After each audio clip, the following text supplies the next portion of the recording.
Chapter 1. An ailment. The ancient physician truly possesses miraculous skills. Indeed, he merely waved his hand and cured my ailment. I wish I could have him treat me once more. Me too.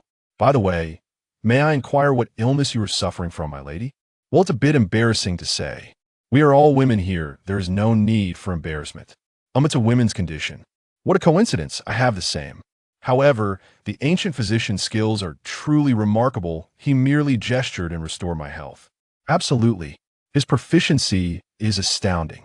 In the city of Soto, on the Douluo continent, two charming young women lingered as they exited a medical establishment known as the Hand of God.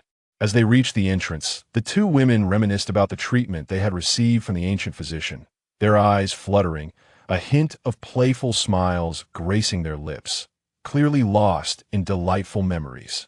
Make way, make way. Do not block the entrance. We still need to go in for treatment. Exactly. It's obvious they are shameless, coveting the physician's good looks. Indeed, it is precisely these brazen individuals who have caused us, those in need of treatment, to wait for so long. Right? It has prevented me from receiving the physician's healing touch. Before the Hand of God clinic, a long line of young women clamored at the sight of the two obstructing figures. Some among the crowd wished fervently to drive the two away. The most beautiful among them, visibly distressed, wept softly, clearly suffering from serious condition. Upon witnessing this, the two women, still savoring their memories, cast a glance at the queuing women, rolled their eyes in disdain, and turned to leave. Next, at that moment, a man's voice resonated from within the clinic. As the voice rang out, the previously sobbing beauty instantly ceased her cries, exclaiming, "Finally, it's my turn." She gracefully darted into the clinic, as if fearing someone might snatch her opportunity. Upon entering, the beautiful woman wasted no time. She eagerly approached the treatment room, expertly reclining on the bed, awaiting the arrival of the ancient physician. Soon after, a handsome man clad in a white coat entered the room. His attire seemed out of place in Soto City or the realm of Douluo. Yet to the woman on the bed, the man approaching her appeared as a firefly in the dark night, remarkable, distinct, and irresistibly alluring. Ancient physician, my chest feels a bit uncomfortable. The beautiful woman suddenly lay sideways on the bed, one hand covering her chest, the other lightly shielding her eyes, stealing glances at the man in white, her gaze revealing a hint of flirtation. "Oh, it's you. Did you not visit yesterday?" The man glanced at the young woman and recognized her from her previous visit, a trace of exasperation flickering in his eyes. "Physician, I was better yesterday, but today my chest is once again troubling me. Please describe your symptoms." Yes. The beautiful woman's eyes sparkled with joy as she meticulously articulated her condition, wishing time would slow down so she could fully express her thoughts to the handsome physician. The man in the white coat listened, his expression deepening with a sense of helplessness. His name was Gu Yi. 3 months prior, he had been an ordinary individual from a distant world, freshly graduated from a medical university, poised to face the rigors of society. In a twist of fate, he found himself transported to the Douluo continent. Initially, he was overwhelmed, but upon realizing the world he had entered, he felt a sense of relief. After all, he was quite familiar with the lore of Douluo continent, a realm known as a sanctuary for numerous transmigrators, a veritable haven filled with breathtaking beauties. He vividly recalled the striking appearances of several women from the Douluo anime, such as Bibi Dong, Qian Renxue, and Zhu Zhuqing, forever etched in his memory. Now that he had traversed into this world, he was determined to engage in a splendid operation with these enchanting women, enlightening them on the essence of life.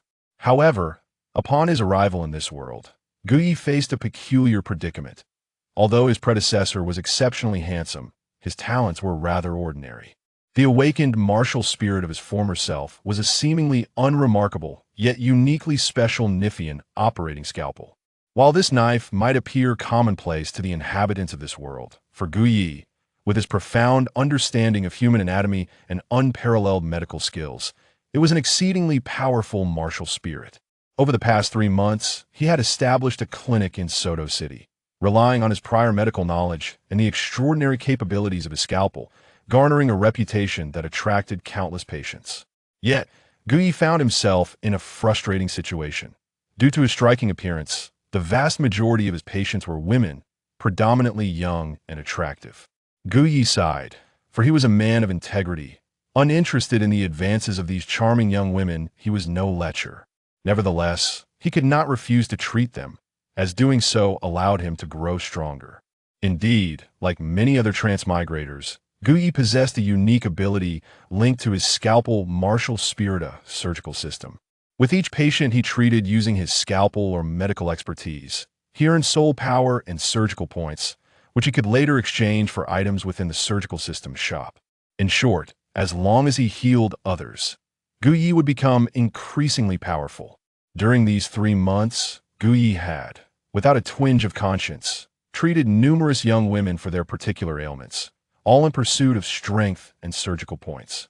Listening to the satisfied young woman recount her supposed afflictions, Gu, as he had done the day before, proceeded to treat her.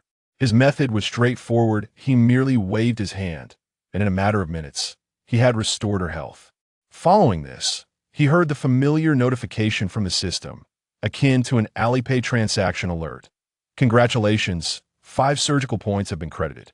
Gazing at the 5 surgical points, Gu glanced at the satisfied young woman on the bed and sighed deeply. He found the system rather perplexing. Over the course of these 3 months, he had discovered that the system was somewhat discerning, perhaps even superficial, judging by appearances or status. Treating ordinary citizens yielded minimal rewards. Only 1 point. Slightly attractive individuals garnered 2 points. Those of notable beauty received 3 points, while treatments for young women of exceptional beauty earned him a staggering 5 points. He suspected the system had a bias akin to that of a lecherous rogue. All right, you may leave now. Regaining his composure, Gu spoke plainly to the reluctant young woman still lingering on the bed. Though she was loath to depart, she complied for the sake of her long-term goals and exited the clinic. As the beautiful woman left, Gu continued to treat the queue of young women outside, accumulating more surgical points. At that moment, outside the Hand of God clinic, a young boy dressed in blue trousers, of ordinary appearance and around 12 years of age, strolled past the clinic. Noticing the unremarkable establishment, yet the throngs of hopeful patients, he paused, intrigued. The Hand of God, what a bold name, yet the fact that so many come here suggests the physician's skills must be exceptional. Brother, I don't think the physician is skilled at all. He might even be a rogue with questionable ethics. Little Wu, why do you say that?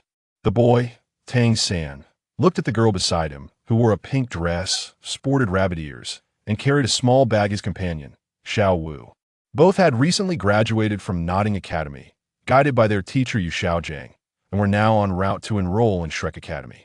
Brother, have you not noticed that all the patients in line are women? And they are all quite beautiful. There's not a single man among them. Xiao Wu observed the attractive young women, furthering her suspicions about the physician's ethics. Well, Tang San glanced around, and indeed noticed the absence of men in the queue. Habitually employing his purple extreme magic eye, he surveyed the crowd and was taken aback, for he realized that all the women were either married or recently wed. With this revelation, Tang San reconsidered the ordinary-looking clinic, suspecting that the physician within might indeed have dubious intentions. Brother, should we go in and take a look? Xiao Wu proposed. Yes, let's. Tang San was curious about the physician inside. Having spent considerable time in this world, he was familiar with healing soul masters, but this was his first encounter with a clinic named the Hand of God. Coming from the Tang sect, well-versed in poisons, he was keen to investigate whether the physician was a charlatan undermining medical ethics, thus serving to protect the populace. With that, Tang San and Xiao Wu decided to step into the clinic. However, in the next moment, the queue of youthful women glared at Tang San and Xiao Wu with eyes as fierce as hungry wolves. Sensing their intention to cut in line, this sudden shift startled both Tang San and Xiao Wu. Subsequently, they found themselves bombarded by a barrage of accusations from the crowd of women. What do you think you're doing? Don't you know that you can't cut in line when seeking medical attention? How can 2 young ones behave so poorly? I shudder to think how your parents raised you. While Tang San and Xiao Wu were not angered by the initial remarks, their tempers flared when the women began to speak of their parents. Tang San, hailing from ancient times, had always revered his elders and upheld the family hierarchy. Thus, Any mention of his parents struck a nerve deep within him. Just as he contemplated teaching the woman who insulted his parents a lesson, a handsome man clad in a white coat stepped forward. It was Gu Yi. Upon his appearance, the youthful women immediately disregarded Tang San, their gazes fixated intensely on Gu Yi, yet Gu Yi paid no heed to them. Instead, he turned to face Tang San, smiling warmly as he addressed him. "My dear brother, you are unwell." A gentle reminder. This book is a serious one, suitable for earnest readers. Characteristics of a book. It becomes increasingly serious as it progresses. New book, Sunlight Douluo. Chapter 2. The Ailing Tang San. Hey, how dare you speak like that? It is you who are unwell. Your entire family is unwell. Xiao Wu was no benevolent angel, being a shape-shifting spirit beast. Her nature was somewhat unruly. Thus, upon hearing Gu Yi declare her brother Tang San to be ill, she retorted without hesitation. The youthful women in line, incensed by Xiao Wu's rebuttal, placed their hands on their hips with scowls of indignation. "How dare you speak to Dr. Gu like that? If he says he has an illness, then he certainly does." Exactly. This man must be ill. He's your brother, right? He must be unwell." The women pointed and whispered amongst themselves, having already accepted Gu Yi's word as truth regarding Tang San's condition. For over the past 3 months, they have been thoroughly impressed by Gu Yi's medical expertise. "You all." Xiao Wu glared furiously at the women who claimed her brother was ill. "Xiao Wu, it's merely the opinion of a group of women. There's no need to take it to heart," Tang San said, pulling her back. He then turned to Gu Yi, his voice cold as he questioned, "On what grounds do you claim I am unwell? If you cannot provide a reason, you might as well close your clinic." Gu Yi circled around Tang San, finally standing before him and Xiao Wu, stating, "Because you are indeed unwell, and your condition is quite serious." He paused briefly, casting a glance at Xiao Wu. "You too are similarly afflicted. You are the one who is unwell." Xiao Wu's anger intensified upon hearing this. What illness could she possibly have? Anyone would feel displeased upon being told they were unwell. Upon first meeting in her ire, she instinctively lifted her long leg, clad in white stockings, to strike at Gu Yi. Tang San, more composed than Xiao Wu, grasped her hand and shook his head. "Xiao Wu, he is merely a quack. He is not worth your anger. Let us leave." "But brother, he insulted us by saying we are unwell. I cannot tolerate this. He must apologize." Xiao Wu glared at Gu Yi, fuming. Tang San pondered for a moment, realizing she had a point. Though he could brush off the insult directed at himself, he could not allow anyone to speak ill of his sister. Xiao Wu was his Achilles heel. He had sworn that anyone who dared to bully her would have to step over his corpse. For Tang San, this was a challenge. He then turned to Gu Yi, his voice icy. "On what basis do you claim we are unwell? If you cannot specify what ails me, you must apologize to my sister immediately, otherwise." Tang San's gaze darkened as he fixed a stare on Gu Yi. When it came to Xiao Wu, he was far from benevolent. Such arrogance, truly befitting of Tang San, Gu Yi thought with a smirk. Indeed, from the moment he laid eyes on Tang Sano, it was when Tang San and Xiao Wu arrived outside his clinic that he recognized them, for at that moment, his surgical system had emitted a mission. This was the first mission he had received since his arrival 3 months prior. Looking at the task issued by the surgical system, Gu Yi felt a thrill of excitement. Name: Tang San. Identity: Transmigrator, protagonist of Douluo Dalu, Child of Fate. Strength: Level 29, Great Soul Master. Expertise: Proficient in hidden weapons and poisons, possesses the secret arts of the Tang sect. Symptoms: 1 mild hemorrhoids, 2 kidney deficiency, 3 hypocrite. Upon seeing these symptoms, Gu Yi was at a loss for words. After all, Tang San was well-versed in poisons and was a soul master. He should not be afflicted by such minor ailments. However, Gu Yi had complete faith in his system, and his own medical skills were quite impressive. Just a cursory observation of Tang San confirmed that he indeed had issues. Task 1. Perform hemorrhoid surgery on Tang San. Reward: 50 surgical points. Task 2. Perform a nephrectomy on Tang San. Reward: 100 surgical points. Task 3. Conduct a neurosurgery on Tang San. Mental reward: 500 surgical points. Note: hypocrisy is also an ailment, and it is quite severe. Task 4. Perform a castration on Tang San. Reward: 5,000 surgical points. Task 5. Perform a transformation surgery on Tang San. Reward 10,000 surgical points. Tasks. Observing this array of tasks, Guyi initially felt a surge of excitement. The prospect of rewards amounting to hundreds, thousands, and even tens of thousands was unprecedented. However, upon encountering the subsequent castration and transformation procedures, Guyi began to harbor grave doubts about whether Tang San had somehow offended the system. Otherwise, how could such a merciless task have been issued? Nevertheless, Guyi gazed upon the myriad of surgical points, then turned his attention to Tang San. His expression subtly serious, feeling a surge of emotion.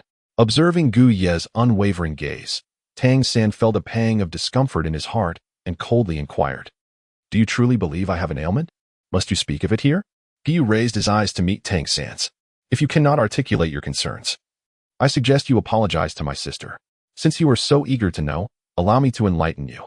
With a sigh, upon witnessing the rewarding surgical points, Gu silently resolved to seize the opportunity. If fate allowed, he would orchestrate a splendid castration procedure for the ailing Tang San, thereby acquiring vast quantities of surgical points. Anything less would do a disservice to his identity as a transmigrator. Now, with Tang San so intent on understanding his own afflictions, how could Guyi deny him this wish? He then pointed to Tang San's posterior and waist, proclaiming, "You are afflicted, first with hemorrhoids, and second with kidney deficiency." Upon hearing this, Tang San's eyes widened in disbelief as he stared at Guyi. Xiaowu instinctively cast a glance at her brother, then turned back to Guyi with a disdainful expression. The gathering of young women erupted into laughter, their mirth unrestrained. As Tang San absorbed the mocking laughter and the scrutinizing gazes from the young women, his face flushed with embarrassment. Particularly, he noted his sister, Xiaowu, casting a glance in his direction. Though she would not believe Gu Ye's words, Tang San felt a wave of shame and indignation wash over him. He turned to Gu Yi and coldly retorted, "This is utter nonsense." With that, he took Xiao Wu's hand and turned to leave. "Is what he said true, third brother?" Xiao Wu inquired as they walked. "Although I am not a medical expert, I possess a fair understanding. How could I possibly have such ailments? Moreover, we are soul masters. Our constitution is inherently stronger than that of ordinary people, making it even more improbable. Even if Gu Ye's claims were true, I would never admit to such a thing, especially since I am perfectly healthy." Xiao Wu pondered for a moment and agreed, convinced that her brother, Tang San, was far too formidable to suffer from such trivial maladies. Resolving that Gu Yi was nothing more than a quack, she initially intended to confront him, but her brother's grip on her hand urged her onward without pause. Observing Tang San's departure from the medical establishment, Gu Yi was unwilling to let it go. To him, Tang San represented a wealth of surgical points. A mere castration or a few injections of estrogen could yield a fortune, transforming his fortunes overnight. He called out to Tang San, "Though you are a soul master and possess a slightly enhanced physique, it is merely slight. You are still young, and these ailments are minor, primarily stemming from your erratic lifestyle and prolonged nights of meditation and cultivation. These maladies are not exempt even to soul masters, yourself included. If you wish to prevent further deterioration and seek a remedy, come find me. I guarantee a cure that will restore your vigor." Upon hearing this, Tang San hesitated for a moment, but in the next instant, he quickened his pace. Upon witnessing this, Guyi smiled with satisfaction, confident that Tang San would soon seek him out again. After all, as a soul master himself, Guyi possessed a profound understanding of the soul masters in this world. Although the soul masters of Douluo continent wielded soul power and boasted physical attributes slightly superior to those of ordinary individuals, they remained fundamentally human, subject to the same basic needs and vulnerabilities. Conditions like hemorrhoids, for instance, were not exempt for lower-ranked soul masters. Moreover, considering Tang San's penchant for late-night training, potentially entwined with Xiaowu, one could only imagine the toll it took on his health. As for certain ailments related to the kidneys, even if this world possessed healing soul masters, such root ailments often proved resistant to treatment. If someone as adept in Tang Sect's unique skills as Tang San could fall ill, it was evident that others would face similar fates. Of course, Gu Ye's true intention was not to heal Tang San, but rather to amass the surgical points associated with such treatments. Securing these points would bring him untold riches overnight. However, he was not foolish enough to act against Tang San just yet, for his current strength was insufficient to contend with Tang Hao, who perpetually guarded Tang San. Thus, the prospect of orchestrating a grand surgical procedure for Tang San remained a distant ambition. Yet, he felt no urgency. Opportunities would inevitably present themselves. Chapter 3. Even the smallest ailment is a malady. Next, it's your turn. with the knowledge of Tang San's afflictions lifting his spirits. Gu called out the name of a young lady in line for treatment, eager to assist her and showcase his remarkable skills.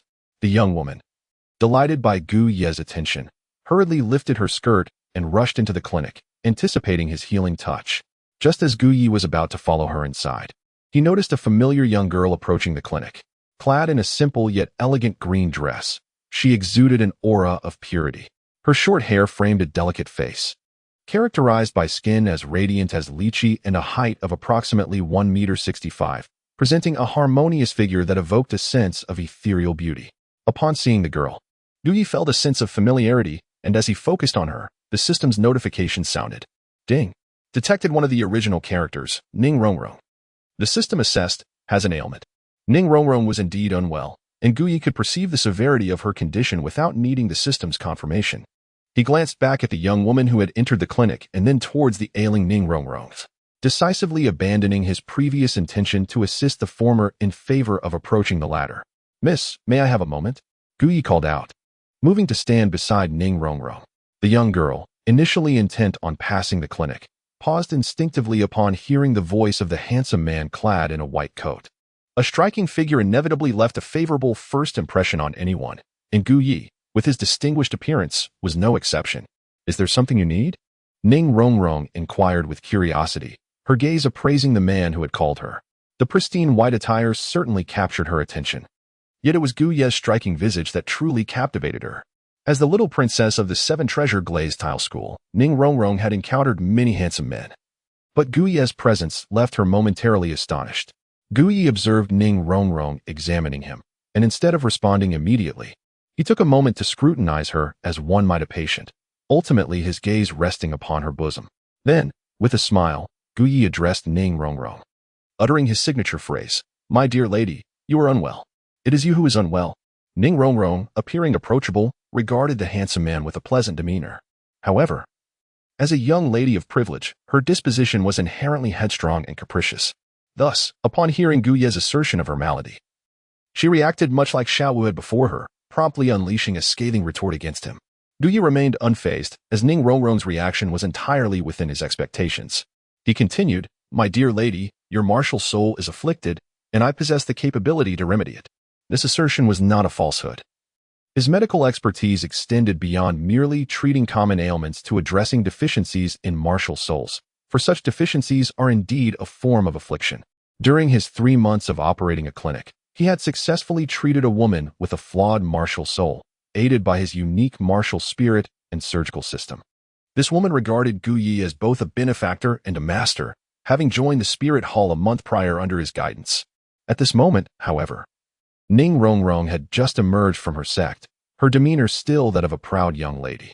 Her sect's martial soul was renowned as the foremost auxiliary martial spirit in the world, capable of bestowing 7 soul rings. The notion that her martial soul was afflicted, as Gu Yi claimed, was utterly unheard of and implausible to her. "Considering your commendable appearance, I shall issue you a warning. Keep such words to yourself, lest others learn of them and you face dire consequences," Ning Rongrong cautioned Gu Yi, casting a discerning glance at his striking visage and peculiar white attire. She found him quite handsome. However, despite her fondness for attractive men, she was not prone to frivolous infatuation. Even Gu Yi's charm could not sway her. With a haughty snort, she stole a few more glances at him before turning away, leaving him with a graceful silhouette as she departed. On this occasion, she had ventured out without her family's knowledge, intent on enrolling at Shrek Academy without missing the opportunity. Gu Yi observed that Ning Rongrong, the golden figure, was about to depart. Though he harbored a desire to retain her presence and administer proper treatment, he had no intention of beseeching her. After all, healing is a pursuit where the patient seeks the physician, not the other way around. However, Gu Yi surveyed Ning Rongrong's condition and found it increasingly displeasing. The prospect of the treatment's reward stirred his interest profoundly. He then leaned towards Ning Rongrong and spoke softly, "My dear lady, I am Gu Yi, the physician here. I can not only remedy the ailment of your martial spirit, but also address the afflictions of your body." Upon hearing Gu Ye's implication of her having a malady, Ning Rongrong halted abruptly, her face flushed with indignation as she glared at him. "What ailment do I possess? If you cannot provide a satisfactory explanation, I assure you, I shall make you regret your words today." Her voice resonated loudly, drawing the attention of the youthful women queuing outside the clinic. Every gaze was directed at Ning Rongrong, and when they glanced down, they noticed their own feet were not visible. The existence of an ailment was evident, even to those who were not physicians. Likewise, Gu Ye's gaze remained fixed upon Ning Rongrong, his expression earnest and pure. At that moment, Ning Rongrong became aware of the collective attention from the women, and even Gu Ye was observing her. Instinctively, she lowered her gaze, then raised it again to assess the slender figures of the young women surrounding her. Suddenly comprehending the nature of Gu Ye's comment regarding her physical condition, rogue, Ning Rongrong's cheeks flushed crimson, and she scolded Gu Ye before swiftly turning to leave. The sight of these youthful women made her feel uncomfortable. However, at that juncture, Gu Ye produced an item and presented it to Ning Rongrong. Speaking in a tone only she could perceive, "It is merely a minor ailment. I am a reputable physician, should you wish to seek treatment. You may approach me at any time. A few sessions will suffice. Oh, and this is for you. You can try it first to see if it yields any effect. I have inscribed the method of consumption on it." Gu Ye pressed a small white medicine bottle into Ning Rongrong's hand, offering her a reassuring smile before turning to enter the clinic. Next, he called out habitually. The sight of the doctor gifting such a precious item to this young lady sparked envy among the onlookers. "She is indeed fortunate," they murmured. "I wish I could have a bottle too. Although I am already grown, possessing such a treasure would render me even more perfect."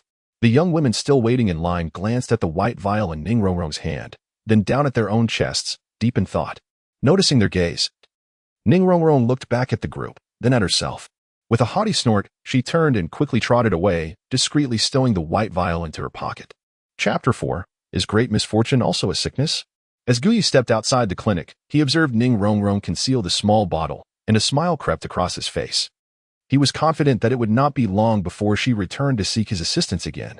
This was the intuition of a physician who understood his patients. Ning Rongrong, with her petite frame, would undoubtedly resist the temptation of becoming a larger, more imposing figure. In due course, his skills would surely prove invaluable to her. Just as Gu Ye was about to assist the next young woman in line, his foot caught on the threshold once more. A chime echoed in his mind. Detected, Zhu Zhuqing, one of the original Shrek 7 monsters. System assessment, illness present. "Doctor, are you all right?" inquired the waiting young woman. Clutching her chest, her posture elegantly poised as she cast a shy glance at Gu Ye. Ignoring her question, he swiftly turned his gaze to the entrance. A woman approached from a distance, clad in a form-fitting black outfit that accentuated her stunning figure with breathtaking curves. Her long, dark hair cascaded over her shoulders, and her porcelain skin contrasted sharply with her strikingly voluptuous physique, which belied her youth. Her expression was one of profound indifference, emanating a pure, cold demeanor. Her deep black eyes devoid of any warmth, creating a stark juxtaposition with her otherwise beautiful visage. What a coincidence! Just as Tang San and Xiao Wu departed, Ning Rongrong followed, and now he encountered you, Zhu Zhuqing. Indeed, the woman passing by Gu Ye's clinic was none other than Zhu Zhuqing herself. The system's notification had prompted Gu Ye to recognize her instantly. After all, her extraordinary figure and beauty were impossible to overlook, especially with the system's prompt guiding him. Gu Ye pondered for a moment and realized that today marked the enrollment day for Shrek Academy. His medical clinic was located in Soto City, making it inevitable for him to cross paths with the academy. Encountering Tang San, Xiao Wu, Ning Rongrong, and Zhu Zhuqing was entirely within reason. The instant Gu Ye's gaze fell upon Zhu Zhuqing, she too felt a fervent gaze directed at her. Possessing the spirit of the Nethercat, she was endowed with an innate sensitivity, and upon sensing this intense scrutiny, she sought to identify its source. Upon seeing a remarkably handsome man clad in an unusual white coat observing her, she paused momentarily. While Zhu Zhuqing acknowledged his appealing appearance, it failed to captivate her interest. For her, strength and survival were paramount pursuits. With that, she resumed her steps towards her destination, Shrek Academy, determined to confront the man who had abandoned her for a life of indulgence. "Miss, you seem to be unwell." The words belonged to Gu Ye, directed toward Zhu Zhuqing. Indeed, she was afflicted, and her ailment was rather severe. To Gu Ye, alleviating her condition required but a simple touch at the most prominent area of her affliction. It should be noted that Gu Ye's intent to assist Zhu Zhuqing stemmed solely from a medical perspective. He was not drawn to her beauty, for he was a serious physician, supported by a legitimate system. As Zhu Zhuqing was about to depart, she halted upon hearing his remark and turned to face Gu Ye. "What did you say?" Her tone was as frigid as her expression, devoid of any warmth. "You are unwell," Gu Yi affirmed, meeting her gaze unwaveringly. After uttering these words, he scrutinized Zhu Zhuqing, his attention ultimately resting upon her astonishing figure. Could it be that a generous bosom was also an ailment? Of course not. How could such a thing possibly be considered a malady? The reason why Gu Ye's gaze lingered upon Zhu Zhuqing's chest was undoubtedly significant. Zhu Zhuqing, unfazed by Gu Ye's unabashed scrutiny, found herself pondering the implications of his earlier remark regarding her health. A few days prior, she had sustained an injury to her left leg, a minor fracture to be precise. Although she had relied on her soul power for a brief recovery, the wound had yet to fully heal. In addition to her leg, the muscles in her lower abdomen had also been compromised, and remnants of congealed blood lingered within her body, a clear indication that she had recently endured a life-and-death struggle. Gu Yi, upon stating this, turned his gaze towards Zhu Zhuqing. "Am I mistaken?" he inquired. "Who are you?" As Gu Yi accurately pinpointed the location of her injury, a hint of wariness flickered in Zhu Zhuqing's eyes as she regarded him. Her suspicion heightened. She began to scrutinize Gu Yi, and upon realizing the depth of his formidable strength, she refrained from making a move, maintaining her defensive stance. "I am the physician here, specializing in treating ailments. If you are unwell, I possess the remedy. Should you seek answers, step inside with me." After Gu Yi finished speaking, he turned his gaze towards the queue of youthful women at the clinic and, with a sense of resignation, announced, "I sincerely apologize, but today's treatments must come to an end. You may all return home now." But we feel so suffocated and desperately wish for Dr. Gu's healing touch," one lamented. "Indeed, we too are afflicted, yearning for the miraculous skill of Dr. Gu to alleviate our ailments. Dr. Gu, my condition is quite severe." Each of the young women in line was reluctant to leave, striking poses that conveyed a sense of illness, as they clung to the hope of receiving treatment. Upon witnessing this, Gu Yi found himself compelled to resolutely dismiss his loyal patients. In comparison to Zhu Zhuqing, these youthful women were somewhat lacking in certain aspects. Gu Yi discerned the weight of priorities clearly. Zhu Zhuqing observed Gu Yi interacting with the group of women, reflecting on his earlier words. After careful consideration, she stepped into the extraordinary medical establishment. Inside the clinic, Gu Yi awaited Zhu Zhuqing seated on a chair, and upon her arrival, a smile of genuine delight graced his heart. As Zhu Zhuqing approached him, the atmosphere around them grew noticeably still. With her arms crossed over her chest, she presented an astonishing silhouette, her dark, lifeless eyes fixed upon Gu Yi in a simple yet profound gaze. "I am pleased that you have come. It is the duty of a physician to treat patients, and I can assist in completely eradicating your injuries." Zhu Zhuqing, however, paid little heed to Gu Yi's words. Her primary intent in entering was to discern how he possessed such profound knowledge of her afflictions. Task 1. Assist Zhu Zhuqing, one of the Shrek 7 monsters, in healing her injuries. Reward: 100 surgical points. Task 2. Extract a drop of Zhu Zhuqing's blood. Reward: 500 surgical points. Task 3. Gu Yi glanced at the rewards for assisting Zhu Zhuqing with her ailment, as well as the special tasks associated with her. He felt a surge of excitement as he spoke. "In addition to healing you, I can also help you grow stronger and even facilitate the evolution of your spirit." "The nether cat. What did you say?" Zhu Zhuqing remained unperturbed at the mention of becoming stronger, but her surprise was palpable when she heard about the potential evolution of her spirit. The term spirit evolution was entirely new to her. "Wait a moment. How do you know that my spirit is the nether cat? Who exactly are you?" Zhu Zhuqing, ever vigilant, regarded Gu Yi with suspicion. She realized that not only did Gu Yi seem to know her, but he appeared to possess an unsettling degree of knowledge about her. Recalling the individuals who had pursued her days prior, Zhu Zhuqing could not help but doubt Gu Yi's intentions. "Oh dear, I inadvertently let that slip," Gu Yi chided himself, his thoughts drifting as he was momentarily distracted by Zhu Zhuqing's formidable presence. After a brief moment, he composed himself and smiled nonchalantly, stating, "I am merely a physician, a healer dedicated to treating others. You are unwell, and I can provide assistance. It is as simple as that. Should you harbor any doubts, you are free to leave. The exit is to your left, no need for formalities." Upon finishing his words, Gu Yi snapped his fingers, and a remarkably sharp knife materialized in his hand. The blade, with a flat handle, gleamed with a silvery hue, measuring over 13 centimeters in length, while the blade itself extended approximately 3 centimeters, equally flat, shimmering with a cold light.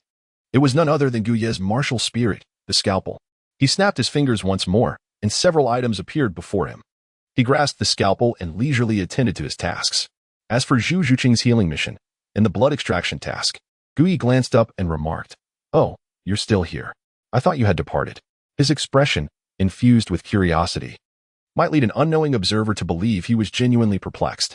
Zhu Zhuqing lowered her arms, letting out a cold snort, and turned to leave.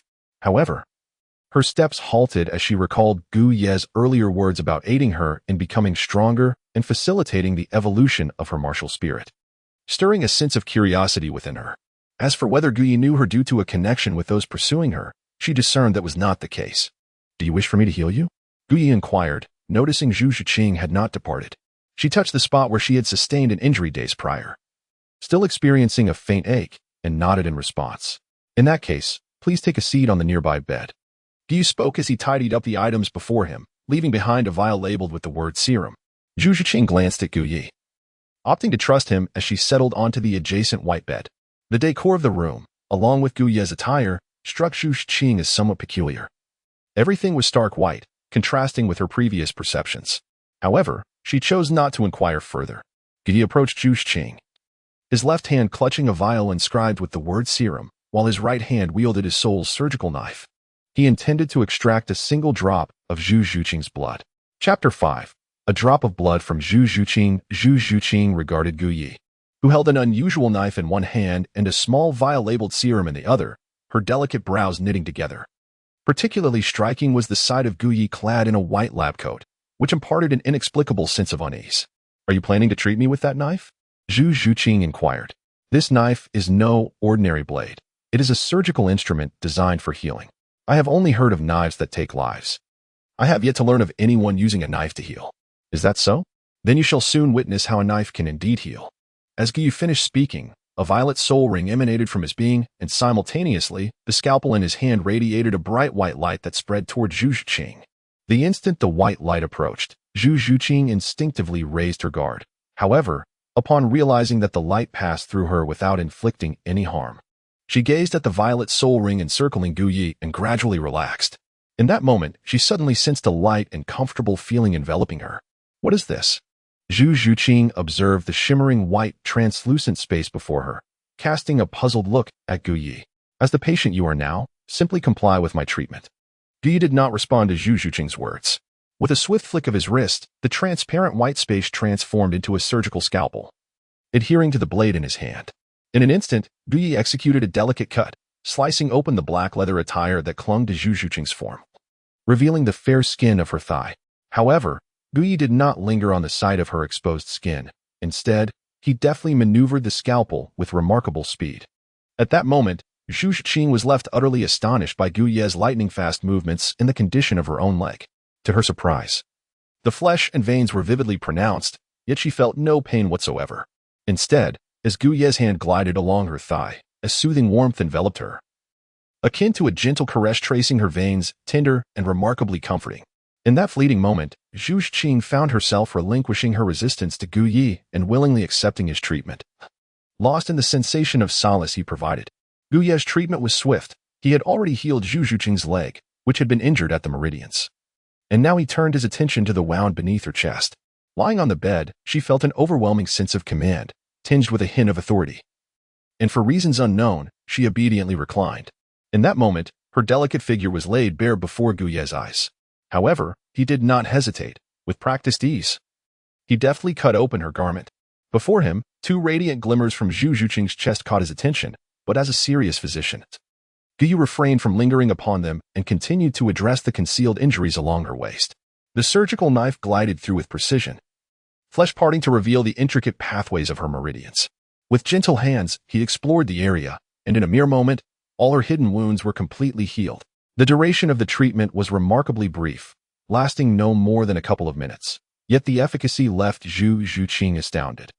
She paid little heed to Gu Ye's unintentional gaze upon her form. Rather, she was keenly aware of her restored vitality, the healing stemming from its very source. Reflecting on the terrifying capability he had exhibited, which allowed him to separate flesh and reveal her meridians, she gazed at him, this strikingly handsome man, in a daze. Yet, Gu Ye, absorbed in the euphoric sensation of his enhanced power and the joy of accumulating surgical points, scarcely glanced at her. What brought him the greatest delight was that he had finally surpassed the 100 mark in surgical points for a single treatment, recalling the past 3 months, during which he had garnered only 5 points from treating a group of young women. The contrast of receiving over 100 from Zhu Zhuqing alone made him wish he could care for her daily. Coming back to reality, Bibi took a deep breath and glanced at the vial labeled with serum in his hand before addressing Zhu Zhuqing. All done, your wounds have healed. So now we can discuss the treatment fee. I have no money, Zhu Zhuqing replied bashfully. I lost my money during a fight a few days ago. Fear not, my treatments differ from those of other physicians. I do not require your coin.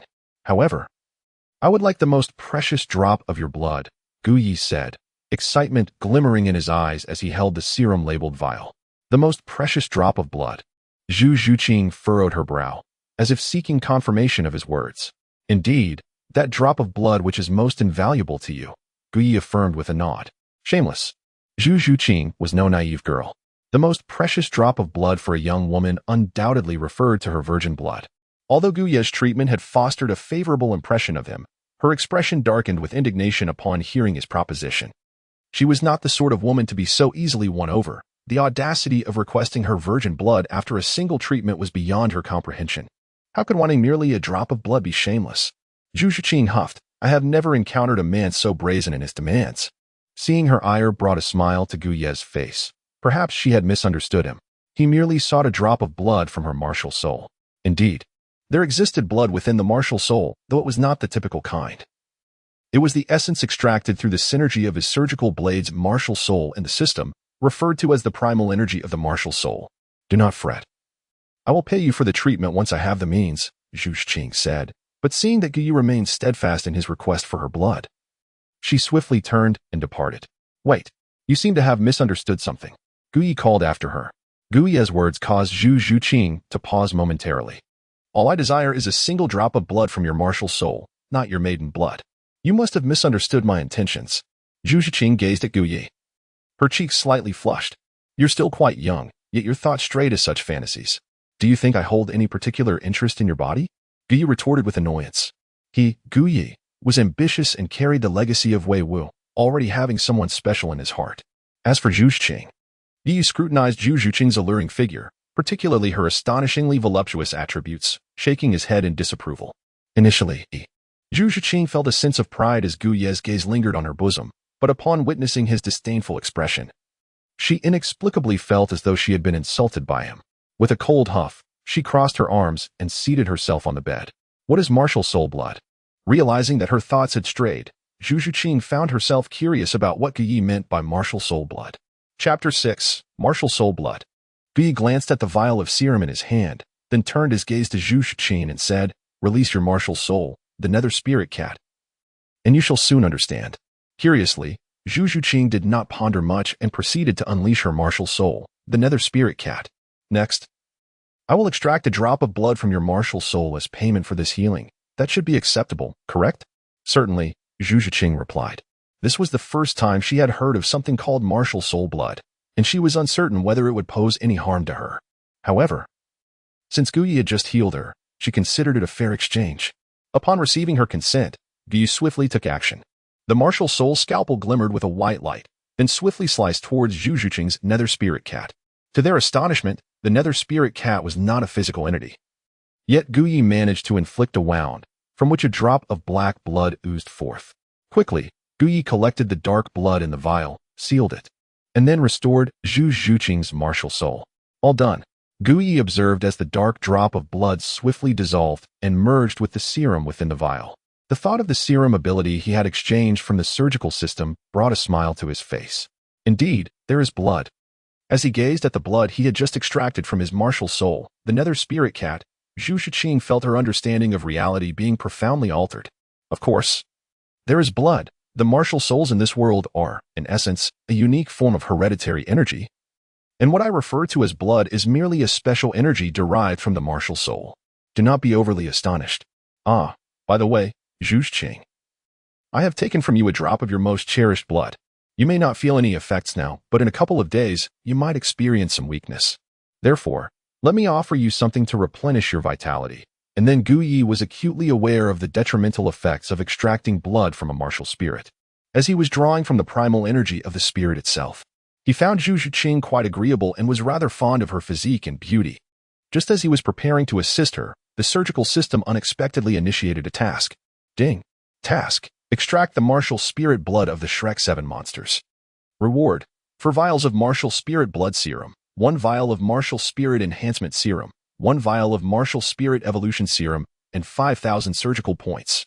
Upon encountering this task, Guyi glanced at the martial spirit blood serum of Zhu Zhuqing in his hand, then at the task within the system, and finally back at Zhu Zhuqing. Deep in thought, this serum was exceptionally precious, as it was a special item from the surgical system, and merely exchanging for the martial spirit blood serum had cost Guyi 3,000 surgical points.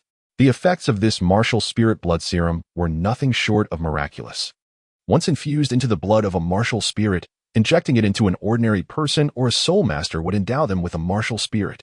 The martial spirit enhancement serum was even more costly, requiring 5,000 surgical points for just 1 vial, with effects that were astonishingly powerful, capable of augmenting specific attributes of a soul master's martial spirit, such as enhancing speed for agility-type spirits or boosting strength for power-type spirits.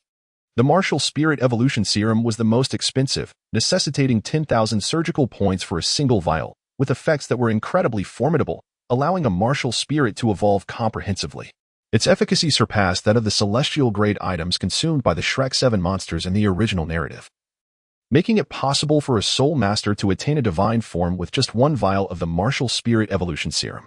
Regrettably, Guyi could only sigh in despair, as he currently possessed fewer than 3,000 surgical points and could only dream of purchasing items worth over 10,000 points, unless he were to perform a castration surgery on Tang San. The serum in Guyi's possession was the martial spirit blood serum, already infused with Zhu Zhuqing's martial spirit blood. Once injected into an ordinary person or a soul master, it would grant them the martial spirit of the nether cat. However, Guyi harbored another notion. What if he were to inject this nether cat martial spirit blood serum back into Zhu Zhuqing herself? What effects would that yield? The system had yet to provide any clarification, leaving Guyi in the dark. Why are you looking at me like that? Zhu Zhuqing inquired, noticing Guyi's prolonged gaze with a hint of confusion. Oh, it's nothing, Guyi replied, snapping back to reality. I just took a precious drop of your blood. I will restore you with a little gift. Please wait a moment. Guyi entered another room, and after some time spent rummaging about, emerged with several items in hand. Zhu Zhuqing glanced over and noticed that Guyi held a peculiar tubular object, its tip sharp and glinting with a cold sheen. The middle section was cylindrical, seemingly containing some extraordinary liquid, accompanied by a potion bottle and an odd vial. Guyi placed 3 items before Zhu Zhuqing and said, "This is a vial containing a restorative potion that will aid in replenishing your vitality, allowing your martial soul to regain some strength while also enhancing your prowess. If you feel fatigued in 2 or 3 days, you may take it. As for its contents, there is no need for you to concern yourself with that. Trust in my words. If you believe, use it. If not, then do not."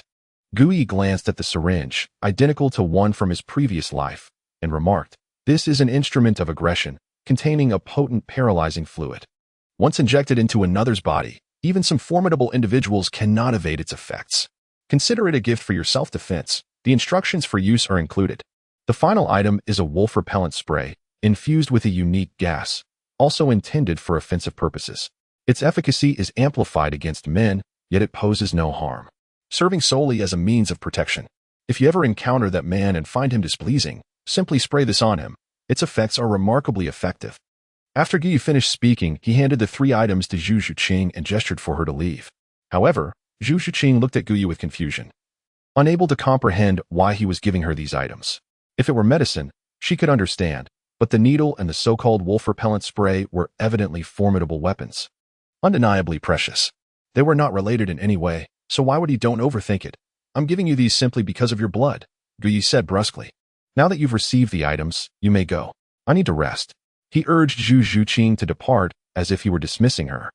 Zhu Zhuqing tucked away the 3 items, glanced back at Guyi, and turned to leave.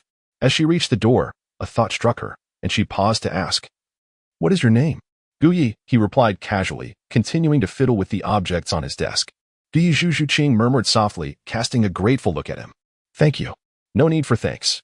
Oh, by the way, I forgot to mention, if you wish to grow stronger, feel free to seek me out anytime." Upon hearing Guyi's words just as she stepped out the door, Zhu Zhuqing hesitated for a moment before departing from the clinic. As she left, Gu Yi glanced at her retreating figure, hoping that she would put those 2 items to good use for the right people. Gu Yi has just handed the needle and the pepper spray to Zhu Zhuqing, and he certainly has his reasons. His current task is to collect the martial soul blood of the Shrek 7 monsters, and it is impossible for him to go to Shrek Academy, as he harbors no fondness for it. Furthermore, Gu Yi's mental age has long surpassed that of a student. He does not wish to visit Shrek Academy. To accomplish his mission, he can only rely on the Shrek 7 monsters to seek him out. If the 2 items in Zhu Zhuqing's possession are utilized effectively, it is likely that someone will come to him tomorrow or the day after. Chapter 7. The Insecure Ning Rongrong. I hope it aligns with my expectations, but for now, I must focus on completing this task. Gu Yi gazed at the serum belonging to Zhu Zhuqing's nethercat martial soul, contemplating an experiment to ascertain whether he could independently synthesize this martial soul serum. Should he succeed, he would be able to achieve his goal of large-scale production without the need for system exchanges. Subsequently, Gu Yi allowed a single drop to fall into a container, while his martial soul surgical knife conjured a transparent space to envelop the sample. Gu Yi possesses a remarkable ability bestowed upon him by his surgical system, which endows his martial soul with the capacity of a surgical scalpel and the creation of a surgical space. When this ability is activated, it conjures a realm for him to perform surgery, within which nothing can evade the incisions and operations of Gu Yi's scalpel. His path to strength also follows the extreme faction, for regardless of how many soul rings he acquires, his abilities remain intrinsically linked to this surgical space, and naturally, his soul skills pertain to surgical and medical applications. This bears a certain resemblance to Trafalgar Law's surgical fruit abilities in One Piece. However, there exists a distinction. Gu Yi is more formidable, bolstered by the enhancements of his surgical system. I wonder how she is faring now after joining the Spirit Hall. Gu Yi recalled the woman whom he had previously cured of her martial soul deficiency, eagerly anticipating the good news she would bring from the Spirit Hall. When she departed, she had fervently assured Gu Yi that she would join the Spirit Hall and earn the attention of the esteemed Pope Bibi Dong. Gu Yi harbored a keen interest in the noble Pope Bibi Dong. It would be delightful if she could relay news about Bibi Dong to him at any moment. Meanwhile, after leaving the Divine Hand Medical Pavilion, Zhu Zhuqing comprehended the usage of the 3 items Gu Yi provided her and hastened towards Shrek Academy. Nestled within a remote village outside Soto City, Shrek Academy was neither too far nor too close to the urban sprawl. In a short while, Zhu Zhuqing arrived at the academy's entrance. Upon her arrival, she was met with the sight of a dilapidated village and a signboard, crookedly inscribed with the words Shrek Academy. A flicker of doubt crossed her mind. Was this truly an academy? Nevertheless, upon seeing students queuing to register, she approached them. Is it true that this can really make me grow larger? Zhu Zhuqing overheard a girl ahead of her whispering such words, piquing her curiosity. The girl in question was none other than Ning Rongrong, who was speculating about the contents of the vial Gu Yi had given her. At that moment, Ning Rongrong sensed someone gazing at her from behind and instinctively turned to look. Upon glancing down at herself, she felt an overwhelming wave of self-doubt wash over her. After a prolonged silence, she managed to utter, "Hello, my name is Ning Rongrong. What is your name?" Recovering from her insecurities, she enviously inquired of Zhu Zhuqing. "Zhu Zhuqing," came the reply. "You are here to join Shrek as well, so we shall be classmates." Indeed, they exchanged pleasantries. When their turn for the assessment arrived, it was unequivocally evident that they passed. Just then, a few figures emerged from the entrance of Shrek Academy: Tang San, Xiao Wu, and Dai Mubai. Dai Mubai's eyes were drawn to Zhu Zhuqing, captivated by her stunning figure and angelic visage, igniting a fervor within him. Over the years, he had lost count of the women he had encountered, yet the prospect of such a beautiful and curvaceous woman joining Shrek Academy compelled him to pursue her relentlessly. Suddenly, Dai Mubai felt an inexplicable connection to her, and a realization struck him. As Dai Mubai gazed at Zhu Zhuqing, she too turned her attention towards him. It was apparent that due to that faint connection, Zhu Zhuqing instantly recognized him as the man who had abandoned her in her time of need. Recalling the perilous events of the past few days, she shot Dai Mubai a cold glance and chose to disregard him. "All right, now you may enter with me," Dai Mubai said, snapping back to reality, aware that the two had passed the test. He then proceeded to guide them through the subsequent evaluations. Both Ning Rongrong and Zhu Zhuqing exhibited exceptional talents, progressing to the final assessment. As they entered, Ning Rongrong's gaze lingered on Zhu Zhuqing's alluring attributes, leading her to compare herself with her own modest figure, igniting a sense of envy. Suddenly, She recalled the handsome physician Gu Ye's medicine and hesitated for a moment before retrieving it. Gazing at the vial, she resolved to give it a try. Had she not encountered the strikingly confident Zhu Zhuqing, she might not have entertained such thoughts. But the overwhelming presence of Zhu Zhuqing instilled a sense of inferiority within her. Ning Rongrong discreetly extracted a white pill from the vial and, seizing a moment when no one was watching, swallowed it. At that instant, Zhu Zhuqing turned to see the white vial in Ning Rongrong's hand and inquired, "Have you also visited the Divine Hand Medical Pavilion?" Upon hearing Zhu Zhuqing mention the medical pavilion, Ning Rongrong's heart raced as she glanced at Zhu Zhuqing's impressive figure. Could it be that Zhu Zhuqing had also taken the medicine, resulting in her remarkable transformation? With a hint of curiosity, Ning Rongrong probed, "Zhuqing, did you receive treatment at the Divine Hand Medical Pavilion?" Zhu Zhuqing confirmed with a nod. Yes, the physicians there possess extraordinary skills. Ning Rongrong's heart soared at this revelation. If Zhu Zhuqing's figure had transformed so dramatically after treatment there, then perhaps she too could. As they walked, Xiao Wu overheard their conversation and recalled her own encounter with Gu Yi, asking, "Zhuqing, Rongrong, are you familiar with the Divine Hand Medical Pavilion?" "Xiao Wu, do you also?" Upon realizing Xiao Wu's awareness of the medical pavilion, Ning Rongrong's anticipation grew. Xiao Wu huffed in annoyance, "That guy is nothing but a quack. Claiming I have an ailment, and he even said my third brother. What about your third brother?" Ning Rongrong pressed for details. Zhu Zhuqing too was intrigued and turned to Xiao Wu. Daimu Bai paused, his attention on Xiao Wu as well. "That guy said my third brother." Xiao Wu hesitated, remembering the physician's claim about Tang San's health, and finally exclaimed in frustration, "Anyway, he is indeed a quack." "Indeed a quack," Tang San scoffed. Although he wasn't particularly knowledgeable about medicine, he refused to believe Gu Ye's assertions. How could he, Tang San, possibly have any health issues? Suddenly, Daimu Bai recalled something and inquired, "Is the physician you mentioned named Gu Yi, who operates the Divine Hand Medical Pavilion in Soto City? Pervert, you know him?" Xiao Wu retorted.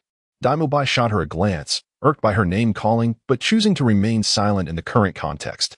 Chapter 8. The First Needle of Douluo. Daimu Bai nodded. "I do know a bit. I heard that this physician Gu appeared 3 months ago and opened a clinic in Soto City, reputed for his miraculous healing abilities, with no patient leaving untreated. Is he truly that remarkable?" Xiao Wu regarded Daimu Bai skeptically. "That's just what I've heard. I haven't delved deeply into it. However, I did notice that most of the patients seeking treatment there were women, all strikingly mature and alluring."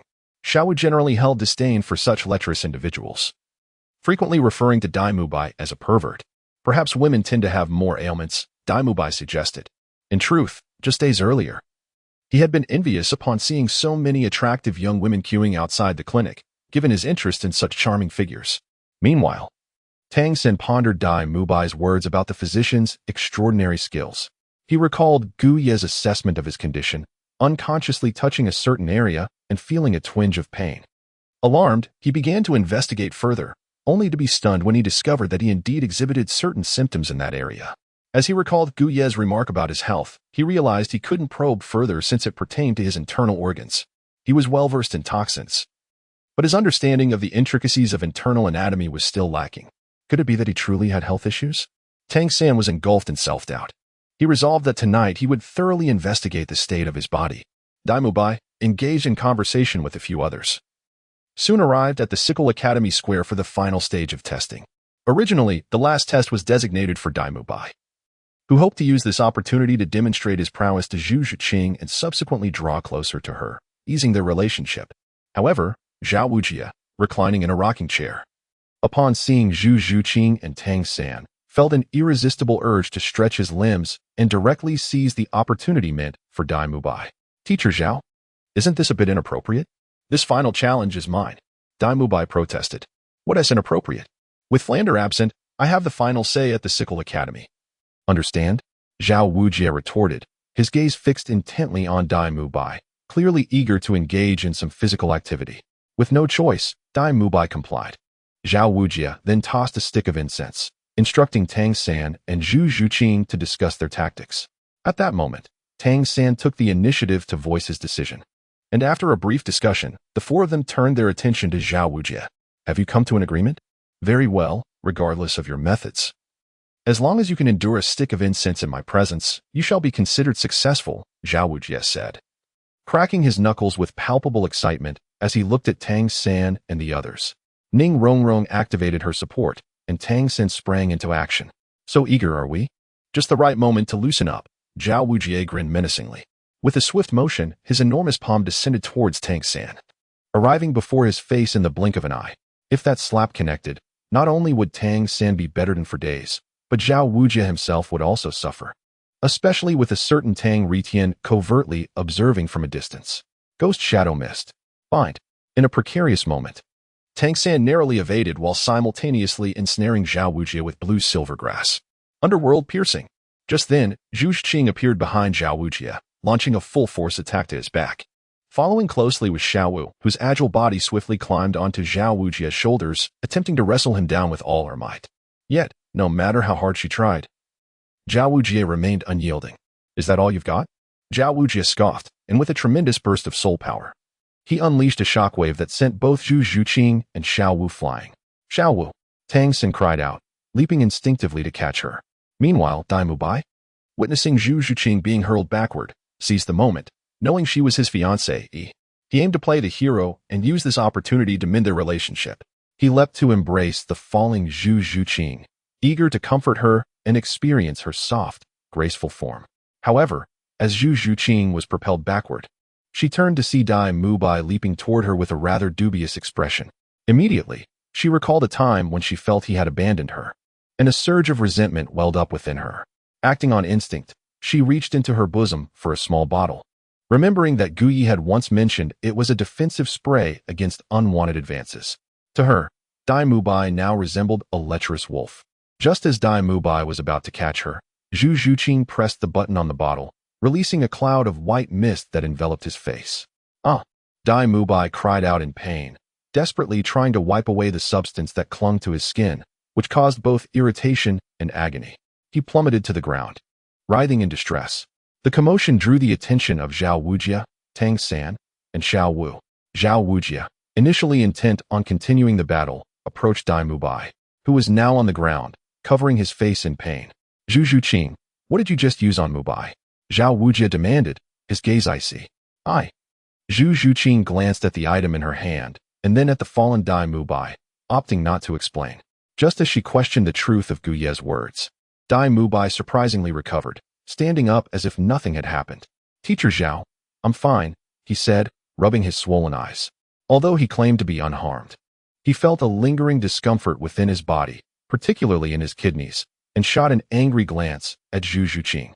Since you're fine, let us continue, Zhao Wujie declared, and in an instant, a thick blue silver grass shot toward his rear. Sensing the impending strike, Zhao Wujie leapt into the air, landing a powerful punch that created a crater in the ground, obliterating Tang San's blue silver grass in the process. If this is your level of strength, I suggest you concede, Zhao Wujie advised, folding his arms as he surveyed Tang San, Zhu Zhuqing, Xiao Wu, and Ning Rongrong. Tang San and Zhu Zhuqing exchanged glances. Realizing they had only burned a quarter of the incense, they nodded silently in agreement. With Ning Rongrong providing support, Tang San took on a protective role, while Zhu Zhuqing prepared for a sneak attack and Xiao Wu launched her assault. The four coordinated their efforts against Zhao Wujie. Yet, even united, they proved no match for his strength. The force of Zhao Wujie's counterattack sent them all hurtling once again. Dai Mubai, clutching his lower back, grimaced at the pain, wishing to speak up but finding the discomfort overwhelming. Meanwhile, Tang San and the others were too focused on the battle to notice Dai Mubai's plight. He is too powerful. At this rate, we'll never pass the test, Tang San thought, his expression grave as he regarded Zhao Wujie. Zhu Zhuqing, observing Zhao Wujie's imminent attack, suddenly recalled a needle that Guyi had given her for self-defense. He had mentioned it contained a potent paralyzing liquid capable of incapacitating even the strongest of adversaries. What of Zhao Wujie, a soul saint? Resolute in her thoughts, Zhu Zhuqing said, I have something that might help us pass the test. Steadying herself, she looked at Tang San and Xiao Wu. Are you sure? Not certain, but it's worth a try. All right, we'll buy you some time. After the conversation, Tang San continued to entangle and control with blue-silver grass, while Xiao Wu executed a jumping attack. The duo created a window of opportunity for Zhu Zhuqing. At this moment, Zhu Zhuqing unleashed the full potential of her phantom cat speed. Her figure darted through the night like a streak of lightning, and with a swift sound, she appeared behind Zhao Wujie. Hey, you all coordinate quite well, Zhao Wujie grinned, seemingly unfazed by Zhu Zhuqing's presence. It was not an exaggeration with his defensive prowess. It was nearly impossible for Zhu Zhuqing, a formidable soul master, to breach his defenses.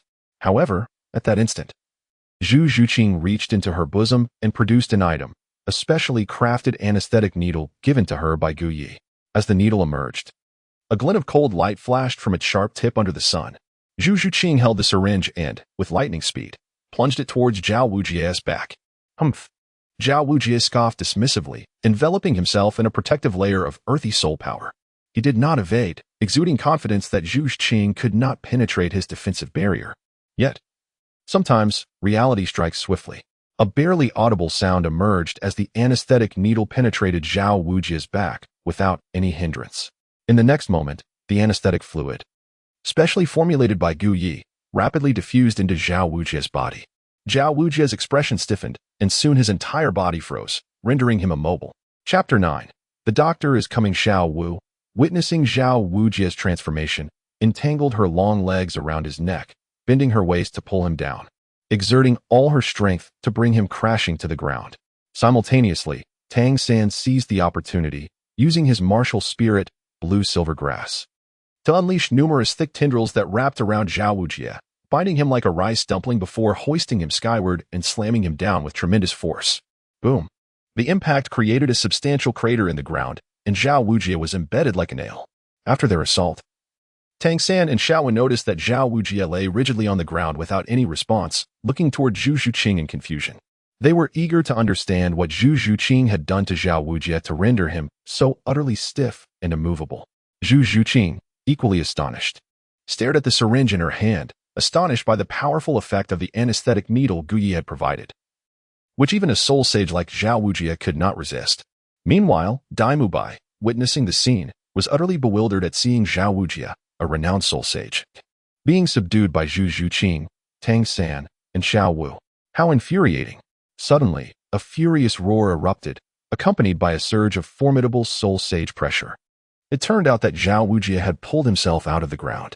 In an instant, as his soul power exploded, the nearest Xiao Wu was caught off guard and was violently thrown back, crashing to the ground. The overwhelming pressure from the enraged soul sage caused Xiao Wu to spit blood, severely injuring her and rendering her unconscious.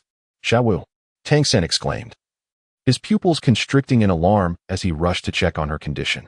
At that moment, Zhao Wujie's 7 soul rings illuminated simultaneously, and the immense soul sage pressure bore down on Tang San and Zhu Zhuqing without restraint. Crack! Bang! There was no doubt. Tang San was forced to the ground by the explosive pressure. Zhu Zhuqing suffered the same fate. Filled with rage, Zhao Wujie glared at Zhu Zhuqing and coldly demanded, "Tell me, what did you just do to me? Why was I suddenly immobile, completely stiff, unable to utilize my soul power?" His earlier state had left him somewhat terrified. His anger stemmed from the sudden loss of movement and the fact that he could not harness even a modicum of soul power. As a soul sage, being so easily broken and rendered incapacitated by Zhu Zhuqing was infuriating. Teacher Zhao, Dai Mubai, witnessing Zhao Wujie's intense fury, quickly interjected. Hearing Dai Mubai's call, Zhao Wujie gradually calmed down, realizing that he had perhaps gone too far upon seeing Zhu Zhuqing and Tang San on the ground. He hastily retracted his soul sage pressure. However, at that very moment, Tang San made his move. Enraged by the injury inflicted upon his beloved Xiao Wu, he retaliated. Whoosh! The moment Tang San rose, a piercing needle shot towards Zhao Wujie. Whoosh! Whoosh! Enraged, Tang San unleashed a barrage of hidden weapons towards Zhao Wujie without holding back. Among them, the most formidable weapon, the dragon whisker needle, was propelled with all his might towards Zhao Wujie. Zhao Wujie, momentarily distracted by Zhu Zhuqing, failed to notice the strange projectiles flying towards him. In a state of panic, he hurriedly attempted to defend himself. However, the effects of Zhu Zhuqing's anesthetic needle still lingered, causing him to be slightly slower in his reaction. As a result, the dragon whisker needle pierced through his defenses and embedded itself into his backside with a resounding thud. Ugh! Upon being hit in the rear, Zhao Wujie's face flushed crimson, akin to a monkey's backside. In that moment, he was truly enraged. Time and again, he found himself in such a humiliating predicament at the hands of these two audacious youngsters. After all, he was the renowned unmoving king, Zhao Wujie. Being struck in the rear was simply intolerable for a man of his stature. Boom! Consumed by fury, Zhao Wujie unleashed his full strength. slapping Tang San away like a fly. Unsurprisingly, Tang San fell to the ground, unconscious. Just as Zhao Wujie was about to retaliate against Zhu Zhuqing, Ning Rongrong suddenly shouted, "Time's up." Upon hearing this, Zhao Wujie glanced at the burned incense and then at Zhu Zhuqing and Ning Rongrong, standing firm. Despite his anger, he had no choice but to relent. "What did you use on me earlier?" Zhao Wujie could not forget the sensation of being rendered immobile, and he questioned Zhu Zhuqing. Zhu Zhuqing did not answer directly, instead responding, "Did you not say that any means could be employed as long as we endured for a stick of incense's time? Now we have completed the test, haven't we?" Zhao Wujie recalled his earlier words and awkwardly scratched his head, ultimately conceding that they had passed the test. He instructed Dai Mubai and Oscar to take the unconscious Tang San, Xiao Wu, and arrange accommodations for Zhu Zhuqing and Ning Rongrong. Before long, Zhu Zhuqing, Ning Rongrong, and Xiao Wu were settled. "Zhuqing, you were truly magnificent just now, managing to bring down Zhao Wujie, a soul sage. By the way, what exactly did you use on him?" In the residence of a young woman, Ning Rongrong praised and inquired about Zhu Zhuqing. Zhu Zhuqing examined the remaining syringe given to her by Gu Yi, without responding to Ning Rongrong's questions. She had not anticipated the immense power of the seemingly casual gift from Gu Yi. This syringe had effortlessly breached Zhao Wujie's defenses. Ning Rongrong noticed Zhu Zhuqing's intense focus on the item in her hand and quickly recognized it as the very instrument that had felled Zhao Wujie moments ago. Upon seeing the label on the syringe, which bore the mark of the renowned Godly Hand Medical Pavilion, Ning Rongrong's eyes widened in realization. Observing Zhu Zhuqing's impressive figure, she pondered deeply. Just then, Zhu Zhuqing suddenly let out a faint groan, feeling a wave of weakness wash over her, causing her to collapse. "Zhuqing, what is wrong?" Ning Rongrong's concern was palpable amidst the unexpected turn of events. Zhu Zhuqing shook her head, stating, "I am fine. Perhaps my soul power was simply drained too much, leaving me a bit weak." However, she soon recognized that it was not merely exhaustion but a transformation within her martial spirit. Recalling Gu Ye's words, she hurriedly stood, retrieved a small white vial, and consumed its contents, medicine entrusted to her by Gu Yi. Her condition mirrored Gu Ye's predictions, compelling her to place her faith in his assurances. As she swallowed the remedy, a wave of vitality surged through her, filling her with warmth. Ning Rongrong, observing Zhu Zhuqing with the white vial identical to the one Gu Yi had given her, widened her eyes in astonishment. Connecting the dots from the earlier syringe and Zhu Zhuqing's previous remarks, she was now certain Zhu Zhuqing had either consumed Gu Ye's medicine or received his treatment, resulting in her remarkable transformation. "I must try this medicine again. If it proves effective, I will visit soon to investigate further," Ning Rongrong resolved inwardly, glancing down at her own altered form and smiling gleefully. "Zhuqing, rest well. I shall check on Xiao Wu." "Yes, you may go," Zhu Zhuqing replied. After Ning Rongrong's departure, Zhu Zhuqing sat in meditation to cultivate her soul power. To her astonishment, she found her pace of cultivation had accelerated. She wondered if it was due to the white vial. "Gu Yi, who exactly are you? Can you truly expedite my growth?" Reflecting on Gu Ye's earlier claim about enhancing her strength, Zhu Zhuqing decided she would seek the truth in a couple of days. Meanwhile, at Zhao Wujie's abode, he grimaced in pain. "These little rascals are surprisingly formidable." After expelling the syringe from his backside, Zhao Wujie recalled the moment Zhu Zhuqing had breached his defenses and injected something into him, rendering him immobile. Now, he was eager to discover the nature of the item that had possessed such formidable power. "Forget it. It doesn't matter now. They are all students of Shrek Academy, and I can inquire later." With that thought, Zhao Wujie felt somewhat reassured. After all, these were mere youngsters, and he was their instructor. "Zhao Wujie." Just then, a deep voice resonated beside him. "Who dares to play tricks here? Show yourself." Zhao Wujie bellowed, scanning his surroundings. "I await you outside." The voice persisted. Realizing someone was using soul power to communicate, Zhao Wujie leapt from the window in pursuit. Upon reaching a forest, he spotted a figure ahead. "Who are you?" he demanded coldly. "The unmoved king, Zhao Wujie, is indeed notorious for bullying the young," came the retort. Zhao Wujie's eyes widened in disbelief at the scene before him, speechless. Perfect timing. I too wish to witness the prowess of the unmoved king. Bang, bang, bang. The serene night at Shrek Academy was shattered by anguished cries echoing through the woods.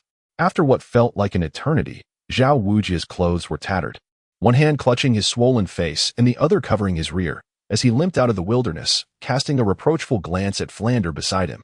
Flanders struggled to suppress his laughter, supporting Zhao Wujie as they made their way back to Shrek Academy. Wujie, take care of your injuries tonight. If you have time tomorrow, consider visiting a physician in Soto City. By the way, I recently heard of a clinic called the Godly Hand Medical Pavilion, renowned for its miraculous healers who have never failed to cure any ailment. Flanders patted Zhao Wujie's shoulder before departing. Zhao Wujie glared at Flanders' retreating figure, recalling how he had merely spectated during his beating, thinking to himself how ungrateful his colleague was. This injury is beyond the recovery sausage's help. I suppose I must visit the doctor Flanders mentioned tomorrow. Grimacing in pain, Zhao Wujie held his swollen face. Chapter 10. The valuable Zhao Wujie. Another splendid day dawned. In the early morning at Soto City, Gu Yi stretched lazily and eagerly opened the doors of his clinic. He anticipated a long queue of young women eager for his healing touch, fully aware of their fervent desire for his attention. However, upon opening the door, Gu Yi was astonished to find not the usual group of youthful women seeking his care, but rather a stout man resembling a small hill. This man was not particularly tall, his appearance robust and coarse, with a face swollen like a pig's head. As he focused, Gu Yi recalled encountering this individual in Soto City before and soon recognized him. Zhao Wujie, the vice principal of Shrek Academy, possessed a martial spirit of considerable quality, the powerful diamond bear. Though his rank as a soul sage was impressive, his current appearance, with a face resembling a swollen pig, betrayed the fact that he had been thoroughly beaten. Gu Yi surmised who might be responsible for this state without much thought. Yet, he was puzzled by the absence of his loyal young female patients, furrowing his brow. Are you searching for the women who were just outside? Yes, where are they? They should have left. Left? Did you send them away? Gu Yi regarded the pig-headed Zhao Wujie with suspicion. Well, how should I explain this? Zhao Wujie's embarrassment was evident, not wanting anyone at the academy to witness his disheveled state. He had arrived early at the Godly Hand Medical Pavilion after hearing Flanders' advice the previous night. Upon finding a throng of young women waiting in line, he resorted to some tactics to disperse them, wishing to conceal his current predicament. Upon seeing Zhao Wujie in such a state, Gu Yi was certain that it was Zhao Wujie who had driven away his devoted patient. Gazing at Zhao Wujie's face, swollen and resembling that of a pig, Gu Yi was filled with indignation. Did they not understand how much he earned from surgeries each day? Were they unaware of how many charming young women he could soothe and treat with his skilled hands daily? Gu Yi had an undeniable fondness for providing hands-on treatment to those enchanting young women day after day. Yet now, however, Gu Yi glanced outside once more, confirming that only Zhao Wujing, with a face swollen and resembling that of a pig, remained. With a sense of resignation, he turned his attention to the unfortunate Zhao Wujing. You have come seeking treatment, haven't you? He inquired. Indeed, I have heard tales of your miraculous medical skills, and since your services are offered free of charge, I thought I would come to consult with you, Zhao Wujing replied, grinning foolishly while touching his inflamed face. Please, come in, Gu Yi, a physician of integrity and selflessness, welcomed him. In his pursuit of mastery and proficiency, he never shunned any case, even treating Zhao Wujing, despite his pig-like appearance. Upon entering the clinic, Gu Yi utilized his surgical system to scan Zhao Wujing, only to discover that the rewards were astonishingly greater than those for treating a young woman, soaring to an impressive 50 points. This revelation left him utterly astonished. He approached Zhao Wujing, scrutinizing him closely to ascertain what made him 10 times more valuable than the young women. Was it his stout physique? His solid pectoral muscles? Or perhaps? Gu Yi cast a glance at a certain part of Zhao Wujie, seemingly deep in thought. Are you employing the power of your gaze for healing, esteemed physician? Zhao Wujie inquired, noticing Gu Ye's scrutinizing stare. Were it not for his awareness of Gu Ye's identity as a healer, Zhao Wujie might have suspected that this man was a charlatan, given the intensity of his gaze and his wandering scrutiny.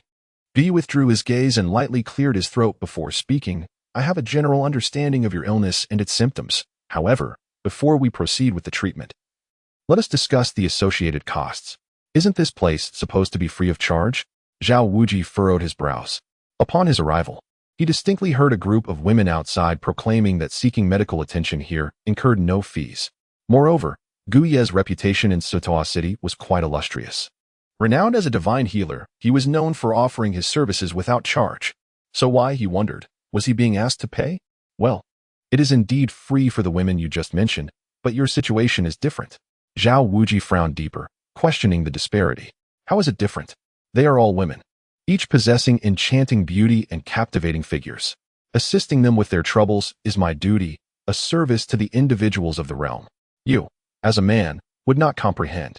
These thoughts, however, remained unvoiced by Gu Yi, who deemed it inappropriate to share such sentiments with a robust and coarse figure like Zhao Wuji. The women had claimed it was free because they had exchanged something of equal value, many of them being ordinary women from the working class. As their physician, do you merely wish to offer them a taste of the long-lost warmth of human connection and societal compassion, whereas you, as a soul master, are inherently different? To be frank, I can assure you that I will be able to treat your condition swiftly, but there will be a necessary fee.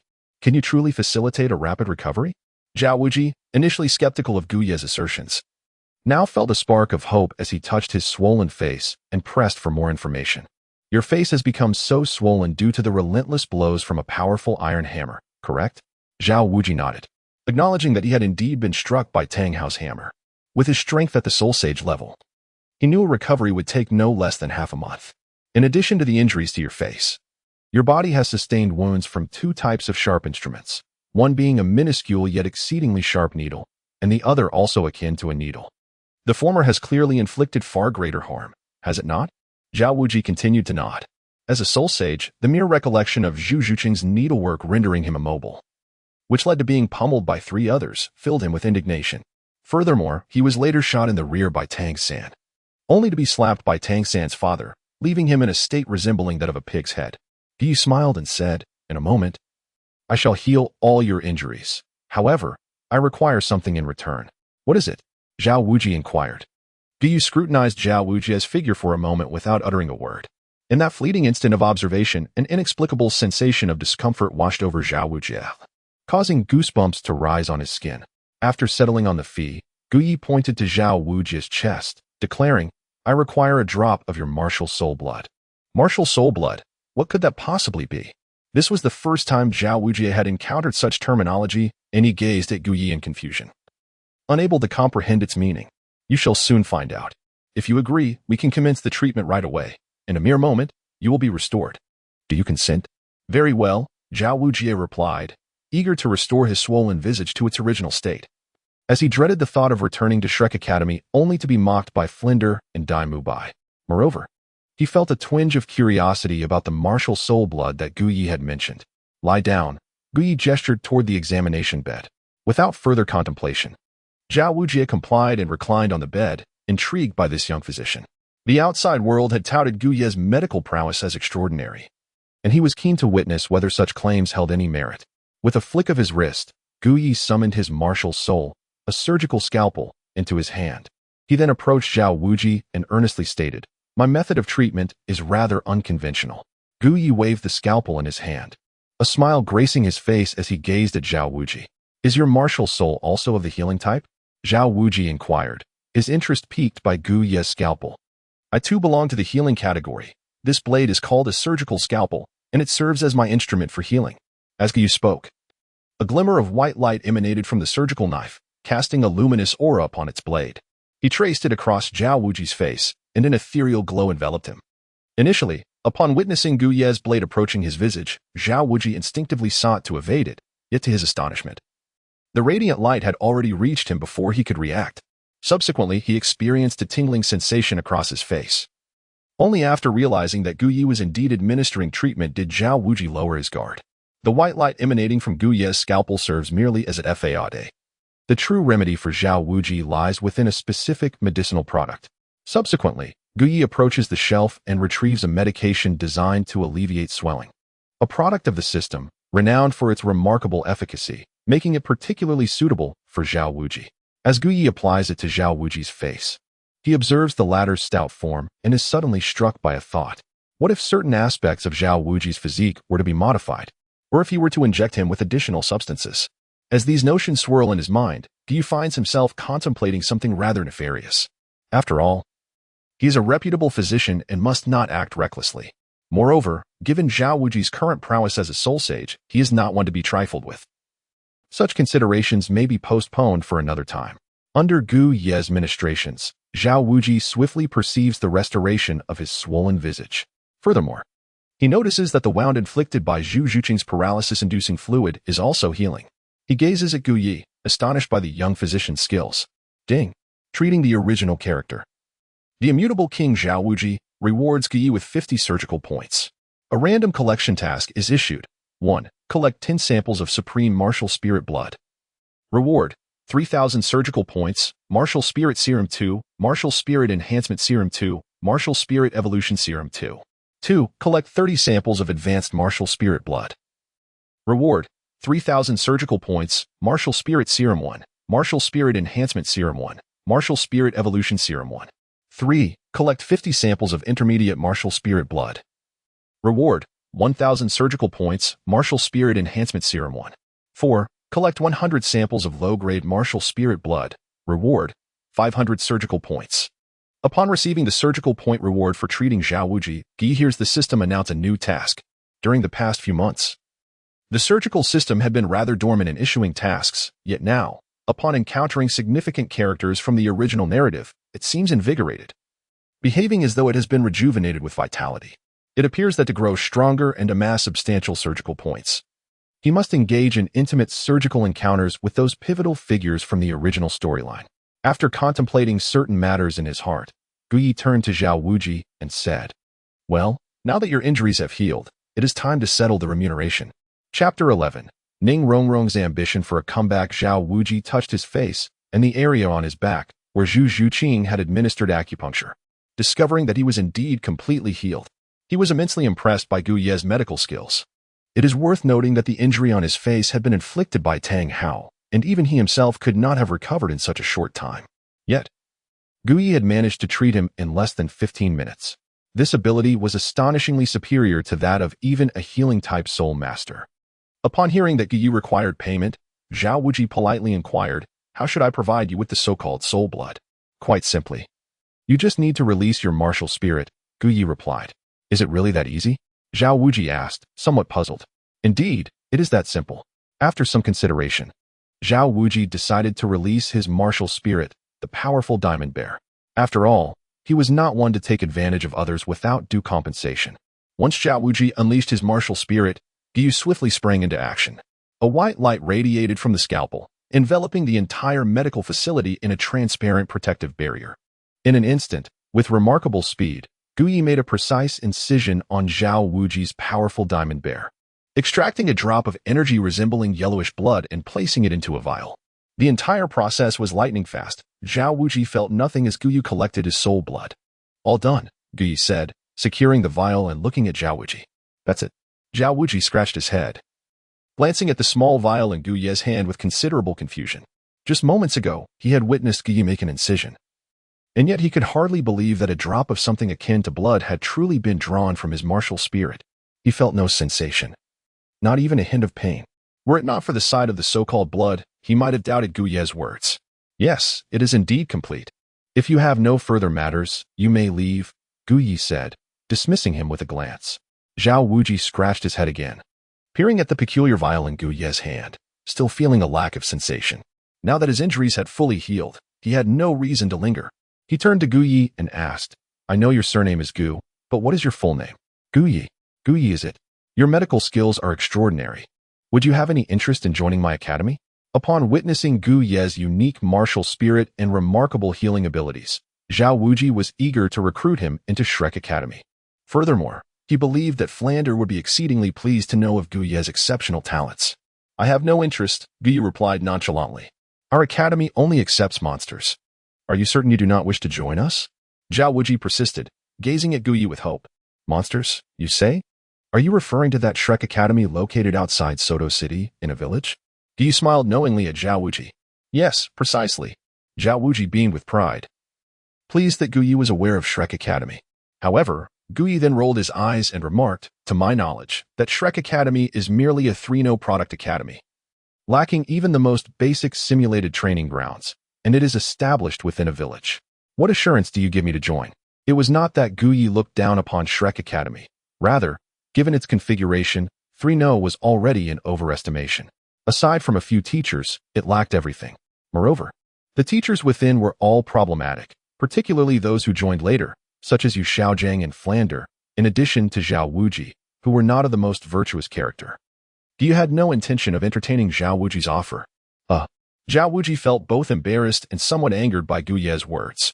After all, To label his academy as 3-0 was the truth, yet as the vice president, he could not remain indifferent. However, recalling how Gu Yi had just healed his injuries, he ultimately decided to take his leave from the Divine Hand Medical Clinic. Before departing, Zhao Wuji glanced at Gu Yi, resolving to return with Flander for further discussion. Gu Yi must surely have misconceptions about Shrek Academy. He needed to inform Flander. If someone of Gu Ye's caliber were to join their academy, which only accepted monsters, it would indeed be a privilege for them. After Zhao Wuji's departure, Gu Yi dismissed the thought of Zhao Wuji's invitation to Shrek Academy and took out the vial containing Zhao Wuji's soul blood to assess its quality. Powerful Diamond Bear Martial Spirit, grade, high grade. The collection of high-grade soul blood was complete, totaling 130. Observing the system's evaluation of the powerful Diamond Bear Martial Spirit, Gu Yi began to surmise the grading of martial spirits within the Douluo realm. On the Douluo continent, the pinnacle of martial spirits would include renowned ones such as the Ice Phoenix, the 7 Killing Sword, the 9 Treasure Glazed Tile Pagoda, the Haotian Hammer, and the White Tiger. Martial spirits like the 6-Winged Angel and Sea God were likely classified as divine-grade martial spirits. Gu Yi found the task of collecting these martial soul bloods to be quite formidable. By the way, I wonder how Zhu Zhuqing's Phantom Spirit Cat Martial Soul is positioned? Out of curiosity, Gu Yi decided to analyze the blood extracted from Zhu Zhuqing's martial soul. Upon examination, he was somewhat surprised to find that it barely reached a high level. It seems that this little feline will come seeking me before long. Upon learning of Zhu Zhuqing's martial soul rank, Gu Yi, understanding her relentless pursuit of strength and her background, along with the news he had shared with her yesterday regarding the evolution and enhancement of martial souls, was confident that she would soon seek him out. I wonder when Ning Rongrong, the little dumpling, will come. It should be soon as well. To obtain the martial soul blood of the 7 Treasure Glazed Tile, there is no better source than Ning Rongrong herself.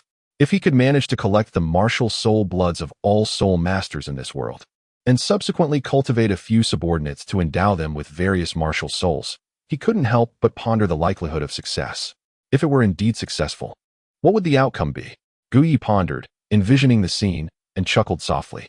He was a man with lofty aspirations. How could he possibly confine himself to the humble town of Soto? Upon arriving in this realm, Gu Yi had set his sights on a particular woman within the spirit hall, devising a modest goal to one day administer a life-altering procedure to Bibi Dong when the opportunity arose.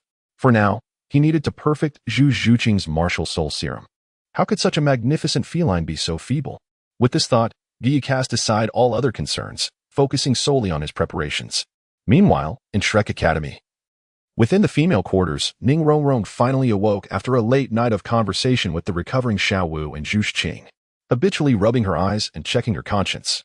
Ning Rongrong was abruptly jolted awake upon realizing the truth of her situation. Could it be? It truly was. To confirm her suspicion, she rushed to the mirror, lifting her garments to scrutinize closely. Indeed, it was real. Gu Yi's remedy had proven effective. Overcome with excitement, Ning Rongrong exclaimed, her voice echoing through the room. The sudden outburst stirred the slumbering Xiao Wu, who inquired, Rongrong, what is it? Nothing. Nothing at all, Xiao Wu. You're awake. Let us go have breakfast. Ning Rongrong replied hastily, tidying her attire before approaching Xiao Wu's bedside. She had no intention of revealing her secret just yet. She yearned to astonish everyone in silence. In the adjacent room, Zhu Zhuqing, after a night of rigorous training, exhaled deeply, feeling the shift in her soul power and beaming with joy. Her soul power had advanced from level 27 to 28. Swiftly, she retrieved the small white vial, gazing at the last remaining pill within. Her curiosity piqued. Gu Yi, can you truly make me stronger? What did you mean by martial soul evolution? Will my ghostly spirit cat martial soul transform into something more formidable? Zhu Zhuqing speculated, reflecting on her breakthrough, attributing it not only to Gu Yi's healing touch but predominantly to the contents of that vial. Her heart raced at the thought. No one knew the relentless effort she invested day and night to grow stronger, for only by becoming powerful could she ensure her survival. As for Daimobai, the man who had abandoned her, a disdainful scoff escaped her lips. She was well aware of his notorious escapades. Encountering such a debased individual compelled her to strive even harder to thrive within her family. I will visit Gu Yi, if what he claims is true, perhaps. She vowed to herself, clenching her fist with unwavering determination as thoughts of her family and sister surged in her mind. Zhuqing, are you awake? Ning Rongrong entered the room, her demeanor radiating joy. Upon seeing Zhu Zhuqing up, She eagerly pulled her along to leave the room, intent on joining Xiao Wu for breakfast. However, to their astonishment, they discovered that Shrek Academy lacked a proper dining hall. Had they not encountered Oscar along the way, they might have suspected they were being led astray. Shrek Academy appeared to be nothing more than a rundown village school. Chapter 12. How many heads does a woman have? Inside the makeshift dining area, Ning Rongrong felt a pang of regret. She questioned whether joining Shrek Academy had been a wise decision, as it proved to be far more dilapidated than she had anticipated. Yet, now that she was enrolled, it was too late for regrets. Alas, she sighed. Within the dining hall, Dai Mubai, Tang San, and Oscar exchanged whispers as they observed the trio of beauties, Ning Rongrong, Xiao Wu, and Zhu Zhuqing. Oscar's gaze lingered particularly on Ning Rongrong, his eyes widening in astonishment. Meanwhile, Ning Rongrong barely acknowledged them, hastily finishing her meal. Zhuqing, Xiao Wu, I have something to attend to shortly, she announced. Where are you off to, Rongrong? Xiao Wu inquired. Just some errands. Ning Rongrong had no intention of disclosing her visit to seek treatment. She bid farewell to Xiao Wu and Zhu Zhuqing before departing the dining hall. With classes at Shrek Academy commencing the following day, Ning Rongrong, devoid of obligations, returned to Gu Yu's chamber to retrieve her small vial before making her way to Soto City. Where are you headed? Oscar called out as he exited the dining area and noticed Ning Rongrong.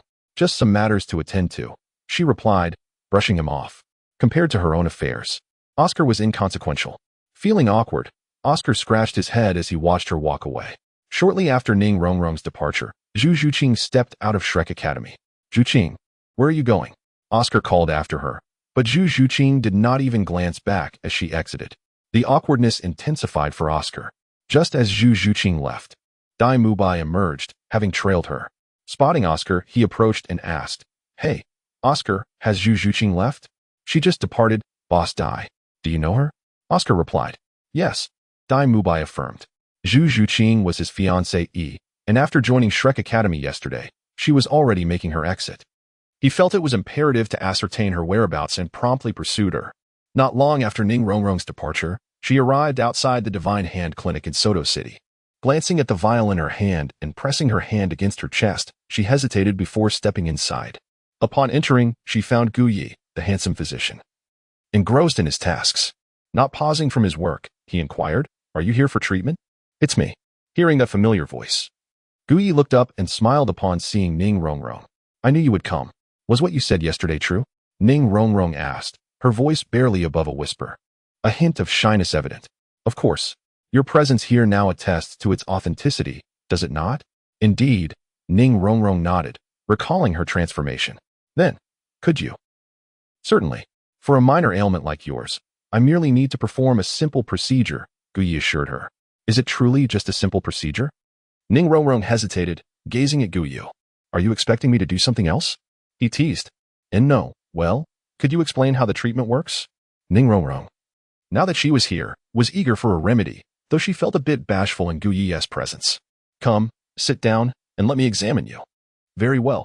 Ning Rongrong nodded obediently and gracefully took a seat in front of Gu Yi. Subsequently, Gu Yi grasped Ning Rongrong's hand, skillfully taking her pulse. As he continued, he shook his head and sighed. Indeed, Ning Rongrong's skin was truly exquisite. Observing Gu Yi's demeanor, Ning Rongrong appeared somewhat anxious, fearing he might declare the treatment challenging. Thus, she softly inquired, What's wrong? It's nothing. Just open your mouth. Oh.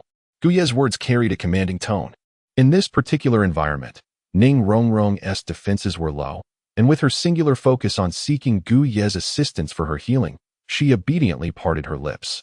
Gu Yi gazed thoughtfully, his pure eyes eventually resting upon Ning Rongrong's chest. He then let out a long sigh, lamenting, What a pity, truly a pity. Ning Rongrong, perplexed, looked at Gu Yi. Had he not claimed he could provide a cure? Yet his tone conveyed otherwise. She had approached Gu Yi with the hope of blossoming into beauty as she grew. Gu Yi gently caressed Ning Rongrong's delicate hand and inquired, Do you know why you are so petite? Ning Rongrong shook her head, softly replying, No, I do not. Her voice was as faint as a whisper. It is because your head is small. My head? Small? Ning Rongrong gazed at Gu Yi in confusion, unable to comprehend the meaning behind his words. What could her small head possibly have to do with anything? She then touched her own head, finding it perfectly proportionate. Have you ever heard the saying a head as large as a basin? Gu Yi asked while continuing to hold her hand. Ning Rongrong shook her head again. At that moment, She resembled a patient eagerly awaiting a physician's remedy, instinctively drawn to believe and respond to Gu Ye's inquiries. Now let me ask you once more, he continued. Do you know how many heads you possess? Isn't it just one? Incorrect, it is 3. But I only have 1 head. How could there be 3? Ning Rongrong looked at Gu Yi in bewilderment. Gu Yi smiled without uttering a word. Then, with a piercing gaze, he cast a glance at Ning Rongrong's chest and inquired, do you know what it means to possess 3 heads and 6 arms? Ning Rongrong was taken aback. Her expression filled with confusion as she struggled to comprehend the meaning behind Gu Ye's words. The term 3 heads and 6 arms refers to the most exquisite and harmonious form and figure a woman can attain, should one achieve this state. The thoughts that dwell within and the imperfections of the body become effortlessly amendable. What exactly is meant by 3 heads and 6 arms? Ning Rongrong asked with curiosity. 3 heads. Precisely, but what about the 6 arms?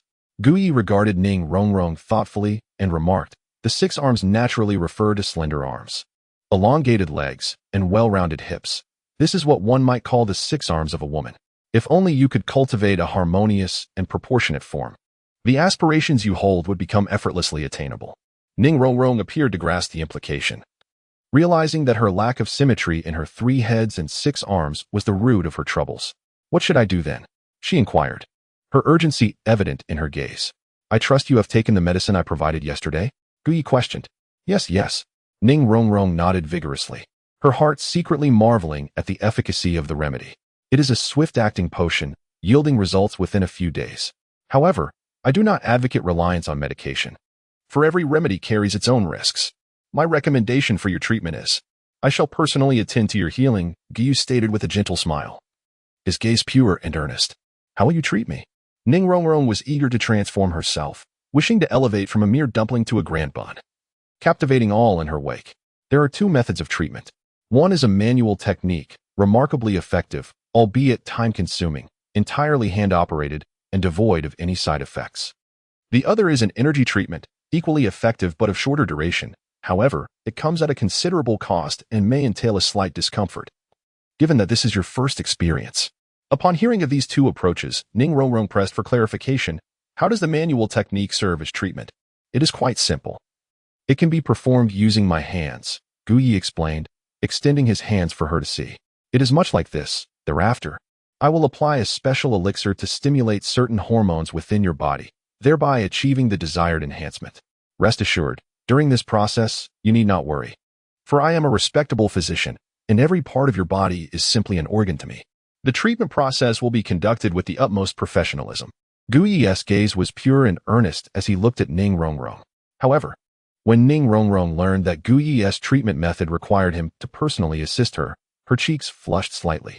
She turned her eyes towards the handsome Gu Yi and admitted to herself that he was indeed quite dashing.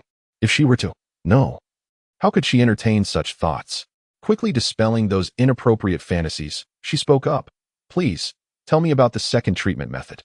There was no way she would agree to the first one, despite Gu Ye's striking appearance and his status as a serious physician. The situation was simply too embarrassing for her. Gu Yi felt a tinge of disappointment. He had initially hoped to personally nurture Ning Rongrong, but she was unwilling, and he would not impose, for he was, after all, a respectable physician. Very well, let us discuss the second method. This second treatment, naturally, is energy therapy. I shall prepare a concoction for you, which you may apply to your body upon your return. After a week, you shall notice slight effects, and in half a month, significant improvements will commence. However, to achieve perfection, it may require as long as 6 months. What kind of concoction? Ning Rongrong inquired with curiosity. The specifics of the concoction are of no concern to you. You need only know that it is beneficial and will not cause you harm. Oh, Ning Rongrong expressed no skepticism, for she had already tried something similar the day before. Yet, she pondered whether 6 months was not an excessively long duration. She wished to surpass Zhu Zhuqing in a short time, secretly developing her abilities to astound Xiao Wu and the others. The astute Gu Yi discerned Ning Rongrong's thoughts at that moment. This insight stemmed from a physician's understanding of their patient, as well as an awareness of a woman's desire to enhance her beauty. He then smiled and inquired, "Are you finding 6 months too long?"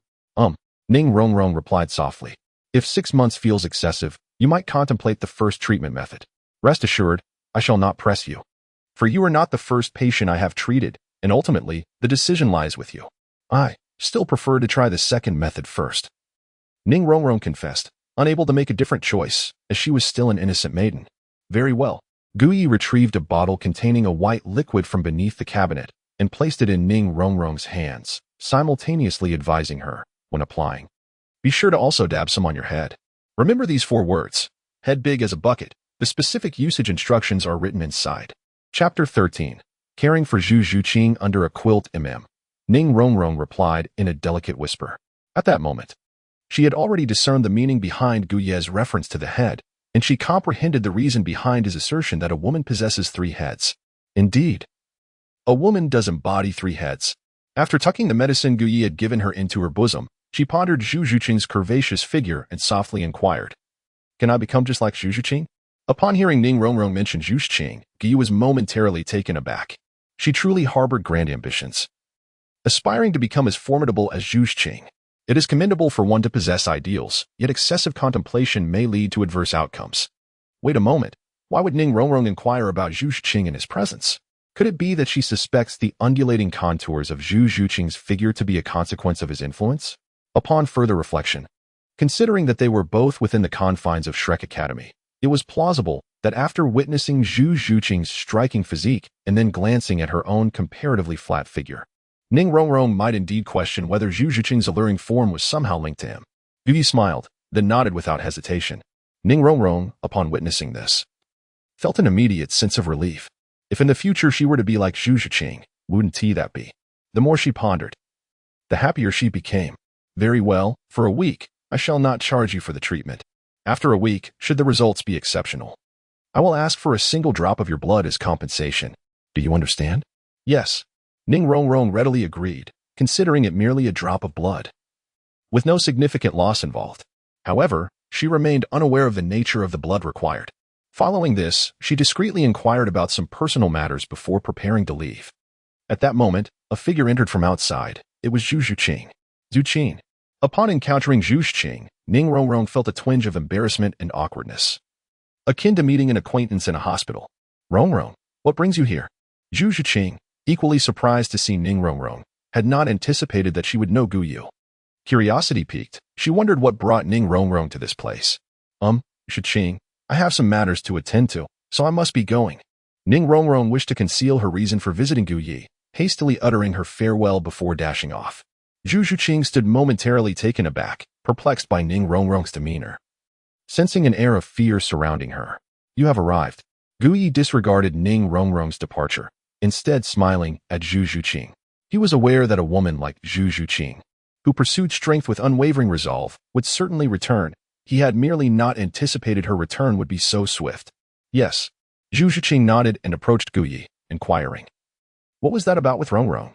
Do you know her? Indeed, she is also here seeking my assistance. Assistance? Is Rongrong unwell?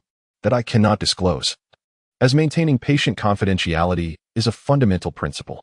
Zhu Zhuqing, recognizing the gravity of the situation, refrained from pressing further, remembering her own purpose for being there. She gazed at Gu Yi and stated, you mentioned previously that you could help me grow stronger and even evolve my martial soul. Is that true? That depends on you. What do you mean? Zhu Zhuqing's strikingly clear eyes were filled with confusion as she looked at Gu Yi. This matter is highly confidential. Please follow me inside and take a seat on the bed. I shall explain everything in detail once we are inside.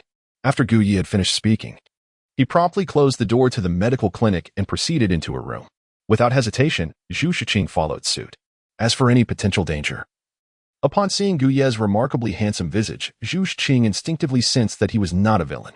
Moreover, with Ning Rongrong's acquaintance with Gu Yi, her concerns dissipated further. As the two entered the room, a figure approached the vicinity of the renowned Divine Hand Medical Clinic, none other than Dai Mubai, who had followed Zhu Zhuqing. Earlier, Ning Rongrong had mentioned that Zhu Zhuqing had gone into the clinic.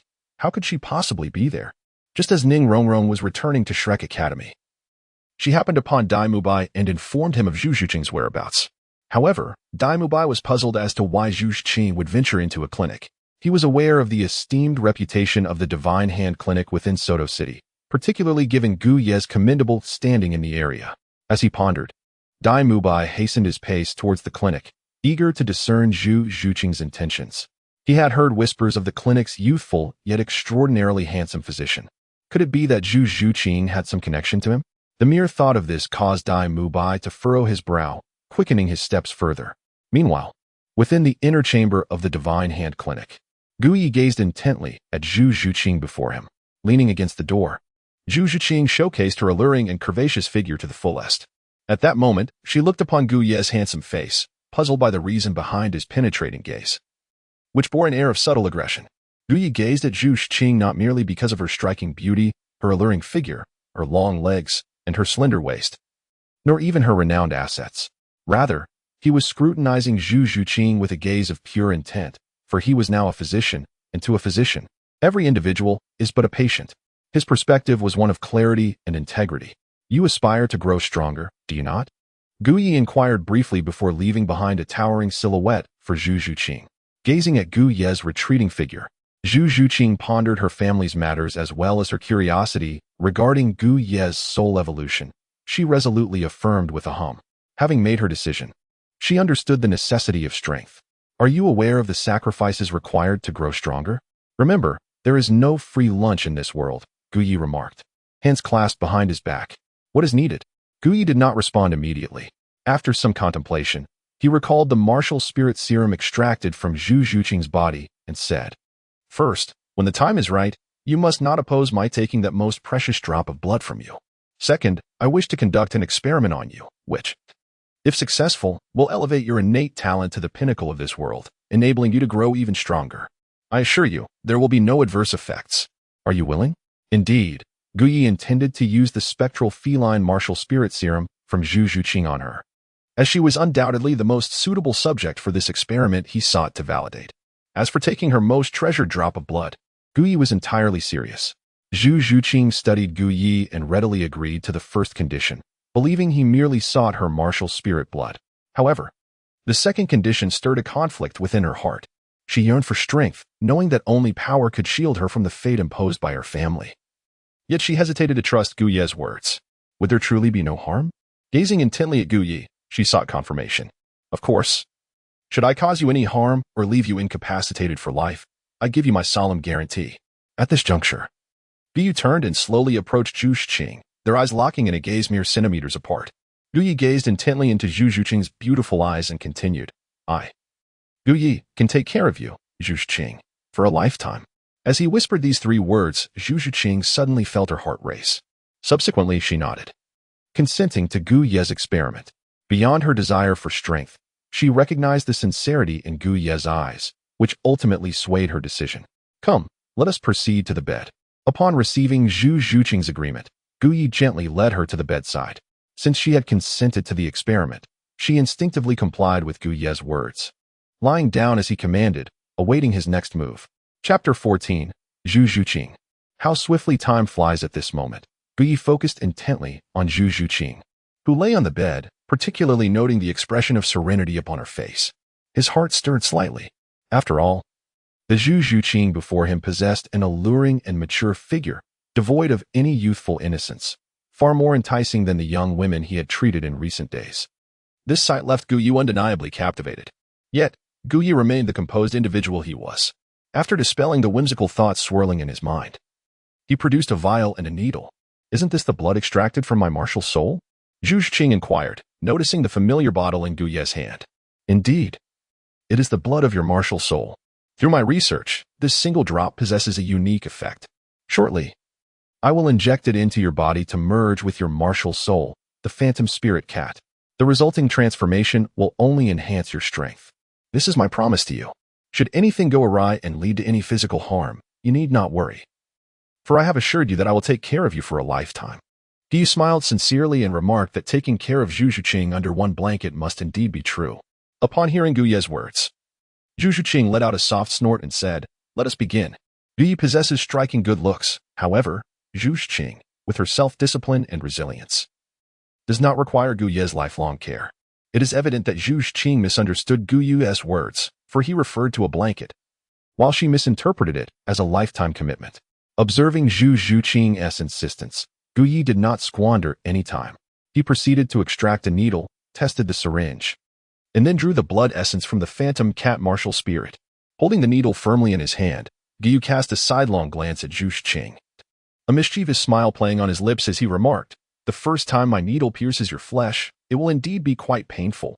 Brace yourself for it." Zhu Zhuqing, eyeing the sizable needle in his grasp, felt a flicker of trepidation within her. However, having already proclaimed her intent, retreating was not an option for her. Thus, steeling her resolve, she softly uttered, "Come on," and closed her eyes, awaiting the sensation of the needle's prick at some undisclosed location on her body. Unbeknownst to her, Gu Yi had already completed the task. How swift! Zhu Zhuqing marveled inwardly at Gu Ye's unexpectedly rapid execution, realizing she had scarcely felt a thing as he finished. Had Gu Yi been privy to her thoughts, he might have seized an even larger needle to elicit a more pronounced reaction from her. "Is it done? Did you not say it would be painful the first time? Why did I not feel anything? And how can you be so remarkably fast?" Zhu Zhuqing's barrage of questions struck Gu Yi like a series of relentless blows, rendering him momentarily speechless. At that juncture, he discerned that Zhu Zhuqing was not as frigid as he had initially perceived. Her every word pierced through to the essence of the matter with striking clarity. He regarded the woman who dared to challenge his swiftness and dismiss the notion of pain. At this moment, Gu Yi resolved that he would soon impart to her the true meaning of suffering. "Why are you silent?" Zhu Zhuqing inquired, noting the sudden gloominess in Gu Ye's demeanor. Her tone, imbued with a hint of concern, only deepened his silence. From that instant onward, Gu Yi, embodying the essence of manhood, made a pivotal decision. He would ensure that Zhu Zhuqing comprehended the depths of emotional pain. 3, 2, 1. Gu Yi observed as Zhu Zhuqing counted down 3 seconds. The moment she completed her count, her expression shifted dramatically from indifference to one of distress. Instinctively, she clutched her chest, her countenance growing increasingly pained. Vi gazed at Zhu Zhuqing, a flicker of excitement stirring within him. For the anguish etched across Zhu Zhuqing's countenance was akin to what he had anticipated. The blood essence of her martial soul was indeed beneficial to her, and the evident signs of her torment were unmistakably linked to the fusion of that martial soul's blood essence. In the next moment, Zhu Zhuqing abruptly arched her body, the agony upon her visage intensifying considerably. Gu Yi firmly grasped Zhu Zhuqing's shoulder and spoke with gravity. "Zhu Zhuqing, you must endure this. It is a sign that your martial soul is beginning to merge. If you wish to grow stronger, no matter how excruciating it becomes, you must persevere. Do you understand?" "I understand," Zhu Zhuqing managed to utter with great difficulty. The infusion of the martial soul's blood essence into her existing martial soul was an unprecedented experiment, and the agony it entailed was beyond what an ordinary person could bear. Yet, Zhu Zhuqing was no ordinary individual, having grown up in the Douluo Empire. Within the cold-blooded confines of the royal Zhu family, she had been a witness to countless acts of brutality from a young age. The horrors of fratricide and sororicide were experiences she had lived through. Had she not escaped the Douluo Empire, she might have already become a victim to her sister's blade. She was a woman with a clear objective. She sought strength, yearning to defeat that woman. To achieve her goal, she resolved to endure any pain that lay ahead. Suddenly, a heart-wrenching scream echoed through the room. In an unforeseen moment, Zhu Zhuqing, who had been bent over in agony, surged forward to embrace Gu Yi tightly, her teeth sinking into his shoulder. The intense pain overwhelmed her, causing her to bite down fiercely, while her grip on him tightened resolutely. At that moment, she was drenched in sweat, and blood flowed from Gu Ye's shoulder into her mouth, her consciousness blurred by the searing pain. Zhu Zhuqing tasted the sweet yet faintly metallic tang of blood as it entered her mouth, unwittingly swallowing it. Her awareness was hazy. She was unaware that it was Gu Ye's blood she consumed. Her teeth remained clenched on his shoulder, her hands wrapped firmly around his waist, showing no intention of releasing him. Gu Ye's broad chest provided her a sense of security, and as she clung to him, she found herself unwilling to let go. Time slipped away, and the excruciating agony from the martial soul fusion caused Zhu Zhuqing to lose consciousness in Gu Ye's embrace. During her unconsciousness, the blood essence of the nethercat martial soul fully merged with her own. At that moment, her martial soul underwent a remarkable transformation. The originally dark purple nethercat became even darker, radiating a lustrous sheen that glimmered with an almost obsidian glow. Simultaneously, the ominous aura of her nethercat martial soul began to emanate outward, as if to manifest into a flickering black flame. Gu Yi gazed at Zhu Zhuqing, who had fainted in his embrace, and then glanced at the wound on his shoulder with a wry smile. He realized that he had indeed succeeded. After further probing into the changes within Zhu Zhuqing's martial soul, he finally found his answer. The martial soul serum could be utilized on soul masters possessing the same martial soul, and the results were exceptional. At this moment, Zhu Zhuqing not only exhibited certain alterations in her martial soul, but her soul power had also significantly increased. This morning, her soul power had risen from level 27 to 28, yet now she had reached level 30. This clearly demonstrated the potency of Gu Ye's martial soul serum. However, this was merely a singular instance. A definitive conclusion could not yet be drawn. Further experimentation was necessary, and the pain endured was not something an ordinary individual could withstand. Gu Ye gazed at the unconscious Zhu Zhuqing, feeling a certain admiration for her resilient character. Perhaps it would be best to tend to the injury on his shoulder first. Gu Ye shifted his gaze from Zhu Zhuqing's face to the area on his shoulder marked by a row of bite marks, hastily attending to the bleeding. Even at that moment, with Zhu Zhuqing unconscious in his arms, her delicate face flushed, and fragrant sweat dripping onto his clothing, he remained indifferent. However, at that very instant, Daimubai had arrived outside the clinic, observing the interior of the establishment with a face contorted by fury. He could no longer contain himself and forcefully kicked the clinic's door open. Chapter 15. A 3-slap reward for Daimubai baying. With a furious kick, Daimubai stormed into the clinic. Earlier, upon arriving at the door, he had assumed that the doctor, Gu Yi, had left since the clinic was closed. To his dismay, as he approached the entrance, he heard a woman's voice from within. Recognizing it as Zhu Zhuqing's, his mind, seasoned by encounters with numerous women, conjured up troubling thoughts. He suspected that Zhu Zhuqing was engaging in an illicit affair with the man inside the clinic. As Zhu Zhuqing's fiancée, the sight of her clandestinely meeting another man filled him with indignation. His already volatile temper could hardly endure such humiliation. Rushing into the clinic, Daimubai made a beeline for the room from which the voice emanated. Upon entering, he was met with a scene that ignited his fury. Gu Yi, having treated his own shoulder injury, noticed that Zhu Zhuqing, overwhelmed by the recent pain, was drenched in sweat, her clothing clinging to her skin. With a considerate nature, Gu Yi had removed her outer garment to provide her some relief.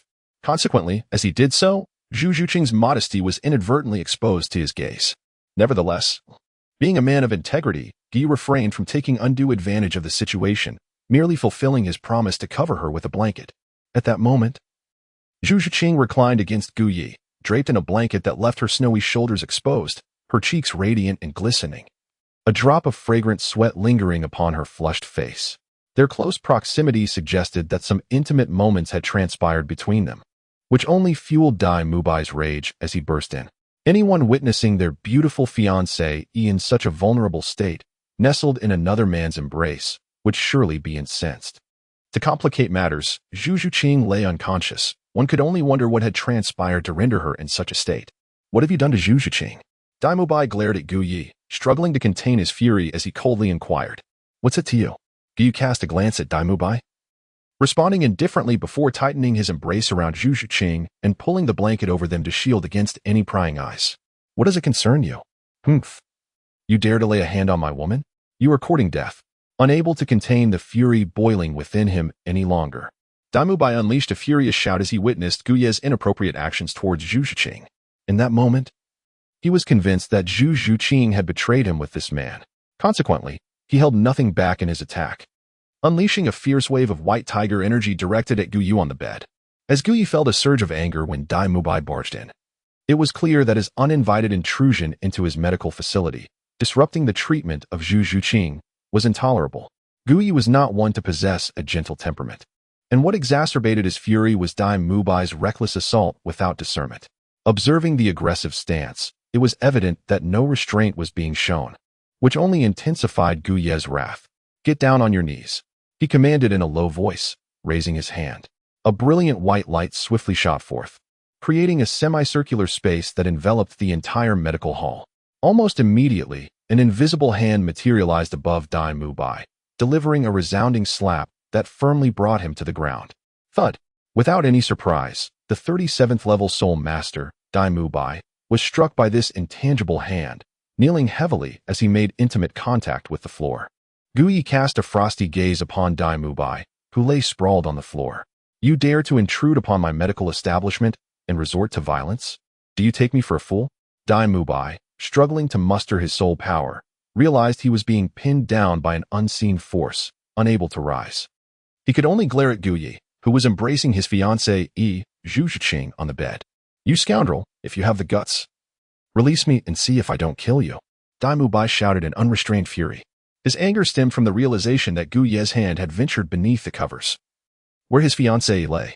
Gu Ye's intentions were all too clear to the furious Dai Mubai, who had witnessed countless women fall for Gu Ye. However, he merely sneered and raised his hand, delivering an ethereal slap towards Dai Mubai. Smack!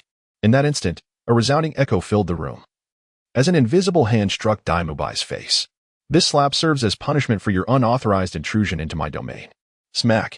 Another slap resonated. "This one is a reward for your indiscriminate attack on me." Smack! A third slap followed. "And this is for aiding others in their misdeeds." After 3 resounding slaps, Dai Mubai's face was left swollen and unrecognizable, a testament to the force behind Gu Ye's strikes. He struggled with all his might. Yet Gu Ye's invisible hand held him firmly in place, leaving him to flail helplessly. You scoundrel. I will not let you off so easily." Dai Mubai's bloodshot eyes bore into Gu Ye, who remained unfazed. He had never endured such humiliation, and now he was forced to witness Gu Ye holding Zhu Zhuqing while he lay powerless on the ground. How could someone who prided himself on his superiority bear such a disgrace? Yet, in that moment, Dai Mubai seemed to come to terms with the reality that he was no match for Gu Ye, though he remained unaware of Gu Ye's true strength. The fact that he had been bested in a single move was undeniable. Though filled with rage, Dai Mubai was not a mindless brute. He averted his gaze from Gu Ye and Zhu Zhuqing, gradually regaining his composure. Meanwhile, Gu Ye, having dealt with Dai Mubai, turned his attention to Zhu Zhuqing. Gu Ye observed that a faint trace of blood lingered at the corner of Zhu Zhuqing's mouth. He reached out to gently wipe it away, only to smear the crimson stain across the pristine white bed sheets. In an instant, the once immaculate linen was marred by a vivid red hue. At that moment, a composed Dai Mubai, having regained some of his composure, struggled to lift his head, aware of his inferior strength. He intended to invoke his identity as a member of Shrek Academy, hoping to instill in Gu Ye a sense of the consequences of offending such a prestigious institution. However, upon raising his gaze, he was immediately met with the sight of the bloodstained sheets. Suddenly, a realization struck him, and his expression transformed from calm to a menacing glare. Without a doubt, Dai Mubai envisioned the bloodstain as Zhu Zhuqing's maiden blood. The beautiful fiancée he had encountered just yesterday was now entwined with another man, an event he had witnessed firsthand. It was easy to imagine the fury that would ignite within a man of Dai Mubai's temper. For someone as arrogant and domineering as him, the anger would only intensify. "You, wait for me." Dai Mubai's voice was icy. The rage within him barely contained as his nails dug into his flesh, his teeth clenched as he fixed a furious stare upon Gu Ye. Were it not for his current lack of strength, having been brought low, he would have already sought vengeance upon Gu Ye with reckless abandon. Nevertheless, Gu Ye remained unfazed by Dai Mubai's presence. After cleaning the blood from Zhu Zhuqing's lips, he gazed intently at her flawless visage. Truth be told, even the most serious of Gu Ye found himself somewhat captivated by Zhu Zhuqing's beauty. Instinctively, he felt an urge to kiss her supple, delicate lips, particularly in front of Dai Mubai, which would undoubtedly be delightful. However, being a person of integrity, he refrained from taking advantage of the situation. Instead, he discreetly shielded Zhu Zhuqing from Dai Mubai's view with his sleeve, pretending to lean down to kiss her. It is worth emphasizing that Gu Ye did not actually kiss her. After all, he was a man of principle. Unable to discern the true nature of the scene before him, the fallen Dai Mubai could only imagine what Gu Ye might be doing to Zhu Zhuqing. His eyes nearly bulging with fury, he mentally roared that Zhu Zhuqing was his fiancée, belonging solely to him, and that no other man should have the audacity to kiss her. However, before Dai Mubai could dwell further on his thoughts, Gu Ye waved his hand, unceremoniously casting the vexatious presence of Dai Mubai out of his clinic. Were it not for his awareness of Dai Mubai's affiliation with Shrek Academy, where formidable soul saints like Zhao Wujin and Flanders resided, Gu Ye would have had no qualms about confronting Dai Mubai, a scoundrel who abandoned his fiancée. Over the years, Dai Mubai had indulged in a life of debauchery in Soto City, consorting with countless women, while Gu Ye had only shared a fleeting kiss with Zhu Zhuqing, who had not protested. What right did Dai Mubai have to raise a ruckus? With the obnoxious clamoring of Dai Mubai silenced, tranquility returned to the space. Gu Ye smiled contentedly as he looked at Zhu Zhuqing. He then gently lifted her and laid her on another bed to allow her to rest. Given the transformation of her martial soul, Zhu Zhuqing would not awaken any time soon. providing Guyi with an opportunity to carefully observe her condition, particularly in regard to her martial soul. Of course, he would never sneak a glance at her physical form. Chapter 16. Tang San's visit for medical attention. Indeed, how splendid. Zhu Zhuqing truly possesses a remarkable figure. Oh, how embarrassing. That was not what I meant to say. The cat had grown in size after the integration of the serum, and it was no wonder, for it belonged to Zhu Zhuqing. Guyi rested his chin on his hand, contemplating as he surveyed the unconscious Zhu Zhuqing lying on the bed, marveling at her beauty. In her current state of oblivion, Zhu Zhuqing appeared enchanting, her figure exquisite and her features captivating. Were it not for Guyi's serious demeanor, one could easily imagine a less scrupulous physician taking advantage of her vulnerable position. Instead, Guyi meticulously examined every part of her body, observing the changes in her martial soul, the nether cat. Meanwhile, Dai Mubai, having been unceremoniously thrown out of the clinic, lay sprawled on the ground in a pitiable state. Although the 3 slaps he had received from Guyi were not grievous, they rendered him unable to move, as Guyi had targeted his vital points, making it nearly impossible for Dai Mubai, a mere soul master, to resist, as he contemplated rising to seek help from Shrek Academy to avenge himself. A figure approached the clinic. It was Tang San.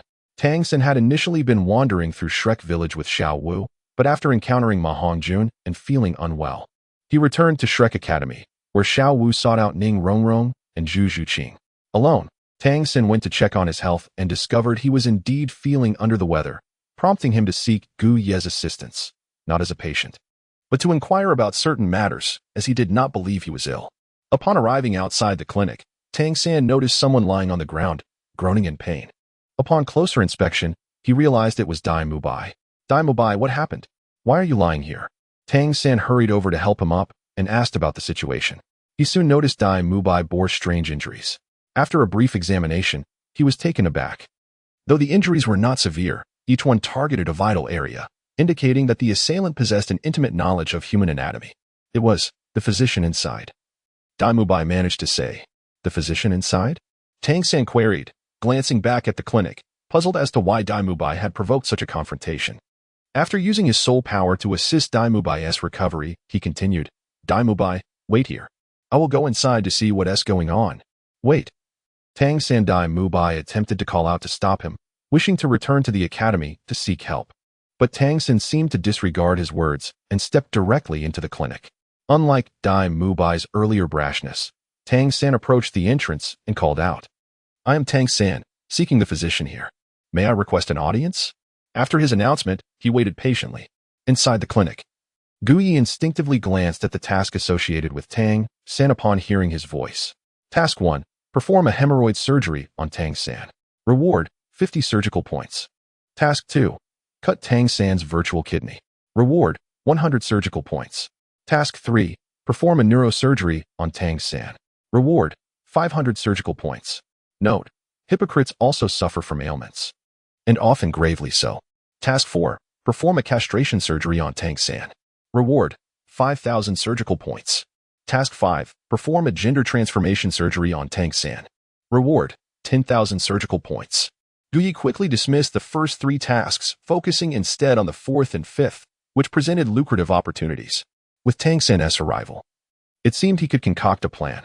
As Guyi contemplated a particular scheme, a smile crept onto his face as he emerged. "Oh, isn't this the young man with the weak kidneys? Have you come to believe what I said?" Guyi greeted Tang San with a warm smile. Upon hearing Guyi refer to him as the weak-kidneyed young man, Tang San's expression darkened, feeling slightly irked, as he did not consider himself afflicted. However, he refrained from retorting and instead inquired, "Did you injure Dai Mubai? You mean the fellow lying outside? If so, then yes, I did strike him. Are you seeking revenge on my behalf?" Guyi replied with a casual tone. Tang San scrutinized Guyi and, sensing his profound strength, shook his head. He had only recently met Dai Mubai. While he had joined Shrek Academy as a classmate, their bond was not yet deep. Furthermore, having sparred with Dai Mubai, he understood his capabilities. The ease with which Guyi had dispatched Dai Mubai discouraged him from seeking retribution on his friend's behalf. "Since you are not here to defend him, you must be here for treatment, correct? Rest assured, a weak kidney is merely a minor affliction. If you desire a remedy, I can restore your vitality," Guyi said, stepping closer to Tang San with an affable grin. Understanding that young individuals like Tang San often hesitated to admit to such vulnerabilities, Gu Yi was willing to humor him for the sake of earning a handsome reward, albeit under the guise of treatment. However, he required Tang San's consent, as he did not wish to explain himself to a certain individual later on. Until he had secured sufficient strength for self-protection, Gu Yi would not take unnecessary risks. Tang San hesitated but ultimately resolved to test whether Gu Ye's medical skills were as remarkable as rumored. If they were indeed exceptional, what harm could there be in receiving treatment?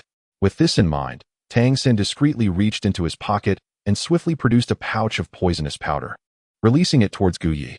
This poison was intended as a test of Gu Ye's medical prowess. After administering the poison, Tang San watched Gu Yi with a smile, confident in his stealthy maneuver and the potency of the toxin, eagerly anticipating the physician's moment of embarrassment. Unbeknownst to Tang San, Gu Yi had observed his every move with clarity. The instant the poison was unleashed, Gu Yi smirked inwardly, further solidifying his intention to administer a dose of estrogen to Tang San. With a flick of his hand, an invisible space materialized, neutralizing the poison Tang San had released. To Gu Yi, Tang San's toxin was merely a trivial substance, easily countered within his surgical space. Moments passed, and when Tang San noticed that Gu Yi showed no signs of being affected, he felt a twinge of surprise. "Still trying to poison me?" Gu Yi asked cheerfully, a hint of disdain glimmering in his eyes. You knew I was poisoning you?" Tang San frowned, but he maintained his composure, facing Gu Yi calmly. "You intended to test whether I could counter your poison, while simultaneously assessing my medical skills. Should I prove capable, you would consider allowing me to treat your condition. Young man, I understand your thought process. Do not worry, I shall restore your vitality," Gu Yi said, adopting a paternal demeanor as he patted Tang San's shoulder. Tang San instinctively attempted to evade, but it seemed Gu Ye's hand was adept at tracking him, ensuring that no matter where he turned, it would make contact. Astonished by Gu Ye's methods and strength, he quickly checked his own condition, relieved to find himself unharmed. "Your medical skills are indeed impressive. Very well. I have come to seek your assistance," Tang San conceded, acknowledging Gu Ye's expertise, though he would not admit to any ailment, as he merely sought a consultation. Gu Yi smiled with satisfaction. The day when he would inject Tang San with female hormones or castrate him was not far off. "I have a principle when treating others: they must place complete trust in me. My medical skills differ from those of ordinary healing-type soul masters, who can only offer partial recovery. I am capable of restoring patients completely from the root cause. If you do not trust me, then there is no need for treatment." "Do you understand what I mean?" Gu Yi inquired, looking at Tang San. After a moment of hesitation, Tang San pondered the truth of Gu Ye's words and eventually nodded. "I believe you, but the one outside, Dai Mubai, is my classmate. Can you let him go?" "Very well." Gu Yi agreed to Tang San's request, as he felt Dai Mubai had already learned his lesson, and he did not wish to be overly cruel. Furthermore, to inject Tang San with female hormones and fulfill his task of earning over 10,000 a day, releasing Dai Mubai was a small price to pay. With a wave of his hand, Gu Yi directed a beam of white light outside the medical hall. Chapter 17. To inject Tang San with hormones? Outside the medical hall, Dai Mubai suddenly found himself able to move. He quickly stood up, recalling the intimate posture between Gu Yi and Zhu Zhuqing, which ignited the suppressed anger within him, compelling him to rush in and seek revenge. However, considering Gu Yi's formidable power, he realized he was no match for him in his current state. Moreover, Tang San had been inside for quite a while without any sign of coming out, raising concerns about his safety. With these thoughts in mind, he hesitated, retreated, and concocted an excuse, swiftly departing the medical hall and sprinting back to Shrek Academy. He needed to seek reinforcements to regain his dignity. Dai Mubai always remembered what Dean Flinder had told him: a soul master who does not dare to provoke trouble is not a true soul master. Now that he had stirred up trouble, he needed the powerful soul sage, Flinder, to help him reclaim his honor. As Dai Mubai left, inside the medical hall, under Gu Ye's guidance, Tang San entered another room in the back courtyard. "Please take a seat." Yi gestured to Tang San before approaching the medicine shelf to retrieve various medicinal items and some special materials. Many of these items resembled the medicines from his previous life, but they were produced by a surgical system, boasting far greater efficacy. In the context of Douluo continent, these system-produced medicines were akin to miraculous elixirs. The female hormones, in particular, could effortlessly enhance Tang San's physique and appearance. Yet, Gu Yi was not foolish enough to inject a large quantity of hormones into Tang San all at once, as any significant changes would surely be noticed. If Tang Hao, Tang San's father, were to come looking for him, Gu Yi would be no match for him in his current state, leading to dire consequences. Furthermore, given Tang San's ancient background from the Tang sect, he would likely not trust Gu Yi easily. Thus, Gu Yi made a decision to proceed cautiously. Setting a small initial target, to offer Tang San a minor dose, allowing him to experience the wondrous effects of the female hormones gradually. With this thought, a smile crept across Gu Ye's face. Meanwhile, Tang San, seated nearby, was examining the peculiar room as Gu Yi gathered supplies from the shelf. It resembled a typical pharmacy. Yet the items on the shelves were unfamiliar to him. He could not recognize a single one. For instance, the syringe Gu Yi held sparked a sudden memory of the needle Zhu Zhuqing had used on Zhao Wujing the day before, and he realized they were identical. Connecting the dots, he recalled Zhu Zhuqing's visit to this medical hall and surmised that it was Gu Yi who had provided her with that needle. Then, considering that even Zhao Wujing, a soul sage, had not escaped unscathed from a single injection, Tang San's wariness heightened. If Gu Yi were to administer a similar injection to him, he would be rendered completely vulnerable. With this apprehension in mind, Tang San immediately stood up and declared, "Gu Yi, I have some matters to attend to. I no longer require your treatment for the time being." With that, he fled the room. Realizing the medical hall was shrouded in mystery, and he did not recognize any of the medicines Gu Yi was using, Tang San's sudden change of heart left Gu Yi momentarily stunned.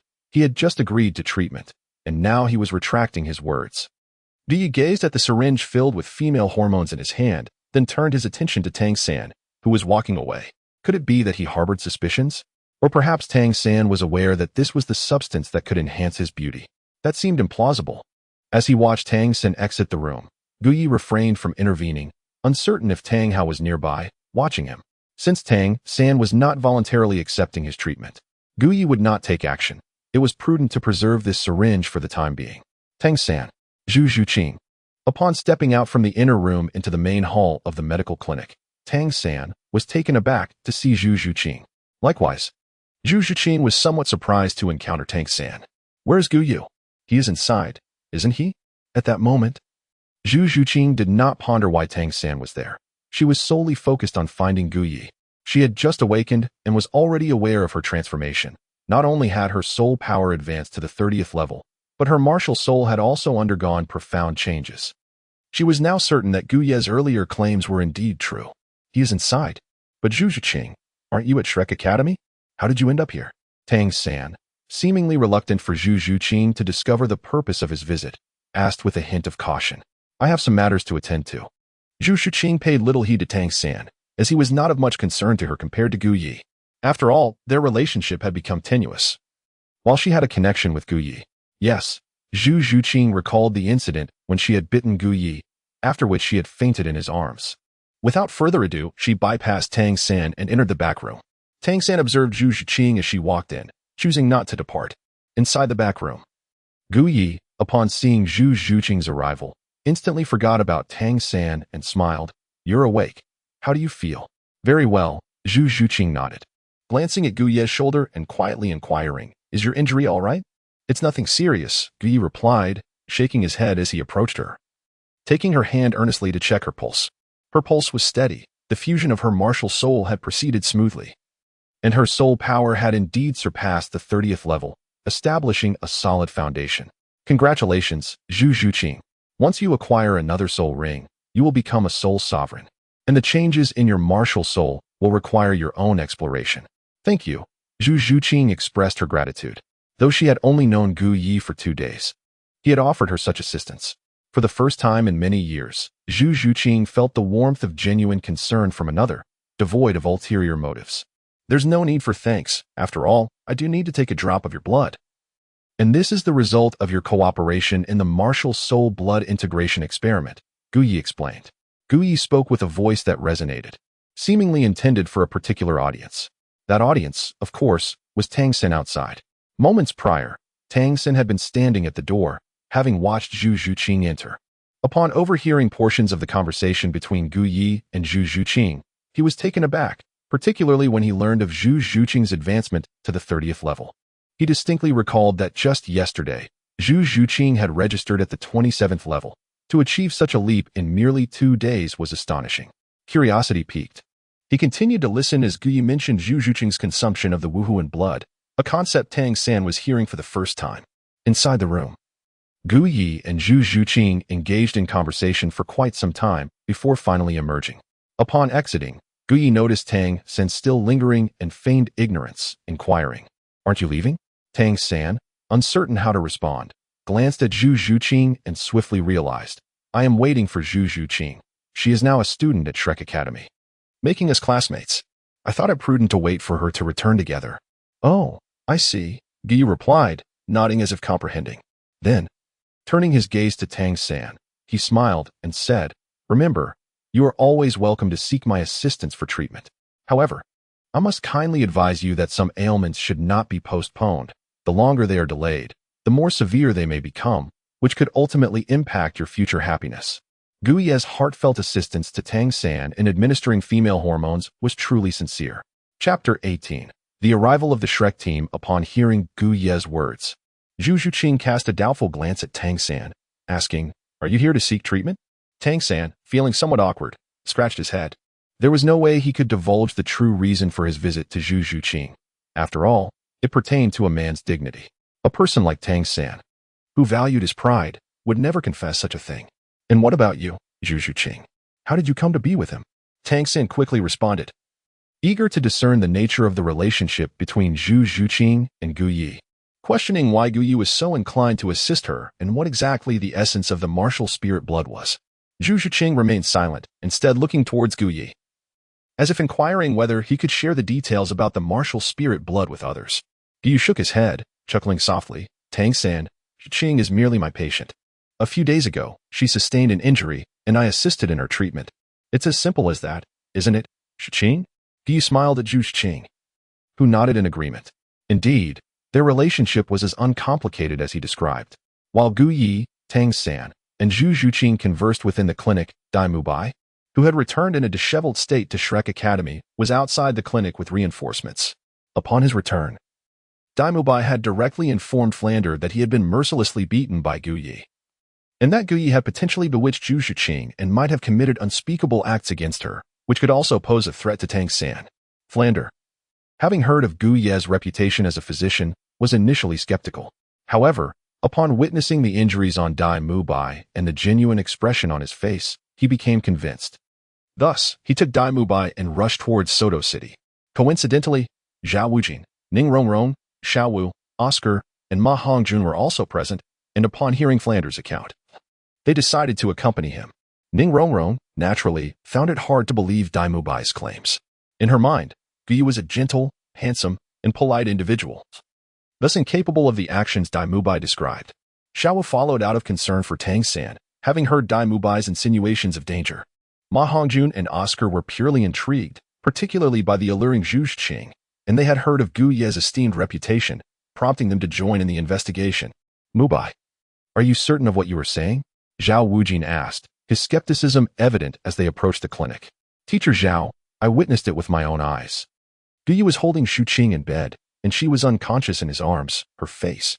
Dai Mubai's expression was filled with indignation. And though he did not finish his statement, the implication was clear to all. I refuse to believe it. I just came from Gu Ye's place and encountered Zhuqing there. They have known each other for quite some time. How could Gu Yi possibly harm her?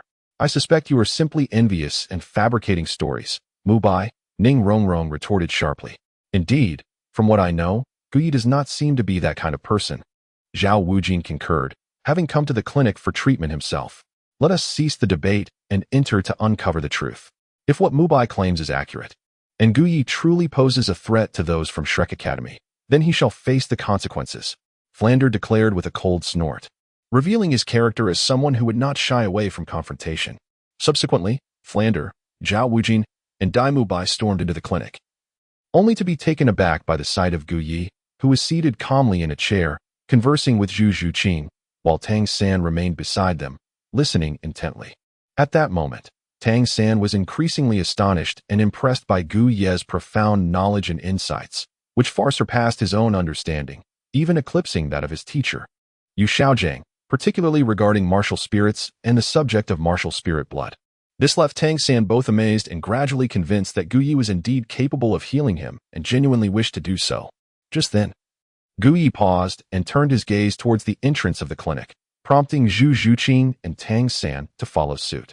The interruption caused by Flander, Zhao Wujin, and Dai Mubai had disrupted their conversation. Zhuqing, are you unharmed? Brother San, are you all right? Ning Rongrong and Xiao Wu rushed to Zhu Zhuqing and Tang San's sides, their concern palpable. Why would I be in trouble? Zhu Zhuqing replied coolly.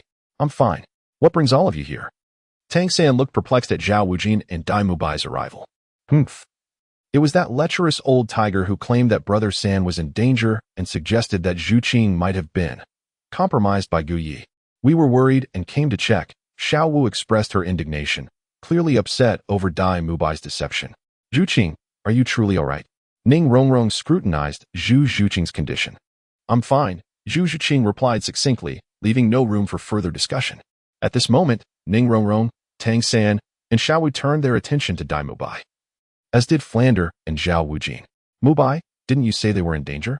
What is the meaning of this? Flander's tone was heavy, clearly believing that Dai Mubai had lied. Dai Mubai was at a loss for words. He glanced at the unscathed Tang San, then at the unharmed Zhu Zhuqing, his expression turning grim as he recalled the image of Zhu Zhuqing lying in Gu Ye's arms, revealing her vulnerability. Pointing at Gu Yi, Dai Mubai exclaimed, Director Flander, I speak the truth. It was him. I witnessed it with my own eyes. He did those things to Zhuqing. Zhao Wujin scrutinized Zhu Zhuqing, finding no evidence of Dai Mubai's claims, and noted her spirit power had evidently surpassed level 30. Suddenly, he recalled his earlier assessment. Having clearly sensed that Zhu Zhuqing's spirit power was only level 27 during their last test, how had she achieved such a remarkable increase? Flander, too, was astonished, fully aware of Zhu Zhuqing's enrollment performance. What on earth is happening here? Flander feigned anger as he turned to Dai Mubai. I suggest you all consider the decorum. This is my clinic. You cannot simply invade my space and obstruct my work as if this were a marketplace. Yu cast a cold glance at Dai Mubai and several others, ultimately resting his gaze on Zhao Wuji. Director Zhao Wuji, I just finished treating all your injuries this morning. You now arrive here with these people. Are you intent on demolishing my medical clinic? And you, Dai Mubai. Today, while I was in the midst of treating Zhuqing, you barged in unprovoked and launched an attack on me. What is your purpose in bringing so many individuals here now? Gu Ye's voice was slightly cold as he gazed at Dai Mubai and the others, clearly showing signs of anger. In his fury, he felt no need to regard the two soul saints, Flanders and Zhao Wujin. If it came to blows, he was prepared for a fight, and even if he were to lose, with the system at his disposal, escape was still an option. 3 years hence, he would emerge as a formidable figure once more. Chapter 19. The esteemed healer appears. Zhao Wujin and Flanders, upon noticing Gu Ye's irritation, were not overly concerned. However, upon hearing Gu Ye's words, they turned their attention to Dai Mubai. Prior to their arrival, they had heard a version of events from Dai Mubai that was entirely at odds with Gu Ye's account. As they glanced at the unharmed Zhu Zhuqing and Tang San, the truth seemed to lay bare before them. Yet, as the head of Shrek Academy, Flanders had a natural instinct to protect his own. Dai Mubai was one of his students, and he held him in high regard. Now that Gu Yi had injured him, it would be remiss of Flanders not to voice his thoughts. Zhu Zhuqing, I am Flanders, the head of Shrek Academy. Since you all have joined Shrek Academy, you are my students. Now, I implore you to recount the events as they unfolded. What exactly transpired? Flanders inquired of Zhu Zhuqing. Zhu Zhuqing and Tang San exchanged surprised glances at Flanders' words. They had not anticipated that he was the head of their academy. Furthermore, Tang San instantly recognized Flanders as the shrewd merchant from the shop. Zhu Zhuqing cast a glance at Gu Yi, slowly rising to her feet, and succinctly recounted the events. I sought out Gu Yi for assistance. He provided me with treatment. As for the claims made by Dai Mubai, they are entirely unfounded. It was evident that Zhu Zhuqing was aligned with Gu Yi. She had yet to forgive Dai Mubai for abandoning her to revel in the pleasures of Soto City, and thus held no fondness for him. And you, Tang San? Flanders turned his gaze towards Tang San, seeking his perspective. Tang San regarded Dai Mubai, then looked at Gu Yi, responding, I did not witness the events as described by Dai Mubai. When I arrived, I found him injured outside the medical center, and Zhu Zhuqing appeared unharmed. Moreover, Zhu Zhuqing's advancement to rank 30 was facilitated by Gu Yi, the healer. Both Zhu Zhuqing and Tang San's accounts revealed a singular truth. Dai Mubai's words were not authentic. Flanders seemed to grasp this revelation. However, the fact that Zhu Zhuqing had broken through to rank 30 genuinely astonished him, and he yearned to inquire further about it. Yet he deemed it more prudent to wait until their return to Shrek Academy. Esteemed healer, might I request that you grant me, Flanders, the favor of allowing this matter to conclude here? Flanders directed his question towards Gu Yi. He wished to avoid escalating the situation, as it would serve no benefit to Shrek Academy. Moreover, Gu Ye's reputation in Soto City was significant, and since the fault lay with his side, it would indeed be unwise to let matters spiral further.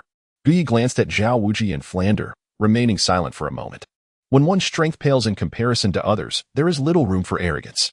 Now that Flander had extended a figurative hand, Gu Yi had no choice but to accept it graciously. Subsequently, his solemn expression transformed into a warm smile as he said, I am Gu Yi, a physician by trade, and I believe my medical skills are quite commendable.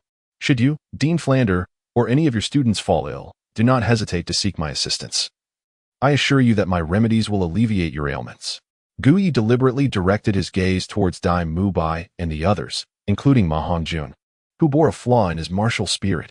Flander and the others did not take offense at Gu Ye's words. After all, coming from a physician, although somewhat discomforting to hear, was still rather palatable. Certainly, Zhao Wuji replied. Gu Ye's medical skills were indeed formidable, as he had witnessed firsthand. Flander remained silent, turning to Dai Mubai and the others, instructing them to return to Shrek Academy, where classes would commence the following day. Dai Mubai reluctantly complied, knowing that no matter what he said, it would be futile, and he had no choice but to acquiesce. However, as he gazed at Zhu Zhuqing, a flicker of anger danced in his eyes. Is Dr. Gu here? A voice resonated from outside the clinic. Upon hearing the somewhat familiar tone, Gu instantly recognized the speaker. Come in, he called out, awaiting the visitor's entrance. Soon, a middle-aged man adorned in opulent robes, with a small beard on his chin, strode into the room, flanked by two imposing guards. The guards bore rigid expressions, exuding an intimidating aura, hinting at their formidable prowess, undoubtedly surpassing that of a Soul King. Dr. Gu, what brings you to this place? The elegantly dressed man inquired, observing Flander and Zhao Wuji amidst the gathering in the clinic. Casting a puzzled glance at Gu Yi. Just some minor matters. I was unaware of your presence at my humble clinic, Gu Yi speculated, eyeing the well-dressed man. Indeed, the man affirmed. My wife is feeling unwell, and I have come to request your assistance in examining her. Understanding the implication behind his words, Gu Yi's expression grew slightly serious, recalling the stunningly beautiful lady he had encountered before. Flander and Zhao Wuji were equally taken aback upon recognizing the man, as they were aware of his identity. He was Qin Shao, a powerful figure by the side of the city lord of Soto City, a soul sage, and one of the guardians of the Soto City arena. Flander knew that the city lord of Soto was a prince of the Bala Kingdom, and although his personal strength was not particularly remarkable, his royal lineage endowed him with substantial influence, especially since he had familial ties to the Heaven Do Empire. In Soto City, it was common knowledge that the arena was protected by two soul sages, with Qin Shao being one of them. In terms of strength, Flander and his companions felt a sense of caution in Qin Shao's presence. Moreover, Qin Shao was among the closest confidants of the city lord. It was essential to note that the territory where Flander established Shrek Academy fell under the jurisdiction of Soto City. A mere word from Qin Shao to the city lord could jeopardize Flander's academy. Ah, aren't you, Flander? Qin Shao remarked, scrutinizing Flander and recalling that he had seen him at the Soto City arena. Yes, I remember now. You established an academy called Shrek outside Soto City, correct? You are a soul sage and the dean of Shrek Academy, if I am not mistaken. Ha, it is indeed an honor for me that Brother Qin remembers me. Flander replied with a hearty laugh. He was keenly aware that he did not wish to offend a fellow soul sage like Qin Shao. Is there perhaps a misunderstanding between you and Dr. Gu? Qin Shao inquired. Dr. Gu has rendered life-saving assistance to my city lord, and my city lord's wife holds great admiration for his medical skills. Should there be any grievances between you, I would appreciate it if you could resolve it for my sake. What do you say?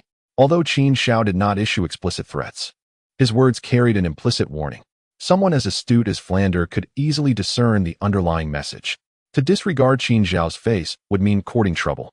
Flander, wishing to maintain the continuity of Shrek Academy, had no intention of crossing paths with a soul sage like Qin Shao, especially since he was one of the guardians of the Soto City arena. Brother Qin, how could you say that? I merely sought Dr. Gu for some inquiries, and I was just about to take these students back, Flander replied with a cunning smile. That is good to hear. I was concerned there might have been some conflict between you and Dr. Gu, but it seems it was merely a misunderstanding, Qin Shao responded. Now that the misunderstanding is cleared up, might I inquire if Dr. Gu would be available to come to my residence to examine my wife's health?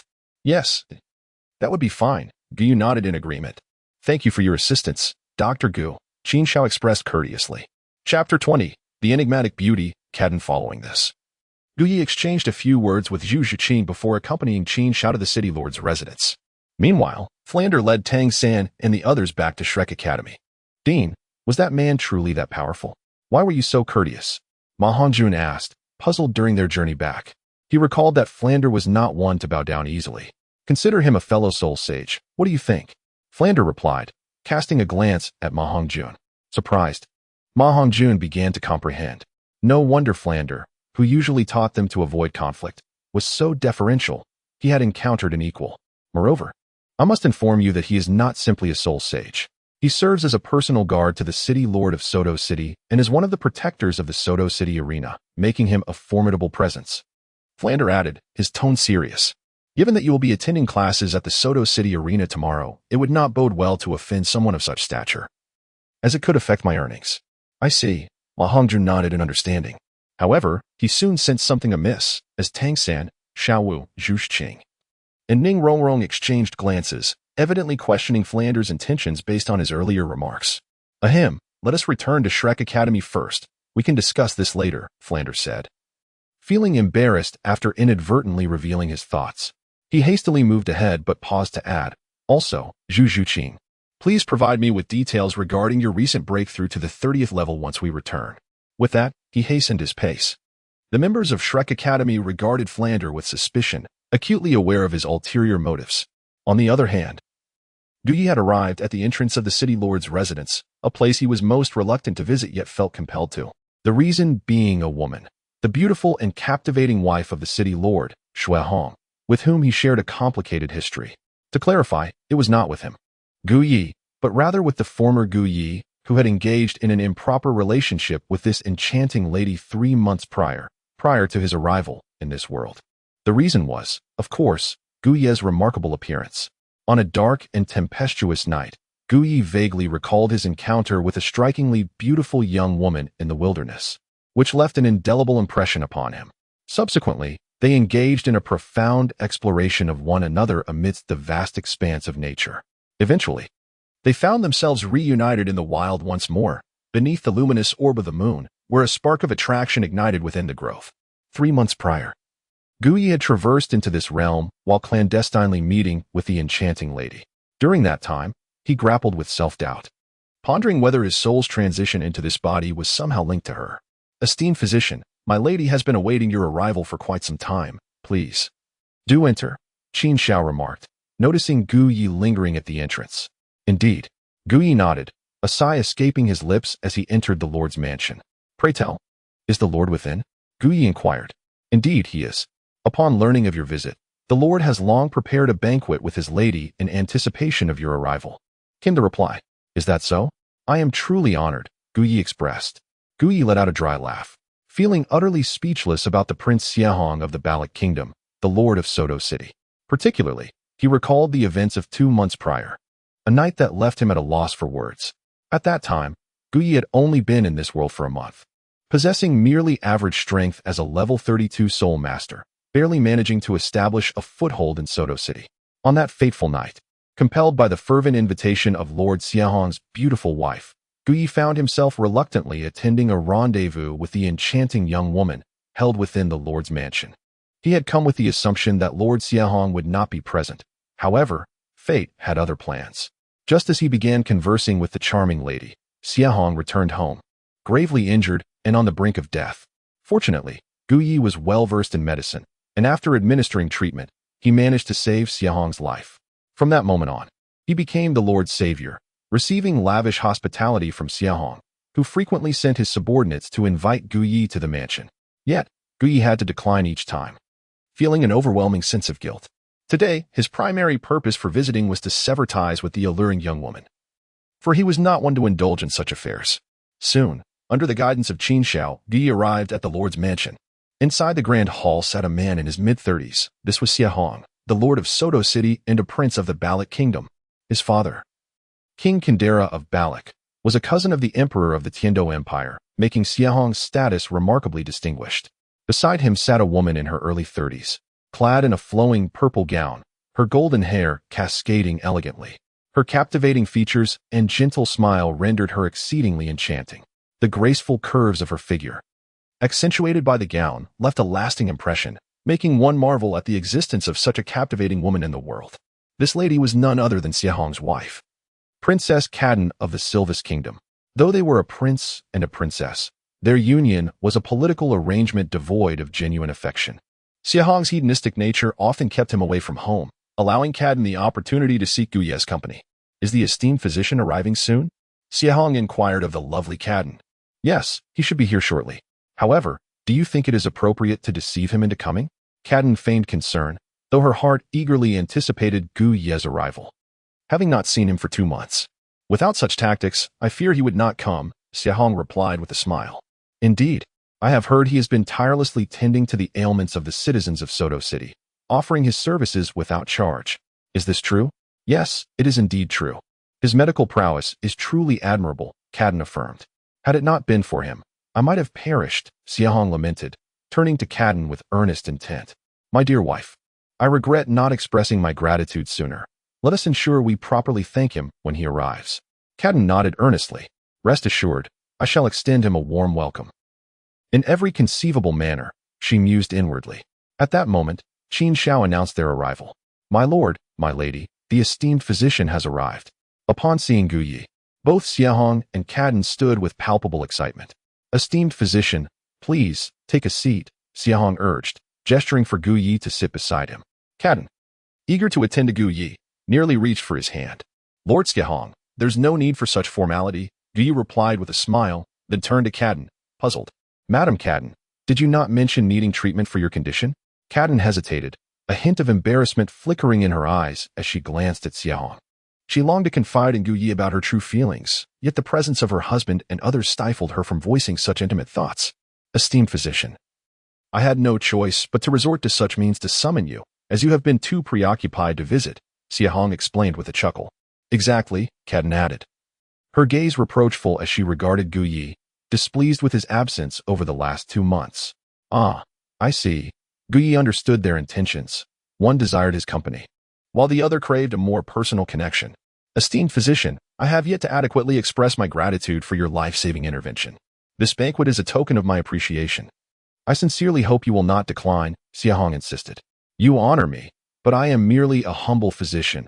I am unworthy of such regard, Guye replied modestly, his gaze lingering on the enchanting Cadden.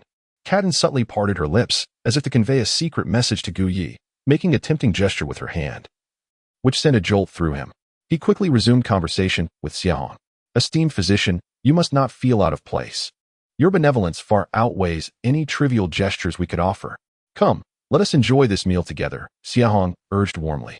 With no other option, Guye acquiesced, sitting down to partake in the meal. I have heard that you have been providing free medical care to the citizens of Soto City, Xiahong inquired while sipping his drink. It is but a small contribution. As a physician, it is my duty to heal. When I saw you gravely injured, how could I not assist? Guye responded humbly. Indeed, such selfless physicians are a rarity. Here's to you, esteemed physician.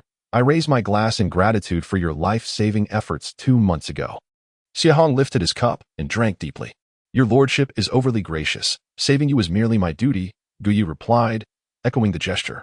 In that fleeting moment, Guye's gaze drifted to Cadden, who, seizing the opportunity while Xiahong was distracted, made a familiar gesture, subtly signaling to Guye that they would rendezvous in the woods that night.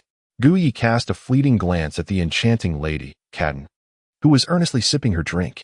After a round of toasts and exchanges, they had already indulged in several rounds of wine and a variety of dishes. Throughout the gathering, Guye maintained a serious demeanor while subtly exchanging glances with Cadden, skillfully deflecting her invitations for clandestine meetings in the grove, all the while humoring the city lord, Xiahong, with various pleasantries. To be frank, had it not been for the intimate connection he shared with the alluring Cadden, he would not have graced this gathering with his presence. Moreover, it had been 2 months since Guye had rescued the city lord, and the timing of Xiahong's summons, devoid of any other pretext, undoubtedly signified a pressing matter. Indeed, Xue Hong, with a hint of inebriation gracing his features, set down his glass and turned to Gu Yi, saying, "Dr. Gu, I have a matter I wish to discuss, though I am uncertain if it is appropriate to do so." "Please, speak freely, my lord," Gu Yi replied. "It is thus," Xue Hong continued. "I seek your assistance with a pressing issue. As you may know, Soto City falls under my jurisdiction, and there exists a location intimately connected to it, the Grand Soul Arena of Soto City. This venue hosts daily Soul Master battles, generating considerable income. Yet the number of injuries sustained by the Soul Masters is alarmingly high.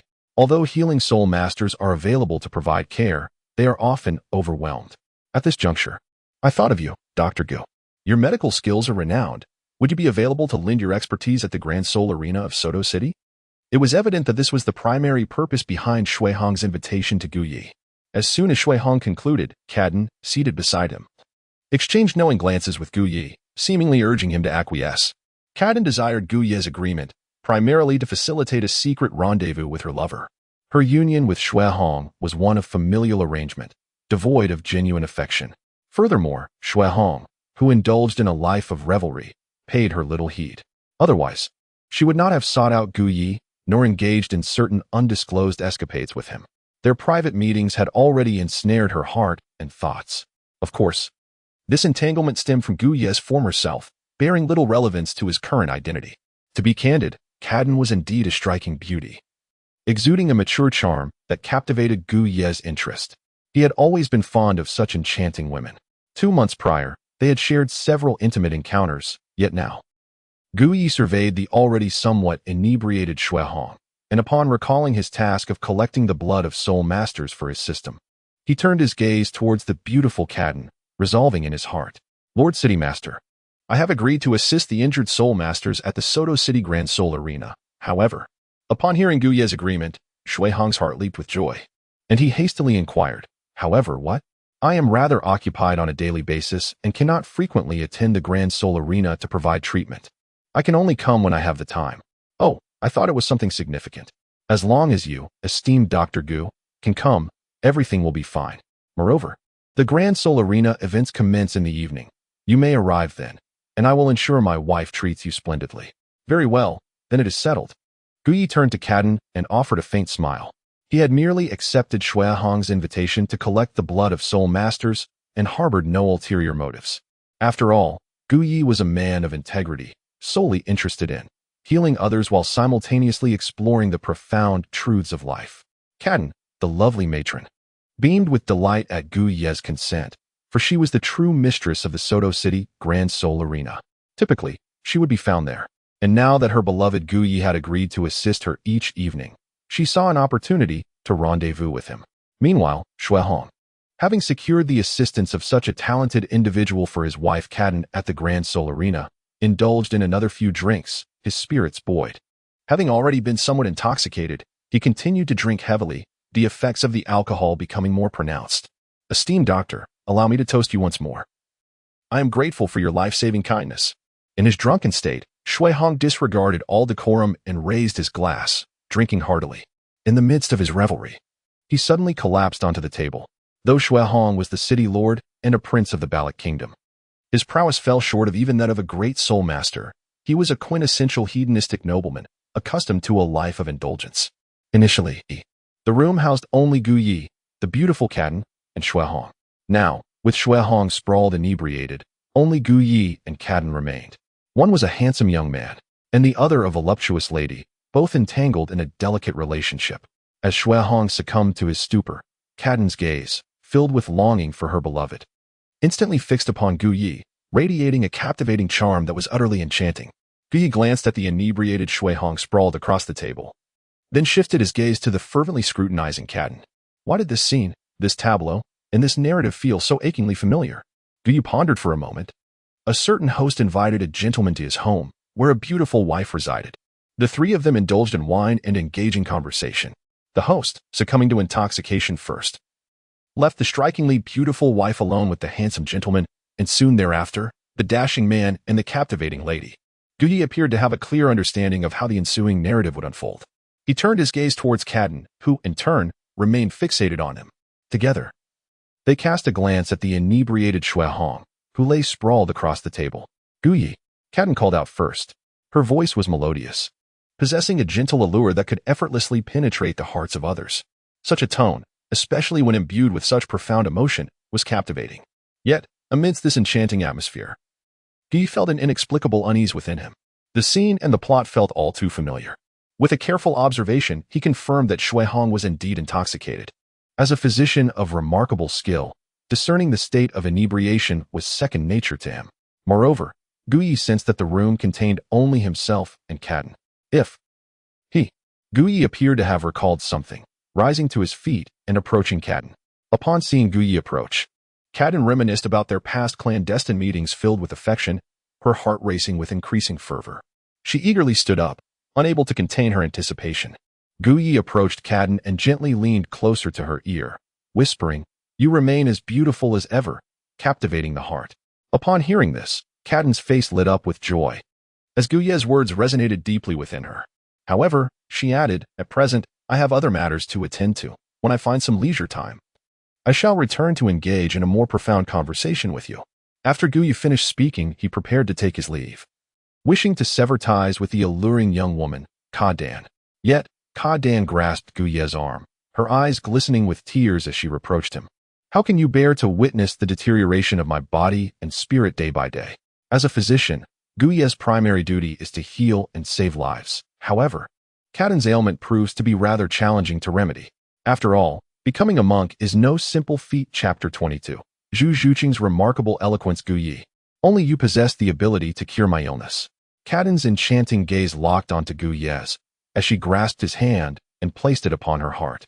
Alas, Guyi let out a sigh.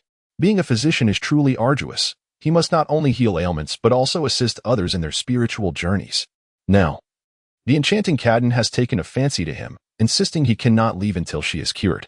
Guyi finds himself in a predicament. He decides to return and prepare before heading to the Grand Soul Arena in Soto City. Ultimately, Guyi declines Cadden's invitation for the evening while leaving the time uncertain.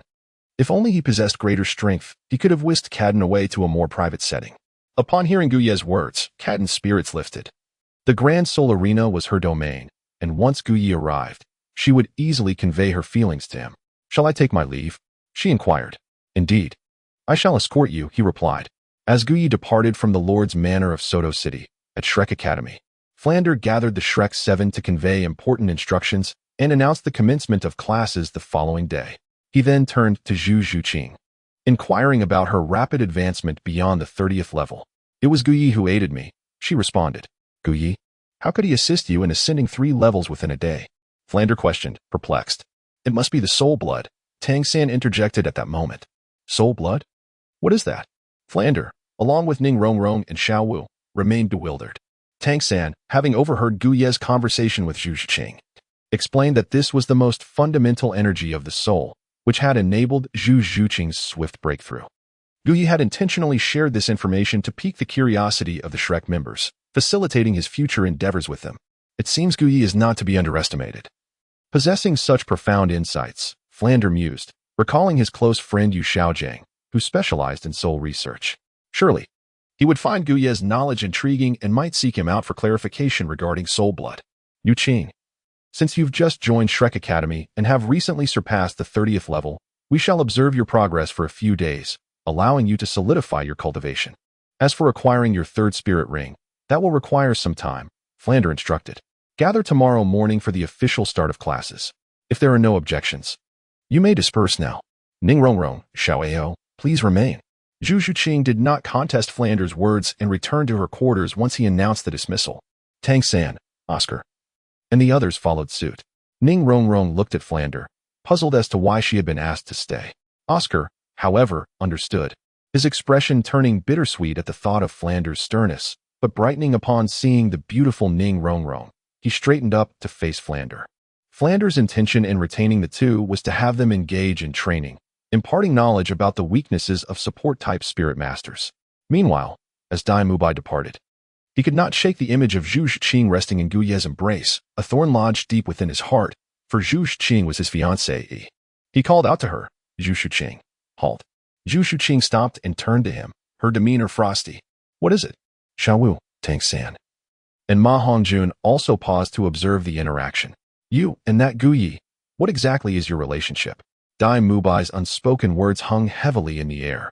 Yet Zhu Zhuqing and the others seemed to grasp his meaning. Why does it concern you?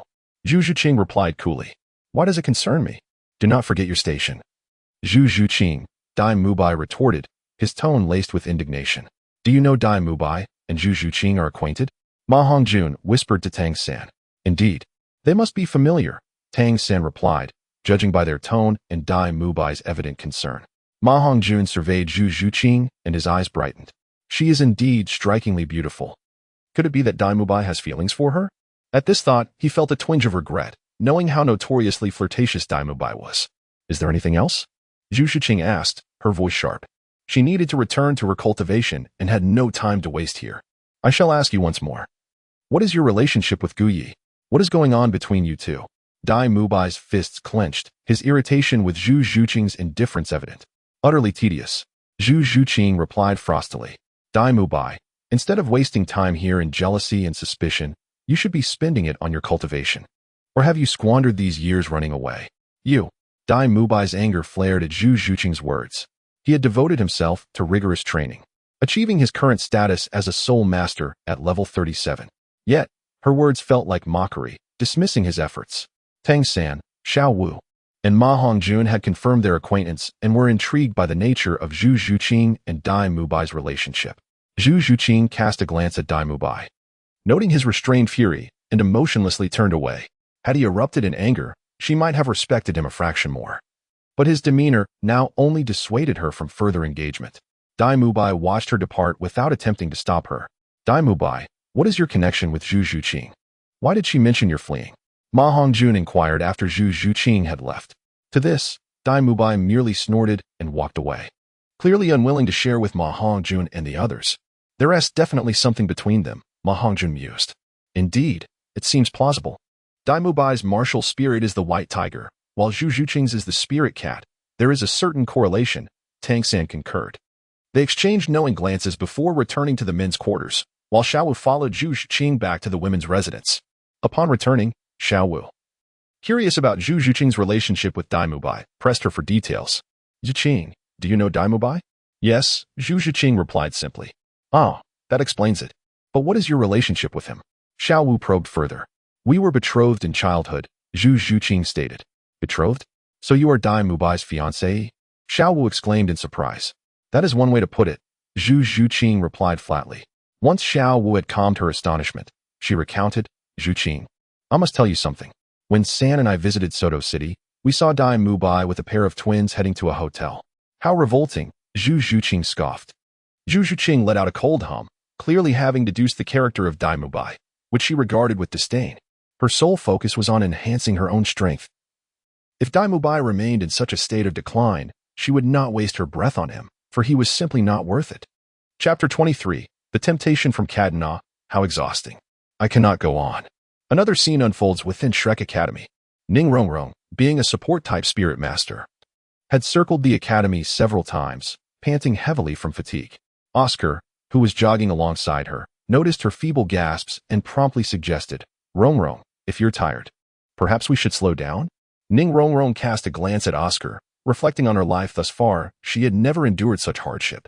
As she paused to catch her breath, her mind wandered back to the words of Guyi, who had advised her that increased physical activity would aid in her growth. The thought of developing further invigorated her. And with renewed determination, she gritted her teeth and resumed her run. This illustrates the depth of her yearning to transform her flat figure. Oscar, possessing a physique superior to Ning Rongrong's, maintained a light jog behind her, captivated by her graceful silhouette. As he observed her, her image imprinted itself indelibly in his mind, and he suddenly realized he had developed feelings for her. Consequently, he quickened his pace to run alongside her, hoping to strike up a conversation and seize the opportunity to learn more about her, perhaps even to win her affection. Unbeknownst to Ning Rongrong and Oscar, Master Flander had been watching them the entire time. After observing Ning Rongrong complete several laps, he returned to his office to prepare for the upcoming class at the Soto City Grand Soul Arena, where he planned to earn some money. Meanwhile, in Soto City, Guya's clinic awaited. After Guyi returned from the Lord's mansion, He found himself inexplicably cheerful when he reflected upon his interactions with the enchanting Princess Qian and the promise he had made to attend the Grand Soul Arena in Soto City. This occasion presented a splendid opportunity for him to gather the Soul Master's spirit blood at the arena. Subsequently, he tidied up his clinic before retreating to his quarters to cultivate his soul power.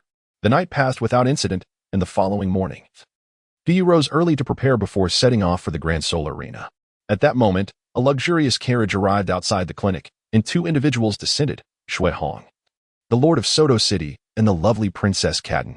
My dear, had you invited Dr. Gu to stay with us yesterday, we would not have needed to come here so early, Shui Hong lamented, recalling how, in his drunken stupor, Qian had not retained Guyi for the night. Humph, that is hardly my fault. You insisted on drinking to excess, leaving me, a woman, in a predicament to keep Dr. Gu. Princess Qian feigned indignation. Seeing his wife shift the blame onto him, Shui Hong felt a twinge of embarrassment. But my dear, our visit to Dr. Gu now is still quite the same, he chuckled, deftly changing the subject. Coincidentally, as they approached the entrance, they encountered Guyi, who was just about to step outside. Dr. Gu. Both Shui Hong and Qian exclaimed in unison. What a coincidence. I was just about to leave when Lord Shui and Lady Qian arrived. Guyi responded with a smile. Indeed, it is quite fortuitous, Lady Qian observed, her smile lingering as she scrutinized Guyi closely. Shui Hong affectionately called out Dr. Gu repeatedly, as if they were the closest of friends. After exchanging pleasantries for a brief moment, Shui Hong, distracted, quickly remarked, Dr. Gu, let us proceed to the Grand Soul Arena. Very well, Guyi agreed with a nod. Thus, Guyi joined the couple in their carriage as they made their way to the Grand Soul Arena in Soto City. However, midway through their journey, the carriage suddenly halted. A soul saint named Qin Shao approached Shui Hong, whispering a few words in his ear. Shui Hong's expression shifted from concern to elation, and he awkwardly glanced at Guyi, saying, Dr. Gu, I have some matters to attend to. Why don't I have my wife escort you to the Grand Soul Arena, and she can discuss the subsequent matters with you? Guyi cast a glance at the stunningly beautiful Princess Qian before turning his gaze towards Shui Hong, the Lord of Soto City. He cleared his throat and inquired, might this be somewhat inconvenient? Oh, there is nothing inconvenient about it. It is settled then. My lady, please escort Dr. Gu to the grand arena of soul fighting in Soto City later. Remember, you must treat Dr. Gu with the utmost hospitality, Shui Hong instructed, emphasizing the importance of attending to Gu Ye's needs before preparing to depart with Qin Shao, the soul saint. He reiterated to his wife the necessity of ensuring that Gu Yu was well taken care of. Rest assured, I shall attend to Dr. Gu well, she replied. Very well. Then I shall take my leave, Shui Hong said as he dismounted the carriage and approached Qin Shao, his demeanor serious as he asked once more, Are you certain the Crown Prince will depart in a few days? Qin Shao nodded affirmatively, confirming that the information had originated from Tiando City and was indeed reliable. That is splendid news, Shui Hong exclaimed, his spirits lifted as he went off to prepare for the upcoming events, entirely unconcerned about his wife, Qian. Being alone with Guyi, inside the carriage, as soon as Shui Hong departed, the beautiful Qian could no longer suppress her feelings and turned her gaze towards Guyi, the man with whom she shared a connection. Now, only Guyi and Princess Qian remained within the carriage. With a glimmer of desire in her eyes, Qian, who had initially been seated opposite Guyi, moved closer to him after confirming Shui Hong's absence. Dr. Gu, Shui Hong just mentioned that I should ensure you are well taken care of. You need not worry. I shall attend to you splendidly, she said softly, her voice caressing the air. Guyi felt a stirring within him, but being a man of propriety, he knew he could not engage in any indiscreet behavior. He cleared his throat and asked, Madam Qian, might I inquire about the state of your health? Ah, my condition. It remains as it was. Perhaps exacerbated by you, Dr. Gu. Would you not agree? Qian replied with a playful smile, her enchanting gaze fixed on him. Perhaps I could examine your ailment. If you would permit me? Gu proposed thoughtfully. That would be most kind of you, Dr. Gu, she replied, taking his hand and placing it upon the area of her ailment, her chest. Thump, thump. Within the carriage, Guyi felt Qian's heartbeat quicken significantly. Her eyes, reminiscent of autumn waters, gazed at him, making Guyi question whether she was truly unwell. Doctor, my heart races so quickly. Can you feel it? Qian inquired gently. Guyi nodded slightly, acknowledging the rapidity of his heartbeat, which still felt somewhat tender. After speaking, he gazed earnestly at the voluptuous countenance of Madame Cardan, stating, Your ailment is rather severe. A cure cannot be achieved overnight. Madame Cardan grasped Gu Ye's hand tightly against her chest, her eyes filled with anticipation as she implored. Mr. Gu, could you elucidate the treatment process so that I may mentally prepare myself? Gu glanced at his hand pressed against Madame Cardan's chest and said softly, It is necessary to invigorate the meridians and promote circulation, for the path is obstructed and arduous. Therefore, esteemed physician, I entrust my ailment to your care. Madame Cardan looked at Gu Yi with a hint of shyness, for she comprehended the profound meaning behind his words. Gu Yi nodded, reassuringly stating, Rest assured. It is my duty to assist patients in their recovery, and I am uniquely qualified to treat your ailment. Lady Cardan grasped Gu Ye's hand more firmly in response. The carriage continued its journey towards the Soto City Grand Sol Arena, the rhythmic sound of galloping hooves causing the once steady vehicle to sway somewhat vigorously. Inside the carriage, Gu Yi employed his unparalleled skills, administering treatment to Lady Cardan. Upon their arrival at the Soto City Grand Sol Arena, they disembarked, and Lady Cardan's cheeks appeared rosy and radiant, indicating a significant improvement in her condition. Although Gu Yi has been in Soto City for some time, it is his first visit to the Grand Sol Arena. Gazing at the magnificent circular structure before him, Gu Yi exclaims in admiration, What an impressive sight. Dr. Gu, let us enter. The Soul Battle competition does not commence until evening. Once inside, please accompany me to my room, where I shall extend my hospitality. As the evening's battles unfold, the number of injured soul masters will inevitably rise, and I will require your esteemed assistance then. It is no trouble at all. As a physician, it is my duty to heal. Gu Yi smiled gently as he accompanied Cardan into the Soto City Great Spirit Arena. Chapter 24. A reunion at the Soto Great Spirit Arena. Madam, greetings. The staff at the Soto City Great Spirit Arena promptly bowed and greeted Cardan as she entered. Cardan nodded in acknowledgement and continued to lead Gu Yi deeper into the arena. Upon entering, the head of the Soto City Great Spirit Arena, a middle-aged man in his 40s, hurriedly approached them. After bowing respectfully before Madame Cardan, he lowered his head and said, Madam, this is Physician Gu. From today onwards, Physician Gu will be responsible for treating spirit masters injured in the arena. Treat him with the same respect as you would me, understood? Cardan declared. The middle-aged man glanced at Gu Yi and replied, Yes, madam, your subordinate understands. Furthermore, inform all staff at the arena that they are to regard Physician Gu with the same esteem as they do me. Cardan's authority as the true master of the Soto City Great Spirit Arena was unquestionable, and her words were met with immediate compliance. The middle-aged man swiftly relayed the instructions. Having settled these matters, Cardan escorted Gu Yi to the highest VIP room in the Soto City Great Spirit Arena, which served as her residence. Madam Cardan, I did not expect you to wield such influence here. It's not too bad. By the way, Gu Yi, when we are alone, you should call me Cardan as before. Do you understand? Yes, Madam Cardan. Under the careful arrangement of the charming Cardan, Gu Yi smoothly became the healing physician of the Soto City Great Spirit Arena. With considerable time remaining before the spirit battles commenced, which typically began in the evening, Gu Yi returned to Cardan's room to tend to her ailments first. Time passed swiftly during the treatment, and neither Gu Yi nor Cardan noticed the hours slipping away until dusk approached. Meanwhile, not far from the Soto City Great Spirit Arena, in a nearby tea house, Flender had arrived with several members of the Shrek Academy. At that moment, Xiao Wu frowned at the tea filled with frothy leaves before her. Director, our first class won't be held here, will it? Flender replied, Of course not. Your classroom is over there. He gestured outside. Following Flender's indication, Tang San and the others looked towards the Soto City Great Spirit Arena. Dai Mubai's expression shifted as he softly remarked, Director, is it really appropriate for them to go there on the first day? Flender responded nonchalantly, You must remember, you are not ordinary individuals, but extraordinary beings. As such, you must adopt a training regimen befitting your status. That arena is the largest and most renowned battleground in Soto City, and today, you shall participate in actual combat. That is the essence of today's lesson.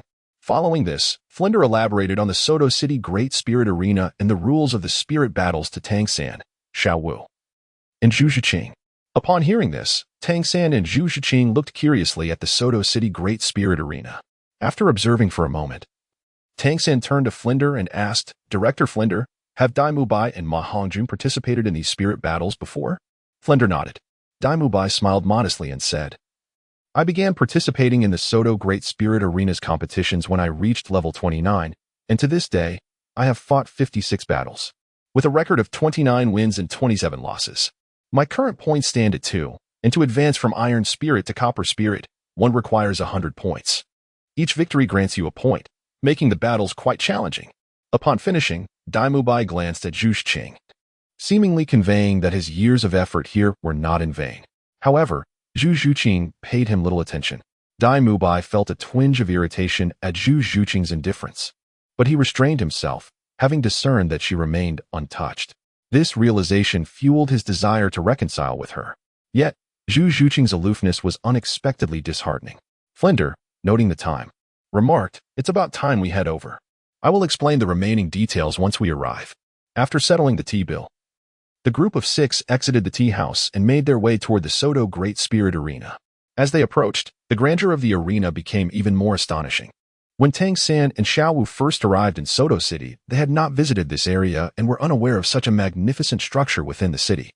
The Soto Great Spirit Arena is oval-shaped, towering at 120 meters, comprising a main arena and 24 subsidiary arenas, accommodating up to 60,000 spectators, including 100 VIP boxes. It serves not only as a venue for spirit masters to spar and exchange skills, but also as a stage for various factions to showcase their prowess. As they walked toward the Soto Great Spirit Arena, Flinder briefed Tang San and the others on some additional details about the arena. Inside the highest VIP room of the arena, Gu Yi and Madame Cadden concluded their treatment session. "Madame Cadden, I have just helped you clear the blockages in your meridians. You must be weary after a long day. Please rest well while I step outside for a moment." You go ahead. I shall take a moment to rest." Madame Cadden appeared fatigued. Her eyelids fluttered with a hint of warmth, and she murmured before settling down to rest. Gu Yi glanced at the beautiful woman, Cadden, and let out a sardonic chuckle, muttering under his breath about the persistence of certain individuals. He then exited the room. Upon stepping outside, the main official of the Soto City Soul Arena approached him promptly, inquiring softly about his well-being. "Is everything to your satisfaction, esteemed doctor?" With a nod of approval, Gu Yi responded affirmatively. "Doctor, our soul battles are about to commence, and we shall require your expertise shortly. That is within my purview. I shall take a stroll first, and when the injured soul masters arrive, they will seek my assistance." "Very well. Might I offer you a guide?" "No need." Gu Yi replied curtly, beginning to wander through the grand arena. His visit to Soto City had primarily revolved around treating Cadden's ailments, and now he was eager to witness the unique soul battles that the Douluo continent had to offer. At that very moment, he encountered Zhu Zhuqing, Flinder, and Tang San, who approached him directly. "There he is." The sharp-eyed Dai Mubai immediately spotted Gu Yi, his expression darkening. "Doctor, what brings you here?" Tang San, who harbored a certain admiration for Gu Ye's medical skills, inquired with a hint of cordiality. Similarly, Zhu Zhuqing's previously cold demeanor softened upon seeing Gu Yi, and she regarded him with curiosity, pondering the reason for his presence. What a coincidence indeed. Gu Yi chuckled as he gazed at Zhu Zhuqing and the others. "I am the healer here. You have come to participate in the soul fighting, have you not? Should you sustain any injuries, do not hesitate to seek my assistance. I would be more than delighted to help." Gu Yi would not reveal to Dai Mubai, Ma Hongjun, and the others that his courteous demeanor in offering to assist with their treatment stemmed from his intention to perform some rather dubious procedures during the process. For instance, regarding Dai Mubai, the lecherous old tiger, it would be remiss if he did not administer a special hormone. Similarly, if Gu Ye's memory served him correctly, Ma Hongjun, with his mutated martial spirit and the peculiar affliction of needing female release for his explosive evil fire, bore a striking resemblance to someone practicing the sunflower strategy without the requisite self-castration. If he were to assist Ma Hongjun in undergoing such a procedure, perhaps the evil fire would no longer seek female outlets, as it would be entirely expended. Chapter 25. Gu Ye's close guidance of Zhu Zhuqing, the healing physician. Upon learning that Gu Yi was the esteemed physician at the Soto City Great Soul Arena, Tang San, Dai Mubai, Ma Hongjun, and Flinder exhibited a range of expressions. Despite the intimate interactions between Gu Yi and Zhu Zhuqing, which, while not culminating in the final act, still left Dai Mubai with an unfavorable impression of Gu Yi. Flinder, having heard of Gu Ye's reputation and knowing of his connections with the city lord Shui Hong and the significant backing of the Soto City Great Soul Arena, was naturally inclined to express his approval, cheerfully encouraging the group to participate in the upcoming soul battles. As the soul battles were set to commence, Gu Yi remarked that they were free to join, casting a meaningful glance at Zhu Zhuqing before departing. Upon witnessing the depth of Gu Ye's gaze, Zhu Zhuqing seemed to grasp something significant. After Gu Ye's exit, Flinder urged Tang San and the others to proceed to their respective soul battles.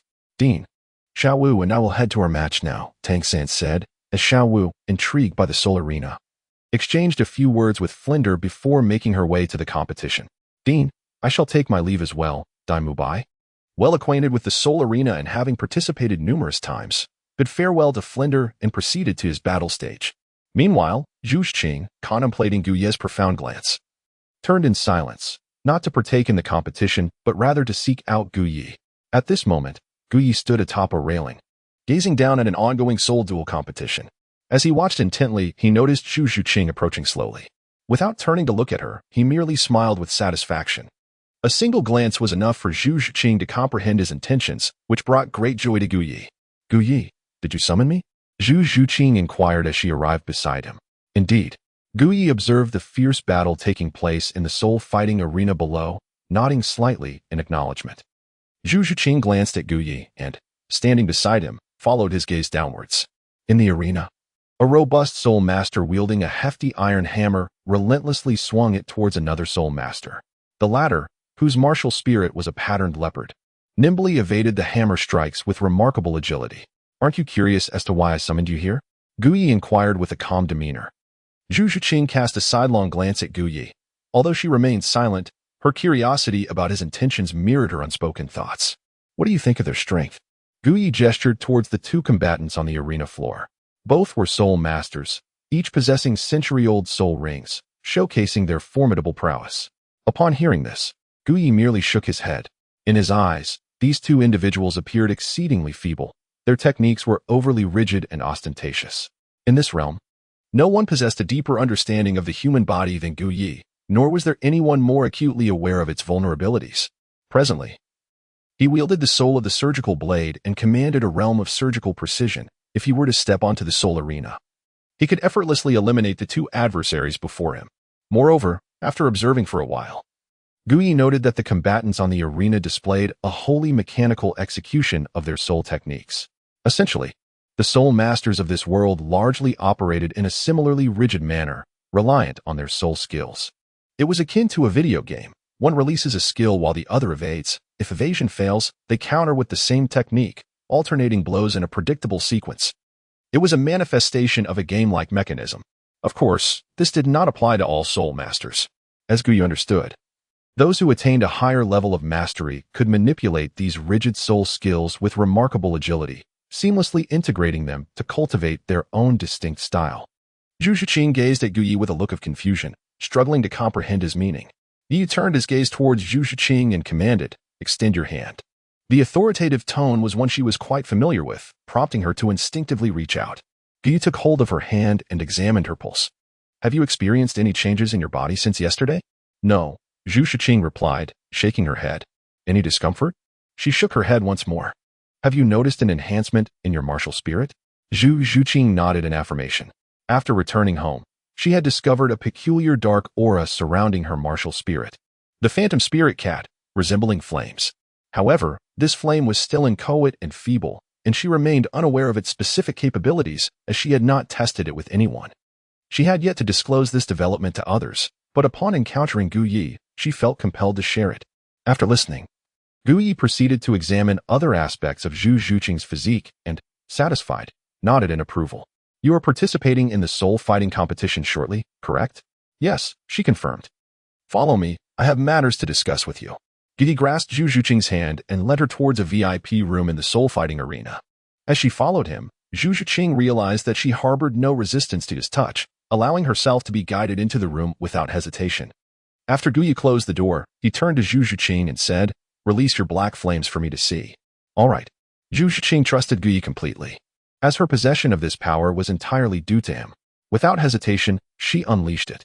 She raised her hand, and with a whoosh, a small, seemingly feeble black flame appeared in her palm.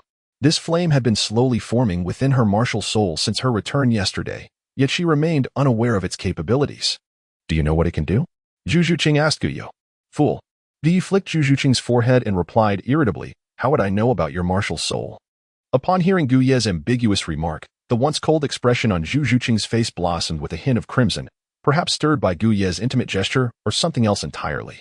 When you compete later, you can use this black flame to test its capabilities and then inform me of its specific powers. Understood? Zhu Zhuqing shared this sentiment. Before the battle, let me teach you a few things, Guyi said. What? Zhu Zhuqing inquired, her curiosity piqued. Vital points of the body. Vital points? Indeed. Understanding the vital points of the human body will enable you to launch more precise attacks and more easily incapacitate your adversaries. The battle between those two soul masters just now was pitiful. Though it appeared somewhat impressive, it was utterly meaningless. You must grasp one thing. The purpose of combat here is to pursue victory. My intention in teaching you is, of course, to ensure your triumph. Listening intently. Zhu Zhuqing fell silent for a moment before gazing seriously at Guyi. Why are you being so kind to me? Because. You still owe me a drop of your most precious blood, Guyi replied with a mischievous grin. Realizing this, Zhu Zhuqing accepted Guyi's guidance, as she had always interpreted that drop of blood as the essence of her martial soul. Guyi then began instructing Zhu Zhuqing on the anatomy of the human body. As the room lacked tangible objects for her to practice on, he reluctantly decided to let her observe his strong physique. Guyi then looked at Zhu Zhuqing with a serious expression. Remember, I am teaching you now. Do not dwell on trivial matters or let your mind wander. Understood? Zhu Zhuqing confirmed with a nod, her gaze fixed on Guyi's body as she listened attentively to his teachings. Guyi gently took Zhu Zhuqing's delicate hand and placed it upon his chest, instructing, this is the most vulnerable part of a human being, the heart. However, during combat, everyone tends to guard this area meticulously, leaving you with scarce opportunities to strike here. Thus, you must target another of their weak spots. Guyi held Zhu Zhuqing's hand, demonstrating step by step to help her comprehend the most vulnerable parts of the human body, those susceptible to lethal harm. Zhu Zhuqing listened intently, her gaze equally focused, for she understood that Guyi was earnestly imparting knowledge without ulterior motives. Through this instruction, Zhu Zhuqing acquired a wealth of useful insights and discovered many unknown concepts, all while witnessing the remarkable strength of Guyi's physique. As a woman, observing Guyi in this manner, her expression remained composed and aloof. Yet her heart was aflame with embarrassment. However, seeing Guyi's earnest dedication to her learning, she was determined not to disappoint his expectations. She focused intently. She studied with unwavering diligence. In the room, Guyi devoted half an hour to meticulously explaining human anatomy to Zhu Zhuqing, subsequently delving deeper into the intricacies of combat before finally exiting the chamber. Reflect carefully on what I have said, and before you retire tonight, ponder over our conversation. Revisit these thoughts each night, and the knowledge will be etched in your memory forever. Do you understand? I understand, Zhu Zhuqing murmured, her cheeks slightly flushed. She did not dare to meet Guyi's gaze, as if fearing he might discern her inner turmoil. Very well, now you may proceed to your soul battle. All right. Guyi, I shall take my leave, Zhu Zhuqing replied, and with quick, delicate steps, she hastily departed. Chapter 26. The eruption of Ma Hongjuan's fiery rage. Guyi gazed at the retreating figure of Zhu Zhuqing, a satisfied smile gracing his lips. The personal instruction he had just imparted to her would undoubtedly leave an indelible impression on her heart. When the opportune moment arrived, he was determined to claim the most precious drop of her blood. Subsequently, Guyi meandered around the Grand Soul Arena, and by chance, he encountered Tang San and Xiaowu engaged in a duo soul battle. After observing for a brief moment, he chose not to linger any longer. He found more delight in watching the little feline Zhu Zhuqing. However, at that moment, a staff member approached Guyi from behind. Upon hearing his name called, Guyi turned to find a look of urgency on the man's face. Is there an injured person? He inquired. Yes, I would like to request your assistance. Esteemed healer, to provide treatment, the staff member replied with a nod. Lead the way, Guyi responded. Certainly, esteemed healer, please follow me, the staff member respectfully said, proceeding ahead to guide Guyi. Soon, they arrived beside a battle platform where an injured Great Soul Master lay. A gaping wound had been inflicted upon his chest, rendering conventional healing methods ineffective. Guyi glanced around before retrieving the necessary surgical instruments and summoning the spirit of a surgical knife. A flash of white light emerged, enveloping the injured and unconscious Soul Master in a surgical space, whereupon he commenced the operation. The onlookers, both staff and visitors alike, were left in awe at Guyi's remarkable healing technique. After a brief interval, the Soul Master, whose chest had been pierced, regained consciousness, and Guyi had nearly healed his wounds. Very well, now release your martial spirit, Guyi instructed, for after the successful treatment, it was only natural for him to collect his fee and the essence of martial spirit blood was his primary objective for being there. Certainly, the patient responded without hesitation, manifesting his martial spirit. A long staff appeared, exuding a formidable presence. Gu Yi swiftly drew his knife to obtain the blood of this stick-like martial spirit. After collecting it, the system conducted a test and lamented the fact that it was merely low-level martial spirit blood. Subsequently, Gu Yi continued to wander within the soul arena of Soto City, where the injured could always find his presence. Attack! Kill him! Kill him! As he passed by one of the battle platforms, Gu Yi was met with fervent shouts. Casting a glance at the arena, he discovered that it was none other than Ma Hongjun, one of the Shrek's 7 monsters, engaged in combat. He paused to observe for a moment. On the battle platform, Ma Hongjun unleashed torrents of flames, appearing both majestic and formidable. His opponent, a great soul master who had secured 10 victories in the arena, wielded a hawk as his martial spirit but was now being steadily pushed back by Ma Hongjun's relentless assault. With Hongjun's prowess, victory is surely within reach. It seems this match will yield substantial rewards.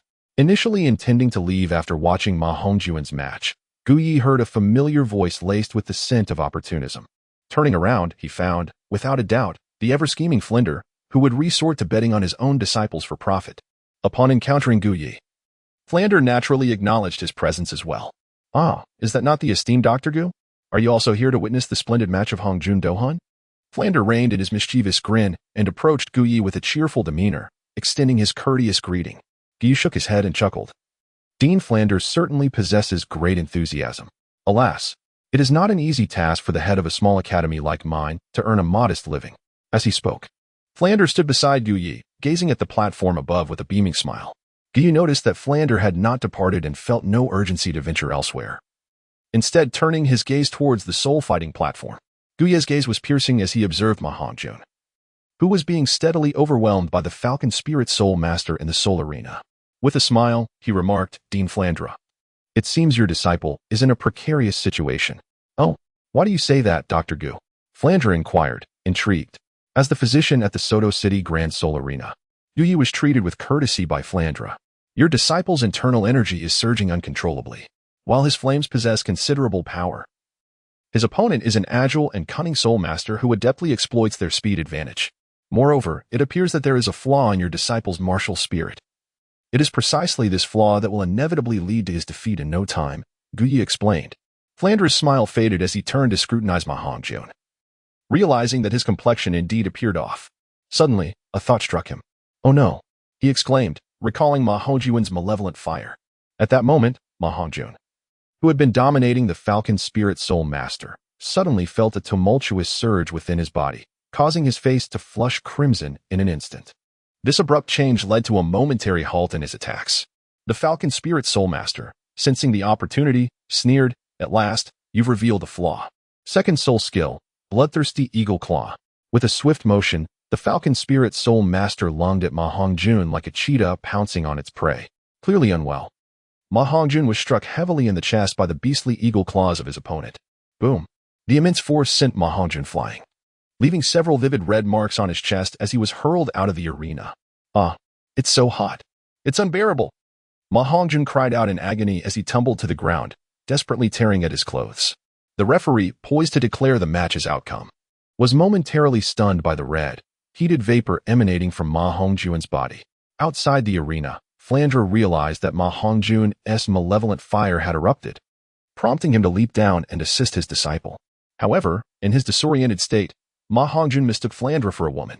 In a surprising turn of events that elicited laughter from the audience, Ma Hongjun embraced Flandra and attempted to kiss him, performing some rather inappropriate gestures. Damn it. Why did the malevolent fire have to erupt at this moment? Flandra thought, unfazed by the unwanted affection. He focused his soul energy to suppress the raging fire within Ma Hongjun.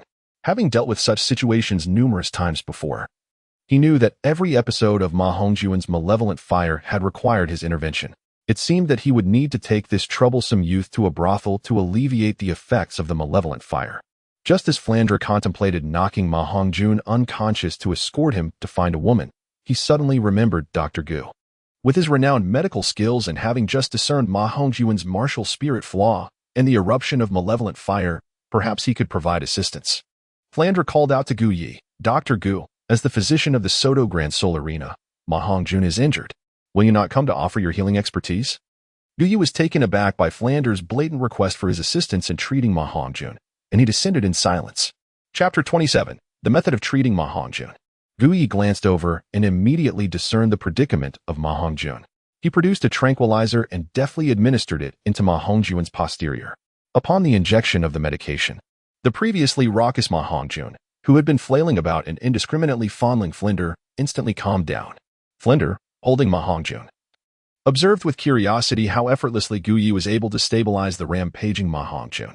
He inquired, "Dr. Gu, what is this miraculous substance? Its efficacy is remarkable." It was well known that in the past, Ma Hongjun's outbursts could only be quelled by the presence of multiple women.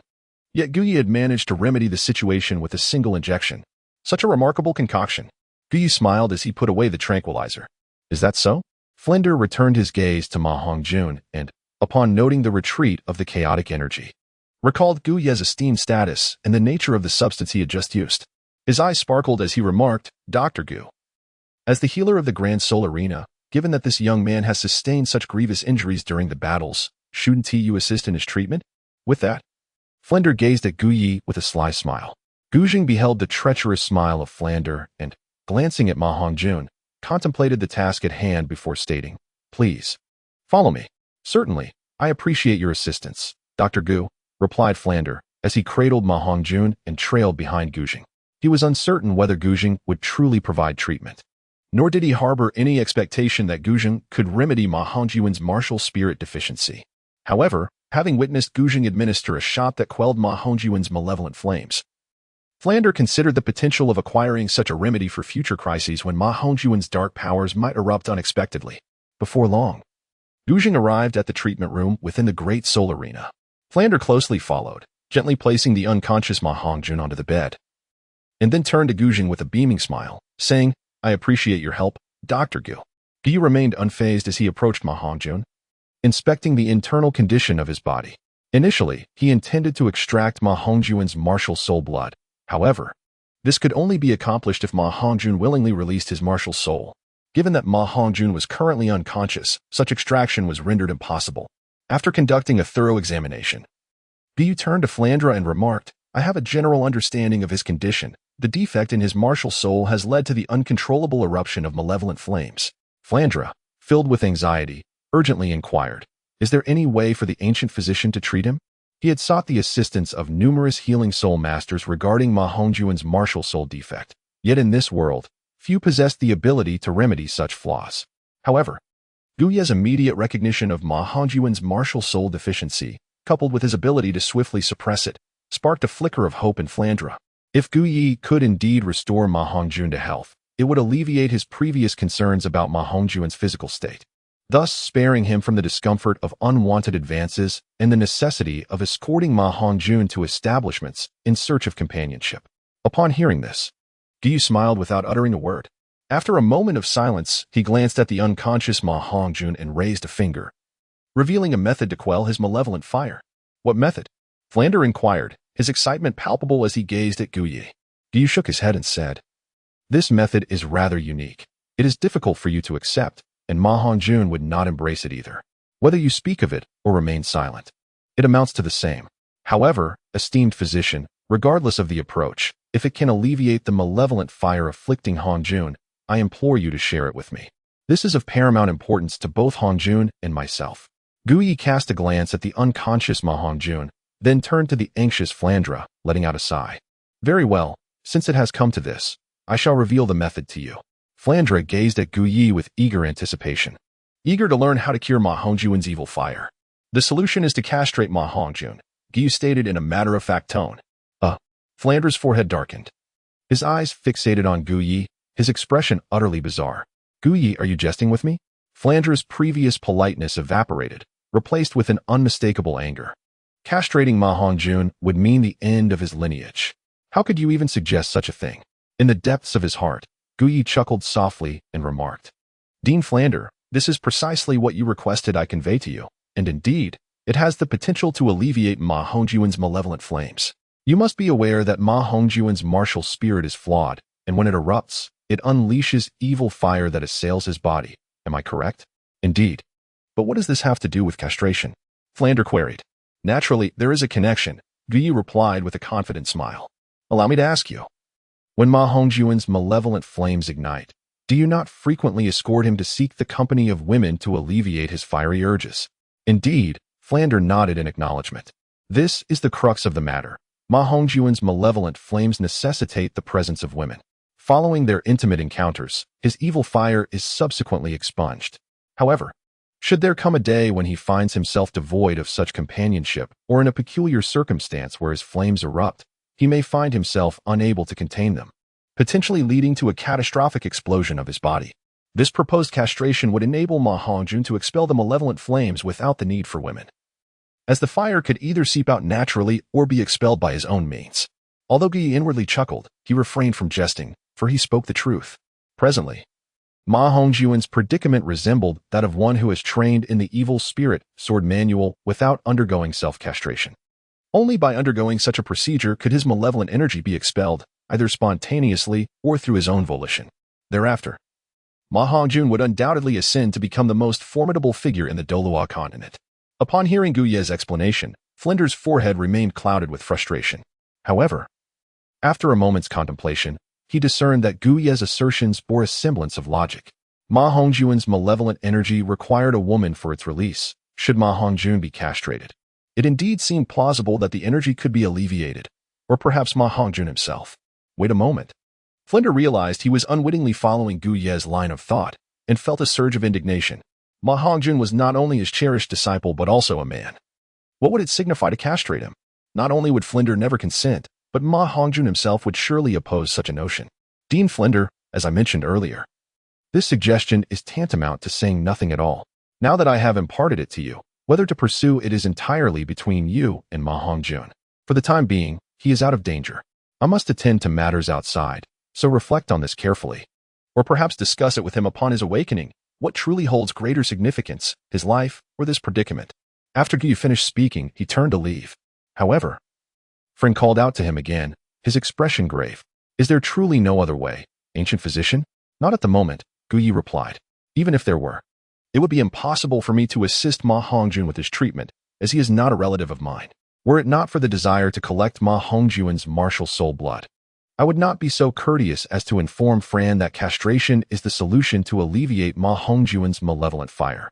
As Gu Yi exited the treatment room, Fran glanced at Ma Hongjun, his face a portrait of conflict. If we were to proceed with the castration, we could indeed address the issue of Ma Hongjuan's malevolent fire. If we do not, he may resort to seeking solace with women, which could ultimately lead to a tragic demise. Sighing, he resolved to postpone the matter for a while. As Ma Hongjun's condition was not dire at present, Fran decided he would not disclose this method to Ma Hongjun just yet. Perhaps, when all avenues were exhausted, he might offer him a choice. Leaving the treatment room, Gu Yi made his way to the Soul Master Arena. As he stepped outside, a staff member rushed over to him. Ancient physician, we have a rather troublesome patient who requires your assistance. Lead the way, Gu Yi instructed. Before long, Gu Yi discovered the identity of the so-called troublesome patient, a male soul master injured by Zhu Zhuqing. At that moment, Zhu Zhuqing stood to the side, arms crossed. Upon seeing Gu Yi, her previously emotionless face softened with a touch of warmth. Chapter 28. A fortuitous encounter. After departing from Gu Yi, Zhu Zhuqing had come here to participate in her first battle, only to encounter a lecherous individual who brazenly proclaimed his intent to take her as his woman. Naturally, Zhu Zhuqing would not tolerate such insolence. She swiftly defeated him using the techniques Gu Yi had taught her, igniting him with her black flames. To her surprise, the flames rendered him unable to rise. Did you inflict this injury? Gu Yi inquired as he approached Zhu Zhuqing. Yes, she nodded. It was indeed my black flames. Is that so? How did he provoke you? Gu Yi glanced at the male soul master writhing on the ground, clutching his groin and howling in agony, a smirk tugging at his lips. Zhu Zhuqing remained silent, yet Gu Yi understood her unspoken thoughts. Meanwhile, the staff member, witnessing Gu Yi and Zhu Zhuqing engrossed in conversation, seemingly disregarded the injured male soul master, stepped forward to ask, Ancient physician, will you not assist this patient in his recovery? Gu Yi gestured for the other party to remain calm, assuring them that he was not in immediate danger. With Gu Yi, the esteemed physician, providing his assurance, the staff at the Soul Arena felt a sense of relief. Thank you, Gu Yi, Zhu Zhuqing expressed her gratitude, reflecting on the transformation of her martial soul. Upon hearing her words of thanks, Guyi chuckled and teased, "This is quite unlike you, Zhu Zhuqing. After all, in my eyes, you would not typically express such sentiments." Zhu Zhuqing felt a slight flush of embarrassment at his comment.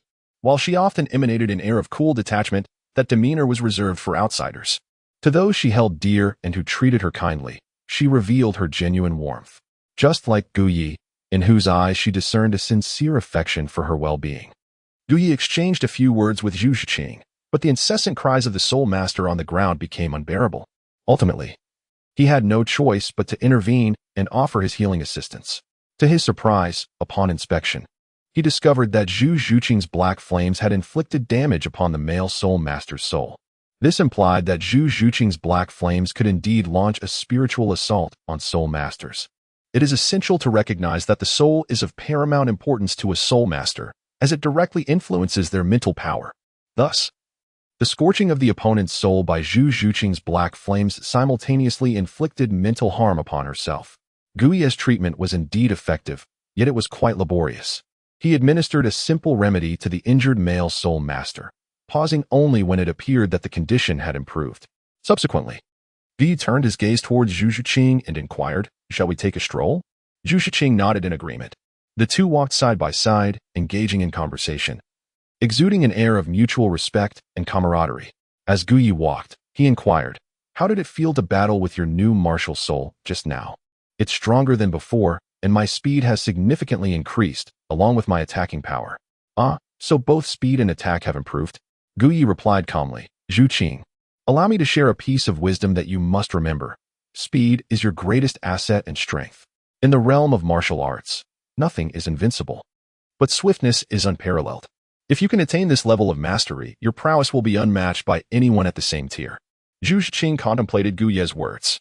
She had chosen a path of agile offense, with her martial soul's abilities primarily focused on speed. When speed reaches its zenith, perhaps she could truly achieve the realm Guyi spoke of. Upon reaching a corner, Zhu Zhuqing halted, raising her gaze to Guyi, her eyes reflecting a unique emotion, akin to gratitude. "Guyi, why are you so kind to me?" she asked. "Because I crave your presence." This was not Guyi's true reason. He paused, placing his hand on Zhu Zhuqing's shoulder, and earnestly stated, "Because you owe me a drop of the most precious blood." "Is that the only reason?" Zhu Zhuqing sensed there was more beneath the surface. She felt that Guyi undoubtedly had other motives. "What? Do you wish for me to have ulterior motives towards you? Or do you hope that I harbor deeper intentions, such as falling for you, wanting to be closer, and then consuming you?" Guyi said, his hand gently caressing Zhu Zhuqing's cheek, leaning in closer to her ear. At that moment, their postures appeared intimately close, imbued with a hint of ambiguity. Zhu Zhuqing observed Guyi's hand on her face and listened to his whimsical words, surprisingly feeling no aversion. Perhaps it was merely a jest. Just then, a figure approached. Glancing around, it was Dai Mubai. After completing his battle, he sought out Flander and the others but found no one. Ultimately, he decided to search for his fiancée, Zhu Zhuqing. When he couldn't find her, he suddenly recalled Guyi in the Great Soul Arena. The thought of Guyi led Dai Mubai to consider Zhu Zhuqing's closeness to him, and he instinctively wondered if she had gone to find Guyi. This thought unsettled him, prompting a swift search. At that moment, Dai Mubai's gaze fell upon the corner, where he spotted the two. Seemingly engrossed in each other's company, his fiancée Zhu Zhuqing, and that physician Guyi. "Zhu Zhuqing, what are you doing with him?" Dai Mubai's voice was cold as he approached, his expression devoid of warmth. Upon hearing his icy tone, Zhu Zhuqing turned, realizing how intimate her posture with Guyi appeared. From behind, it seemed as though she were leaning against Guyi's embrace, resting on his shoulder. It was no wonder Dai Mubai questioned her. However, recalling Dai Mubai's repugnant behavior with the twins, she felt disinclined to respond. Guyi, hearing Dai Mubai's voice behind him, turned to see the furious figure approaching. "You, Qin." Dai Mubai stood before them, noticing Guyi's hand still caressing Zhu Zhuqing's face. They remained oblivious to his presence, maintaining their intimate stance, which ignited his fury. Seeing Dai Mubai, Guyi withdrew his hand from Zhu Zhuqing's face, instinctively placing it around her slender waist, drawing her closer, and remarked, "Dai Mubai, what is you so enraged? Is it because I have my arm around Zhuqing? But why would that anger you? I recall not long ago you were embracing a pair of twin sisters for a rendezvous. Additionally, I remember seeing you pass by my clinic several times." each day with a different attractive woman in your embrace. So why do you find yourself upset now? The seemingly jestful inquiry from Gu Yi caused Zhu Zhuqing's expression to turn frosty. Disgusting. She cast a cold glance at Dai Mubai. She was acutely aware that Gu Ye's words held a kernel of truth, and she possessed knowledge of certain matters in detail, leading her to regard Dai Mubai with disdain. If Dai Mubai could pursue numerous women, why should Zhu Zhuqing refrain from seeking companionship with men? Embracing this mindset, she leaned against Gu Yi without a hint of embarrassment, finding an unusual sense of comfort in his presence. Dai Mubai, observing Gu Ye's arm around Zhu Zhuqing and her relaxed posture against him, felt a tumult of anger and embarrassment. Yet, he was Dai Mubai, the patriarchal noble prince. He could indulge in romantic escapades because he was a man, while Zhu Zhuqing, as a woman and his fiancée, he was expected to adhere to a different standard. Gu Yi, release her, he commanded, his fist clenched tightly, glaring fiercely at Gu Yi. And if I do not? Gu Yi retorted with a mocking tone, defiantly casting a glance at Dai Mubai while tightening his embrace around Zhu Zhuqing's waist. You. As Dai Mubai seethed with fury, Zhu Zhuqing surprisingly felt a sense of satisfaction. Zhuqing, what are you two doing? Came the voice of Xiao Wu from a short distance away, interrupting the tense atmosphere. Chapter 29. The questionable character of Dai Mubai upon hearing Xiao Wu's words. Gu Yi turned his gaze. He saw Xiao Wu, Tang San, and the awakened Ma Hongjun approaching alongside Flinder. Yet, he remained steadfast. Not releasing the hand, he held closely with Zhu Zhuqing. At that moment, Xiao Wu and her companions reached Dai Mubai's side. Her large eyes flitted over Dai Mubai before shifting to the intimate scene between Gu Yi and Zhu Zhuqing. Observing Gu Ye's arm wrapped around Zhu Zhuqing's waist, she noted Zhu Zhuqing's lack of resistance, her eyes widening slightly in surprise. Zhuqing, what is your relationship with him? Xiao Wu inquired, pointing at Gu Yi. Flinder, Ma Hongjun, and Tang San also noticed the closeness between Gu Yi and Zhu Zhuqing, casting puzzled glances in her direction. The way these two embraced so tightly certainly seemed peculiar. Realizing the implications of her closeness with Gu Yi as the others stared, Zhu Zhuqing felt her cheeks flush, glancing at Gu Yi, silently urging him to release her. Gu Yi still held a deep respect for Zhu Zhuqing. After releasing his grip around her waist, he turned his gaze toward Dean Flander and sighed, Dean Flander. It appears that the character of your students leaves much to be desired. Flander furrowed his brow, perplexed by Gu Ye's insinuation. He glanced at Dai Mubai and then at Zhu Zhuqing, wondering if there was some underlying connection between the two. Since Dai Mubai had never confided in him about their relationship, he remained in the dark. Mubai, what is the meaning of this? He inquired, directing his question toward Dai Mubai. Dean Flander, Zhuqing is Mubai's fiancée. Xiao Wu whispered softly into Flander's ear. Upon hearing this, Flander's surprise turned to understanding. As he began to comprehend the source of Dai Mubai's anger, seeing his fiancée grow close to another man, it was only natural for him to feel incensed. Gu Yi, your assertion seems misplaced. I do not believe the character of my student is in question here, Flander replied, his tone neither warm nor cold. If Zhu Zhuqing was indeed Dai Mubai's fiancée, then it was Gu Ye's character that warranted scrutiny. Who, after all, was the one behaving inappropriately in front of Dai Mubai? Dean Flander, are you truly unaware of Dai Mubai's reputation as the head of Shrek Academy? His private life is riddled with absurdities. He frequents places of ill repute day and night. At such a tender age, the number of women he has been with is unfathomable. Recently, he was even involved with a pair of twins Shirley as his dean. You cannot be oblivious to his notorious exploits. I have witnessed him escorting numerous women to hotels in Soto City over the past few months. Dean Flander, would you not agree that a man with a fiancée, who has been with countless women, presents a questionable character? Moreover, I have heard of your student Dai Mubai's audacious act of abandoning his fiancée to flee alone. Tell me, does such behavior not reflect a serious flaw in character? Gu Ye's words detonated in the minds of Xiao Wu, Tang San, and the others like a deep water bomb, prompting them to glance at Dai Mubai, eager to discern the veracity of Gu Ye's claims. Flander, who possessed some insight into Dai Mubai's personal life, along with Ma Hongjun, who frequently indulged in carnal escapades with him, were acutely aware of the truth. Yet, despite this knowledge, the revelation of such intimate details by Gu Yi left their expressions rather grim. Similarly, Dai Mubai's countenance darkened with fury. For every utterance from Gu Yi was grounded in reality, leaving him bereft of any opportunity to refute the allegations.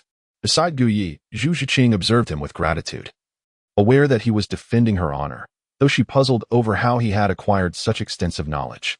Dean Flander, this academy indeed seeks students, while aptitude is paramount.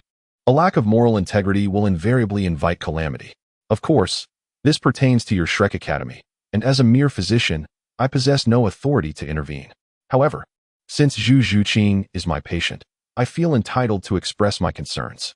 With that said, I must return to my duties. Farewell, Dean Flander. Just as Guyi was about to depart, a thought crossed his mind, prompting him to pause. Ah, Dean Flander.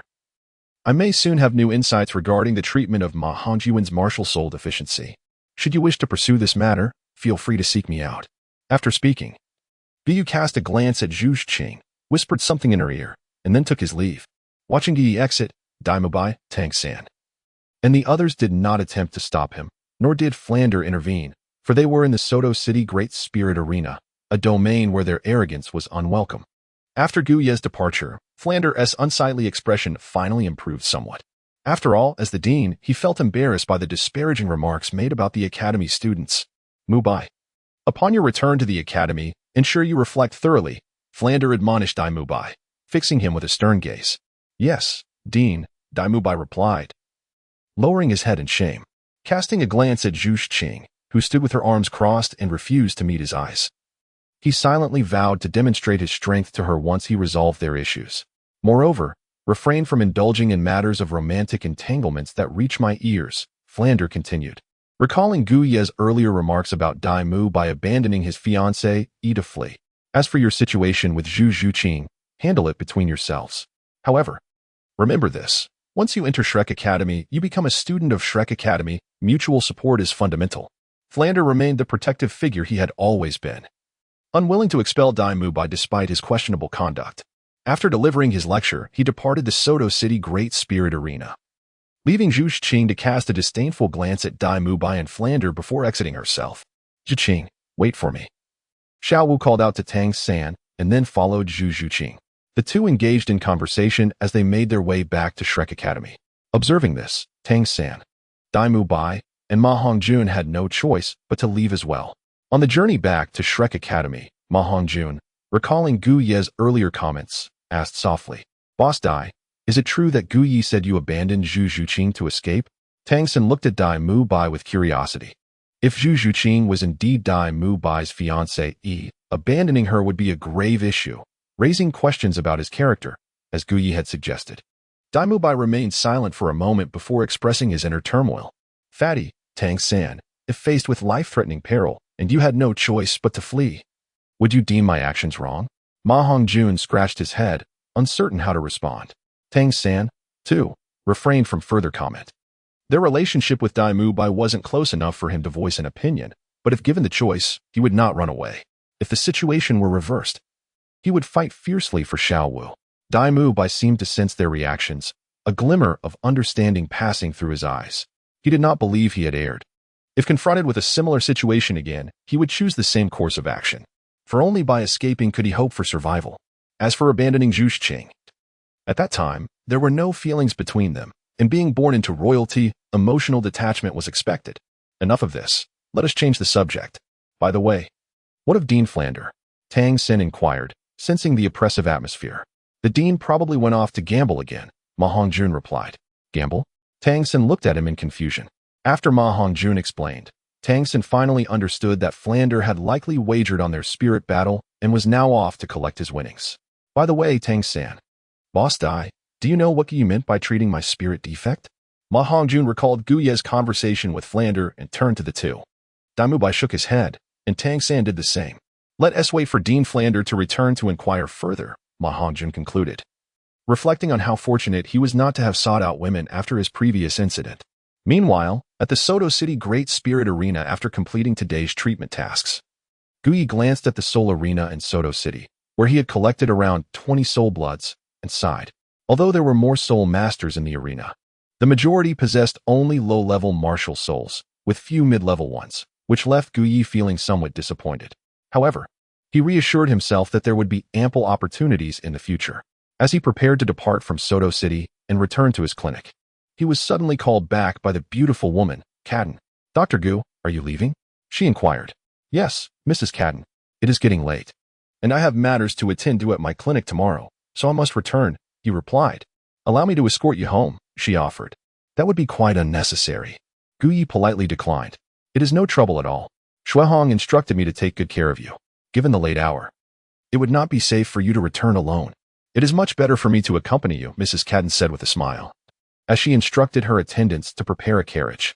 Gu Yi understood that he could not refuse, so he merely made an excuse before acquiescing. Let us depart. Cadden smiled as she invited Gu Yi into her car. Gu Yi surveyed the exquisite figure of Cadden as he entered her carriage.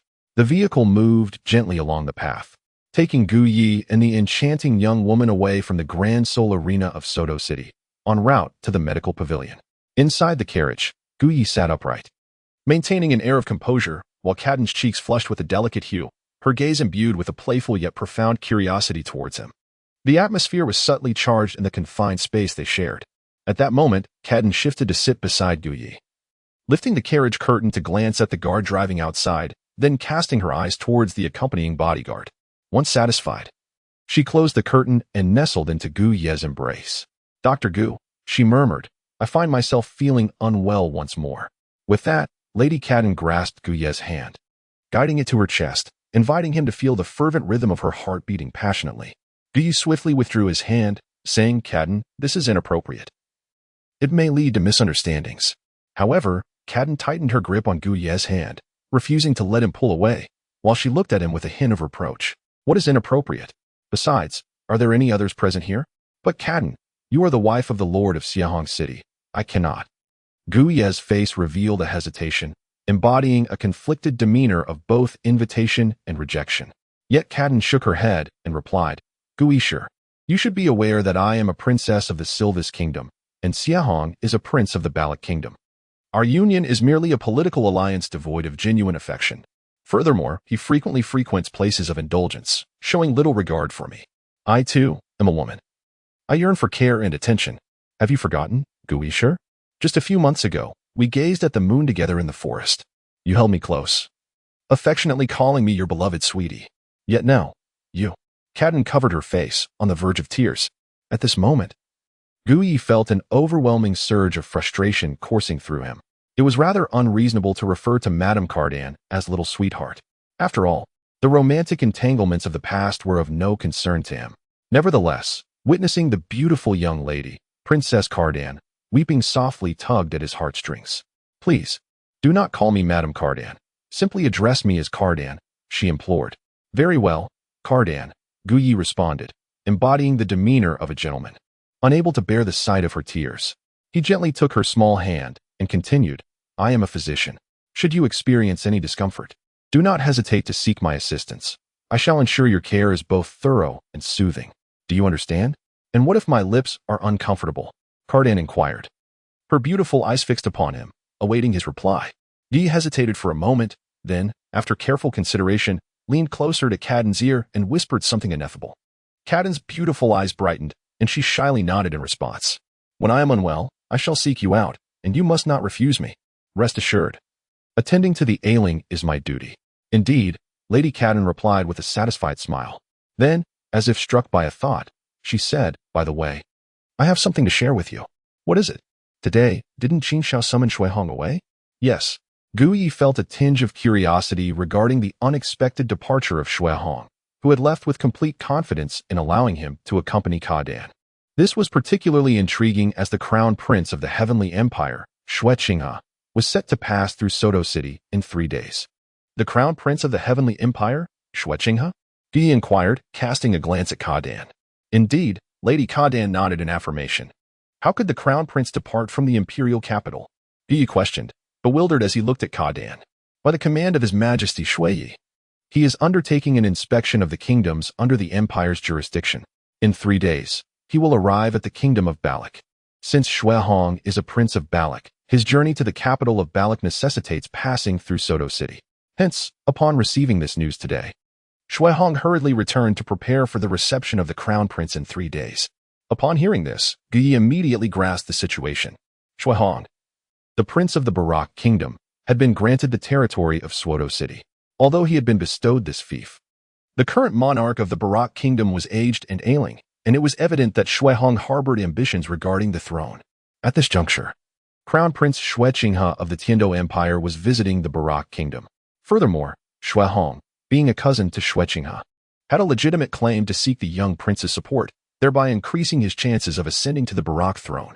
After Cadden imparted additional details to Gu Yi, he became increasingly convinced of Xue Hong's aspirations for the kingship. With Xue Qinghe's arrival in 3 days, should we not prepare accordingly? Gu Yi inquired, casting a glance at Cadden. Cadden shook his head. These matters will be handled by Xue Hong. My sole responsibility is to maintain the Grand Soul Arena in Suodo City, as it serves as a crucial source of revenue for our territory. I see, Gu Yi replied. Gu Yi understood the significance of the Soul Arena in this world. The phrase golden sun setting upon the fighting spirit scarcely encapsulates the essence of these arenas. On the carriage, Gu Yi engaged in conversation with the enchanting Cadden, and before long, they returned to the medical hall. Upon arriving at the entrance, Cadden, the beautiful lady, personally escorted Gu Yi inside, lingering for a moment, reluctant to part. Her captivating gaze remained fixed upon him. Gu Yi comprehended the intentions of the beautiful woman, Cadden. After glancing outside the medical hall to ensure that the guards could not see inside, he wrapped his strong arm around her slender waist, pinning her against the wall with a fervent kiss before finally releasing her. I still desire. Cadden gazed at Gu Yi, her eyes filled with temptation. Chapter 31. The Repentant Dai Mubai. Gu Yi savored the softness of Madame Cadden's exquisite lips before uttering, Very well, you may return for now. I shall seek you out when time permits, to attend to my lips. With a gentle smile, Madame Cadden bid farewell and departed from Gu Yi's clinic. As he watched the graceful figure of the beautiful woman sway as she exited, Gu Yi reminisced about the few intimate encounters they had shared, reflecting on the irresistible allure of a married woman. After her departure, Gu Yi's thoughts turned to the impending arrival of Xue Qinghe in Suodo City 3 days hence. He was acutely aware that Xue Qinghe was a guise adopted by the formidable Qian Renxue of the Spirit Hall, and he pondered whether he should initiate an encounter when the time arrived. As Gu Yi contemplated, he silently resolved to perform a life-altering procedure on Qian Renxue, intending to leave a drop of liquid within her, imbued with his thoughts of her, which he believed would greatly benefit her. After a night of silence, the next day, Gu Yi resumed his duties at the medical clinic, attending to patients as usual. When evening arrived, he planned to venture to the Great Soul Arena in Suodo City to collect soul blood and to pay a visit to the beautiful widow, Cadden, to treat her wounded lips and soothe her troubled heart. Meanwhile, at Shrek Academy, the bell for class rang, summoning the students to the playground. The first to arrive was Dai Mubai, who, having returned to the academy the previous night to write a self-reflection, was still seething from Gu Yi's ridicule and Zhu Zhuqing's disdain, leaving him restless throughout the night. Ning Rongrong, hand in hand with Xiao Wu, cheerfully made her way to the playground. Unlike in the original narrative, she had not encountered conflicts with Flinder or Dai Mubai. Thanks to Gu Yi's treatment and her newfound understanding of the benefits of exercise for her growth, she diligently completed her running tasks without needing Flinder's urging. By the 3rd day, Ning Rongrong had already noticed significant changes in herself, further solidifying her faith in Gu Yi's healing abilities. Zhu Zhuqing, who was beside Ning Rongrong and Xiao Wu, cast a cold glance at the early arriving Dai Mubai, but chose not to dwell on it. Similarly, Ma Hongjun and Tang San also noticed Dai Mubai, recognizing a subtle difference in him from the previous day, though they could not articulate what had changed. Flinder, once again, was their instructor for the day. After a quarter of an hour's wait, the Grand Dean strolled in leisurely. Where's Oscar? Still snoozing? Flinder frowned upon noticing Oscar's absence. Tang San quickly interjected, He was still cultivating when I left this morning. Perhaps he fell into deep meditation and couldn't awaken in time. Today's lesson cannot proceed without him. Please, allow me to fetch him. Just as Tang San was about to return to the dormitory, Oscar hurriedly approached from that direction. However, instead of displaying panic over being late, his face was alight with excitement. Oscar, are you eager to run laps again? Flinder shot him a disapproving glare. Oscar quickly shook his head. No, Dean, let me explain. I've broken through. I've reached level 30. What? Flinder, Tang San, and Dai Mubai simultaneously directed astonished gazes at Oscar. At 14, Oscar was a year younger than Dai Mubai, and achieving level 30 at such an age was an impressive feat, especially given that his martial soul was of the food type, notoriously difficult to cultivate. Flinder's eyes sparkled with enthusiasm. Excellent, Oscar. You have not disappointed me. You are the 3rd student to reach level 30. On behalf of the Academy, I congratulate you. Even Dai Mubai's expression lightened as he approached Oscar, clapping him on the shoulder. Congratulations, little Oscar. though you were slightly slower than me to reach level 30. As a food-type soul master, you are undoubtedly the most remarkable talent I have encountered. Oscar cast an awkward glare at Dai Mubai. Please don't mock me. Compared to Zhu Zhuqing, I hardly qualify as a genius. At this, everyone turned to look at Zhu Zhuqing, who, at the tender age of 12, had already attained level 30, a qualification that transcended the mere definition of genius. Dai Mubai recognized that Zhu Zhuqing's breakthrough was linked to Gu Yi, and a resolve formed in his heart. He approached Zhu Zhuqing with a serious demeanor. Zhuqing, I understand that my past behavior was reckless. However, I have reflected on it with the dean last night, and I assure you, from this day forward, such conduct will not recur. And I will sever ties with those past associations. Dai Mubai's tone was resolute, and his willingness to humiliate himself before a woman like Zhu Zhuqing underscored his determination. Mubai, I am heartened by your resolve, Flinder remarked, patting Dai Mubai on the shoulder, before turning to Zhu Zhuqing. You are both students of Shrek Academy now. Let bygones be bygones, for you will need to support each other in the future. Do you understand my sentiment? Indeed, Zhuqing, Dai Mubai is a good man. Although he has lived a somewhat reckless life in the past, he is undeniably a good man. As his brother, I can attest to this, Ma Hongjun chimed in. Indeed. Regardless of other matters, Dai Mubai has always been loyal to his friends. So, Zhuqing, if someone as proud as him is willing to humble himself and apologize to you, it speaks volumes about his sincerity, Oscar added in support. Zhu Zhuqing remained silent.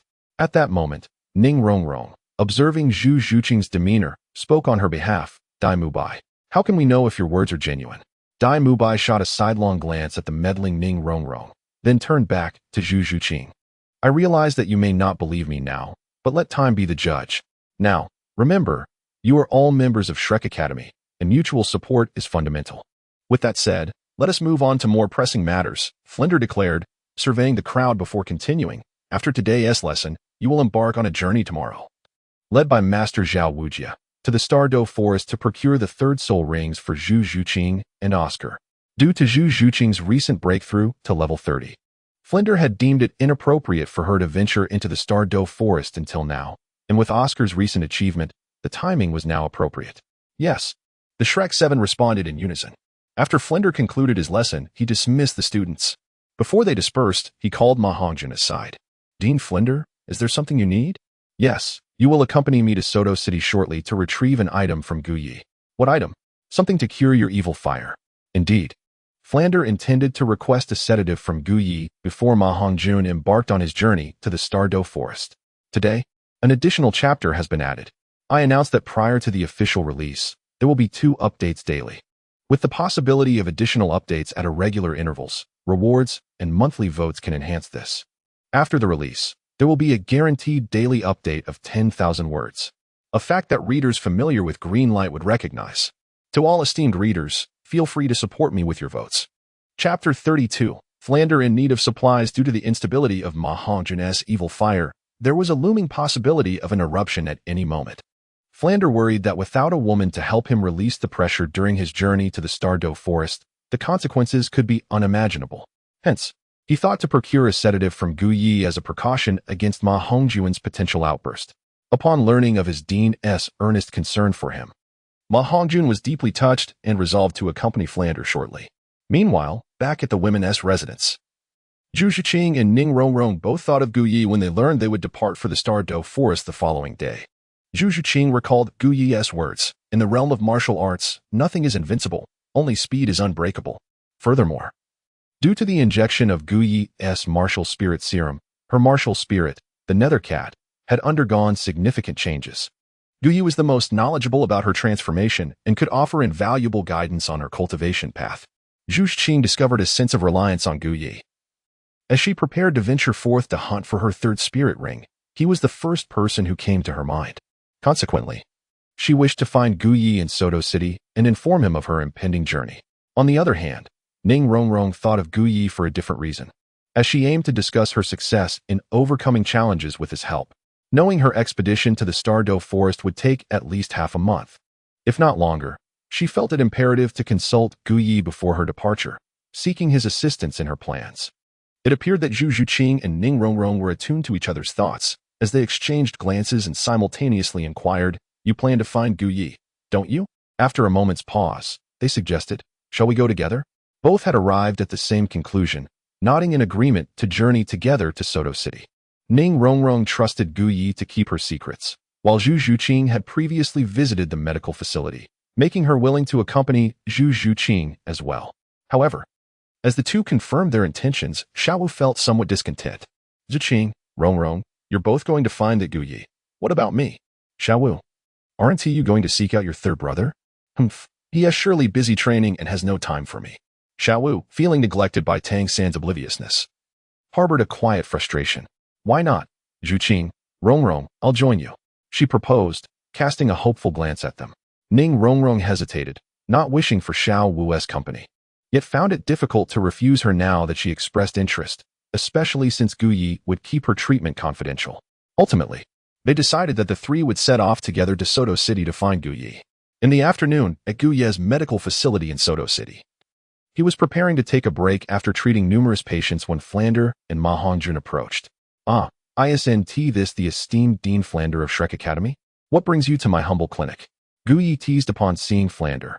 With a hearty laugh, Flander replied, Gu Yi, I've come seeking your assistance. Oh, assistance, you say? Could it be that your disciple's evil fire has erupted again? Gu Yi scrutinized Ma Hongjun beside Flander.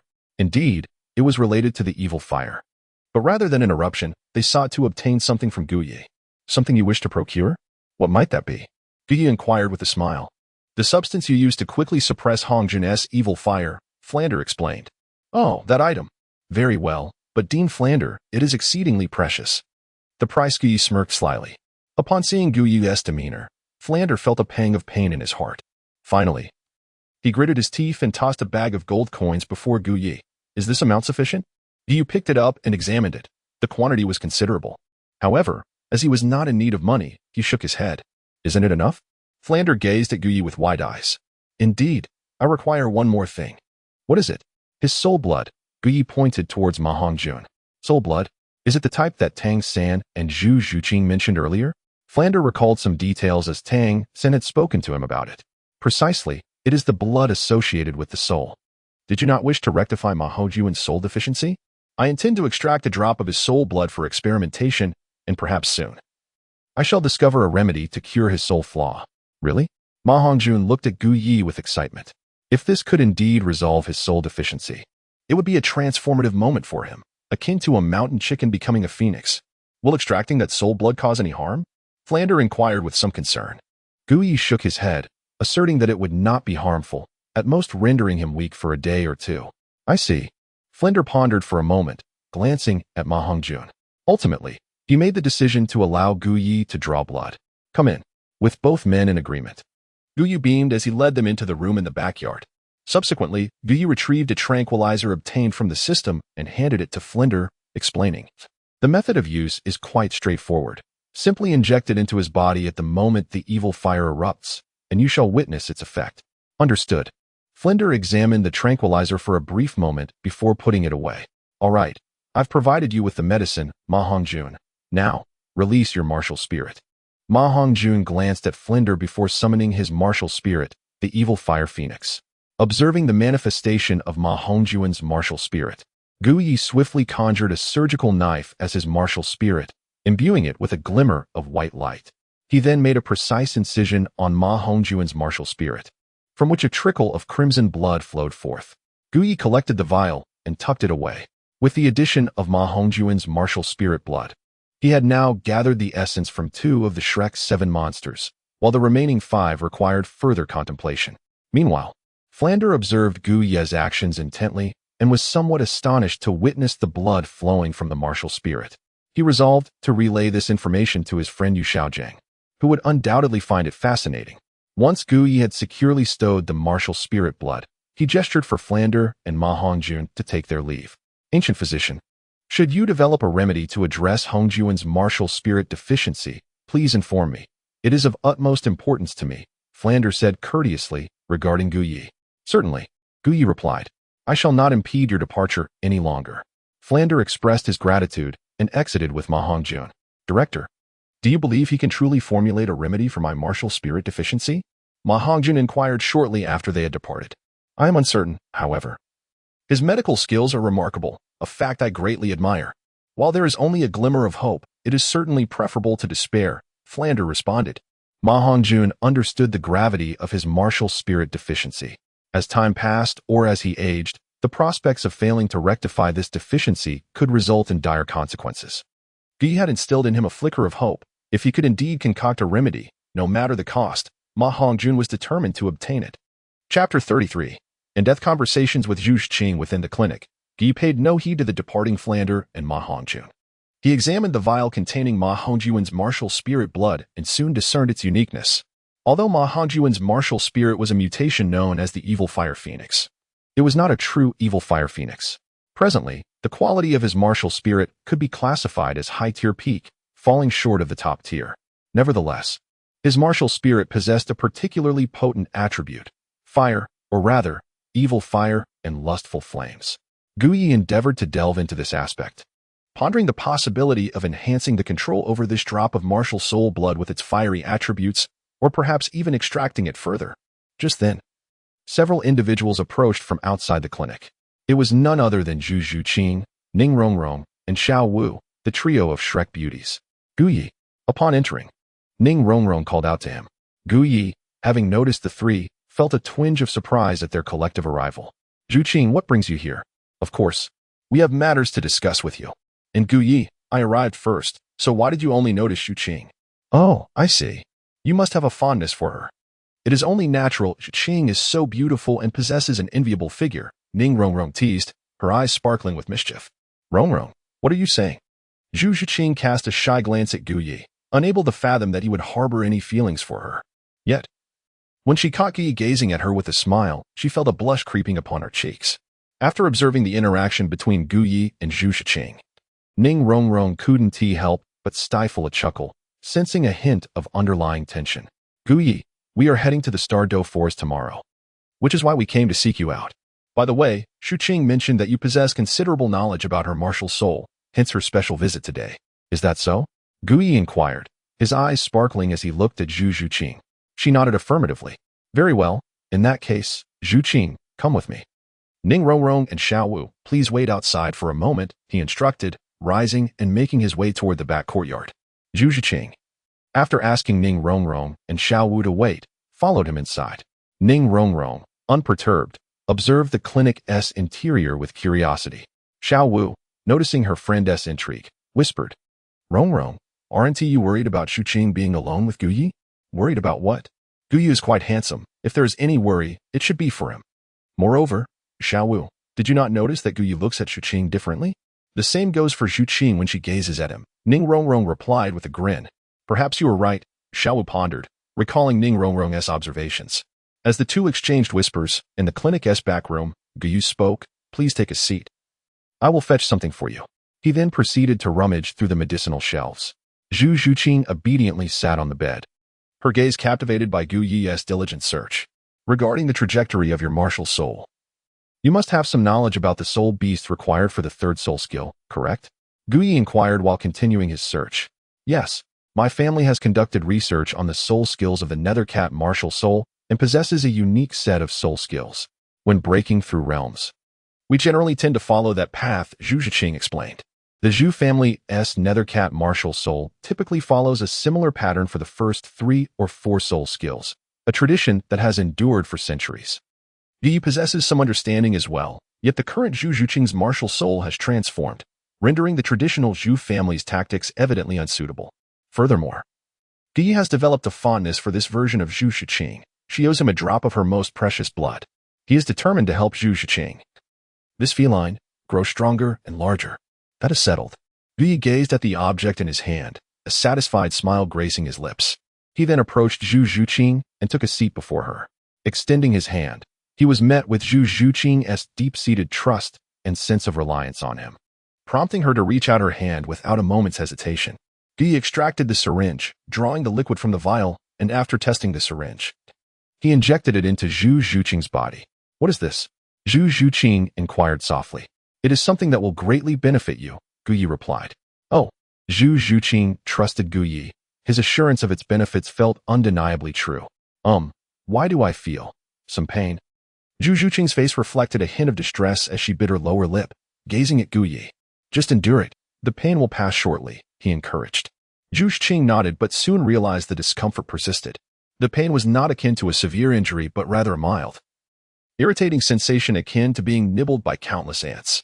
The discomfort compelled Zhu Zhuqing to let out a soft moan. She quickly suppressed her sound of distress, her eyes shimmering with unshed tears as she looked at Gu Yi, appearing somewhat pitiful. Unbeknownst to her, this sound had traveled beyond the confines of the room.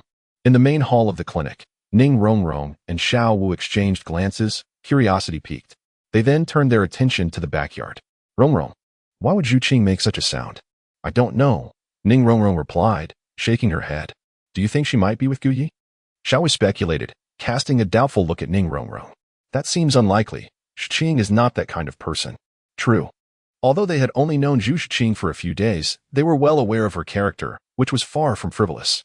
Yet, both were intrigued about what Zhu Zhuqing and Gu Yi were doing in the back room. In the backyard room, Zhu Zhuqing lowered her head shyly. I'm sorry. Gu Yi, she murmured an apology. Gu Yi glanced at the bite mark on his hand and let out a wry smile. This was already the second time Zhu Zhuqing had left her mark on him. Does it still hurt? He inquired. Not anymore, she replied. Are you aware that this is the second time you have left a mark on my body? Gu Yi gestured for Zhu Zhuqing to observe the bite mark on his arm. Upon seeing it, which was already bleeding, Zhu Zhuqing felt even more embarrassed and lowered her head. As Gu Yi aided her, she, in turn, inflicted injury upon him. Even if Zhu Zhuqing remained aloof, she could not help but feel a twinge of embarrassment. How about this? I shall leave a mark upon you, and thus we shall be even. What do you say? Gu Yi remarked with a smile as he gazed at Zhu Zhuqing. Are you going to bite me? Zhu Zhuqing inquired, noticing the bite mark on Gu Yi's arm. Indeed, Gu Yi affirmed, though he refrained from specifying where he intended to bite her. Very well then, Zhu Zhuqing pondered for a moment before nodding in agreement. Was it not merely a matter of allowing Gu Yi to take a bite? Zhu Zhuqing was not one to shy away from pain. Subsequently, the innocent Zhu Zhuqing lifted the hem of her black leather jacket, revealing her fair arm. She extended it towards Gu Yi, closing her eyes, seemingly apprehensive of the discomfort. Observing the endearing Zhu Zhuqing in such a state, Gu Yi felt a surge of amusement. I shall bite now. Gu Yi gently caressed Zhu Zhuqing's fair arm, offering a gentle reminder. You may bite, he suggested. Recalling the excruciating sensation akin to countless ants gnawing at her, Zhu Zhuqing felt a twinge of apprehension, fearing that Gu Yi's bite might be even more painful than before. Noticing Zhu Zhuqing's anxious demeanor, Gu Yi cast a glance at her slightly tense face before proceeding to bite down. Chapter 34. The Zhu Zhuqing Nurturing Plan MMM. Zhu Zhuqing's eyes, previously closed, flew open in surprise, fixating on Gu Yi, who was now so close. She had not anticipated that he would choose to bite her in such a sensitive spot. Stunned, Zhu Zhuqing momentarily lost her composure, while Gu Yi seemed momentarily taken aback. A pain cry escaped Zhu Zhuqing as she shot a furious glare at Gu Yi, instinctively touching her lips. All right, I've bitten back, Gu Yi stated with an air of nonchalance. He felt no sense of impropriety regarding the bite he left on Zhu Zhuqing's lips. After all, it was merely reciprocal. She had bitten him first, and now he returned the gesture, all under her consent, an entirely ordinary occurrence. Humph. Zhu Zhuqing let out a cold huff, her fingers brushing against her lips where Gu Yi had bitten her, a hint of irritation now adorning her otherwise expressionless face. Gu Yi chose to disregard the somewhat endearing anger displayed by Zhu Zhuqing and instead inquired, what is the age you have designated for your third soul ring? Due to her irritation, Zhu Zhuqing did not respond to Gu Yi immediately. After a moment, she replied, approximately 1,000 years. Gu Yi's commanding tone prompted Zhu Zhuqing to respond instinctively. After answering, Zhu Zhuqing felt a sense of bewilderment within. Why was she so obedient? A millennium had passed. Do you wish to grow stronger? Gu Yi's words made Zhu Zhuqing forget the pain of her bitten lip. She gazed at Gu Yi, contemplating the meaning behind his statement. For an ordinary soul master, a third soul ring of 1,000 years is deemed the most suitable. However, for true prodigies, 1,000 years is merely insufficient. As for you, Zhu Zhuqing, your martial soul has transcended the ordinary spectral cat, and having just received a dose of my special enhancement serum, the potential for your third soul ring's longevity is significantly greater. Is that true? Indeed. When have I ever deceived you? The enhancement serum that Gu Yi just administered to Zhu Zhuqing was a cellular augmentation agent produced by the surgical system. It was indeed acquired by Gu Yi at a considerable expense through the system's exchange. Gu Yi harbored a profound ambition. He intended to personally cultivate Zhu Zhuqing into a formidable warrior, gradually conquering her heart and mind, ultimately aspiring to be the man behind her. He relished the sensation of nurturing her, which elucidated his extraordinary kindness towards her. Of course, there was also a desire for Zhu Zhuqing herself. The agony she recently experienced, akin to that of countless ants gnawing at her, was a result of the cellular enhancement serum restructuring her body, fortifying her cells. In a matter of days, once Zhu Zhuqing's transformation was complete, her physical constitution would ascend to an entirely new echelon. In the fantastical realm of Douluo, Gu Ye's cellular enhancement serum would not only augment Zhu Zhuqing's cellular strength but also enhance her meridians, physical resilience, and flexibility, enabling her to absorb spirit rings of approximately 2,000 years without any hindrance. Zhuqing, allow me to be candid with you. Your potential for absorbing a third spirit ring lies within the 2,000-year range, and within this spectrum, you may freely assimilate. However, I have never encountered anyone capable of absorbing a third spirit ring of such magnitude. Since no one has achieved this, you, Zhu Zhuqing, shall become the first. If you wish to grow stronger, your mindset must evolve. Do not assume that what others deem impossible is unattainable for you. If you persist with such a mentality in your cultivation, you will never become a true powerhouse in this lifetime. Do you comprehend, Zhu Zhuqing? Gu Ye's words resonated in Zhu Zhuqing's mind like the thunderous roar, leaving her in a prolonged state of bewilderment.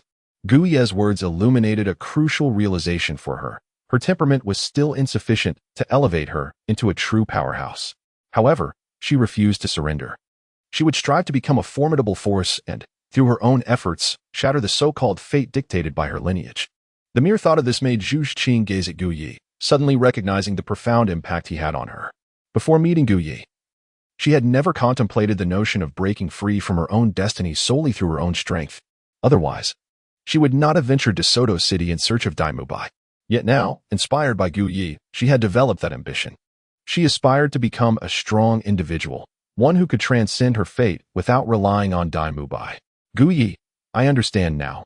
I shall become a powerhouse, and I will be the foremost among them, Zhu Zhuqing declared, her gaze resolute as it met Gu Ye's. I have faith in your potential. And with the substance I infused into your body earlier, you already possess the foundation to become a formidable entity in this world. As long as you exert yourself, you shall not falter against anyone. Indeed, Zhu Zhuqing affirmed with a determined nod. One thing I must remind you of, tomorrow and the day after. You may experience 1 or 2 more episodes of pain akin to what you felt earlier. You must endure it. Do you understand? I will, Zhu Zhuqing replied, her eyes drifting to the bite mark on Gu Ye's arm, a testament to her resolve. She gently touched her own lips, recalling that he had bitten her as well. She would cherish this as a symbol of her journey, a testament to her transformation into a true powerhouse.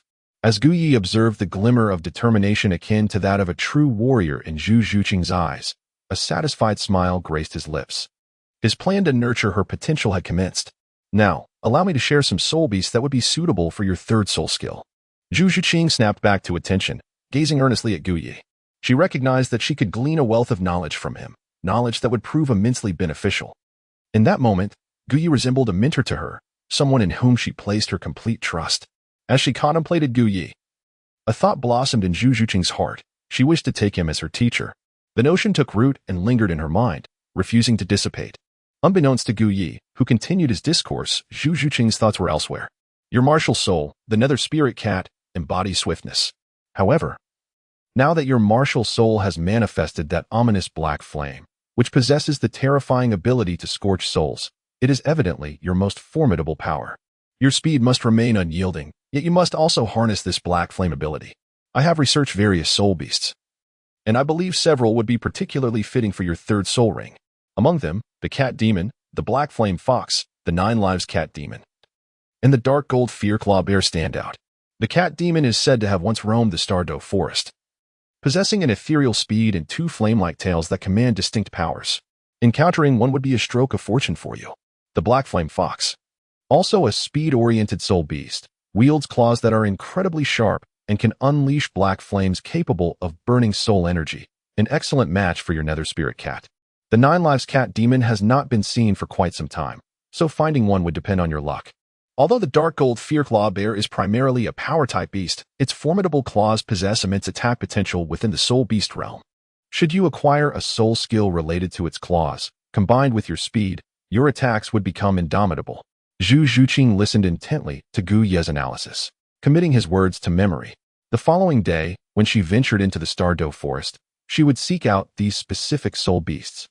She was determined not to disappoint Gu Ye's expectations of her. After Gu Ye spoke about several matters, he turned to Zhu Zhuqing and inquired, "Do you understand?" "Yes." Zhu Zhuqing confirmed with a nod. Pleased with her earnestness, Gu Ye smiled. However, at that moment, Zhu Zhuqing's expression grew serious as she gazed at Gu Ye and said, "Gu Ye, there is something I wish to discuss with you." "Go ahead," Gu Ye replied, intrigued by her solemn demeanor. "I would like to become your disciple." Zhu Zhuqing stated earnestly, her eyes fixed on him. Chapter 35, Astonishment. Zhu Zhuqing wishes to become my disciple. Become my disciple? Gu Ye echoed, pointing to himself in disbelief at Zhu Zhuqing's serious expression. "Yes," Zhu Zhuqing affirmed with unwavering determination. "Why?" Gu Ye asked, puzzled as he regarded her. To be honest, Gu Ye was only a few years older than Zhu Zhuqing, possessing slightly greater strength and experience. He had merely intended to nurture her growth, thus. He was perplexed as to why she wished to take him as her master. Could it be that she was enchanted by his remarkable prowess? "I aspire to grow stronger, to the point where I can shatter the shackles of my own fate," Zhu Zhuqing declared, her fists clenched, her demeanor devoid of jest. She saw hope in Gu Ye, who had provided her with this very hope. In recognizing this possibility, she yearned for a pillar of support, which led her to seek Gu Ye as her mentor. She understood that he was undoubtedly formidable, possessing knowledge and insights that could guide her on her journey. Gu Ye fell silent. "I understand that you may look down upon me, but I am willing to strive for improvement. Gu Ye, would you consider being my mentor?" Zhu Zhuqing gazed at Gu Ye with hopeful anticipation. After careful consideration, Gu Ye finally nodded. Upon witnessing this, Zhu Zhuqing's face was illuminated with joy. However, in the next moment, Gu Ye shook his head once more, causing Zhu Zhuqing's expression to shift from delight to sorrow. "Is it because my aptitude is lacking?" she pondered, feeling a twinge of despondence. "No. If you truly wish to become my disciple, I would not concern myself with your innate talent. For even the most modest aptitude can be nurtured into extraordinary genius in this world. Then why do you refuse?" Zhu Zhuqing, feeling rejected, lowered her gaze in sadness. "Yu Qing, I am willing to take you as my pupil, but not at this moment. It shall be after your return from the Stardow forest." "Really?"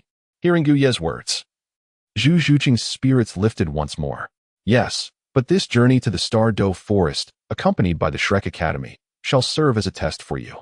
If your third soul ring meets my expectations, upon your return, I shall accept you as my disciple.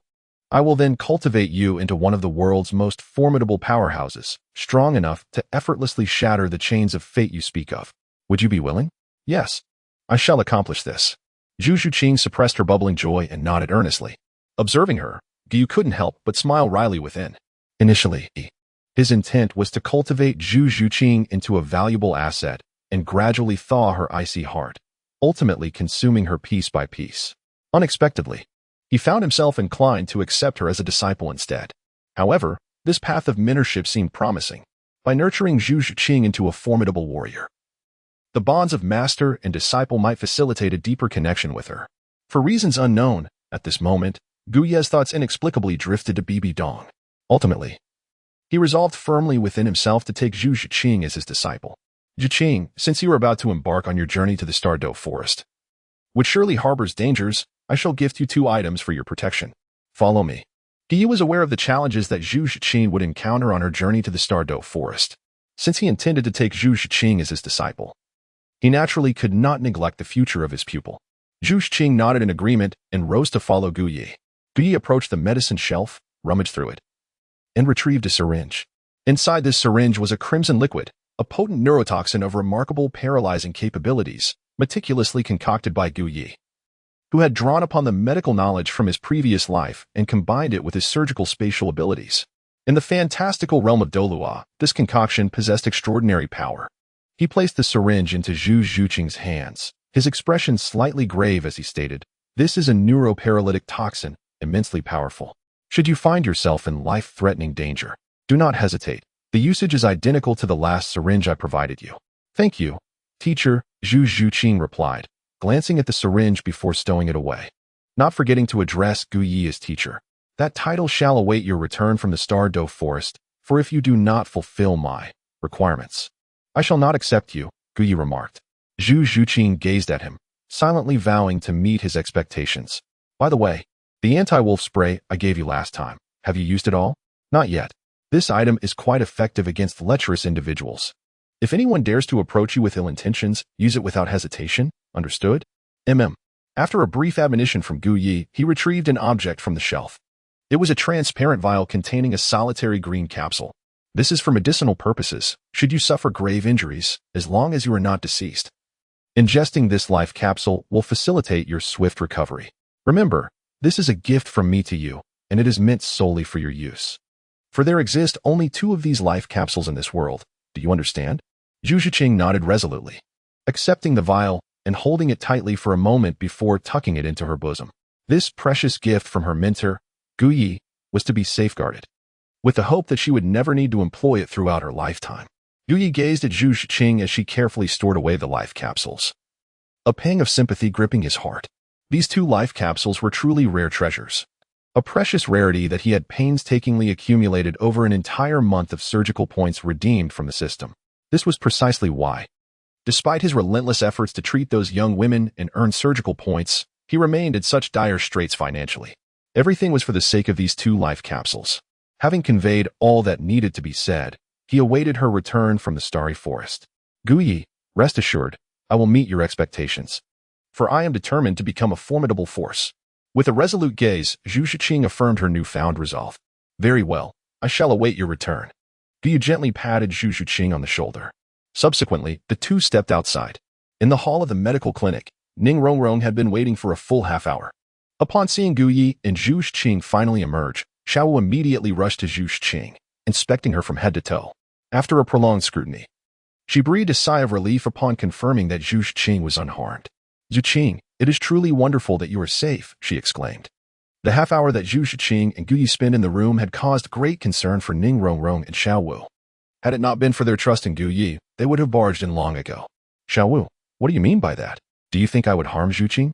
Gu Yi shot Xiao an irritated glare. Who knows? Xiao retorted, her round eyes gazing at Gu Yi as she huffed in response. Gu Yi chose not to engage in a dispute with Xiao, the rabbit. He then turned his gaze towards Ning Rongrong and said, come with me. All right. Ning Rongrong had been waiting for this moment. She bid farewell to Zhu Zhuqing and Xiao before following Gu Yi inside. Rongrong, you must be cautious, Xiao cautioned, tugging at Ning Rongrong's sleeve. Do not worry. Xiao, Gu Yi is not a villain. Besides, he is so handsome. Even if he were, I would accept it. Ning Rongrong replied with a cheerful smile as she entered. Upon hearing Ning Rongrong's words, Zhu Zhuqing's expression shifted to one of concern. Gu Yi is indeed her mentor. From Ning Rongrong's words, it seems she has taken a liking to Gu Yi. This cannot be. Gu Yi belongs to her, and Zhu Zhuqing will never consent to such a notion. Chapter 36. Misunderstanding. Zhu Zhuqing observed Ning Rongrong entering and silently resolved that she must not allow Ning Rongrong to develop feelings for Gu Yi, for Gu Yi is hers. Oh, no, he should be regarded as her teacher. As a disciple of Gu Yi, she will diligently safeguard her master's interests. Seeing Zhu Zhuqing's peculiar gaze fixed on Ning Rongrong, Xiao recalled that she and Gu Yi had been inside for nearly half an hour and curiously inquired, Zhuqing, what were you and Gu Yi doing in there for so long? Nothing much, just discussing a few matters, Zhu Zhuqing replied. Is it truly that simple? Xiao questioned, her skepticism evident. Indeed, it is as simple as that, Zhu Zhuqing confirmed with a nod. She had kept Gu Yi's earlier words in mind. Some matters could be shared with others, while others were best kept to oneself. As for Xiao Wu, it was perhaps better not to disclose anything to her. Let us wait outside for a while. Rongrong may take some time inside, Zhu Zhuqing suggested. All right, Xiao Wu acquiesced. Having already waited outside for half an hour, she began to feel a bit bored and proposed, Zhuqing, why don't we practice sparring in the courtyard? Xiao Wu's suggestion sparked a glimmer of excitement in Zhu Zhuqing's eyes. To be honest, she had never sparred with Xiao Wu before and held great admiration for her strength. It was the perfect opportunity to test her skills. The two then made their way to the courtyard. Xiao Wu was at level 29, while Zhu Zhuqing stood at level 30. The difference in their strengths was merely a single level. As they were only practicing, there was no intention of going all out. Yet the two exchanged blows with notable vigor in the courtyard of Gu Ye's clinic. Meanwhile, within the confines of the back room, Gu listened intently as Ning Rongrong recounted certain matters and her desired outcomes. his expression turning slightly serious as he regarded her. Ning Rongrong, do you feel that the effects of the potion you used previously were satisfactory? Yes. Ning Rongrong nodded affirmatively. The elixir provided by Gu Yi indeed proved to be remarkably effective, surpassing her expectations, yet she felt that time had stretched a bit too long. In light of this, make sure to utilize it well during your time in the Douluo forest. Remember, apply it generously to your head. Do you understand? Ning Rongrong recalled Gu Ye's mention of the head and, feeling shy, lowered her gaze, responding with a soft hum. For now, I shall refrain from taking your drop of blood. I will do so once you return from the Douluo forest. Is that acceptable? Very well. Now, extend your head so that I may take another look. Ning Rongrong complied, presenting her head before Gu Yi. After observing the situation, Gu Yi offered some advice and medication to Ning Rongrong before they both stepped outside. To their surprise, they encountered Xiaowu and Zhu Zhuqing engaged in a sparring match, exchanging blows with great vigor. Rongrong, are you feeling better? Xiaowu inquired upon noticing Ning Rongrong and Gu Ye's arrival, quickly halting her practice. Yes, Xiaowu, Zhuqing. Let us head back now, Ning Rongrong replied with a nod. All right, then we shall return at once, came the agreement. Their purpose for visiting Gu Ye's medical clinic had been fulfilled, and there was no need for further delay. Zhu Zhuqing bid farewell to Ning Rongrong and Gu Yi before departing with Xiaowu back to Shrek Academy. Gu Yi gazed at the departing trio, contemplating how to procure the martial soul essence from Xiaowu, Tang San, Daimubai, and Oscar. The Shrek 7 monsters were on the verge of embarking towards the Douluo forest, and in 2 days, Xueqinghe would arrive in Soto City. Reflecting on Xueqinghe, a persona crafted by Qian Renxue of the Spirit Hall, Gu Yi recalled the woman who had been healed of her martial soul deficiency. She had been at the Spirit Hall for some time now. He wondered how she fared and whether she had become a confidant of Bibi Dong. If that were the case, she would likely have sent word by now. Nevertheless, he decided to set aside such thoughts for the moment. It was imperative to first enhance his own strength. In this world, possessing sufficient power was essential to effectively pursue one's aspirations. Gu Yi did not ponder for long before returning to his room in the backyard, where he began his cultivation. When Gu Yi had first traversed into this world, he was already a soul master. Through his diligent training and the soul power he gained from healing others, he had ascended to the rank of a level 47 4-ring soul ancestor. After just treating Ning Rongrong, he sensed a slight loosening in his realm and decided to retreat to his room for cultivation, attempting a breakthrough. Meanwhile, Zhu Zhuqing, Ning Rongrong, and Xiaowu had returned to Shrek Academy. Upon arriving at the academy's entrance, they encountered Daimubai, Oscar, and Tang San, who were engaged in conversation. Third brother, what brings you here? Xiaowu inquired as she approached Tang San. We were waiting for your return, Xiaowu. Where did you go just now? Tang San asked with concern. Humph. Where else could they have gone? It's obvious they went to Soto City to find that Gu Yi. Am I right? Daimubai shot a cold glance at Zhu Zhuqing and Ning Rongrong. He felt a deep displeasure towards Gu Yi, especially when he recalled the previous intimate interactions between Gu Yi and Zhu Zhuqing, which ignited a flicker of jealousy within him. Xiaowu, did you really go to find Gu Yi? Tang San pressed. Yes, Xiaowu nodded, feeling there was no need to conceal the truth. Upon hearing Xiaowu's admission, Daimubai's anger flared even more as he glared at Zhu Zhuqing. He was eager to unleash his frustration and confront Zhu Zhuqing about whether she had secretly met Gu Yi. However, his reason prevailed, and he restrained his rage without knowing the full context of the situation. Rongrong, what was the reason for your visit to Gu Yi? Oscar, who harbored feelings for Ning Rongrong, also expressed curiosity about their motive in seeking out the physician. It's nothing much, just a few matters to discuss, Ning Rongrong replied, withholding the truth about her intention to seek treatment for her small dumplings. Seeing Ning Rongrong's reluctance to elaborate, Daimubai turned his gaze toward Zhu Zhuqing. Just some matters, Zhu Zhuqing answered curtly before retreating to her residence. Ning Rongrong followed suit, as she needed to return to her room to apply the medicinal solution Gu Yi had provided for her 2 heads, leaving no time to engage with Oscar and the others.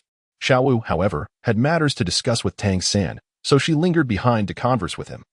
Observing Zhu Zhuqing's departure, Daimubai turned to Xiaowu and asked, Xiaowu, what did you all go to Gu Yi for? I'm not certain. Xiaowu replied, but you went along. How could you not know? Because Gu Yi took Zhuqing and Rongrong into a room alone, and I do not know what transpired. However, they were in there for nearly half an hour. You would need to ask Zhuqing about the details. Xiaowu's words left Daimubai and Oscar staring at the departing figures of Zhu Zhuqing and Ning Rongrong, unable to avert their gazes. particularly for Dai Mubai. The notion that Zhu Zhuqing had spent half an hour alone with Gu Yi conjured troubling thoughts. Had it not been for his discernment revealing that Zhu Zhuqing remained a maiden, he would have confronted her to demand clarity on her reasons for visiting Gu Yi. We depart for Stardo Forest tomorrow. We should return and rest now, Tang San suggested, prompting Xiaowu to leave with him. Dai Mubai and Oscar also chose not to linger, returning to their quarters to prepare for their journey to Stardo Forest. Meanwhile, within the Lord's mansion of Soto City, Lord Shuihong contemplated the news of the impending arrival of Prince Shuqinghe in 2 days.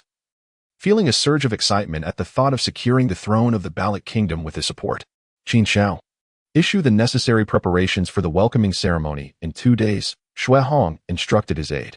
Yes, Qin Xiao responded, but as he was about to depart, Shuihong called out, Wait, Lord, is there anything else? Qin Xiao inquired. Why have I not seen my wife return to the mansion these past few days? She has been occupied at the Soto Great Soul Arena, maintaining the arena and collaborating with the physician Gu, Qin Xiao explained. Oh, is that so? Then there is no issue.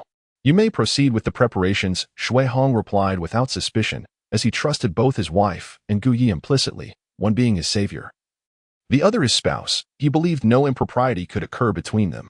Soon, when Qinghe arrives, I must secure his support. Brother, just wait. For the grievances from 2 months ago shall surely be repaid. Shuihong recalled the harrowing encounter 2 months prior, where he had been ambushed by a powerful soul sage, sustaining grave injuries that nearly cost him his life. Had it not been for Qin Zhao's intervention, he would not have returned, and without Gu Ye's healing, he would have long been 6 feet under. It was this life-saving grace that instilled in Shuihong an inexplicable confidence in Gu Yi. A night passed without incident. On the following day, the Shrek 7 formed a team under Zhao Wujia's leadership and set off towards the Stardo Forest, situated in the southeast of the Baloch Kingdom. Not far from Soto City, less than 500 kilometers away, making it an optimal location for Shrek Academy students to acquire their soul rings. As they journeyed towards the Stardo Forest, Zhu Zhuqing noticed a remarkable change in her body. She felt lighter, swifter, more energized, and her stamina depleted less rapidly. While Tang San, Dai Mubai, and Ma Hongjun relied on Oscar's sausages to replenish their energy, Zhu Zhuqing found no need for sustenance, as she felt no significant fatigue. Yu Qing, aren't you going to eat Oscar's recovery sausages? Xiaowu inquired during a brief rest. Zhu Zhuqing shook her head and replied, I don't need to eat. You all enjoy. All right then, Xiaowu conceded, taking a sausage for herself. Zhu Zhuqing's condition puzzled Tang San, Dai Mubai, and Ma Hongjun, as they were aware that men typically possessed greater stamina than women. Yet, Zhu Zhuqing displayed no signs of fatigue, leaving them bewildered. Zhuqing, how did you manage to appear so unfazed? Ning Rongrong, panting, asked Zhu Zhuqing. Perhaps it is due to my affinity for speed, she replied. Zhu Zhuqing spoke in a calm manner and ceased to elaborate further. Her words left Tang San and Dai Mubai, who were observing her, with a sense of change in Zhu Zhuqing, though they could not quite articulate what had altered. Very well, let us proceed, Zhao Wujia declared, prompting them to continue their journey. While running, he took the opportunity to observe Zhu Zhuqing from behind and noted her gracefulness. She maintained a remarkably stable speed among the group, which piqued Zhao Wujia's curiosity. After all, among the 7, Dai Mubai was regarded as the strongest, yet he found himself outpaced by Zhu Zhuqing. The transformation in Zhu Zhuqing was undeniably a result of the cellular enhancement serum injected by Gu Yi the previous day. Her evolution had only just commenced, and in a few days, she would undoubtedly grow even more formidable. As night fell, the group from Shrek had traversed over 400 kilometers, drawing near to the Stardo Forest. Acknowledging that they would not reach their destination today, Zhao Wujia issued a command to rest, as they had arrived at a small town. Continuing forward without replenishments would be precarious. Upon entering the town, Zhu Zhuqing was pleasantly surprised by its vibrancy, far exceeding her expectations. The town scale was approximately 3 times that of the village housing Shrek Academy, lacking city walls. It bore the semblance of a small city, with bustling streets lined with an array of shops catering to diverse needs. After surveying the town, Zhu Zhuqing withdrew her gaze. Focusing on the changes within her body, she felt an abundance of vitality, indicating the potency of the serum introduced into her system. A thought crossed her mind. If she were to engage in battle with Gu Yi, she felt she could endure for 3 days and nights. Under Zhao Wujia's guidance, the Shrek 7 found a hotel to rest. After entering, Zhu Zhuqing exchanged a few words with Xiao Wu and Ning Rongrong before retreating to her room. She sensed that a second transformation was imminent. Rong, have you noticed how much Qing has changed since we returned from Gu Ye's clinic yesterday? Xiaowu whispered to Ning Rong. Yes, I have noticed it too, Ning Rong replied, acknowledging Zhu Zhuqing's subtle shift. Though she could not pinpoint the exact nature of the change. Oscar, who had also observed the transformation, nudged Ning Rong and quietly inquired. Do you really not know what Zhu Qing and Gu were doing in the clinic for half an hour? I don't know. Ning Rong responded without hesitation. Even if she did know, she wouldn't divulge it to Oscar. Deep down, she speculated that Zhu Zhuqing might have undergone some sort of treatment, but this was merely conjecture. Dai Mubai gazed up at the rooms above, pondering Zhu Zhuqing's condition. Meanwhile, in her room, Zhu Zhuqing sat cross-legged on the bed, gritting her teeth. With her lips trembling slightly and beads of sweat cascading down her cheeks, revealing the immense pain she was enduring. Ugh. Ah.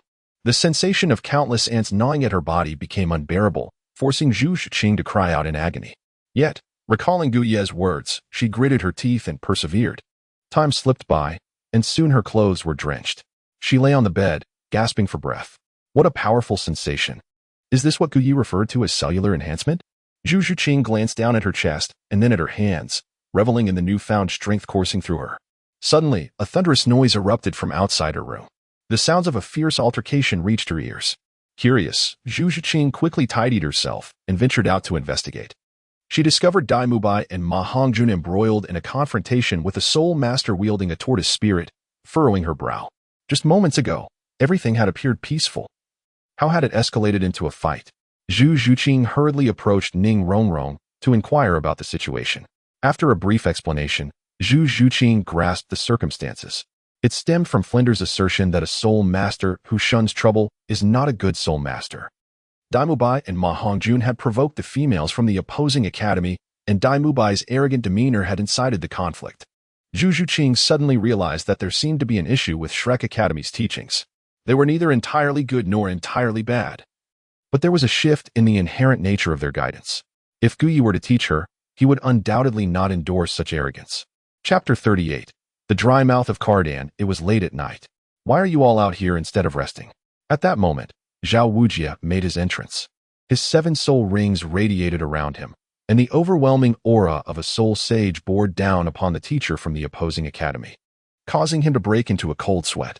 Under Zhao Wujia's immense pressure, any rationale the opposing academy possessed became meaningless. Dai Mubai sneered at the teacher from the opposing academy and muttered a derogatory remark before heading back to his room. Ma Hongjun followed suit, hurling his own taunts. Tang San chuckled as he accompanied Dai Mubai upstairs. Zhu Zhuqing remained silent throughout, and after the commotion subsided, she noticed the members of the opposing academy glaring at Zhao Wujia with a mixture of anger and fear. She came to a profound realization. Strength is paramount. With power, even the most unreasonable actions can be justified. In other words, strength itself is the ultimate rationale. This newfound understanding spurred Zhu Zhuqing to continue her cultivation upon returning to her room. Meanwhile, in Soto City, Gu Yi concluded a day and night of cultivation upon reaching the 48th level of soul power and stepped out of the clinic. He had promised Cardan to meet at the Soto City Great Soul Arena. He had missed their appointment the previous night and could not decline again. Thus, he made his way toward the arena. Shortly thereafter, he arrived at its exterior, within the highest VIP room of the Soto City Great Soul Arena. Cardan was listening to a female attendant report on the arena's revenue. This attendant was no ordinary servant. She was Yan Shi, a formidable soul sage and Cardan's personal bodyguard, possessing a soul power level of 75. Madam, the esteemed Dr. Gu has arrived, announced a guard from outside. Upon hearing this, Cardan's face lit up with delight. Show Dr. Gu up right away. I have something of great importance to discuss with him. Yes, the guard replied before departing.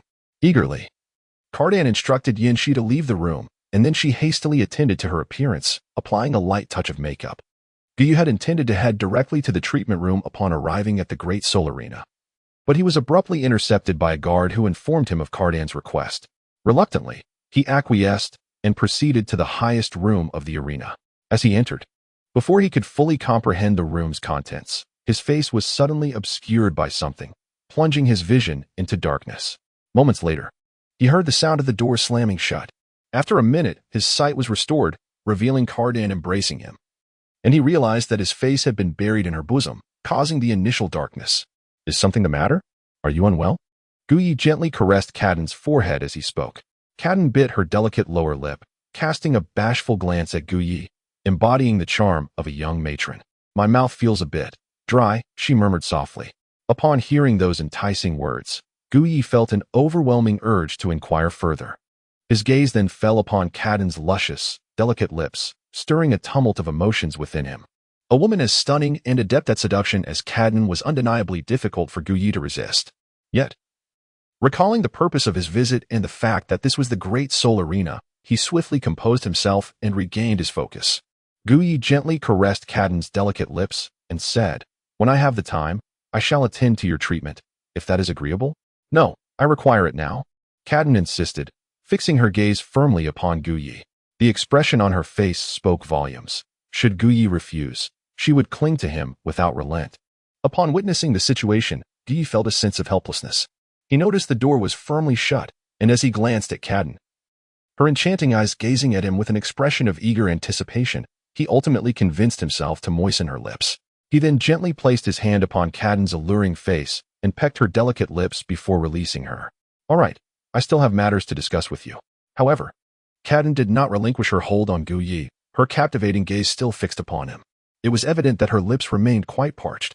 With a sigh, Gu Yi embraced Cadden's slender waist, cradling her head as he pressed his lips against hers with fervor. After an indeterminate period, Cadden's breaths quickened slightly, yet she smiled contentedly. "Next time, this cannot happen again," Gu Yi said solemnly, his gaze fixed on Cadden.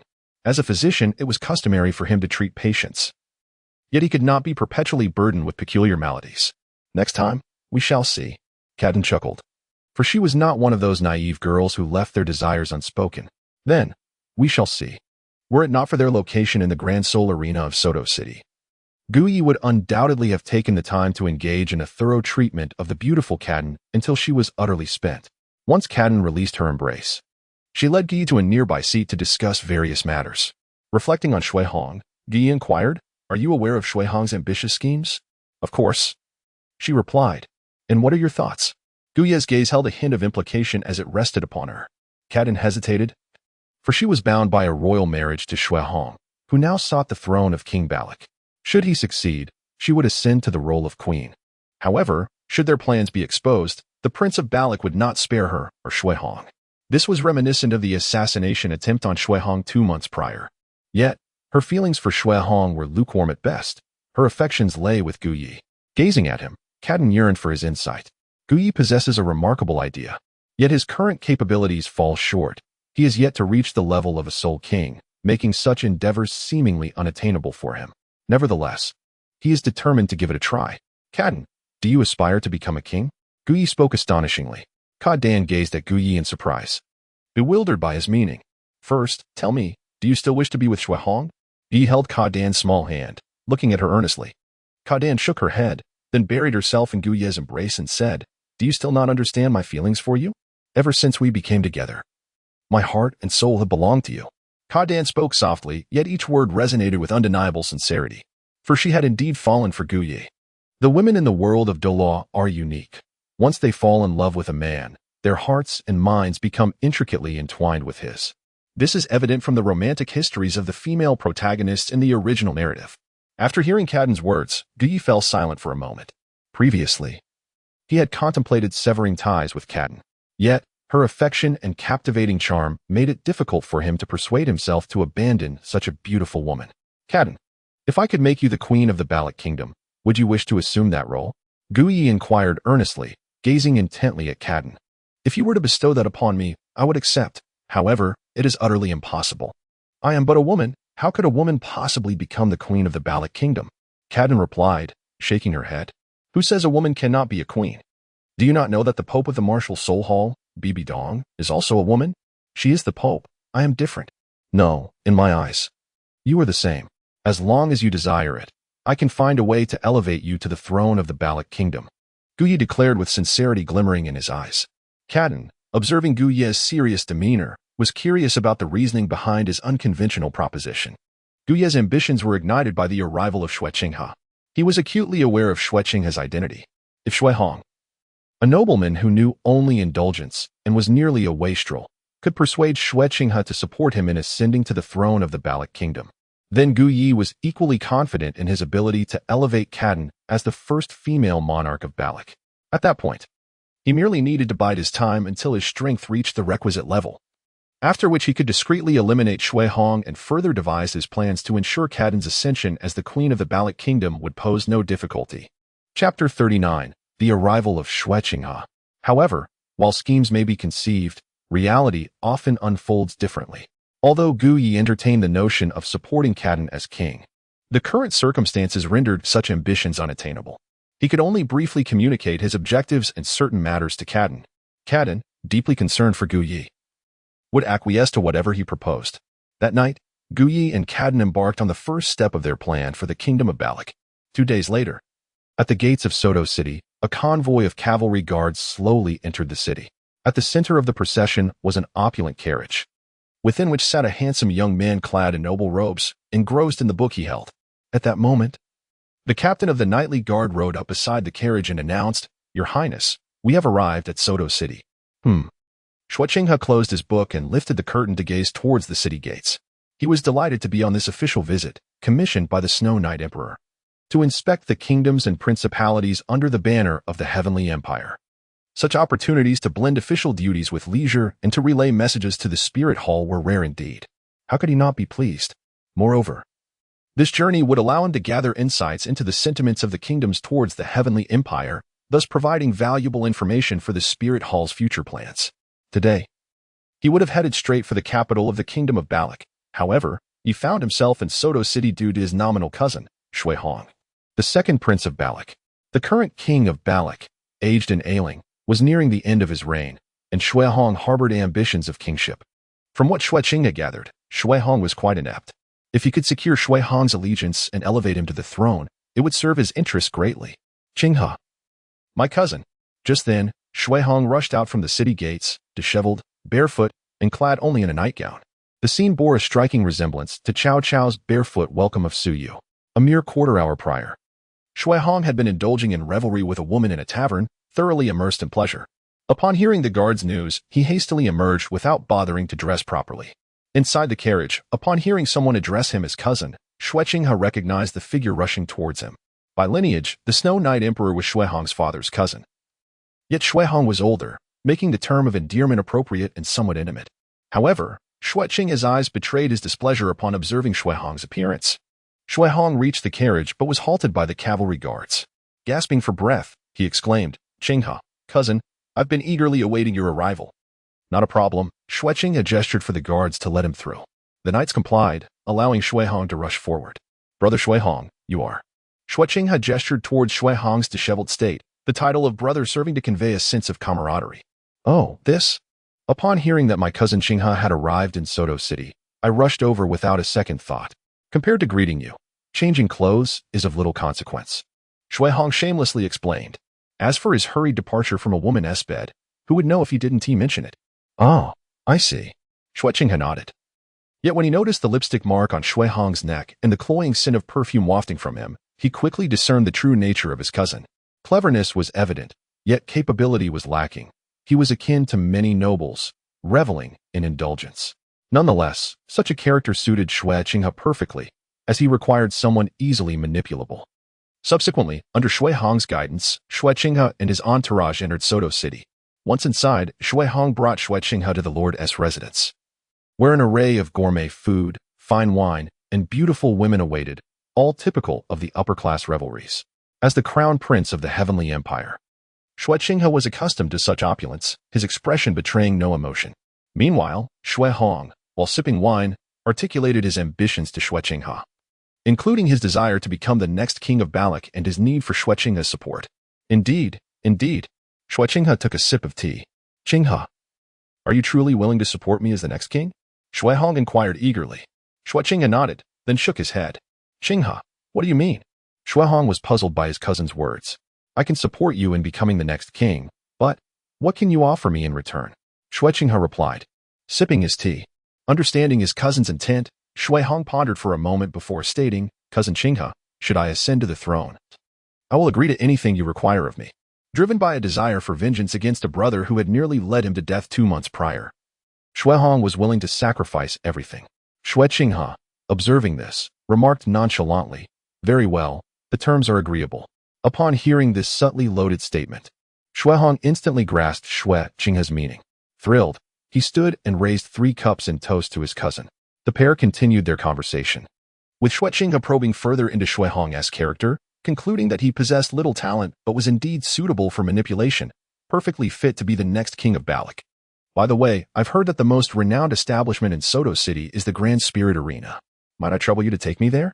Cousin Qinghe. I would be delighted to oblige. My wife is presently at the arena, so it is the perfect opportunity to visit. Zhu Zhuqing was taken aback to learn that Shuehong's wife was at the Grand Spirit Arena. His interest piqued. He had initially wished to escape the tedium of drinking with Shuehong and instead observe the unique talents at the arena, potentially seeking to recruit some. However, the mention of Shuehong's wife intrigued him.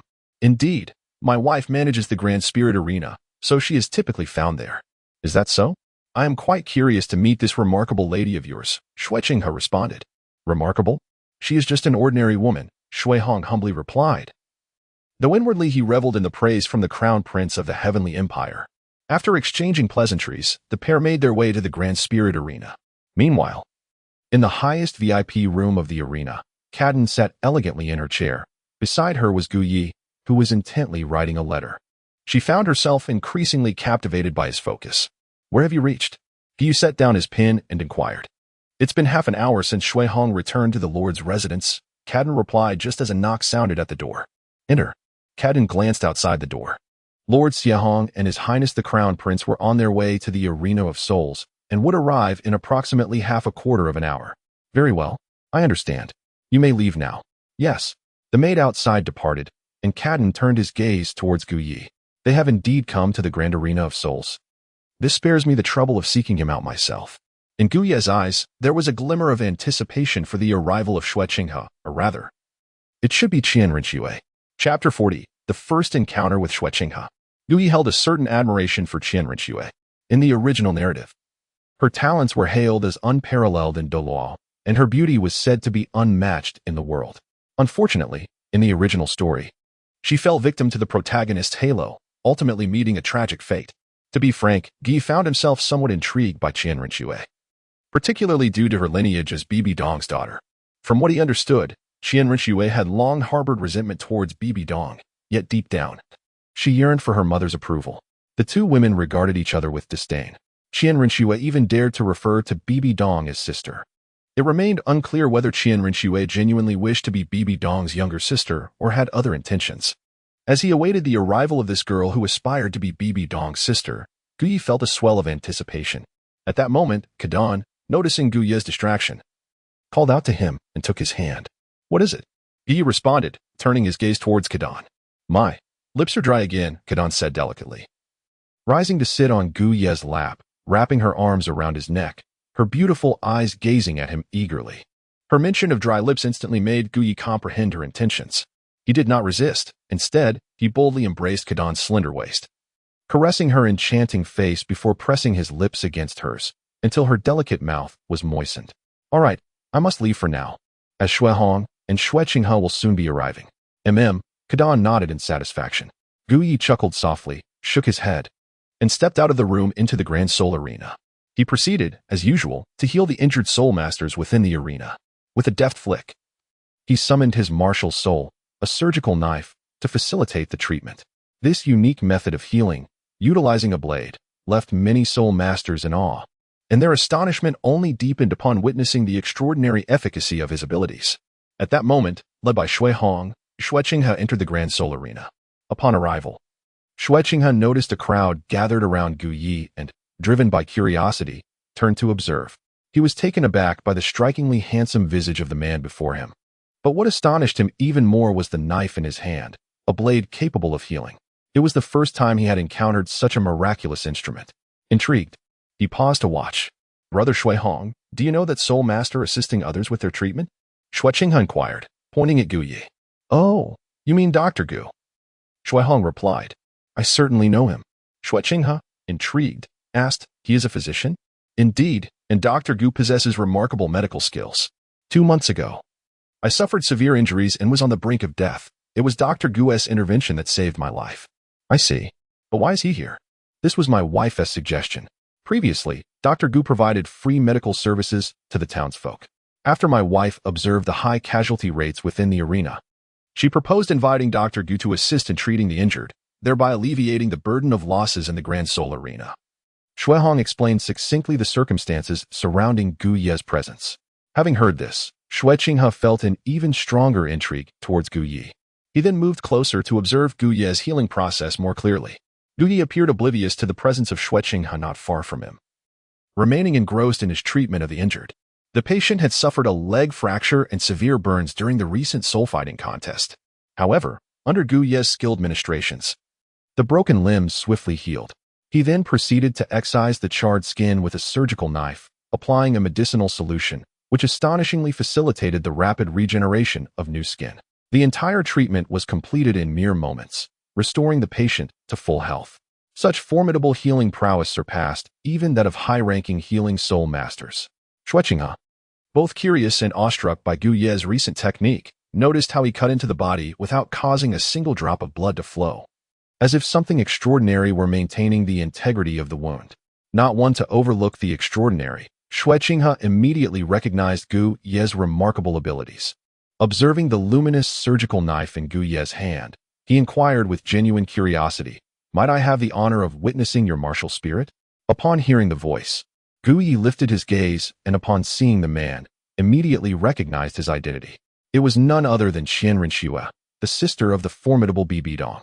"My martial soul is nothing particularly remarkable," he remarked. Gu Yi maintained a demeanor of calm indifference, showing little reaction upon encountering Xue Qinghe, for he had long anticipated the latter's arrival. Furthermore, Gu Yi was well aware of Xue Qinghe's status and possessed knowledge of many matters unknown to the latter. However, Gu Yi was not naive enough to indiscriminately divulge his intentions upon their first meeting, unlike those who, upon an initial encounter, eagerly laid bare their motives to Xue Qinghe, only to subsequently feign mystery by revealing his identity as Qian Renxue to garner Xue Qinghe's esteem. Gu Yi believed such behavior to be beneath his dignity. Xue Qinghe, upon noticing Gu Ye's refusal, was not particularly perturbed. Moments earlier, he had learned from Shuehong that Gu Yi was a rare talent. After a brief observation, he confirmed to himself that Gu Yi was indeed impressive, nurturing the thought of bringing him under his wing. After all, his purpose in coming here was to scout for exceptional individuals. "My name is Xue Qinghe. If you find it agreeable, may we become friends?" Xue Qinghe said with a smile, exuding warmth and approachability. At the mention of Xue Qinghe, those surrounding him exchanged glances, their expressions revealing a mixture of surprise and recognition. Upon hearing this, Gu Ye's face reflected a look of astonishment, akin to that of a common citizen of the Tian-Do Empire encountering the crown prince. With a smile, he extended his hand and said, "I am Gu Yi, a physician. Should you be afflicted with any ailment, feel free to seek my assistance. I assure you, my remedies will cure your malady." Xue Qinghe felt a tinge of embarrassment at such a direct assertion of his profession. The very first sentence implied he was unwell, truly a professional healer. He glanced at Gu Ye's outstretched hand, surmising it was an invitation for a friendly handshake. Subsequently, he extended his own hand in return. Gu Yi, seizing the moment, grasped Xue Qinghe's hand while pressing his right cheek against the side of Xue Qinghe's face, explaining, "This is a customary way of befriending in my hometown." Initially, Xue Qinghe intended to push Gu Yi away as soon as their faces touched, but the subsequent words halted his actions. Releasing Xue Qinghe, Gu Yi smiled and remarked, "Your skin is as delicate as snow, and your little hands are slender. You are clearly someone accustomed to a life of luxury. I have certainly decided to befriend you." Xue Qinghe gazed at Gu Yi in silence, a hint of a smile playing on his lips. He found the statement somewhat peculiar, given that descriptors such as delicate as snow and slender hands are typically used for women. Hearing them from Gu Yi, a physician, prompted Xue Qinghe to scrutinize him. Yet finding nothing amiss, he finally spoke, "Brother Gu Yi, may I now have the privilege of witnessing your extraordinary healing blade, your martial soul?" Xue Qinghe had always harbored a curiosity about Gu Ye's healing knife. "As friends, it would be my pleasure," Gu Yi replied, extending his hand to reveal the surgical knife of his martial soul. Xue Qinghe examined it with keen interest, as he had never before heard of or seen such a healing instrument. Observing Xue Qinghe's fascination with Gu Yi, Shuehong quickly approached Gu Yi and whispered, "Dr. Gu, this gentleman is none other than the crown prince of the Tian-Do Empire. He seems quite taken with you. Is that so?" Gu Yi replied, astonished and intrigued, casting an appraising glance at Xue Qinghe as if seeing him for the first time. Xue Qinghe, pulling his gaze away from the surgical knife, humbly remarked, "Ah, what crown prince? It is merely a title. For now, I am simply a friend of Brother Gu Yi, and my status need not be of concern." Gu Yi smiled silently. Xueqing's words seemed reasonable, but was it truly the case?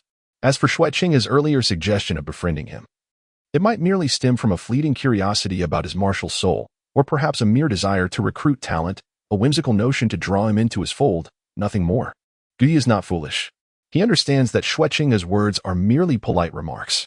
Chapter 41. An invitation from Xueqing after exchanging a few courteous pleasantries.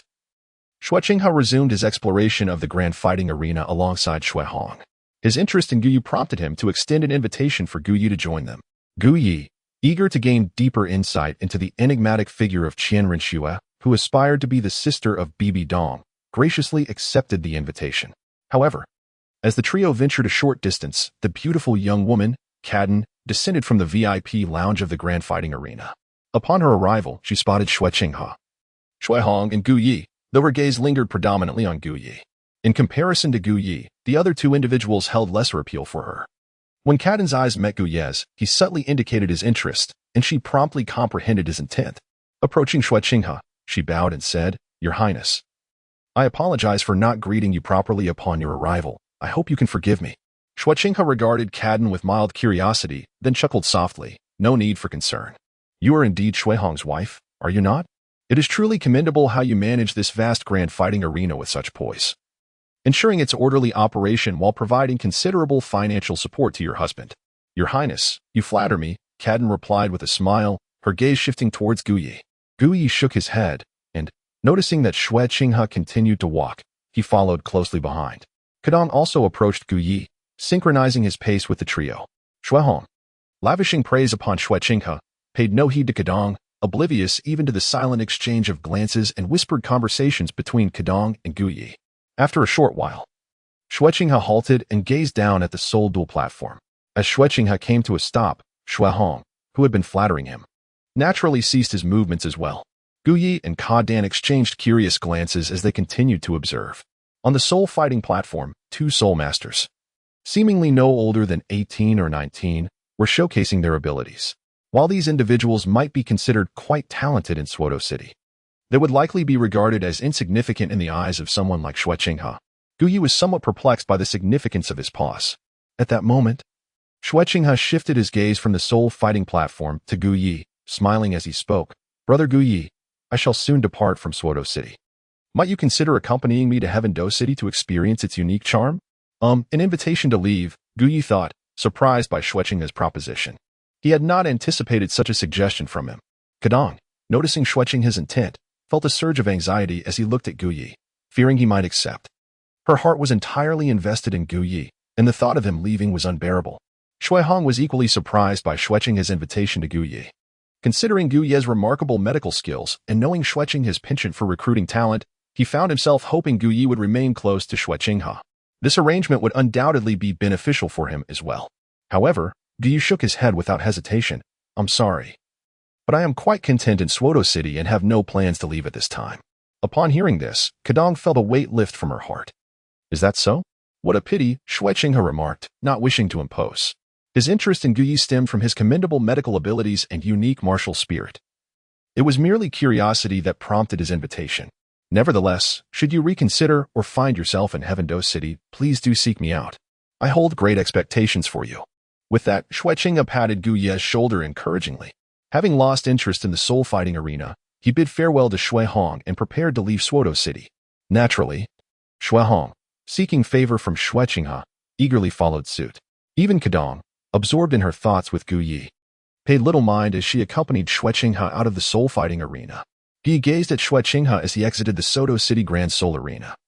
Reflecting on the high-handed manner in which Xueqing had just patted him on the shoulder, he murmured softly to himself, "I may not be heading to Heaven-Do City at present, but I shall soon. Qian Renxue, I find myself quite intrigued by you." Cadden noticed Xue Hong trailing behind Xueqing, seemingly indifferent to her thoughts, and with a silent scoff, turned her attention back to Gu Yi. "Shall we return?" she suggested gently. "Yes, let us go back," Gu Yi replied, making his way toward the VIP room of the Suodo City Grand Soul Arena. The relationship between Gu Yi and Cadden is merely that of a physician and his patient. a fact well known among all the staff at the Grand Seoul Arena of Soto City. As the two return to their quarters, Gu Yi, in his capacity as a doctor, tends to Caden's ailments with utmost care. Meanwhile, Xue Qinghe, upon arriving at the residence arranged by Xue Hong, is approached by a subordinate. Your Highness, here is the information you requested. The attendant respectfully presents a letter to Xue Qinghe. Upon receiving it and perusing its contents, Xue Qinghe's interest in Gu Yi deepens. During his departure from Soto City, he had instructed his subordinates to gather intelligence on Gu Yi, intrigued by the physician's reputation. The letter details Gu Yi's recent endeavors in Soto City, where he has been providing free medical care to the populace, with every case treated successfully, earning him the title of a master healer. This revelation only heightens Xue Qinghe's fascination with such a remarkable talent. He muses that if this individual possesses such extraordinary medical skills, he could prove invaluable in the future. Reflecting on the ambitions of the Night Emperor and his own clandestine objectives within the Tiando Empire, a cold smile graces his lips. However, he remains patient, choosing to observe Gu Yi for now, intending to recruit him into the Tiando Empire when the moment is ripe. Xue Qinghe spends merely a day in Soto City, departing for the capital of the Balik Kingdom by midday the following day. Xue Hong, wishing to retain Xue Qinghe's company a while longer, finds himself unable to do so, ultimately bidding farewell as Xue Qinghe leaves Soto City. With Xue Qinghe's assistance, Xue Hong is confident in his ability to ascend to the throne of the Balik Kingdom. Envisioning vengeance against his elder brother for past grievances, and contemplating the implications of his future status as king. Excited by these prospects, Xue Hong rushes back to Soto City, eager to invite the noble elite with whom he once reveled to his residence for a celebratory feast. As for the enchanting Caden, he pays her little mind, believing that a woman of her reserved disposition, who lacks the charm to please him, is less desirable than a mere maid. He relishes the feeling of being exalted, adored, and the center of attention. Because of this, Caden could reside in the Grand Seoul Arena for days on end without capturing his interest. Furthermore, due to Caden's social standing, he cannot compel her to partake in activities she does not enjoy. After all, in Xue Hong's mind, as long as Caden remains his wife, he can leverage her connections to the Sylvis Kingdom, thereby solidifying his claim to the throne of Balik. Unbeknownst to him, Caden, whom he perceives as conventional, is presently indulging in a luxurious bath at the Grand Seoul Arena of Soto City. In the bathing chamber, Caden lets water cascade down her fair, delicate skin, her slender fingers tracing a path from her lips down her chest. Satisfied with her flawless complexion, she steps out of the tub, donning a flowing purple silk garment that gracefully drapes over her form as she exits the bath. Meanwhile, in Caden's chamber, Gu Yi, absorbed in the letter's contents, is pleasantly surprised to learn of her admission into the Wuhuan Academy and her meeting with Bibi Dong. Such news delights him, as he recognizes that with her innate spirit and qualifications, becoming Bibi Dong's disciple is well within reach. He eagerly anticipates her next correspondence, reflecting on the woman he had treated a month prior, now flourishing within the academy. Chapter 42, Zhu Zhuqing's moment of glory with her recent acceptance into the Wuhuan Academy. Caden only needs to demonstrate her prowess and the enhanced physical abilities he had bestowed upon her, making her a likely candidate for Bibi Dong's tutelage. Gu Yi, you appear quite pleased, a soft, melodic voice interrupts as Caden emerges clad in a sheer, flowing purple nightgown. It is but a trifling matter, Gu Yi responds, not wishing to divulge the news to Caden, but as he turns to regard her, he finds himself captivated. The delicate fabric of her nightgown clings to her porcelain skin, accentuating her alluring figure. The sheer material, ethereal in its lightness, imbues her presence with an irresistible charm that captivates the senses. Gu Yi, captivated by the moment, unconsciously rose to his feet. He approached Caden with measured steps, his large hand enveloping her slender waist without a hint of hesitation, drawing her alluring figure into his embrace. As he gazed upon Caden's enchanting visage, he found himself ensnared. At that moment, Gu Yi seemed to grasp a profound truth: why the world harbored such animosity towards the treacherous Zhao, while secretly yearning to emulate him. It was all due to the allure of the seductive woman, charming yet perilous, whose enticing wiles could easily ensnare the unwary. Caden, noticing Gu Yi's rapt attention and the flicker of possessiveness in his eyes, felt a secret thrill of delight. Will you stay with me tonight? She whispered softly, leaning against his chest, her delicate hand gliding down his torso, stirring the embers of desire. In that moment, she resembled the quintessential wife seeking solace from her husband in the quiet of the night. Gu Yi embraced Caden's waist, his face a tapestry of conflict. If he lingered tonight, An intimate and profound exchange with Qian was inevitable. It would be enchanting. Yet it could also lead to an obsession that might ensnare him completely in the future. However, the consequences of staying were beyond what Gu Yu could presently endure. For beside Shui Hong stood a formidable soul sage, Qin Xiao. Should Shui Hong discover that he had spent the night within the great soul arena, he might initially harbor no doubts, yet suspicion would inevitably brew in his heart. One doubt arose: if Qin Xiao were to investigate, Gu Ye's current strength within the soul sect would be utterly insufficient to withstand such scrutiny. How could one aspire to be a cunning thief without the protection of a guardian? Gu Yu sighed inwardly. Qian, now is not the time. Ultimately, he could only shake his head in refusal. Qian understood his intent. She recognized that Gu Yu would not approach her if he felt inadequate, yet she was willing. She rose on her tiptoes, wrapped her arms around Gu Ye's neck, and pressed a fervent kiss upon him. In the next moment, they tumbled onto the sofa. Meanwhile, in the Stardow Forest, the Shrek Seven were searching diligently under Zhao Wujie's guidance, but had yet to find suitable soul rings for Zhu Zhuqing and Oscar. As Zhao Wujie glanced at the sky, noting the approach of dusk, he considered suggesting a half-hour rest for the Shrek Seven before continuing their search for a place to spend the night. Suddenly, Zhu Zhuqing, Tang San, and Zhao Wujie's gazes simultaneously darted toward a particular direction. Zhao Wujie shouted, "Be alert, something approaches." The rustling sound grew from faint to pronounced. Even Oscar and Ningrongrong, being auxiliary soul masters, could distinctly sense the rapid approach of the unknown creature. Zhu Zhuqing, observing the thicket ahead, did not wait for Zhao Wujie to speak. She quietly leapt up, her claws extending, swiftly scaling a nearby large tree to peer in the direction of the sound. Cats possess exceptional vision, even in the dark. And Zhu Zhuqing, augmented by the fusion of her martial soul and cell-enhancing potion, had no trouble seeing, even in the dim light of afternoon. Soon, a chilling voice echoed from the tree. It's a spider, with a body diameter exceeding 1.5 meters. 8 legs like long spears over 3 meters in length, and a completely black exoskeleton. A spider? Zhao Wujie furrowed his brow at Zhu Zhuqing's description. His gaze fixed on the grass ahead. Before he could inquire further, Zhu Zhuqing, perched on the tree, cried out, "Not good." In an instant, the 8 long legs of the pitch-black spider surged forward, leaving a trail of afterimages, and in the blink of an eye, it was upon Zhu Zhuqing. 2 front legs poised to strike her directly on the head. Zhu Zhuqing reacted swiftly, leaping down from the tree to the ground. She evaded the attack, but the tree she had been on was cleaved in 2 by the spider's strike. This sudden turn of events startled Zhao Wujie, Dai Mubai, Tang San, and the others. They had not anticipated the spider's rapid approach. Wait, that's a face-devouring spider. Tang San's eyes widened as he gazed at the black spider before them. His teacher had imparted knowledge about soul beasts, and he recognized this as the notorious face-devouring spider, known as a small soul beast killer. Zhu Zhuqing, be cautious.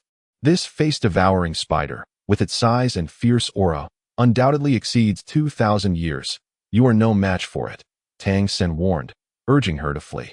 At this moment, the face-devouring spider was less than 5 meters away from Zhu Zhuqing.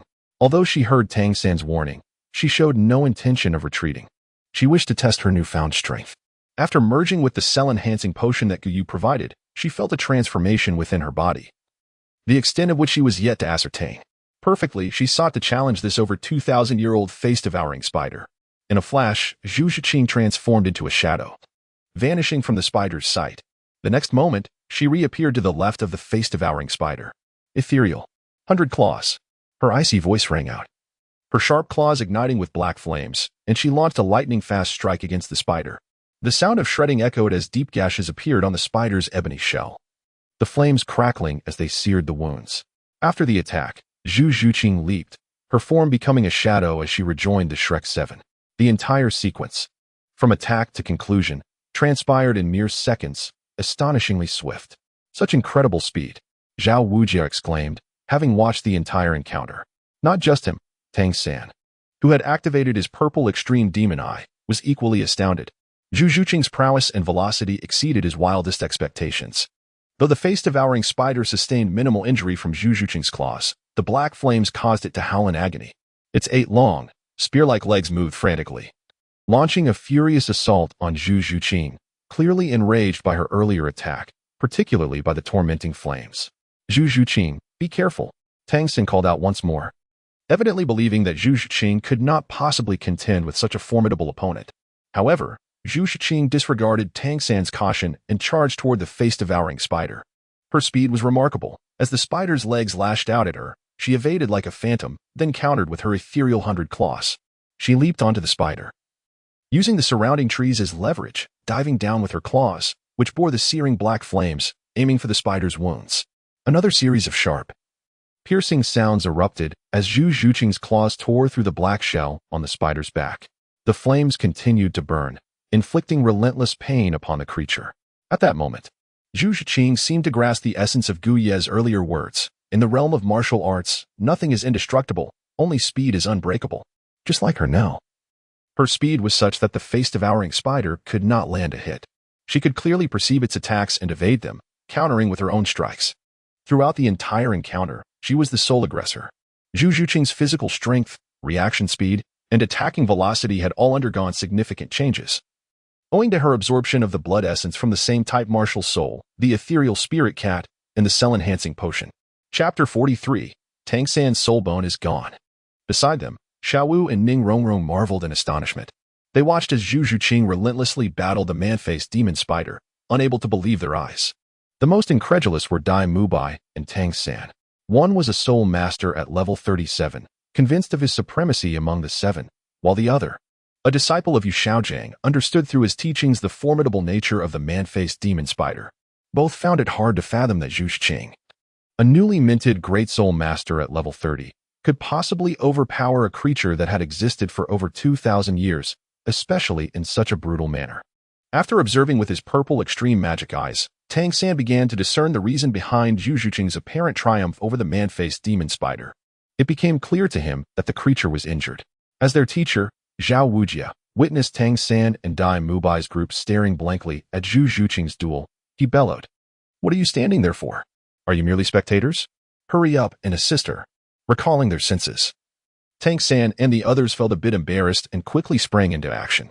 "Rongrong, provide support," Tang San commanded instinctively. Seeing Zhu Zhuqing utilizing her speed to trade blows with the man-faced demon spider, Ning Rongrong granted her an additional speed enhancement. Soon after, Tang San, Dai Mubai, and the others joined forces to assault the man-faced demon spider. Observing this, Zhu Zhuqing evaded to a safer distance, letting out a silent sigh of relief. Although she had been able to dominate the battle due to her speed, it had taken a significant toll on her stamina. Now that Tang San and the others had entered the fray, she could recuperate momentarily. Boom, boom. The white tiger's radiant wave, blue silver bind, bowstring, phoenix fire line. One after another, Tang San's group engaged the injured man-faced demon spider. With its 2,000 years of experience now compromised by Zhu Zhuqing's earlier assault and the relentless onslaught of attacks, the creature was nearing defeat. At that moment, Zhu Zhuqing slightly crouched, her gaze fixed on the wound on the spider's abdomen as the black flames flickered at her fingertips. In an instant, she transformed into a shadow, darting towards the spider's abdomen, her claws, imbued with black flames, relentlessly striking at the wound. In a heartbeat, Zhu Zhuqing had unleashed a flurry of over 100 strikes. As her attacks intensified, Tang San and the others paused, realizing that the man-faced demon spider was on the brink of death. Just then, a commanding voice rang out, "Stop." A beautiful woman clad in silver-scaled armor rushed forward, accompanied by a rosy-cheeked elder and an old crone. They were none other than Meng Yiran and her companions. Hearing Meng Yiran's voice, Zhu Zhuqing glanced at her but did not cease her assault. With one final, powerful blow, a resounding crash echoed as the man-faced demon spider was sent flying, crashing heavily to the ground, lifeless.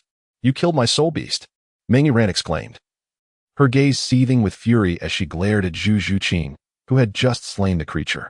She had been pursuing a Fengwei chicken-crowned snake with her grandmother, but lost it along the way, necessitating a reunion with her grandfather. Shortly thereafter, they encountered the man-faced demon spider. After wounding it, they intended to have Meng Yiran defeat it for a soul ring, only for the creature to feign death and escape due to its advantageous terrain. Upon seeing Meng Yiran and the others, Tang San, Zhao Wujia, and Dai Mubai immediately heightened their vigilance. In the Stardow Forest, soul masters could sometimes pose an even greater threat than soul beasts. As Meng Yiran opened her mouth, Zhu Zhuqing turned her cold gaze towards her, saying, "This soul beast attacked me. Am I not entitled to kill it?" "You." Meng Yiran's anger flared. But before she could retort, Long Gong intervened. After glancing at Zhao Wujia, he spoke, I am Meng Shu. I have been pursuing this man-faced demon spider for some time. Had it not been for its cunning escape, it would already be my granddaughter's soul ring. Upon hearing Meng Shu's name, Zhao Wujie was taken aback. He then scrutinized the old crone beside Meng Shu, quickly deducing her identity. Long Gong Meng Shu and Shi Pacha Tianxiang were renowned figures in the Soul Master community, reputed for their formidable strength and rumored to possess the capabilities of a title Douluo through their martial soul fusion techniques. Realizing the disparity in strength, Zhao Wujie's face broke into a smile as he addressed them. So it is the illustrious Long Gong. I am Zhao Wujie. This situation is entirely a misunderstanding. I intended to rest here with my students when the man-faced demon spider suddenly attacked us. In self-defense, we had no choice but to strike it down for our safety. I hope you can forgive any offense taken. Zhao Wujie's courteous demeanor surprised Tang San, Dai Mubai, and their companions. They had always perceived him as a formidable figure, and now witnessing him so humble raised their curiosity about the trio's true status. Tang San and Dai Mubai exchanged solemn glances with Long Gong and Shipa. Meng Shu chuckled. So it is the unmoved king, Zhao Wujie. However, you have slain my granddaughter's soul beast. How do you intend to resolve this matter? Although he was aware of Zhao Wujie's reputation and knew he was a soul sage, he felt no need to be overly cautious, speaking with a hint of rudeness. Zhao Wujie was momentarily silent, sensing the gravity of the situation. Tang San observed the tension between Long Gong and Shi Pe, then glanced at the quiet Zhao Wujie, feeling an impending crisis. His mind raced until he suddenly spoke up. Elder, did you say that the man-faced demon spider was the soul beast required by your granddaughter? Indeed. Long Gong replied indifferently. Does that mean your granddaughter has already reached level 30? Tang San inquired further. Naturally. In terms of her potential, I believe few can rival her. Long Gong affirmed confidently. After considering this, Tang San smiled. In that case, Elder, you should be grateful that we eliminated the man-faced demon spider. What do you mean by that? Long Gong's gaze turned predatory as he scrutinized Tang San. Tang San hastily explained. This man-faced demon spider has existed for over 2,000 years. Elder, think about it. The maximum age for a soul ring of the third spirit ring is 1,760 years. No one has ever absorbed a soul ring exceeding this limit. If your granddaughter were to absorb this man-faced demon spider as a soul ring, what consequences would ensue? The words spoken by Tang San caused Long Gong to furrow his brow. After investigating the age of the human-faced demon spider's spirit ring, he found that Tang San's assertion seemed plausible. Had Guyi been present, he would undoubtedly have sensed the discrepancies. In the original narrative, a soul Douluo had pursued a 2,000-year spirit beast for several days. Yet the soul Douluo was unaware of the age of a mere human-faced demon spider and aimed to offer it as a spirit ring for his granddaughter. Such inconsistencies became glaringly apparent upon reflection. Now, after listening to Tang San's explanation and subsequent revelation of his identity, Long Gong was taken aback to learn that Tang San was a disciple of the renowned theoretical master of the Soul Master community, Yu Xiaojiang. His astonishment deepened upon realizing that Oscar and Zhu Zhuqing had both reached the 30th level at such a young age. Attaining such strength at their age suggested a background far from ordinary, especially with the protection of Zhao Wujie, igniting a desire to forge a connection. After a brief conversation, they set aside their differences and agreed to jointly seek suitable spirit beasts within the perilous Douluo forest. Due to Zhu Zhuqing's premature breakthrough to the 30th level altering certain plot trajectories, Tang San did not reach this milestone either, resulting in his loss of the human-faced demon spider as a spirit ring, along with the external spirit bone, the 8 spider lances. Chapter 44. Xiao Wu and the Titan Giant Ape. As night fell in the Douluo forest, Zhao Wujie, the Shrek 7 monsters, and Long Gong Meng Po established a campsite after searching for a suitable location to rest. While roasting food over the fire, Meng Yiran recalled Zhu Zhuqing's displayed prowess when she had slain the human-faced demon spider, coupled with her current age. Curiosity piqued, she approached Zhu Zhuqing and inquired, Zhu Zhuqing, how have you cultivated to progress so swiftly? Not only Meng Yiran was intrigued, Long Gong and Snake Pa also wished to uncover Zhu Zhuqing's secret to reaching the 30th level at such a young age. It's simply through diligent effort. Zhu Zhuqing replied matter-of-factly, her words bearing little substance. However, Meng Yiran felt somewhat disheartened. She had always considered her talents commendable. Yet she now realized her abilities were not as exceptional as she had believed compared to Zhu Zhuqing, Oscar, Tang San, and Xiao Wu. Zhao, your students truly astonish me, remarked Meng Shu, glancing at Zhao Wujie with admiration. Given their cooperative relationship, Ming Shu exhibited considerable courtesy. "Oh, it's nothing much. Ming Shu's granddaughter is also remarkable," Zhao Wujie modestly responded, offering a compliment in return. Yet, Ming Shu pressed further. "Zhao, could you share how Zhu Zhuqing attained such strength at her age?" His curiosity was genuine. "Well," Zhao Wujie hesitated. "Could it be that it cannot be disclosed?" He pondered, realizing it was rather presumptuous of him to bring it up. Noticing Zhao Wujie's demeanor, Ming Shu refrained from pursuing the matter further. "Actually, it's not that I cannot say. Zhu Qing's achievement of the 30th level at this age is not solely due to her own efforts, but also related to another individual. Who? A healer named Gu Yi, who possesses extraordinary medical skills and enigmatic knowledge, such as the concept of martial soul blood." Martial soul blood? Long Gong and Meng Shu looked at Zhao Wujie in confusion, as this was the first time they had heard of such a thing. Zhao Wujie briefly elaborated, redirecting Long Gong and Snake Po's attention towards Gu Yi while choosing not to elaborate further. As Zhu Zhuqing, Meng Iran, and the others continued their lively conversation, a sudden change swept over Zhao Wujie, Meng Shu, and Chao Tianxiang. "Everyone, to our rear," they urged. "If anything occurs, do not concern yourselves with me. Leave immediately and exit the Stardo forest." The grave expressions of Zhao Wujie, Ming Shu, and Chao Tianxiang filled Tang San, Zhu Zhuqing, and Ming Yiran with foreboding. They hurriedly moved to inquire, "Zhao Laoshi, what is happening?" However, Zhao Wujie, Ming Shu, and Chao Tianxiang remained fixated on the front, silent, as beads of cold sweat trickled down their faces. In the direction of their gaze, two towering trees began to part, revealing a colossal silhouette emerging silently. Upon sighting this formidable creature, the collective breath of the group seemed to catch in their throats. They finally understood the source of concern for Zhao Wujie, Ming Shu, and Chao Tianxiang. It was a being akin to a mountain, its dark fur glimmering faintly under the dim starlight. Although it moved on all fours, its shoulder height exceeded 7 meters. If it were to stand upright, it would likely reach a staggering height of over 15 meters. The creature bore resemblance to both an ape and a gorilla, its body cloaked in darkness save for its lantern-sized eyes that radiated a yellowish glow. In the depths of night, one could scarcely discern its form unless it moved. The sheer size of this being was overwhelming. The king of the forest, the Titan giant ape. As they stared at this behemoth, the expressions of Zhao Wujie, Meng Shu, and Chao Tianxiang darkened to the extreme.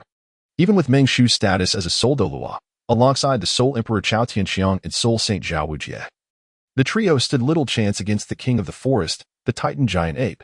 Exchanging glances, Meng Shu and Zhao Wujie stepped forward to shield Zhu Zhuqing and Meng Yiran. "Respected king of the forest, we mean no offense.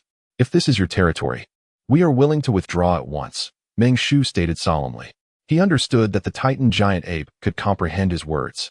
For the overwhelming pressure it exuded instinctively communicated its status as a 100,000-year spirit beast. Such beings could indeed comprehend human speech. Yet, the Titan giant ape offered no response. Its gaze fixated on Xiao Wu, who was shielded behind Zhao Wujie and Ming Shu. Boom. The ground trembled. The Titan giant ape took a step forward. This single movement sent shivers down the spines of Zhao Wujie, Ming Shu, and Chao Tianxiang. Zhu Zhuqing, protected behind Zhao Wujie and Ming Shu, maintained a calm facade. Yet fear coursed through her veins. In the face of mortality, few could remain unflappable. Instinctively, Zhu Zhuqing thought of Gu Yi. She clutched her chest, tightly grasping the life-saving talisman he had gifted her. Unbeknownst to Zhu Zhuqing and Ning Rongrong, Xiao Wu was incessantly shaking her head at the Titan giant ape, signaling it to depart swiftly. Boom. The earth quaked once more. The Titan giant ape advanced another step. Zhao Wujie, Ming Shu, and Chao Tianxiang's expressions darkened. They understood that the situation had escalated beyond remedy. "Iran, you, and the others must leave at once. We will hold it off," Ming Shu declared, his 8 radiant spirit rings shimmering as he brandished his dragon staff and charged at the Titan giant ape. "Move by, Tang San. You must leave immediately. Take them out of the Stardo forest, quickly." In a similar vein, Zhao Wujie uttered a brief remark before his 7 soul rings burst forth in resplendent light, propelling him toward the direction of the Titan great ape. Faced with a life and death crisis, Ming Shu, Zhao Wujie, and Chao Tianxiang joined forces without hesitation, striving to fend off the Titan great ape and provide an opportunity for their younger companions to escape. However, Zhu Zhuqing, Meng Yiran, and Tang San, along with the others, were clearly not the type to fear death, and they would never abandon their teammates and loved ones to flee alone. Ning Rongrong, the support. The 7 treasures are renowned for their might. The first day grants strength, the second day bestows speed. In the midst of this crisis, the 8 individuals disregarded everything else. With Ning Rongrong's brief yet melodious voice, 3 beams of light shot forth simultaneously, precisely enveloping Zhao Wuji, Mingshu, and Chao Tianxiang. The most formidable attribute of the 7-treasure glazed tile martial soul lies in its ability to amplify power irrespective of the target's level. Therefore, Ning Rongrong could now provide a 30% enhancement, meaning that regardless of the inherent strength of the augmented individuals, the amplification would remain at 30%. Even for Zhao Wuji at level 76 and Ming Shu at the Soul Douluo tier. This is one of the reasons why the 7-treasure glazed tile is esteemed as the foremost support-type martial soul on the continent. Indeed, under Ning Rongrong's enhancement, Zhao Wuji's speed surged dramatically, and the soul power in his bear-like paws visibly intensified. The might of Ming Shu's dragon staff and Snake Lady's serpent staff also grew stronger. With their combined might, perhaps even a tidal Douluo could be challenged. Yet, before the Titan Great Ape, intent on seizing Xiaowu, the trio was rendered insignificant. At that moment, the Titan Great Ape swung its colossal paw down upon Zhao Wuji, Ming Shu, and Chao Tianxiang. The sound of rushing wind filled the air as the massive paw descended swiftly, reaching the trio in an instant. With a resounding crash, the 3 were sent flying. Crashing heavily to the ground, the Titan Great Ape let out a thunderous roar, raising its fist to deliver a few self-indulgent strikes before swinging its palm towards Tang San and Xiaowu. The sight of Zhao Wuji, Ming Shu, and Chao Tianxiang being dispatched in an instant left Daimu Bai, Tang San, and the others in stunned silence. As the Titan Great Ape's enormous paw loomed above, Xiaowu dashed forward to shield her companions. Upon recognizing Xiaowu, the Titan Great Ape hesitated momentarily before seizing her and sprinting away. The sudden departure of the Titan Great Ape left Ning Rongrong and the others momentarily stunned, but they soon exhaled in relief. Zhao Wuji, who had been knocked to the ground, struggled to rise, his mind clouded with confusion at the sight of the Titan Great Ape's retreat. Ming Shu and Chao Tianxiang shared his bewilderment. However, Tang San was different. He realized that Xiaowu was missing, taken by the Titan Great Ape. His eyes flooded with blood. He glared at the rapidly receding figure, roaring, Xiaowu, seated upon the Titan Great Ape's shoulder. Xiaowu seemed to hear Tang San's call and turned to look back, intending to respond. Yet, as she was perched upon the Titan Great Ape, she found herself unable to do so, and the Titan Great Ape wasted no time in fleeing. After such a long separation, it was eager to take Xiaowu back and enjoy her company for a few days. In the chamber of the Soul Arena in Soto City, Guyu remained oblivious to the events unfolding deep within the Stardow Forest. He was unaware that Zhu Zhuqing's early attainment of level 30 had caused deviations from the original narrative. At that moment, he sat on the sofa, embracing the alluring Cadden, gazing at her enchanting face, gradually regaining his composure. Just moments ago, he had been on the brink of an intimate exchange with Cadden on the sofa. But at the moment when the thunder clashed with the fire, he had abruptly halted. What is it? Cadden, leaning against Guyu's chest, lifted her head to look at him, her eyes brimming with reproach. She had welcomed him wholeheartedly, yet Guyu had abruptly withdrawn, leaving her feeling quite uncomfortable. Guyu let out a soft sigh, signaling Cadden to calm herself. Cadden, with one hand pressed against her chest and the other wrapped around Guyu, exuded an array of enchanting poses, her eyes brimming with allure, leaving her incapable of achieving tranquility. At that moment, she resembled a car speeding on the highway, unable to halt its course unless a calamity were to occur. Otherwise, the only option was to forge ahead. Thump, thump, she leaped with fervor, akin to a vehicle accelerating on the expressway. Her cheeks flushed, her blood coursing through her veins like gasoline, propelling her into a state where calmness was utterly unattainable. Upon witnessing Cadden in such a state of agitation, Guyu, being a physician, promptly devised a method to help her regain her composure swiftly. Cadden, let us share a kiss to calm ourselves, he proposed. With that, Guyu embraced Cadden's slender waist and pressed his lips against her delicate, ruby-red mouth. Cadden's eyelids fluttered shut as she clung to Guyu, reluctant to release him. After a brief moment, she realized her breath was becoming shallow, yet unbeknownst to her, she gradually began to find her tranquility. Guyu, realizing that his methods were indeed effective, silently praised himself, truly a miraculous healer. Calm down. Cadden reflected on how close he had come to indulging with Guyu moments ago. Yet Guyu, do you truly dislike being with me so much? Cadden lamented, gazing at Guyu, his face etched with discontent. Upon witnessing this, Guyu tightened his embrace around Cadden. However, Cadden, feeling displeased, squirmed and turned her head away. Guyi leaned closer to Caden's ear and whispered, Caden, you must understand that my strength is still insufficient, so I cannot remain here tonight. However, rest assured, I shall soon grow stronger, and when that time comes, it will be akin to that night in our little grove, an inferno, and reckless abandon. Upon hearing Guyi's words, Caden turned to look at him. Then promise me you must come to the Grand Soul Arena in Soto City every night. Very well, I promise you. Is that sufficient? Guyi caressed Caden's alluring face. Reluctant to divert his gaze, I shall take my leave now. He desired to depart, fearing that in the next moment, he might lose control and embrace Caden, taking her back to her room. The sensation of abruptly halting was truly unbearable, as if the very skin were about to tear. Noticing Guyi's intent to leave, Caden tugged at him. What is it? Guyi inquired as he turned back. My lips feel a bit parched. She was aware that Guyi would not return the next day. His earlier promise had merely been to amuse her. Thus, before Guyi could depart, she wished for him to linger a little longer. Guyi playfully gazed at Caden and inquired, What has that mouth done? Caden, somewhat perplexed, wondered if she possessed a second mouth. What do you think? She retorted, casting a disdainful glance at Guyi. Ahem, perhaps my mind wandered too far, Guyi admitted, feeling a twinge of embarrassment for his inappropriate remark. After sharing a tender moment with Caden, he departed from her chamber. As she watched him leave, a contented smile graced Caden's face. Guyi, you must hasten your journey to strength, or I shall not grant you my favor. She murmured softly before summoning her soul guardian into the room to discuss certain matters. Upon returning to his residence, Guyi immediately retreated to his chamber to commence his cultivation. He needed a moment of tranquility to ponder certain matters. The earlier encounter with Caden was akin to a beguiling enchantress, and were it not for his formidable mental fortitude, he would have succumbed to the allure of her being. It was clear that his strength remained insufficient. He must grow more powerful. The mere thought that his soul power had only reached level 48 filled him with a sense of inadequacy. It was precisely due to his low capabilities that he hesitated to confront certain truths. Furthermore, his lack of strength deterred him from lingering with Caden for an entire night, from immersing himself deeply in her web and uncovering the truths that lay at the dark end. For now, his focus must be on enhancing his power, striving to break through to level 50, at which point, even if his entanglements with Caden were to be revealed, it would matter little. Guyi resolved to refrain from practicing medicine for the next few days, with the primary objective of breaking through to level 50. Once he achieved this milestone, he would no longer have to exercise excessive caution.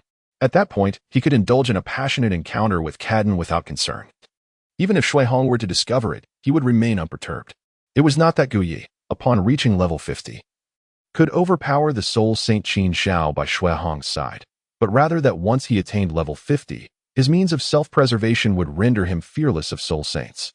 At that moment, contemplating Caden's exquisite allure, Guyi felt a stirring within. Striving for such a woman was undoubtedly a worthy endeavor.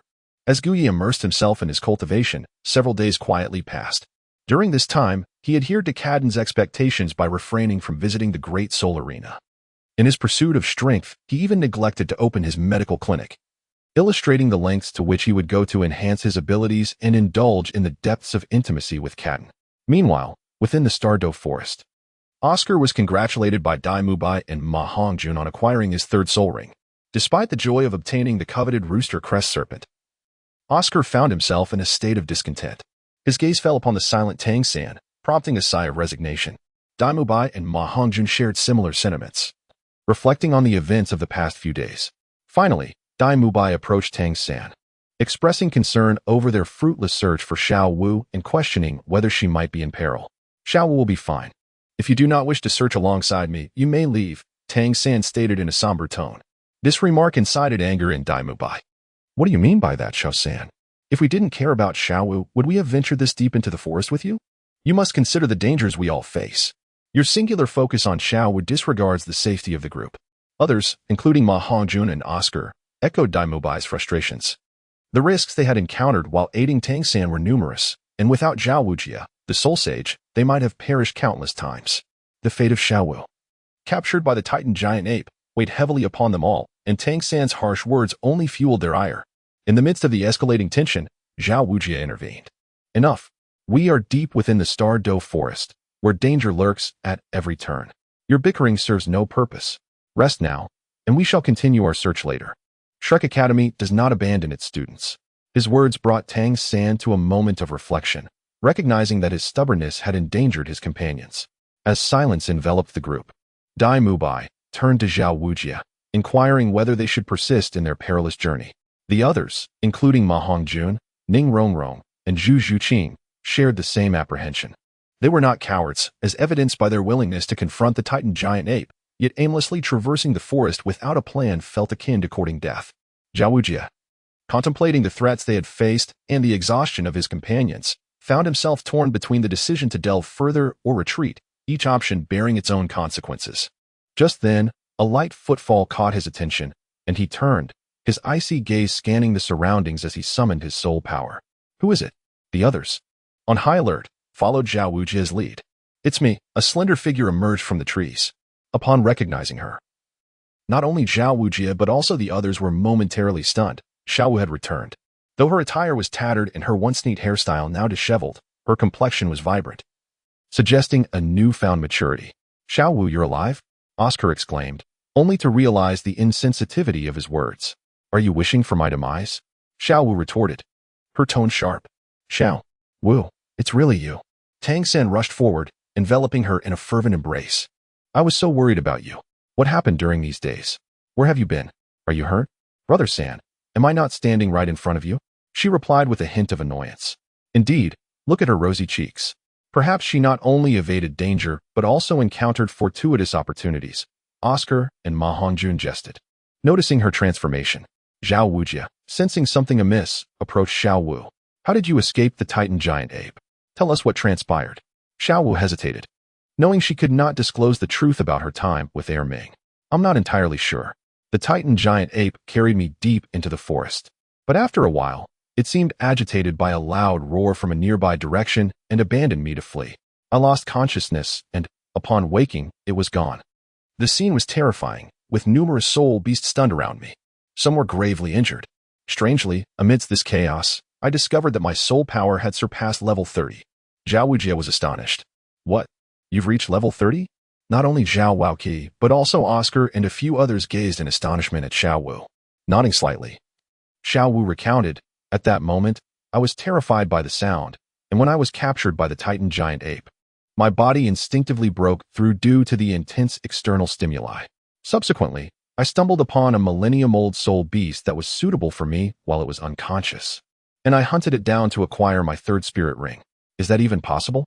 Ma Hongjun stared at Xiao Wu, his expression resembling that of a blind cat stumbling upon a dead mouse. Xiao Wu displayed a look of lingering fear, reflecting, I must be quite fortunate.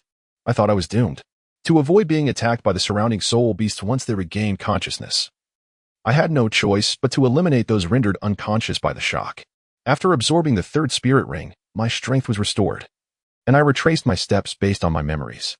I had heard familiar voices from this direction and finally managed to find you all. Xiao Wu's account raised numerous suspicions. Yet, given her survival, who would concern themselves with what transpired between her and the Titan giant ape during her disappearance? Tang San and the others unconsciously chose to believe her. However, Zhu Zhuqing sensed something amiss. Her martial spirit, the phantom spirit cat, had undergone a transformation, making her particularly attuned to sense. She detected the lingering scent of the Titan giant ape on Xiao Wu. A suspicion crossed her mind. Could Xiao Wu have been with the Titan giant ape during her absence? Upon this thought arising, Zhu Zhuqing instinctively dismissed it. Meanwhile, Zhao Waoqi nodded in response to Xiao Wu's explanation, stating, It's good that you have returned. After you were taken, Xiao San was quite anxious. We entered this place to search for you. Zhao Waoqi succinctly recounted the events that had transpired, while Oscar timely offered a large recovery sausage. Listening to Zhao Waoqi's words, Xiao Wu looked at her brother Tang San, her eyes reddening. Brother, I'm sorry for worrying you. It's all right, as long as you're safe, Tang San replied, gently patting Xiao Wu's head with a relieved smile. Now that Xiao Wu is back, we must leave immediately. We cannot linger any longer, or I might be scolded to death by Flinder. Yes. With Xiao Wu safely returned, Tang San no longer opposed the idea. After a brief tidying up, the group prepared to depart. Just then, a fox-like soul beast darted towards them from a distance. Chapter 47, Zhu Zhuqing's Third Spirit Ring. The creature, resembling a fox, had its fur standing on end, appearing as if wreathed in black flames, creating a bizarre spectacle. Particularly striking were the two pairs of fox feet, adorned with peculiar red and black markings that spread from its claws to its body. These markings seemed to harbor extraordinary power, as though capable of erupting into black flames that would incinerate enemies.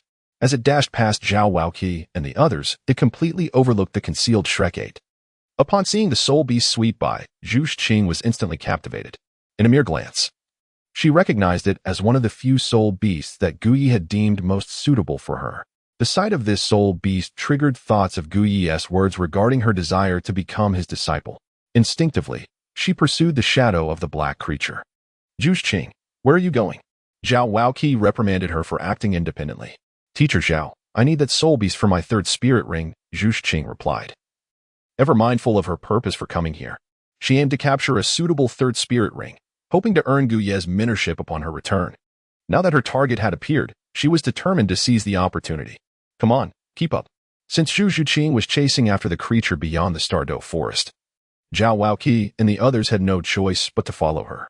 The group moved in an organized manner and quickly caught up with Zhu Zhuqing. At this point, Zhu Zhuqing noticed that the soul beast, enveloped in black flames, had landed by a small lake, prompting her to halt as well. Zhu Zhuqing. Zhao Waoqi reached her side and reprimanded her, but upon noticing her unwavering gaze fixed on the black soul beast, he too turned to look. That is the black flame fox. Tang San, after observing the creature for a moment, immediately recognized it. Teacher Zhao, I need to hunt the black flame fox for my third spirit ring, Zhu Zhuqing stated resolutely, eyes locked on the beast. You intend to capture that black flame fox as your third spirit ring? Indeed, Zhu Zhuqing affirmed with a nod. Zhao Waoqi scrutinized the black flame fox, who was drinking at the lake's edge, hesitating momentarily.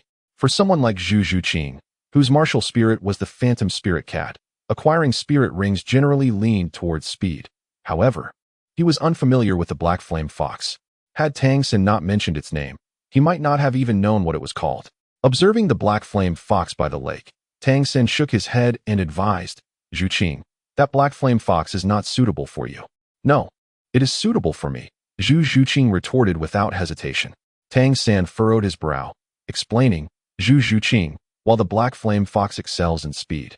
As far as I know, its most formidable attribute lies in its black flames. It is said that these flames are incredibly powerful, capable of continuously consuming a soul master's spirit power upon contact. You likely desire this capability, which is indeed commendable. However, according to my Master S theory, a soul master should not absorb a third spirit ring that exceeds 1,760 years, and this black flame fox has surpassed that limit. Tang San spoke with a guiding tone, evidently intending to convey to Zhu Zhuqing that the black flame fox was not a fit for her. However, Zhu Zhuqing, fixated on the beast, turned to Tang San and replied evenly, Your Master S theory is not necessarily infallible. Zhuqing, my brother's teacher is a renowned master in the soul master community, and his words are undoubtedly accurate, Xiao Wu chimed in, clearly supporting Tang San. She admired the Master S prowess and recognized that Tang San's concern for Zhu Zhuqing was rooted in goodwill. Nevertheless, someone told me that I could absorb soul beasts over 2,000 years old, and I believe him. Zhu Zhuqing remained steadfast in her intent to hunt the black flame fox as her third spirit ring. Tang San's discomfort grew as he frowned.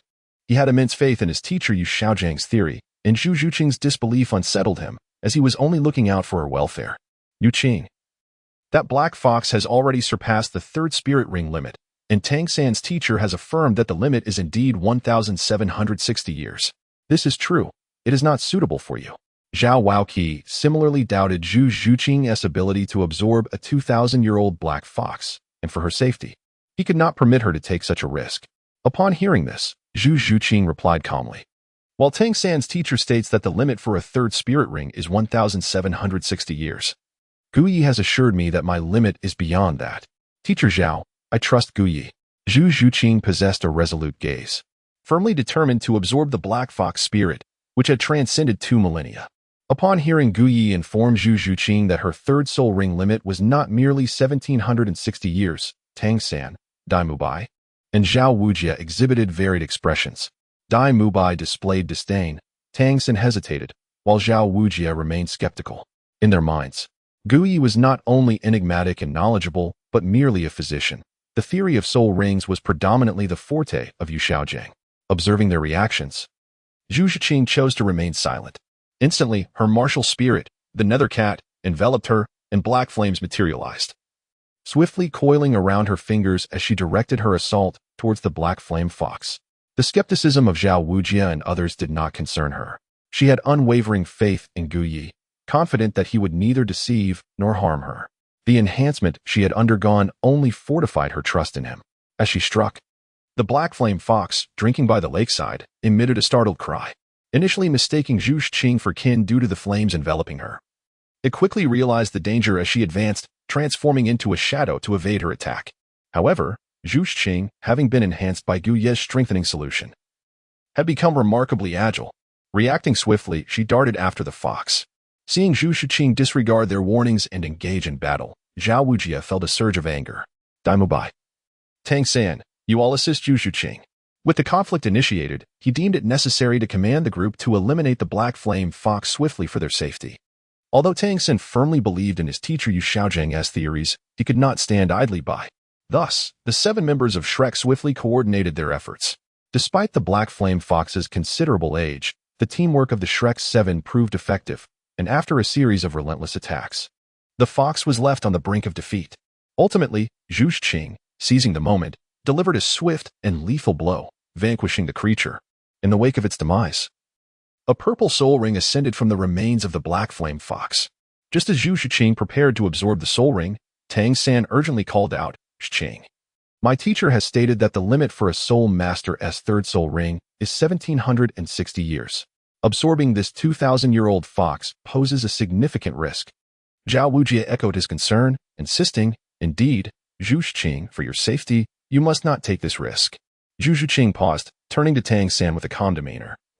"Tang San, I appreciate your concern, but are you absolutely certain your teacher's words are infallible? Or is it that whatever he says is right, while others are wrong?"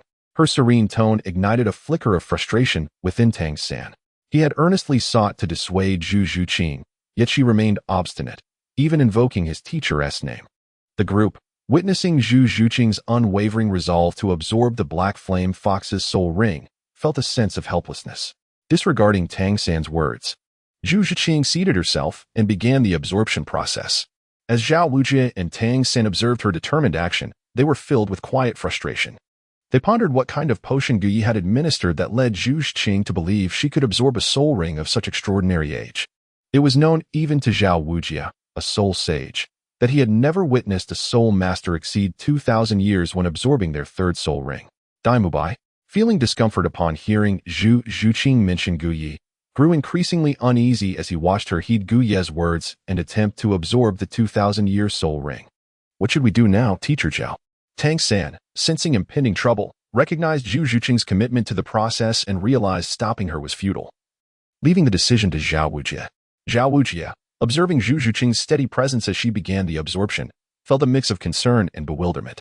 However, he noted that she appeared stable, devoid of any signs of distress, and remained silent. Zhu Zhuqing's physique had been significantly enhanced by Gu Ye's cellular strengthening potion, fortifying her constitution in meridians beyond comprehension. In the realm of Douluo, her current form was more than capable of withstanding a 2,000-year soul ring. Though the absorption process was not without discomfort, there were no unforeseen complications. Zhu Zhuqing successfully absorbed the black flame fox, her third soul ring exceeding 2,000 years. Chapter 48. Zhu Zhuqing returns. How is this possible? Zhuqing has succeeded. She has absorbed a soul ring over 2,000 years old. In the instant Zhu Zhuqing incorporated the purple soul ring, Oscar and Ma Hongjun were left agape, their jaws nearly touching the ground. Among the 7, Zhu Zhuqing was the youngest, yet she had rapidly attained the 30th level and now absorbed a soul ring of 2,000-year age. This revelation dealt a heavy blow to Ma Hongjun, Oscar, and the others. Tang San, in disbelief, murmured, "My teacher's theory. It cannot be wrong." Yet Zhu Zhuqing has absorbed a soul ring exceeding 2,000 years. What could this mean? Previously steadfast in his belief in Yu Xiaozhang, Tang San now felt a sliver of doubt, magnified as he witnessed Zhu Zhuqing's successful absorption. Zhao Wujie, scratching his head, gazed at Zhu Zhuqing, who had just absorbed a soul ring surpassing 2,000 years, his expression a mix of incredulity and confusion. This event transcended his understanding, after all. He was but a rough man, with knowledge akin to an ordinary soul master. Now, He felt utterly perplexed, akin to a monk unable to comprehend. Meanwhile, having completed her absorption, Zhu Zhuqing remained seated, eyes open, gazing at the corpse of the black flame fox and then at her own hands. To her astonishment, two black-red patterns adorned her palms, identical to those on the fox's claws. Contemplating this unique marking, Zhu Zhuqing felt an instinctive pull, as if she could summon something from these black lines. Yet she refrained, deciding to inform Gu Yi upon her return first. Zhuqing, how do you feel? Ning Rongrong approached her immediately upon seeing Zhu Zhuqing rise. Very well, Zhu Zhuqing replied with a nod. Xiaowu, Oscar, and the others quickly gathered around, inquiring about her condition. Curiously, Ma Hongjun pressed, Zhuqing, what is your third soul skill? Not only Ma Hongjun but also Xiaowu, Ning Rongrong, and Tang San were eager to know. After all, a soul ring exceeding 2,000 years would likely yield a formidable soul skill. However, Zhu Zhuqing merely shook her head, stating, it's a secret, I will share it later.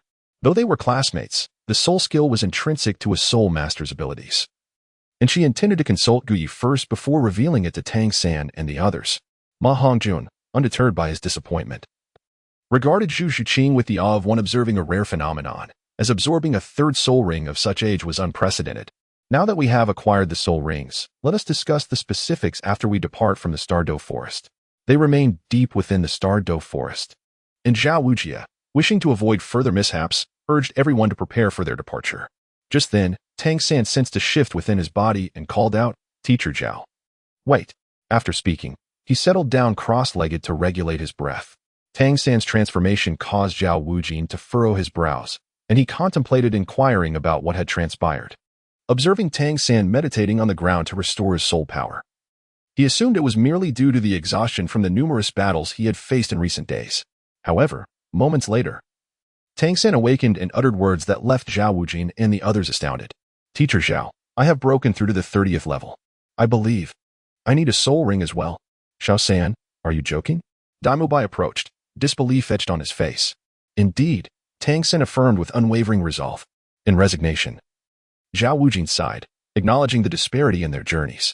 He had to exert immense effort to reach the 30th level, while Tang San, Zhu Zhuqing, and Xiao Wu had delivered him a significant blow. All right, let us make our way out of the Stardow Forest and assist Tang San in finding his third soul ring. Yes, Teacher Zhao. The 7 members of Shrek swiftly gathered their belongings and began their retreat, simultaneously aiding Tang San in the search for his third soul ring. After 2 days of effort, they successfully located a suitable soul ring for Tang San. Without delay, Zhao Wujin led the Shrek group out of the Stardow Forest. It took them an additional 2 days to return to Shrek Academy. Finally back, the feeling of home is truly delightful. Oscar exclaimed in exaggerated delight. Zhao Wujin shot him a glare. Lower your voice. Can't you see it's nearly dark? Now, you all may return to your dormitories to rest. I shall report to Flinder about our journey. After 2 days of travel, the 7 members of Shrek Academy were indeed fatigued, and they each headed towards their own dormitory. Tang San, wait a moment.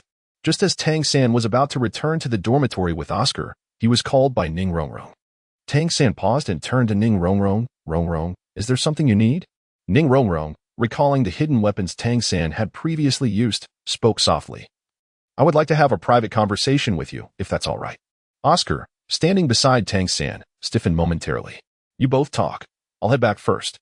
It was common knowledge that Oscar harbored feelings for Ning Rongrong, so witnessing her request to speak privately with Tang San naturally displeased him. Very well. After a moment's hesitation, Tang San followed Ning Rongrong. Meanwhile, Xiao Wu, unhappy about Tang San's conversation with Ning Rongrong, pouted and made a face at her before running off to the dormitory. Zhu Zhuqing, who was initially heading back to the dormitory with Xiao Wu, halted after Xiao Wu left. She glanced at the dimming sky and, despite the fading light, she turned and headed towards Soto City. At the Shrek Academy gates, only Ning Rongrong and Tang San remained. Rongrong, what is it? Tang San inquired. Ning Rongrong replied. Tang San, I wish to engage in a business transaction with you. Previously, their encounters in the Stardow Forest had presented numerous dangers, largely due to Tang San's obstinacy. Ultimately, Tang San, true to the original narrative, shared his hidden weapons with the members of Shrek, significantly mitigating the threats they faced. Having witnessed the formidable power of Tang San's hidden weapons, Ning Rongrong thought of her own sect, the 7 Treasure Glazed Tile School. Most of her sect members were support-type soul masters with limited self-defense capabilities, prompting her desire to negotiate with Tang San. She expressed her interest in purchasing some of his hidden weapons. Upon hearing this, Tang San promptly declined without hesitation. The hidden weapons were a secret of the Tang sect, and selling them to others was out of the question. Even among classmates, such a transaction was implausible. Ultimately, he agreed to craft a few sets for Ning Rongrong. Though slightly disappointed by the outcome, Ning Rongrong did not press Tang San further, understanding the value of his possessions. She assured him she would provide the appropriate gold coins in exchange before returning to her dormitory. Rongrong, what were you discussing with Xiao San?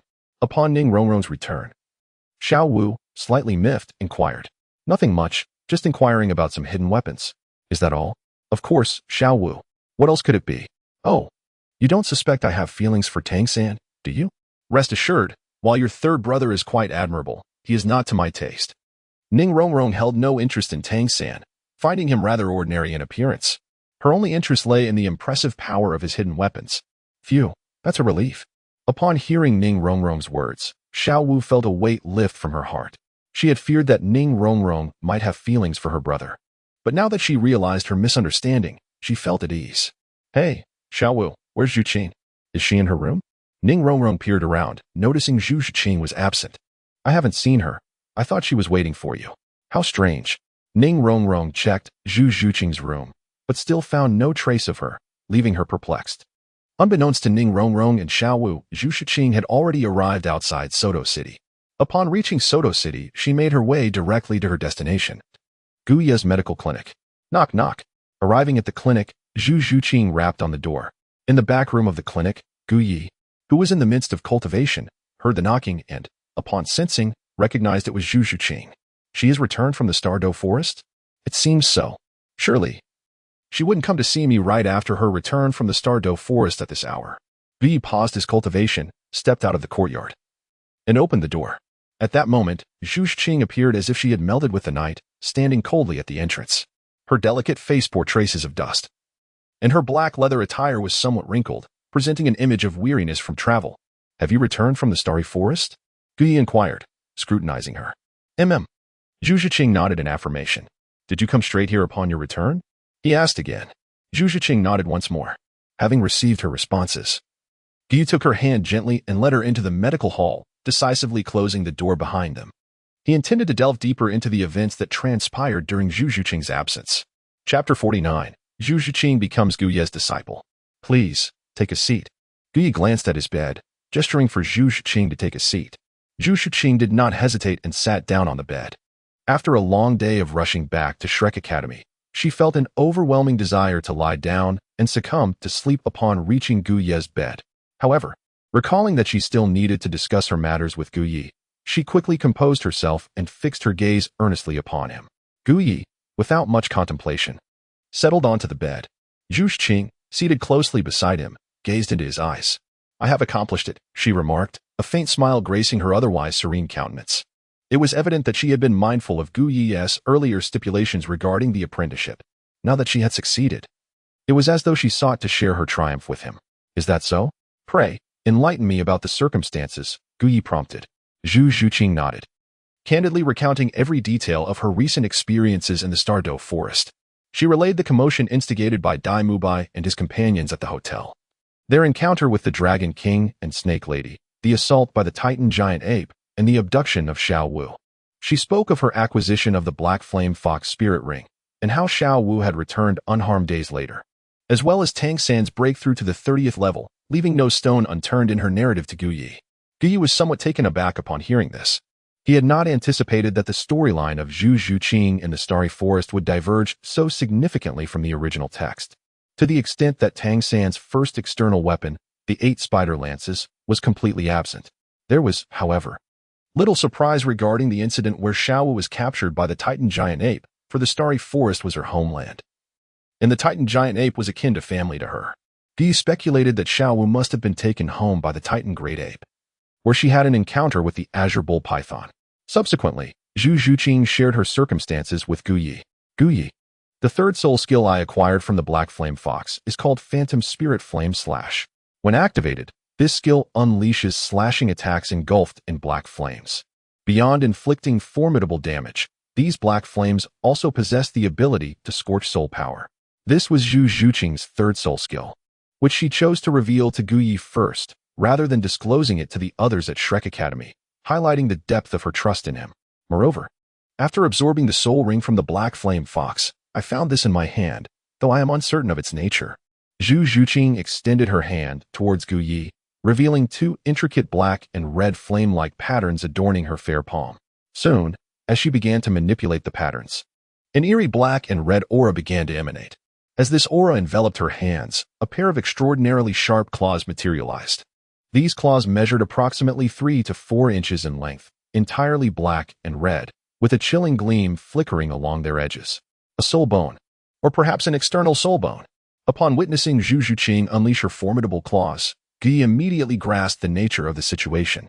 He regarded her with a hint of astonishment, unable to fathom the fortuitousness of her circumstances. Could it be attributed to him? Gu Yi, in a moment of narcissism, began to question himself. What exactly is an external soul bone? Zhu Zhuqing had only heard of 6 varieties. This was her first encounter with the concept of an external soul bone. External soul bones rank among the most precious of soul bones, and the black-red claws in her possession are indeed such a rarity.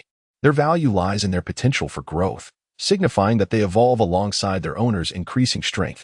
It could be said that these claws are the most suitable external soul bone for her. After Gu Yi explained, he looked solemnly at Zhu Zhuqing. Yu Qing, I hereby solemnly inform you that you must not disclose the existence of this soul bone to anyone other than myself, not even to those at Shrek Academy. Do you understand? Zhu Zhuqing nodded in comprehension. She was acutely aware of what soul bones represented in this world for soul masters. She would not be foolish enough to reveal this to others. Of course, Gu Yi was an exception, as he was currently the person she trusted most. And soon he would become her teacher. The primary ability of Zhu Zhuqing's external soul bone was the black flame of the black flame fox, which could burn the soul power of her enemies when she attacked with her claws, directly penetrating into the bodies of soul masters to incinerate their soul power. Furthermore, this claw could significantly enhance her attack and penetration capabilities, which was its most formidable aspect. However, there were additional abilities that Zhu Zhuqing would need to experience and discover for herself.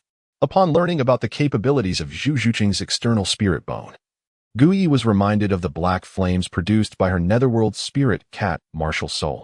As he gazed at the external spirit bone in her hand, an intriguing idea blossomed in his mind. Zhuqing, with this external spirit bone in your possession, you could conduct an experiment. Attempt to merge the soul-devouring black flames generated by your netherworld spirit cat with this external spirit bone. If they can indeed fuse, producing both the soul-burning black flames that inflict mental anguish and the soul-burning energy, the damage potential of your external spirit bone would become unimaginable. Zhu Zhuqing's eyes sparkled with excitement upon hearing Gu Ye's words. If she could truly achieve what he suggested, her power would soar to extraordinary heights. The black flames of her netherworld spirit had the capacity to inflict mental damage, and by integrating it with the soul-burning flames of her external spirit bone, anyone struck by her claws would surely suffer immensely. As this thought crossed her mind, she looked at Gu Yi, her breath slightly quickening. Gu Yi, you promised to take me as your disciple. Zhu Zhuqing gazed earnestly at him, expressing her deepest desire.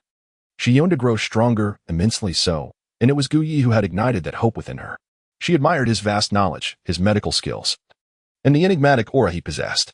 Although he appeared to be a few years her senior, she paid no heed to age. What she sought was his guidance. Yu Qing, are you truly serious? Gu Yi's expression turned slightly solemn. Zhu Zhuqing nodded firmly. I am sincere. I wish to be your disciple. Are you certain? Gu Yi inquired once more. I am certain, Zhu Zhuqing affirmed with unwavering resolve. Very well, then let us proceed to the bed. Zhu Zhuqing? She looked at Gu Yi, her mind swirling with confusion, uncertain of what he meant by that statement. Cough, cough. I apologize.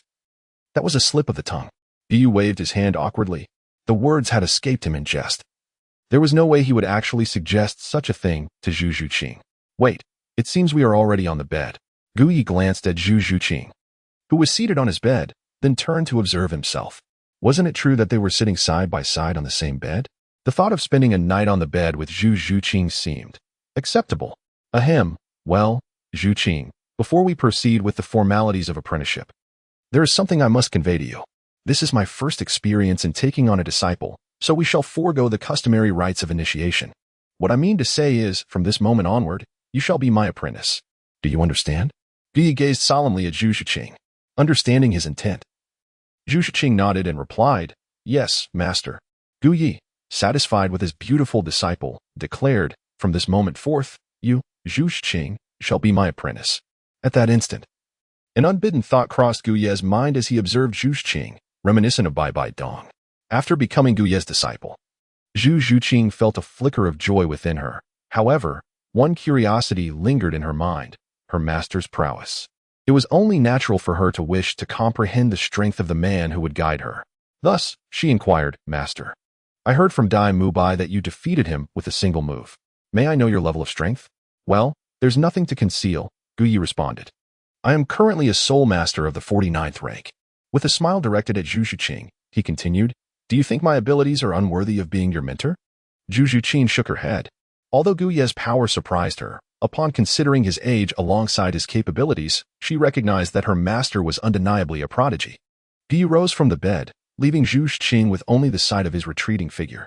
He proclaimed, "Zhuqing, you must understand that for a genius, rank is not the entirety of strength. Take me as an example. Though I am merely at level 49, my prowess transcends that. Furthermore, I possess more than just power." This was no boast from Gu Yi. With his resources, surgical systems, martial spirit serums, and cellular enhancement potions, he could effortlessly nurture a genius at any moment. Since he had chosen to take Zhu Zhuqing under his wing, he was determined to cultivate her into one of the world's mightiest beings. The process of mentoring his disciple was one he cherished deeply.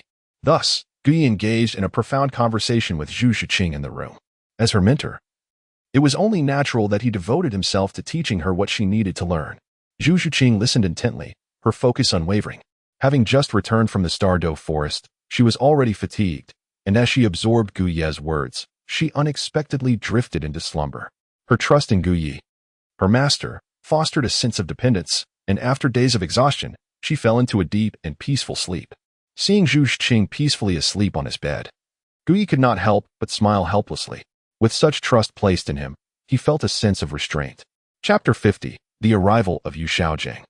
Gu Yi gazed at Zhu Zhuqing, who was peacefully slumbering on his bed, and settled himself beside her. He gently covered her with a blanket, fulfilling his promise to care for her. Indeed, there was something quite enchanting about the sleeping feline. Observing the once cold and expressionless visage of Zhu Zhuqing transform into a subtle smile in her dreams, Gu Yi found himself captivated and lingered a moment longer. Then, extending his hand, he softly caressed her alluring face before intending to withdraw to another room to continue his cultivation. Yet, as he began to retract his hand, Zhu Zhuqing murmured in her sleep, instinctively grasping his hand and pulling it into her embrace. It seemed that his touch provided her with an inexplicable sense of security. Once she held on to him, she did not let go, gripping tightly, particularly now that Zhu Zhuqing was Gu Ye's disciple. This unique relationship inevitably stirred a myriad of complex emotions within him.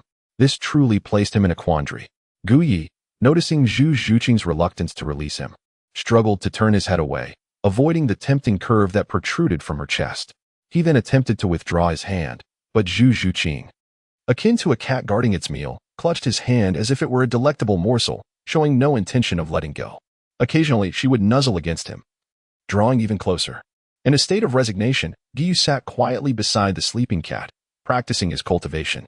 Meanwhile, in another part of Shrek Academy, in the office of the principal, Flinder listened in astonishment to Zhao Wujia's account of the Stardow Forest expedition, his expression shifting numerous times. Only when he heard that everyone had returned safely did he finally breathe a sigh of relief. It appeared that allowing you to take them alone to the Stardow Forest had been a grave oversight. Flinder sighed, feeling a wave of apprehension wash over him.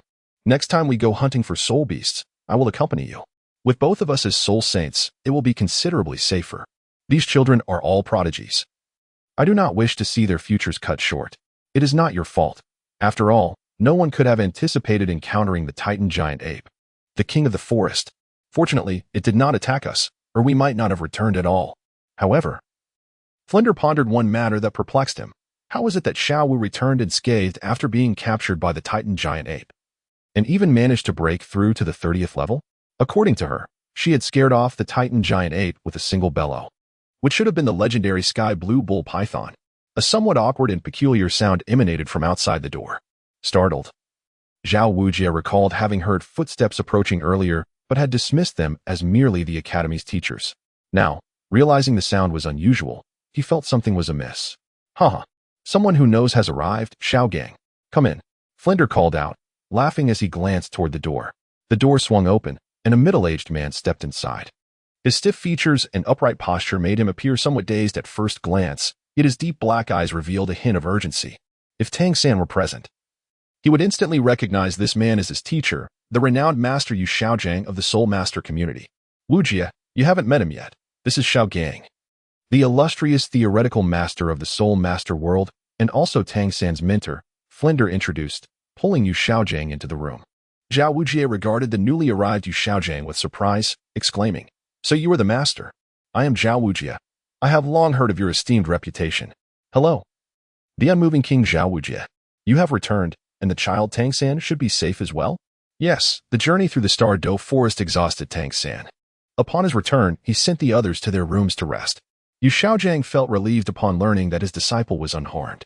He then proceeded to explain that the sound they had heard was that of the legendary 10,000-year soul beast, the sky blue bull python, along with a series of related events. Indeed, Xiao Wu is quite fortunate, Zhao Wujie remarked in astonishment. He could never have imagined that Xiao Wu's true identity was that of a transformed soul beast. Her capture was merely a reunion with the two beasts who had not seen her in a long time, wishing to take her home to discuss some matters. After explaining, Yu Xiaojiang continued, Teacher Zhao, I have thoroughly examined the records of these students. Your expedition to the Star Dough Forest was to assist Oscar and Zhu Zhuqing, who possesses the Nethercat martial spirit, in finding their third soul ring. I wonder what kind of soul beast they ultimately acquired? Upon mentioning the soul ring, Zhao Wujie chuckled. Our luck was quite good this time. That lad Oscar obtained a 1,000-year wind-tail coxcomb snake soul ring and also acquired a rather impressive third soul skill. Hearing that it was the coxcomb snake, Yu Xiaojiang's expression shifted slightly. Excellent. This soul beast aligns closely with the several options I had envisioned for Oscar. The wind-tail coxcomb snake is inherently gentle but extremely cunning, specializing in evasion. Its cultivation is indeed challenging. If I am not mistaken, Oscar's third soul ring must be related to speed. Zhao Wujie instinctively praised, as expected of the master.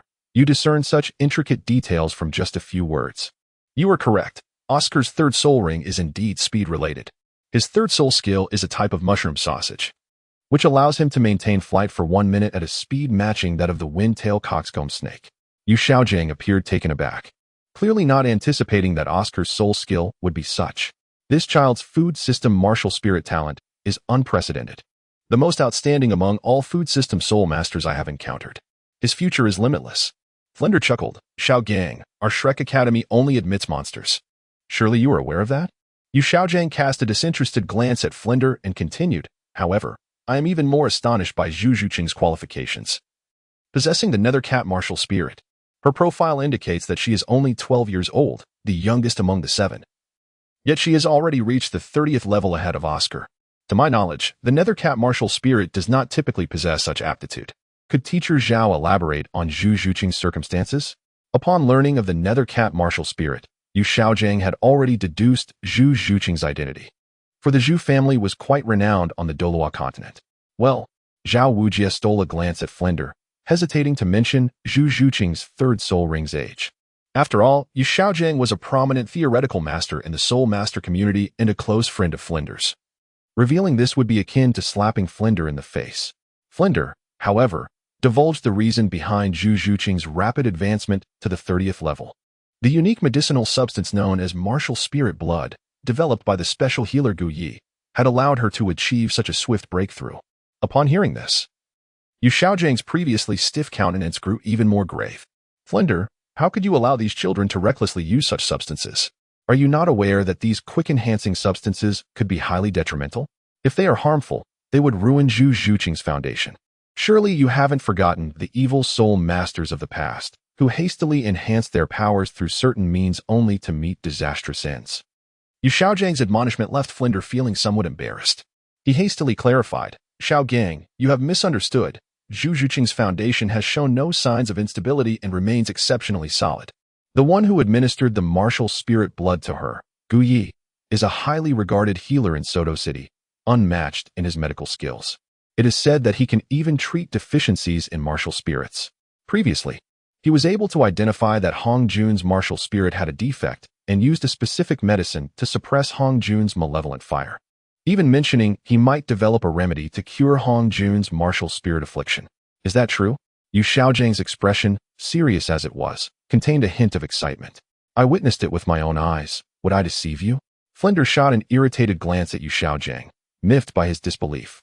If what you say holds true, then this Gu Yi indeed possesses remarkable qualities. Yu Xiaojiang pondered over Flender's earlier words. Gu Ye's remarkable research into the unprecedented concept of Wuhuan blood has enabled Zhu Zhuqing to enhance her strength. He has effortlessly disowned the flaw in Ma Hongjuan's martial spirit and suggested a potential remedy for such deficiencies. This prompts the question, can Gu Yi also perceive his own martial spirit's flaw? If so, could he assist in its healing? This thought rekindles the long-dormant desire within Yu Xiaojiang.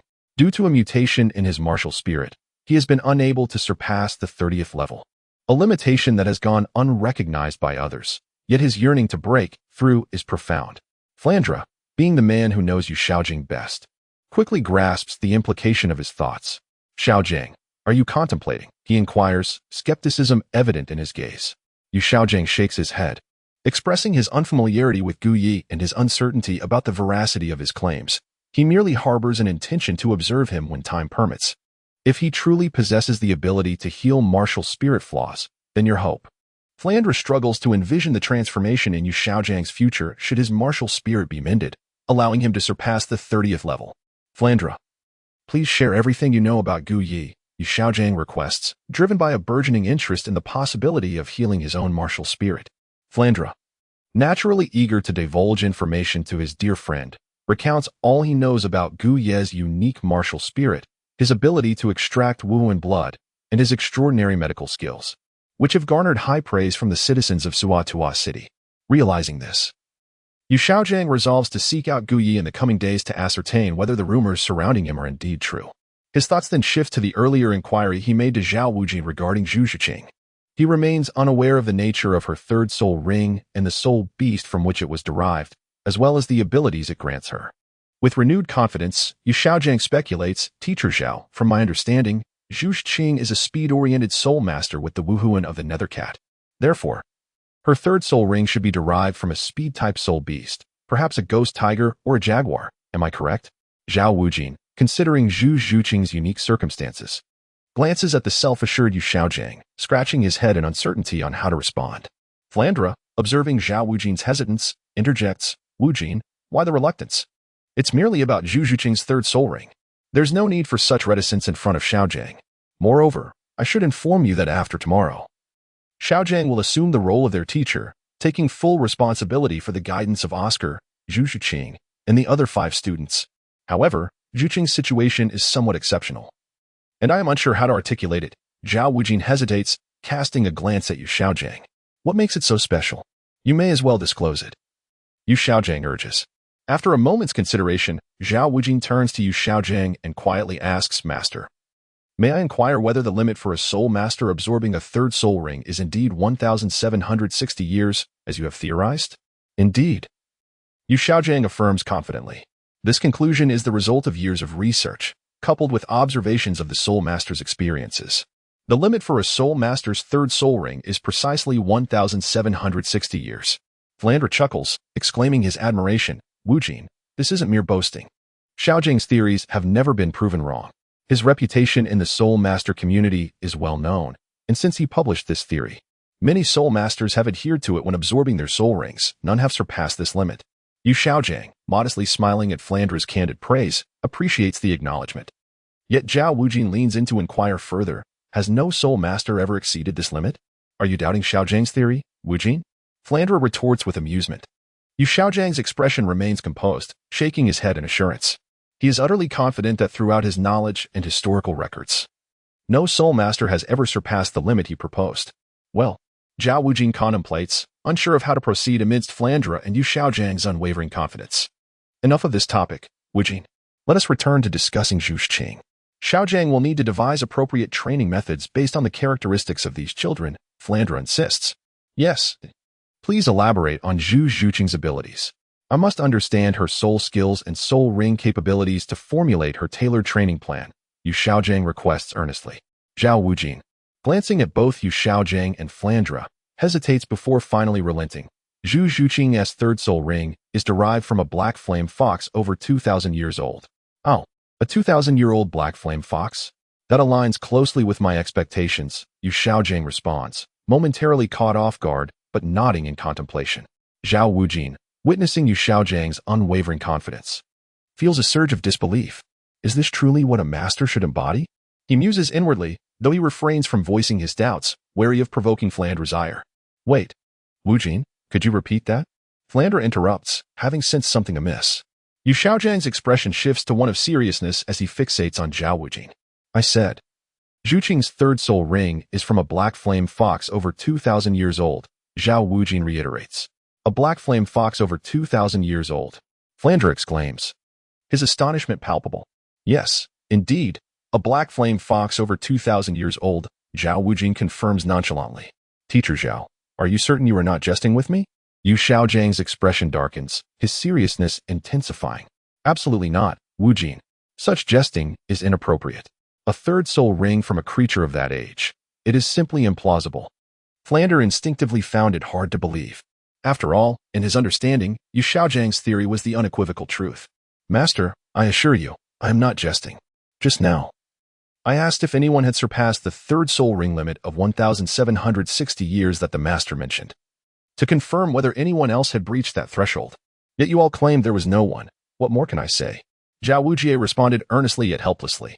The fact remained that Zhu Zhuqing's third soul ring indeed exceeded 2,000 years, a truth he had witnessed firsthand. Yu Xiaojiang, observing Zhao Wujie's serious demeanor, felt his already dark expression deepen. He was the first to doubt Zhao Wujie's words. Unable to accept the notion that Zhu Zhuqing's third soul ring could surpass 2,000 years, as it contradicted his 10 fundamental theories. It was inconceivable for a soul master to absorb a third soul ring exceeding 2,000 years. Seeing Zhao Wujie's earnest expression, Flandre too adopted a serious tone. Wujie, let me confirm once more. Are you certain you were not jesting just now? Flandre, do I strike you as someone who jokes? Moreover, my students and I witnessed Zhu Zhuqing absorb that soul ring of the black flame fox, which is over 2,000 years old. Can this be fabricated? And one more thing you should not doubt. Zhuqing experienced no adverse effects while absorbing the soul ring. Impossible. A soul master at the 30th level could never endure a 2,000-year soul ring. As a female, Zhu Zhuqing's constitution is naturally weaker than that of her male counterparts. Hence, it is even more improbable for her to withstand a soul ring exceeding 2,000 years. Yu Xiaojiang remained steadfast, convinced his theories were infallible. The third soul ring of a soul master could not possibly exceed 2,000 years, and Zhu Zhuqing was no exception. Zhao Wujie, witnessing Yu Xiaojiang's unwavering conviction, fell silent. Just moments ago, he had questioned both Yu Xiaojiang and Flandre. Now, the roles seemed reversed, with Flandre and Yu Xiaojiang questioning the veracity of his claims. The three men remained quiet for a time, until Flandre sensed the awkward atmosphere and spoke first. Wujie, I believe you are not lying. But this matter remains difficult to accept. How about we summon Zhuqing tomorrow to clarify the situation? Xiaojiang, it is quite late now. You should return to rest. And we can discuss the matter further tomorrow. The truth will reveal itself when we consult Zhu Zhuqing. Very well, but Flandre, I still cannot accept that Zhu Zhuqing's third soul ring could exceed 2,000 years. You should know my theories are unassailable. Yu Xiaojiang's words bore a hint of stubbornness, though perhaps a sliver of belief had begun to creep into his heart. Flandre nodded. Xiaojiang, I have complete faith in your theories. Now, you should return to rest. Tomorrow, I will gather the children and formally introduce you before we inquire further to ascertain the truth. All right. Yu Xiaojiang feigned indifference as he exited the office. Yet he paused at the door, glancing back at Zhao Wujie, seemingly on the verge of saying something, but ultimately refraining, before leaving Flandre's office. Once Yu Xiaojiang departed, Flandre regarded Zhao Wujie with a serious expression, urging him to clarify Zhu Zhuqing's situation. Zhao Wujie, recognizing Flandre's demeanor, recounted the details of Zhu Zhuqing's soul ring absorption once more. Understood. Wujie, you should also return to rest. Agreed. I'm feeling quite fatigued. Zhao Wujie replied before taking his leave. Flandre pondered Zhao Wujie's earlier words and thought of his good friend Yu Xiaojiang, furrowing his brow intermittently. Flandre had come to accept Zhu Zhuqing's situation, as he believed Zhao Wujie could not deceive him. There was no purpose in doing so. Yet, The very belief that he held caused him concern for his dear friend Yu Xiaojiang. Yu Xiaojiang possessed a formidable sense of pride. His most significant achievements stemming from his knowledge and his acclaimed 10 core theories of martial spirits. His identity as a master derived from this foundation. Flander respected Yu Xiaojiang's intellect, which was precisely why he had invited him to teach at Shrek Academy. However, before even stepping into Shrek Academy, Zhu Zhuqing had already challenged the very theories Yu Xiaojiang held dear. Flander feared that Yu Xiaojiang's pride might hinder his ability to connect with his students. Never mind. We shall address this matter tomorrow. Xiaojiang should come to terms with it. With that thought, Flander retired to his chamber for rest. Meanwhile, in the main quarters of the Guyu Medical Clinic in Soto City, Gu Yi, who had been meditating beside Zhu Zhuqing, slowly opened his eyes. Noticing Zhu Zhuqing peacefully asleep while still holding on to his hand, he could only shake his head helplessly and allow her to continue clinging to him, returning to his meditation. Having just accepted Zhu Zhuqing as his disciple, he deemed it a benevolent gesture to let her enjoy a night of comfort. As the saying goes, fortunes ebb and flow. Perhaps one day he and Zhu Zhuqing would also find their fortunes turning. The night passed without incident. The next morning, Zhu Zhuqing awoke languidly, possibly due to having slept too soundly. Rubbing her eyes like an adorable kitten, she gradually focused on her surroundings. With Gu Yi beside her, she recalled the previous night's events. Having successfully become Gu Ye's disciple, she had attentively absorbed his teachings until exhaustion overtook her, leading her to sleep. Now, as she glanced at Gu Yi, then at the blanket covering her, she began to connect the dots. It was her teacher, Gu Yi, who had watched over her throughout the night. The comfort of her peaceful slumber was attributed to his presence. Observing her teacher, Zhu Zhuqing felt a newfound sense of reliance, a sensation entirely foreign to her. Having grown up in the ruthless and cold-blooded Zhu family, she had never trusted anyone, as betrayal lurked at every corner. Yet, her teacher Gu Yi instilled a sense of security within her. Zhu Zhuqing realized she was beginning to appreciate this feeling. She gazed intently at Gu Yi, who was sitting cross-legged in meditation, momentarily unable to divert her eyes. Awake? Gu Yi said softly, without opening his eyes. Zhu Zhuqing quickly lowered her gaze, responding with a shy, yes. Did you sleep well? Very well. That is good. With that, Gu Yi emerged from his meditation. He glanced at Zhu Zhuqing before stepping down from the bed. He felt little significance in sharing a bed with his disciple. It was a normal occurrence. We'll have breakfast here before heading back to Shrek Academy for class, he stated, proceeding to the kitchen in the backyard to prepare breakfast. Once Zhu Zhuqing had washed up, she joined him in the kitchen. Watching Gu Yi as he prepared a simple meal, she felt a profound sense of his extraordinary nature hidden within the ordinary. It was this blend of the mundane and the remarkable that captivated her as she observed him diligently completing breakfast. Gu Yi emerged holding 2 plates of appetizers. Noticing Zhu Zhuqing standing dazed at the doorway, he spoke flatly, "You may serve yourself some porridge."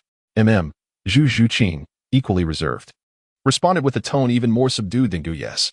At the dining table, Gu Yi sipped his porridge and nibbled on the side dishes while elaborating. Though I have taken you as my disciple, my teachings will solely focus on enhancing your strength and imparting new knowledge and insights concerning life and conduct. As for the Shrek Academy, since you have already paid your tuition and enrolled, you must return to continue your studies. It would be unwise to squander your investment. Do you understand? Zhu Zhuqing took small sips of porridge and, after placing a piece of the side dish in her mouth and chewing thoughtfully, nodded in comprehension. I understand. However, Zhuqing, there is a matter I must convey with utmost seriousness. While you are learning at Shrek Academy, there are certain things you must not engage in indiscriminately. You must cultivate your own discernment to determine what is worthy of your study and what is not, for your tuition should not be wasted. As Zhu Zhuqing chewed her food, she acknowledged his words with a soft During their breakfast, Gu Yi conveyed numerous important matters to Zhu Zhuqing. His insistence on her remaining at Shrek Academy was not solely due to her current lack of strength and the protection it offered. He also wished for her to participate in the upcoming Continental Advanced Soul Master Academy Elite Competition. Under his guidance, Zhu Zhuqing's capabilities would not fall short of any contender. By having Zhu Zhuqing in this battle team at Shrek Academy, he could glean a wealth of information through her. Additionally, he had his own contacts within the Spirit Hall's Spirit Academy. This dual connection enabled Gu Yi to simultaneously access significant intelligence from both factions, which was one of his objectives. Of course, while there were advantages to allowing Zhu Zhuqing to remain at Shrek Academy, there were also drawbacks, particularly concerning Daimu Bai, who was, in name, Zhu Zhuqing's betrothed. Now that Zhu Zhuqing was his disciple, she was inherently aligned with him. He could not permit Dai Mubai to covet his precious little cat. It seems I must administer some feminine hormones to Dai Mubai, enhancing his beauty, thereby ensuring Zhu Zhuqing's safety within Shrek Academy, he mused. Alternatively, perhaps this tiger ought to be neutered, as a neutered tiger is no different from a neutered chicken. In his heart, Guyu resolutely made this difficult decision. Chapter 53. Where is Zhu Zhuqing? Coincidentally, he still had the task of collecting the spirit blood of the Shrek 7 monsters. Perhaps he could administer a dose of female hormones to Dai Mubai, or even castrate him, thereby helping Dai Mubai to become more aesthetically pleasing, while also plotting something in the process. Upon contemplating this, Guyi envisioned a scene where the robust Dai Mubai, with delicate fingers, emitted a high-pitched eunuch-esque voice, subsequently pointing at someone in a fit of rage, cursing vehemently, and then draping an arm around Tang San's shoulders in a graceful manner. The mere thought of it brought him immense joy. He glanced at Zhu Zhuqing and felt increasingly amused. Observing her savoring her simple meal with delight, he casually inquired, "Is the taste satisfactory?" Zhu Zhuqing nodded in affirmation. "Oh, I see. The food at Shrek Academy is rather poor, isn't it?" "Indeed. A small academy hardly offers gourmet fare. Thus, you can attend classes at Shrek Academy during the day and return here to sleep at night. I shall personally prepare your meals. Given your current physique and speed, the journey from Soto City to Shrek Academy won't take long at all. Moreover, this back and forth could serve to strengthen your body." "How does that sound?" Zhu Zhuqing lifted her gaze to meet Guyu's. What could possibly be wrong with that? Guyu smiled lightly, for this was precisely what he desired. In the evenings, he would not have to be alone, for he had a beautiful disciple to attend to him, and together they would immerse themselves in the pursuit of knowledge, which was indeed delightful. "Oh, by the way, Zhu Qing, most of my days are spent in the clinic, healing the citizens of Soto City, and in the evenings, I often find myself at the Grand Fighting Soul Arena, treating the injured soul masters. As for you, when you participate in the battles at the arena, come find me so we can go together. After the competitions, we shall return to our room to study. The last time I taught you about the human body, it was merely the basics. However, once you compete in the battles tomorrow or the day after, I will instruct you on the meridians and acupoints. Understanding these concepts will enhance the precision of your attacks, rendering you invincible." "Meridians and acupoints?" Zhu Qing looked at Guyi with a hint of confusion. Knowledge regarding this subject is virtually non-existent in the Douluo continent, so she could comprehend her lack of understanding. Nevertheless, she had a teacher and was determined to learn diligently. "Well then, let us return after breakfast, as I must open the clinic to attend to the ailments of the populace." "Yes, teacher," Zhu Qing replied with admiration. She held great respect for her teacher Guyi, who selflessly treated the people, and she felt a budding affection for him as well. Guyi would not disclose to Zhu Zhuqing that his primary motivation for treating the common folk was to acquire surgical points and enhance his own strength. He would also take the opportunity to alleviate the obstacles faced by those youthful women, engaging in a thorough treatment with ease. All these endeavors were aimed at augmenting his power. Presently, he had reached level 49, and it would not be long before he could break through to level 50. At that juncture, acquiring the 5th spirit ring would require a substantial number of surgical points. Indeed, Guyu's spirit rings could be exchanged through the surgical system using these points, as the system matched him with the most suitable spirit rings, their ages, and spirit skills. Unfortunately, the cost in surgical points was rather steep, which was why he exerted himself so diligently in aiding others. Should he reach level 50 without sufficient surgical points, he would be compelled to venture into the Stardow forest to hunt for them. During breakfast, which stretched over the course of more than half an hour, he imparted some knowledge to Zhu Zhuqing. After their meal, Zhu Zhuqing departed from Guyu's clinic, heading back to Shrek Academy. Meanwhile, within Shrek Academy, the sound of bells rang out, signaling a swift congregation in the classroom. Yu Xiaojing had spent a sleepless night pondering Zhao Wujia's words from the previous evening. Early that morning, he intended to summon the Shrek 7 to inquire about the situation, but recalling that his disciple Tang San had just returned from the Stardow forest, he suppressed his impatience, recognizing the value of rest. However, he could no longer contain his eagerness and instructed the academy staff to ring the bell and gather the Shrek 7. "Oh, how exhausting. Why must we gather so early?" In the women's dormitory, Ning Rongrong stretched lazily, clearly reluctant to rise. "Indeed, can't we have a moment's respite?" Xiaowu echoed her sentiments, also rising with reluctance. After hastily grooming themselves, they called out to Zhu Zhuqing, only to discover she was absent from her room. Zhu Zhuqing was indeed diligent, consistently rising at such early hours. "Ah, Zhu Qing is always so industrious," they remarked as they proceeded towards the gathering classroom. Meanwhile, In the men's dormitory, Oscar, Dai Mubai, and Ma Hongjun shared similar sentiments of unwillingness as they got out of bed. Hey, do you think the dean is gathering us this early for a reason? One of them pondered. Who knows? Let us go see for ourselves, replied another. Thus, the four of them made their way to the classroom. As they reached the classroom entrance, Tang San and Xiao Wu encountered each other and exchanged friendly greetings as they entered.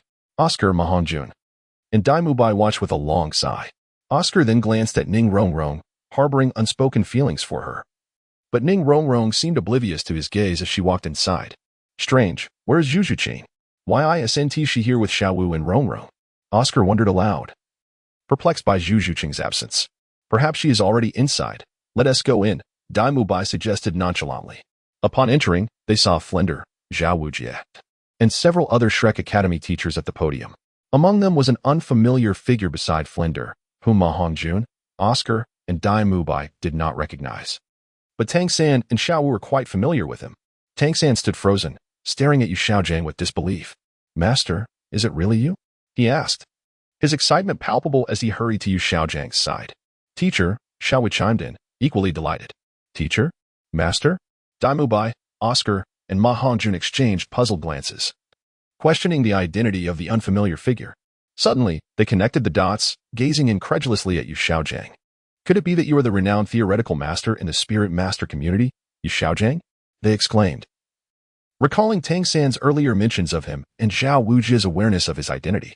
Yu Xiaojiang merely nodded in acknowledgement and turned to Tang San, saying, Xiao San, please take your seat. We will discuss matters shortly.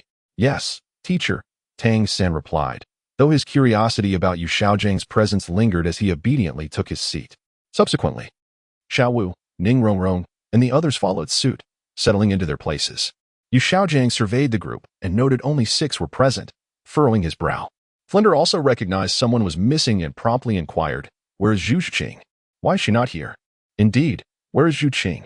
Xiao Wu realized her absence only after Yu Xiaojiang's arrival. Dai Mubai, Ning Rongrong, and the others shared the same confusion. She can't possibly still be asleep, can she? Xiao Wu explained, Dean, we checked her room when we got up, and it was empty. I assumed she had risen early to practice and would arrive upon hearing the bell. Strange, this is unlike Zhu Zhuqing. She has never been tardy before, Zhao Wujie remarked, well aware of Zhu Zhuqing's diligence. In Shrek Academy, she was known for her industriousness, and her absence raised concerns, especially since Yu Xiaojiang was eager to inquire about her spirit ring situation. Without Zhu Zhuqing, who had challenged Yu Xiaojiang as theories, the discussion could not proceed. Chapter 54.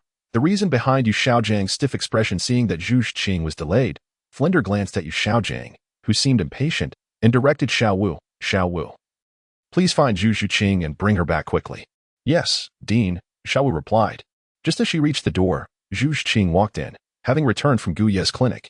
Zhuqing, where have you been? We've all been waiting for you, Xiao Wu inquired hastily upon seeing her enter. Flender, noticing Zhu Zhuqing's arrival, regarded her with mild irritation and said, Zhu Zhuqing, where have you been? Did you not realize everyone was waiting for you? I had some matters to attend to. Zhu Zhuqing replied calmly, refraining from disclosing her visit to Gu Yi or the purpose behind it. So, you are Zhu Zhuqing? Before Flender could continue, Yu Xiaojiang approached Zhu Zhuqing, eager to discuss her third spirit ring. Zhu Zhuqing mistook him for another teacher from Shrek Academy and nodded in acknowledgement. All right. Since you are here, there is no need for further discussion. Please return to your seat. I have questions for you later, and I expect you to answer honestly. Understood? Yu Xiaojiang spoke with a serious demeanor, tinged with a hint of excitement. He scrutinized Zhu Zhuqing, assessing what made her distinct. Zhu Zhuqing cast a glance at Yu Xiaojiang, who appeared somewhat brooding and fixated on her, but she said nothing and chose to sit beside Ning Rongrong. Zhuqing, what on earth did you do? Ning Rongrong whispered as Zhu Zhuqing settled down. Nothing much, Zhu Zhuqing replied flatly, shaking her head. But you. Silence. Flander shot a disapproving look at Ning Rongrong, who promptly silenced herself and sat upright. Flander then approached the podium, clearing his throat before addressing the 7 members of Shrek Academy. Now, I am honored to introduce someone to you. This is the master. With that, Flander gestured to Yu Xiaojiang, who, through years of rigorous research, had published a groundbreaking work titled The 10 Core Theories of Martial Souls. This theory, upon its release, was hailed as a miracle within the Spirit Master community, earning him the esteemed title of Master. Furthermore, he was also Tang San's instructor. Moving forward, All your training will be under his supervision. Simply address him as master.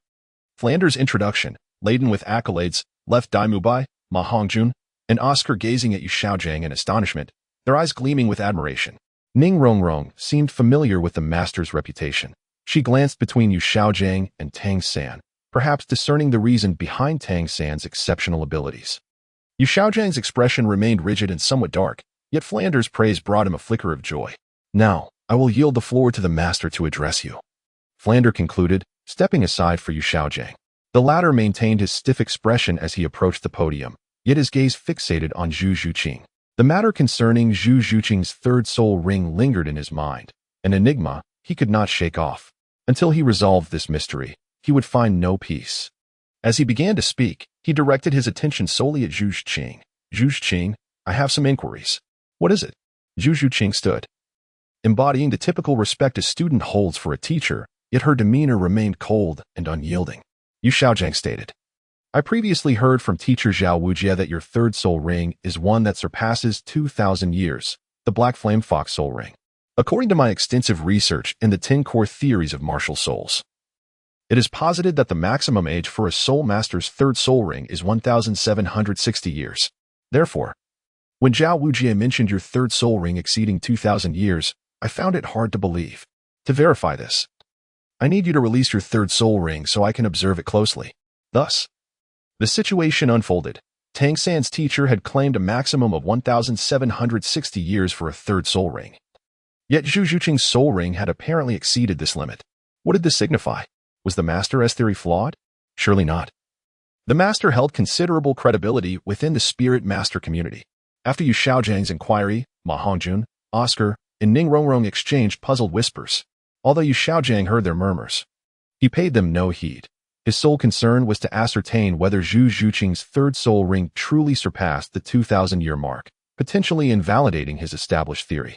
If this were indeed the case, he needed to gather all pertinent information about Zhu Zhuqing to recalibrate his theoretical framework. Zhu Zhuqing did not refuse Yu Xiaojiang's request. She released her third soul ring. Merely observing the color of the soul ring could provide a rough estimate of its age, but to discern its exact duration, one had to examine it meticulously. Yu Xiaojiang approached Zhu Zhuqing, intent on studying her soul ring closely. The more he observed, the more incredulous he became, coupled with a tinge of embarrassment, as Zhu Zhuqing's icy demeanor seemed to scrutinize him, rendering his expression less than pleasant. It felt akin to an adult attempting to impress a child, only to be met with disdain. This was profoundly uncomfortable. Not only Zhu Zhuqing, but Daimubai, Oscar, and Ning Rongrong also regarded him with skepticism, deepening his discomfort. Nevertheless, his face remained impassive, effectively masking his internal turmoil. Clearing his throat, Yu Xiaojiang redirected his gaze from Zhu Zhuqing and returned to the podium with an air of nonchalance, his expression still rigid and unreadable. After a cursory glance at Zhu Zhuqing, he said, All right, Zhu Zhuqing, I have seen enough. You may retract your soul ring. Zhu Zhuqing silently complied, returning to her seat. Teacher, how is it possible that Zhuqing can absorb a soul ring older than 2,000 years? The inquisitive Tang San promptly inquired, his belief in Yu Xiaojiang unwavering. In this scenario, there was no looming danger as in the original tale. The man-faced demon spider had been vanquished by Zhu Zhuqing, ensuring that his third soul ring did not exceed 1,760 years, but rather stemmed from the 1,700-year-old web-tangle spirit beast. Indeed, Master, did you not assert that the maximum age for a soul master's third soul ring is 1,760 years? How can Zhuqing's third soul ring surpass 2,000 years? Ning Rongrong stood, questioning Yu Xiaojiang with a mix of confusion and skepticism. Yes, Master, what accounts for this anomaly? Oscar and Ma Hongjun echoed in agreement. Even Flander, Zhao Wujie, and several other instructors from Shrek Academy turned their attention to Yu Xiaojiang, eagerly awaiting his response. Among them were 2 soul saints, a soul emperor, and several soul kings, all perplexed by how a female spirit master like Zhu Zhuqing could absorb a soul ring exceeding 2,000 years without adverse effects. Yu Xiaojiang found himself at a loss for words, succumbing to a moment of silence. His rigid expression and dark demeanor led others to perceive him as deep in thought. Tang San, Xiao Wu, and Ning Rongrong eagerly awaited Yu Xiaojiang's response, especially Flander, who recognized Yu Xiaojiang's unparalleled intellect and revered him greatly. It was this admiration that prompted Flander to invite Yu Xiaojiang to instruct his academy students. Zhu Zhuqing observed Yu Xiaojiang's brooding countenance from her seat, remaining silent. She recalled her teacher, Gu Yi, advising her to become a person who thinks critically and exercises sound judgment. Presently, she was engaged in such contemplation, questioning whether Yu Xiaojiang truly possessed the vast knowledge and teaching prowess that Flander attributed to him. Why did she feel otherwise? Moreover, as a noble of the Star Luo Empire, she had never heard of this so-called 10 core theories. If it were genuinely as renowned, how could it possibly escape her attention within the empire? Moreover, it is not only the Star Luo Empire that seems to remain obscure. The Heaven Do Empire, too, appears to have little notoriety.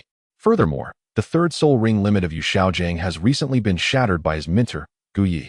It seems that her teacher is indeed formidable. Gu Ye's words hold truth. In her heart, Zhu Zhuqing has reached the most accurate conclusion.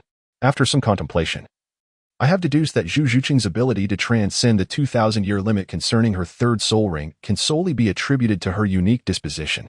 Presently, the elusive Yu Xiaojiang can only offer a vague response. He gazes at the 7 members of Shrek, his expression stern as he solemnly states, "However, you must remember one thing. Zhu Zhuqing is merely an exception. When you absorb your third soul rings in the future, you must not exceed 1,760 years. Should you surpass this limit, your bodies will be unable to withstand the transformation, ultimately leading to dire consequences." Yu Xiaojiang's words leave Ning Rongrong and Ma Hongjun, who have yet to reach level 30, uncertain of their validity. After all, Zhu Zhuqing's example stands before them, and the so-called master of the Soul Master realm, Yu Xiaojiang, possesses little credibility in their eyes. How curious, are you questioning my words? Yu Xiaojiang's rigid countenance turns towards Ma Hongjun, Oscar, and Ning Rongrong. Witnessing Yu Xiaojiang's demeanor, Ma Hongjun quickly denies any doubts. Yu Xiaojiang then casts a glance at Oscar, who similarly shakes his head in fear. None of them would dare to contradict Yu Xiaojiang at such a critical juncture. After all, he is the teacher appointed by their esteemed principal, Flinder, and they must ultimately submit to his authority, which appears even more intimidating than Flinder himself. Satisfied with Oscar and the others' demeanor, Yu Xiaojiang then focuses on Zhu Zhuqing, resolutely deciding to closely observe her during the upcoming training period, seeking to uncover the reason behind her ability to absorb a third soul ring over 2,000 years old. This would not only enhance his experience, but also enrich his knowledge. Additionally, he is intrigued by the essence of Gu Ye's martial soul blood and wishes to investigate this further to expand his understanding. Suddenly, a thought strikes Yu Xiaojiang. He recalls Flinder and Zhao Wujie's mention of Zhu Zhuqing undergoing a transformation via Gu Ye's martial soul blood. Could it be? With this in mind, Yu Xiaojiang turns to Zhu Zhuqing, a plan forming in his mind, and promptly inquires, "Zhu Zhuqing, there is something I wish for you to elaborate on, as it pertains to the training regimen I am designing for you." "What is it?" Zhu Zhuqing responds nonchalantly. "I need detailed information regarding your visit to Soto City, where you received the martial soul blood modification from the physician Gu Yi," he insists. Upon hearing this, Zhu Zhuqing glances at Flinder and the others, her brows furrowing slightly, an expression of displeasure crossing her face. "Apologies, master, but there is little to discuss on this matter. Moreover, my teacher has instructed me not to disclose the specificities of the martial soul blood to others." "Not to disclose? Why not?" Yu Xiaojiang presses, his curiosity piqued. His interest in Gu Ye's martial soul blood is profound, as understanding it is crucial for tailoring an effective training plan for Zhu Zhuqing. Without her cooperation, how can he proceed? His intentions are not to usurp knowledge. He merely seeks to enrich his understanding. "Wait, Zhu Zhuqing, what did you just say?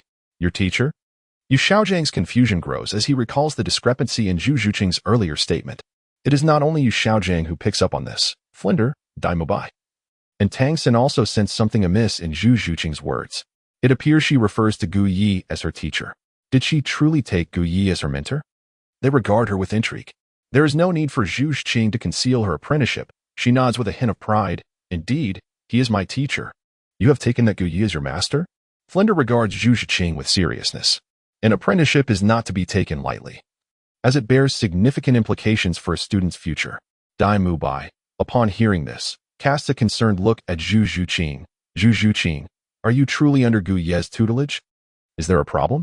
Moreover, who I choose as my mentor is my own prerogative. It is of no concern to you," Zhu Zhuqing retorts coldly. Dai Mubai finds himself momentarily speechless. Seated beside Zhu Zhuqing, Ning Rongrong covers her mouth in surprise, her eyes wide as she processes Zhu Zhuqing's revelation of having Gu Yi as her teacher. The notion is difficult for her to grasp. Given that Gu Yi fits her criteria for an ideal partner and is not significantly older than Zhu Zhuqing or herself, the idea of Zhu Zhuqing apprenticing under Gu Yi leaves her in a state of disbelief. Flender, Yu Xiaojiang, and the others share the same puzzled expression as they regard Zhu Zhuqing. Observing their reactions, Zhu Zhuqing coolly inquires, "Am I not allowed to take on a mentor?" "No. It is simply unexpected that you would choose Gu Yi as your teacher. If my memory serves correctly, he is not much older than you. While he possesses exceptional medical skills, it seems he has little to impart to you." Flender voices his concern. "Indeed, Zhu Zhuqing. Are you seeking to learn medical skills from Gu Yi?" Oscar echoes his curiosity. Meanwhile, Ning Rongrong, contemplating the enigmatic aura surrounding Gu Yi and his remarkable ability to assist her in her own physical development, suddenly wonders if Zhu Zhuqing's motivations are tied to. As she casts a glance at Zhu Zhuqing's ample figure, her expression reveals her astonishment, bordering on the exaggerated. Tang San regards Zhu Zhuqing with a similar perplexity. Gu Yi, whom Tang San had encountered before, bore no resemblance to a traditional teacher. Aside from his commendable medical skills, he appeared rather carefree. Observing this, Zhu Zhuqing inquired, her expression impassive, "Tang San, why did you choose to be a disciple of Yu Xiaojiang?" Tang San, gazing proudly at Yu Xiaojiang on the podium, replied, "My teacher is profoundly knowledgeable, possessing an extensive memory and a mastery of knowledge across both ancient and modern realms. He is capable of enlightening me on discernment and morality, as well as imparting invaluable insights regarding martial spirits, thus enabling me to grow stronger." Although Tang San's tone was unembellished, his words were laced with admiration for Yu Xiaojiang. Considering Yu Xiaojiang's esteemed status as a theoretical master in the spirit master community, along with the core theories he had published on martial spirits, and Tang San's own prowess as his disciple, Tang San's praise carried significant weight in the eyes of Oscar and his companions. Unexpectedly, Zhu Zhuqing's previously stoic expression softened into a semblance of a smirk, tinged with mockery. Addressing Yu Xiaojiang, she stated flatly, "Master, to be candid, the reason my third spirit ring was able to absorb one exceeding 2,000 years in age is also due to my teacher's guidance. Furthermore, in my eyes, his knowledge surpasses yours, for he is my mentor." Her calm declaration reverberated throughout the classroom, causing Tang San, who had been basking in pride, to momentarily freeze. Oscar, Ma Hongjun, and the others, previously engaged in hushed discussions, fell silent.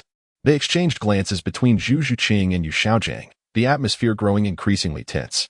The underlying message was clear. Zhu Zhuqing was defending her mentor Gu Yi and subtly challenging Yu Xiaojiang, the theoretical master. Yu Xiaojiang, hailed as a master in the spirit master community for his 10 core theories, had asserted that the limit for a spirit master's third spirit ring could not exceed 1,760 years. Yet, Zhu Zhuqing's mentor, Gu Yi, had taught her to surpass this limit with her own third spirit ring, while theory alone might not suffice. The fact that Zhu Zhuqing stood before Yu Xiaojiang as a testament to her claim rendered Tang San's earlier praises somewhat embarrassing in contrast. Yu Xiaojiang, caught between Zhu Zhuqing and Tang San, hesitated to speak, his expression rigid and dark, concealing any discomfort he might have felt. Sensing the growing tension, Flender interjected to diffuse the situation. "All right, let's put aside the matter of Zhu Zhuqing's apprenticeship with Gu Yi for now. I will refrain from judgment. But as long as you are a student of Shrek Academy, you must dedicate yourself to your studies. Do you understand?" Zhu Zhuqing nodded. "Dean Flender, I understand. However, I have a request that I hope you can grant." "What request?" Flender inquired. "Since Soto City is not far from Shrek Academy, I wish to visit my teacher during my free time and at night. He has much knowledge to share with me." Flender hesitated, having finally gathered 7 students. He was reluctant to lose Zhu Zhuqing, a remarkable talent. Yet, it seemed reasonable for her to seek her mentor's guidance, especially since Yu Xiaojiang could personally instruct Tang San. After some contemplation, Flender acquiesced. "Very well, Zhuqing, I grant you this request, provided that you do not neglect your studies. You need not worry, Dean. I will strive even harder to grow stronger," Zhu Zhuqing asserted, her gaze resolute. She then returned to her seat, casting a dismissive glance at Dai Mubai.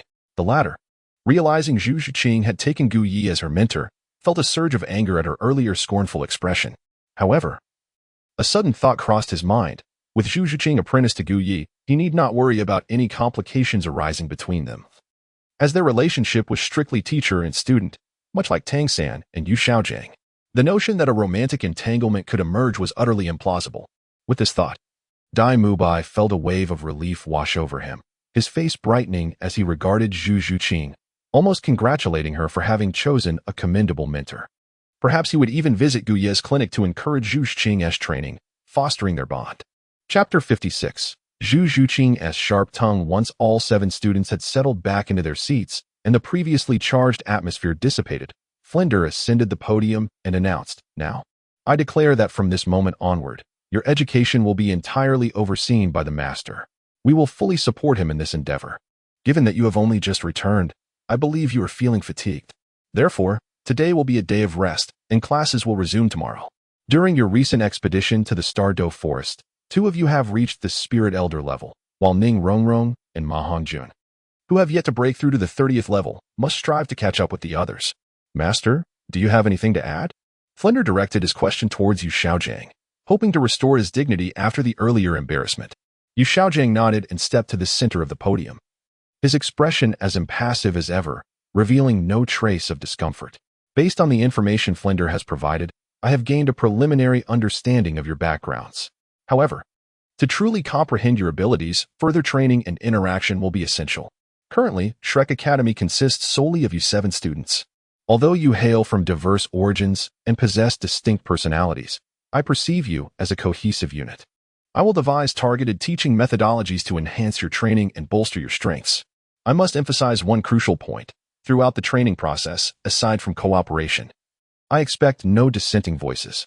Regardless of who you are, I will treat all equally. As students of the Monster Academy, you are expected to distinguish yourselves from ordinary spirit masters. From now on, you will be unified in your instruction rather than divided into beginner and advanced groups. I will rank you according to your ages. Number 1, Dai Mubai. Number 2, Oscar. Number 3, Tang San. Number 4, Ma Hongjun. Number 5, Xiao Wu. Number 6, Ning Rongrong. Number 7, Zhu Zhuqing. Do you all understand?" Yu Xiaojiang's gaze swept across the crowd. Tang San and Xiao Wu wholeheartedly endorsed Yu Xiaojiang's words, as they believed there was no fault in his reasoning. Oscar, Ma Hongjun, and Dai Mubai remained silent. Even Dean Flander entrusted everything to the master Yu Xiaojiang. And knowing Flander's prowess, who would dare to oppose him? At that moment, Zhu Zhuqing slowly raised her hand.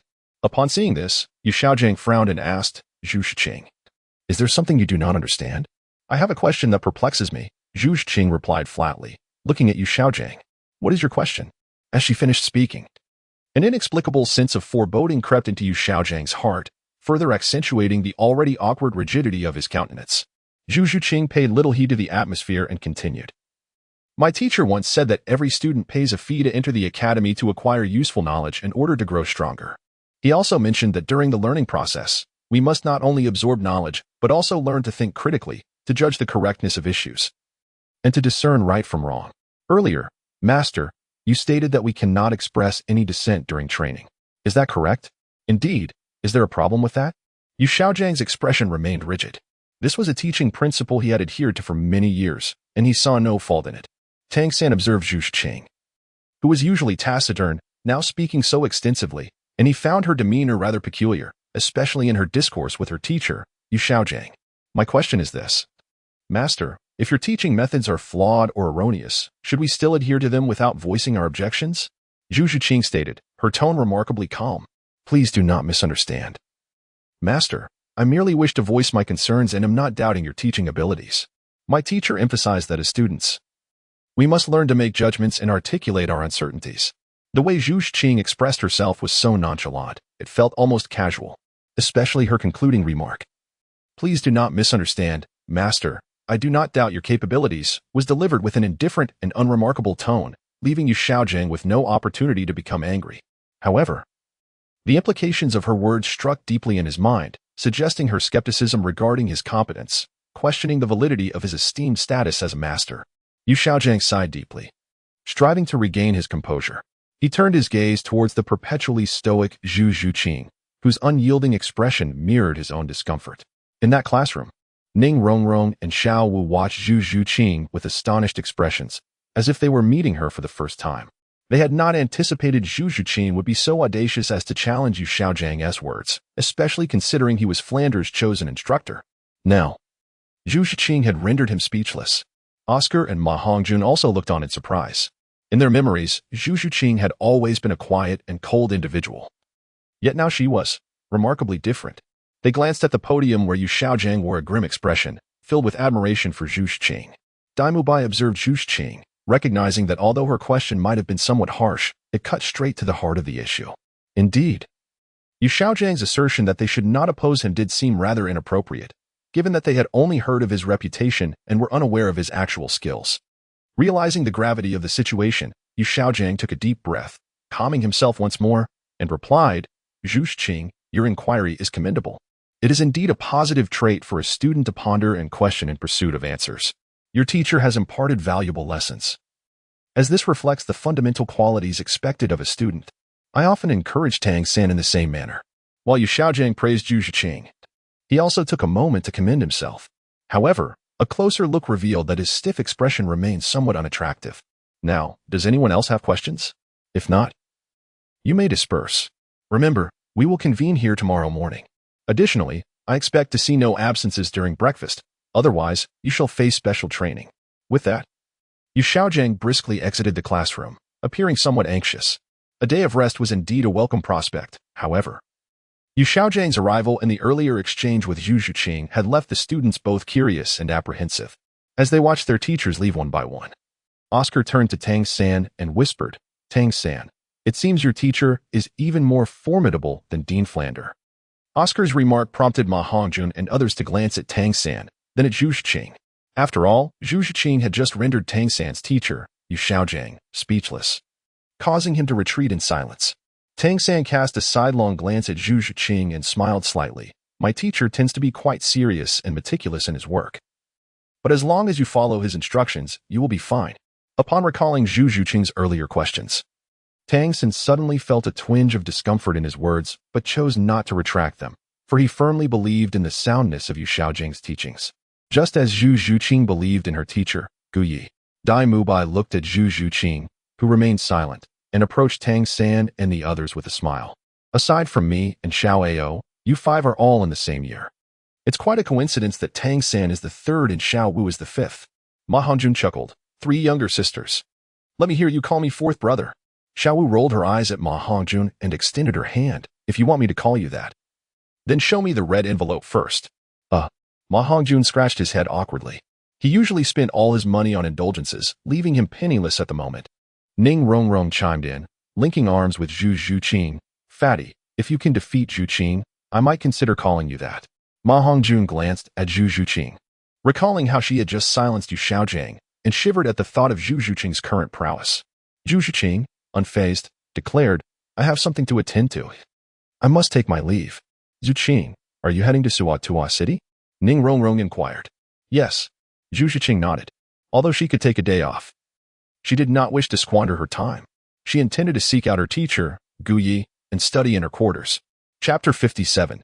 Ning Rongrong awaits the car's chain. I also wish to visit Gu Yi. I will accompany you. Ning Rongrong approached and seized Zhu Zhuqing's hand, eager to depart. Her quest for Gu Yi was driven by her aspirations for a fuller bosom. Since her previous treatments by Gu Yi, she had begun to notice a transformation, her modest figure gradually evolving. Naturally, she wished to make the most of her time. Zhu Zhuqing, now a disciple of Gu Yi, was the perfect companion for this venture. Perhaps Gu Yi could assist her in achieving a figure akin to Zhu Zhuqing's. Rongrong, Zhuqing, are you heading to Suatua City? I too have business there. Shall we go together? Ma Hongjun grinned, his gaze expectant as he looked at Ning Rongrong and Zhu Zhuqing. No, came the inevitable rejection, leaving Ma Hongjun disheartened. He turned to Dai Mubai and the others. Is anyone planning to enter the city? It's rare to have a day off. Come with me to explore Suatua City.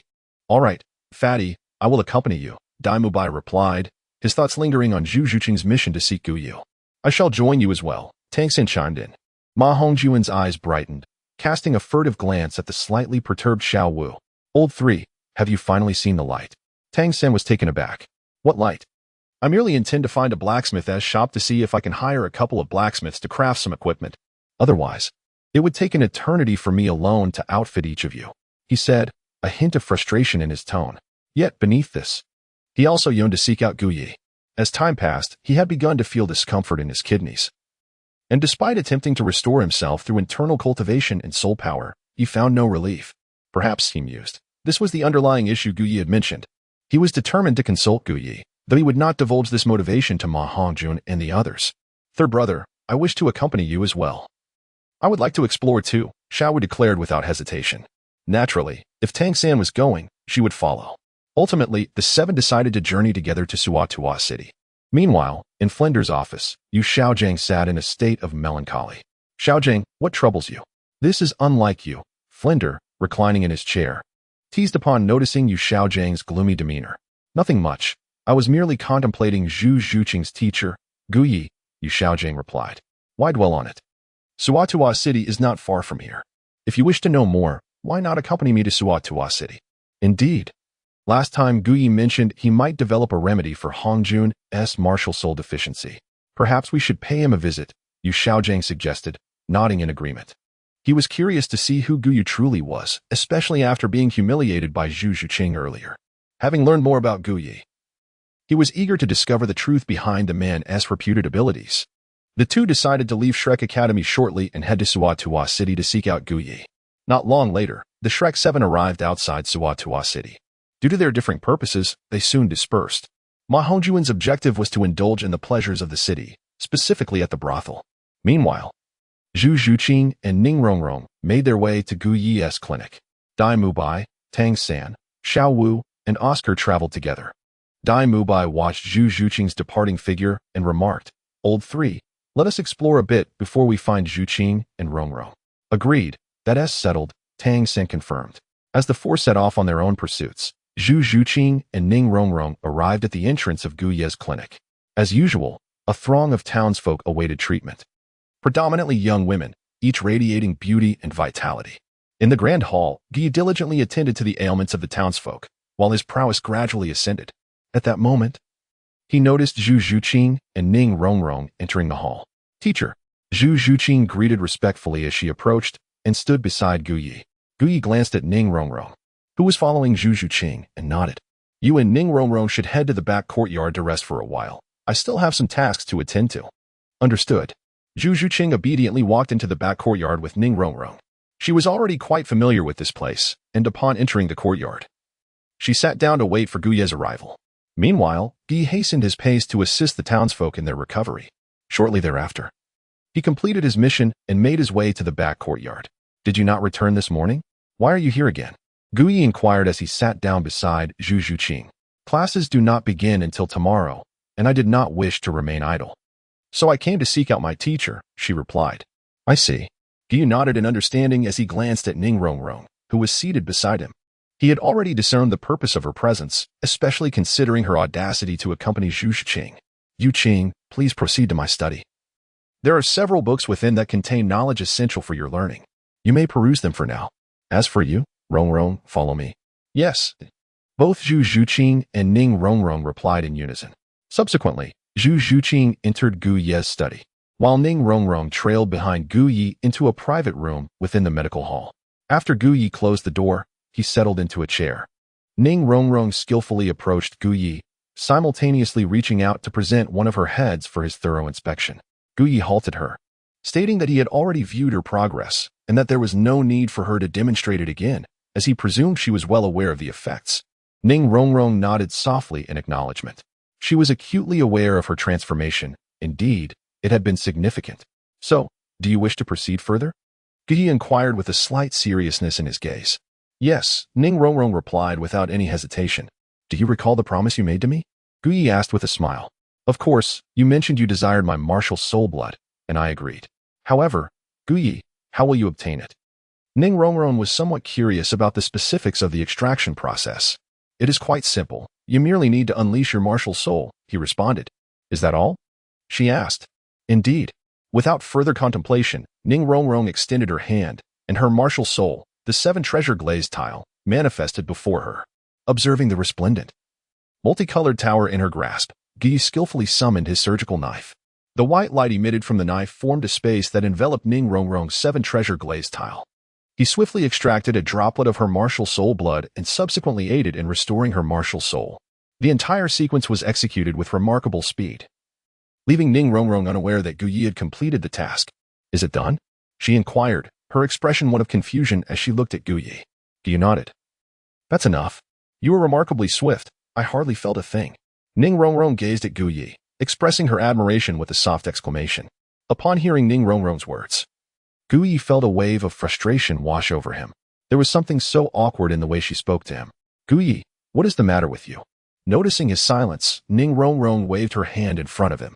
Guyi regained his senses and shook his head, saying, It's nothing. Let's proceed with your matters. Ning Rongrong shyly lowered her head, for she had resolved to accept Gu Ye's first method of treatment. This was a significant decision she had pondered for a considerable time. Moreover, the prospect of being attended to by such a handsome man as Gu Yi seemed rather pleasant. Consoling herself with this thought, Ning Rongrong willingly lay down upon the bed. I am ready, she declared, closing her eyes and clutching the hem of her skirt, her expression slightly tense. At that moment, she resembled someone awaiting Gu Yi to perform actions that would cause the bed to shift. It was her first time, so her nervousness was quite natural. Then I shall begin. Gu Yi spoke in a calm tone. He extended his hand and slowly, meticulously began to unfasten Ning Rongrong's clothing. While this kind of treatment might have been a first for Ning Rongrong, it was a routine affair for Gu Yi. Considering the numerous young women who had sought his assistance in the past, it was merely a matter of gentle strokes and caresses. Nothing that would stir Gu Yi's emotions. Chapter 58. Ning Rongrong caught by Zhu Zhuqing lying on the bed with her eyes closed. Ning Rongrong was so anxious that her hands clutched her skirt tightly, causing it to crumple. Suddenly, she felt a cool sensation on her chest, intensifying her unease. Yet, she noticed that Gu Yi had yet to make a move, and her anxiety compelled her to want to open her eyes and glimpse at him. Just then, Ning Rongrong felt a pair of hands gently covering her heart, offering a soothing warmth that made her feel comfortable. She realized that Gu Yi had begun, biting her lip. Her cheeks flushed with a rosy hue. Ning Rongrong was surprised to find that she felt no resistance to being treated by such an attractive man. In fact, she found herself somewhat enjoying the experience. Thump, thump, Ning Rongrong's heart raced, and she found herself wishing that Gu Yi would match the quickening of her heartbeat with his actions. She felt a tinge of shame regarding her thoughts. Yet, Gu Yi was indeed gentle, especially his hands, which were remarkably tender. Was this what they referred to as the technique that reaches the heart? Ning Rongrong mused inwardly. At that moment, Gu Yi's expression was serious, akin to that of a physician attending to a patient, earnest and focused. Noticing the expression on Ning Rongrong's delicate face, he softly said, Rongrong, try to relax. If you are feeling tense, we can always postpone the treatment. No, I'm fine. I'm not nervous, Ning Rongrong replied eagerly, fearing that Gu Yi might cease his ministrations. Upon witnessing this, Gu Yi shook his head, his expression serious and earnest as he continued. While Gu Yi was assisting Ning Rongrong with her treatment, in the study of the medical hall, Zhu Zhuqing was perusing the books on the shelves. Among the numerous volumes, many were medical texts, but her focus was solely on these medical treatises. Her mentor, Gu Yi, had emphasized the necessity of a profound understanding of human anatomy, enabling her to swiftly and accurately vanquish her adversaries during combat. Zhu Zhuqing picked up a book titled Human Anatomy and began to leaf through its pages. It contained detailed illustrations of human organs, rendered with remarkable clarity. As she examined the material, Zhu Zhuqing was astounded. She had not anticipated her mentor's extensive knowledge of the human body, down to the minutiae of meridians and the intimate anatomy of both genders. Contemplating the illustrations, Zhu Zhuqing recalled an instance when Gu Yi had employed himself as a practical example to teach her. As she gazed at the small diagrams within the book, she noticed a peculiar resemblance to her mentor, and a blush involuntarily crept onto her cheeks. Hastily shaking her head, she dispelled any errant thoughts and resumed her earnest study of the book in hand. Zhu Zhuqing was particularly diligent in her examination of meridians and acupoints. She remembered Gu Yi mentioning during breakfast that a comprehensive understanding of acupoints would enable her to learn a unique skill of pressure point technique. This ability, when harnessed with soul power, could effectively immobilize, paralyze, induce unconsciousness, and confine an opponent's movements, yielding formidable results. After half an hour, Zhu Zhuqing had absorbed a wealth of knowledge regarding human anatomy and the intricacies of meridians and acupoints. In this brief time, her understanding had reached a profound elevation, especially in certain aspects. Why hasn't my mentor returned yet? She pondered, curiously placing the book back in its rightful place. Her thoughts then turned to Ning Rongrong. Gu Yi had taken Ning Rongrong into the room earlier, presumably to attend to some matter. Yet what could possibly require such an extensive duration within the confines of a room? With a hint of suspicion, Zhu Zhuqing stepped out of the study. Before long, she found herself standing outside the very room where Gu Yi had brought Ning Rongrong. "Gentle, that hurts a little," came Ning Rongrong's voice. "Rest assured, this is the gentlest I can manage," Gu Yi reassured her. Outside the door, Zhu Zhuqing caught faint snippets of their conversation, which, upon hearing, sparked unsettling imaginings. Having absorbed her own martial spirit serum and further enhanced by Gu Ye's cellular augmentation elixir, her hearing had become remarkably acute. She sensed an unusual undertone in Ning Rongrong's voice. Could it be that my mentor and Rongrong? A thought that should not have surfaced suddenly invaded Zhu Zhuqing's mind. Yet, once this notion took root, she found it difficult to dispel. Creak. The door emitted a soft sound as, seemingly beyond her control, Zhu Zhuqing pushed it open.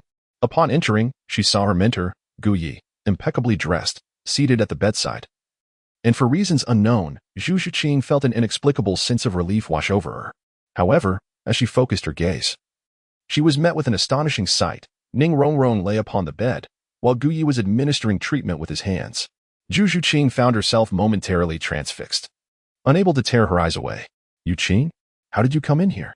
Upon encountering Zhu Zhuqing at the entrance, Gu Yi inquired in a rather nonchalant manner. After all, he was merely assisting Ning Rongrong with her treatment, and not engaged in anything that would warrant forgetting someone's identity. Zhu Qing. Meanwhile, Ning Rongrong, who was receiving treatment from Gu Yi, felt a wave of embarrassment wash over her as she caught sight of Zhu Zhuqing, her voice quivering with unease. "Ah!" In a flurry, Ning Rongrong exclaimed, hastily covering her chest, and when she realized that this was insufficient, she impulsively embraced Gu Yi in a state of panic, seeking the shield of his presence to conceal herself from Zhu Zhuqing. "Teacher, you and Rongrong." Zhu Zhuqing observed the scene before her, her expression a blend of peculiarity and discontent as she looked at Gu Yi and the embracing Ning Rongrong. "Ahem. This." Gu Yi glanced at the bashful Ning Rongrong, who was shyly hiding behind him, feeling slightly awkward. This situation resembled a woman seeking treatment for her modest bosom, unexpectedly encountering her most cherished friend while being attended to by a handsome physician. Zhu Zhuqing's sudden appearance left Ning Rongrong utterly flabbergasted. Her mind flooded with a mix of shyness and embarrassment, prompting her to cling tightly to Gu Yi without a hint of release. "Zhuqing, please step outside for a moment. I will explain everything to you shortly." Faced with Ning Rongrong's intimate embrace, Gu Yi had no choice but to ask Zhu Zhuqing to leave. "All right." Zhu Zhuqing realized she had intruded rather abruptly, yet she was equally bewildered by her own uninvited entrance. After casting a glance at Ning Rongrong, she quietly exited to wait outside. "Now that Zhu Zhuqing is left, you may loosen your grip on me." Gu Yi gently patted Ning Rongrong's back, signaling her to remain composed. For someone as experienced and worldly as Gu Yi, maintaining calm was second nature. However, for Ning Rongrong, it was an entirely different matter. Zhu Zhuqing knew all her secrets. She gazed at Gu Yi with a sense of grievance. "Ahem, Rongrong, you must understand that Zhu Zhuqing is my disciple, and you are her close friend. There is no need for you to worry or overthink the situation. After all, I am a physician, merely assisting with your treatment, an entirely normal occurrence. You must comprehend that I have provided similar assistance to countless women, so there is no reason for concern, understood?" Gu Yi gently patted Ning Rongrong's shoulder, signaling her to remain calm. Upon receiving his reassurance, Ning Rongrong gradually composed herself. "Very well, I shall step outside to explain things to Zhu Zhuqing. Once you are ready, feel free to join me." Upon finishing his words, Gu Yi exited the room. Outside, Zhu Zhuqing appeared to have been waiting for an eternity. As soon as she saw Gu Yi emerge, she eagerly approached him, yearning to uncover the mystery behind Ning Rongrong's earlier actions. Gu Yi calmly informed Zhu Zhuqing that he was merely assisting Ning Rongrong with her ailment. "Is that truly all there is to it, master?" Zhu Zhuqing questioned. Her skepticism evident, she sensed that the situation could not be so straightforward. Furthermore, why would he treat Ning Rongrong with such delicate, meticulous gestures? With a sudden flick, Gu Yi playfully tapped Zhu Zhuqing's forehead, retorting, "What more do you desire? Do you truly perceive me in such a light?" "No, I simply feel." Zhu Zhuqing mused, pondering the peculiar nature of her teacher's treatment of her dear friend Ning Rongrong. It struck her as odd, especially as she had just witnessed Gu Yi's hands engaged in healing. Stealing a glance at Gu Yi, she noted his expression remained steadfastly neutral, devoid of any impropriety, leading her to realize that perhaps her thoughts had strayed awry. How could her earnest teacher, Gu Yi, such a principled individual, possibly take advantage of Ning Rongrong? Moments later, Ning Rongrong emerged from the room. Upon spotting Zhu Zhuqing beside Gu Yi, her demeanor turned slightly bashful, her movements slow and deliberate, despite the mere few meters separating them. It took her an inordinate amount of time to reach Zhu Zhuqing and Gu Yi. Renxue, Master has clarified everything for me. I apologize for misunderstanding you earlier. Zhu Zhuqing sincerely expressed to Ning Renxue. It's nothing, Ning Renxue replied softly, shaking her head. She glanced at Gu Yi, then at his hands, uncertain of what to articulate next. Chapter 59.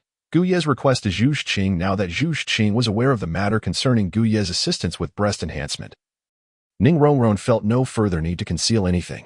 After she had clarified matters with Zhu Zhuqing, a sense of relief washed over her.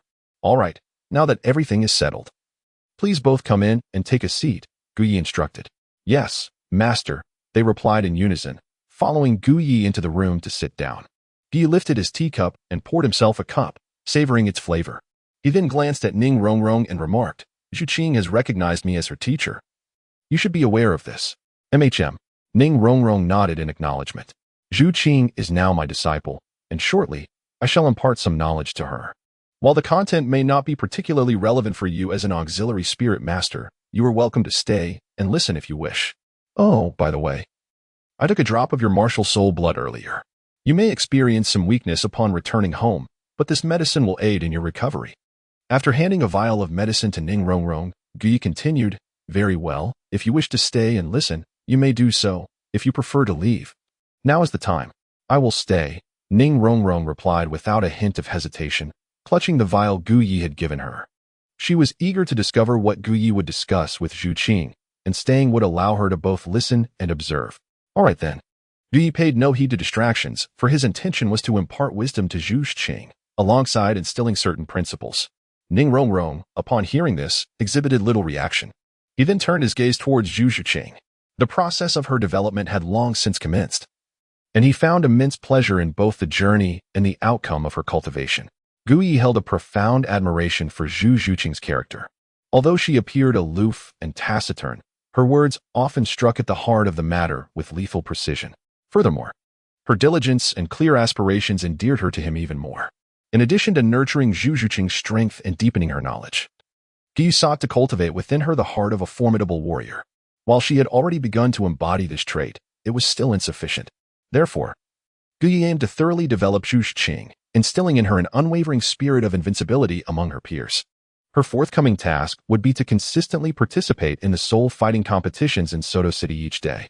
Currently, Zhu Zhuqing was at the 31st level, and Gu Yi instructed her to rely solely on her physical speed, reaction time, and the prowess of her first and second soul skills during these competitions, with the ultimate goal of attaining invincibility in the soul sovereign arena. Gu Yi's demands appeared rather daunting. However, for Zhu Zhuqing, who had undergone cellular enhancement and utilized the martial soul serum, they were not insurmountable. Her physical prowess, flexibility, speed, and reaction time eclipsed that of countless individuals. In this realm, none of equal rank could rival the current Zhu Zhuqing. Once she thoroughly comprehended the intricacies of human anatomy, meridians, and acupoints, and integrated that knowledge into her combat, she would find herself invincible among her peers without the slightest difficulty. Upon hearing Gu Yi's rigorous expectations for Zhu Zhuqing, Ning Renxue promptly retorted, Gu Yi, your demands are excessively strict. It is utterly unattainable. She then turned to Zhu Zhuqing, seeking her opinion.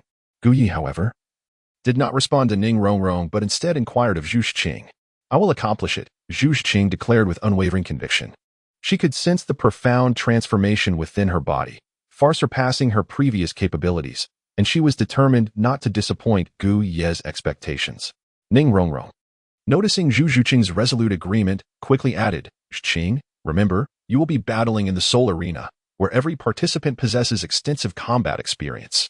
You have only recently ascended to Soul Sage. Gu Yi expects you to be invincible at that level, which is fundamentally impossible. You must not acquiesce to him. Renxue, I believe Zhuqing is capable of achieving this. If you doubt it, perhaps we should wager. If Zhuqing fails, I shall assist you in attaining your desired level of healing. Gu Yi smiled at Ning Renxue's chest, knowing this proposition was immensely tempting for her. However, should Zhuqing succeed, I shall claim something from you. A process that will necessitate entering your body, and it will require a considerable amount of time. You cannot oppose this. Gu Yi smiled at Ning Renxue, awaiting her response. A gamble is a gamble, There is nothing to fear. Ning Rongrong did not place her faith in Gu Yu's words. It was that she doubted Zhu Zhuqing's prowess, but the current Zhu Zhuqing's battle on the Soul Master stage was a daunting challenge. And achieving invincibility in the Soul Master realm was far too arduous at this moment. Moreover, being restricted to only using the first and second soul abilities made it even more improbable. Zhuqing, whether I can triumph over Rongrong depends on you, Gu Yu remarked, casting a knowing glance at Zhu Zhuqing. Allowing Zhu Zhuqing to determine Ning Rongrong's fate seemed rather intriguing. Teacher, I will strive with all my might. Zhu Zhuqing replied with unwavering determination. For the sake of her teacher, she was resolute in her commitment. Gu Yi gazed at Ning Rongrong with a satisfied smile. And then she led Zhu Zhuqing into the courtyard, where she personally engaged in sparring with her. Gu Yi is now a level 49 Soul Master, and with his formidable strength, Zhu Zhuqing is undoubtedly no match for him. In order to enhance the training effect, Gu Yi suppressed his level to 31 to spar with Zhu Zhuqing. Soon, the courtyard was filled with the sound of clashes. Moments later, Zhu Zhuqing, breathless, gazed at her teacher, astonished by his prowess. Although they were ostensibly practicing together, it felt more like guidance. Zhu Zhuqing realized that even with Gu Ye's level suppressed to 31, she was still unable to compete with him. Teacher, how can you accurately predict the precise location of each of my attacks in advance? Zhu Zhuqing inquired, perplexed. This is related to mental strength. The potency of a Soul Master's mental power significantly influences your future. However, at your current level, it is nearly impossible for you to harness mental power. Why is that? Zhu Zhuqing, eager to learn, asked. Gu Yu paused to explain to Zhu Zhuqing that in this world, Soul Masters were fundamentally incapable of harnessing spiritual power prior to the Soul Douluo stage, unless they possessed unique techniques or soul bones. The reason Gu Yi is able to wield his mental power is due to the existence of a system. Meanwhile, as Gu Yi practiced with Zhu Zhuqing, he also took the opportunity to instruct her. Ning Rongrong sat beside the courtyard, observing Gu Yi and Zhu Zhuqing, and the more she watched, the more uneasy she felt. At that moment, Gu Yi was intimately embracing Zhu Zhuqing from behind, his body closely pressed against hers. One arm wrapped around her waist while the other held her hand. Their bodies moving in perfect harmony.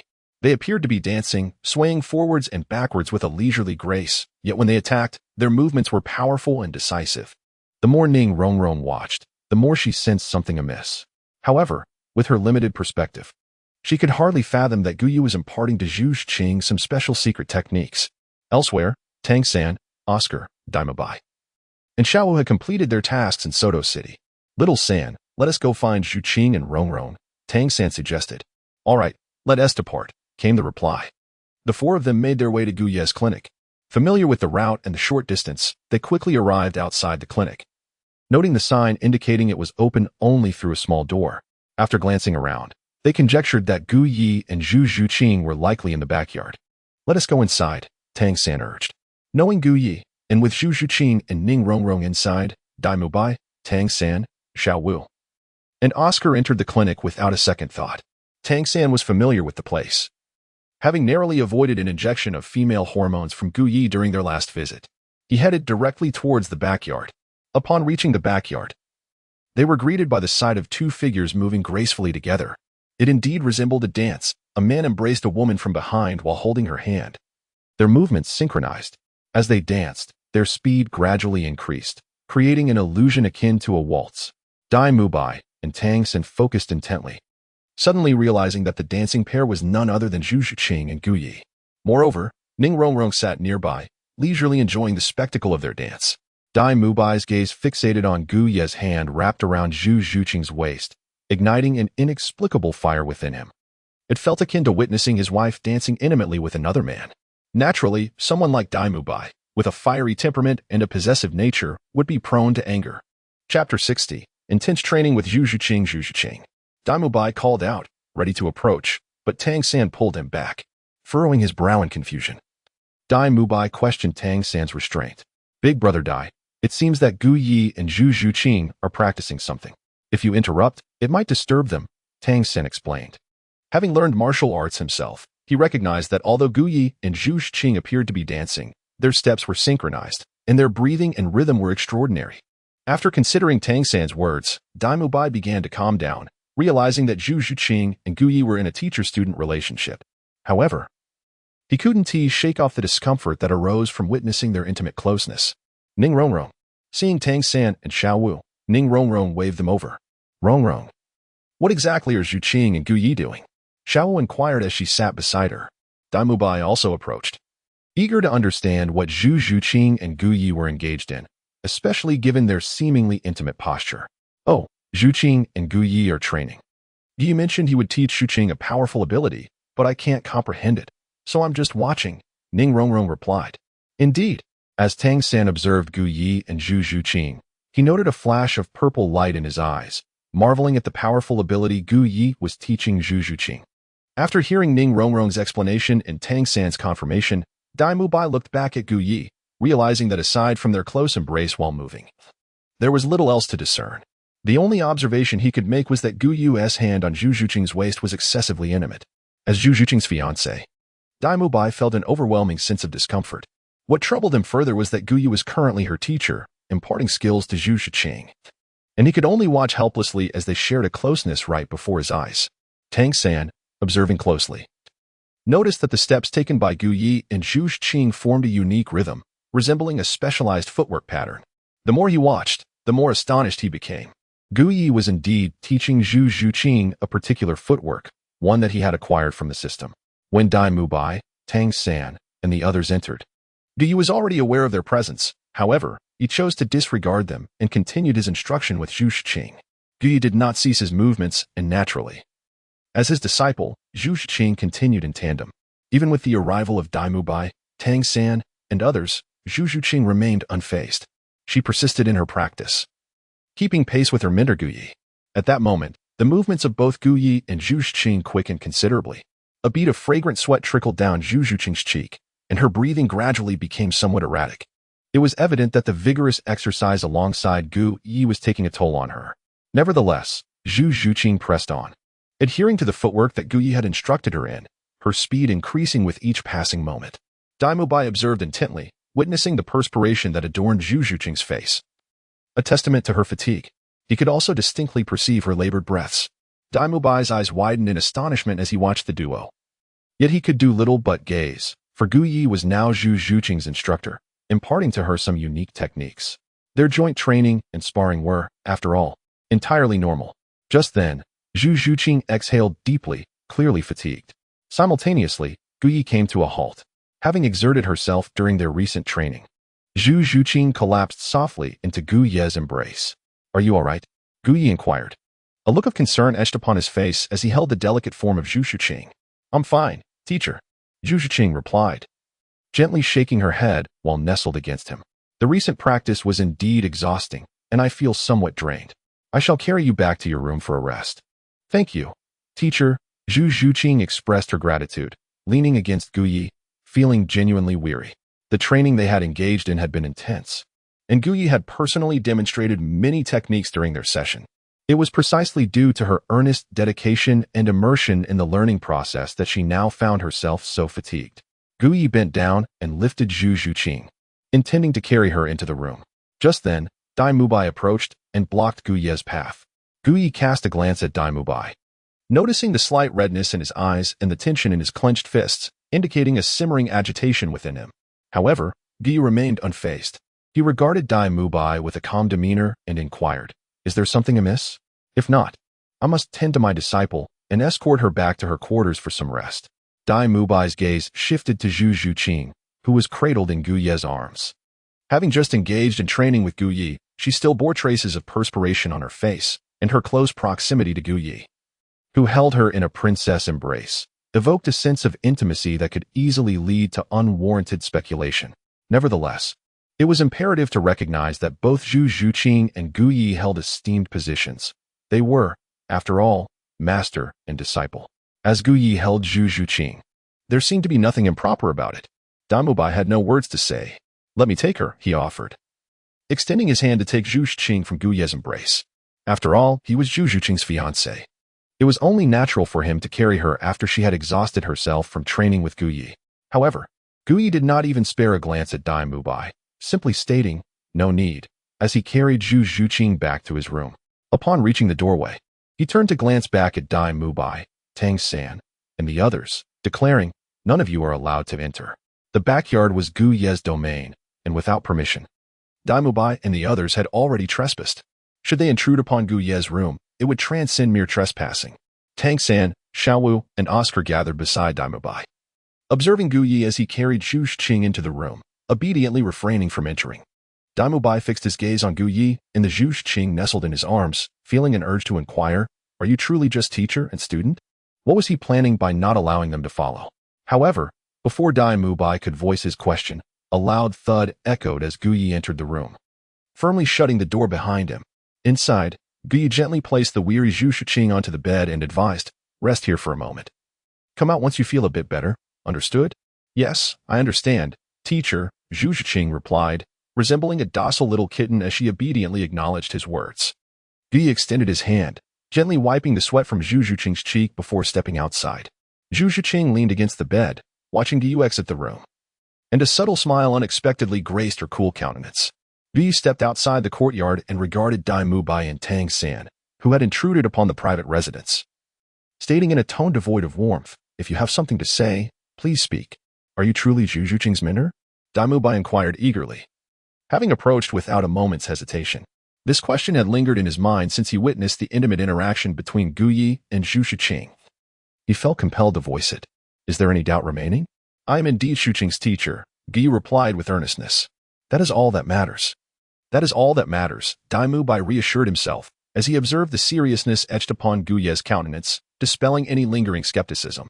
He rationalized the earlier scene of Gu Ye embracing Zhu Zhuqing in close quarters as merely a form of mentorship, allowing himself to gradually find solace in this interpretation.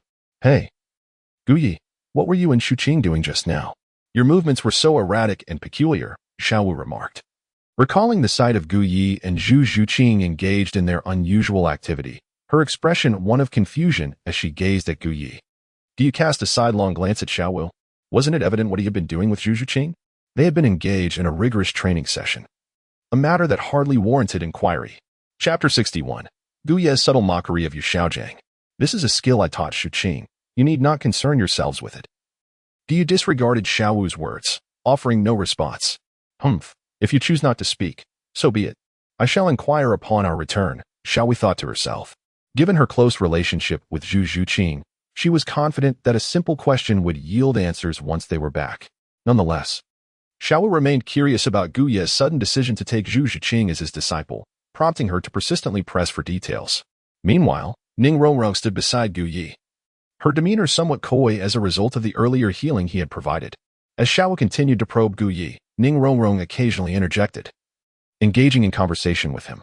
Oscar, observing Ning Rongrong's closeness to Gu Ye, felt an inexplicable twinge of discomfort. It was clear to everyone at Shrek Academy that he harbored feelings for her, and she must have been aware of it too. Yet, Ning Rongrong often treated him with indifference, leaving Oscar somewhat vexed. Now, witnessing the woman he admired interacting so amiably with another man, punctuated by her playful gestures, he felt a pang of heartache. Just then, footsteps echoed from outside, accompanied by an unexpected voice. "Xiao San, Mubai, what brings you all here?" Upon hearing the footsteps, Gu Ye immediately recognized the presence. Xiao Wu and Ning Rongrong, upon hearing the familiar sound, turned to look as well. "Teacher, Dean," exclaimed Tang San and Xiao Wu. "Surprised to see you, Xiaojiang and Flender." They had arrived outside the medical hall just moments ago, and, upon hearing the voices of Xiao Wu and Dai Mubai inside, decided to enter. To their astonishment, they found that nearly all the students from Shrek Academy were gathered in this medical facility. "Teacher, what brings you here?" Tang San promptly approached Yu Xiaojiang, glancing also at Flender. Dai Mubai and the others exchanged glances and moved closer to Flender. "We have matters to discuss regarding this esteemed physician," Yu Xiaojiang replied softly, directing his gaze toward Gu Ye, who stood alongside Ning Rongrong. Although Ning Rongrong recognized Yu Xiaojiang and Flender, she remained close to Gu Ye, unwilling to step away. Now, seeing Yu Xiaojiang's intent to find Gu Ye, she instinctively inquired, "Master, are you here to seek treatment?"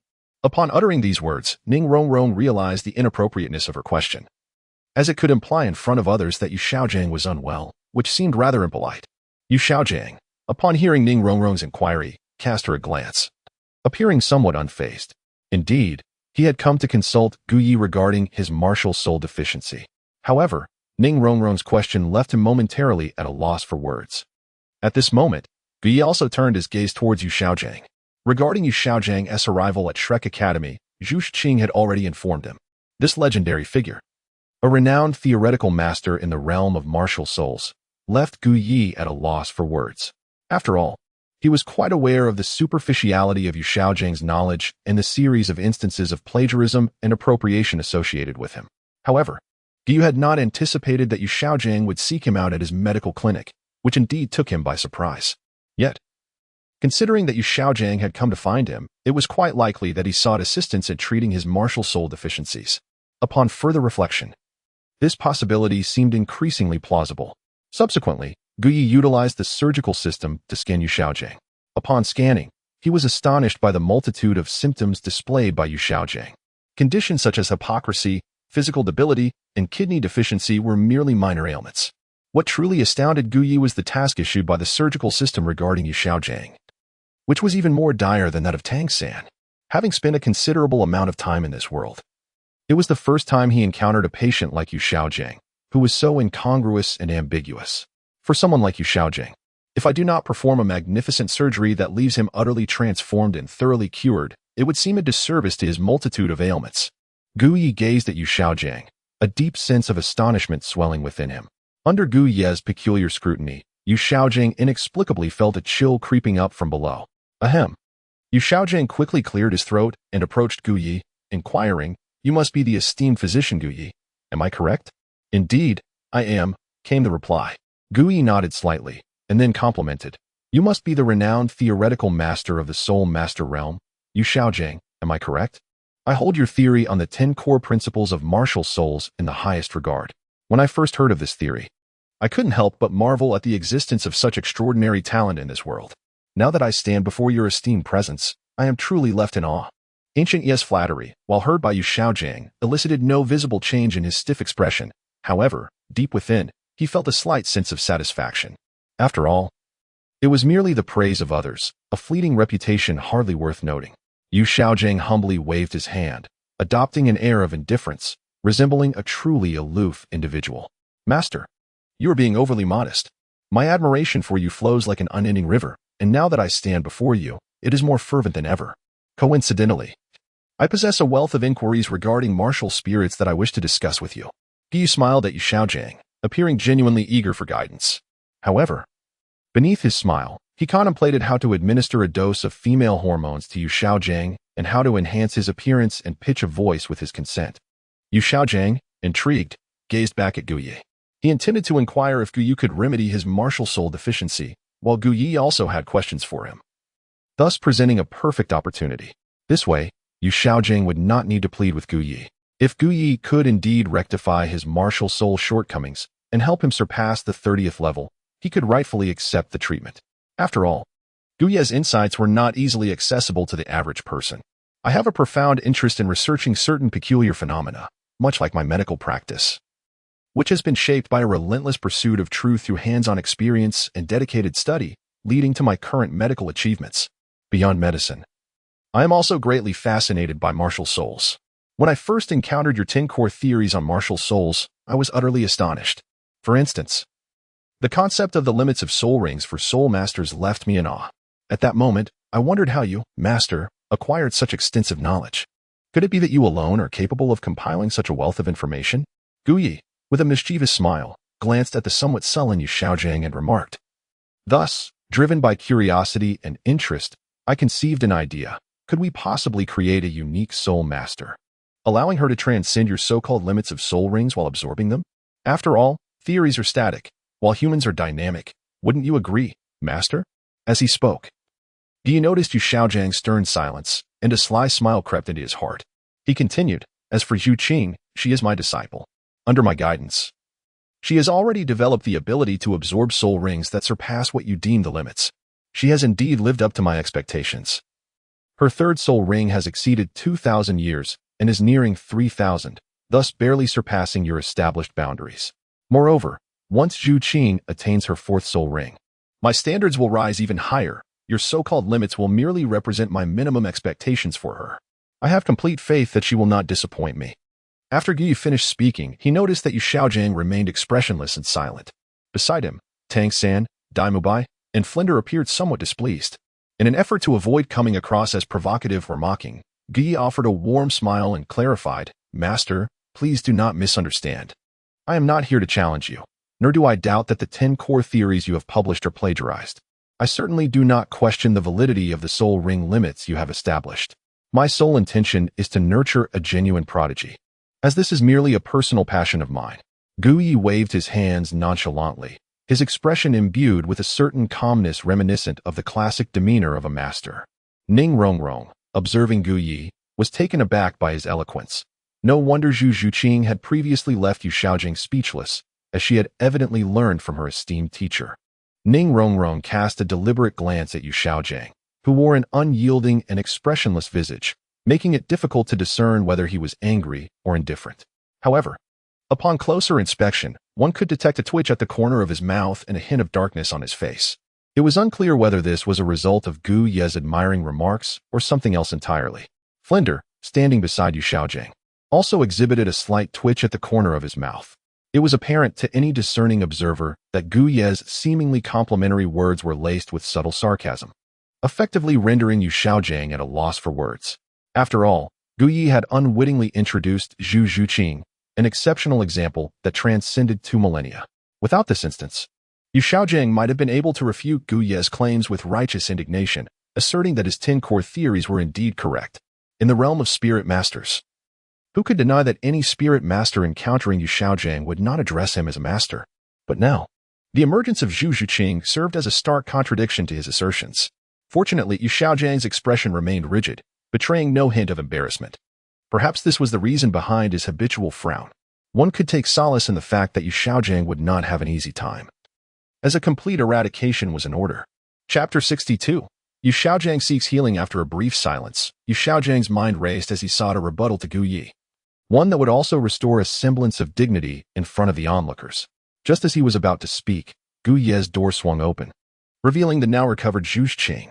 Having regained her composure, Zhu Zhuqing, having heard the commotion outside, felt compelled to join the gathering.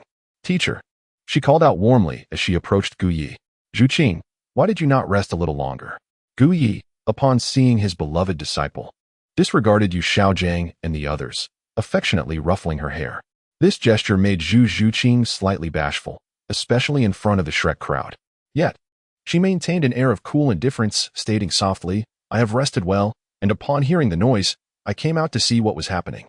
I did not expect to find you and the director here." "Ah, I too am somewhat surprised. By the way, I am yet to learn what brings you." "Master and Director Flinder, to seek my counsel," Gu Yi inquired, seemingly oblivious to his previous failed jabs at Yu Xiaojiang. "Well," Flinder glanced at Yu Xiaojiang, then surveyed the other members of Shrek Academy, hesitating. Given Gu Yi's prior demeanor towards Yu Xiaojiang, it was evident that Gu Yi was not one to be trifled with. His sharp tongue was quite formidable. As a close ally of Yu Xiaojiang, Flinder felt a sense of obligation to safeguard his friend's dignity. It would be prudent to let Yu Xiaojiang speak for himself.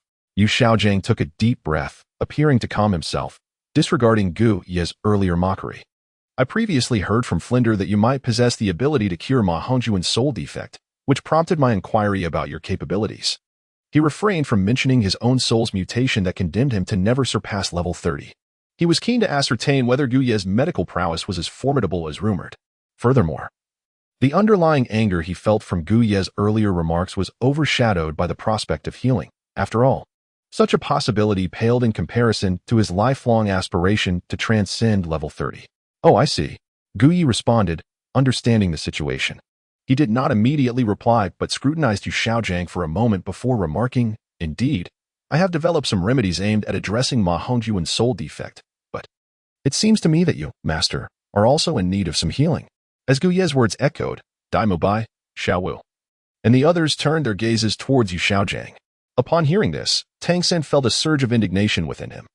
Yu Xiaojiang was not only his mentor but also the person he held in the highest regard. Having already sensed the undertone of mockery in Gu Ye's earlier remarks, Tang San's expression remained impassive as he stepped forward. In a tone that was neither warm nor cold, he addressed Gu Yi, saying, "Master Gu, I have great respect for your medical skills, but your repeated disparagement of my teacher seems rather excessive, does it not?" Gu Yi did not respond to Tang San's words. Instead, he turned to Yu Xiaojing and inquired, "Master, do you believe I have spoken excessively? If speaking the truth is deemed excessive, then I must apologize and take my leave." Yu gestured towards the doorway, indicating to Tang San and his companions to return from whence they came. However, Yu Xiaojing shook his head, stepping forward to speak. "Xiao San, Guyi is not mistaken. I indeed have an ailment." "Teacher, you are unwell? In what way?" Tang San gazed at Yu Xiaojing, a mixture of confusion and concern evident in his expression, mirrored by Xiao Wu and Ning Rongrong. The revelation that Yu Xiaojing was unwell was disconcerting, particularly given his own admission of it. Yu Xiaojing surveyed the members of Shrek, heaving a sigh before continuing. "You should be aware of Ma Hongjuan's martial soul mutation resulting in the eruption of evil fire." Tang San and Dai Mubai nodded in acknowledgement.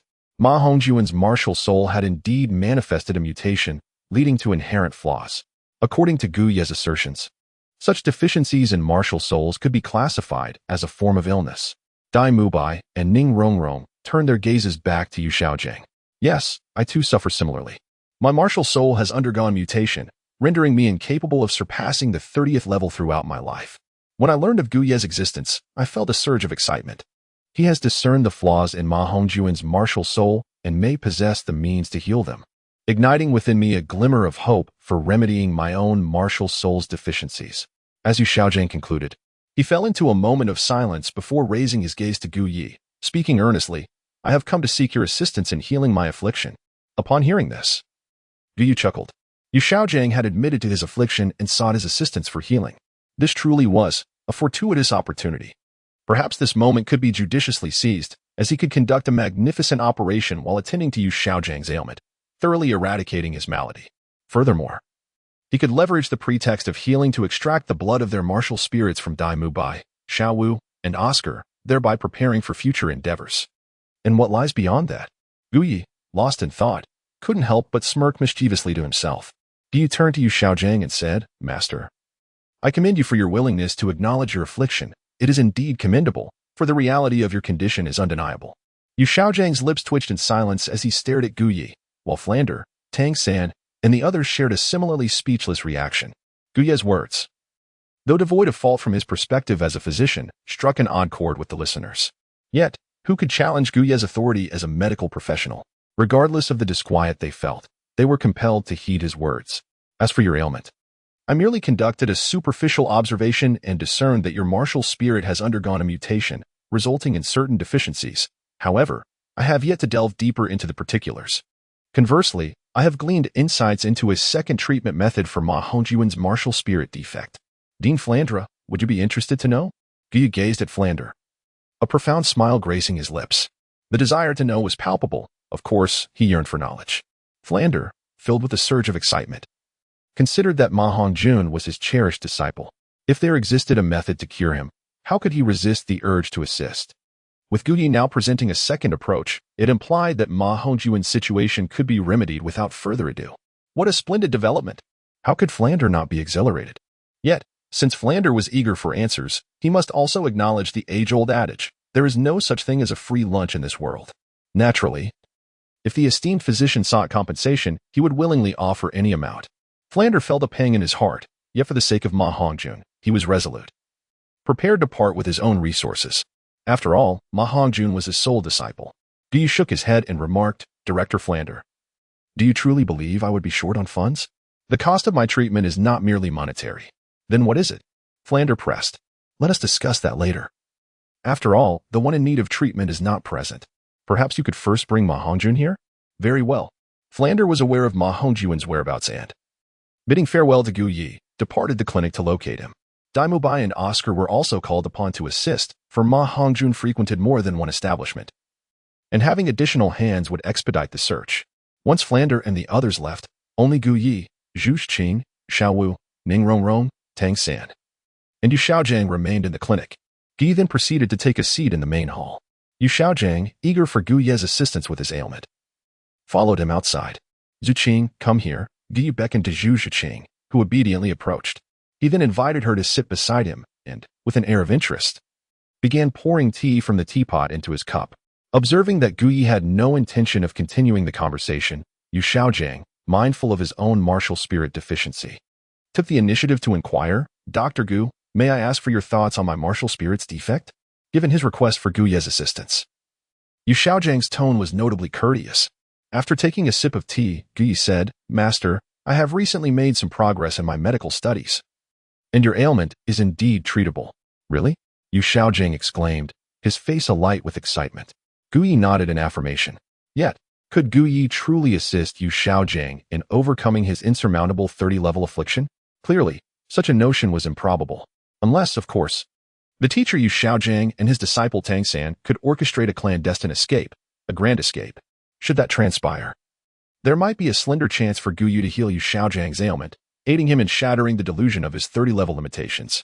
Chapter 63. The complete cure for Yu Xiaojiang. Observing the fervent expression on Yu Xiaojiang's face, Gu Yu became even more convinced that assisting him momentarily would rejuvenate his spirit. Esteemed physician, might I inquire if? Yu Xiaojiang implied, gazing at Gu Yi. Master, he continued, I have already conveyed to your dean that there are no free lunches in this world. And do you not wish to undergo some form of trial to ascertain whether I can genuinely remedy your martial spirit deficiency? It is crucial to acknowledge that, thus far, no one has ever succeeded in healing such a condition. How can you so readily place your trust in me? The rhetorical question posed by Gu Yu was exceptionally insightful. Originally, Yu Xiaojiang harbored little doubt, as Flander had clearly elucidated the matter concerning Gu Yi. Furthermore, Gu Yu was the mentor of Zhu Zhuqing. Their relationship bore no animosity, rendering any ulterior motives unnecessary. Nevertheless, one must remain vigilant, and Yu Xiaojiang, being inherently cautious, felt a flicker of skepticism towards Gu Yi. However, the manner in which Gu Yi inquired alleviated that lingering doubt. Dr. Gu, Yu Xiaojiang assured earnestly, you need not worry on this front. Even the slightest opportunity is worth pursuing. As for remuneration, wealth is but a trivial matter. I know you are not the kind to be swayed by materialism. If you express a need, I shall fulfill whatever I am capable of. With sincerity etched upon his face, he gazed intently at Gu Yi. At that moment, Tang San rose, his demeanor imbued with contrition. Dr. Gu, I apologize for my previous disrespectful behavior. If you can rectify my teacher's soul weapon deficiency and assist him in reaching the 30th level, I will do everything in my power to fulfill any request you may have. Tang San's apology appeared profoundly sincere, embodying the concern of a devoted disciple for his mentor. He had gleaned some understanding of his teacher Yu Xiaojiang's struggles with his soul weapon deficiency. In the past, he often found his teacher sitting in solitude. And upon inquiry, he discovered that Yu Xiaojiang harbored a lifelong aspiration to transcend the insurmountable barrier of the 30th level. Now that Gu Yi had ignited a glimmer of hope within his teacher, Tang San felt compelled to support him in achieving that long-held desire. Gu Yi, if you could assist the master in remedying his soul weapon deficiency, I implore you to lend your aid, Xiaowu pleaded, her large eyes sparkling with an adorably earnest expression as she gazed at Gu Yi. Upon witnessing Yu Xiaojiang and Tang San beseeching him earnestly, Gu Yi felt a sense of obligation to assist Yu Xiaojiang with his ailment and consider a radical surgical intervention. It seemed remiss not to reciprocate their heartfelt performances. With a sigh, Gu Yi relented. Very well, since you all insist, I shall reluctantly acquiesce. However, I must forewarn you, esteemed master, that the remedy I possess for your soul's affliction is still under experimental evaluation. Its efficacy in wholly rectifying your condition remains uncertain. Consequently, there exists the possibility of residual effects following its application, perhaps some, perhaps none. It is a matter of probability. Nonetheless, you may take solace in the fact that any potential side effects will not be severe and will not endanger your life. I implore you to contemplate this carefully. Should you choose to proceed with the treatment, we can then discuss compensation and further details regarding the procedure. After Gu Yi finished speaking, he attempted to sip his tea, only to discover that it had been entirely consumed. He carelessly set the cup down. Observing this, Zhu Zhuqing, seated beside Gu Yi, felt it was her duty as a disciple to serve her master. She promptly picked up the teapot and poured him a fresh cup of tea. Upon hearing Gu Yi's words, Yu Xiaojiang hesitated for a moment, contemplating the significant likelihood of advancing to the 30th level. Ultimately, he nodded in agreement without further hesitation. Master Gu, I have come to a decision, but could you enlighten me on the potential after effects? Although Yu Xiaojiang consented to undergo treatment, he sought to comprehend the specifics. After all, entrusting oneself to another for healing necessitated an understanding of the details. Well, I'm not entirely certain about the specific after effects. You must understand what it signifies for this world once the flaw in one's martial soul is resolved. However, I can assure you that I have had a successful case in the past. Her martial soul had a defect, which I managed to heal. And she has experienced no issues since. Is what you say truly the case? Yu Xiaojiang exclaimed, rising in excitement as he fixated on Gu Yi. Eager to learn who had been cured, I, Gu Yi, never speak falsehoods. As for who I treated, I cannot disclose that information, for it pertains to my confidentiality. I understand, Yu Xiaojiang replied, suppressing his excitement as he took his seat once more. There exist instances where Gu Yi has successfully treated the deficiencies of martial souls, thus offering hope for his own healing. Should he manage to transcend the 30th level, it would. Yu Xiaojiang envisioned that moment as the realization of his lifelong aspiration, excitement causing him to clench his fists tightly. Observing his teacher's fervor, Tang San, seated beside Yu Xiaojiang, silently vowed to assist his mentor, pledging to fulfill any request Gu Yi might present. He had previously proclaimed upon becoming Yu Xiaojiang's disciple that once a teacher, always a father. Gu Yi sipped his tea, casting a sidelong glance at the fervent Yu Xiaojiang. A quiet chuckle arising within him. It seemed evident that Yu Xiaojiang was keen on seeking his assistance to remedy the deficiencies of his martial soul. Nonetheless, Gu Yi resolved to instill a semblance of hope within him. The greater a person's hope, the more profound their despair when faced with reality, amplifying the impact immensely. Master, allow me to share a few words regarding the after-effects of the treatment, Gu Yi began. Please, proceed, esteemed physician, Yu Xiaojiang responded. A rigidity in his demeanor softening into a courteous smile, his respect for Gu Yi evidently heightened. In truth, the after-effects were not overly concerning. The treatment would require a considerable duration, during which Yu Xiaojiang would observe his facial hair gradually diminishing, and his voice undergoing subtle changes, as though he were rejuvenating. Imbued with newfound vitality. Is that all? Yu Xiaojiang inquired with palpable excitement. If, indeed, what Gu Yi described was akin to a revival of youth, it would be a boon rather than a burden. Such after-effects posed no issue for him. Certainly not. This is merely the predictable outcome. The unpredictable remains shrouded in uncertainty. Gu Yi clarified. I see. Yu Xiaojiang pondered for a moment. Very well, I shall cease my discourse for now. Should you choose to accept the treatment, take your time to deliberate before your director and that portly individual arrive. After all, this decision pertains to your own future, indeed your entire life. After Gu Yi finished speaking, he lifted the cup of tea that Zhu Zhuqing had prepared for him and smiled as he took a sip. Tang San glanced at his mentor, Yu Xiaojiang, signaling for a brief moment outside. Yu Xiaojiang, understanding his disciple's intention, turned to Gu Yi and said, Dr. Gu, I have a matter to attend to outside. I shall return shortly with a response. Tang San added, I too shall step out for a moment. Very well. Gu Yi replied, not wanting to disrupt the quiet moment shared between the master and disciple as they enjoyed their tea. Indeed, having a disciple to attend to him felt quite delightful, especially when that disciple was a beauty. If such attentiveness were to be a daily occurrence, it would surely be a source of immense joy. Gu Yi gazed at Zhu Zhuqing, who sat beside him, and a satisfied smile graced his lips. Upon noticing her teacher's attention, Zhu Zhuqing blinked her almond-shaped eyes, maintaining her characteristic cool and taciturn demeanor. Stepping out of the hall, Yu Xiaojiang inquired of Tang San, What did you summon me for? Teacher, I wish to discuss something with you, Tang San replied. Very well, go on, Yu Xiaojiang encouraged. I believe you should consider accepting Gu Yi's treatment, but it would be prudent to observe first, Tang San suggested. Isn't Gu Yi supposed to help Fatty with his treatment soon? Though Tang San's words were somewhat veiled, the astute Yu Xiaojiang discerned his disciple's intent. The plan was to agree to Gu Yi's treatment initially, allowing Ma Hongjun to test the waters. If the results proved favorable and there were no initial complications, they could then proceed with the treatment. While this approach involved utilizing Ma Hongjun, both individuals required treatment, and allowing Ma Hongjun to go first was not unreasonable. After pondering for a brief moment, Yu Xiaojiang made his decision. This would indeed be the course of action. Just as he resolved this, Flinder returned with Ma Hongjun, Oscar, and Daimubai, making their way back to Gu Yi's clinic. Xiaojiang, why are you standing out here? Flinder inquired upon spotting Yu Xiaojiang and Tang San outside the clinic. A look of curiosity on his face. Yu Xiaojiang shook his head and replied, I was discussing some matters with San. Flinder, since you have returned, let us all go inside together. Very well, let us proceed, Flinder agreed. Thus, Yu Xiaojiang, Flinder, and Ma Hongjun re-entered the clinic. Inside the main hall, Gu savored the tea brewed for him by his beloved disciple, Zhu Zhuqing, occasionally engaging in quiet whispers with her, discussing intimate topics between a teacher and student. Meanwhile, Xiao Wu and Ning Rongrong observed from the side, feeling quite uneasy. They were intensely curious about what thoughts occupied Zhu Zhuqing's mind. Why was it that she answered every question posed by Gu Yi and complied with his every request? Xiao Wu harbored doubts, wondering if Zhu Zhuqing had somehow been enchanted by Gu Yi, for their closeness was indeed perplexing. Gu Yi completely disregarded the glaring gaze of his rabbit companion, Xiao Wu.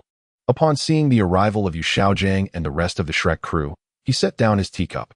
Have you made your decision? Yu Xiaojiang nodded affirmatively. I have made my decision. I accept your treatment. So do I, Ma Hongjun concurred, casting a glance at Gu Yu.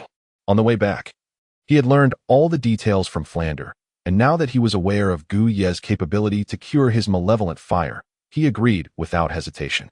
Excellent. Now, let us discuss the cost of this treatment. Upon hearing this, Flander wore a pained expression. Having prepared himself for a considerable financial sacrifice for his beloved disciple and dear friend Yu Xiaojiang. Yu Xiaojiang, Tang San, and the others looked at Gu Yi, eager to learn the extent of the treatment expenses. Ma Hongyuan's martial spirit defect, characterized by uncontrollable malevolent fire, was a consequence of the mutation of his martial spirit. Assisting him in overcoming this affliction would not be a simple endeavor, and thus the cost would not be something that could settle immediately. Gu Yi, please be forthright with us. How exorbitant will the fees be, or what must we do? As long as I am able to provide what you require, I shall comply.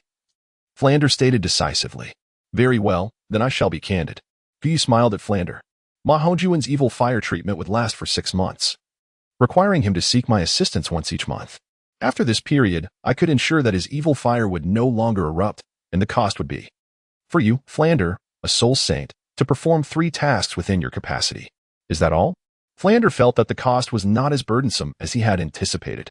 However, it was not merely that. Flander, the tasks I require are not so simple. As long as they lie within my ability and do not contravene my principles, I shall agree to your requests. Very well, it is settled then. Flander, with his formidable soul saint prowess, would indeed be invaluable to the still developing Gu Yi, potentially assisting him and Cadden in endeavors they could not undertake alone. As for Ma Hongjuan's treatment, resolving his evil fire posed no challenge for Gu Yi. Previously, Gu Ye's initial approach, which involved a rather drastic measure, was not in jest. In his past life, he had learned from a certain novel that Ma Hongjuan's descendants, even if female, could also succumb to evil fire. This was an entirely different scenario. At that time, Ma Hongjun had already consumed celestial herbs and possessed the inner core of an ancient beast, resulting in 2 evolutions of his martial spirit and an elevation of his evil fire to its utmost form. However, the fire that Ma Hongjun currently exhibited was purely one of desire, lacking any comparability. Gu Ye's method of treatment was straightforward, a surgical procedure to eliminate the desire fire from Ma Hongjun's mutated martial spirit. For Gu Yi, equipped with surgical space and a martial spirit scalpel, the process was not particularly arduous. The challenge lay in whether he would tremble during the procedure. After discussing the treatment costs and related matters with Ma Hongjun, Gu turned his attention to his next significant target, Yu Xiaojiang. As for your fee, Yu Xiaojiang, Gu pondered, observing him carefully. To be frank, there was little about Yu Xiaojiang that stirred Gu Ye's interest. However, he was keen to assist him with a radical surgical procedure. Having charged Ma Hongjun for his treatment, offering Yu Xiaojiang surgery pro bono would certainly raise suspicions. After careful consideration, Gu Yi decided on a fee that was neither too heavy nor too light, ensuring that Yu Xiaojiang would owe him 2 favors while agreeing to undertake a task within his capacity. This task would prove invaluable when, in the future, Yu Xiaojiang sought the secrets of twin martial spirits from Bibi Dong. Upon learning that the cost was merely a favor and a commitment to assist Gu Yi, Yu Xiaojiang readily agreed, feeling somewhat pleased, believing his favor to be of considerable worth. Following a discussion regarding the treatment details and other matters, Gu Yi rose and declared, the surgical treatment shall commence now. Ma Hongjun, come with me. Yes. Ma Hongjun stood up, slightly anxious, and followed closely behind Gu Yi. Zhu Zhuqing, you come in with me. As for the rest of you, please wait outside. After Gu Yi finished speaking, he proceeded to the treatment room, closely followed by Zhu Zhuqing. Ma Hongjun and Flander exchanged a few words before trailing behind them. Inside the treatment room, Gu Ye's method for treating Ma Hongjun remained a mystery to everyone. In the lobby, Yu Xiaojiang and the others gazed toward the treatment room with a mix of anticipation and skepticism. Master, do you truly believe that Gu Yi can resolve the fatty's issue with his evil fire? Dai Bai inquired doubtfully. Let us wait and see, Yu Xiaojiang replied, his gaze fixed on the treatment room, choosing not to answer directly. He too was eager to know the outcome, but now was not the time for discussion. The result would soon be revealed. Approximately 10 minutes later, Ma Hongjun emerged from the treatment room. Fatty, how do you feel? Hongjun, what happened? Upon seeing Ma Hongjun, Daimobai, Yu Xiaojiang, and Flander rushed over to inquire. At that moment, Ma Hongjun seemed lost in thought, reminiscing about Gu Ye's entire treatment process. Completely unaware of the questions directed at him. Fatty, what's wrong? Hongjun. As Dai Mubai and Flander called out several times, Ma Hongjun finally snapped back to reality. It was astonishing. The methods employed by Dr. Gu were truly remarkable. He exclaimed in wonder. Hearing this, Yu Xiaojiang felt a surge of anticipation for Gu Ye's treatment. All right. Hongjun, why don't you tell me about your condition? Yu Xiaojiang gently patted Ma Hongjun on the shoulder, helping him regain his composure. Yes. After briefly recounting the treatment process Gu Yi had undertaken, Ma Hongjun's description left Yu Xiaojiang, Flander, and the others visibly astonished. Performing surgery on a martial spirit. Healing a martial spirit, Gu Ye's abilities were nothing short of terrifying. It was widely known that many soul masters had their martial spirits rendered useless due to mutations. Yet, Gu Ye's martial spirit had the capability to heal others' martial spirits. If this news were to spread, those with flawed martial spirits would undoubtedly flock to Gu Yi. Seeking his assistance, Yu Xiaojiang's eyes gleamed with excitement, while Flander was taken aback. Tang San, Dai Mubai, and the others exchanged glances. Their expressions varied. Inside the treatment room, Zhu Zhuqing regarded Gu Yi with an admiring gaze. Her teacher. What are you looking at so intently? Have you been captivated by my charm? Gu Yi teased. Looking at Zhu Zhuqing. No. I just didn't expect my teacher's martial spirit to possess such extraordinary abilities. Zhu Zhuqing replied softly. My strength extends far beyond just my martial spirit. I excel in many other areas as well. Would you like to witness it, Zhuqing? Gu Yi said with a mischievous smile. Zhu Zhuqing, not misinterpreting Gu Ye's words, simply believed he intended to showcase his impressive capabilities. She nodded eagerly and replied, I want to. Very well, when I have the opportunity, I shall reveal my strengths to you, Gu Yi said, gently patting Zhu Zhuqing on the shoulder, emphasizing the phrase my strengths. Zhu Zhuqing nodded firmly, determined to witness just how formidable her teacher Gu Yi truly was. Yu Qing. When I perform the surgery on Yu Xiaojiang later, make sure to observe closely. This is also a learning process, understand? Yes, I understand. Also, pay attention to my techniques. Understood. Now, please fetch a box labeled XX from the medicine shelf. I will need it for Yu Xiaojiang. Yes. As Zhu Zhuqing dutifully obeyed, retrieving the medicine, Gu Yi suddenly had a thought. Should he consider appointing an assistant? In the world of Douluo, healing soul masters were referred to as medical practitioners. And there were specific medical forms, albeit differing somewhat from what Gu Yi understood. However, there were indeed medical practitioners resembling female nurses. Currently, as a physician, it seemed somewhat inadequate not to have a female nurse clad in pink assisting him. Zhu Qing was suited to be a disciple but not an assistant. It appeared he must find an appropriate aid. After Gu Yi made his decision, a sudden thought struck him.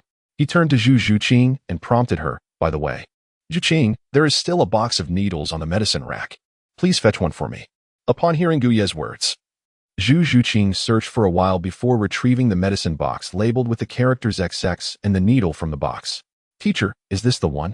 She inquired, presenting the medicine and needle to Gu Yi. Yes, that is indeed the one. After taking it from her, Gu Yi began to demonstrate in front of Zhu Zhuqing. This particular needle was the first administered to assist Yu Xiaojiang in his radical treatment. Chapter 65. The first needle for Yu Xiaojiang's cure. As the process of radical treatment for Yu Xiaojiang could not be too brief nor excessively prolonged, Gu Yi skillfully controlled the extraction of a specific dosage from the vial. Once he completed the extraction and tested the needle, he instructed Zhu Zhuqing to call Yu Xiaojiang in. Meanwhile, he busied himself preparing other crucial items. Zhu Zhuqing exited the treatment room and saw Yu Xiaojiang surrounded by Ma Hongjun, who was bombarded with questions. She called out, Master, the teacher said you may enter now. Is that so? Excellent. I shall proceed. Having learned that Ma Hongjun was entirely unharmed and had even improved, Yu Xiaojiang remained confident in Gu Ye's extraordinary abilities to rectify his martial soul deficiencies and aid him in surpassing the 30th rank. I shall go in first. You all wait here, Yu Xiaojiang declared before stepping into the treatment room. Tang San, observing his teacher's entry, turned to Ma Hongjun and asked with a serious tone, Fatty, do you truly believe your martial soul has improved significantly? Absolutely. Previously, my martial soul always gave me the ominous feeling that it would erupt with malevolent fire at any moment. However, Now I sense that the malevolent fire will no longer erupt uncontrollably. Moreover, after Gu Ye's surgical treatment, I feel revitalized. My strength and vitality have markedly increased. Is that so? After hearing Ma Hongjuan's words, Tang San gazed at the treatment room, reflecting on certain matters. Inside the treatment room, after Yu Xiaojiang entered, he looked at Gu Yi and asked, Gu Yi, what must I do now? You need not do anything. Simply lie down on the treatment bed, Gu Yi replied. All right. Yu Xiaojiang lay down on the bed, somewhat apprehensive as he awaited Gu Ye's surgical treatment. However, the feeling of lying there, vulnerable and at the mercy of another, made him uneasy, for he was a person of stature, a renowned master in the soul master community. Now, he felt like a piece of meat on a chopping board, with Gu Yi akin to a knife, wielding the power to dissect him as he pleased. The peculiar circumstances made him psychologically uncomfortable and exceedingly anxious. Meanwhile, Gu Yi observed the needle in his hand and then glanced at Yu Xiaojiang lying there, ready for the procedure, and a smirk crept into his heart. Master, we shall commence the treatment now. Are you prepared? He asked. In a moment, I will first administer a needle. Its effects are remarkable. Once you receive it, in the days to come, you will feel radiant and invigorated. Upon hearing Gu Ye's words, Yu Xiaojiang looked at the gleaming needle in Gu Ye's hand and felt a shiver run down his spine. Nevertheless, he nodded resolutely. Let's proceed. I am prepared. For the sake of breaking through the 30th rank and fulfilling his long-held aspirations, Yu Xiaojiang was determined to give his all. Without the slightest hesitation, Gu Yi administered the first injection on Yu Xiaojiang's path to recovery. A sizzling sound resonated as Yu Xiaojiang embarked on his journey towards healing. In that fleeting moment when the peculiar liquid was injected into his body, he suddenly felt a tremor coursing through him, followed by an inexplicable sensation of improvement. This newfound vitality was an indescribable feeling. Strangely enough, he found himself looking at Gu Yi with newfound favor. Now, release your martial spirit, Gu Yi instructed. Due to the changes within him, Yu Xiaojiang obediently unleashed his martial spirit, the three-headed cannon. This martial spirit was unique, possessing sentience akin to that of an independent entity. It is noteworthy that the martial spirits on the Douluo continent are typically lifeless objects devoid of intelligence. However, Yu Xiaojiang's three-headed cannon was an exception, embodying a form of consciousness that rendered it akin to a living being. In this regard, Yu Xiaojiang could be considered unparalleled on Douluo. Moreover, as Gu Yi understood, Yu Xiaojiang's martial spirit was originally formidable. Unfortunately, it veered off course during its mutation. Had the mutation been successful, it would have manifested as the immensely powerful golden sacred dragon. In this world, the process of mutation requires not only robust physical attributes but also the willpower to endure the transformation. Regrettably, Yu Xiaojiang lacked the fortune, physical prowess, and resolved to withstand the emergence of the golden sacred dragon, ultimately resulting in the manifestation of the three-headed cannon. The adage Yu Xiaojiang once uttered, that there are no worthless martial spirits, only incompetent soul masters, applied aptly to his situation, for he truly embodied the notion of a failure. This was an indisputable fact. Now, observing the lively three-headed cannon, Gu Yi displayed no trace of tenderness. He reached out and seized it firmly before making a swift incision with the scalpel. Lying on the bed, Yu Xiaojiang gazed in shock at Gu Yi and his martial spirit, the three-headed cannon. At that moment, he realized that his martial spirit had been cleaved in two. Yet both halves remained animated, exhibiting expressions of sheer terror. He recalled the conversation with Ma Hongjun earlier, which mirrored the current situation perfectly. This realization fortified Yu Xiaojiang's belief in Gu Ye's ability to rectify his martial spirit's deficiencies. Zhu Zhuqing, fetch a vial, Gu Yi called out, extending his hand towards Zhu Zhuqing. Skillfully, Zhu Zhuqing retrieved a small transparent glass vial and handed it to Gu Yi. Upon receiving the task, Gu Yi swiftly employed a scalpel to incise the essence of Yu Xiaojiang's martial soul, the three cannons of Luo. From this primordial source, he extracted its most fundamental energy. Subsequently, a droplet of golden blood was drawn forth by Gu Yi. This singular droplet represented the very essence of Yu Xiaojiang's martial soul, the soul blood. In that fleeting moment of extraction, Gu Yi promptly utilized the system to scan the martial soul blood. Special martial soul, three cannons of Luo. A failed product of the royal golden sacred dragon martial soul. Martial soul blood.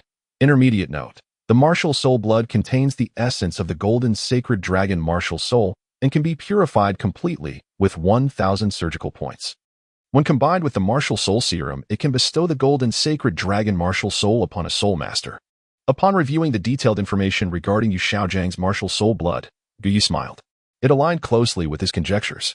Indeed, It was solely due to Yu Xiaojiang's own inadequacies that the golden sacred dragon martial soul had mutated into the three canons of Luo.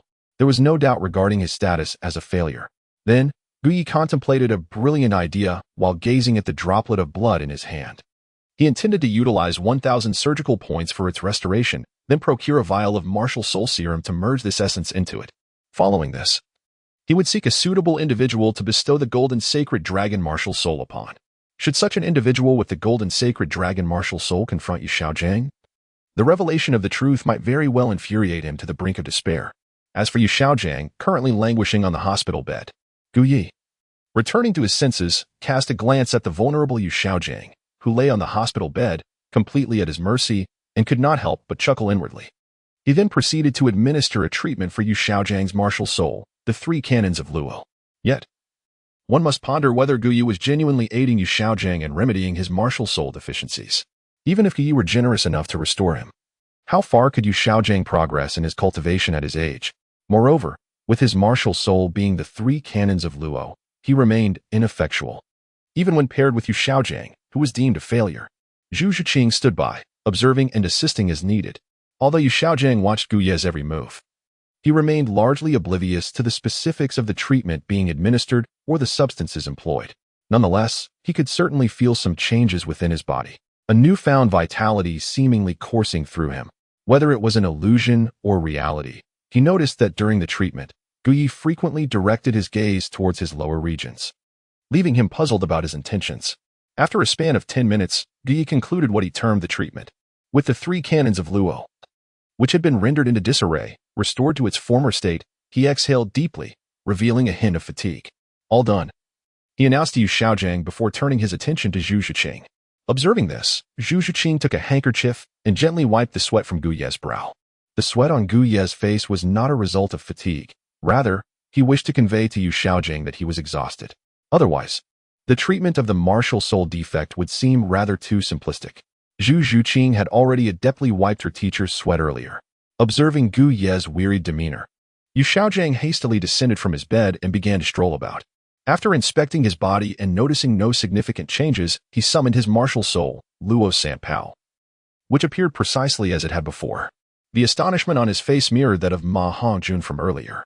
Feigning exhaustion, Guyi grasped Zhu Zhuqing's hand, taking the towel from her grasp, and tenderly wiped her delicate face. You too seem fatigued. No, I am fine, teacher. No, you are indeed weary. Guyi gently corrected her while continuing to soothe her countenance. Zhu Zhuqing, upon this tender gesture, recognized her own fatigue. Beads of sweat graced her cheeks. As she gazed at her affectionate teacher, a subtle smile graced her previously stoic face. Yu Xiaojiang, witnessing the intimate interaction between Guyi and Zhu Zhuqing, merely marveled aloud. Guyi, sure, thank you for your healing. Although I have yet to perceive any changes in my martial soul or breakthroughs in my realm, I can distinctly feel an improvement in my spirit and vitality. It is only natural, Guyi humbly replied with a smile. He refrained from informing Yu Xiaojiang that soon he would be brimming with radiance, observing his disciple Tang San with ever-increasing admiration. All right, master, you may leave now. I need to tidy up the room with Zhu Qing. Very well, I shall take my leave. Thank you, Guyi, sure, said Yu Xiaojiang politely as he exited the infirmary, appearing genuinely revitalized. However, unbeknownst to him, as he stepped through the door, several strands of hair from his beard fell away. Chapter 66, Candidates for the Golden Saint Dragon Blood Elixir Teacher. Upon seeing his mentor emerge, Tang San hurriedly approached. Xiaojiang, how do you feel? Asked Flander, joining them. Daimubai and Oscar also looked on with curiosity. I feel splendid, truly revitalized, Yu Xiaojiang replied, clenching his fist, visibly transformed from before. It seems Gu Ye's reputation as a divine healer is well-deserved. Flander remarked, teasingly praising him. Indeed, my teacher appears to have improved in all respects, Tang San observed, quickly examining Yu Xiaojiang for any anomalies. Although Tang San's Tang sect lacked medical expertise, he understood the relationship between poison and healing. After his assessment, he found no irregularities in Yu Xiaojiang's condition. Rather, he appeared full of vigor and radiance. Thus, Tang San could ascertain that Gu Yi had genuinely treated his mentor with astonishingly positive results. His title as a divine healer was truly fitting. By the way, where is Gu Yisher? Why has he not yet emerged? Flander inquired politely. referring to Gu Yi due to his treatment of Yu Xiaojiang and Ma Hongjun. He and Zhu Zhuqing are tidying up the room and will be out shortly. Just as Yu Xiaojiang finished speaking, Gu Yi, accompanied by Zhu Zhuqing, stepped outside. Upon seeing Gu Yi, Flander erupted into joyous laughter as he approached. Gu Yi, sure. Your medical skills are profoundly admirable, Flander exclaimed heartily. Your praise is excessive, Gu Yi humbly replied with a smile. Observing the cheerful expressions of Flander and Yu Xiaojiang, he too felt elated. After conversing with Gu Yi and resolving a few matters, Flander bid farewell, stating, Gu Yi, sure, we must return to the academy tomorrow. So I shall not impose further. Let us take the children with us. Of course, Gu Yi agreed. Gu Yi did not attempt to retain them. The treatment schedule for Ma Hongjun and Yu Xiaojiang had already been established, occurring once a month, and Shrek Academy was not far from Soto City, allowing them to visit at their convenience. Moreover, Gu Yi had his own matters to attend to. It was not prudent to keep these individuals at the medical clinic for an extended period. After a few more courteous words from Flander, he and Yu Xiaojiang's party departed from Gu Ye's clinic. Before they left, Gu Yi took a moment to remind Zhu Zhuqing, and once the Shrek group was gone, he returned to his room to retrieve the soul blood extracted from Yu Xiaojiang. Without hesitation, he expended 1,000 surgical points to restore this drop of blood into the essence of the golden sacred dragon soul blood. Following that, he invested heavily in purchasing a vial of soul blood serum to merge with this precious essence. After a brief period, the fusion of the golden sacred dragon soul blood serum was complete. Gazing at the small vial of golden liquid in his hand, Gu Yi smiled with satisfaction. Administering this serum to a soul master would grant them the golden sacred dragon soul. If the existence of this small vial were to become known, it would surely cause a seismic shift across the entire Douluo continent. This is not an exaggeration on Gu Ye's part. Should word spread that he possessed a serum capable of bestowing others with soul powers, the impact would be as catastrophic as dropping an atomic bomb on the Douluo continent. Consequently, apart from Zhu Zhuqing, no one else was aware of his possession of the soul blood serum. However, he was certain that he would need to utilize this golden sacred dragon soul blood serum eventually. Keeping it for himself would be a waste. As for whom to bestow it upon, he had yet to determine a suitable candidate. The reason Gu Yi did not use it himself was simply that he had no need for it. Gu Yi glanced at the time. The sky had already dimmed, and the soul arena of Soto City was soon to commence. For the past few days, he had been immersed in his training at the medical hall, neglecting to seek out Cadden. Now, with a moment of leisure at hand, he resolved to visit her, intending to engage in a profound discussion about why the darkest and dampest depths are often the cradle of life. Subsequently, Gu Yi departed from the medical hall and made his way toward the Grand Soul Arena of Soto City, soon arriving at its entrance. In the arena of the soul combat, Gu Yi held a position subordinate only to Cadden.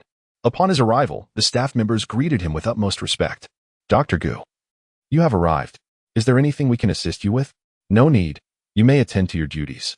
Gu Yi politely declined the enthusiastic staff and skillfully made his way to the exclusive VIP room number 1. As he entered the lavish chamber, a thought suddenly crossed his mind. He retrieved the vial of the golden sacred dragon martial soul serum and recalled Cadden's golden hair and her enchanting demeanor. Glancing at the serum in his hand, he mused that it might be beneficial for Cadden. After all, she was the princess of the Sylvis Kingdom and a soul master, albeit of modest strength as a soul master. This, however, posed no issue for Gu Yi. What mattered most to him was that Cadden's heart and mind were devoted to him, and he found himself quite taken by the allure of this beautiful young woman. Even more crucially, he needed to assist Cadden in claiming the throne of the Balik Kingdom. Therefore, her strength could not be too feeble. It seemed that when the moment was right, he could bestow upon her the golden sacred dragon martial soul serum to enhance her abilities. With this resolution, Gu Yi carefully stored away the serum. He knocked on the door with practiced ease, and without waiting for Cadden to emerge and open it, he confidently pushed the door open and stepped inside. The room was dimly lit as dusk approached, and with the commencement of the soul combat not far off, Cadden intended to take a bath before heading out. Just as she unfastened her garments and prepared to enter the bathing area, she heard the familiar sound of knocking from outside. Who could it be? She wondered, recognizing the footsteps immediately. Deciding against her bath, she swiftly donned a close-fitting purple dress from the rack and eagerly emerged. You are here? Upon seeing the person she had longed for, Cadden joyfully rushed toward him, embracing him tightly. Gu Yi gently embraced Cadden, his hand caressing the expanse of her fair skin revealed on her back. Gu Yi, there remains an hour or two before the grand duel arena commences. I wish to take a bath first, Would you care to join me? Kaden gazed at Gu Yi with a seductive allure. Her invitation was unmistakable, and the clarity with which she mentioned the spare time left no room for doubt regarding her intentions. Gu Yi gazed at the enchanting visage framed by Cardan's flowing golden hair, those eyes that seemed to converse, the delicately sculpted nose, and the luscious, tempting lips. He reached out, lifting her chin, and leaned in for a kiss. This time, Gu Yi had no intention of declining the alluring invitation of the captivating young woman. He yearned to ride alongside Cardan, galloping towards a realm of blissful ecstasy. In response, Cardan instinctively wrapped her arms around Gu Yi's neck, eagerly reciprocating his fervent advances. A flame within Gu Yi gradually ignited under the fervor of Kaden, swiftly drawing closer to her warmth. After a kiss, Kaden wrapped her arms around Gu Yi's neck, their faces mere centimeters apart, as she gazed earnestly into his eyes. Gu Yi, I feel warm.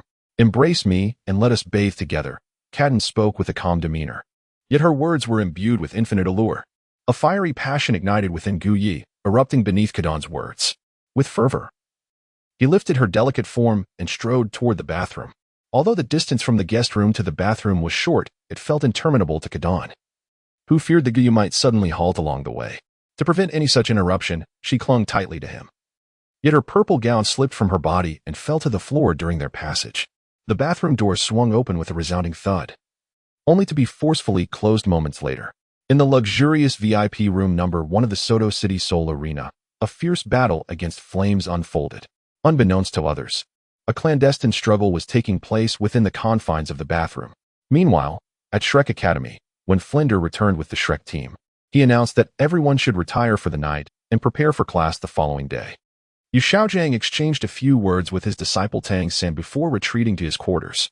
The day's events had left him in a state of astonishment, and upon returning to his room, he settled into a chair to jot down notes on the nature of martial spirits, their ailments, and the potential for healing. This knowledge was invaluable, and he was determined to utilize it for the betterment of the Soul Master community in the future. After completing his notes, Yu Xiaojiang turned his attention to the training regimen of the Shrek 7 monsters. With most of the work nearly finished, he only needed to make adjustments, particularly for the unique case of Zhu Zhuqing, whose martial spirit deficiencies required Gu Yi's expertise. Thus, he approached Zhu Zhuqing's training with utmost caution. After dedicating half an hour to crafting a specialized training plan for her, he paused, during which a few strands of his beard fell onto his desk. However, as his beard was already sparse, he paid little mind to the minor loss and continued his work. In the women's quarters, Zhu Zhuqing's room was abuzz with curiosity as Ning Rongrong and Xiao Wu inquired about the treatment Gu Yi had provided to Yu Xiaojiang and Ma Hongjun earlier that day. With no secrets to conceal among good friends, Zhu Zhuqing recounted the details of her teacher Gu Yi's remarkable methods. I never imagined Gu Yi to be so extraordinary, Xiao Wu exclaimed in admiration. Indeed, he is quite remarkable, Ning Rongrong concurred, recalling the moment Gu Yi had assisted her with her ailment, her hand instinctively resting on her chest as she marveled at his prowess. Zhu Zhuqing smiled softly at the memory of Gu Yi, tenderly wiping her sweat. As the three women pondered Gu Yi's exceptional abilities, he was in the VIP room of the Soto City Seoul Arena, showcasing his prowess to Kadan. After some time, the pair emerged from the bathroom and engaged in a new round of intimate conversation. Gu Yi, you've finally come to a realization. I am so happy. Kadan beamed at him, her eyes shimmering with joy. Yes, I have, Gu Yi nodded, his muscles taut as he mischievously remarked, from now on, whenever I have an epiphany, I shall seek you out. All right? Yes, as long as you come to an understanding, you can always find me. I will think alongside you, Kadan responded intermittently. Within the room, their exchange of thoughts continued, seamlessly passing the time as they spoke of realizations and uncertainties. With only 20 minutes remaining until the night battles commenced at the Soto City Seoul Arena, the nobles of Soto City found their greatest pleasure not only in reveling in entertainment but also in witnessing the Soul Masters' duels.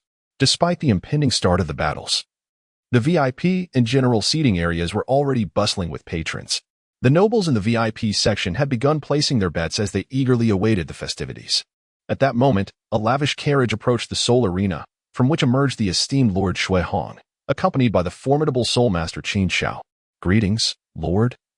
The guards at the entrance of the arena promptly saluted upon his arrival. Shui Hong acknowledged them with a nod and proceeded into the arena, with Qin Xiao closely following. Greetings, Lord. I apologize for not extending a proper welcome to you. Please forgive my oversight, the manager of the arena murmured as he approached Shui Hong. Not a concern. Where is my wife? Why do I not see her? Shui Hong inquired, his gaze scanning the arena for Kadan. She should be resting in your quarters, my lord. Came the response. Is that so? Very well, you may leave, Shui Hong replied before making his way toward the highest VIP room in the arena. Meanwhile, within the confines of room number 1 in the VIP section, the dramatic exchanges between Kadan and Guyi began to draw to a close as the battles loomed. All right. Kadan, we should head out, Guyi suggested. No, I wish to hold you a little longer. I don't want to let go, Kadan murmured, nestled against him.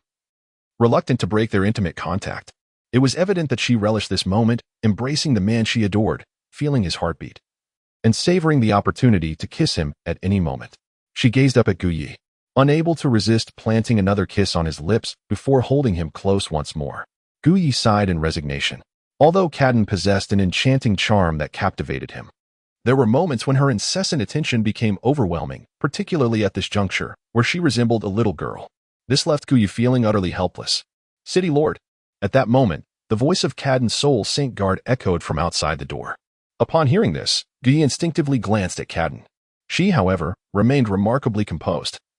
Looking at him with a playful smile, are you feeling nervous? Shui Hong is right outside. It would be disingenuous not to feel anxious. Guyi silently complained. Responding nonchalantly, if you're not nervous, why should I be? Such hypocrisy. Kadan playfully glared at Guyi before rising to dress herself. Guyi swiftly donned his attire as well. It was worth noting that Kadan was a married woman, even though her feelings for Shui Hong were currently lukewarm. Their relationship was still clandestine. Observing Kadan's calm demeanor, Guyi felt a profound admiration for her. By the way, do you have any oranges here? Guyi inquired instinctively after getting dressed. Yes, they are in the living room, Kadan replied. That's good to hear. Guyi felt more at ease. After Kadan tidied up briefly, they both proceeded to the living room, where they sat down to enjoy the oranges while engaging in conversation. Notably, the oranges from Kadan's household were exceptionally sweet, unlike the sour varieties found elsewhere. Dr. Gu, what are your thoughts on the healing soul masters in the Great Soul Arena? Kadan asked with a practiced air. Well, they are decent enough. Their levels are not particularly high, and their healing abilities leave much to be desired. Guyi remarked as they chatted. Suddenly, a knock echoed from outside, followed by Shui Hong entering without permission. Upon entering, Shui Hong noticed Kadan seated on the sofa, engrossed in conversation with Guyi, to the point that he failed to notice his arrival. Madam, Dr. Gu, what are you discussing? He inquired as he approached. City Lord Shui Hong. Guyi greeted with a calm expression. Just some trivial matters. And please, be mindful when entering my room, Kadan interjected coolly, casting an indifferent glance at Shui Hong, clearly displeased by his uninvited entrance. Shui Hong seemed accustomed to Kadan's demeanor and appeared unperturbed by her discontent. He held no suspicions about Guyi being there with his wife, considering they were in the Great Soul Arena, guarded from outside. Dr. Gu, do you enjoy oranges? Shui Hong inquired, noticing Guyi relishing the fruit. Indeed, I have no particular preferences, but I do have a fondness for oranges. Guyi replied as he popped a segment into his mouth. The sweet and tangy flavor was delightful, reminiscent of Kadan, truly a wonderful treat.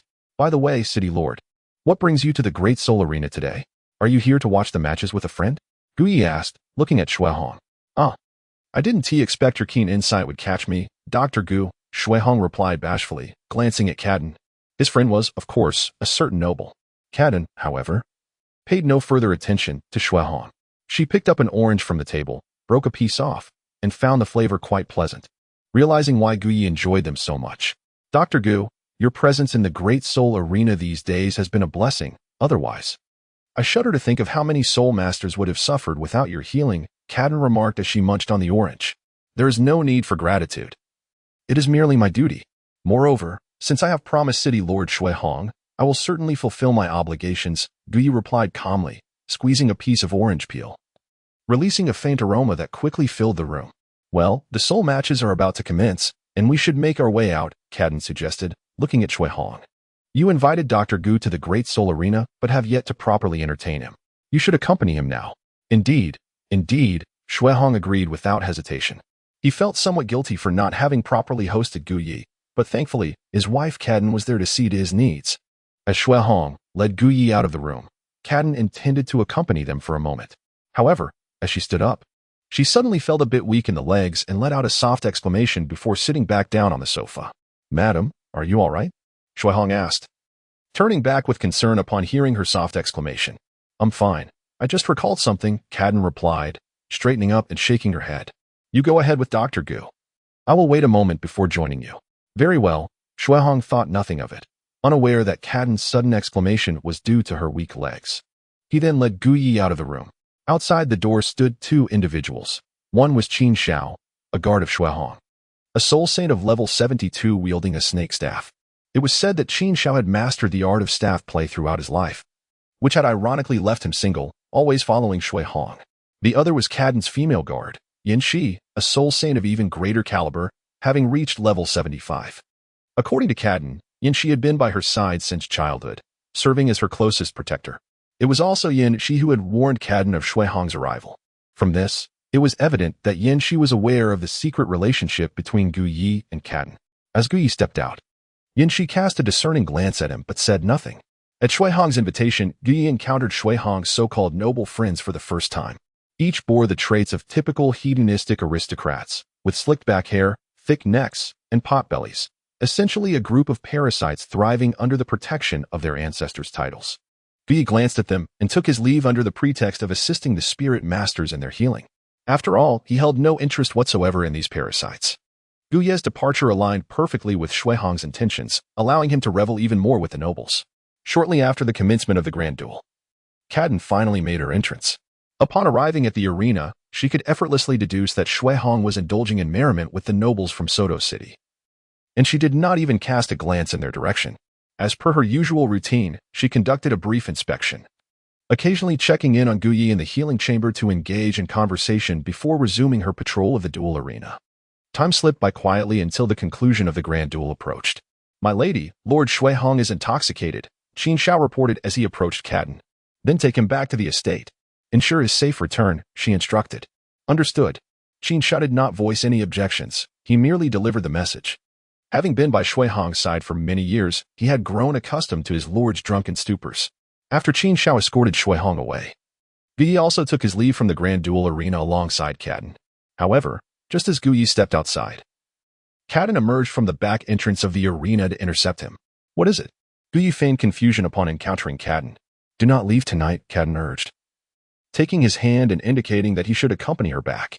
It's not wise to stay here overnight. Gu Yi hesitated, torn between acceptance and refusal. Fear not. I shall open the back door for you, Cadden insisted, leading him back. Upon realizing that Cadden intended to use the back entrance, Gu Yi decided against further hesitation and followed her back into the arena. Since they entered through the rear, no one, aside from Cadden's female guard, was aware that Gu Yi had re-entered the duel arena. Once inside the room, Cadden was eager to resume the unfinished battle from earlier with Gu Yi. However, he halted her intentions. What is wrong? Do you not enjoy it? Cadden pouted, her face reflecting her discontent. I do enjoy it, but there is no rush. We have the entire evening ahead of us. For now, I have something to share with you, but you must promise me that this matter remains a secret. Gu Yi replied. Cadden nestled into Gu Ye's embrace, whispering, My heart is entirely yours. Do you still not believe me? Gu Yi did not lack faith in Cadden. Rather, the gravity of the situation demanded meticulousness. He then produced the vial containing the blood essence of the golden sacred dragon. What is this? Cadden inquired. Gazing at the small bottle of golden liquid in Gu Ye's hand, her curiosity piqued. It is a remarkable substance that can enhance your strength. Enhance my strength? Indeed. Gu Yi affirmed with a nod. Although you possess the noble title of princess, your current abilities render it arduous to achieve what I propose. Therefore, you must elevate your power, and this will assist you in becoming stronger. Cadden whispered to herself, contemplating the vial of golden liquid that Gu Yi held. At 31 years of age, despite her commendable talent as the princess of the Sylvis Kingdom, she had only attained the rank of a 47th level soul master, falling short of even reaching the Soul King stage. The prospect of fulfilling Gu Ye's agreement with her present capabilities seemed exceedingly challenging. If Gu Yi could indeed fortify her strength, she would not hesitate to comply. What exactly is this? Cadden asked, her intrigue deepening. It is a soul essence that can bestow upon you a formidable martial soul. A formidable martial soul. Cadden gazed at Gu Yi in bewilderment and astonishment, struggling to grasp the full meaning of his words. Cadden, all you need to know is that this substance will grant you a powerful martial soul and enhance your prowess. Very well, I trust you. Cadden, being an astute woman, refrained from further questioning. However, before you can receive this martial soul, you must inject this liquid into your body. What is this? Ka Dan asked once more, eyeing the small vial containing a transparent white liquid in Gu Ye's hand. It is a potion that will strengthen your physique. Indeed, this was the very cell enhancement serum that Gu Yi had previously administered to Zhu Zhuqing. When endowing Ka Dan with the golden sacred dragon martial soul, it was imperative for Gu Yi to reinforce her body. Otherwise, he feared she might not withstand the infusion.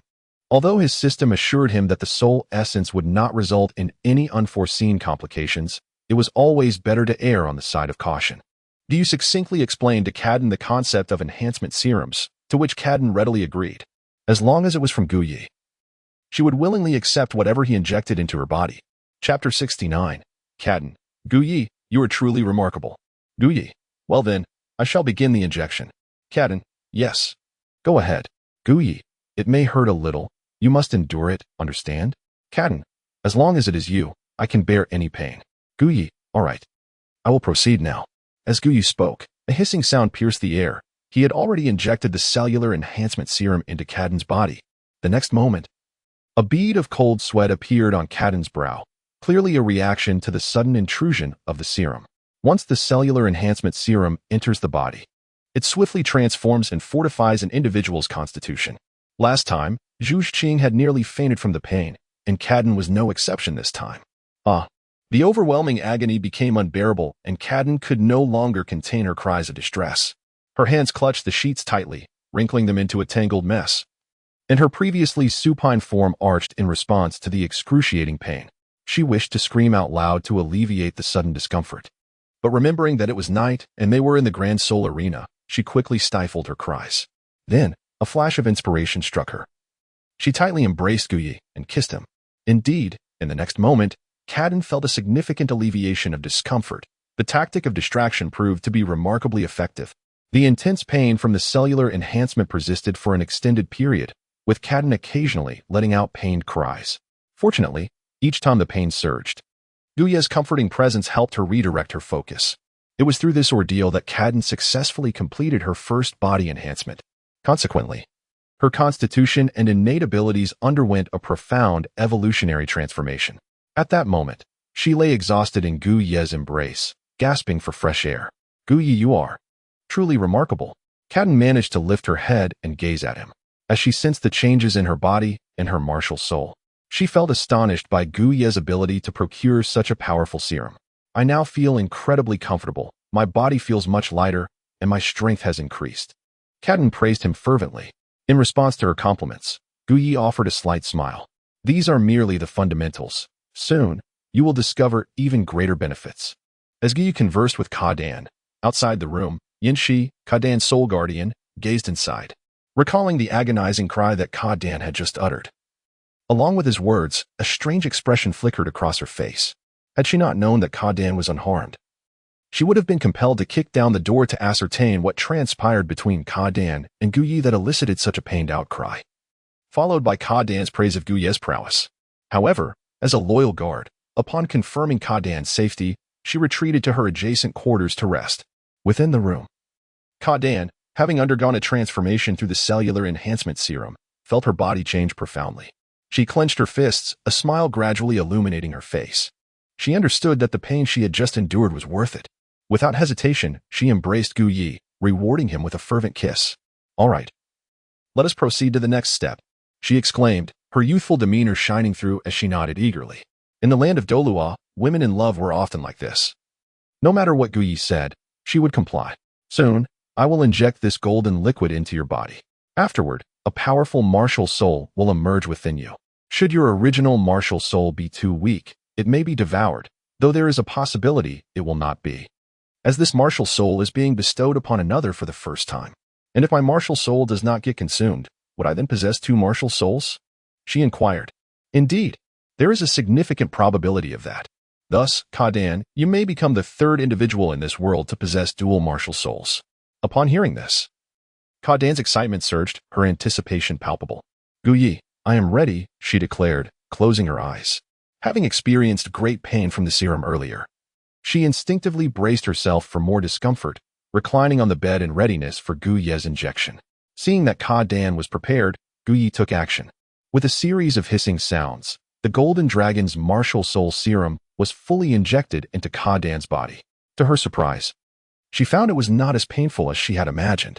Instead, she felt a sensation of something forming within her, accompanied by an unusual comfort, as though gentle hands were caressing her body. Gu Yi meticulously observes the transformations of Kaden. The last administration of the Abyssal Spirit Cat Martial Soul Serum to Zhu Zhuqing did not bestow upon her a second martial soul. Instead, it directly merged with her existing Abyssal Spirit Cat Martial Soul, resulting in an advanced form of it. Now, if she were to bestow upon Kaden the golden sacred dragon martial soul, would she acquire a dual martial soul or merely a singular one? As Gu Yi observed, Tom quietly slipped away, and at that moment, Ka slowly opened her eyes while lying on the bed with her eyes closed. In an instant, a golden radiance erupted from her mouth, eyes, nose, and indeed, from her entire being. In the next moment, her alluring lips involuntarily parted slightly. A sound, reminiscent of a dragon's roar, emanated from her mouth. Though it appeared faint, it awakened countless powerful soul masters within and beyond Soto City, all of whom turned their gaze towards the source of this draconic cry. What is happening? What is that sound? In the adjacent room, Yan Shi's face was etched with astonishment as she searched for the origin of the roar. Being so close, she was unable to discern that the sound came from Ka. Similarly, within the Soto City Lord's residence, Qin Xiao stared intently into the sky, desperately seeking the source of the resounding dragon's cry. The cry of the golden sacred dragon. At Shrek Academy, Flander was taken aback as he focused on the direction from which the sound originated. Not only him, but Zhao Wuji and Yu Xiaojiang also arrived outside his room. Flander, did you hear that? It is the cry of the golden sacred dragon, Yu Xiaojiang exclaimed, both excited and perplexed as he looked at Flander. Indeed, it is undoubtedly the golden sacred dragon, Flander confirmed, recognizing the sound well due to their previous fusion of martial spirits with Yu Xiaojiang and Lu Erlong. The moment they heard the thunderous cry that resonated deeply within their minds, they knew it was from the golden sacred dragon. However, what puzzled Flander, Zhao Wuji, and Yu Xiaojiang was the origin of this sound. Could it be that a formidable warrior possessing the golden sacred dragon martial spirit is engaged in battle? Zhao Wuji speculated. Impossible. If such a powerful being were indeed fighting, the aftermath would be overwhelmingly potent. We would have sensed it long ago. Yet, this dragon's roar has no discernible source. Yet it echoes through the skies and penetrates our minds. Perhaps, Flander suggested, hinting at a possibility. Perhaps someone is awakening the golden sacred dragon martial spirit, or some unforeseen event has transpired. Since the golden sacred dragon is a legendary creature, upon Yu Xiaojiang's speculation, Zhao Wuji and Flander suddenly envisioned a scenario. If someone were to awaken the golden sacred dragon martial spirit, the Douluo continent would certainly be abuzz with activity. Outside Shrek Academy, a disheveled man gazed towards Soto City, his expression one of astonishment. This was Tang Hao, who had been secretly protecting Tang San. It seems that soon, the continent will be stirred once again. Tang Hao sighed, then chose to disregard the matter. In Soto City, within the VIP room of the Great Soul Arena, as Ka felt the remarkable changes within her body and the overwhelming power of her martial spirit, she looked at Gu Yi with excitement. Gu Yi, you are truly amazing, Ka exclaimed joyfully. Then, disregarding everything, she pounced on Gu Yi, knocking him onto the bed. Chapter 70. The Gentle Ka Ahem. All right, Ka. Please let me go and tell me about your situation. Gu Yi, relishing Ka's enthusiastic attention, now sought to understand her specific circumstances and gently pushed her away. After releasing Gu Yi, Ka sat up. She tossed her golden hair, which fell casually across her face, and adjusted her posture.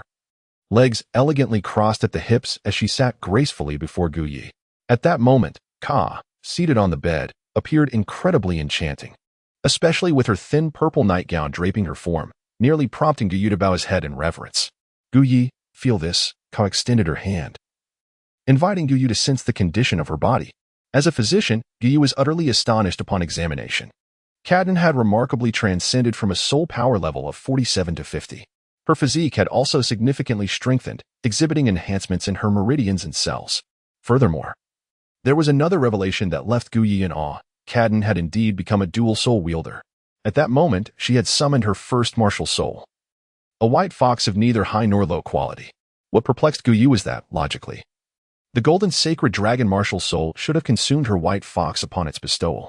Yet, this was not the case. After conducting a thorough scan of Cadden's body with the surgical system, Guyi discerned the reason. For a soul master to maintain dual martial souls in harmony, both must possess comparable qualities. If one is significantly stronger than the other, it becomes challenging for both to thrive, as the dominant martial soul tends to devour the weaker one. Though Cadden's white fox was of modest quality, it harbored immense potential. With the right evolution serum or an exquisite medicinal herb, it could ascend to the legendary nine-tailed white fox. The crucial aspect allowing her to retain both martial souls was that, despite the overwhelming power of the golden sacred dragon, it was still in a nascent state. Having been elevated by the blood of Yu Shaojing's Luo Sanpao martial soul, this unique circumstance enabled the coexistence of the two martial souls within her. Now, having attained level 50 and possessing an exceptionally powerful second martial soul in the form of the golden sacred dragon, Guyi inquired with a smile, "Cadden, what are your thoughts?" To which Cadden softly replied, her gaze fixated solely on Guyi, "I will heed your counsel." Upon hearing this, Guyi felt a sense of joy within. He embraced the soft and voluptuous form of Cadden, gently saying, "You must not speak of your martial soul to anyone. Do you understand?" Cadden nodded slightly. "Furthermore, do not attach a soul ring to your golden sacred dragon martial soul just yet. Continue to cultivate your white fox for now. You have reached level 50, and I am at 49, so my own breakthrough to level 50 is not far off. Let us postpone the quest for the fifth soul ring. Your cellular enhancement will still require several days of fortification. Once your cellular enhancement is complete, and I have also attained level 50, we shall together seek the fifth soul ring." Cadden nodded again. At this moment, everything Guyi said resonated as truth in her mind. In fact, Guyi's aspiration to obtain the fifth soul ring upon reaching level 50 did not necessitate hunting soul beasts, as he could exchange for the most suitable soul ring through surgical points from the surgical system. His fourth soul ring was acquired this way. However, the system was rather burdensome, and with limited surgical points, he had no choice but to pursue the fifth soul ring himself. Moreover, he could enjoy the experience alongside Cadden, which made the endeavor all the more delightful. Guyi distinctly remembers that his encounter with Cadden took place in the wilderness. Their first experience together was also amidst the serene embrace of a small grove. Despite the familiarity of this scenario, Guyi found himself rather disinterested. After discussing the characteristics and cultivation methods of their dual martial souls, Cadden lifted her gaze to meet his. "What's wrong?" Noticing her silence, Guyi gently caressed her cheek. Cadden remained quiet, choosing instead to convey her feelings through her actions, her gratitude towards Guyi and her affection for him. "Do not move," Cadden softly murmured, gently pushing Guyi onto the bed. She leaned down, gazing at him tenderly, unable to resist kissing him.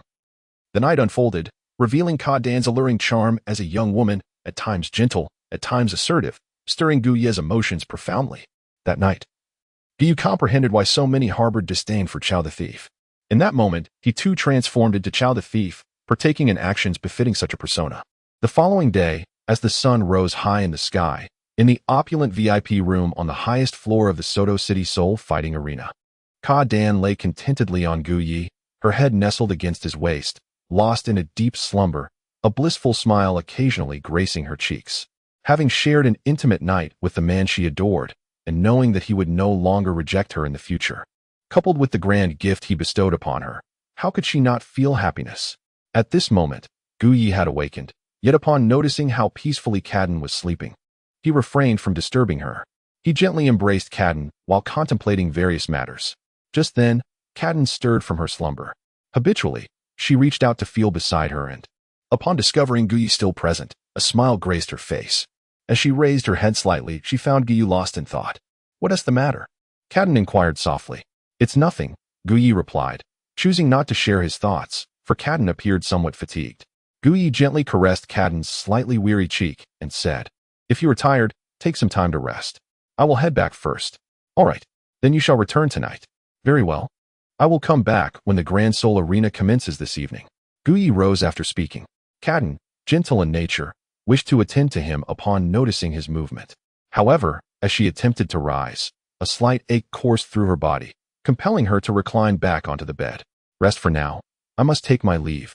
Guyi gestured for Cadden to remain seated. He then bestowed a light kiss upon her cheek before departing from the Grand Soul Arena of Soto City. Fortunately, the arena featured a back entrance. Much like Cadden, who had taken the initiative to open the door for him to enter.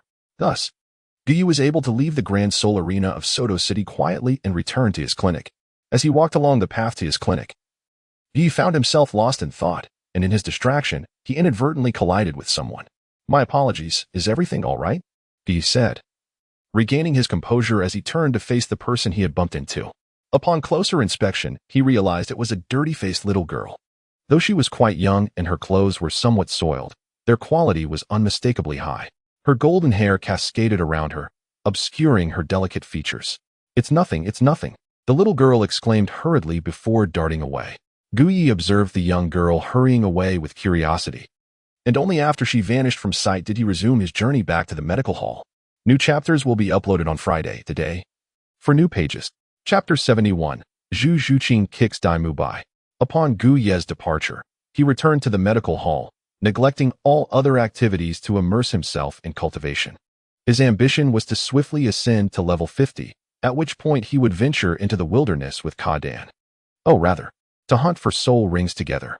Meanwhile, at Shrek Academy, the inaugural training session orchestrated by Yu Xiaojiang was underway.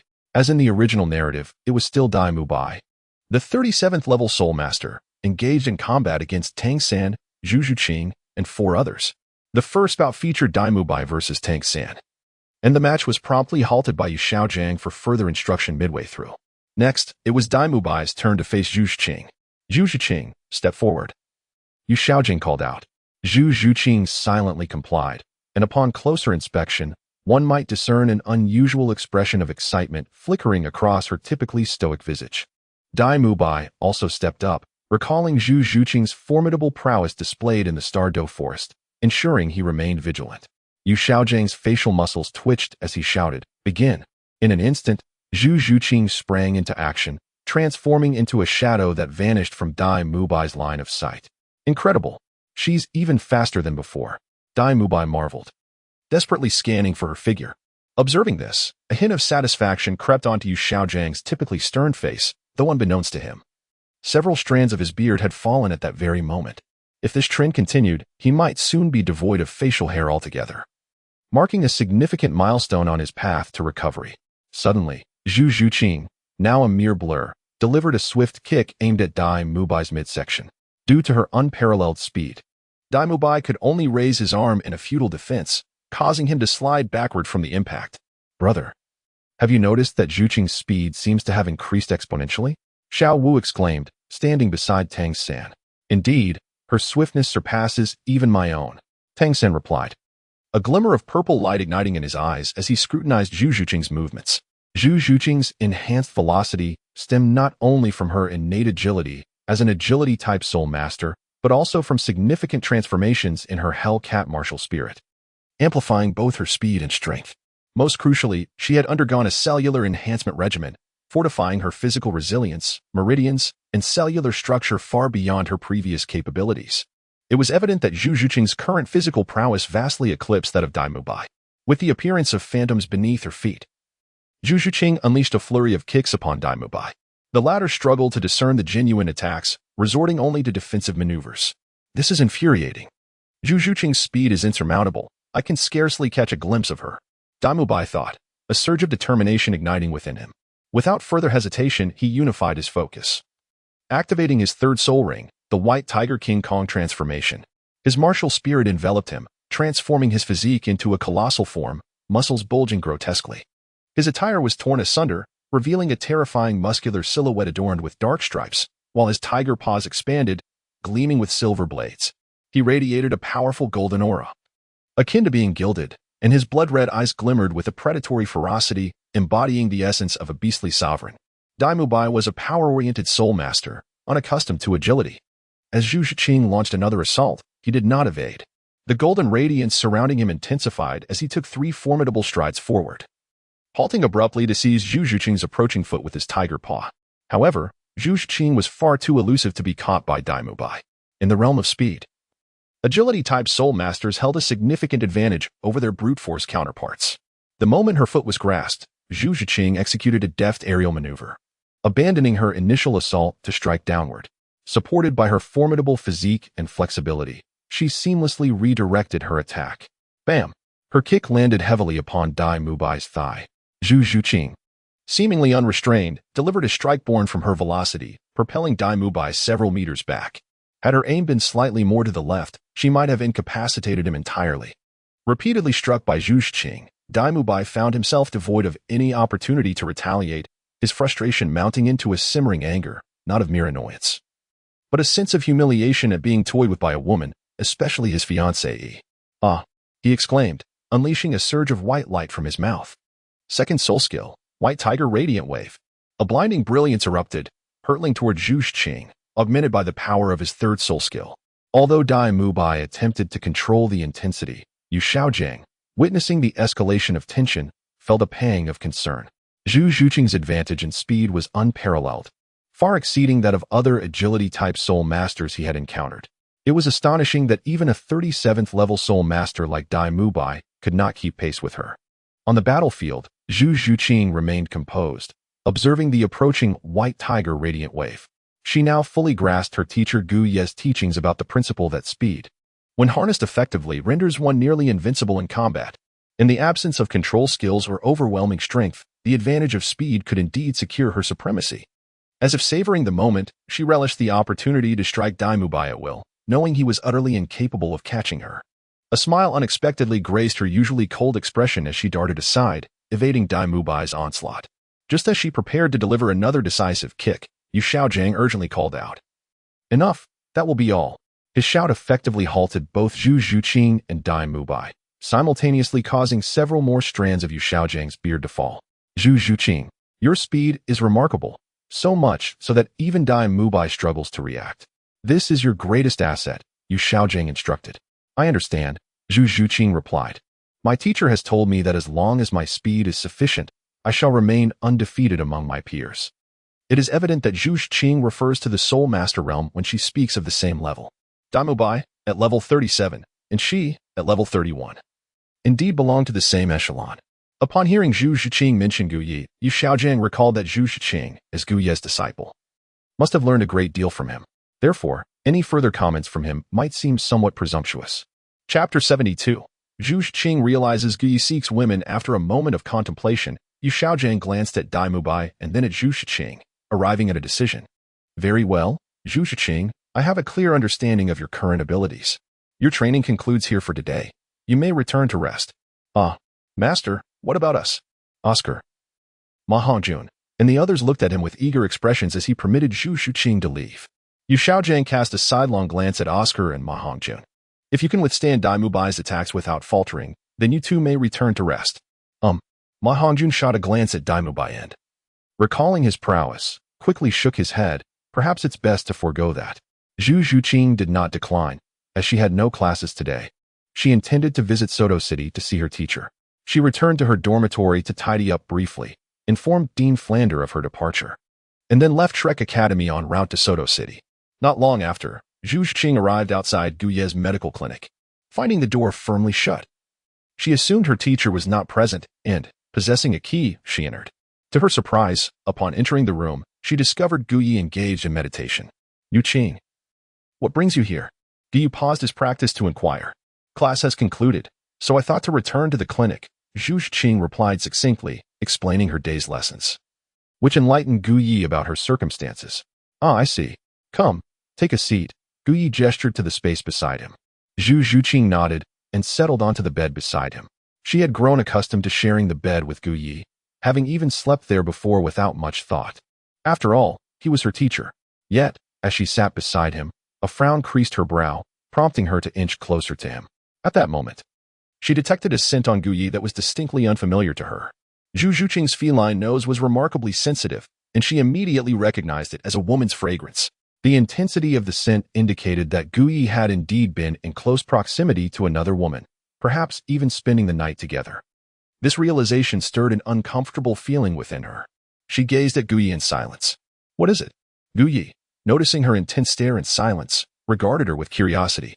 He reached out to touch her forehead, confirming she was neither ill nor injured. "Why are you silent?" After a brief pause, Zhu Zhuqing looked at Gu Yi and suddenly asked, "Teacher, were you with another woman last night?" This caught Gu Yi off guard. He was momentarily at a loss for words. Indeed, he had spent the night entwined with Cadden, but why did Zhu Zhuqing suddenly inquire about it? Then, it dawned on him. He took a whiff of the lingering scent and understood her question. It was the result of his prolonged intimacy with Cadden, which had left her fragrance on him. Moreover, he had returned and immediately resumed his meditation without considering the implications. Zhu Zhuqing's acute sense of smell had undoubtedly detected Cadden's scent on him, prompting her inquiry. Regret washed over Gu Yi as he sighed inwardly, realizing he had forgotten to buy a bag of oranges on his way back to Savor. Gu Yi cast a glance at Zhu Zhuqing and noticed a hint of discontent on her visage. Could it be that she disapproved of his ventures in seeking companionship? Clearing his throat, Gu Yi hesitated, unsure of how to broach the subject with her. Would he confess that he had, indeed, sought the company of another woman the previous night, indulging in an intimate encounter? Zhu Zhuqing was still young, and Gu Yi had no desire to lead her astray. After a brief silence, Zhu Zhuqing remained reticent. She understood that this was a matter of her teacher's personal life, one that she ought not to interfere with. Yet, deep down, she harbored an unwillingness to accept Gu Ye's pursuits of other women, perhaps a reflection of her concern for him as a devoted disciple. Very well. Let us shift our focus to the matter of cultivation, Gu Yi suggested, eager to divert the conversation from the realm of romantic entanglements. Ah, Zhu Zhuqing replied softly. You have already established a direction for your cultivation, and your physique will naturally enhance as your strength increases. Gu Yi engaged in an extensive discourse with Zhu Zhuqing. While Zhu Zhuqing appeared to listen intently, her mind seemed to wander elsewhere, clearly preoccupied with Gu Ye's recent escapades in pursuit of women. The fragrance emanating from Gu Yi suggested that he had undoubtedly spent the night in the company of a woman. Otherwise, such a profound scent would not linger upon him. She was convinced that the woman in question was exceptionally beautiful. Zhu Zhuqing maintained her usual demeanor of silence and aloofness, yet her inner thoughts were tumultuous. Yu Qing, you have a soul-fighting competition tonight, correct? Yu Qing? Noticing her lost in thought, Gu Yi called out to her several times. Oh yes. Coming back to reality. Zhu Zhuqing nodded in affirmation. I will be attending the Grand Soul Arena this evening as well, and I am eager to witness your performance. Do not disappoint me, understand? Gu Yi gently patted her shoulder. Yes, master, I will not let you down, Zhu Zhuqing replied resolutely. Subsequently, Gu Yi ceased his own training and led Zhu Zhuqing into the courtyard to practice together. He continued to teach her the same footwork as before, positioning himself behind her to encircle her waist, taking her hand to guide her through the motions. As Gu Yi held Zhu Zhuqing, she became acutely aware of both his scent and that of the woman, causing her to be momentarily distracted and make several mistakes before regaining her focus. In the courtyard, Gu Yi engaged in training exercises with Zhu Zhuqing for 2 hours before leading her back to the study to impart further knowledge. The afternoon passed swiftly, and it was only at dusk that Gu Yi paused to allow Zhu Zhuqing a brief respite. Teacher, when I arrived, I informed Dean Flinder that I would be heading directly to the Grand Soul Arena tonight, so I shall accompany you shortly. Very well. Take a moment to rest while I prepare dinner. After we finish eating, we shall depart together. All right. With that, Gu Yi returned to the kitchen to begin preparing the evening meal. After a brief rest, Zhu Zhuqing approached the kitchen door. However, having never cooked before, she could only stand at the entrance and observe her teacher at work. She found herself surprisingly fond of the warm, homely atmosphere. Gathering her courage, she stepped inside. Teacher, may I assist you? Certainly. Gu Yi did not decline the offer. As the saying goes, a man and a woman working together makes the task less burdensome. Moreover, the dynamic of a master and disciple adds an even greater suitability to their collaboration. This marked Zhu Zhuqing's inaugural venture into the kitchen, as well as her first experience in engaging in such domestic tasks. Despite the guidance of her teacher, Gu Yi, the kitchen was occasionally filled with the sound of crashing as Zhu Zhuqing, still unfamiliar with her new responsibilities, inadvertently shattered a bowl while washing the chopsticks. As a teacher, Gu Yi fully embraced his role at this moment, patiently instructing Zhu Zhuqing in the kitchen. Chapter 73, Zhu Zhuqing and Cadden. With Zhu Zhuqing assisting in the kitchen, what usually took Gu Yi merely 10 minutes to prepare for dinner extended to over half an hour. This illustrates the truth behind the adage that collaboration between men and women makes work less burdensome. All right, let us serve it, he said. Zhu Zhuqing glanced at the items she had accidentally broken, accepted the dishes that Gu Yi had prepared, and bowed her head as she exited the kitchen. After Gu Yi took out the remaining dishes, he sat down on a chair and noticed Zhu Zhuqing quietly eating without uttering a word. She must have been exhausted from the work they had done together in the kitchen earlier. Upon witnessing this, Gu Yi silently began to eat his meal. After the two had finished dining, They tidied up and set off towards the Grand Seoul Arena in Soto City. The skies had grown dim. And as Guyi strolled down the street with his beautiful disciple, Zhu Zhuqing, there was an undeniable air of elegance reminiscent of a grand procession. Zhu Zhuqing cast a glance at Guyi beside her, hesitating with thoughts she wished to voice, yet for reasons unknown, the words remained unspoken. Shortly thereafter, the pair arrived at the entrance of the Grand Seoul Arena. Just as they stepped inside, Cadden emerged, her hips swaying gracefully. It was no mere coincidence that Cadden encountered Guyi at that moment. She had been informed of his arrival and could hardly contain her eagerness to descend. At that moment, Cadden radiated vitality, a smile gracing her lips, her movements captivating the attention of the patrons within the arena, who were drawn to the enchanting sway of her figure. Many paused, entranced by the alluring display before them. Yet, Cadden paid them no mind, for her gaze was solely fixed upon Guyi. "Gu physician, you have arrived." Cadden approached Guyi, her eyes glinting with unspoken intrigue. Guyi calmly nodded. Yet his gaze scrutinized Cadden. After a night of intimate revelry, she emerged even more enchanting.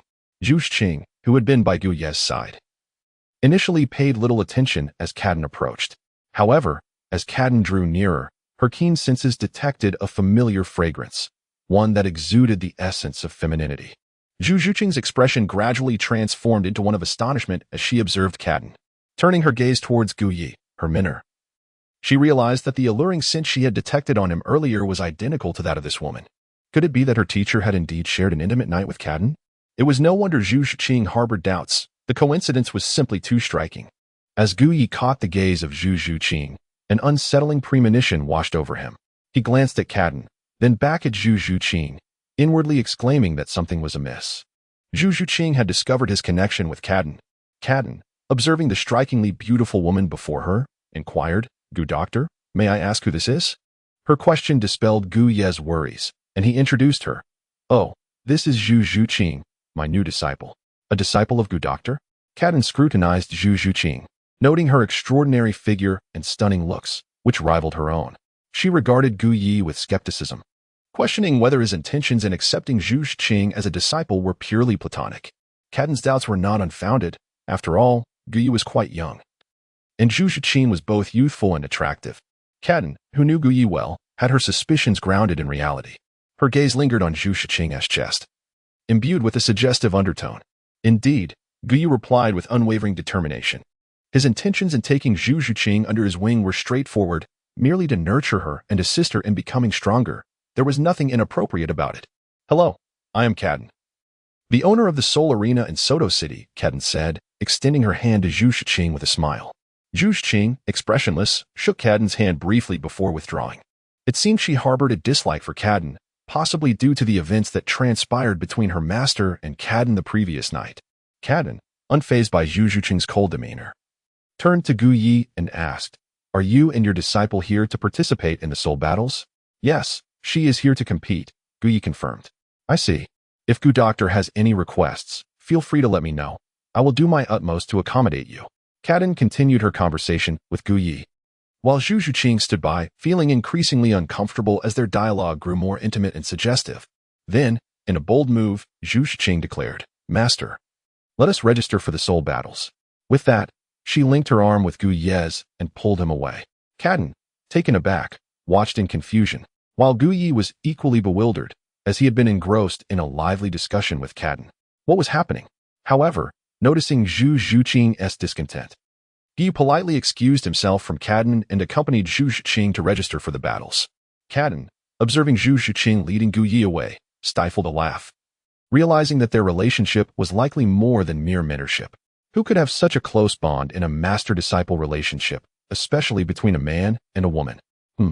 Could it be that Gu Yi has a preference for his disciples? Cadden pondered thoughtfully.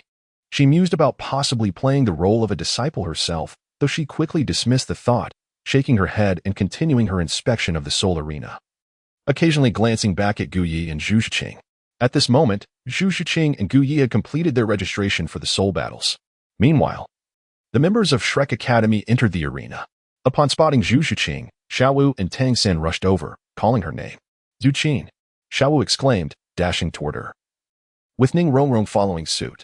Xiaowu, Rongrong, Zhu Zhuqing greeted them, her earlier displeasure evaporating in an instant. Accompanying them were Yu Xiaojiang and Flinder, who approached Gu Yi with polite greetings. "Gu Doctor." Seeing Yu Xiaojing and Flinder, Guyi responded with a courteous smile. Gu Doctor. After they finish their individual and duo competitions, today will be the first group battle for the Shrek 7 monsters. I hope you can come and offer some guidance. Yu Xiaojing said amiably. Of course, I would love to witness the coordination skills of the Shrek 7. However, let Zhu Zhuqing and the others participate in their individual matches first. Guyi replied. Certainly, they acknowledged. Following this, the members of Shrek Academy proceeded to participate in their respective individual matches. Guyi was primarily interested in observing his beautiful disciple, Zhu Zhuqing. The other members of Shrek held little significance for him, and he remained indifferent to them. Ning Rongrong, a support-type soul master, contemplated the absence of individual competitions and ultimately decided to stay close to Guyi. Chapter 74. Ning Rongrong Guyi, how did you train Zhu Zhuqing? What has contributed to her remarkable strength? Ning Rongrong inquired with curiosity, her gaze fixed upon Guyi as she perched on the railing of a soul-fighting arena. Leaning against the railing, Guyi observed as Zhu Zhuqing ascended the soul-fighting platform before turning his gaze towards Ning Rongrong. Are you curious? He inquired. Ning Rongrong nodded vigorously. She was acutely aware of Zhu Zhuqing's previous prowess, yet ever since associating with Guyi and taking him as her mentor. Zhu Zhuqing's abilities had undergone a remarkable transformation. Her current speed was such that even Dai Mubai could not match her. Indeed, she had delivered several swift kicks to him, leaving him unable to lay a finger on her. Ning Rongrong was genuinely intrigued. Noticing her eagerness for knowledge, Guyi considered for a moment, appraising Ning Rongrong. Recalling their previous encounter when he had assisted her, he jested, if you wish to know, you might as well take me as your mentor. That. Ning Rongrong hesitated upon hearing this. She remembered how comfortable Guyi had made her feel during the treatment. It would be rather awkward to continue requesting his assistance should she become his disciple. With this thought in mind, she quickly shook her head in refusal. I certainly do not wish to take you as my mentor. Suit yourself. Guyi replied nonchalantly, as it had merely been a jest. However, upon her rejection, he instinctively reached out and flicked her forehead. Hey, why did you flick my head? That hurts. Ning Rongrong exclaimed, placing her hands on her hips and feigning indignation as she glared at him. Guyi's gaze drifted towards her chest, suggesting a deeper implication. Initially confused, Ning Rongrong's understanding dawned upon her upon noticing his glance. She shyly lowered her head and whispered, How did you know? Her voice was barely above a whisper. Guyi leaned down and whispered into Ning Rongrong's ear, It is quite evident, Rongrong. In a little while, you will exude even more femininity. Ning Rongrong did not raise her head, but merely responded with a soft hum. She then recalled the last time Guyi had helped her with the treatment. Well, when will you assist me with your hands again? She asked hesitantly. I am available at any time, but when would you prefer? He replied. Ning Rongrong intended to say any time would suffice, but she faltered as she noticed Zhu Zhuqing had already arrived at the Soul Arena to participate in her battle. Zhu Zhuqing's opponent appeared to be a man in his 30s, possessing a spirit power of 33, adorned with the white, yellow, and purple rings of a soul elder. Commence the battle. With the referee's authoritative command, the two combatants sprang into action. Zhu Zhuqing swiftly darted behind the male soul master with astonishing speed. The spectators could only perceive a fleeting shadow of Zhu Zhuqing as she positioned herself behind her opponent. In the next instant, without any forewarning, Zhu Zhuqing executed her phantom claw technique, striking the male soul master from behind. He was rendered incapacitated before he even had the chance to react. A 33rd ranked soul master stood no chance against Zhu Zhuqing's prowess. How formidable! Ning Rongrong marveled at Zhu Zhuqing's performance in the arena, momentarily forgetting to respond to Guyi regarding when he might assist her again. Indeed, quite impressive. Her attacks are decisive and lethal, Guyi mused, acknowledging Zhu Zhuqing's victory, which had been anticipated. However, he still found himself in admiration of her strength, as thoughts of Zhu Zhuqing's capabilities and might occupied her mind. Ning Rongrong gazed at Guyi, pondering her next move. Upon perceiving Ning Rongrong's gaze directed towards him, Guyi was perplexed by her demeanor. Guyi, if you have a moment, could you assist me? Ning Rongrong articulated the thoughts that had been weighing on her mind. Are you certain? Guyi inquired earnestly, scrutinizing her expression. Yes, she replied, though a hint of shyness colored her cheeks. She resolutely nodded in affirmation. Very well, Guyi conceded, recognizing her determination. However, he acknowledged that the present moment was not conducive for such endeavors, given their location within the soul arena, unless they retreated to the treatment room. Ah, the treatment room. He mused. It was a private chamber where he could indeed attend to Ning Rongrong's needs. Let us proceed there now. Gu Yi was unwilling to delay any further. He could not refuse the task of assisting Ning Rongrong with her treatment. The matter of preparing the medicinal balls was one he felt compelled to undertake. Thus, Gu Yi guided Ning Rongrong toward the treatment room. Bashfully, Ning Rongrong kept her head lowered, following closely behind Gu Yi as they made their way back to the treatment chamber. At that moment, Oscar was scanning the vast soul arena, searching for Ning Rongrong. Upon noticing her trailing behind a man into a side corridor, he called out, "Rongrong." However, just as Ning Rongrong and Gu Yi entered the corridor, she did not catch Oscar's voice. Curiously, Oscar pondered what Rongrong was doing with Gu Yi. Could it be that she was unwell? Surely not. Oscar was aware that Gu Yi was not only a physician but also a soul master and a teacher to Zhu Zhuqing, suggesting his knowledge was quite exceptional. It was possible that Ning Rongrong merely needed to consult him for some matter. Without further thought, Oscar proceeded toward the treatment room.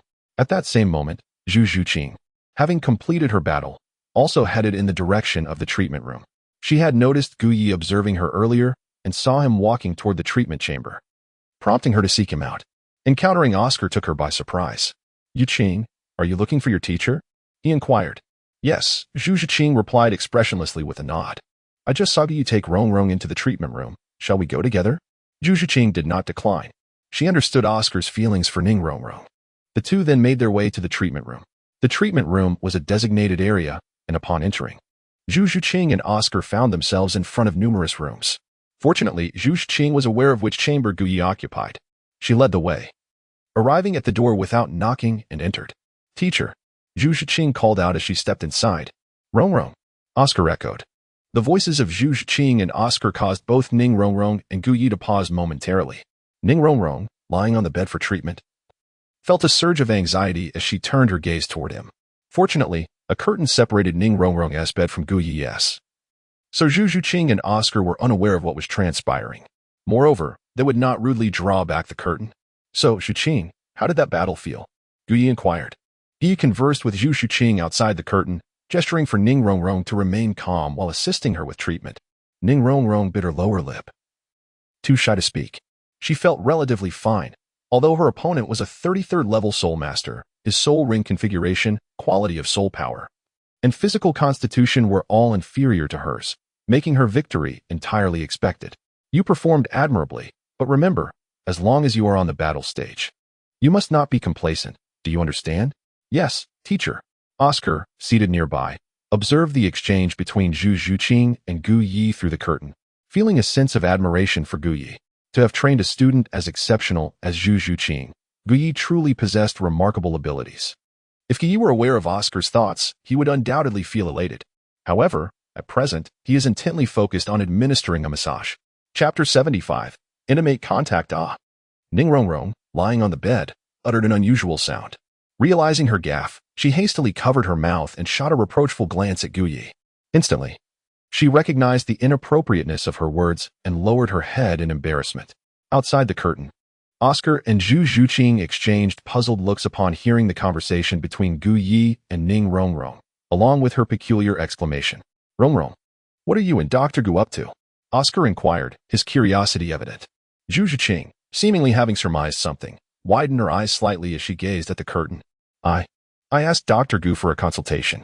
"Oscar, you should step outside for a moment. I have matters to discuss with Gu Yi," Ning Rongrong replied softly. "Indeed."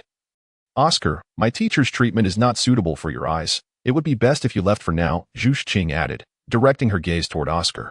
"I see." Oscar understood that certain therapeutic techniques and their secrets were not meant for outsiders. He complied and exited the treatment room. Once he was gone, Zhu Zhuqing, without hesitation, drew back the curtain. At that moment, Gu clapped his hands, indicating the completion of Ning Rongrong's treatment. Embarrassed, she lowered her head and adjusted her clothing. Zhu Zhuqing observed her, finding that her assumptions had indeed been correct, and remained silent as she watched Ning Rongrong tidy herself. Gu Yi is indeed her teacher. How could Ning Rongrong?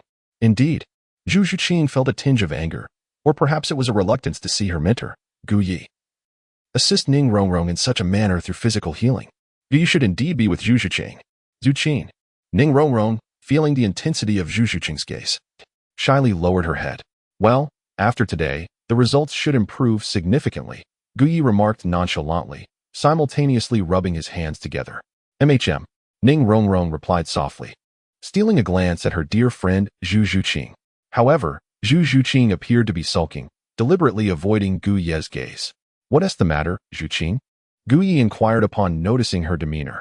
"It's nothing," Zhu Zhuqing replied coldly. The tone of her voice evoked an uncanny resemblance to that of a girlfriend inexplicably upset and unreasonable. Gu Ye glanced at his own hands, then turned his gaze to Zhu Zhuqing and once again inspected his hands. Could it be that Zhu Zhuqing desired his assistance as her teacher in healing her? Gu Ye's suspicions were indeed well-founded.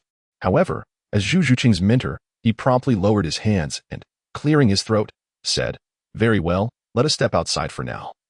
Soon it will be your team's turn to engage in battle." Having spoken, Gu Ye was the first to exit. Although Gu Ye's voice was somewhat faint, Zhu Zhuqing still heard it. She instinctively asked, "Teacher, what is it that can't be grasped with one hand?" Gu Ye halted his steps, glanced back at Zhu Zhuqing, gave her a fleeting look, and shook his head, saying, "It's nothing, nothing at all." He then quickly exited the room. Not far from the treatment room, Oscar hurried over upon seeing Gu Ye emerge and inquired, "Dr. Gu, how is Rongrong?" "Oh, it's Oscar. Rongrong is fine. She will be out shortly," Gu Ye replied. "That's good to hear. But Dr. Gu, what did Rongrong come to see you for?" Oscar asked curiously. "She wanted my assistance in making her dumplings larger." Gu Ye shook his head. "It's nothing, merely a trivial matter.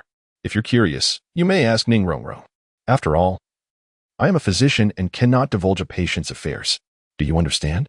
Indeed, Oscar agreed with a chuckle.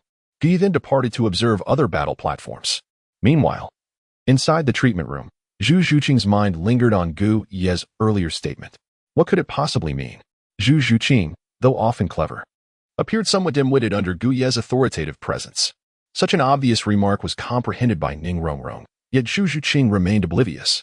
"Zhuqing, Gu Ye was implying that you cannot grasp it with one hand," Ning Rongrong teased as she playfully nudged Zhu Zhuqing. "Rongrong, what are you doing?" Zhu Zhuqing instinctively recoiled from Ning Rongrong's playful assault. However, Ning Rongrong's words made her pause. Did she mean? Zhu Zhuqing glanced down and noticed her toes were entirely obscured, suddenly recalling Gu Ye's previous comment. Her cheeks flushed a deep crimson. "Zhuqing, you have no idea how envious I am. Your teacher must have a soft spot for you," Ning Rongrong exclaimed, wrapping her arms around Zhu Zhuqing's waist and gazing at her with sparkling eyes. "Rongrong, please stop teasing me." Zhu Zhuqing was not one to take jokes lightly. Especially considering her status as Gu Ye's disciple, it seemed implausible. Yet, Ning Rongrong possessed an intuition that Gu Ye certainly held feelings for Zhu Zhuqing. "Rongrong, are you not embarrassed to ask my teacher for help with that?" Zhu Zhuqing whispered hesitantly. "Well, to be honest, I was a bit shy at first, given that I am still a maiden. It wouldn't be acceptable for other men to assist me." However, Ning Rongrong trailed off, gazing at Zhu Zhuqing in silence. "However, what?" Zhu Zhuqing inquired with curiosity. "But who could blame you, Zhuqing? After all, you inflicted such a significant injury on me, so I decided to let Gu Ye assist me. I later realized that his hands are incredibly gentle, and he is quite handsome, so I felt I had nothing to lose, and my shyness dissipated.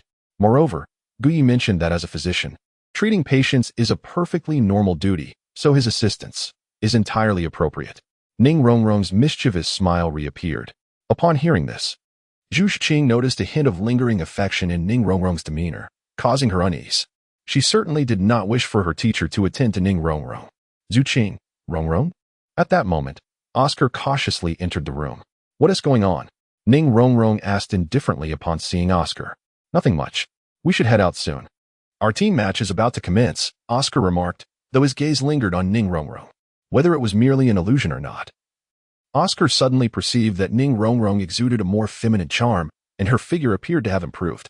Furthermore, her attire seemed somewhat disheveled, unlike her earlier appearance when she arrived from Shrek Academy. After a few lingering glances, Oscar redirected his attention, not wishing to ponder too deeply. "Let us go, Zhuqing. We should head out." Ning Rongrong grasped Zhu Zhuqing's hand and led her away. Regarding their first team battle, Ning Rongrong felt a flicker of anticipation. After leaving the medical facility, the trio soon encountered the other members of Shrek Academy. "Oscar, you all finally arrived." "Rongrong, where did you go just now?" Daimobai and Xiao inquired upon seeing the three. "We were with Gu Ye earlier. By the way, didn't Gu Ye come along?" Ning Rongrong replied, noticing Gu Ye's absence and asking about him. "Gu Ye was here for a while but then left, saying he had something to attend to." "What was it?" "I do not know. I see. Ning Rongrong, realizing Gu Yi had helped her before leaving, puffed her cheeks adorably in frustration. All right, your team match is about to begin. Prepare yourselves, Yu Xiaojing announced. Understood. For their inaugural 7-person team battle, the Shrek 7 eagerly anticipated their upcoming opponents. Meanwhile, in the uppermost level of Soto City's Grand Spirit Arena, within the luxurious VIP room number 1, Gu sat upon the bed of Kadan. His eyes gently closed in deep meditation. Beside him, Kadan vigilantly guarded Gu Yi. After assisting Ning Rongrong in crafting a few medicinal pellets, Gu Yi had only just arrived at Shrek Academy, exchanged a few words with his companions, and felt the auspicious moment for a breakthrough. Without delay, he hurried to Kadan's room to engage in his cultivation. Should he succeed in his advancement now, he would attain the esteemed rank of level 50. Perfectly timed for their joint quest to acquire the 5th spirit ring, Kadan gazed at the meditating Gu Yi with eager anticipation. Uncertain whether his excitement stemmed from the prospect of obtaining the 5th spirit ring or from the thought of sharing a tranquil moment under the moonlight in the nearby woods with Gu Yi. As Gu Yi sat cross-legged in deep concentration, he sensed that his breakthrough was imminent. Typically, his ascension in power resulted from diligent practice and the healing of others, which granted him valuable experience points. Now, it seemed that his progress flowed effortlessly, culminating in the achievement of level 50. Success was within reach. Once he obtained a spirit ring, he too would ascend to the rank of Spirit King. Gu Yi clenched his fists with a sense of exhilaration. Congratulations, Gu Yi, Kadan said as he approached Gu Yi. With a joyful gaze, Gu Yi looked at Kadan. Now that both of them had surpassed level 50, and once they acquired their 5th soul ring, they would both ascend to the rank of Soul King. This advancement would facilitate their plans significantly. Gu Yi gazed at the enchanting visage of Kadan, embracing her waist and leaning in to kiss her delicate lips. After the kiss, he turned to Kadan and said, "In a couple of days, we shall venture into the starry forest to acquire our 5th spirit ring." Kadan nestled against Gu Yi, reveling in the warmth of the moment. Within the arena, the first team battle of Shrek Academy's 7 members had commenced. As expected, they emerged victorious. Subsequently, Flinder called the 7 members together, announcing, "Well, today's spirit battles conclude here. It is time for us to return." "Yes, Dean," they replied in unison. Although they had won the team match, the exertion had taken its toll, and a restful sleep was in order. However, Zhu Zhuqing was reluctant to leave so soon. She was aware of her teacher Gu Yu's deep connection with Kadan, the owner of the Soto City Arena. With her teacher absent, she couldn't help but wonder if he had gone to find Kadan. This thought cast a shadow over her expression, making her already stoic demeanor appear even colder. Ning Rongrong shared her sentiments, having just enjoyed a close encounter with Gu Yi in the infirmary. She felt a tinge of displeasure at his absence. At that moment, Gu Yi's figure appeared before Zhu Zhuqing and Ning Rongrong. "Teacher." Zhu Zhuqing initially felt a surge of joy at the sight of Gu Yi, eager to share the news of her team's victory. Yet, upon noticing the beautiful Kadan at his side, she halted her steps and approached him with a measured pace. A closer inspection revealed a hint of discontent on her face. Nevertheless, Zhu Zhuqing was known for her reticence and icy demeanor, skillfully concealing her feelings beneath her frosty exterior. However, as Gu Yi was her teacher and the man who understood her best, he immediately recognized her unease and its source. "Congratulations, Zhuqing, on your team's victory. I am already aware. However, do not let pride cloud your judgment, as this was merely your first match. Understood?" Gu Yi praised her. "Yes, I understand, teacher." Zhu Zhuqing replied coolly, nodding. Ning Rongrong then approached Gu Yi, her curiosity piqued by Kadan's presence. "Gu Yi, who is she?" Ning Rongrong, unrestrained by her status as the young lady, pointedly inquired. "Allow me to introduce you. This is Kadan, the owner of the Soto Arena, and currently, my employer." Gu Yi responded, gesturing to Kadan. Upon learning Kadan's identity, Ning Rongrong was taken aback. She had not expected such a seemingly delicate woman to manage the arena so adeptly. Flinder, however, was well acquainted with Kadan. Approaching her, he courteously greeted, "Madam Kadan, what a beautiful woman." Ma Hongjun, who had a penchant for mature women, found himself captivated by Kadan's allure. Yet, upon recalling her status, he quickly averted his gaze. "Flinder, you are quite the familiar face at my arena." Kadan smiled, recognizing the soul sage. "Madam Kadan, you jest." "I am no familiar acquaintance." Flinder laughed heartily, eager to avoid any mention of his students' gambling habits. "All right, it is getting late. You have classes tomorrow. So let us return to the academy." "Very well," responded Tang San, Oscar, and Daimobai. Zhu Zhuqing glanced at the mature beauty, Ka Dan, before turning to Gu Yi. Teacher, I shall take my leave now, she murmured. Gu Yi nodded and said, You may return now. By the way, Zhuqing, I need you to come to the clinic in the next couple of days, as I will be embarking on a journey soon and have some matters to entrust to you. A journey? Zhuqing looked at Gu Yi in confusion. I must visit the Stardow Forest. To the Stardow Forest. Are you going there to hunt for a soul ring, Gu Yi? Ning Rongrong speculated, gazing at him. Gu Yi smiled and nodded. Indeed, I have now surpassed level 50 and must venture into the Stardow Forest to acquire my 5th soul ring.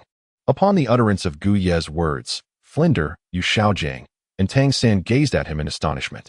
It was evident to them that Gu Yi was not significantly older than they, certainly not exceeding the tender age of 20, yet he had remarkably reached the 50th rank. Nevertheless, Flinder and the others refrained from voicing their thoughts, as their relationship with Gu Yi was rather superficial, limited to that of a physician and his patient. Following a brief exchange with Zhu Zhuqing, Gu Yi instructed her and Ning Rongrong to return first, after the members of Shrek Academy departed. Gu Yi turned to Kaden and said, In 2 days, we shall venture together to the Stardow Forest to hunt for the 5th spirit ring. Ensure that you finalize your matters within these 2 days. Kaden, smiling warmly at Gu Yi, replied, Rest assured, I have already attended to everything that needed to be done. I am merely awaiting your arrival. Gu Yi gazed at the enigmatic smile of Kaden and instantly comprehended her meaning. Did she suggest spending the night together in revelry? Chapter 77. Take good care of my wife. Shall we stay? Kaden inquired softly. Gu Yi smiled and nodded, then gestured towards the back of Kaden before stepping out of the Soto Great Spirit Arena. Understanding Gu Ye's intent, Kaden stifled a laugh and gracefully swayed her hips towards the arena's rear entrance. This door was specially reserved for Gu Yi, always open for him, just like her heart. That night, Gu Yi once again stayed in the VIP room of the arena, devotedly attending to Kaden's ailments. The hours slipped away quietly as he administered her treatment. By the following day, as Gu Yi departed from the Soto Great Spirit Arena to return to the medical clinic, his newfound experience prompted him to purchase a bag of oranges, savoring 1 or 2 before resuming his noble pursuit of healing. In the afternoon, Zhu Zhuqing arrived punctually from Shrek Academy to the clinic. Upon her arrival, thoughts of Gu Yi and Kaden from the previous night flooded her mind, prompting her to instinctively approach Gu Yi and sniff him. Realizing there was no trace of Kaden, a flicker of joy ignited within her. She then inquired, Teacher, who accompanied you to hunt for the 5th spirit ring in the Stardow Great Forest? Without hesitation, Gu Yi replied, Kaden. The moment Zhu Zhuqing heard this, the brief joy she felt vanished without a trace. Gu Yi and Ka Dan ventured into the Stardow Forest together. How could they possibly embark on this journey? Wasn't she the master of the Soto Great Spirit Arena? How could she find the time to accompany you, teacher? Zhu Zhuqing inquired anxiously. Ka Dan had also surpassed the 50th level, and thus we had arranged to hunt for the 5th spirit ring in the Stardow Forest the day after tomorrow. Therefore, Zhuqing, I shall devote today and tomorrow to your thorough instruction. Upon learning the circumstances, Zhu Zhuqing fell silent, resigning herself to follow Gu Yi back to her room for personalized tutoring. This arrangement allowed for a schedule that involved visits to the Soto Great Spirit Arena by night, a return to the medical clinic by morning, and afternoon sessions of one-on-one coaching for Zhu Zhuqing, all of which lasted for just 2 short days. Today marked the time for Gu Yi and Ka Dan to journey to the Stardow Forest. Early in the morning, Gu Yi, fully prepared, awaited Ka Dan outside the Soto City Great Spirit Arena. Just then, Ka Dan emerged, accompanied by a soul sage named Yin Shi and several guards. Ka Dan had already informed Shui Hong about her plans to hunt for spirit rings, ensuring that there would be someone in charge at the Great Spirit Arena during her absence. Seeing Gu Yi waiting for her, she instructed her guards to fetch the carriage and approached him. Are we all set? Gu Yi inquired as Ka Dan drew near. Ka Dan smiled and nodded. Everything is ready. Let us depart. No sooner had she finished speaking than a more luxurious carriage approached them, driven by none other than the Lord of Soto City. Shui Hong, Madam, please hold on. Shui Hong called out, lifting the carriage curtain. After the carriage came to a halt, he quickly disembarked. Madam, I am aware that you are off to hunt for your 5th spirit ring today, so I have come to see you off. I deeply regret not being able to accompany you. Shui Hong expressed, his face reflecting genuine reluctance at Ka Dan's departure. It is quite all right. I understand. Besides, there are many matters requiring your attention in Soto City. With Yin Shi to protect me, I shall be fine, Ka Dan reassured him. Indeed, Shui Hong acknowledged, recognizing Yin Shi's formidable prowess. With her accompanying Ka Dan to the Stardow forest, there should be no cause for concern. Moreover, we have the esteemed physician Gu with us, so you can rest assured, Ka Dan added, casting a smile at Gu Yi. Shui Hong was already aware of Gu Ye's recent advancement to the 50th level and wholeheartedly supported the notion of Gu Yi accompanying Ka Dan. With such a powerful healer in their midst, their safety in the Stardow forest was further assured. Physician Gu, I entrust my wife to your care during this journey. Shui Hong said solemnly before their departure, placing his utmost confidence in Gu Yi. Yu nodded earnestly and said, Rest assured, Lord Shui Hong. I will take good care of Madame Cadden on this journey. That is reassuring, Shui Hong replied with a smile, and chose not to elaborate further.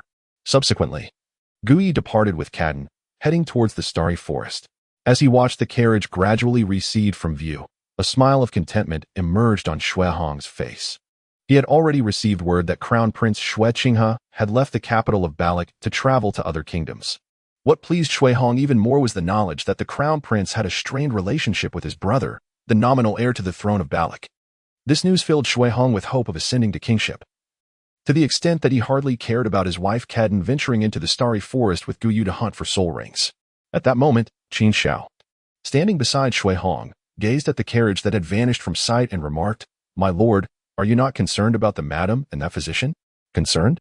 What is there to worry about, Qin Shao? Do not forget that Gu Yi is my savior. Would I really fear for my life at his hands? Shui Hong retorted sharply. For him, his own life took precedence, followed by power and pleasure, with Cadden barely managing to secure a distant third place in his concerns. Hence he felt no apprehension whatsoever. Seeing this, Qin Shao chose to remain silent. With Shui Hong untroubled, any further words from a mere guard would hold no significance. Meanwhile, the carriage carrying Cadden and Gu Yi had exited Soto City. Once outside the city, Cadden invited Gu Yi into the carriage to sit beside her. While her attendant Yin, she took the reins. The remaining guards could only ride behind, trailing them. The interior of the carriage was lavishly adorned, filled with cushions, seating, tea, and an assortment of fruit and delicacies. This clearly indicated that Cadden placed great importance on this opportunity to spend time with Gu Yi.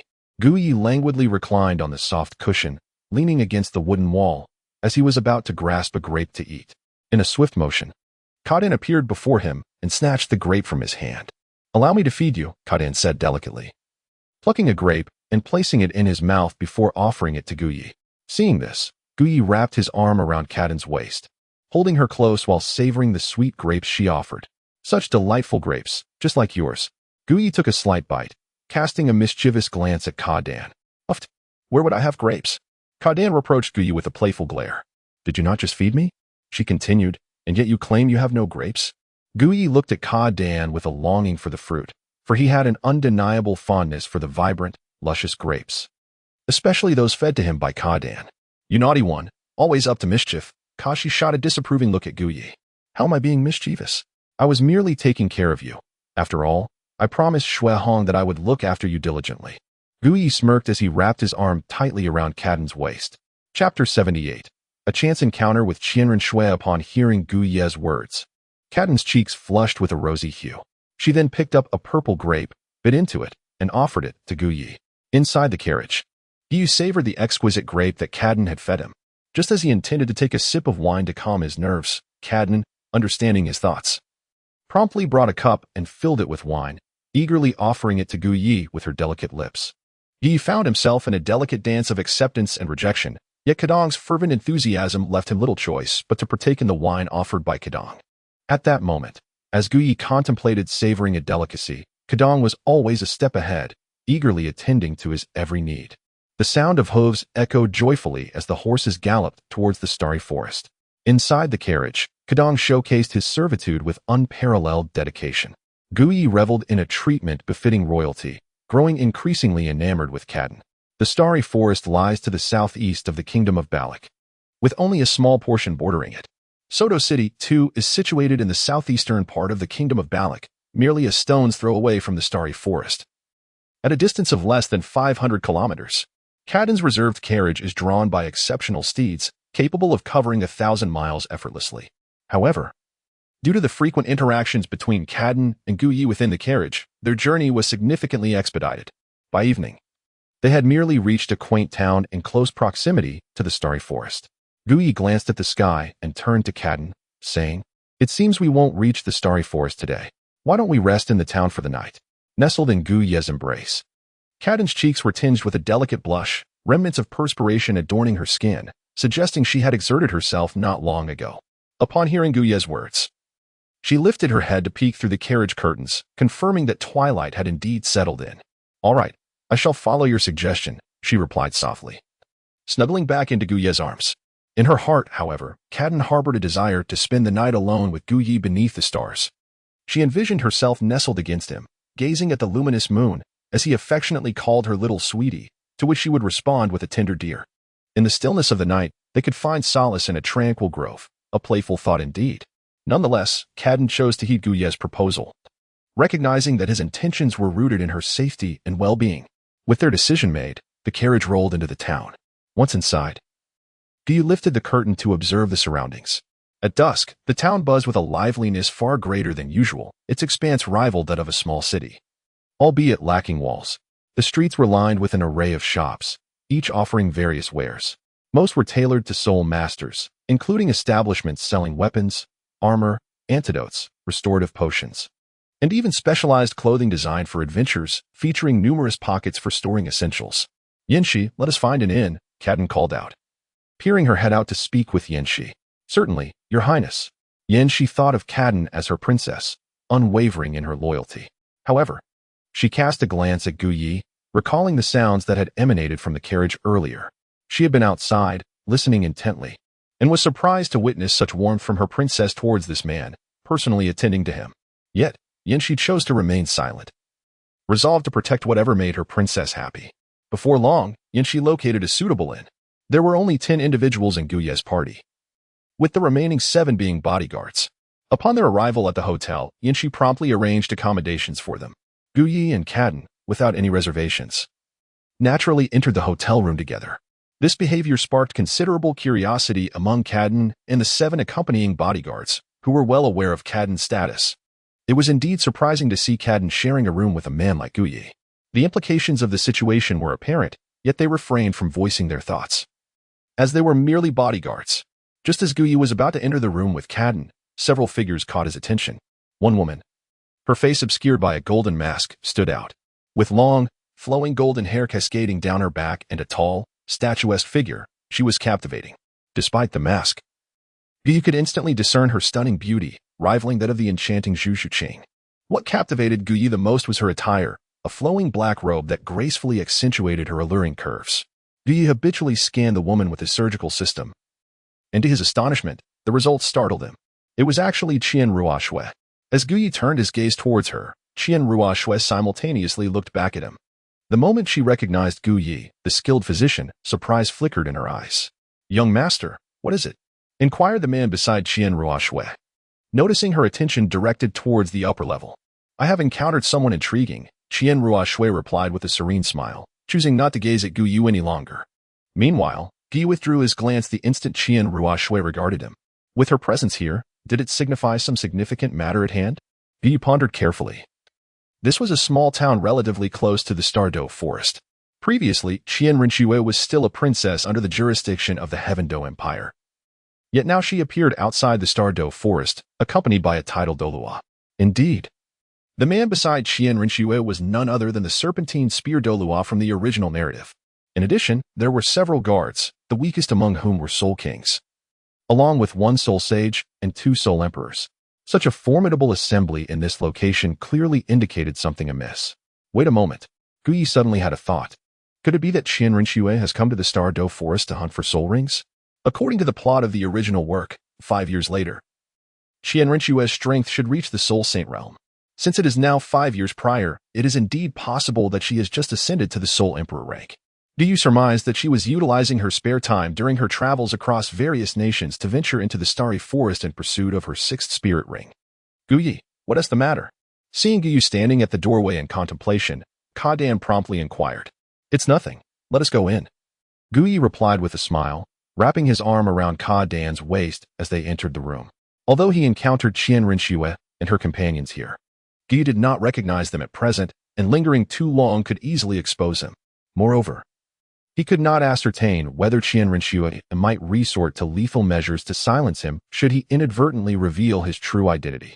Given the strength of the team she currently led, executing such a plan would be effortlessly within her grasp. After Gu Yi and Ka Dan entered the room, it was evident that Qian Renxue and her entourage had just arrived downstairs, presumably for an overnight stay as well. Upon requesting a room, Qian Renxue found it rather serendipitous that her accommodation was situated right next to Gu Ye's. Standing outside the door, she glanced at the room number. Then at Gu Ye's recently entered room, and inwardly mused, what a coincidence. Qian Renxue held a deep admiration for Gu Yi, captivated not only by his striking appearance, but also by his unique soul-blade martial spirit. As an extraordinarily beautiful woman, encountering a man whose looks rivaled her own invariably stirred a sense of appreciation within her. Furthermore, she harbored a certain curiosity regarding Gu Ye's martial spirit. He must be here to hunt soul rings in the Douluo Great Forest. Had he perhaps broken through to level 40? Given her uncertainty about Gu Ye's age and strength, she merely speculated he had reached level 40, entirely unaware that he had already surpassed level 50. Casting one last glance at Gu Ye's room and considering her current identity, Qian Renxue decided against further contemplation and entered her own chamber. Chapter 79. The irritated Qian Renxue. Upon returning to her room, Qian Renxue surveyed her surroundings. The decor was exceedingly modest, with the walls and furniture in a state of dire simplicity. For someone of her status, residing in such a bare room would typically be inconceivable. However, she resolved to make do with the circumstances, choosing not to rest on the bed, uncertain of how many had occupied it before her. And possessing a slight obsession with cleanliness, she opted instead to sit on the nearby sofa and engage in her cultivation. At this moment, Qian Renxue's strength was indeed as Gu Yi had surmised. She had just recently broken through to level 60. Her innate talent of level 20 should have allowed her to reach this milestone long ago. But her time in Tiando City had constrained her opportunities to hunt for soul rings. Additionally, she had to conceal her identity, as any departure could lead to exposure, hence limiting her chances even further. This outing was a rare opportunity for her to seek the 6th soul ring in the Douluo Great Forest. While Qian Renxue was absorbed in her cultivation, just a wall away, Gu Yi and Ka Dan occupied their room. Seated on the sofa, Gu Yi pondered the recent encounter with Qian Renxue.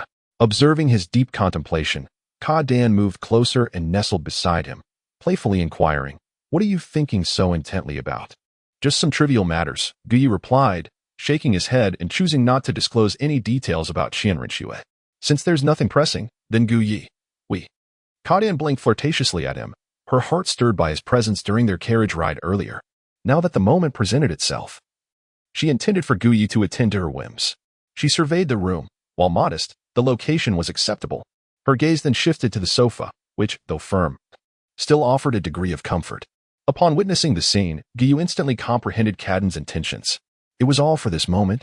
"Caden, you truly are a captivating little enchantress," Gu Yi remarked, playfully lifting Caden's charming chin with a mischievous smile. "Then why not come and tame this little enchantress?" Caden teased, alluringly parting the fabric of her attire to reveal her impressive curves. Meanwhile, in the adjacent room, Qian Renxue, who had been meditating in silence on the sofa, suddenly opened her eyes. She fixated on the wall from which the sounds emanated, her brows knitting together. Having reached the realm of the Soul Emperor, she had not actively sought to investigate the happenings beyond the wall. Yet the inadequate soundproofing of the hotel room rendered every noise from next door crystal clear in her mind. This was precisely why her meditation had been disrupted. Damn it! Even a refined lady like Qian Renxue found herself cursing. It dawned on her that the room next door belonged to Gu Yi. Her exclamation of frustration was clearly directed at him. After all, they had endured a long day of travel, and finally, upon arriving at a hotel where they could rest, they were met with the raucous activities of a couple next door. The poor sound insulation of the hotel only compounded her irritation, as every sound invaded her thoughts. It was only natural for her to be incensed. Gritting her silver teeth, Qian Renxue mused that the commotion should soon come to an end. Thus, she attempted to return to her meditation. However, after a while, she opened her eyes once more, her brows furrowing even deeper. She glared at the wall, her fist clenched, a surge of anger welling up within her. She yearned to summon her angel spirit, to coalesce the angel sword, and to strike down the lecherous couple on the other side. Fuming, Qian Renxue reflected on her initial impression of Gu Yi. She had harbored some fondness for him, even contemplating bringing him under her wing for guidance, envisioning a prosperous future for him. Yet today, she realized the truth. One may know a person by their visage, but not their heart. Gu Yi, with his seemingly refined demeanor and extraordinary medical skills, turned out to be a lecherous scoundrel of the most unsightly sort. What a despicable man! She seethed. She convinced herself that the ruckus would subside soon enough and resumed her meditation. However, after another hour or so, Qian Renxue sprang up from the sofa, utterly unable to concentrate. Her thoughts were in disarray, all thanks to Gu Yi next door. "Young master, what troubles you?" inquired the snake-speared Douluo from another room, sensing Qian Renshue's agitation through the transmission of soul power. Qian Renxue remained silent, her gaze fixed on the wall, determined to see how much longer Gu Yi could persist in his antics. She stood there until the early hours of the morning, only to find an unexpected silence enveloping the world. She let out a long sigh of relief. Finally, it was quiet, gradually regaining her composure. Qian Renxue returned to the sofa to rest, though her eyes occasionally drifted towards the wall, pondering whether the disturbance would resume. Once she confirmed the tranquility, she embarked on her meditation anew. Yet, for reasons unknown, her mind remained unsettled, and Gu Ye's visage continually intruded upon her thoughts, causing her considerable distress. Thus, a night passed in this manner. The following day, Gu Yu opened the door and stretched languidly. "Ah, it is all Caden's fault. Otherwise, I wouldn't have slept in so late." Gu Yi turned around and cast a reproachful glance at Caden, who was still resting in the room. Were it not for her, he would have risen early and would not have slept until this hour. Nevertheless, he decided to head downstairs to procure some food first, intending to bring back something for Caden. She had exhausted herself last night. It would be inconvenient for her to arrive later without replenishing her energy. As Gu Yi was about to descend, the door to the adjacent room suddenly swung open. Just as he passed by, he fortuitously encountered the individual emerging from within. Undoubtedly, it was Qian Renxue. At that moment, Qian Renxue still wore a mask, yet her phoenix eyes were tinged with bloodshot veins, indicative of a restless night and insufficient rest. Moreover, her visage seemed to bear a hint of malevolence, suggesting an inner turmoil. Gu Yi merely cast a fleeting glance and discerned the current condition of Qian Renxue. Upon seeing Gu Yi approach, a more intense malevolence etched itself upon Qian Renxue's visage. Her fists clenched tightly as she recalled the restless night she had endured, rendering her unable to cultivate, with the root of her trouble standing right before her. Fixing her gaze upon the approaching Gu Yi, she suppressed her fury and uttered coldly, "Halt." Upon hearing this voice, laced with an icy undertone yet melodious, Gu Yi came to a stop. "Are you addressing me?" Gu Yi feigned ignorance towards Qian Renxue and inquired about herself. Chapter 80. Fate has led us to reunite. Qian Renxue called out to Gu Yi, yet she found herself at a loss for words. Should she reveal to Gu Yi that she was disturbed last night by his raucous activities with another woman? Wouldn't such a confession make her seem foolish? After all, Gu Yi had been engaged in his private affairs within the confines of his room, rather than before her eyes. The reason she had overheard the commotion was merely due to the inadequate soundproofing of the hotel room and her own keen hearing. The fault did not appear to lie with Gu Yu. Nevertheless, Qian Renxue felt a lingering frustration. Disgusting. She uttered those two words and decisively brushed past Gu Yi, descending the stairs. "Hey, who are you calling disgusting?" Upon hearing Qian Renshue's remark, Gu Yi felt a surge of displeasure. How could she deem him repulsive? Qian Renxue paused for a moment and cast him a disdainful glance, as if to say he ought to be aware of the reason. With that, she resumed her stride. Suddenly, Gu Yi was struck by a thought, leaving him momentarily speechless. Qian Renxue was in close proximity. She must have overheard his conversation with Caden from the previous night. Indeed, just moments ago, he had noticed the telltale signs of fatigue in her eyes, the bloodshot hue and the ominous expression on her face, unmistakably indicative of a restless night and tumultuous energy. Reflecting on this, it seemed quite plausible. A chuckle escaped him. He couldn't help but imagine Qian Renxue listening to the sounds that had unfolded through the night. However, recalling that she was merely a few steps ahead, he quickly stifled his amusement. Qian Renxue, catching the sound, halted once more and turned to him, her tone icy as she inquired, "What are you laughing at?" "And nothing," he stammered, just reflecting on some delightful thoughts. Gu Yi fought back laughter as he observed Qian Renshue's furious demeanor, struggling to maintain his composure.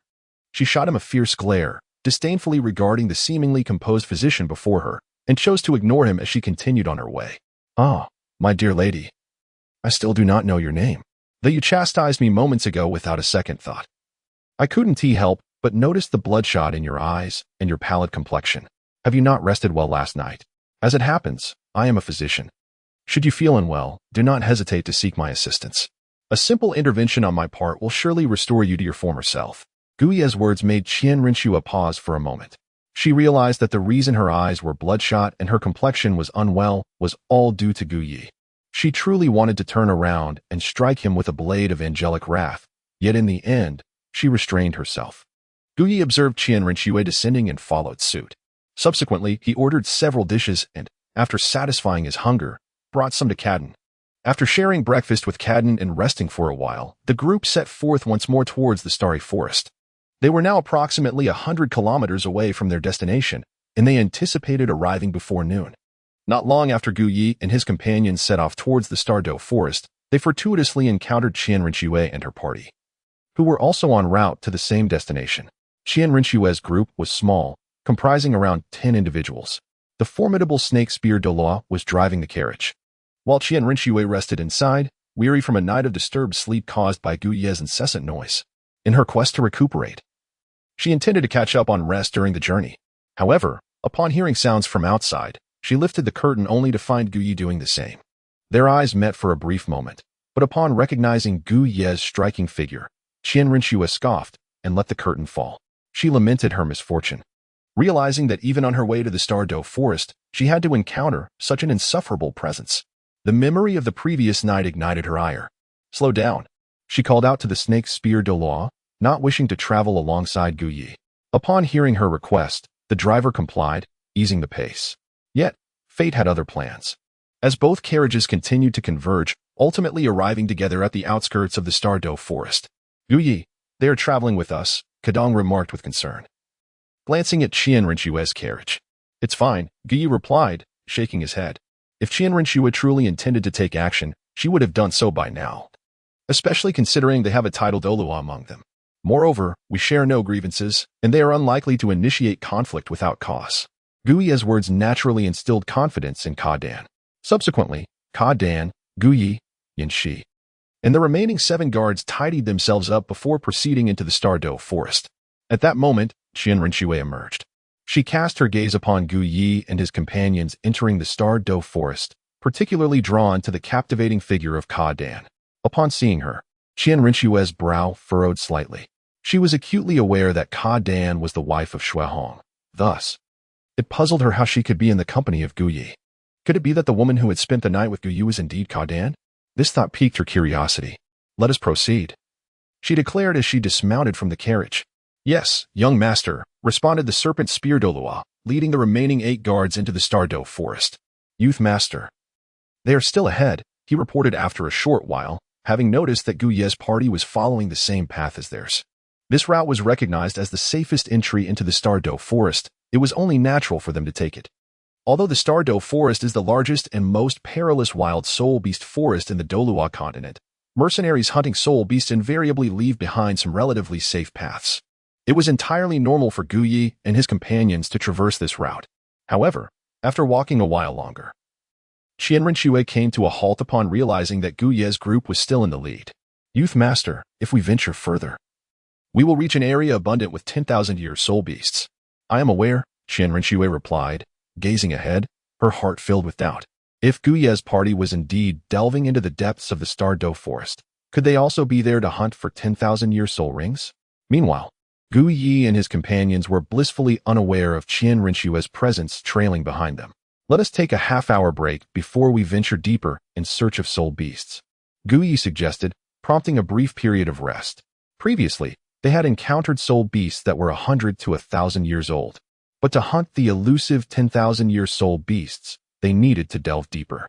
Before proceeding further, it was imperative for them to restore their strength for safety's sake. Just as Gu Ye's group settled down to rest, Qian Renxue and her entourage approached. Upon seeing another group, Yin Shi and the 7 guards immediately fell into a defensive stance. The Douluo forest was fraught with danger, and humans could prove to be as formidable as soul beasts. However, upon recognizing Qian Renxue and her companions, all eyes turned towards Gu Ye. Gu Ye, upon encountering Qian Renxue and the formidable snake spear, pondered for a moment before addressing her. Shall we take a brief respite together? Qian Renxue cast a glance at Gu Ye and then at Caden beside him, inquiring, Have you come to hunt for a Millennium Soul Ring? Indeed, he replied. I presume you too seek a Millennium Soul Ring. The Stardow Forest is fraught with peril. Should we venture deeper? We will have resolved the inner depths of the forest, where countless Millennium Soul Beasts reside, yet so too do numerous dangers. It would be prudent for us to join forces, enabling us to support one another. Biu turned his gaze towards Qian Renxue. Noticing her silence, he continued. Allow me to introduce you. This is our strongest member, a Soul Saint at level 75. I am Gu Yi, a level 54 Ring Soul Master, and one of the hunters in pursuit of a Soul Ring. This is Cadden, also at level 50, who similarly seeks a 10,000-year Soul Ring. Alongside us are 7 formidable guardians, each possessing exceptional strength.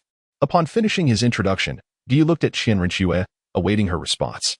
In a separate note, the author expresses gratitude for the support of their new book, Sunlight Douluo. They emphasize the importance of supporting original works to sustain the author's ability to write. The author acknowledges that the book was written somewhat hastily and may not meet everyone's expectations, yet appreciates the readers who have shown genuine interest. They vow to strive for a more serious narrative in the future, honoring their earnest readers. Additionally, the author notes the existence of a VIP group on the platform, accessible through a certain fan value, and encourages readers to join. They express heartfelt thanks to the generous readers who have contributed financially, mentioning several by name and the amounts they donated, while acknowledging many others whose kindness they cannot list individually. Chapter 81. The Temptation Brought by Soulbones. Listening to Gu Ye's words, Qian Renxue glanced at him and his companions before her gaze ultimately settled on Gu Ye. She regarded him with a hint of surprise, astonished to discover that this seemingly ordinary individual had already reached level 50. Gu Ye was undoubtedly no more than 20 years old, and having reached level 50 at such a tender age was an achievement unparalleled, save for herself. The Serpent Spear Douluo, standing beside Qian Renxue, was equally astonished by Gu Ye's prowess. To attain level 50 at such a young age undoubtedly signified the potential for a title Douluo. Suddenly, a thought struck him, prompting him to inquire with Qian Renxue. However, she merely let out a long huff and strode into the depths of the Stardow Forest, though a fleeting notion of accompanying Gu Yu crossed her mind. The risk of revealing her identity made her dismiss the idea. Moreover, Gu Ye's demeanor aroused her suspicions, as she sensed his intentions were not entirely benign, compounded by the unsettling events of the previous night. Consequently, she resolutely abandoned the thought of traveling with him. Besides, with the presence of the Serpent Spear, a title Douluo, as well as Soul Saints and Soul Emperors, there was no need for her to rely on Gu Yi for support. Observing this, the Serpent Spear Douluo cast a lingering glance at Gu Yi before leading his guards to follow. Gu Yi truly seemed oblivious to the gravity of the situation. Seeing that Qian Renxue and her entourage disregarded them entirely, Cardin felt a pang of frustration. They had intended to ally with Qian Renxue for mutual assistance, especially considering the myriad dangers lurking within the Stardow Forest. Yet, Qian Renxue departed without uttering a single word. After all, she possessed the capability to act independently. Cardin was at a loss, looking at Gu Yi, and Yanxi shared his bewilderment. Gu Yi, witnessing that Qian Renxue and her entourage had vanished from sight, murmured softly. The individual beside her is none other than a title Douluo powerhouse. What? A title Douluo? Upon hearing this, Cadden, Yanxi, and the 7 guards stared at Gu Yi in astonishment. Gu nodded in acknowledgement. Is it true? Indeed, it is true. No wonder she looks down upon us. She actually has a title Douluo as her protector. Yet, who could she possibly be to warrant such an esteemed guardian? Kadong marveled, though a sense of confusion lingered. Throughout the entire Douluo continent, title Douluos are scarce, and to have one serve as a protector signifies a status of unparalleled height. Gu Yi offered no explanation and resumed his search for soul beasts after a brief half-hour rest. Within the Stardow Forest, 10,000-year soul beasts had already developed intelligence and possessed their own territories, some even residing in groups. Therefore, Gu Yi dared not let his guard down while seeking these soul beasts. He had considered teaming up with Qian Renxue, knowing that she was accompanied by the title Douluo Shimiao, which would have provided them with greater security. Unfortunately, it seemed that the noise he and Cadden made the previous night had disturbed Qian Renxue, leading her to reject his request without mercy. After several hours of searching, Gu Yi and his companions encountered numerous 1,000-year soul beasts, yet they had not come across a single 10,000-year one. Reluctantly, they continued their quest. At dusk, they finally discovered a 10,000-year soul beast, the alluring spirit fox, which was particularly suitable for Cadden. A 10,000-year spirit fox possessed formidable combat power and an exceptional ability to charm. Yanxi, the soul beast is perfect for Cadden, Gu Yi remarked, glancing at Yanxi. Indeed, Yanxi replied, charging towards the 10,000-year spirit fox. As a soul saint, defeating a 10,000-year soul beast was not a daunting task for her, especially with the assistance of her 7 guardians. In no time, the 10,000-year spirit fox was left severely injured on the ground. Kaden, go ahead, Gui urged. Yes, Kaden responded, eagerly approaching the spirit fox to deliver the final blow. A black soul ring ascended from the spirit fox's body as Kaden settled into a cross-legged position to absorb its essence, enhanced by a cellular fortification potion. Kaden experienced no difficulties in absorbing the spirit fox, successfully reaching level 51 and advancing to a 5-ring soul king. How do you feel? Gui inquired as Kaden completed her absorption. Quite well, actually. I feel I am close to breaking through to level 52, she replied. Is that so? It seems the spirit fox was rather fitting for you, and its level exceeds 10,000 years, Gui noted. Indeed, Kaden confirmed, having surpassed the threshold of a 10,000-year soul ring by 2,000 years. Just as Gui was probing Kaden for further details, a radiant light erupted from the spirit fox's carcass, instantly capturing the attention of Yanxi and the 7 guards. Their breaths quickened as they fixated on the magnificent glow emanating from the 10,000-year spirit fox's remains. Undoubtedly, it was a soul bone, a 10,000-year soul bone, no less. In the Douluo continent, even a 1,000-year soul bone could incite fierce conflict, let alone a 10,000-year one lying right before them. The 7 guardians accompanying Gui and Kaden comprised several soul zone and 1 soul king, all of whom had agreed to protect Kaden in pursuit of wealth within the Stardow forest. Upon witnessing the 10,000-year soul bone, their hearts were irresistibly drawn towards it. The closest guardian, eyeing the soul bone hungrily, swallowed hard. If he were to obtain this soul bone, it would change his fortune drastically. A forbidden thought took root in his mind. He yearned to possess the soul bone, driven by greed and desire. He lunged towards the soul bone atop the spirit fox's remains. It was evident he sought to seize it. Not only him, but a tall soul zone guardian among the 7 also dashed forward in an instant. Get away. This is mine, he shouted excitedly, launching an attack on the first guardian who attempted to claim the soul bone.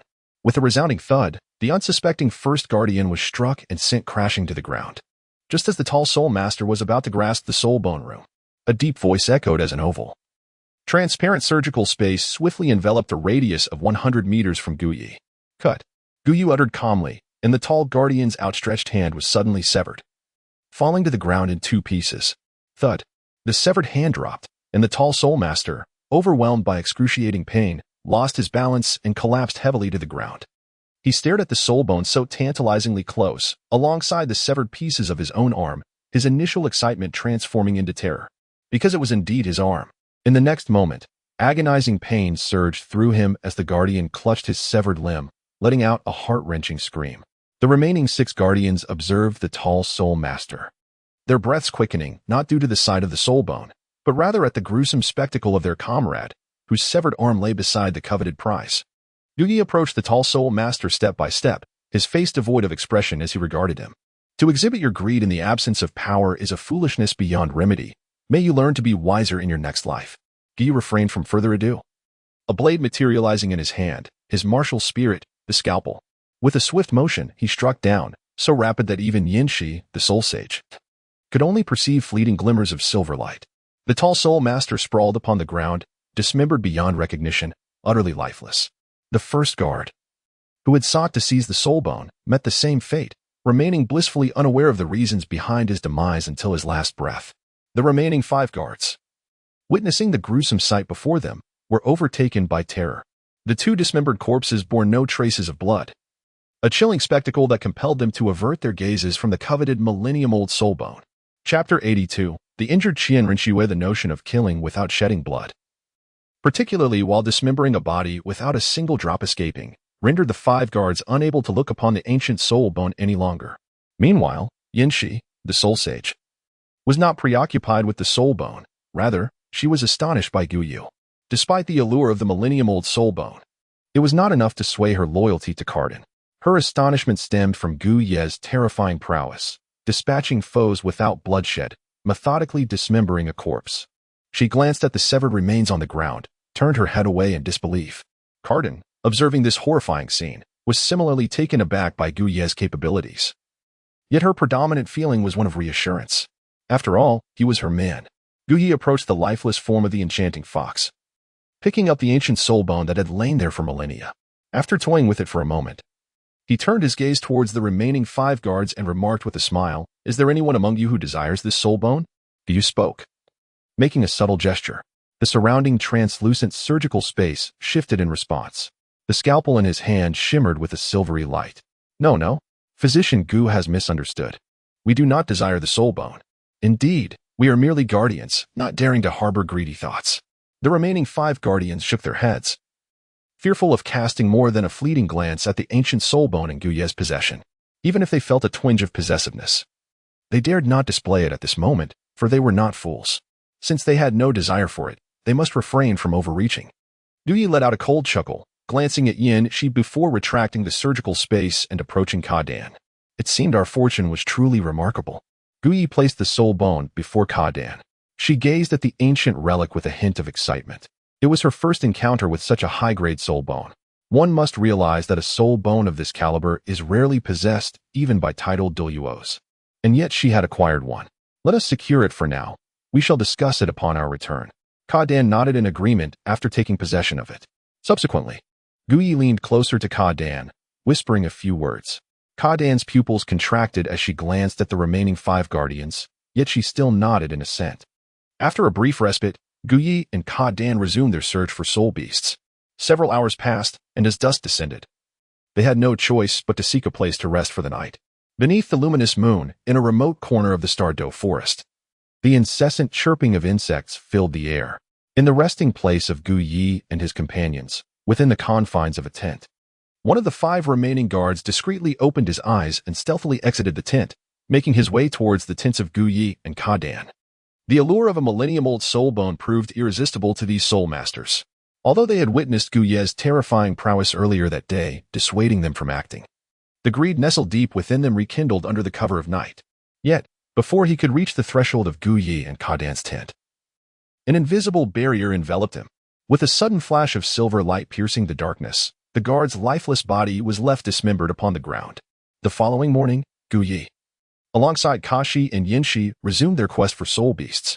The remaining guards exchanged glances, and upon realizing that only 3 of them were left, they hastily lowered their heads, refocusing on their pursuit of soul beasts. Gu Yi glanced at the remaining 3 individuals. Without needing to observe closely, he was aware that each harbored ulterior motives. For the time being, it was prudent not to eliminate them. As for their fate thereafter, it was preferable to allow them to remain ensconced within this vast starry forest. Suddenly, a cacophony of beastly roars and the sounds of combat erupted ahead. With each occurrence, powerful waves of energy reverberated outward. Gu Yi and Ka Dan quickly halted, their gazes fixed upon the source of the disturbance. The energy fluctuations were formidable, even surpassing my own. Yinshi focused intently on the origin of the commotion, his expression grave. Gu Yi, do you think it could possibly be that individual from before? Ka Dan recalled Qian Renxue and the titled Douluo who accompanied her. It is indeed a possibility. Yet, judging by the intensity of this disturbance, what sort of powerful soul beast have they encountered? Gu Yi was eager to take a look, yet the thought of their safety swiftly extinguished that desire. We turned to other directions. Indeed, the remaining 3 guards responded in unison, leading the way ahead. Unbeknownst to Gu Yi, the direction they were heading in was already traversed by a woman who had fled before them, none other than Qian Renxue. Qian Renxue and her companions were also beset by misfortune, as they ventured deep into the Douluo forest to procure her 6th spirit ring. Initially, she believed that with the title Douluo, a soul sage, and several soul emperors by her side, they would be adequately prepared. However, they unexpectedly encountered the fearsome Titan giant ape. Indeed, it was the notorious Titan giant ape. Not long ago, this creature had brought Xiao Wu home to meet the sky blue bull python. Following their reunion, Xiao Wu spent 3 days sharing tales of the human world and her experiences with various individuals she had encountered over the years. During those 3 days at home, the Titan giant ape observed how much Xiao would cherish the human realm, ultimately leading him to send her off with a joyful heart. Yet, once Xiao Wu departed, the bored Titan giant ape resorted to roaming the Douluo forest daily, seeking spirit beasts to confront and alleviate its ennui. By sheer coincidence, on this day, the serpent spear Douluo, while accompanying Qian Renxue in search of her 6th spirit ring, happened upon the very spirit beast that the Titan giant ape relished causing chaos with. Upon their encounter, the Titan giant ape, feeling rather bored, engaged in battle with the serpent spear Douluo to protect Qian Renxue. The serpent spear Douluo had no choice but to confront the titan giant ape. However, the disparity in strength was palpable, and within mere exchanges, the serpent spear Douluo found himself retreating steadily. The accompanying Soul Sage and Soul Emperor guards were swiftly vanquished, leaving Qian Renxue gravely wounded. Under the protective restraint of the serpent spear Douluo, Qian Renxue was compelled to flee, and she unwittingly ran in the same direction that Gu Yi and his companions had taken to avoid confrontation. Shortly thereafter, Qian Renxue stumbled upon Gu Yi and his group, who were preparing to depart. Who goes there? Upon hearing the commotion, Yanxi and Gu Yi turned swiftly to investigate. Their vigilance did not wane upon seeing an injured woman, but when they recognized her, they approached with concern. Upon closer inspection, they realized it was none other than Qian Renxue herself. "Help me!" Qian Renxue cried out to Gu Yi, collapsing before them, clearly having reached her limit. By seeking Gu Yi's aid, she entrusted her hope and her very life to him. Cardin, upon recognizing Qian Renxue, glanced at Gu Yi, silently questioning whether they should save her or flee. Yanxi mirrored this sentiment. "Now, we must leave at once." Gu Yi uttered a word and decided to carry the gravely injured and unconscious Qian Renxue, swiftly distancing themselves from the source of the commotion. Even the formidable snake spear Douluo was unable to protect Qian Renxue, with Soul Sage and Soul Emperor present. The severity of Qian Renxue's injuries could only indicate that they had encountered a powerful spirit beast. Gu Yi harbored no desire for any unforeseen incidents to occur within the starry forest. As Gu Yi departed, Catan, Yanxi, and the remaining 3 guards swiftly distanced themselves from the source of the disturbance. This retreat consumed an entire afternoon. Once they reached a semblance of safety, Gu Yi and his companions arrived at a secluded valley, where, seeing that nightfall had approached, they sought refuge in a cave to pass the night. Inside the cave, after gently placing Qian Renxue down, Gu Yi turned to Yanxi and said, "Yanxi, please step outside and keep watch. I need to tend to her wounds." "Understood," Yanxi replied, acutely aware of the gravity of their situation. Ensuring their safety was paramount. Gu Yi glanced at Qian Renxue and then pondered the fate of the remaining 3 guards. Ultimately, he directed his gaze towards Catan and quietly suggested, "Let Yanxi deal with those 3, keeping them is of no further use."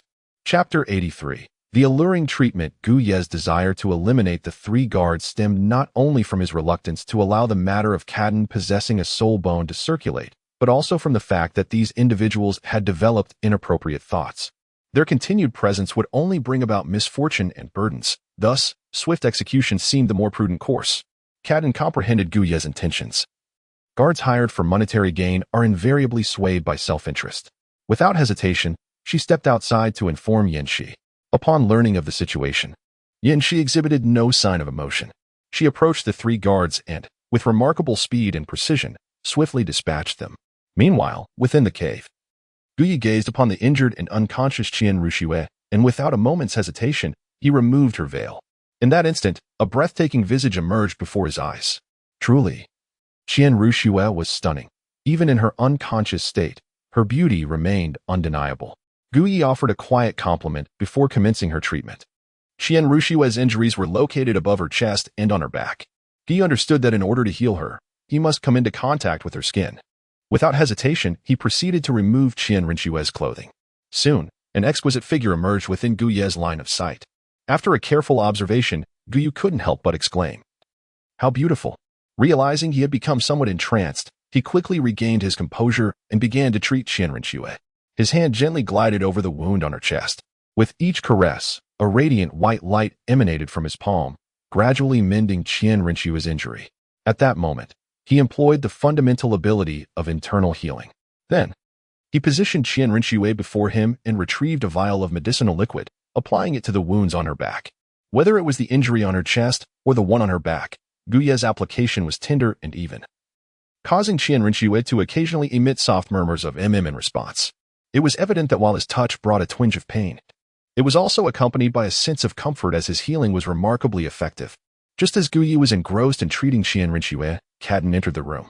Upon stepping inside, Catan was greeted by the sight of Qian Renxue, partially clothed, seated before Gu Yi. The beauty of Qian Renxue momentarily took Catan aback. However, witnessing Gu Yi's gentle ministrations towards her, a hint of displeasure crossed her face as she pouted slightly. She approached Gu Yi's side and let out a soft huff, tinged with jealousy. As Gu Yi was engrossed in treating Qian Renxue, his focus unwavering despite Caden's entrance, his hands gently glided over Qian Renxue's chest area, administering care.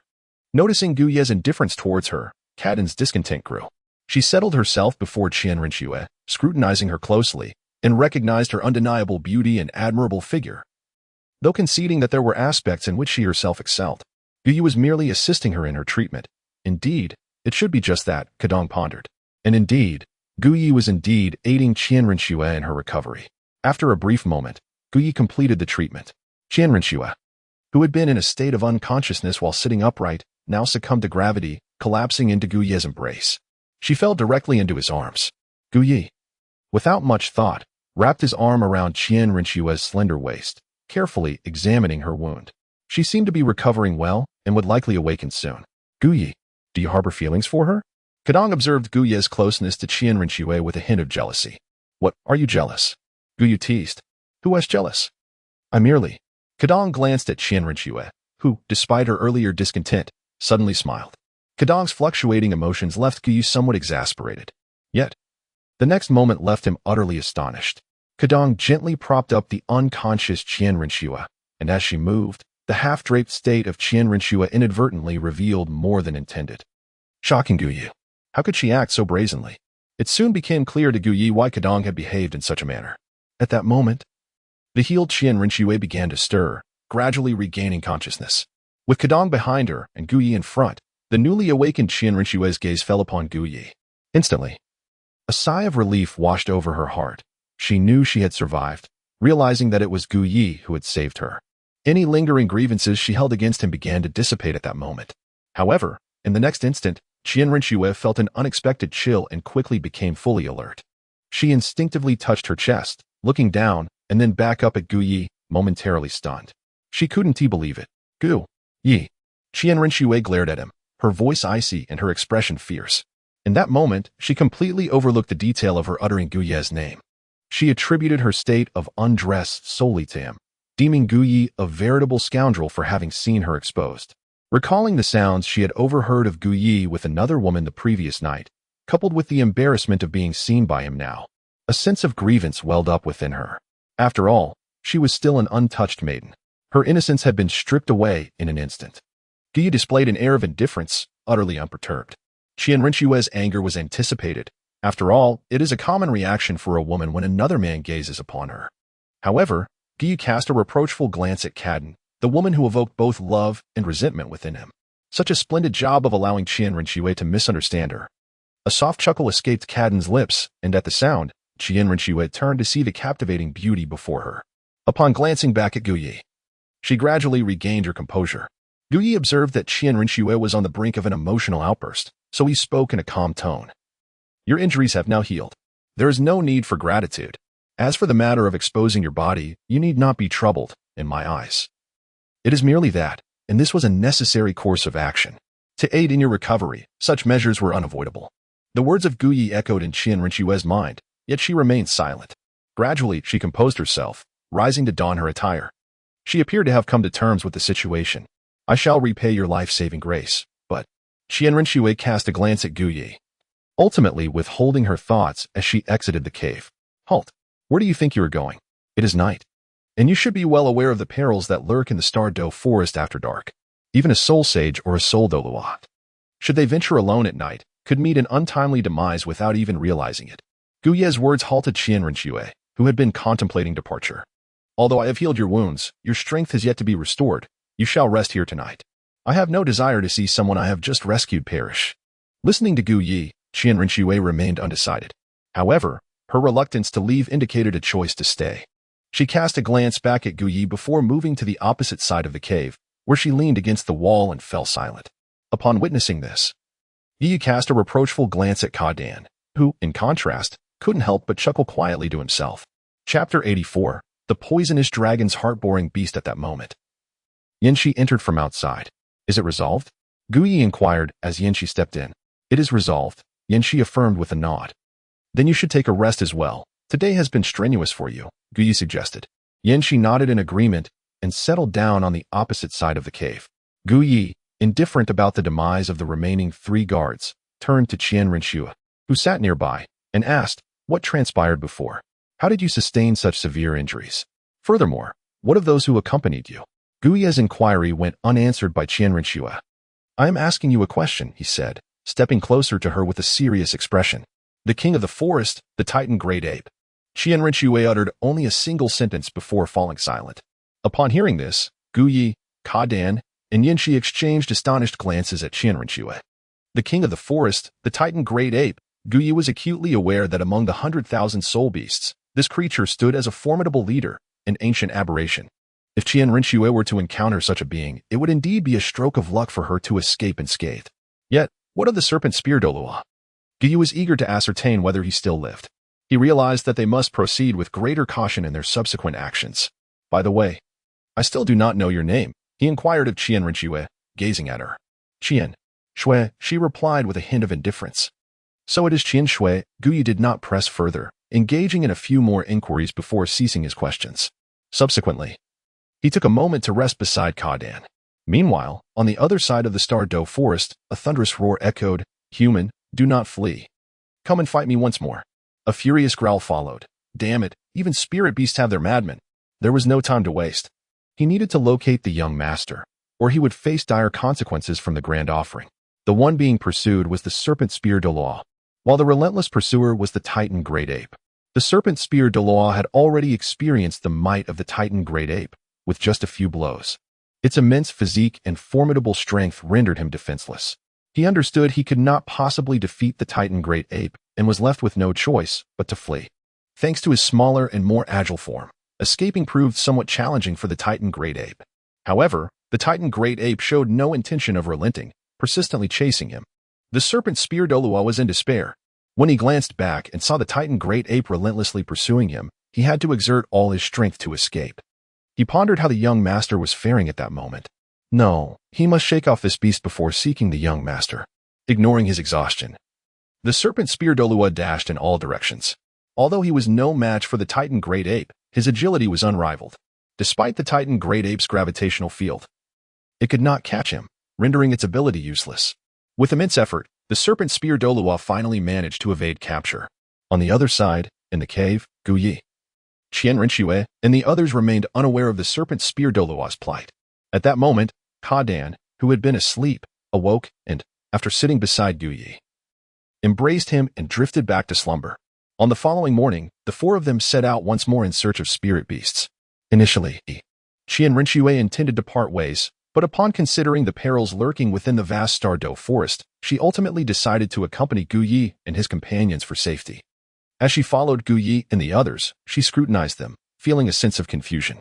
She recalled that prior to her fainting spell, Guyi had been accompanied by 6 others, yet somehow only 3 remained after a single night. Although puzzled, she refrained from asking further questions. She regretted not bringing along another title Douluo instead of just the serpent spear. However, her own identity as Zhu Zhuqing necessitated the presence of another title Douluo for concealment, which explained her decision to bring the serpent spear. She had initially thought that with one title Douluo and a soul sage, they could ensure safety in obtaining the 6th spirit ring, yet now, luck could indeed be a most frustrating companion at times. Guyi, accompanied by 3 women, had been searching for soul beasts in the starry forest for the past 2 days. During this time, Qian Renxue had begun to appreciate Guye's exceptional qualities. Aside from his somewhat lascivious nature, he seemed to possess no significant flaws. Consequently, her regard for him had improved considerably. Within a cave, having rested sufficiently, Guyi and the 3 women resumed their quest for soul beasts. Be alert, Guyi suddenly declared with a grave tone shortly after exiting the cave. His gaze was fixed ahead, his expression slightly serious. Kadan, who had been by Guye's side, glanced in the same direction and her expression shifted dramatically. Noticing Guye's demeanor, Yanxi and Qian Renxue cautiously approached him, following his line of sight. However, like Kadan, both women exhibited expressions of bewilderment. Before them, approximately 10 meters away, 2 oddly shaped soul beasts were engaged in mating. These creatures were about 2 meters in size. Adorned with spiraled sharp horns and covered in countless razor-like teeth, their overall appearance a striking silver black.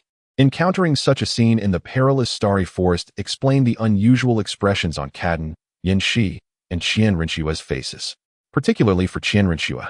Witnessing Guye's captivated gaze brought to mind the sounds she had heard from him the previous night at the hotel, leaving her with an indescribable expression. From the complexity of their movements, postures, and sizes, it could be inferred that these were likely poison dragon heart beasts. Guyi speculated while observing the two soul beasts with a hint of astonishment. He recalled the information he had studied regarding these creatures. Their spiraled horns were indestructible, and their bodies were armed with incredibly sharp blades. Judging by their size and dimensions, it appeared that the beast on the left was approximately 20,000 years old, while the one on the right belonged to the millennium category. However, it was evident that the younger poison dragon heart beast was struggling against the more formidable 20,000-year-old counterpart, which was clearly asserting dominance. Guyi's well-reasoned conjecture garnered the unanimous approval of Caden, Yanxi, and Qian Renxue.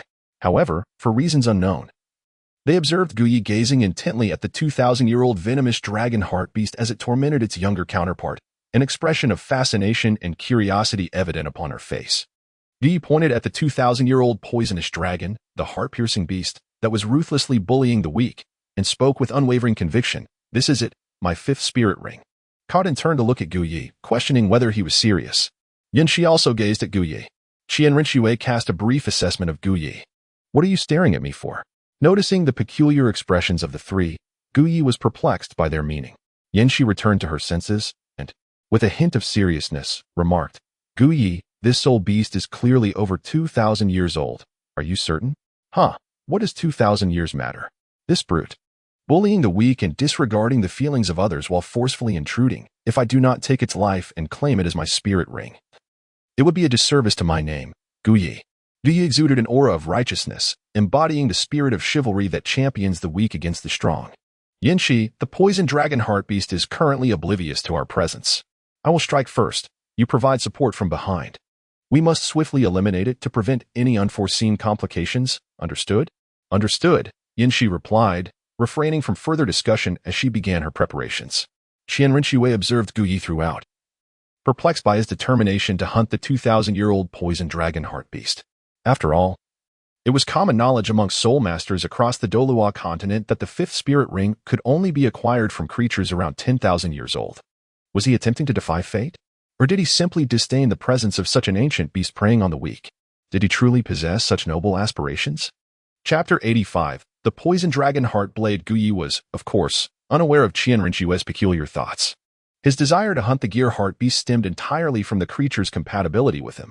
Whether it was the poisonous dragon's innate ability, the venomous dragon drill, or its remarkably sharp, gear-like attacks, both were exceedingly suitable for Guyi's surgical knife. Once endowed with such capabilities, complemented by the lightning power of the knife, his offensive strategy had long been conceived. At that moment, the 2,000-year-old venomous dragon drill beast remained entirely engrossed in tormenting another of its kind. Blissfully unaware that danger was steadily approaching, Guyi softly murmured, and with that, a transparent space emanated from his hand, enveloping everything within a radius of 100 meters. ZZ. Subsequently, Guyi's martial spirit, the Scalpel, materialized in his grasp, accompanied by arcs of flickering electricity dancing upon its blade. This was Guyi's second soul skill, the Arc Scalpel. Whoosh. At that moment, Guyi vanished from the vicinity of Caden, Qian Renxue, and Yanxi. The sudden turn of events startled Qian Renxue. She had not anticipated Guyi's speed to be so astonishing. In the next instant, Guyi reappeared behind the poison dragon's heart beast, which was engrossed in its mating ritual. Arc Scalpel. In a swift and dazzling display, Guyi wielded a lightning-imbued scalpel, slicing down with remarkable speed. A flash of silver intertwined with blue glimmered as the countless sharp teeth of the poison dragon heart beast suddenly plummeted to the ground, including the spiraled horn upon its head. This unforeseen turn of events left the focused poison dragon heart beast in a state of shock. It had not anticipated an intrusion upon its reproductive endeavors. Enraged, it sought to retaliate against the intruder, only to realize that its own teeth had been severed, along with its horn. With a furious roar, it bellowed in protest. Yet, at that moment, Guyi did not afford the poison dragon heart beast a moment's respite. His scalpel descended swiftly towards the creature's visage, unleashing a 1-foot-long silver blade that struck the poison dragon heart beast with lethal precision. Simultaneously, Yanxi sprang into action, unleashing her full might to bring the beast crashing to the ground with a resounding impact. Boom, boom. Fearing any lingering resistance from the poison dragon heart beast, Yanxi relentlessly unleashed several soul techniques upon it. In tandem, Guyi, appalled by the forceful violation of the feeble creature, employed the surgical space in concert with his scalpel, executing a series of radiant blade strikes upon the beast.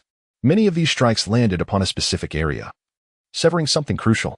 Under the combined efforts of Gu Yi and Yin Shi, the poison dragon heart beast was left on the brink of death, gravely wounded and gasping for breath. All right, Yin Shi, you may cease. If this continues, it shall perish. Upon hearing Gu Ye's counsel, Yin Shi halted, only to realize the dire state of the poison dragon heart beast. Not far away, Qian and Qian Renxue observed the confrontation with keen interest, while Qian Renxue held no astonishment at Yin Shi's prowess. Being a soul sage, she was taken aback by Gu Ye's displayed strength. In her memory, Gu Ye was merely a healer of soul masters, and for days, it had been Yin Shi taking the lead. Now, witnessing Gu Ye's ability to subdue a 20,000-year-old poison dragon heart beast was indeed surprising. Very well, Qian Renxue conceded, acknowledging Gu Ye's opportunistic tactics and lack of martial ethics, particularly as he had struck during the beast's mating rituals. Nonetheless, his power left her in awe. I shall eliminate this bully, but as for you, it is best you take your leave. Gu Yi Chao, having just witnessed the torment of the soul beast by the 2,000-year-old poison dragon heart beast, approached the fallen creature and swiftly dispatched it with a single strike.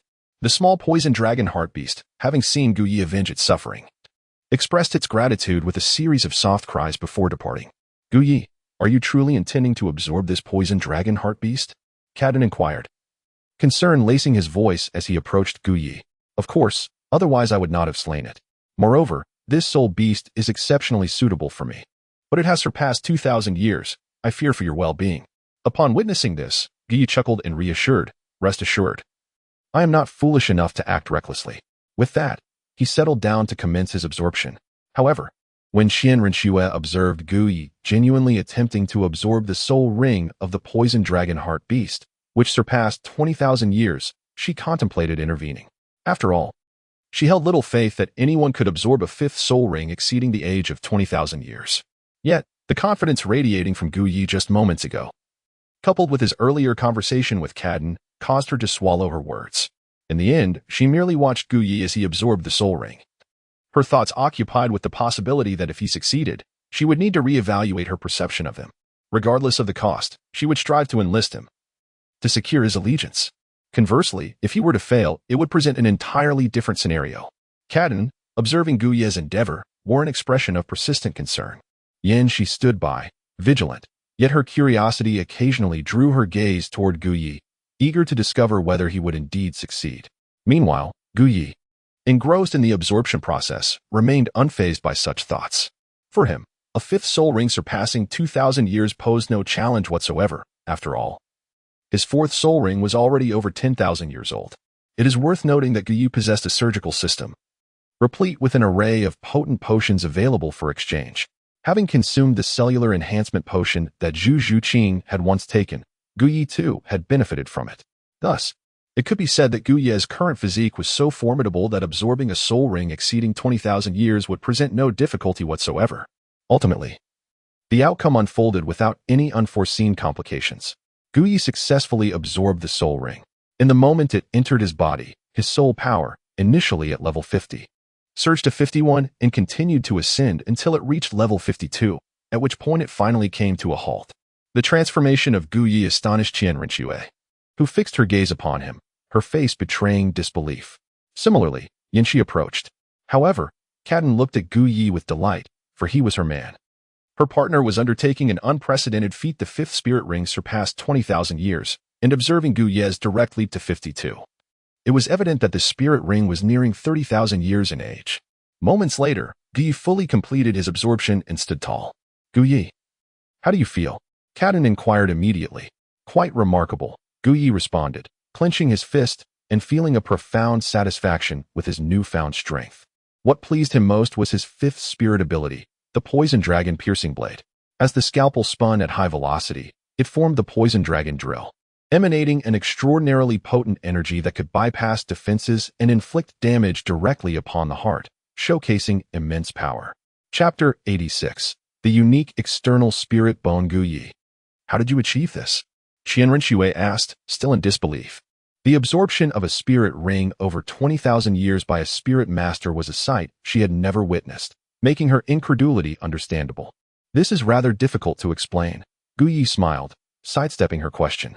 After all, how could he divulge the existence of cell-enhancing serums, which were considered miraculous on the Douluo continent, to Qian Renxue? If their relationship had been deeper, perhaps he could have allowed her to experience the allure and benefits of such an injection. But at present, that was clearly out of the question. Upon realizing this, Qian Renxue understood his implication. They were not intimately acquainted, and discussing such matters would be inappropriate. Well, our objective has been accomplished, and it is time to depart from the Stardow Forest, she declared. Gu Yi was already aware that her 6th spirit ring had been obtained, as had Caden's 5th spirit ring. He did not wish to linger, as the Stardow Forest was fraught with danger, and it was wise to leave sooner rather than later. Caden and Yin Shi shared this sentiment, and after some contemplation, Qian Renxue agreed to leave. Although she was curious about the status of the Serpent Spear Douluo, her own safety took precedence. Gu Yi, wait a moment. What is this? Just as Gu Yi was about to depart, Caden called out to him. At her words, Gu Yi, Yin Shi, and Qian Renxue turned to look. There, beside the corpse of the poison dragon drill beast, lay an unusual object. Gu Yi could ascertain that it was not a soul bone, as this object lacked the radiant brilliance characteristic of such bones. He approached it and examined it closely. The item measured several decimeters in length, featuring a spiraled pointed tip, a suitable thickness, and a texture that was both soft and firm, reminiscent of a soul bone, yet distinctly different. However, since it had emerged from a soul beast, it ought to be a soul bone. Gu Yi, what exactly is this? Caden inquired with curiosity, gazing at the object in Gu Ye's hand. I am unsure. It does not seem to be a soul bone, yet it possesses an odd appearance. Let us first stow it away and discuss it later. Gu Yi encountered such a peculiar object for the first time and decided to stow it away for further examination.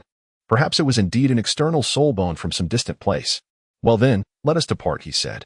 Qian Renxue glanced at Gu Yi as he secured the item and followed him, and together they left. The quartet hastened towards the outskirts of the Stardow Forest.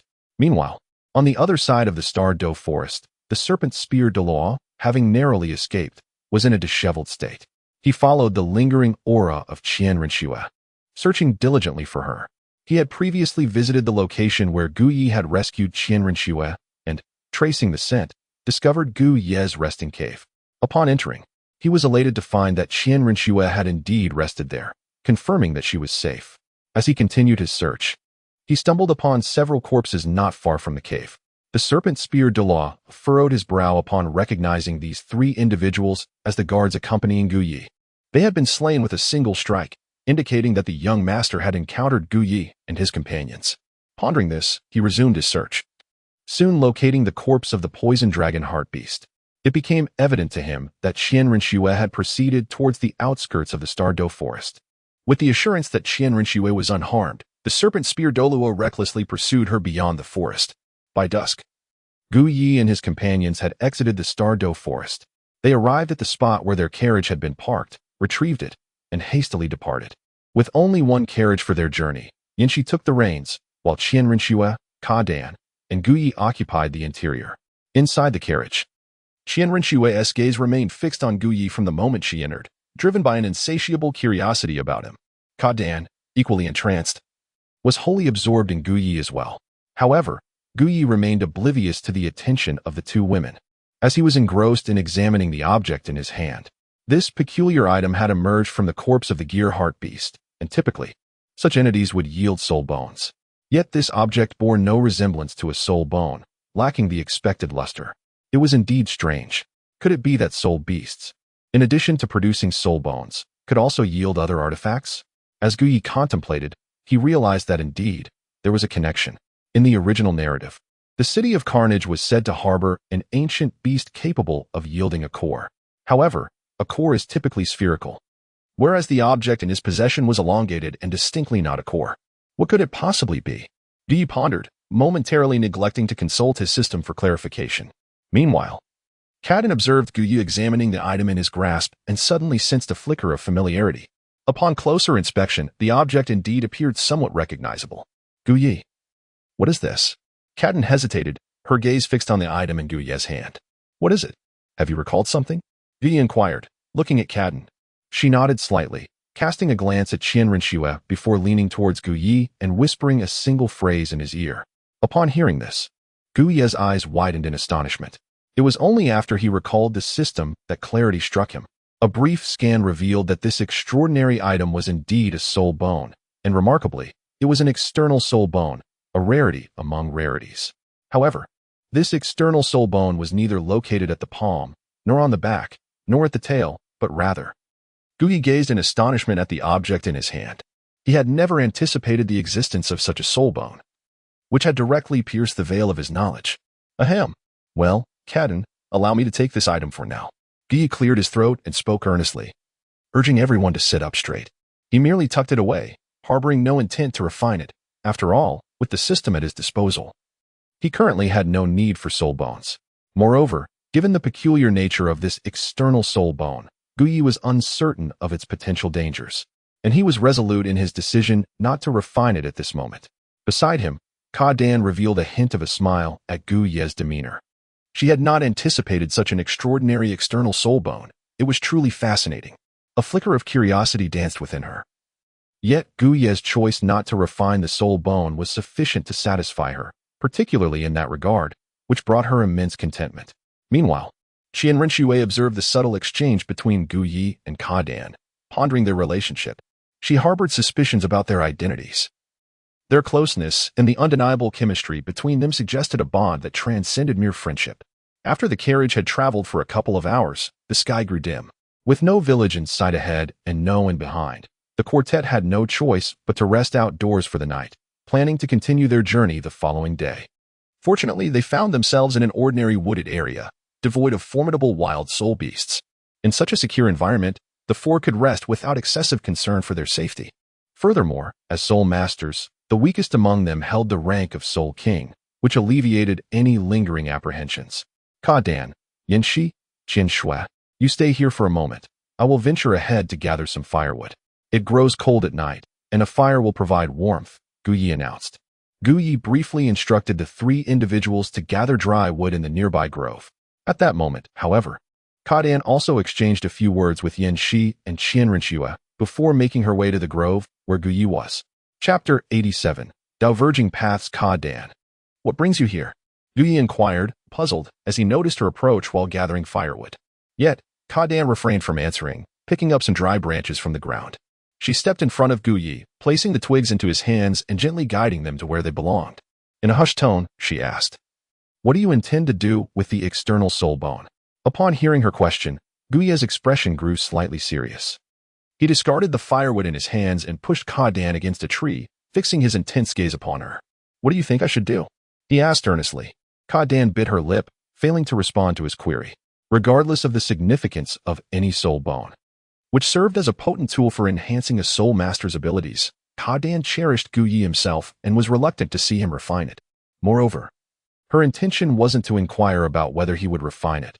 She merely wished to converse with him in the grove. She then wrapped her arms around Gu Ye's neck, and the two began discussing his unique soul bone. The grove was a haven for romance, and the wilderness offered an ideal sanctuary for the expression of affection. Having just emerged from the perilous Douluo forest, Ka Dan felt her tense nerves ease, and she yearned to share a moment of tranquility with Gu Ye beneath the moonlit sky. After half an hour, Gu Ye and Ka Dan emerged from the grove, each carrying a bundle of firewood. "Why did you take so long?" Qian Renxue inquired, her brow furrowed in confusion upon their return. "The night is dark, and the path is unclear, making it quite the challenge to find firewood." "Half an hour was rather quick," Gu Ye replied as he began to stack the wood and ignite it. Qian Renxue remained skeptical. As the campfire crackled to life, Gu Ye sat down around it, with Qian Renxue to his left and Ka Dan naturally settling on his right. However, Qian Renxue soon detected an unusual scent emanating from Gu Ye, though she couldn't quite articulate what was amiss. As they warmed themselves by the fire, Gu Ye distributed some provisions among Qian Renxue, Ka Dan, and Yanxi. After a brief meal, Gu Ye turned to Qian Renxue and stated, "Now that we have safely exited the Douluo forest, we shall return to Soto City. I presume you will take a different route, correct?" Qian Renxue nodded while munching on her rations. This journey had been a secret for her, and now that she had acquired her 6th soul ring, she needed to return and continue playing her role as the prince. Unlike Gu Ye and his companions, she would undoubtedly part ways with them by the morrow. However, as she glanced at Gu Ye, an unexpected reluctance to leave so soon washed over her. She was intrigued by him, curious as to how he had absorbed a soul ring exceeding 20,000 years for his fifth ring, and perplexed as to why. Despite being a healer, he possessed such formidable strength. Numerous aspects of Gu Yi have piqued Qian Renxue's curiosity. She has resolved that upon her return, she will employ the guise of Xue Qinghe to entice Gu Yi to her side, relentlessly pursuing him by any means necessary. However, in order to achieve this, she must first return to Tiando City, as attracting Gu Yi will require him to come to Tiando City as well. Gu Yi remained oblivious to the thoughts swirling in Qian Renxue's mind. After tending to the fire and consuming some provisions, he instructed Cadden to return to the carriage for a respite. Yanxi, you should also take a moment to rest. It has been a long day, he suggested. Yanxi replied, not one to decline, for she indeed felt a sense of fatigue. Naturally, Qian Renxue also retreated to the carriage to recuperate. As a man, the responsibility of keeping watch fell solely upon Gu Yi. In the dead of night, Cadden, who had been resting in the carriage, emerged. It turned out that she could not sleep without being held by Gu Yi. Thus, she decided to join him in the vigil, taking the opportunity to gaze at the moon together. The night passed in silence. The following day, Gu Yi and his companions continued their journey. Upon reaching the next town, Qian Renxue requested Gu Yi to let her disembark. All right, I shall take my leave now, until destiny brings us together again. Qian Renxue departed decisively, without a moment's hesitation. We shall meet again, Gu Yi murmured, watching her gradually fade from view. Now, let us return to Suatua City. Although one member was absent, the trio remained unchanged. Those who needed to go home did so, and life continued as usual. By dusk, they arrived at the outskirts of Suatua City. Upon returning, Cadden did not proceed to the Great Soul Arena but instead visited Gu Yi's clinic first. She wished to linger there a little longer and accompany Gu Yi before heading back to the arena. Meanwhile, the snake spear Douluo, who had been tracking Qian Renxue's presence from the Stardow Forest, finally caught up with her. Upon seeing her safe, tears of joy streamed down his face. Approaching Qian Renxue, he earnestly spoke, "Young mistress, it is truly a relief to see you unharmed. My failure to protect you this time was a grave oversight on my part. It is not your fault. After all, none could have anticipated encountering the Titan giant ape, the king of this forest. Thankfully, we have returned safely. Now, let us not dwell on this any longer. It is time to head back." With that, Qian Renxue proceeded towards her destination, which involved inspecting the kingdoms under the banner of the Tiando Empire. Having completed the inspection of the Balak Kingdom, she was now afforded a brief interlude in her schedule to hunt for her sixth spirit ring. Their next destination was the Sylph's Kingdom. At present, the role of Xue Qinghe was being played by someone close to her, and with the presence of the spike porcupine Douluo, there were no immediate concerns. However, she was wary of potential dangers, which is why she felt compelled to return quickly. Moreover, upon her return, she had a mere 2 months to complete her inspections of the remaining kingdoms before heading back to Tiando City. Following that, she intended to devise a plan to summon Gu Yi to Tiando City, finding ways to bring him under her wing.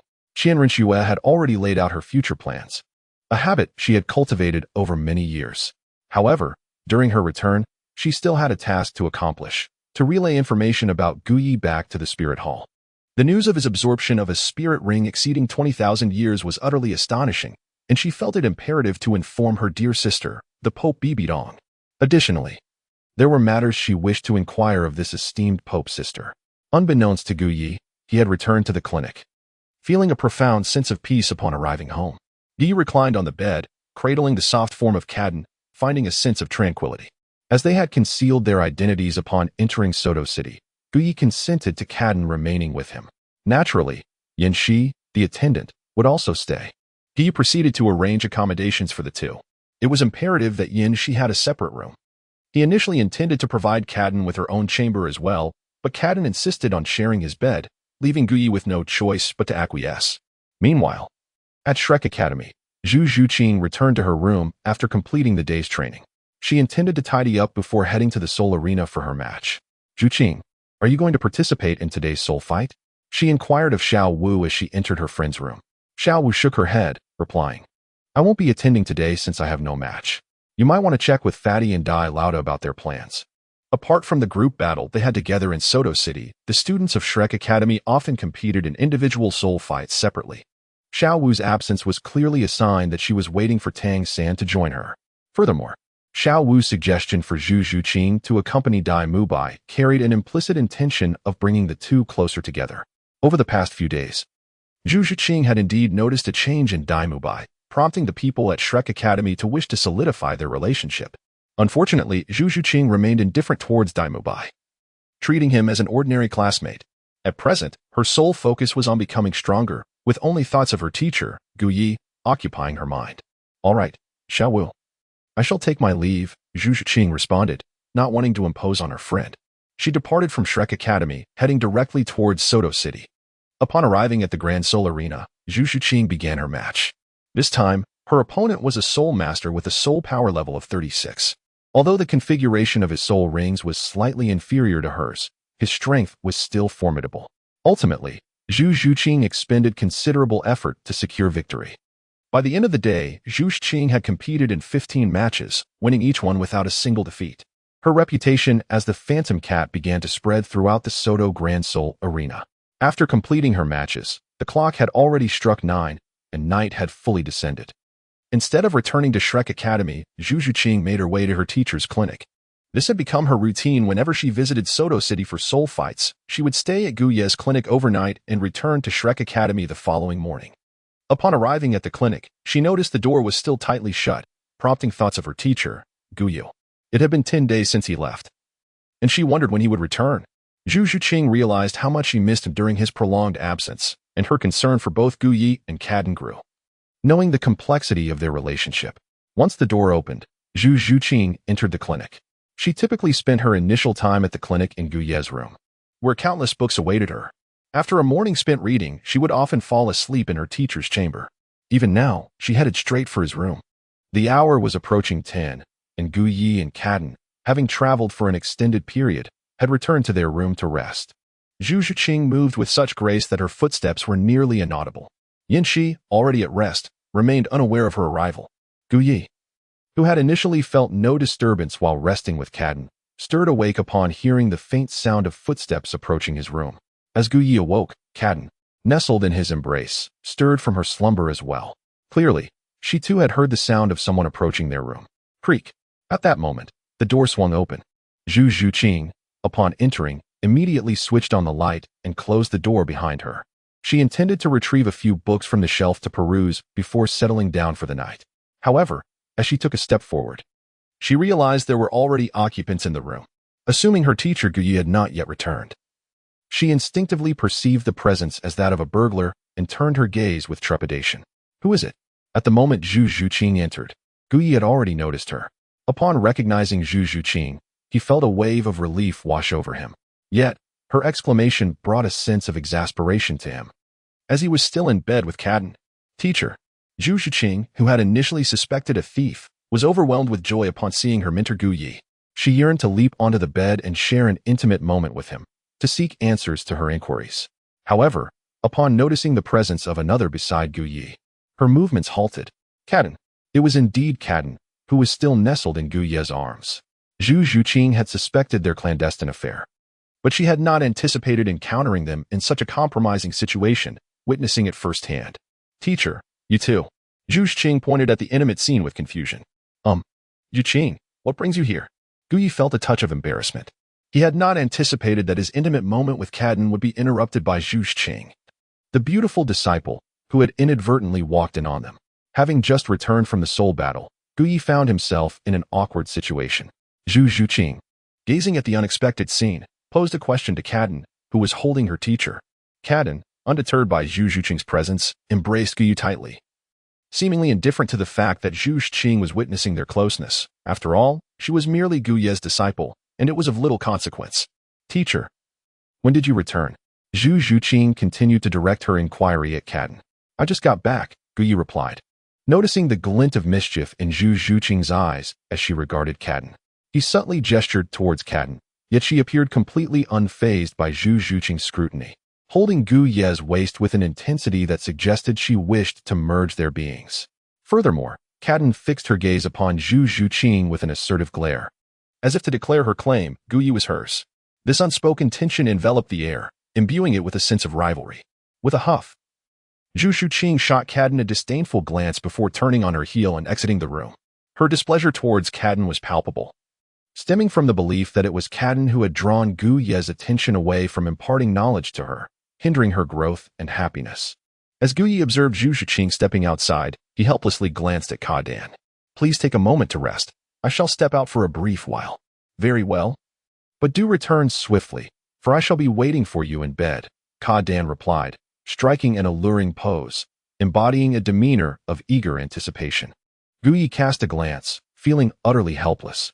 As he stepped outside, he encountered Zhu Zhuqing, who stood outside with an air of indignation. She did not even inquire about his well-being upon seeing her teacher emerge. It was evident that Zhu Zhuqing was far from pleased with the presence of Cadong. Without Cadong, Gu Ye belonged solely to her, and she would devote ample time to him each day. However, with Cadong now in the picture, Zhu Zhuqing found her joy diminished. Yu Qing, it is rather late now. You should return to your room and rest. We can discuss matters tomorrow, Gu Ye suggested, guiding Zhu Zhuqing to the adjacent room. She followed him in silence, her demeanor pensive. Just as Gu Ye intended to leave, Zhu Zhuqing grasped his arm. What is it? Are you going back to her? The her she referred to as undoubtedly Cadong, and Gu Ye understood her implication. You're overthinking it. I merely intend to get some sleep. Gu Ye replied with a wry smile, somewhat exasperated. Just sleep. You think I regard Zhu Zhuqing as an uninformed little girl? Who knows what ruckus might arise during the night? Teacher, during your absence, I have so many inquiries I wish to pose to you, Zhu Zhuqing stated, pulling Gu Ye onto the bed. Her intentions were abundantly clear. She intended to spend the night on the bed with Gu Ye, resolutely preventing him from returning to Cadong. Chapter 89. Seeking knowledge or posture. Seated on Zhu Zhuqing's bed, Gu Ye regarded her with a sense of resignation. He merely wished to return to Cadong for a night's rest, yet Zhu Zhuqing seemed to have other plans. Not only had she pulled him onto the bed, but she had also shut the door, adopting an air that suggested she intended to keep him there for the evening. Feeling Gu Ye's gaze upon her, Zhu Zhuqing lowered her head, a touch of embarrassment coloring her cheeks. She harbored no ulterior motives. She simply had numerous questions she wished to ask her teacher. Was it not entirely normal for a student to seek the guidance of their mentor? Was it not equally reasonable to consult while seated on a bed, especially at night? Teacher, during your absence, I have noticed significant changes in my martial soul. Could you please take a look?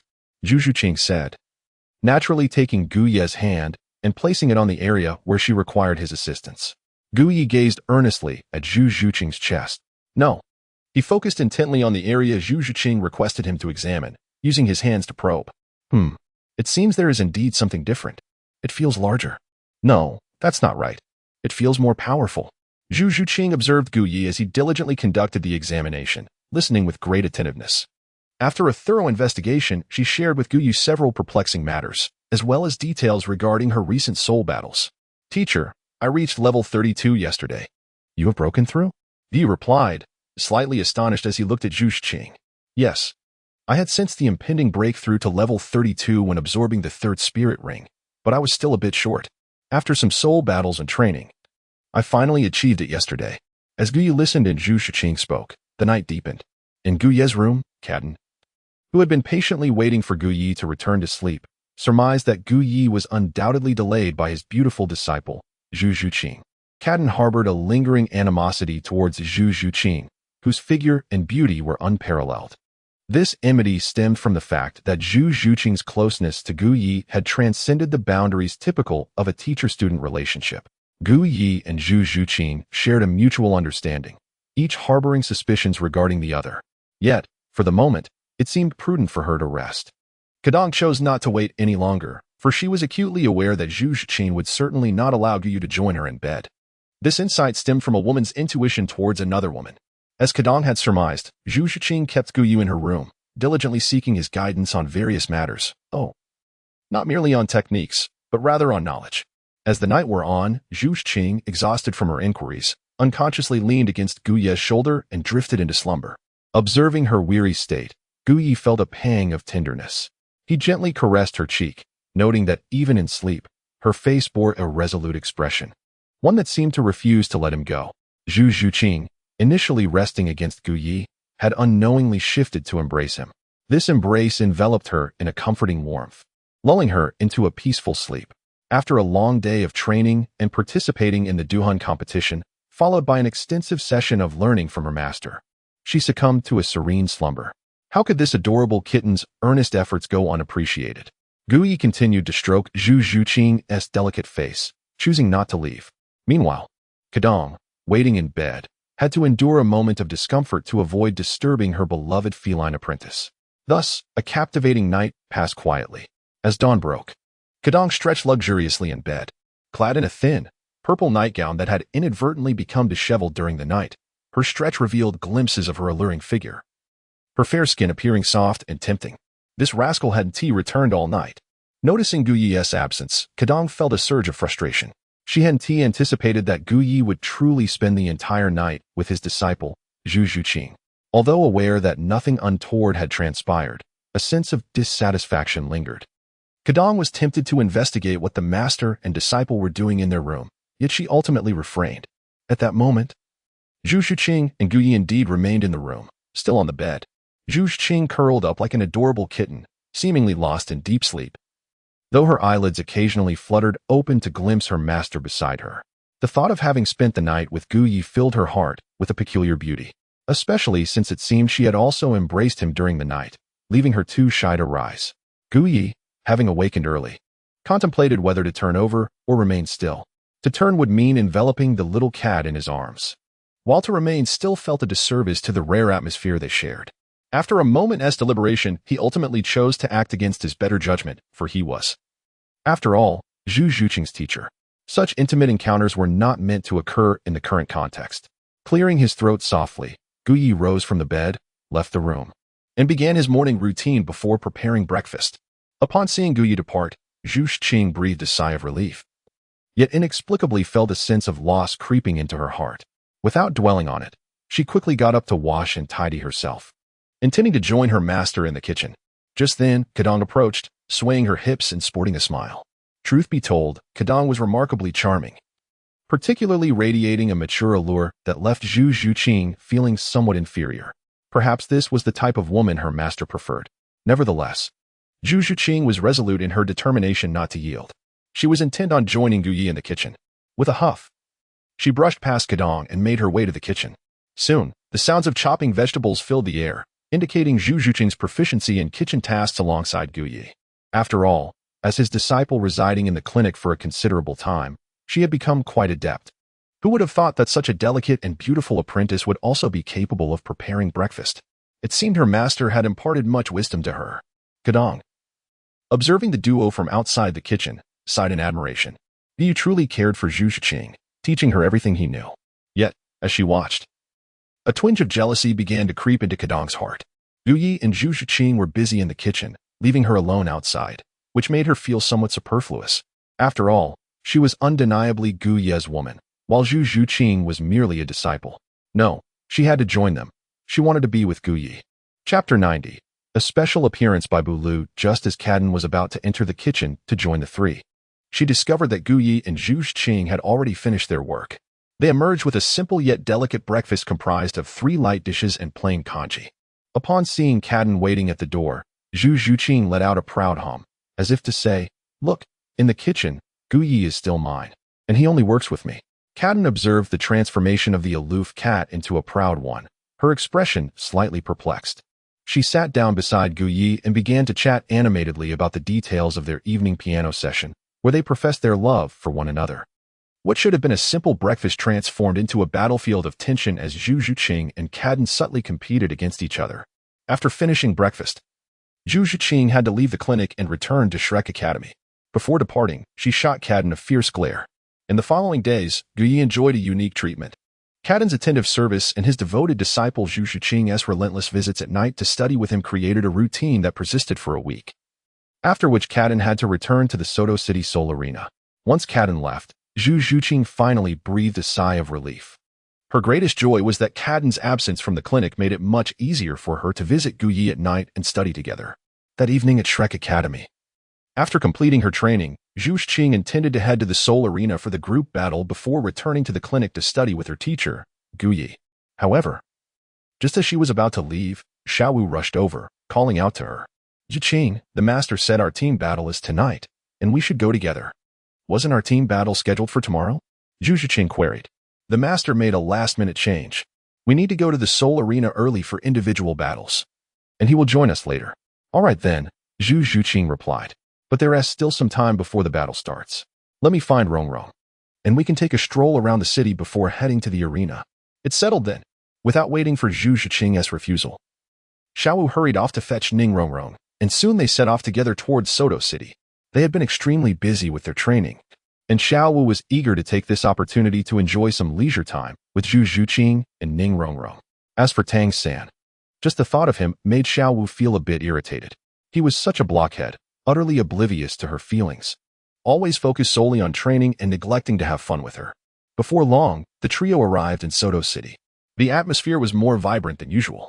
As soon as they entered the city, Xiaowu eagerly led Zhu Zhuqing and Ning Rongrong around, browsing shops and buying anything that caught their fancy, regardless of the price. They spent over an hour indulging in their shopping spree. As dusk began to fall, Xiaowu reluctantly declared, "Zhuqing, Rongrong, it's about time. Let us head to the Seoul Arena." "All right, let us go," Zhu Zhuqing agreed, realizing they couldn't forget about their participation in the battle today. Unbeknownst to them, a figure was stealthily following them from behind.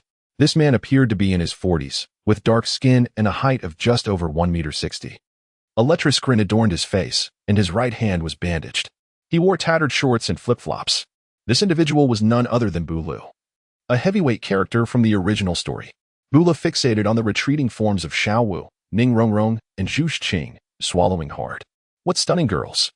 If only I could have a taste of them. In a good mood, he had intended to roam freely and perhaps seek companionship. But he had not anticipated encountering 3 such attractive girls before he even set out to find women. He was particularly drawn to the one with the long braid, which happened to be Xiaowu. Today, she wore brown pants and a simple white-fitted top. Though her figure was not as voluptuous as Zhu Zhuqing's, her long, slender physique exuded a unique charm, especially her astonishingly slender yet shapely waist and the glossy braid cascading down her back to her feet, reminiscent of a charming neighbor girl. For Douluo, a man of his age and experience in the company of various women, Xiaowu's allure surpassed that of Zhu Zhuqing and Ning Rongrong. He watched her sway her remarkably slender and elastic waist, her long legs gliding gracefully, and he felt an overwhelming urge to approach her and fulfill his deepest desires. Not only was he captivated by Xiaowu, Zhu Zhuqing's strikingly voluptuous figure and her alluring curves ignited a yearning within him to embrace her fully. And then there was Ning Rongrong, whose figure had gradually transformed from a petite dumpling to a more substantial form after Gu Yi's treatment, beginning to take shape. Moreover, Ning Rongrong's waist was incredibly slender, so much so that even Xiaowu could not compete with her delicate proportions.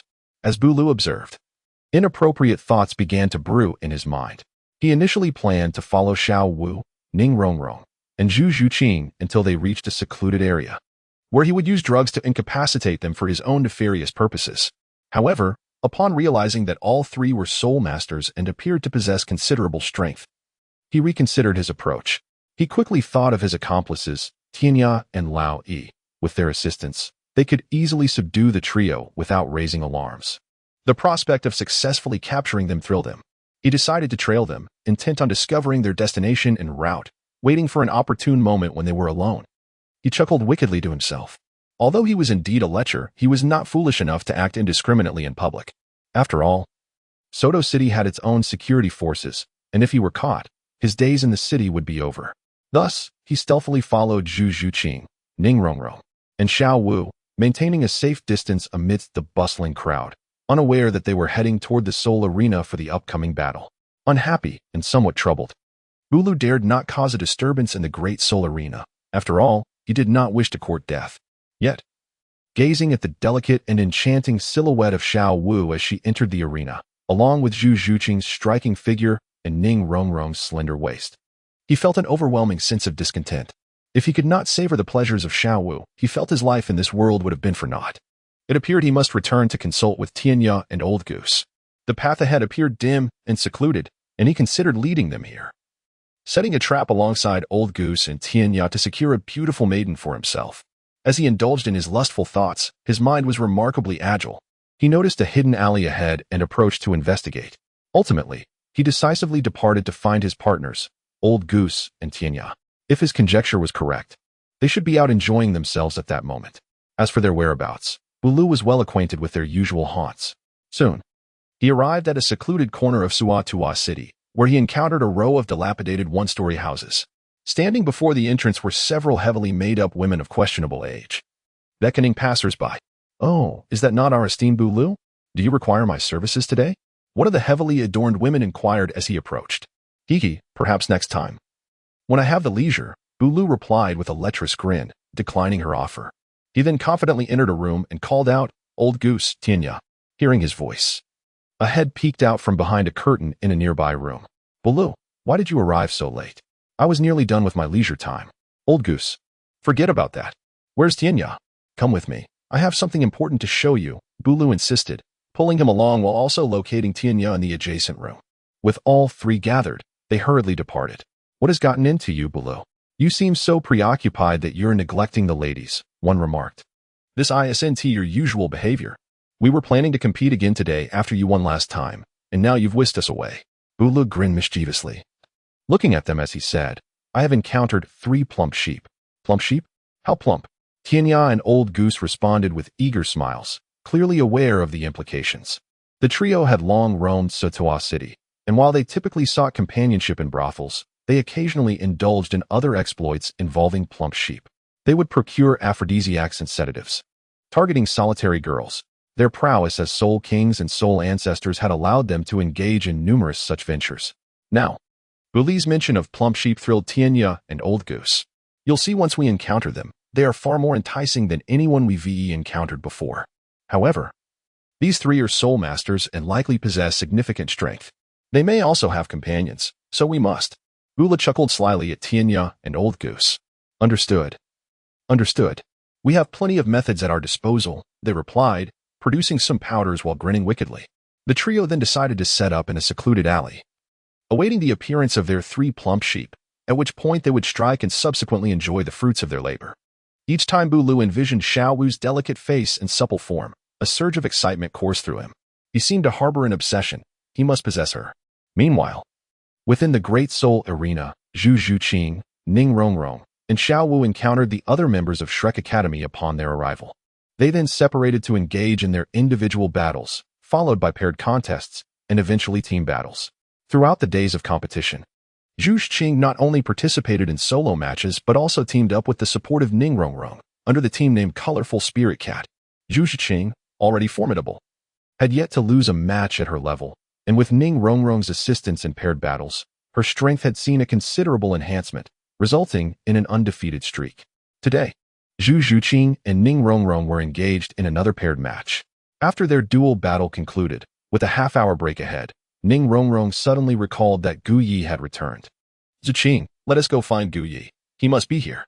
"All right," Zhu Zhuqing agreed, intending to seek Gu Yi, who was likely in the infirmary treating the injured. The previous night, she had spent a considerable time studying with Gu Yi in his room, eventually falling asleep beside him. It was timely. She needed to inform Gu Yi that she could not return to the infirmary tonight, as she had promised Ning Rongrong and Xiao Wu that she would stay at the academy. The two then proceeded towards the treatment room within the Great Soul Arena. Upon arrival, they heard the sound of Gu Yi treating a patient from within. "All right, spread your legs a bit." "Yes, just like that." You've sustained a serious injury. I must use my hands to assist in your treatment.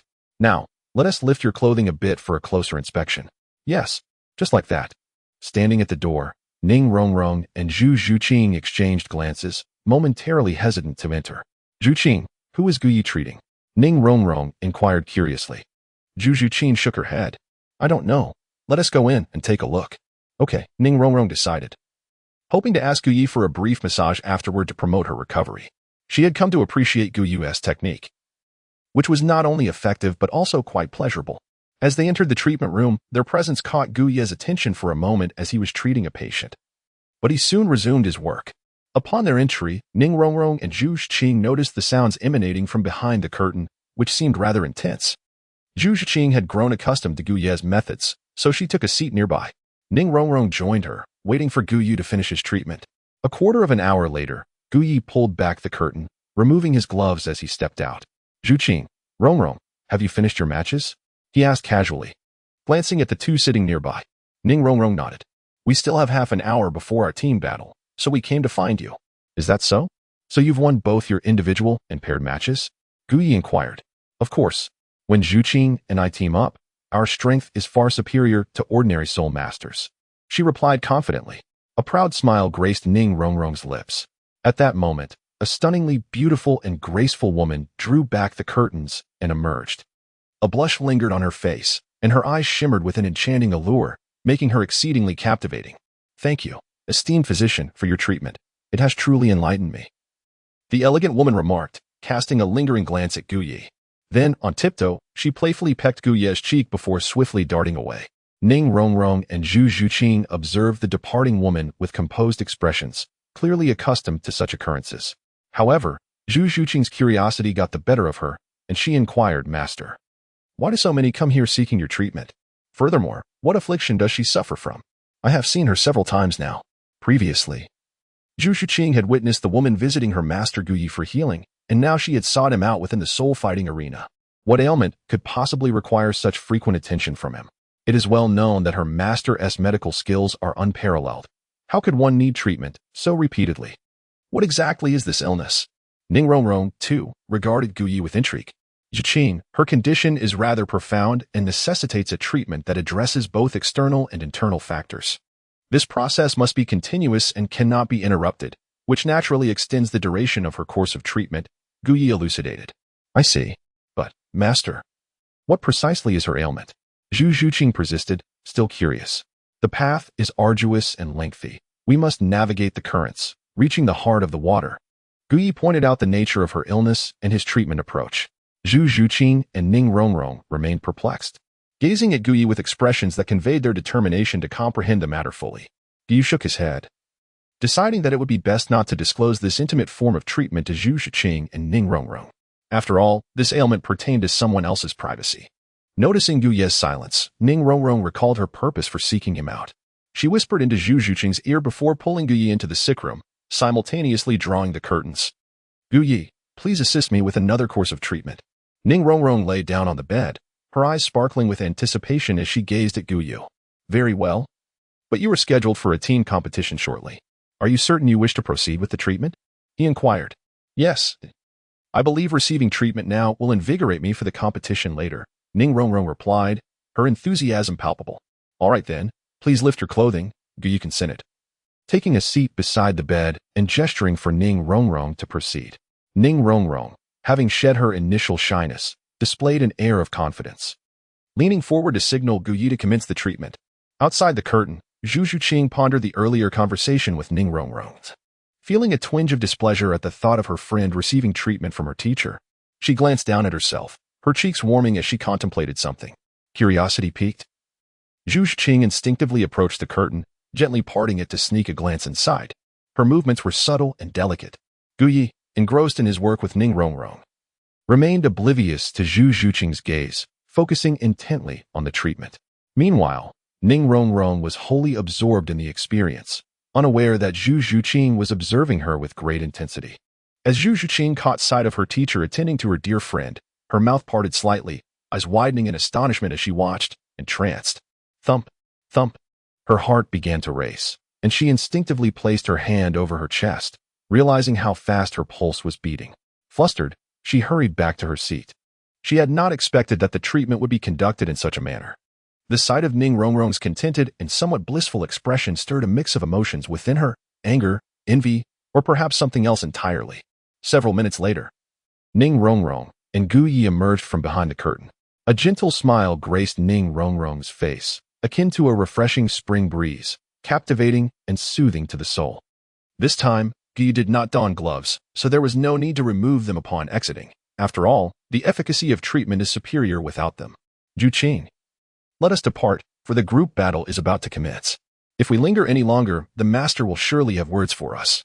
Ning Rongrong spoke as she took Zhu Zhuqing's hand and led her outside. Zhu Zhuqing was preoccupied with the recent scene of Gu Yi assisting Ning Rongrong in her healing. Along with the latter's expression of sheer enjoyment, her mind in a tumult, allowing Ning Rongrong to guide her away. Gu Yi discovered that there were currently no patients, and feeling bored in the medical room, he decided to step outside.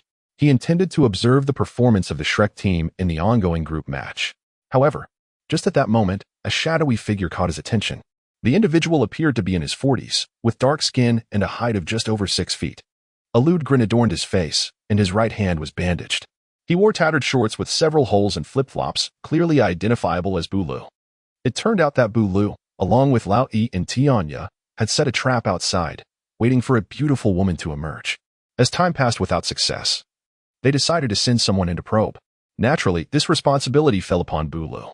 Upon entering, he immediately encountered Zhu Zhuqing and Ning Renxue, who were on their way to find the enchanting Xiaowu. As he followed them, Buli's mind wandered, contemplating the delight of capturing the three women.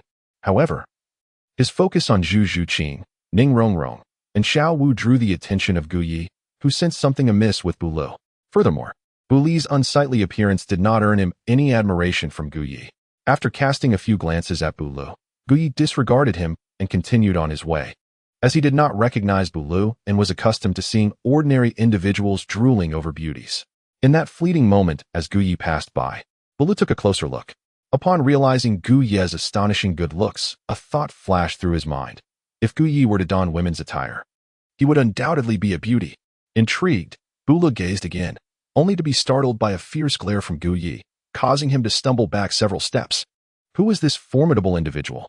Douluo pondered in shock, hastily lowering his gaze. He then furtively glanced towards his intended targets, Xiaowu, Ning Renxue, and Zhu Zhuqing.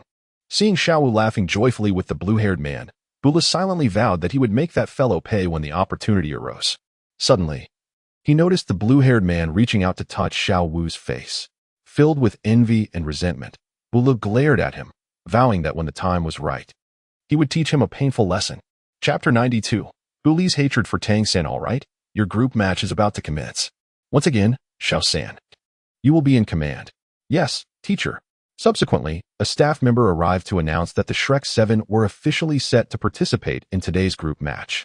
Guyi did not enter the resting area of Shrek Academy but chose to observe the match from the periphery of the arena. Upon seeing Zhu Zhuqing and Ning Renxue take the stage, he leaned against the railing, intently watching their performance. Coincidentally, Douluo also positioned himself nearby, fixated on the battle of the Shrek 7. However, Buli's interest was not in the match itself, but rather in the three beautiful women, Xiaowu, Ning Renxue, and Zhu Zhuqing. As he watched, he noted their strengths: 2 soul emperors and 1 great soul master. With the combined prowess of himself, Lao Yi, and Tianya, they could easily overpower the trio. At that moment, Buli's gaze lingered on Xiaowu, accompanied by a sinister grin. Since he was not far from Guyi, his laughter was overheard. Guyi, upon hearing the sound, turned to discover the source was the rather unsightly man from before, furrowing his brow in mild recognition. Why did this person seem somewhat familiar? After a few glances, Guyi could not identify him as Douluo and chose to disregard him, refocusing on the arena. Zhu Zhuqing and the others had taken their positions on the battle platform, ready to commence. Tang San remained the commanding figure. Being a disciple of Yu Xiaojiang and a control-type soul master, under Yu Xiaojiang's guidance, it was only natural that the responsibility fell on Tang San. Yu Qing, why do you refuse to allow my blue-silver grass to entwine around you? As the battle began, Tang San attempted to wrap his blue-silver grass around Xiaowu, Daimubai, and Oscar at their waists. However, when he aimed for Zhu Zhuqing, she deftly evaded him, leaving Tang San perplexed. No need.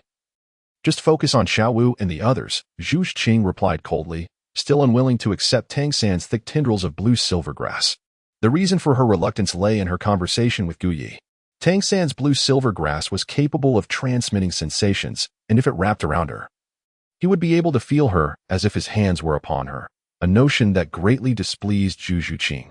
This was precisely why she would never permit Tang San to ensnare her waist. Tang San, witnessing her rejection, felt a mix of frustration and anger.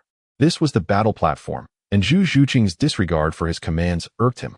He was unaware that she was already cognizant of the tactile nature of his blue-silver grass, a detail he would never divulge to others.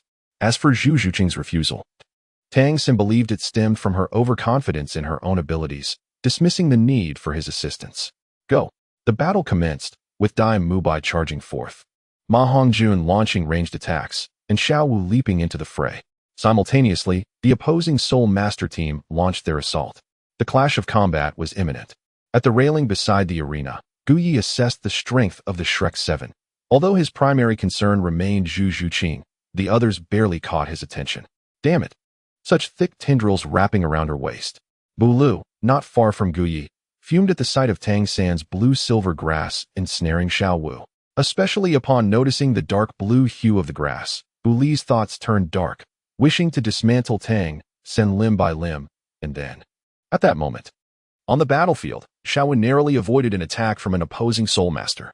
Tang San swiftly pulled on the blue-silver grass, yanking Xiaowu back into his embrace.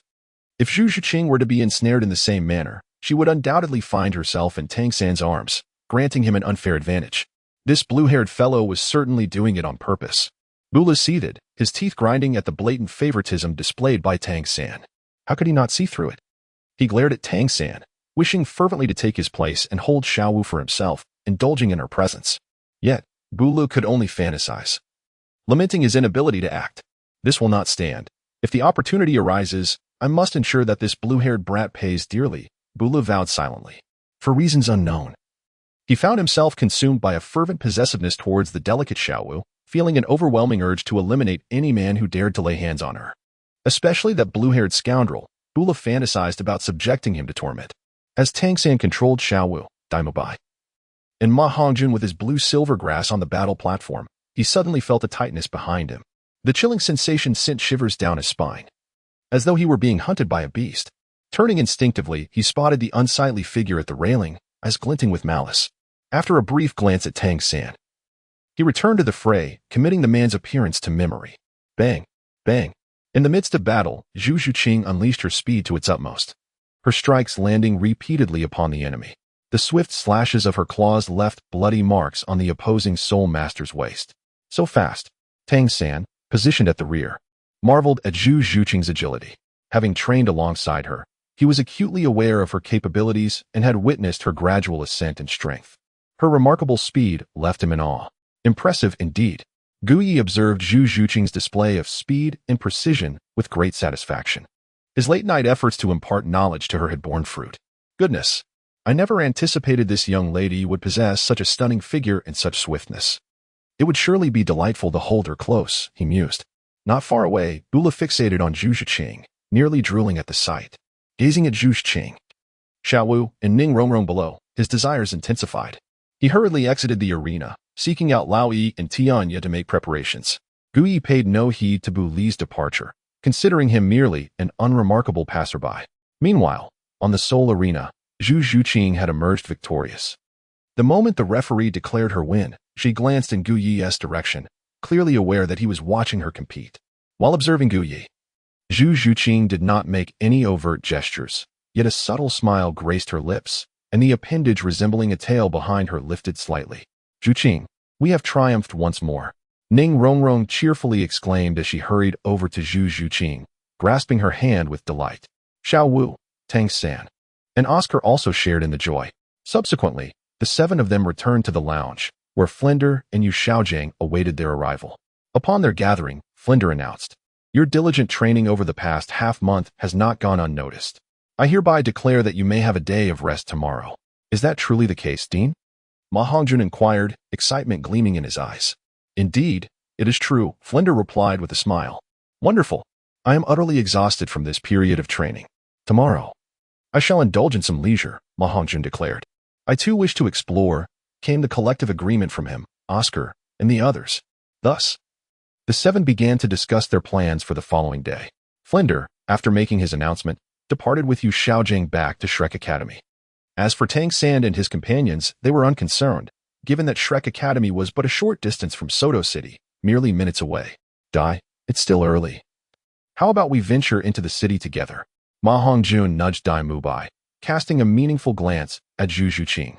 Dai Mubai immediately understood, casting a sidelong glance at Zhu Zhuqing before clearing his throat and saying, "Well, Xiao San, Zhuqing, Rongrong, Xiaowu, Xiaoao, since the evening is still young, why don't we all explore the city together?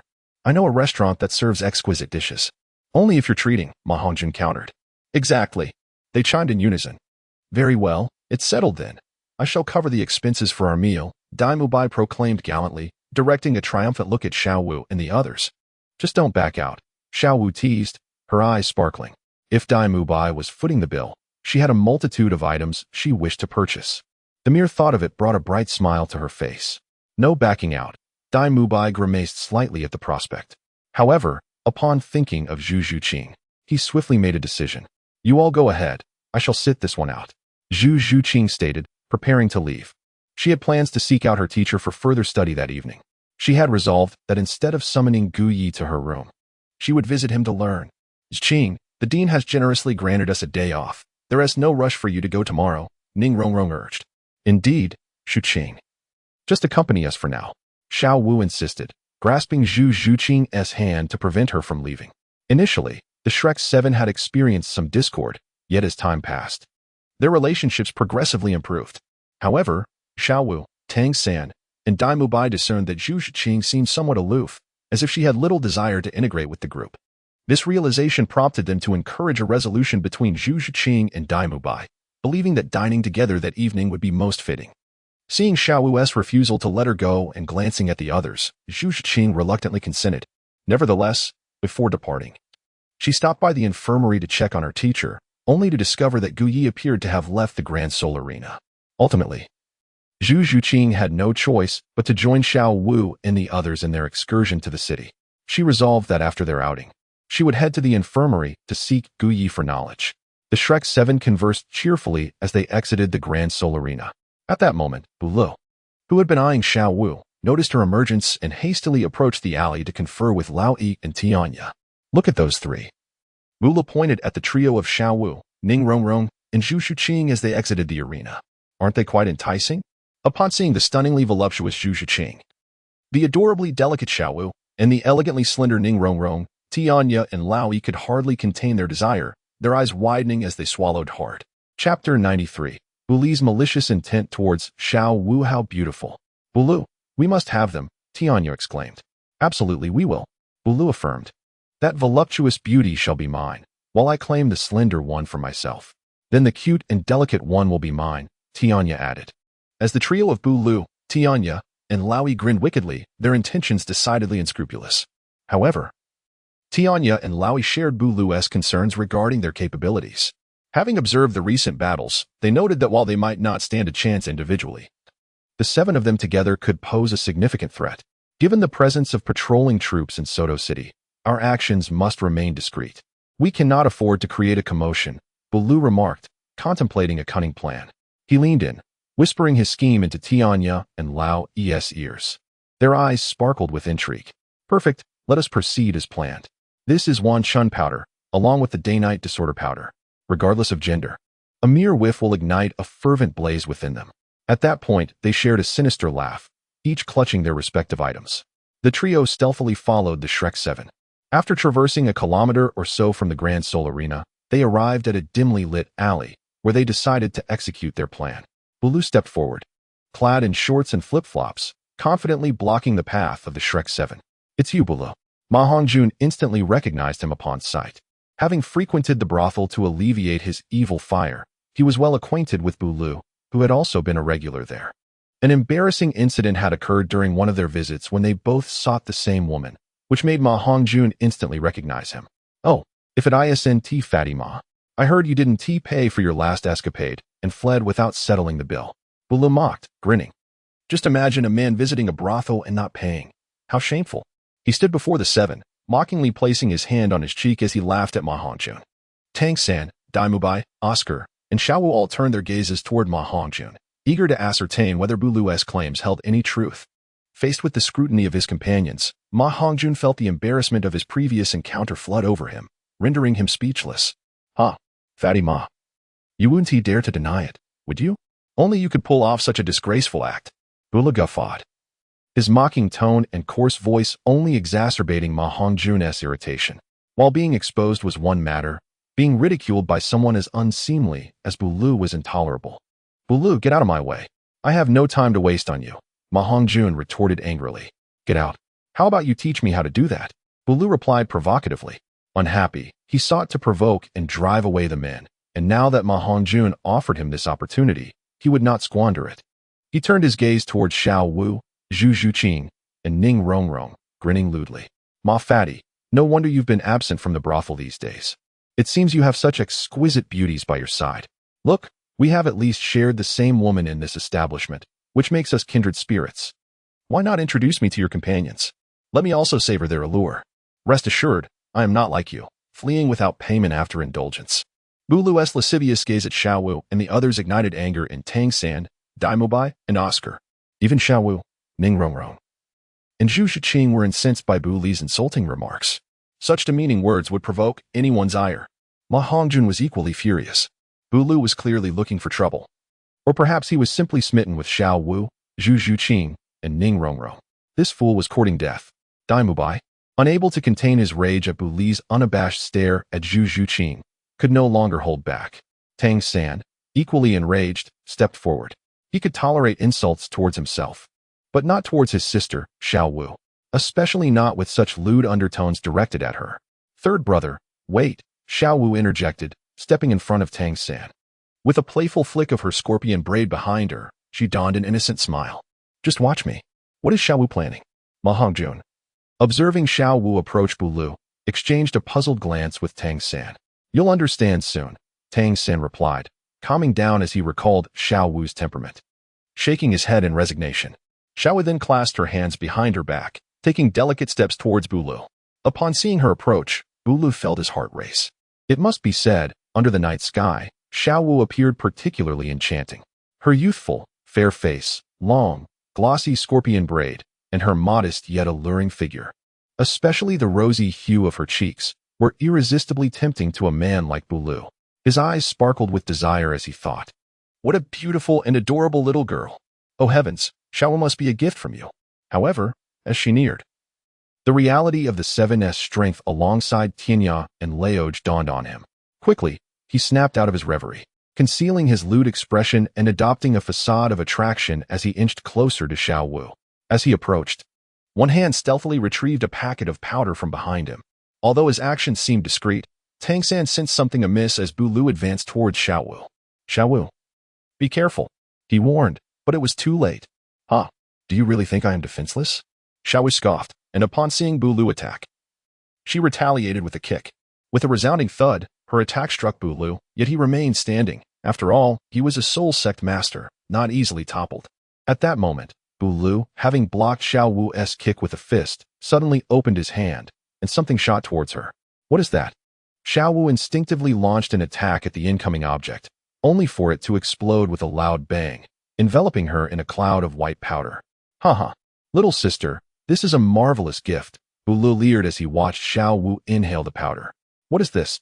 Xiao Wu exclaimed, feeling a sudden change in her body, her face flushing. Moments later, she collapsed to the ground. You're courting death. Tang San's fury ignited at the sight. He would not allow anyone to harm Xiao Wu. Recognizing the powder as foul play, he charged at Douluo, who, with a wicked grin, darted into a dark alley with remarkable speed. Zhuqing, take care of Xiao Wu. I will bring this scoundrel back. Tang San instructed Zhu Zhuqing before pursuing Douluo. His trust in her strength allowed him to leave her in charge. I will assist third brother, just in case of a trap, Ma Hongjun declared, sensing something was amiss with Li's appearance, and followed suit. As Tang San chased after Douluo, he quickly realized something was off. He had reached an alley where Douluo awaited him at the end, seemingly anticipating his arrival. Third brother, what's wrong? Ma Hongjun approached Tang San, inquiring about the situation. That guy is right ahead, but something feels off, Tang San replied, scrutinizing the dark alley. Activating his purple extreme magic eyes, he sensed danger and dashed forward, intent on eliminating Douluo. Upon entering, Ma Hongjun followed closely behind. Just then, Douluo erupted into laughter. Haha, you've fallen into my trap. Heavenly net. Double enclosure. Oh no. Tang San gasped in shock as he was ensnared. The dark net, a type of martial soul, was designed to entrap individuals. Haha, within my heavenly net double enclosure. A soul master and a great soul master will find it nearly impossible to escape. Douluo laughed heartily, maintaining the double enclosure to confine Tang San and Ma Hongjun.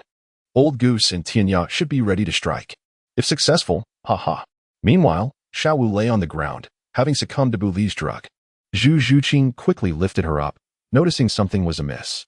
Xiao Wu's face was flushed, and her body was hot, clearly affected by the powder. With some medical knowledge from Gu Yi, Zhu Zhuqing recognized the signs and attempted to suppress the effects. Dai, third brother, and Fatty have been gone too long.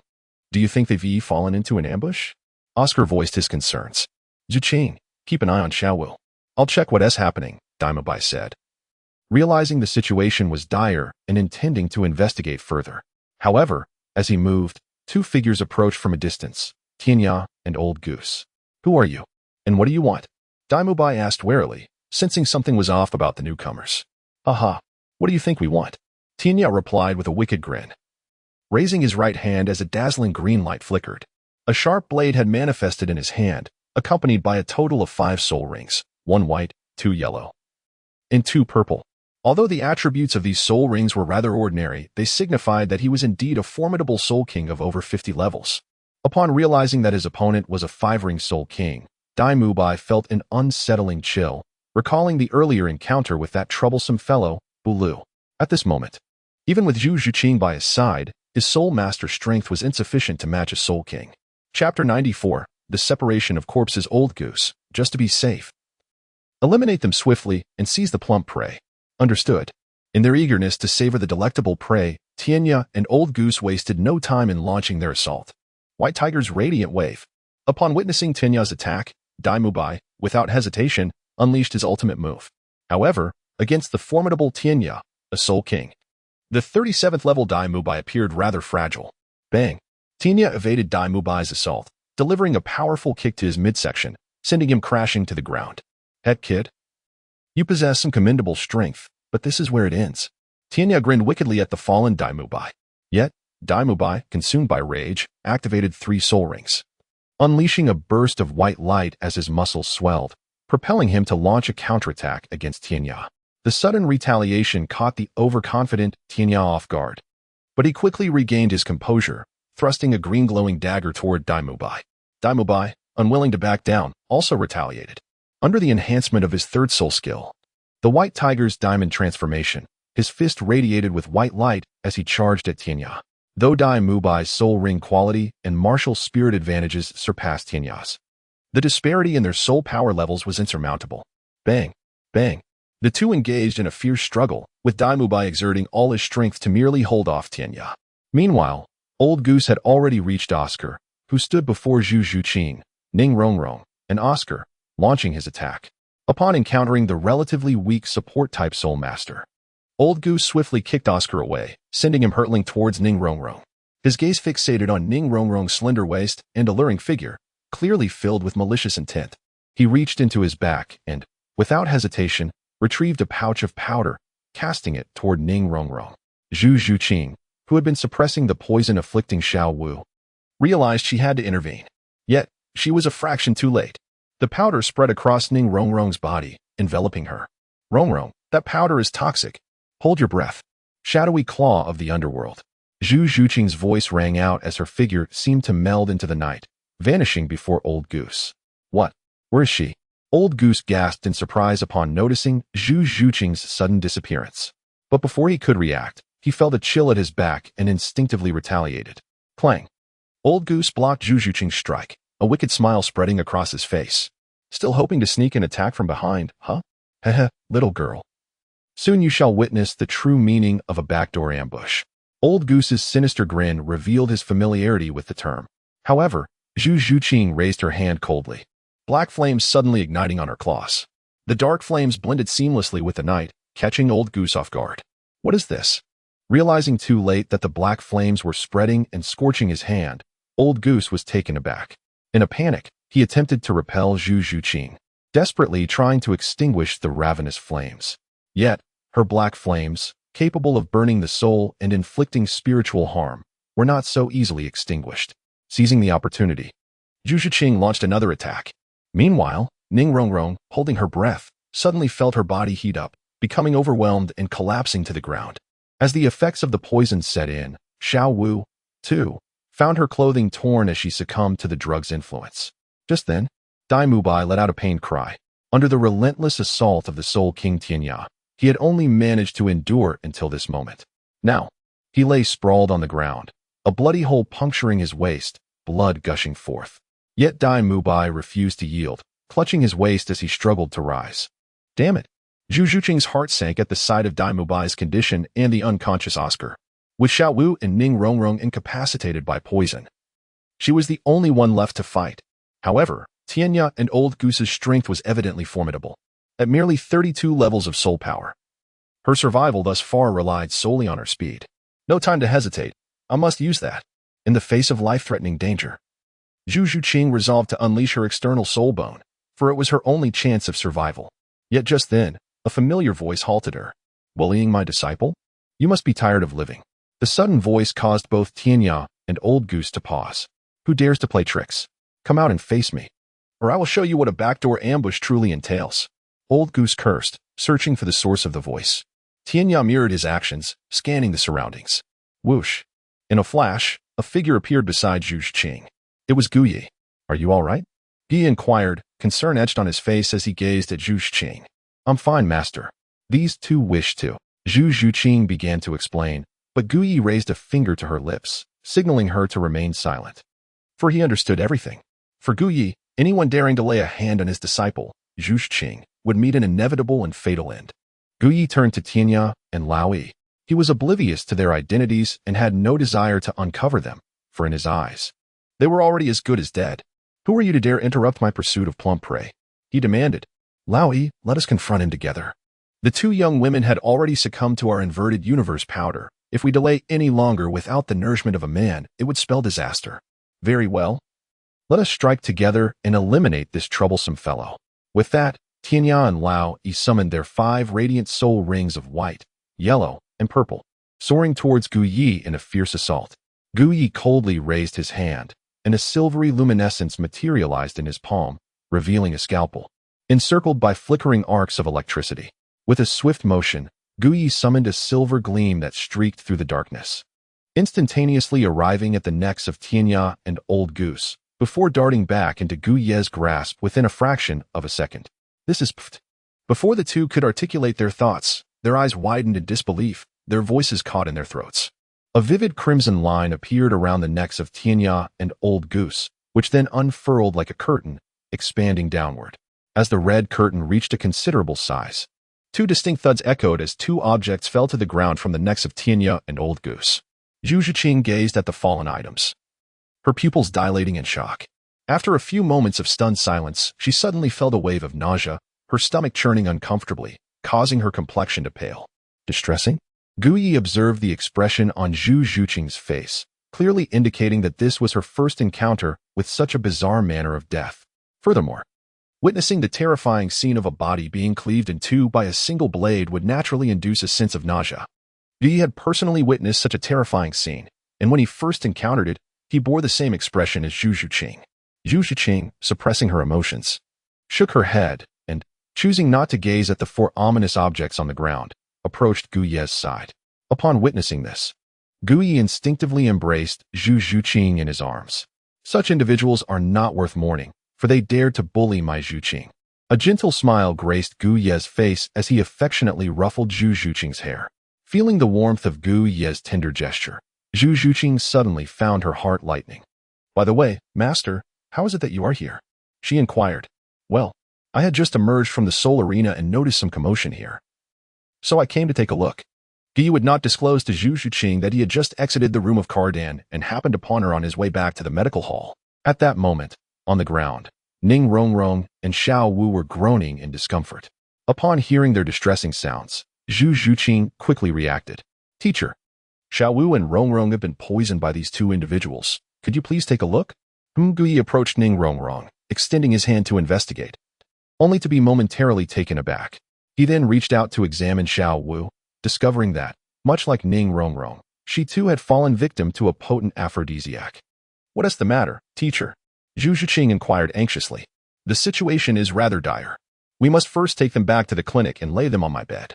Guyi spoke solemnly, glancing at the unconscious Oscar beside him, as well as Dai Mubai and the others. One had been rendered unconscious by a direct blow, while the other lay in a state of unconsciousness due to severe injuries. If the wound on Dai Mubai's waist were left untreated, it would not be long before he succumbed to excessive blood loss.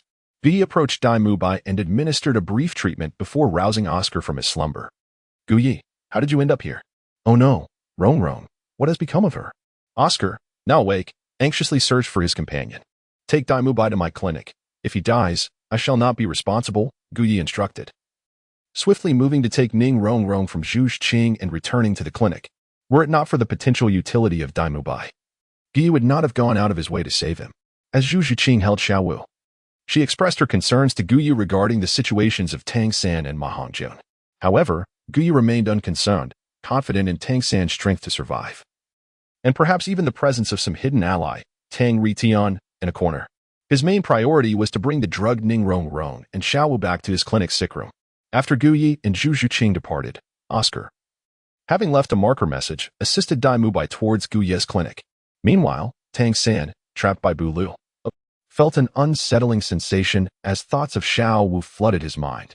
He could no longer afford to hold back. With a flurry of hidden weapons, he shattered Bu Li's barrier. Bang! Bang! In a frenzy, he unleashed the Haotian hammer, striking wildly. How is this possible? How can you be so strong? Curse you! Douluo cried out in agony, powerless against Tang San's onslaught. Die! With a final, powerful blow, Tang San sent Douluo crashing to the ground. Douluo, blood streaming from his mouth and nose, struggled momentarily before collapsing. Upon realizing Bu Li's demise, Tang San's expression remained unchanged. As a member of the Tang sect, he was inherently cold-blooded. Killing was merely a fundamental action. He then moved to assist Ma Hongjun, who lay unconscious on the ground, quickly helping him back to their original location. Upon returning, Tang San was momentarily taken aback by the 4 items strewn across the ground. However, his urgency surged as he discovered Xiaowu was missing. He hastily searched for her and soon found Oscar's message, making his way to Gu Ye's clinic. In the alley, Douluo, who should have perished, struggled to rise once more. Chapter 95, Ambiguous Treatment. Cough. Damn it, I'm in excruciating pain. Blue-haired brat, I will remember you. If I ever find the chance, I shall annihilate you. Douluo grimaced, laboriously pulling himself up against the wall. Had he not feigned death and relied on the protection of his martial soul, the heavenly spiral double barrier, he would have already been slain by Tang San. After a brief recovery, he crawled out of the alley. Initially, he intended to seek out Lao Yi and Tianya, but the thought of their potential alliances and overwhelming numbers deterred him. Severely injured, he recognized that advancing would only lead to his demise. Though Douluo was lustful and covetous of Xiaowu's form, he understood the gravity of preserving his life. Realizing the futility of his situation, he promptly decided to flee. As for Lao Yi and Tianya, despite their camaraderie, his survival took precedence over such loyalties. Bu Li's decision to escape proved fortuitous, for shortly thereafter, he would encounter a fortuitous event, enhancing his strength exponentially. But that, of course, is a tale for another time. Meanwhile, Gu Yi had returned to the clinic, cradling Ning Rongrong, while Zhu Zhuqing reappeared with Xiaowu in tow. Oscar, already injured, could not match the speed of Gu Yi and Zhu Zhuqing, especially while burdened by Dai Mubai. Thus, their return to the clinic was considerably delayed. After Gu Yi placed Ning Rongrong onto the bed, he intended to administer treatment. However, the poison that had long since infiltrated her body and mind rendered Ning Rongrong delirious. As Gu Yi held her, her hands wandered aimlessly over him. Now, lying on the bed, she clung to his neck, incessantly taking liberties with him, showering him with kisses without restraint. The situation mirrored that of Xiaowu, who had been poisoned even more severely than Ning Rongrong. At this moment, both Ning Rongrong and Xiaowu exhibited fair, flushed skin, and even through their garments, Gu Yi could sense a palpable warmth emanating from them. Teacher, what should we do now? Zhu Zhuqing inquired anxiously, casting a worried glance at Gu Yi. The evident plight of Xiaowu and Ning Rongrong indicated they had been afflicted by a potent aphrodisiac, which typically has no antidote, as it is not truly classified as poison but rather a catalyst that amplifies the body's instinctual responses and desires. Zhuqing, remove their clothing, Gu Yi commanded. Zhu Zhuqing was taken aback by his words. Is it really appropriate to just strip them like that? We want to give time if we delay any longer. Hurry, Gu Yi urged. Understood, teacher. Zhu Zhuqing placed her trust in Gu Yi, believing that this was merely a step in the treatment. Moreover, Ning Rongrong had already been seen by Gu Yi, so another glance would be inconsequential. Furthermore, Gu Yi often remarked that he was well acquainted with the female form, and it was no different with Xiaowu and Ning Rongrong. Thus, in order to save Xiaowu and Ning Rongrong, Zhu Zhuqing hesitated no longer and began to remove their upper garments. Gu Yi merely cast a few fleeting glances before losing interest. Xiaowu was similarly indifferent, while Ning Rongrong had already observed several times, yet she preferred to gaze upon Zhu Zhuqing instead. Gu Yi maintained a remarkably calm demeanor towards Xiaowu, harboring few thoughts on the matter. He then ascended to the bed and commenced the treatment for Ning Rongrong. This catalytic potion proved challenging for others to administer. Yet for Gu Yi, endowed with the art of surgical space, it posed no significant difficulty. He extended his hand, gliding it across Ning Rongrong's fair and radiant skin. With each inch his fingers traversed, a soft white light emerged from her body, gradually dissipating the lingering warmth that enveloped her. The treatment administered by Gu Yi appears deceptively simple, yet the process is fraught with immense difficulty. At this moment, Ning Rongrong lies on the bed, utterly enchanted, while Xiaowu stands behind him. Both of them, in a fleeting display of allure, employ various tactics in an attempt to gain an advantage over him. Although Gu Yi was capable of suppressing his impulses, he could not help but show respect when tempted by two delicate beauties. Observing Gu Ye's treatment from the side, Zhu Zhuqing instinctively pulled Xiaowu away, feeling that Xiaowu was taking undue advantage of her teacher. However, Zhu Zhuqing found herself only able to intervene with Xiaowu, while Ning Rongrong was already receiving Gu Ye's care, leaving her to watch helplessly. At that moment, Zhu Zhuqing noticed that Ning Rongrong, lacking in martial ethics, audaciously attempted to launch a surprise attack on her teacher, Gu Yi, causing her eyes to widen in shock. Was Ning Rongrong intending to welcome him with open arms? Zhu Zhuqing felt she could no longer remain passive. She needed to take action. Her gaze then shifted downward, fixated on Ning Rongrong's erratic hands, leaving her momentarily speechless. Just then, Oscar rushed in, carrying the unconscious Dai Mubai, and exclaimed, "Zhuqing, is Rongrong all right? Boss Dai is gravely injured. You must have Gu Yi assist in his treatment." Inside the room, Gu Yi was attending to Ning Rongrong and Xiaowu when he heard Oscar's arrival. He turned to Zhu Zhuqing and instructed, "Please step outside and check on Dai Mubai. I have stabilized his waist injury for now. Just fetch some hemostatic powder for Oscar to use on him." "Understood, teacher." After glancing at Ning Rongrong and Xiaowu, Zhu Zhuqing stepped out. She then retrieved some hemostatic medicine from the pharmacy and exited. "Zhuqing, where is Rongrong? Is she all right?" Oscar inquired anxiously upon seeing Zhu Zhuqing. "She is fine. My teacher is treating her. Here are the hemostatic recovery medicines. Please apply them to Dai Mubai." "Oh, I see."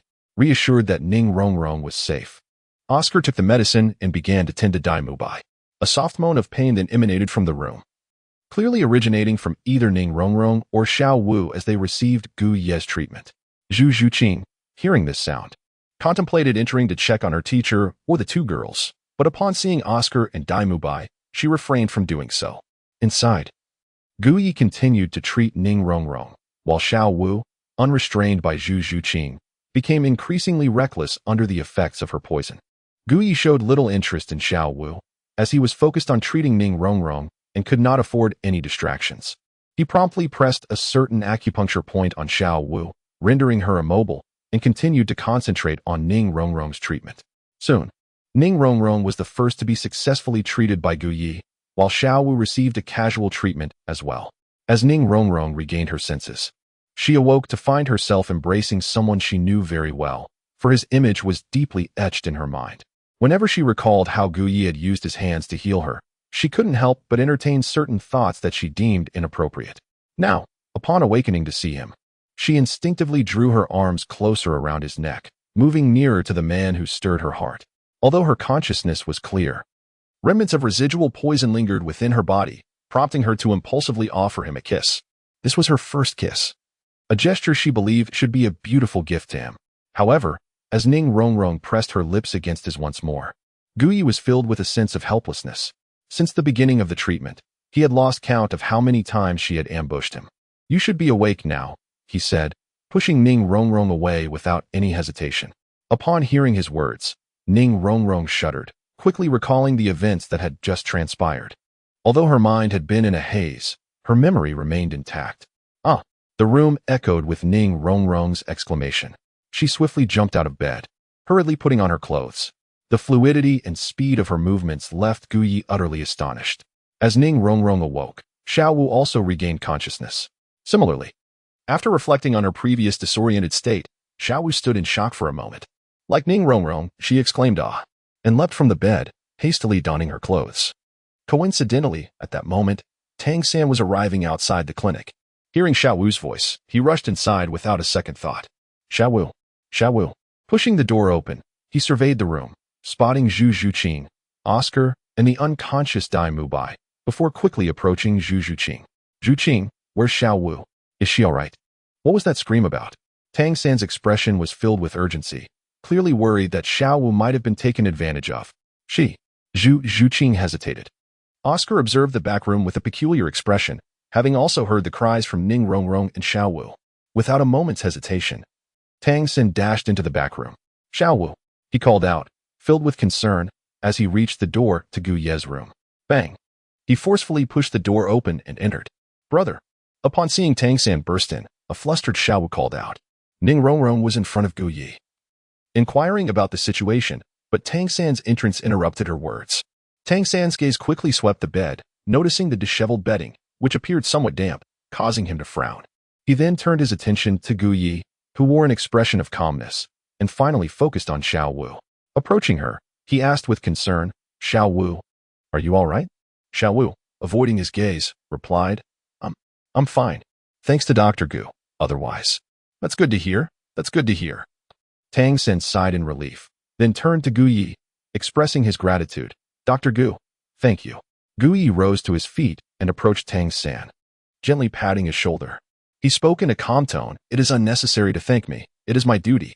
However, Tang San, in the future, please refrain from acting so impulsively. The consequences can be quite dire.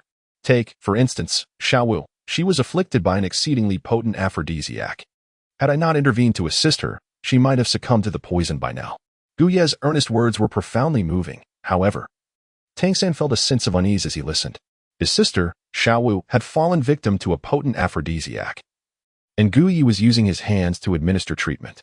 How exactly was he performing this healing? Just as Tang San was engulfed in confusion, he suddenly recalled Gu Ye's extraordinary medical skills, which even commanded his admiration, and he found solace in that thought. Most importantly, his sister Xiao Wu was unharmed, which eased Tang San's worries. Very well, I shall step out for a moment. You all take a brief rest before coming out. After that, we shall return to Shrek Academy, he concluded before departing from my medical facility. After Gu Ye spoke, he turned and walked outside. Ning Rongrong, upon witnessing this, followed him out.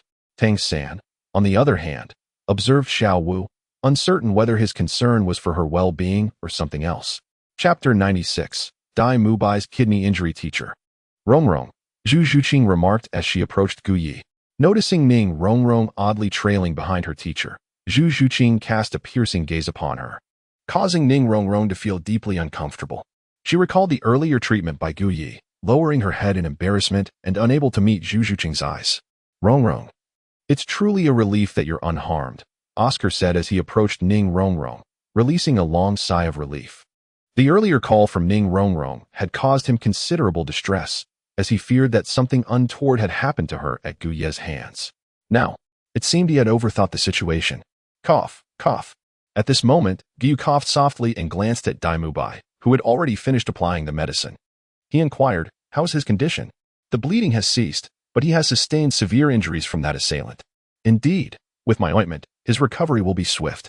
We shall collect the medical fees once he awakens. After all, this is a clinic, not a charitable institution. No one opposed Gu Ye's words. Given the remarkable efficacy of his medicine, it was only reasonable that he would charge a fee, especially considering that Dai Mubai, who had sustained a grievous injury, was able to recover. Shortly thereafter, Tang San and Xiao Wu emerged from the room. Upon seeing them, Oscar and Ma Hongjun hurried forward to inquire about the situation while recounting previous events. Upon learning that their salvation was due to Gu Ye, Tang San and Xiao Wu expressed their heartfelt gratitude towards him. Had it not been for Gu Ye, they might have found themselves in perilous circumstances. Now that they were safe, it was decided they should return to the academy. Otherwise, the dean would undoubtedly worry upon discovering their absence. After reaching a consensus, the group prepared to leave the medical hall. Before departing, Tang San took a moment to express his gratitude to Gu Ye for saving Xiao Wu. Throughout this exchange, Xiao Wu remained silent, clearly choosing to convey her appreciation through her quiet demeanor for Gu Ye's assistance in alleviating her predicament. Oscar and Ma Hongjun, accompanied by Dai Mubai, departed, leaving Zhu Zhuqing behind. As Gu Ye's disciple, Zhu Zhuqing had come to realize the significance of strength, especially after narrowly avoiding danger that night. This realization intensified her resolve to become more powerful. Rather than returning to Shrek Academy, she suggested, Teacher, let us remain here for the night. Zhu Zhuqing gazed at Gu Ye with hopeful anticipation. Very well, Gu Ye replied, not declining her proposal, and together they returned to the room. With a resounding thud, the door closed behind them, and Zhu Zhuqing hurried to the bed, awaiting Gu Ye's next move. Observing her eagerness, Gu Ye shook his head with a wry smile. Zhuqing, you have a day off tomorrow, correct? He inquired, moving to the table to retrieve a book before taking a seat across from her. Zhu Zhuqing nodded, explaining, "It was precisely because we have no classes tomorrow that Xiao Wu and the others invited me to join them for a stroll, but we unexpectedly encountered those three individuals. In the skirmish, I realized I was no match for him. Had it not been for you, teacher, we would have been in grave danger." She looked at Gu Yi with deep gratitude. As she gazed at him, a flicker of a different kind of emotion stirred within her heart, prompting her to lower her head in silence.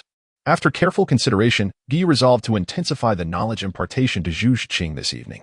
Otherwise, with her current level of strength, should he not be by her side in the future, she could find herself in peril when confronted by men who covet her body. As Gu Yi imparted his teachings to Zhu Zhuqing, Tang San and the other five had already returned to Shrek Academy, recounting the events they had just encountered to Flanders. Upon learning of the situation, Flanders was infuriated. How dare anyone lay a hand on his disciples? Tang San, where are those three individuals? I must confront them immediately. Dean. The two who injured Dai Mubai have already been slain by Gu Yi, and the other has met the same fate at my hands, Tang San replied nonchalantly, treating the act of killing as casually as one might sip water. However, had it not been for Gu Yi, Xiao Wu, Rong, and Dai Lauda would have been in grave danger. It appears I owe him a significant debt of gratitude. Flanders. Reflecting on the two conditions he still owed Gu Yi, and now the fact that his students had been saved by him, felt a mix of gratitude and helplessness. Fortunately, his students were unharmed. Although Dai Mubai had sustained severe injuries, Gu Ye's healing had stabilized him, and he was now recovering at Shrek Academy. What vexed Flanders, however, was that Dai Mubai had not only been wounded in the chest, but also suffered a stab wound to his waist, injuring his kidney. This compelled him to visit Gu Yi again the following day, as the treatment of kidney injuries should be left to a professional. Qing is still at Gu Ye's clinic. Isn't she? Flanders inquired, noticing Zhu Zhuqing had not returned. Yes, she wishes to grow stronger and believes that staying with Gu Yi will allow her to gain further knowledge. Tang San explained. Very well, you all should rest now. We shall discuss other matters tomorrow. Understood, Dean, Tang San replied, departing with Oscar and the others to rest. Once they left, Flanders contemplated Zhu Zhuqing's decision to remain at Gu Ye's clinic. He had no objections, given that Gu Yi was her mentor. Moreover, Zhu Zhuqing's presence would facilitate their visit to Gu Yi for Dai Mubai's treatment. It seemed Soto City was not entirely peaceful, but this incident served as a valuable lesson for the 7 young prodigies, exposing them to the darker sides of human nature. Flanders pondered how this would influence their future lessons. The following day, within the male quarters of Shrek Academy, Dai Mubai awoke to find himself alive and back in his room, a wave of relief washing over him. Ah, it hurts. He grimaced as a sudden pain shot through his waist, reminding him of the Soul King who had wounded him. Panicking, he examined the area and, upon seeing the injury beginning to heal, felt a slight sense of relief, though the discomfort persisted. After all, the injury was near his kidney, a critical concern for his future well-being. Worried, Dai Mubai decided he needed to consult the Dane. As he ventured out of his room, he serendipitously encountered Flanders, who had come looking for him, since Shrek Academy was on break that day. Flanders intended to accompany Xiaojiang and the others to express their gratitude to Gu Yi and to have Dai Mubai examined. Dean, Dai Mubai approached Flanders, struggling with his movement. How's your condition, Mubai? Flanders inquired, noting the young man's difficulty in walking. Dai Mubai shook his head, the pain in his waist overwhelming. It hurts a lot. I fear, he faltered, recalling the knife wound inflicted by Tianya. Let me take a look, Flanders said, stepping forward to assess the injury. He determined that the wound had indeed affected the kidney, but his limited medical knowledge left him unable to provide a complete diagnosis. Ah. Dean, be gentle. That hurts more when you touch it, Dai Mubai protested, stepping back warily. Flanders patted Dai Mubai's shoulder reassuringly. It's just a kidney injury. It should be fine. You'll likely recover in a few days. Dai Mubai stared at Flanders in disbelief, questioning the seriousness of his words. Did he not understand the significance of a kidney to a man's health? Clearing his throat, Flanders added, we should visit Gu Ye's clinic shortly and let him take a look. If it weren't for him last night, you could have been in serious trouble. Really? Then let's go see him, Dai Mubai replied, though his expression remained troubled. Yet, the thought of Gu Ye's exceptional medical skills offered him a glimmer of hope. Thus, Flanders led Dai Mubai to the square, gathering Yu Xiaojiang, Tang San, and the others as they prepared to head to Soto City to seek out Gu Yi. Meanwhile, at Gu Ye's clinic, Zhu Zhuqing remained in a deep slumber, having been exhausted from her late-night endeavors. In contrast, Gu Yi was already busy with his morning tasks. As Zhu Zhuqing stirred awake, she instinctively rubbed her eyes, realizing that Gu Yi was not in bed. A twinge of disappointment crept into her heart, though she could not quite grasp why. After freshening up, she made her way to the kitchen to assist Gu Yi. Upon entering, she found him preparing breakfast.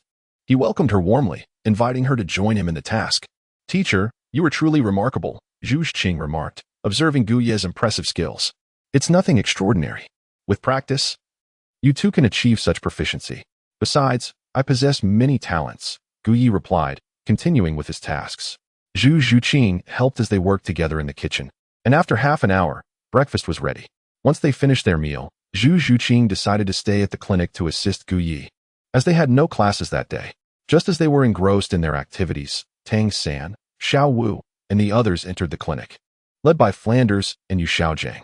Gu Yi and Zhu Zhuqing were diligently occupied in their chairs, showing no signs of interruption upon the arrival of Flander. "Ah, Dr. Gu. It has been quite a while," Flander greeted with a smile, casting a curious glance at the proximity of Gu Yi and Zhu Zhuqing. They were not only seated closely, but appeared to share an intimate bond. One might easily mistake them for occupying the same chair if not examined closely. Chapter 97. Dai Mubai's Deception. Gu Yi cast a glance at Yu Xiaojiang behind Flandra, and at Dai Mubai, who was clutching his waist. He spoke flatly. "Flandra, you came with them regarding last night's incident, did you not?" Indeed. I must extend my gratitude to Dr. Gu for his assistance last night. Otherwise, my students would have been in grave peril," Flandra replied, turning to Dai Mubai and Tang San. "You should also express your thanks to Dr. Gu." Dai Mubai and Tang San, though reluctant, approached and said, "Thank you, Dr. Gu, for saving us last night." Following this, Ning Rongrong and Xiao Wu exchanged glances. Recalling the events of the previous night when Gu Yi had dispelled the poison, their cheeks flushing with a hint of crimson. After a moment of silent understanding, they lowered their heads, choosing not to speak of the incident, especially not revealing to Tang San that Gu Yi had treated the aphrodisiac's effects. Ning Rongrong, on the other hand, was unconcerned about her earlier attempt to ambush Gu Yi, particularly since he had treated her with such tenderness, stirring within her a sense of affection for that feeling, and even a desire for him to do so once more. After stealing a glance at Gu Yi, her heart swelled with secret delight as she pondered various thoughts. Gu Yi, indifferent to Flandra's courteous demeanor, anticipated the purpose of his visit. Indeed, Flandra soon approached him with a mischievous smile, stating his true intent. While expressing gratitude for the rescue of his students was merely a pretext, his real objective was to seek Gu Yi's assistance in treating Yu Xiaojiang's martial soul deficiency and attend to Dai Mubai's injuries. Gu Yi readily agreed to assist Yu Xiaojiang, as they had previously discussed the matter, and the first dose of the special hormone had already taken effect within Yu Xiaojiang's body. It seemed the second dose was due to be administered. Reflecting on this, Gu Yi cast a meaningful glance at Yu Xiaojiang. As expected, the stubble that had once covered Yu Xiaojiang's face had diminished significantly, and it would not be long before it disappeared entirely. Once the second dose was administered, he would officially embark on the path of transformation. While treating Yu Xiaojiang posed no challenges, the question remained regarding Dai Mubai's treatment. Shouldn't there be some form of compensation? After all, Oscar and the others, although I aided them last night with minimal effort, I am not a benevolent soul. Should not the due fees be settled? What amount does Dr. Gu require? Flandra inquired. Monetary matters do not concern me. I am not in want of wealth. You must understand that besides being a physician, I am also an aficionado of martial soul research. I would appreciate acquiring their martial soul blood as compensation for their treatment and for last night's life-saving act, Gu Yi replied. Upon hearing this, Flandra looked at Dai Mubai and the others. Did you all hear that? What is owed must be repaid. Dai Mubai, feeling the pain in his waist, stepped forward. I agree. How would you like to obtain it? Compared to his own kidney, the martial soul blood, of which they were unaware, held greater significance. Moreover, he felt a pressing obligation to repay the life-saving favor. Very well. In that case, simply release your martial soul, Gu Yi instructed, glancing at Dai Mubai as he summoned his martial soul, the surgical knife. Having previously drawn blood from Ma Hongjun, they were under the impression that there would be no adverse effects, thinking only that Gu Yi was indulging his curiosity. Yu Xiaojiang, fascinated by martial souls, approached eagerly, wishing to closely examine this so-called martial soul blood. As Dai Mubai released his martial soul, Gu Yi deftly drew the knife, and a droplet of energy-formed blood flowed from Dai Mubai's martial soul. Yu Xiaojiang observed with wide-eyed curiosity, intrigued by how Gu Yi accomplished this feat. He had devoted his life to studying martial souls and was unaware that they could possess blood. He yearned to inquire further, to research the phenomenon, believing that revealing such findings could benefit humanity. However, he decided to wait until Gu Yi treated him before posing his questions, as he felt too embarrassed to seek guidance in front of Flandra and the others. All right. After Gu Yi collected Dai Mubai's martial soul blood into the system, he glanced at the details regarding Dai Mubai's martial soul. The White Tiger martial soul holds a prestigious reputation in the Douluo continent, ranking among the highest tiers. Following the collection of Dai Mubai's martial soul blood, Gu Yi turned his attention to Oscar. Owing to the rescue Oscar received from Gu Yi the previous night, he had no choice but to allow Gu Yi to collect his martial soul blood. With Oscar's martial soul blood successfully obtained, only Tang San and Xiao Wu remained among the Shrek 7. Collecting Tang San's blood posed a challenge, as he was notably cautious, making it difficult to obtain his consent in such circumstances. As for Xiao Wu, given the events of the previous night, it was evident she would be reluctant to allow her blood to be taken, prompting Gu Yu to bide his time. Dr. Gu, please take a look at my condition. My waist is in excruciating pain, Dai Mubai implored, clutching his lower back. You have sustained an injury to your kidneys, inflicted by a sharp object. Were it not for the medicine I administered to you last night, your kidneys would have been irreparably damaged, Gu Yi replied. Is there still a chance for treatment? Dai Mubai anxiously inquired of Gu Yi, fearing an unfavorable response. Come inside, Gu Yi instructed, withholding an answer as he proceeded into the treatment room in the rear courtyard. Observing this, Dai Mubai hesitated briefly before following suit. Gu Yi entered the treatment room and noticed Dai Mubai following closely behind. He gestured towards the white bed, saying, Please lie down. Certainly, Dai Mubai replied obediently as he reclined on the bed. Gu Yi, sure, I must apologize for my previous misunderstandings regarding you. I implore you to heal me. I am willing to comply with any of your demands. In light of his condition, Dai Mubai humbled himself, casting aside all traces of pride. Very well, Gu Yi responded with a smile, picking up a needle and summoning his martial spirit, the surgical knife. He intended to assist Dai Mubai in achieving a semblance of recovery, though the depth of the healing would remain superficial. He preferred to spare him from causing further turmoil for other women. Thus, Gu Yi commenced the treatment for Dai Mubai. The latter, feeling a surge of gratitude, cast an appreciative glance towards Gu Yi. Suddenly, he realized that Gu Yi was not as disagreeable as he initially perceived. Although Zhu Zhuqing had been overly familiar with Gu Yi, often wishing to stay overnight rather than return to Shrek Academy, Dai Mubai dismissed such thoughts, recognizing Zhu Zhuqing as Gu Yi's disciple. As Gu Yi continued his treatment, Dai Mubai's fondness for him grew significantly. Had he been aware that mere moments prior, Gu Yi had contemplated removing his kidney to sell it on the black market, his sentiments might have shifted dramatically. This thought had crossed Gu Yi's mind several times. Were it not for the presence of Flinder and Tang San outside, Dai Mubai's kidneys would have long been compromised. Gu Yi's treatment was swift, as it merely involved assisting Dai Mubai in his recovery, requiring little time. During this brief procedure, Gu Yi administered an injection that would prove immensely beneficial to Dai Mubai. All right, you may rise now, Gu Yi stated matter-of-factly as he removed his gloves, allowing Dai Mubai to leave. The act of administering the injection was a standard procedure, devoid of any cause for surprise or concern. Dai Mubai stood up and, upon touching his waist, discovered that the pain had indeed vanished. His face radiated gratitude as he turned to Gu Yi. Thank you, Dr. Gu. Please step outside and summon your master, along with Zhu Qing, Gu Yi instructed. Yes, I will do so immediately. Without a trace of reluctance, Dai Mubai exited to call for Yu Xiaojing, while also inviting Zhu Zhuqing inside. As for the relationship between Gu Yi and Zhu Zhuqing, he held no doubts at this point. How are you feeling, Mubai? Quite well. I feel invigorated, completely healed. It seems that Dr. Gu's medical skills have grown increasingly formidable. Indeed, Dai Mubai responded, feeling his waist and noting the absence of any wounds. His admiration for Gu Yi's medical prowess deepening. In the treatment room, Yu Xiaojiang entered and effortlessly reclined upon the bed, for this was not his first treatment.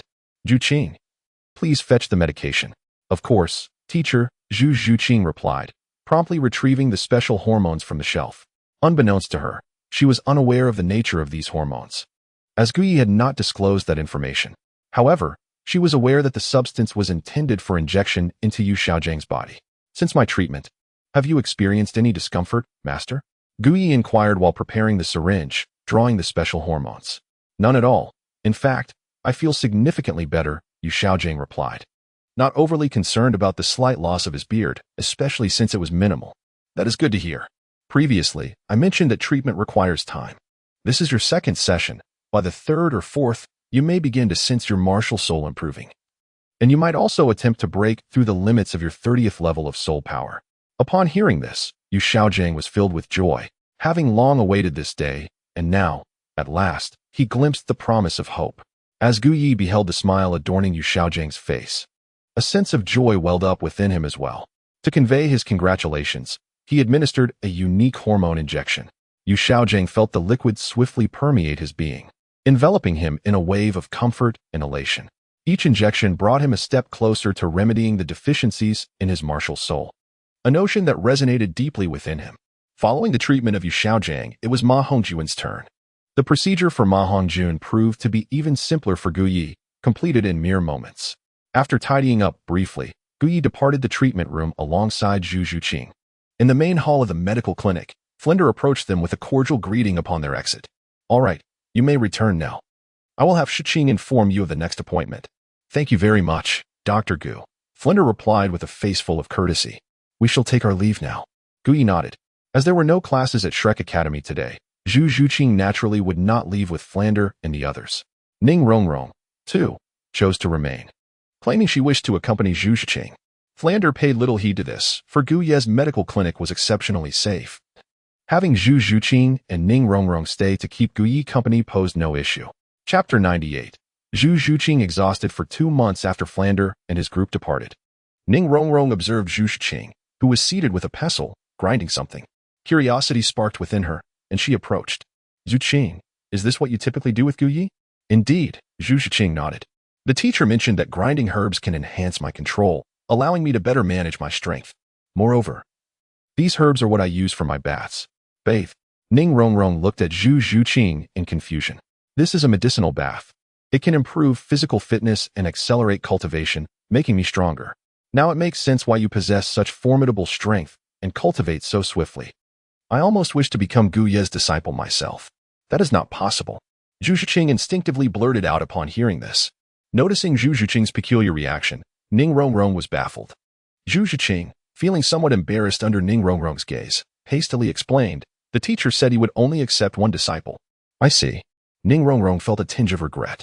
However, an idea struck her as she observed the herbs Zhu Zhuqing was grinding. Zhuqing, would it be all right if I stayed over with you tonight? It has been quite a while since we shared a room. Zhu Zhuqing was naturally reluctant to agree, as she needed to study with Gu Yu every evening, and Ning Rongrong's presence would only serve as a distraction. Yet, Ning Rongrong did not afford Zhu Zhuqing the opportunity to refuse. After speaking, she entered the pharmacy to inform Gu Yi of her intention to stay the night. Gu Yi did not refuse. Staying was acceptable, but this place was not a sanctuary. Zhu Qing had to work every day while living here. Do you understand? I understand. It's just work, right? If Zhu Qing can manage, then surely I can as well. The determined expression on Ning Rongrong's face made Gu Yi want to smile. He was tempted to remark, Zhu Qing studies with me late into the night. Can you do the same? However, before he could speak, Ning Rongrong had already excitedly rushed out to tell Zhu Qing about Gu Ye's agreement. After a flurry of activity, the day quietly passed. At 5 o'clock in the afternoon, Gu Yi promptly closed the clinic. Meanwhile, in the backyard bathhouse, Zhu Qing, as usual, prepared the medicinal herbs for her bath. After filling the tub with water, she unfastened her black bodysuit, revealing her alluring figure to the air. She then gracefully stepped into the tub, immersing herself in the medicinal soak. Ah, so soothing. Zhu Qing leaned back against the tub, closing her eyes in bliss. This medicinal bath had been specially concocted by her teacher, Gu Yi. Initially, the effects of the herbs caused her considerable discomfort. But after some time, she had grown accustomed to the sensation and even began to relish the tingling warmth. Just then, footsteps echoed from outside the bathhouse. At that moment, only she, Ning Rongrong, and Gu Yi were in the clinic. Upon hearing the footsteps, Zhu Qing immediately recognized who it was. Rongrong, what brings you here? She called out. Hiki, Zhu Qing, it's been ages since we've bathed together. Let's do it today. Ning Rongrong's playful voice chimed in, and before Zhu Qing could respond, Ning Rongrong had already pushed the door open. Typically, when it was just her and Gu Yi, Zhu Qing wouldn't bother to close the door tightly. Now, With Ning Rongrong entering unannounced, she had taken advantage of Gu Ye's absence. Upon entering, Ning Rongrong spotted Zhu Zhuqing lounging in the tub. Although it wasn't her first time barging in on Zhu Qing's bath, she couldn't help but admire her figure. The bathhouse was soon filled with a mixture of playful laughter and the sounds of mock protests. The distance between Gu Ye's room and Zhu Zhuqing's was not great, and soon the sounds of laughter emanating from Zhu Zhuqing's bathroom reached his ears. The enchanting scene of a beautiful woman frolicking, particularly his lovely disciple Zhu Zhuqing, inevitably stirred boundless fantasies within him. After a refreshing bath, Zhu Zhuqing and Ning Rongrong emerged from the bathroom and made their way to Gu Ye's room. Teacher, when shall we go to the soul arena for the soul battles?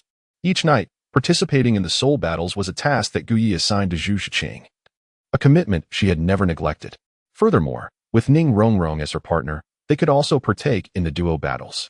Tonight, there will be no soul battles. Take a day to rest, for you shall be quite busy and fatigued in the forthcoming month or two. Upon hearing this, Zhu Zhuqing felt a surge of anticipation for the days ahead, knowing that Gu Ye's assertion of being busy was indeed a genuine one. After each training session with Gu Ye, there was always a period of exhaustion, yet she cherished that fatigue, savoring the experience. Due to the rest, Gu Ye did not assign Zhu Zhuqing any tasks that evening.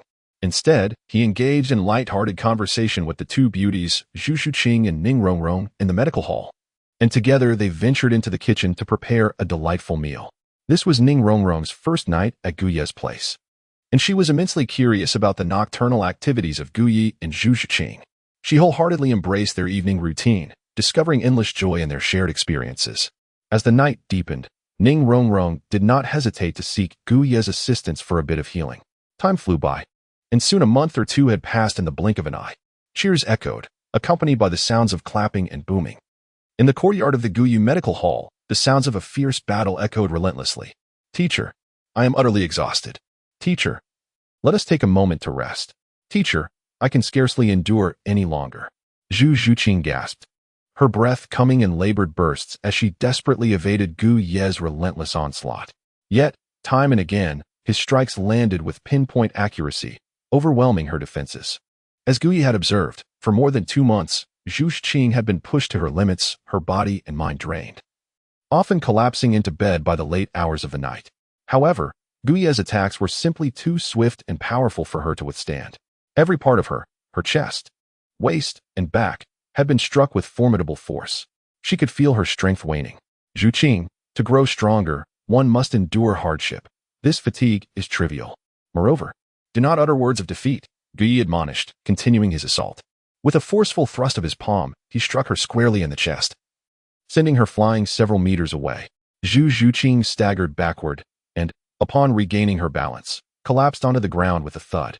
Overwhelmed by exhaustion, she felt utterly spent. Otherwise, a person as reserved and aloof as she would not have voiced such thoughts. Panting heavily, Zhu Zhuqing lay on the ground, her body immobilized by pain. Summoning every ounce of strength, she dared to glance at Gu Ye, only to see him approach with a hint of disappointment in his eyes. Gritting her teeth, she attempted to rise and continue, but her body was devoid of any energy. Just as she managed to prop herself up, she fell back down with another thud. Gu Ye observed Zhu Zhuqing sprawled on the ground, realizing she had reached her limit. It's all right, Zhuqing, you need not rise. We shall conclude for today, Gu Ye declared, gently lifting her limp form into his arms. Cradled like a princess, Zhu Zhuqing's eyes shimmered with a hint of despondency. Teacher, have I disappointed you? She inquired, her spirits low, fearing that Gu Ye might harbor disappointment in her. Gu Ye smiled and said, how could that be? I have witnessed your efforts over the past couple of months, and I am quite satisfied. Really? Zhu Zhuqing's spirits lifted.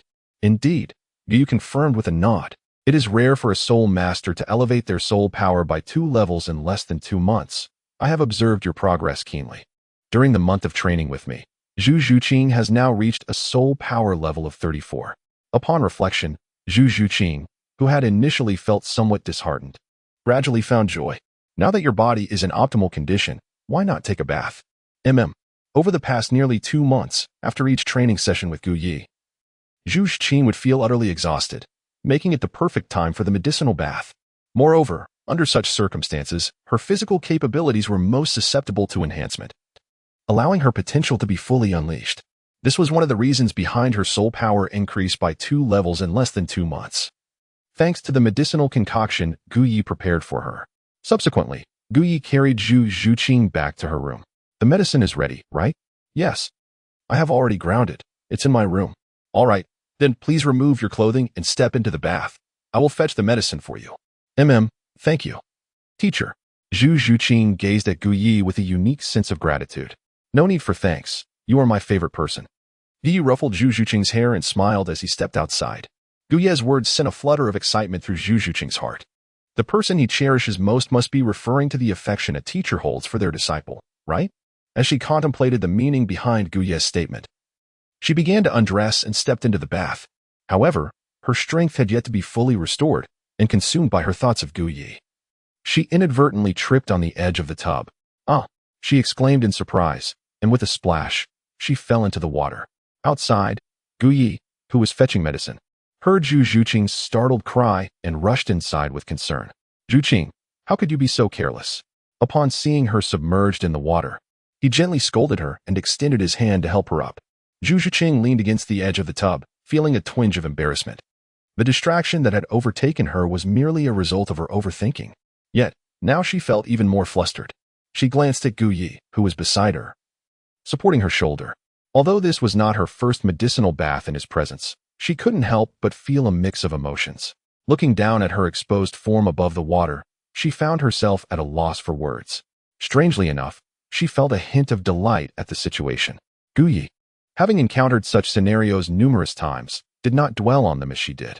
Moreover, as her teacher, their relationship rendered such occurrences rather commonplace. All right, today's medicine differs from the previous ones. It will be quite painful when you immerse yourself, so you must endure. Understand? Yes, Master, Zhu Zhuqing replied with renewed determination. Sitting upright, the water in the tub, which had previously reached her chest, now revealed glimpses of her delicate figure as she rose. Gu Yi instinctively cast a few glances, exclaiming in admiration at his disciple, Zhu Zhuqing. He then poured the medicine in his hand into the water. Chapter 99. The Royal Academy of Tiando. Teacher. I can endure it. Zhu Zhuqing gritted her teeth, signaling Gu Yi to add a little more. All right then. Observing Zhu Zhuqing's resolute expression, Gu Yi reluctantly complied, pouring all the medicine into the bath.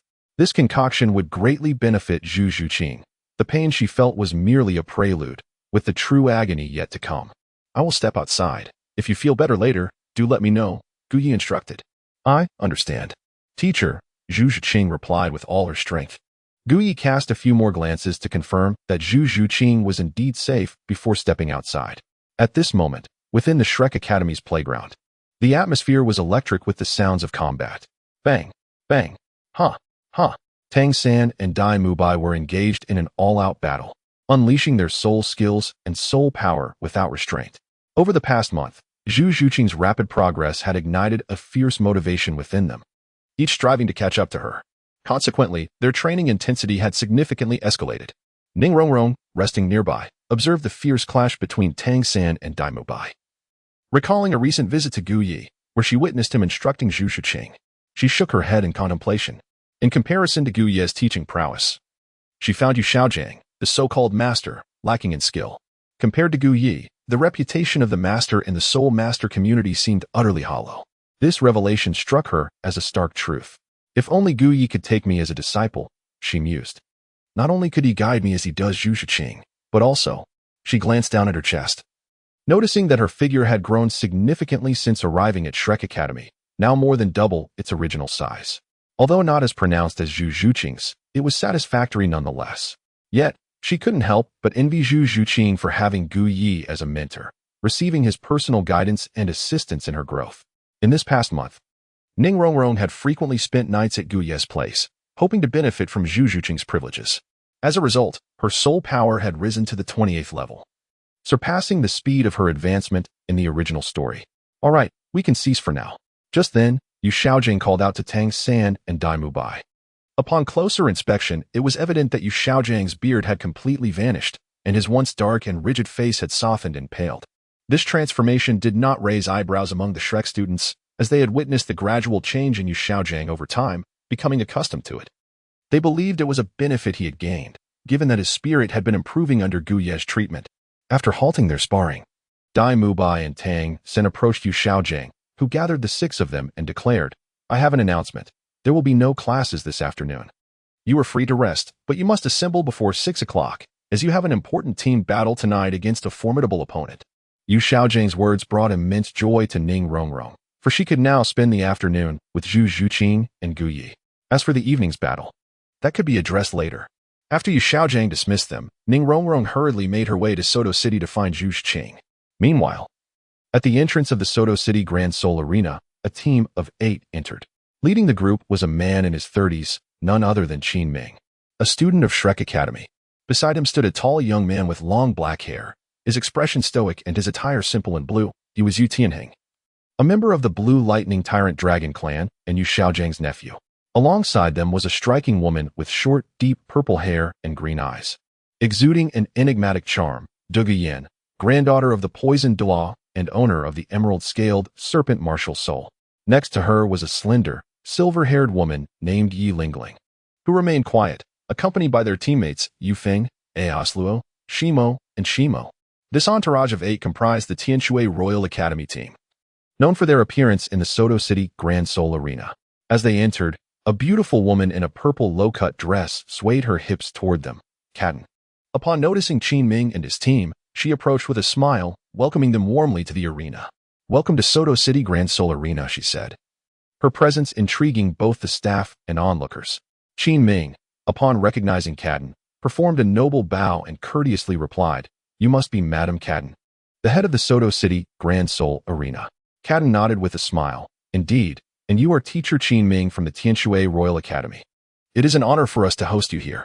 "Madam Katten, we are here at your invitation to allow my students some valuable training," Qin Ming responded, gesturing toward Yu Tianheng and the others. "Tianheng, Yin Yin, come greet Madam Katten. She is the esteemed head of this grand arena and a formidable Soul King," though they would eventually attain the rank of Soul King. The fact that Katten held such a position as the head of the Soto City Grand Seoul Arena commanded respect from Yu Tianheng and his companions. They stepped forward to greet her. "No need for formality, please follow me. I have prepared resting quarters for you," Katten smiled, leading the way. "Come along." Qin Ming encouraged his students to follow suit. Under Katten's guidance, they arrived at the highest floor of the Grand Seoul Arena, specifically the 3rd VIP room. The first VIP room was Katten's private residence, off limits even to Shui Hong, as she now had Gu Yi. The second VIP room was reserved for Gu Yi. Thus it was only logical to accommodate Qin Ming and his students in the third. The third VIP room was lavishly appointed, spanning 200 square meters, with a massive leather sofa exceeding 15 meters in length, comfortably seating several individuals. The decor featured a golden theme, golden palace lamps, wallpaper, and various gilded embellishments imparted an opulent atmosphere. In front of the grand white leather sofa sat a crystal coffee table adorned with exquisite snacks and beverages. Most notably, one wall was a transparent crystal, specially treated to provide an unobstructed view of the outside while ensuring privacy from the exterior. Beyond this crystalline barrier lay the central arena of the Soto Grand Seoul Arena. Esteemed guests, this will be your resting place. There are ample rooms for your comfort as the battles commence in the evening. Should you find yourselves bored, I can arrange for my staff to take you on a tour of Soto City, Katten said, her gaze fixed on Qin Ming. No, thank you, Madam Katten. I will seek you out when the time for the battles draws near, Qin Ming replied. That is perfectly fine. Should you require anything, do not hesitate to inform the staff. As distinguished guests, I will do my utmost to accommodate your needs. Kadank politely exchanged a few words before departing from the VIP room number 3. This place is quite nice, Yu Feng remarked, surveying the opulent surroundings with satisfaction. Indeed. It was splendid. Du Guyan settled onto the sofa, finding it rather comfortable. Teacher Qin, it's only noon now. We have an entire afternoon before the soul duel. Are we just going to wait here? Qin Ming contemplated for a moment and agreed. Well then, if you wish to remain here to cultivate, you may do so.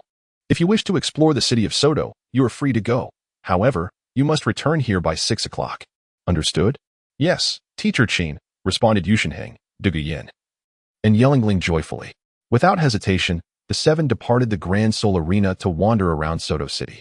As for cultivation and preparing for the upcoming duel, they thought, what expertise could a mere Grand Seoul Arena in Soto City offer? Had it not been for their boredom in Tiando City and the invitation from the noble families of Soto City, they would not have come here. Seeing the seven leave so carefree, Qin Ming couldn't help but smile wryly.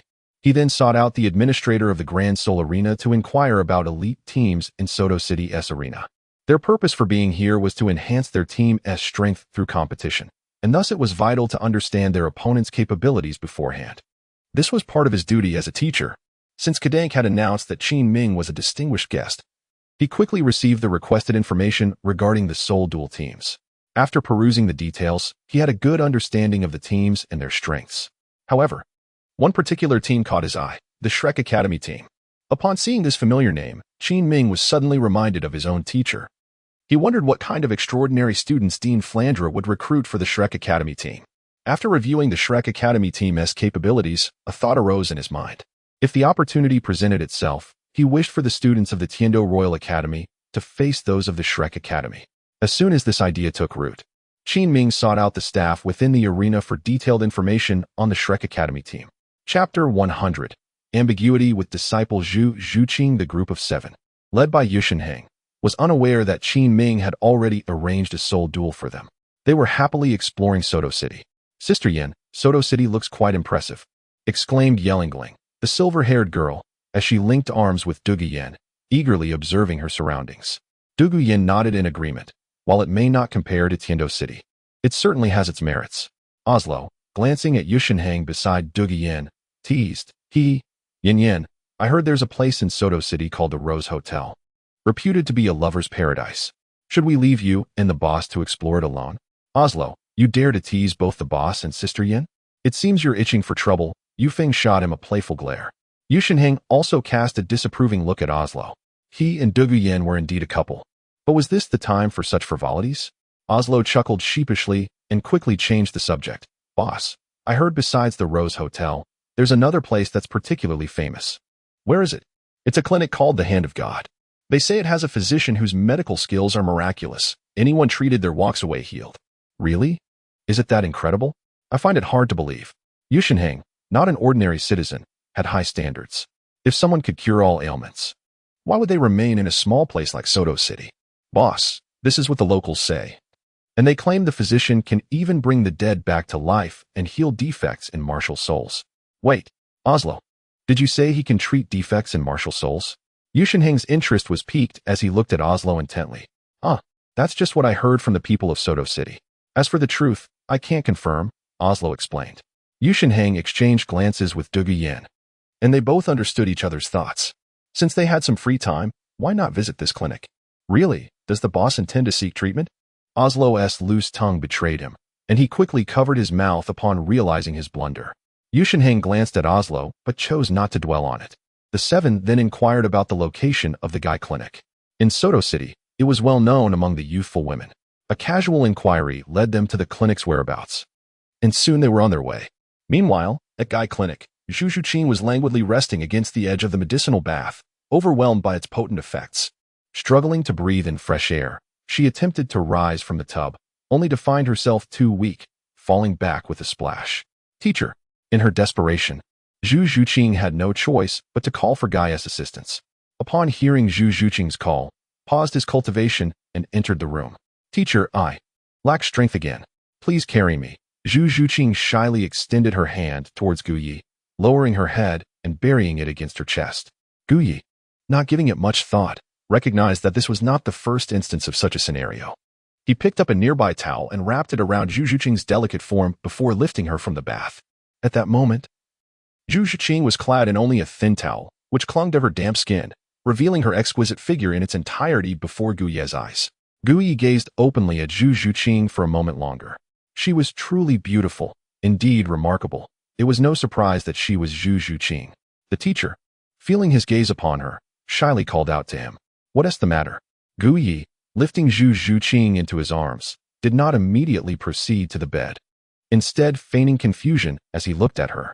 Nothing. Seeing Guyi's expression remain calm and seemingly indifferent, Zhu Zhuqing, as his disciple, chose to remain silent. After leaving the medicinal bath, she felt her hands gradually regaining strength. Habitually, she lifted her arms to wrap around Guyi's neck. However, as she embraced him, her body instinctively rose slightly. In the Princess Carrie, Guyi could distinctly sense Zhu Zhuqing's alluring curves just inches away. Zhu Zhuqing clearly realized that their position was rather intimate. Although a hint of shyness flickered within her, she did not resist. Instead, she clung tightly to Gu Yi's neck, as if fearing that she might tumble to the ground. Bi cast a serious glance before cradling Zhu Zhuqing and stepping out of the bathroom. Zhu Zhuqing was remarkably light. Although this was not his first experience of holding her, Gu Yi still found himself puzzled by her weight. With this slight bewilderment, he approached the bedside, intending to gently lay her down so that she could rest and recuperate. However, just as he was about to set her down, Zhu Zhuqing clung to his arm with an unyielding grip, as if paralyzed, causing Gu Yi to tumble onto the bed alongside her. As they fell, his vision was engulfed by darkness. Zhu Zhuqing, looking down at Gu Yi nestled against her chest, felt her cheeks flush crimson. Yet her arms remained firmly wrapped around his neck. It was not that she wished to hold on. Rather, her limbs had stiffened. This might well be a side effect of the medicinal bath Gu Yi had taken. Gu Yi reclined against Zhu Zhuqing's chest, savoring the exquisite sensation from his disciple before lifting his head, his gaze gradually returning to clarity. He looked at Zhu Zhuqing and, with a hint of reproach, inquired, "Is it that you so delight in embracing your teacher?" Gu Yi lay upon Zhu Zhuqing's chest. Under ordinary circumstances, one might assume that Gu Yi was taking advantage of Zhu Zhuqing. However, now that Zhu Zhuqing is Gu Yi's disciple, this notion must be reconsidered. Gu Yi's accusation against Zhu Zhuqing for taking advantage of him was indeed valid. Zhu Zhuqing, feeling shy and speechless, struggled to release her grip around Gu Yi's neck. "Teacher, my hand. It has become somewhat stiff. Could you take a look?" Zhu Zhuqing spoke haltingly. "Is that so? Let me see," Gu Yi replied. As Zhu Zhuqing maintained her embrace around his neck while they lay on the bed, Gu Yi extended his hand to feel her arm, bringing their bodies even closer together. It was then that Gu Yi discerned the reason behind Zhu Zhuqing's stiff arm. The potency of his medicine had been overwhelming. The meridians and cells in her arm, while being reinforced, had also contracted due to her earlier heightened anxiety, resulting in the tightening of her pores and hardening of the meridians, which ultimately caused the stiffness. "Zhuqing, you are holding onto me quite tightly. You are feeling anxious, aren't you?" Gu Yi gently inquired. "I am not," Zhu Zhuqing murmured, shaking her head. "Zhuqing, the stiffness in your arm is indeed a consequence of your excessive tension causing the cells to contract and the meridians to harden. Now, try to empty your mind and do not overthink," Gu Yi advised her. "All right." Zhu Zhuqing complied with Gu Yi's guidance and found that she was indeed able to move her arm much more freely. Gradually, she regained her mobility. Upon loosening her embrace around Gu Yi's neck, he lifted his head, and now, as they lay on the bed, Gu Yi could clearly see Zhu Zhuqing's face and the alluring glow of her skin. Her cheeks were flushed and radiant, reminiscent of someone who had just emerged from the bath, and her shyness added a tantalizing touch of color to her complexion. Gu Yi observed intently, stealing a few more glances. Zhu Zhuqing, initially feeling a twinge of shyness under the gaze of her teacher, Gu Yi, soon realized that she harbored a desire for him to gaze upon her a little longer. Unconsciously, she wrapped her arms around Gu Yi's waist, a gesture that even she could not comprehend. Perhaps it was the result of their time spent together, during which she had grown accustomed to his affection, care, and fondness. In Gu Yi, Zhu Zhuqing discovered a sense of reliance that she had come to cherish. Whether her feelings for Gu Yi transcended mere admiration, she could not discern, for such emotions felt inappropriate, given that he was her teacher. Gu Yi gazed at Zhu Zhuqing's delicate face, gradually leaning closer, their cheeks almost touching, mere moments away from a kiss. In that instant, Zhu Zhuqing's heart raced uncontrollably. As she beheld Gu Yi drawing nearer, she found herself unexpectedly yearning for his lips to meet hers. Just as Gu Yi was about to press his lips against hers, he reached out to gently touch her forehead and remarked, "Why is your face so flushed? Are you feeling unwell?" His words jolted Zhu Zhuqing back to reality. Instinctively, she released her embrace, her gaze evasive. "Teacher, I'm fine. It's probably just the effects of the medicine," she replied. "As long as you're all right, please rest well. Once you've recuperated, come out, understood?" Gu Yi expressed his concern. Zhu Zhuqing nodded, covering her chest. Draped in a bath towel, she managed to create an astonishing silhouette while looking at Gu Yi. In that moment, her exquisite back was exposed to his view, the curve of her figure breathtaking. Gu Yi cast a glance, satisfied, before stepping out. As Gu Yi departed, Zhu Zhuqing, lying on the bed with her hand pressed against her chest, gradually felt her body recovering. After rising to don her clothing, she reclined once more upon the bed. "Teacher, did he truly wish to kiss me just now? Reflecting on Gu Ye's earlier hesitation, Zhu Zhuqing gently touched her lips. That cannot be true. He is merely my teacher. How could a mentor engage in such intimacy with a disciple? Shaking her head, she banished the peculiar thought from her mind. Their relationship was one of mentor and student. Such impropriety was unthinkable. Surely, Gu Ye had only intended to pat her head, nothing more. Yet, as Zhu Zhuqing recalled the sensation of his presence against her chest, she felt her heart racing. That feeling, it was akin to being close to her teacher, a notion that left her at a loss for words. Chapter 101. Du Guiyin and Yi Lingling, the twin maidens outside the medical clinic. Due to its closure for the day, Gu Ye's regular patrons, having received word, refrained from seeking his healing touch for their ailments. This allowed Gu Ye's busy hands a moment of respite. He settled into a chair within the clinic's main hall, contemplating various matters. He had nearly succumbed to Zhu Zhuqing's allure, a lapse he needed to reflect upon. She was a pivotal figure in his nurturing plan. He could not afford to derail her progress. Should their current relationship be disrupted, the consequences could be dire. Tonight, he mused, I must also pay a visit to Cadden. These past few days have been consumed with instructing my disciple, and I have neglected her. It is imperative I attend to her needs tonight. Just then, 7 figures approached the clinic. It was Yu Tianheng and the Du Guiyin team. Oslo arrived outside the medical clinic, surveying the surroundings before declaring, Boss, Yin Yin. This must be the place. Indeed, based on the information provided, this should be it. Moreover, this is the only clinic in the vicinity. We shall ascertain the truth within. Let us enter and see if the physician truly possesses such remarkable skills. The 7, unfamiliar with the no-fee sign hanging at the clinic's entrance, boldly stepped inside. Inside the main hall, upon hearing the sound of numerous footsteps, Gu Yi turned to glance outward. Initially assuming a group from Shrek Academy had arrived, he was taken aback to find 7 unfamiliar faces entering. Upon entering, Oslo approached Gu Yi, inquiring, Are you the physician here? The Shimo brothers also regarded Gu Yi with curiosity, while Yu Feng and Yi Lingling mirrored their intrigue. Du Guiyin and Yu Tianheng scrutinized Gu Yi with a discerning gaze. Gu Yi regarded Osro, an impolite and peculiar figure, without responding to his words. Instead, his gaze shifted to the 2 women beside him, Du Guiyin and Yi Lingling. One possessed short, deep purple hair that exuded a striking charm, complemented by a pair of green eyes that imparted an air of enigma. Tall and graceful, she radiated a captivating allure. The other, with short silver hair, boasted a delicate beauty and a slender frame, evoking a sense of endearing fragility akin to that of a neighborly younger sister. Gu Ye's scrutiny of them stemmed from his observation of their significant ailments. He then utilized his system to scan the 2. Du Guiyin gender, female age, 21 martial soul, by Lin Snake level, 38 control system soul master soul ring configuration, 2 yellow, 1 purple ailment, uncontrolled venom from the Bailin's original source causing self-poisoning. Yi Lingling gender, female age, 15 martial soul, 9 heart begonia level, 35 support system soul master soul ring configuration, 2 yellow, 1 purple ailment, martial soul defect, hereditary flaw. As Gu Yi observed Du Guiyin and Yi Lingling, they too regarded him. The reason for their attention was clear. Gu Ye's appearance was strikingly handsome, an attribute that often elicited an inexplicable fondness from women. However, this alone did not fully explain their interest. Yi Lingling was curious, being a healing soul master herself.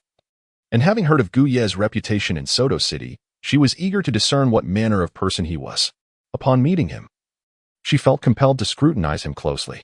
Du Guiyin, on the other hand, pondered whether Gu Yi, who claimed to have the ability to heal all ailments, could treat her self-inflicted poisoning resulting from her martial soul. Hey, are you the resident physician here? And what do you mean by staring at Lingling and Yin Yin? Osro, noticing Gu Ye's lack of response and his lingering gaze on his companions, could no longer contain his rudeness. Osro, do not be so disrespectful, admonished Yu Tianya, casting a reproachful glance at Osro.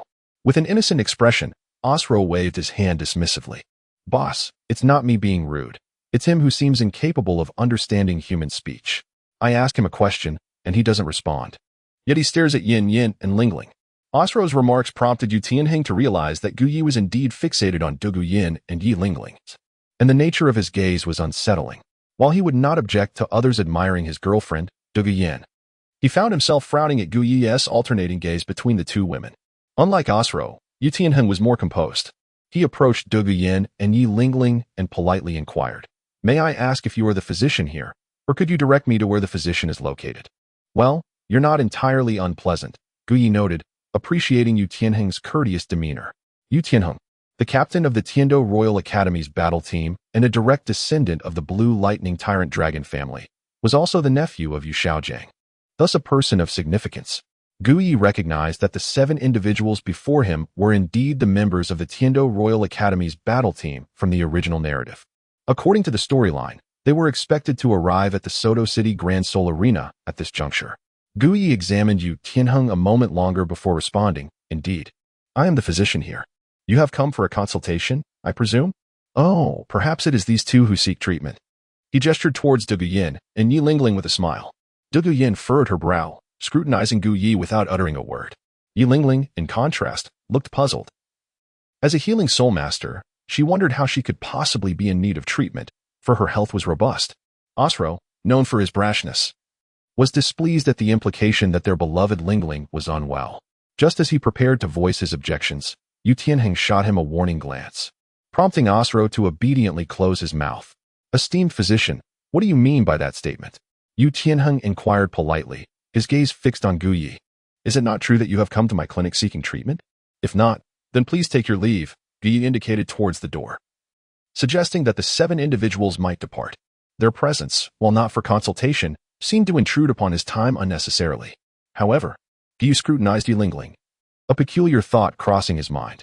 As Gu Yi assessed her, Yi Lingling approached him and inquired, "Dr. Gu, you mentioned earlier that I came to seek your medical expertise. Might you enlighten me on what you meant by that?" Her voice was soft, exuding a comforting resonance. Gu Yi has always held a fondness for beautiful women. Naturally, he does not harbor any aversion towards someone as lovely and courteous as Yi Lingling. As for the 9-heart begonia martial spirit, do you, as its possessor, truly remain unaware of the root of its affliction? As Gu Yi spoke, Yi Lingling gazed at him in astonishment. Similarly, Du Guyan and Yu Tianheng were equally taken aback. They were certain that this was their first encounter with Gu Yi. Yet he could effortlessly identify Yi Lingling as the possessor of the 9-heart, Si Tang martial soul. This was somewhat unsettling. Gu Yi paid little heed to the expressions of those around him. Turning his gaze towards Du Guyan, he remarked, "Despite possessing the emerald scale, serpent martial soul, you have unfortunately succumbed to its venom. If this persists for too long, the poison will surely assail your heart, bringing excruciating pain throughout your body." Am I mistaken in my assertion? Gu Yi's words caused Du Guyan and Yu Tianheng to no longer underestimate him. The mere fact that he could identify Du Guyan's poison and its symptoms spoke volumes about his medical prowess. "Since you are able to discern Yan Yan's ailment, might you possess a remedy?" Yu Tianheng inquired with a glimmer of hope in his eyes. His purpose for seeking Gu Yi was to explore the possibility of curing Du Guyan's affliction. Du Guyan, his beloved, was worth any effort, however slim the chance of success. However, she herself harbored little hope. She was acutely aware of her own poison, which even her grandfather, the esteemed Douluo Du Gu Bo, could not remedy. How could a physician of modest renown within Suatoa City possibly resolve it? Indeed. Gu Yi spoke in a calm tone. "Are you speaking the truth?" Yu Tianheng gazed at Gu Yi, uncertain. Du Guyan was also drawn to Gu Yi's words. Yi Lingling, Yu Feng, Ao Suo, and Shimo turned their attention to Gu Yi as well. They were all aware of the poison afflicting Du Guyan, and now Gu Yi claimed he could cure it, his confident demeanor suggesting he was not jesting. "Dr. Gu, are you certain? Is it truly possible?" Yu Tianheng's voice was low and serious as he regarded Gu Yi. No one knew how desperately he wished to alleviate Du Guyan's affliction. Every time he thought of their intimate moments, which required him to resist the venom of the green scale serpent within her using his soul power, a look of helplessness crossed his face. Hearing Gu Yi assert a possible cure filled him with excitement. "I would not jest with you," Gu Yi replied.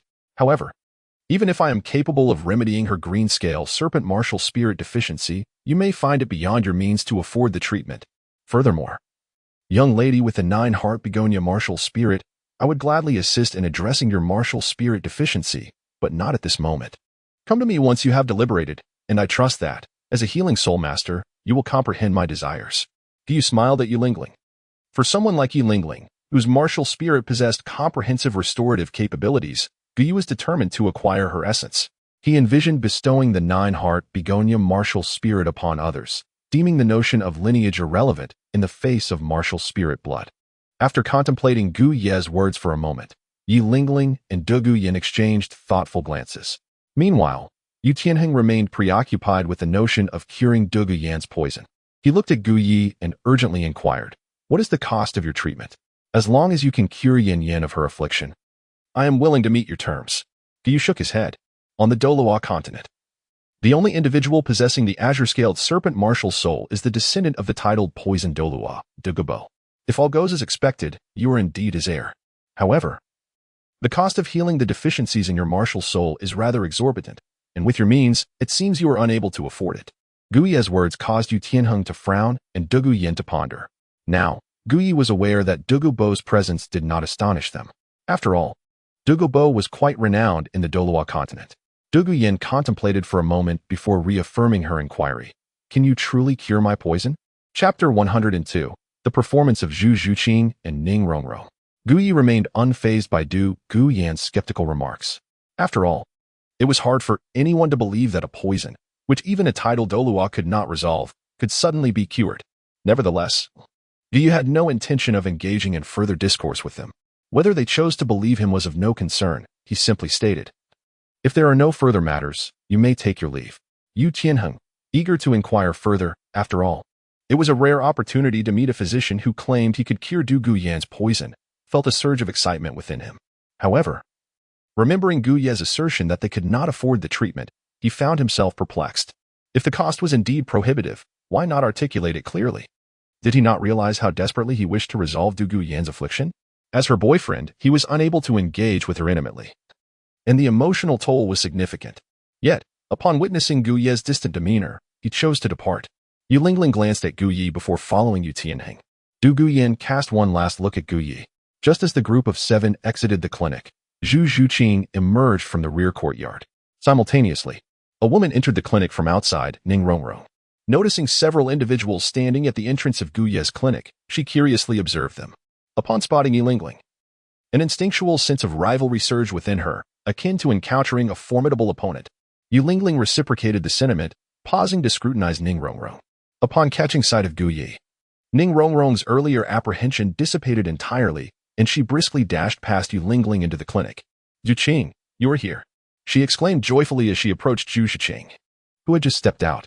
At that moment, Yu Tianheng, Du Guyan, and the others instinctively turned back to glance.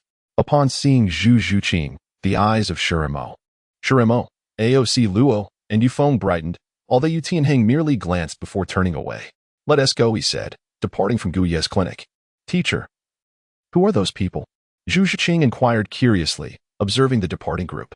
"Indeed, Gu Yi, who are they?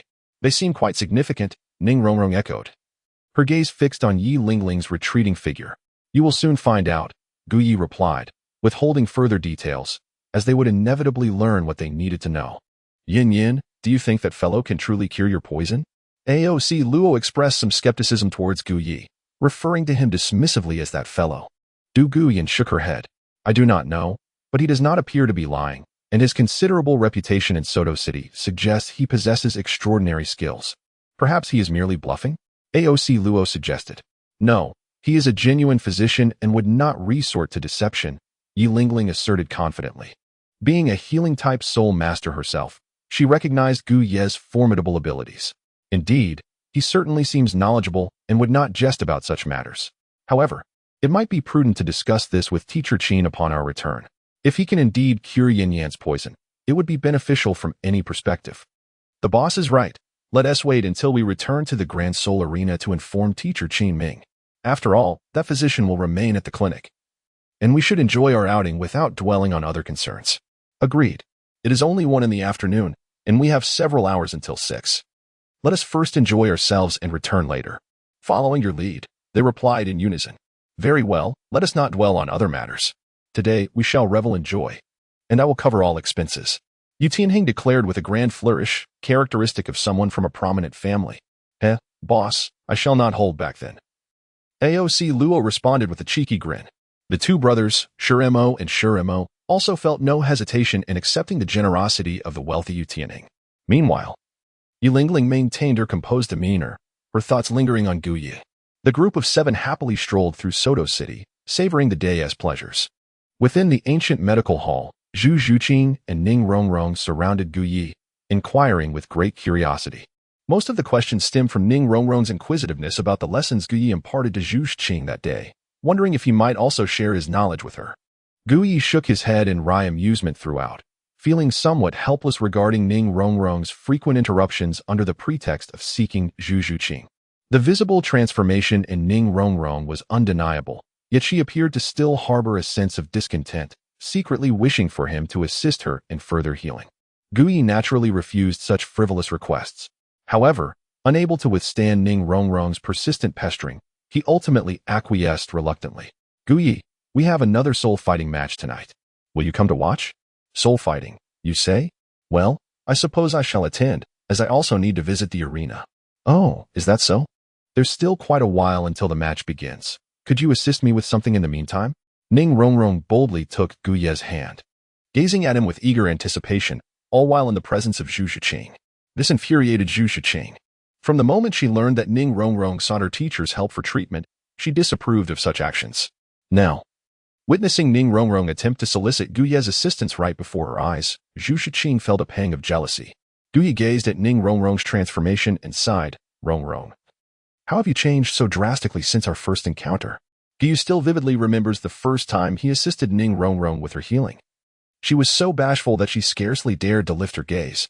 Yet now, she has become audacious enough to hold his hand in front of Zhu Zhuqing.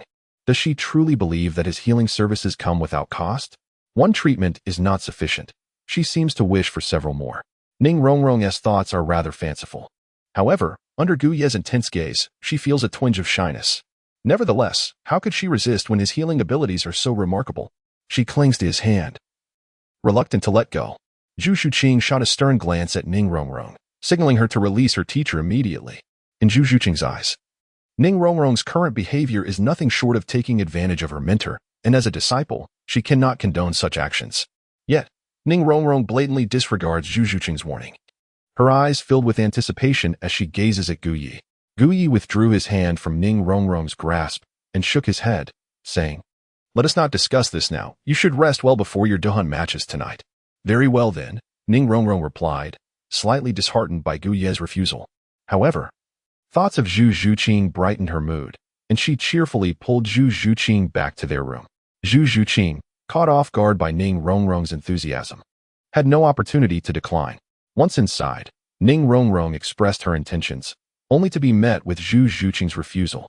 In a hushed tone, Ning Rongrong confided, Zhuqing, I must tell you in secret that Gu Yi is truly remarkable. His medical skills are extraordinary. Did Zhu Zhuqing really need Ning Rongrong to point that out? Zhuqing, I wish to suggest something. Ning Rongrong whispered furtively. No, Rongrong, I still need to cultivate. Zhu Zhuqing firmly declined without hesitation.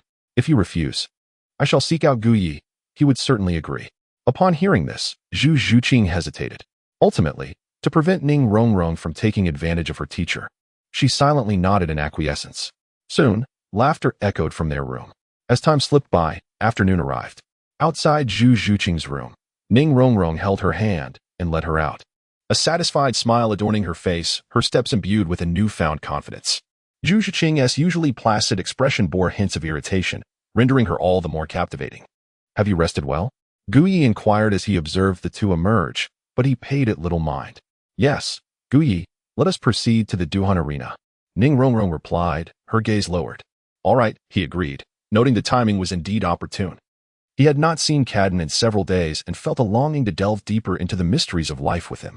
After a brief tidying up, Gu set off with Zhu Zhuqing and Ning Rongrong toward the Grand Duhan arena.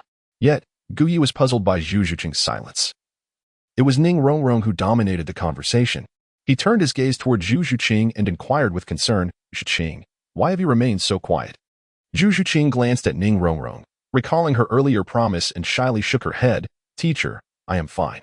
As long as you are well, Gu Yi responded. Continuing on toward the arena, Ning Rongrong, linking arms with Zhu Zhuqing, merrily hummed a tune, recalling their earlier discussions in the room, which made her even happier. This matter was a secret between her and Zhu Zhuqing. Neither would divulge it to Gu Yi. Meanwhile, in another part of Shrek Academy, Yu Xiaojiang and Flandra were making their way to Soto City with several students. Upon learning that Ning Rongrong was once again with Gu Yi and Zhu Zhuqing, Both Flandre and Yu Xiaojiang felt a sense of resignation. With students of such high potential as Zhu Zhuqing and Ning Rongrong, Flandre was reluctant to let them go. Gu Yi is the mentor of Zhu Zhuqing, and it is only natural for Zhu Zhuqing to remain with Gu Yi for her studies. However, continuing in this manner is not a viable solution. Sigh, it seems I must devise a plan, thought Flanders, still unable to come up with a solution. After all, they are all seeking Gu Ye's assistance, and Zhu Zhuqing is his disciple. Never mind, I shall not dwell on it. I will first head to the Soul Arena. Once Flanders managed to clear his troubled thoughts, he approached Yu Xiaojiang. He intended to embrace Yu Xiaojiang's shoulders and engage him in a heartfelt discussion about their students. However, as he leaned in, Flanders noticed that Yu Xiaojiang's complexion had noticeably brightened. Xiaojiang, have you secretly been using some miraculous remedy without my knowledge? You appear significantly younger than before. Flanders feigned anger, genuinely upset by his friend's apparent disregard for their camaraderie. Yu Xiaojiang shook his head with a wry smile. I have not used anything of the sort. Then what accounts for your youthful appearance? Flanders scrutinized Yu Xiaojiang's face, which seemed to possess a newfound beauty. Perhaps it is due to Gu Ye's treatment that my health has improved, Yu Xiaojiang speculated. Is that so? Upon reflection, Xiaojiang, you have already undergone Gu Ye's treatment for the third time. Healing must be imminent. Indeed, it is close, Yu Xiaojiang replied, excitement evident in his nod. He could feel an invigorating energy coursing through his body, as if he were on the brink of breaking through the 30th level, yet there remained a lingering gap. As for that elusive gap, Yu Xiaojiang believed it was due to Gu Ye's final treatment. He eagerly anticipated that moment when he would transcend the 30th level. Outside the Soul Arena in Soto City, Gu Yu had brought Zhu Zhuqing and Ning Rongrong along. Having not sought out Caden for several days, Gu Yu was eager to engage her in conversation the moment he stepped into the arena. However, given the multitude of people present, he felt it might be inappropriate to approach her directly, as misunderstandings could easily arise in such a crowded setting. It would be more prudent to wait for Caden to grant him access through the back door. Unbeknownst to Gu Yi, Caden was already aware of his arrival upon his entrance. She had initially intended to entertain Qin Ming and his companions, but decided to forego that in favor of welcoming Gu Yi. Caden, Gu Yi called. As she gracefully approached him, Zhu Zhuqing, upon seeing the mature and alluring Caden, felt a wave of displeasure wash over her. Although Gu Yi had not visited Caden recently, she had frequently sought him out at his clinic during the preceding days. Originally, the evenings were meant for her studies with Gu Yi, but Caden's presence had deprived her of numerous learning opportunities. To make matters worse, there were occasions when the two of them would share the same bed, with Caden staying in the adjacent room. It felt as though Caden was deliberately challenging her every time she spent the night with Gu Yi. There would be a considerable amount of noise, reminiscent of playful banter, which Zhu Zhuqing could hear all too clearly. Gu Yi approached happily and began conversing with Caden. Were it not for the presence of the crowd, he would have engaged in a more profound discussion with her. Oh, is that not your disciple, Zhuqing? Caden remarked with a teasing smile upon noticing Zhuqing following closely behind Gu Yi. Humph. Zhuqing huffed disdainfully, refusing to acknowledge the woman. Gu Yi chuckled lightly, choosing not to involve himself in the matter of how Caden addressed Zhu Zhuqing. The two appeared to be at odds, and he had no desire to invite trouble upon himself. He continued to engage in conversation with Caden as they walked, leaving Zhu Zhuqing and Ning Rongrong to follow suit. Today, several distinguished guests from the Heavendo City have arrived at the Soto City Great Fighting Arena. Would you like me to introduce you to them? Gu Yi inquired. Are you referring to the 7 from the Heavendo Royal Academy? Caden replied, her surprise evident as she regarded Gu Yi. Indeed, I encountered them today. They even visited my clinic, he confirmed. Is that so? What a delightful coincidence. Caden smiled, and after a brief exchange with Gu Yi, she returned to the VIP lounge to prepare for the grandest battle of the day. As she departed, she exchanged a knowing glance with Gu Yi, signaling him to find her at the main arena later. What is your relationship with that woman? Ning Rongrong pressed curiously as soon as Caden left. It's nothing significant. Merely an ordinary acquaintance, he replied. I don't believe you. I noticed the way her eyes sparkled when she looked at you. There must be more to it. Ning Rongrong scrutinized Gu Yi with suspicion. Meanwhile, Zhu Zhuqing, who was privy to the entire situation, felt an undercurrent of anger. How could she not be upset? Knowing her teacher had been with another woman? All right, now you both should go enjoy your battle. Soon, the others from Shrek will be arriving, Gu Yi said, eager to end Ning Rongrong's inquiries and focus on his own tasks. He needed to return to the treatment room before attending the battle match of the Heavendo Royal Academy team. As Gu Yi made his way back to the medical room, A slender woman with silver hair emerged from a side corridor. It was Yi Lingling. "Isn't that the physician from the clinic today?" Yi Lingling remarked with intrigue upon seeing Gu Yi. Earlier, she and Qin Ming had discussed him, and Qin Ming had expressed great interest. They decided to speak with Gu Yi after the battle concluded. Yi Lingling had not expected to encounter the physician here again. With a touch of curiosity, she proceeded to the grandest fighting stage within the arena, where their battle was about to commence. "Lingling, where were you just now?" "I was merely wandering around the arena. By the way, Yu Feng, our battle should be starting soon, right?" "Indeed. Before long, under the arrangement of the staff." The Heavendo Royal Academy team was matched for a suitable combat and stepped onto the fighting stage. At that moment, Gu Yi arrived at the second VIP lounge of the Soto City Great Fighting Arena. The second lounge was more luxurious than the third, exceeding 200 square meters. The decor was predominantly in soft lavender hues, featuring delicate purple lanterns, light purple wallpaper, and a variety of opulent ornaments, creating an atmosphere of refined elegance. In front of the white leather sofas in the lounge, a crystal coffee table was laid out with exquisite snacks and an assortment of beverages, including fine wines. Most notably, one wall of the room was a massive transparent crystal, treated in such a way that it offered a view of the outside while preventing anyone outside from seeing inside. Beyond this crystal wall lay the main fighting arena, the heart of the Soto Great Fighting Arena, where the Heavendo Royal Academy team faced off against one of the top-ranked fighting teams from Soto City. As Gu Yi entered, he beheld Cadden languidly reclined on a leather sofa, delicately sipping from a glass of fine liquor. The sound of the door alerted Cadden to the arrival of her man. "Gu Yi, come sit. The battle of souls is about to commence," she beckoned, pouring wine into a glass as she spoke.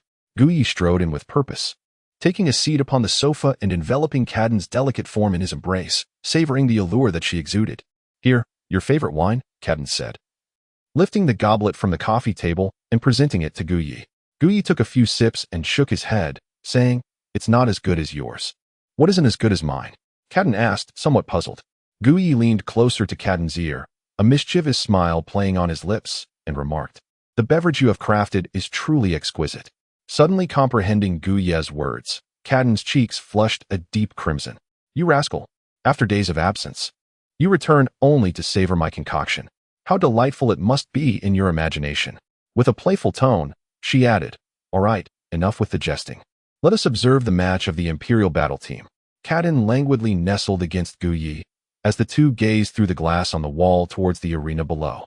As Gu Yi gazed down at the soul fighting platform, he held the delicate form of Ka Dan even closer, his hand, which had originally encircled her waist, now resting gently upon her flat abdomen, savoring her exquisite beauty.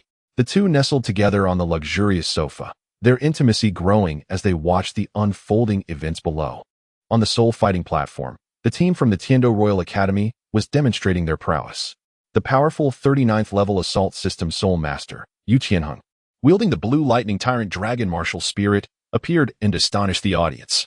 Even their opponents wore expressions of grave concern. After casting a glance at the 7 soul rings of his adversaries, Yu Tianheng flashed a confident smile and declared, "Yin Yin, Yu Feng, you need not intervene. Allow me to handle this alone." "Is that wise, Tianheng?" Yu Feng asked, a hint of worry in his voice. "Only one way to find out, isn't there?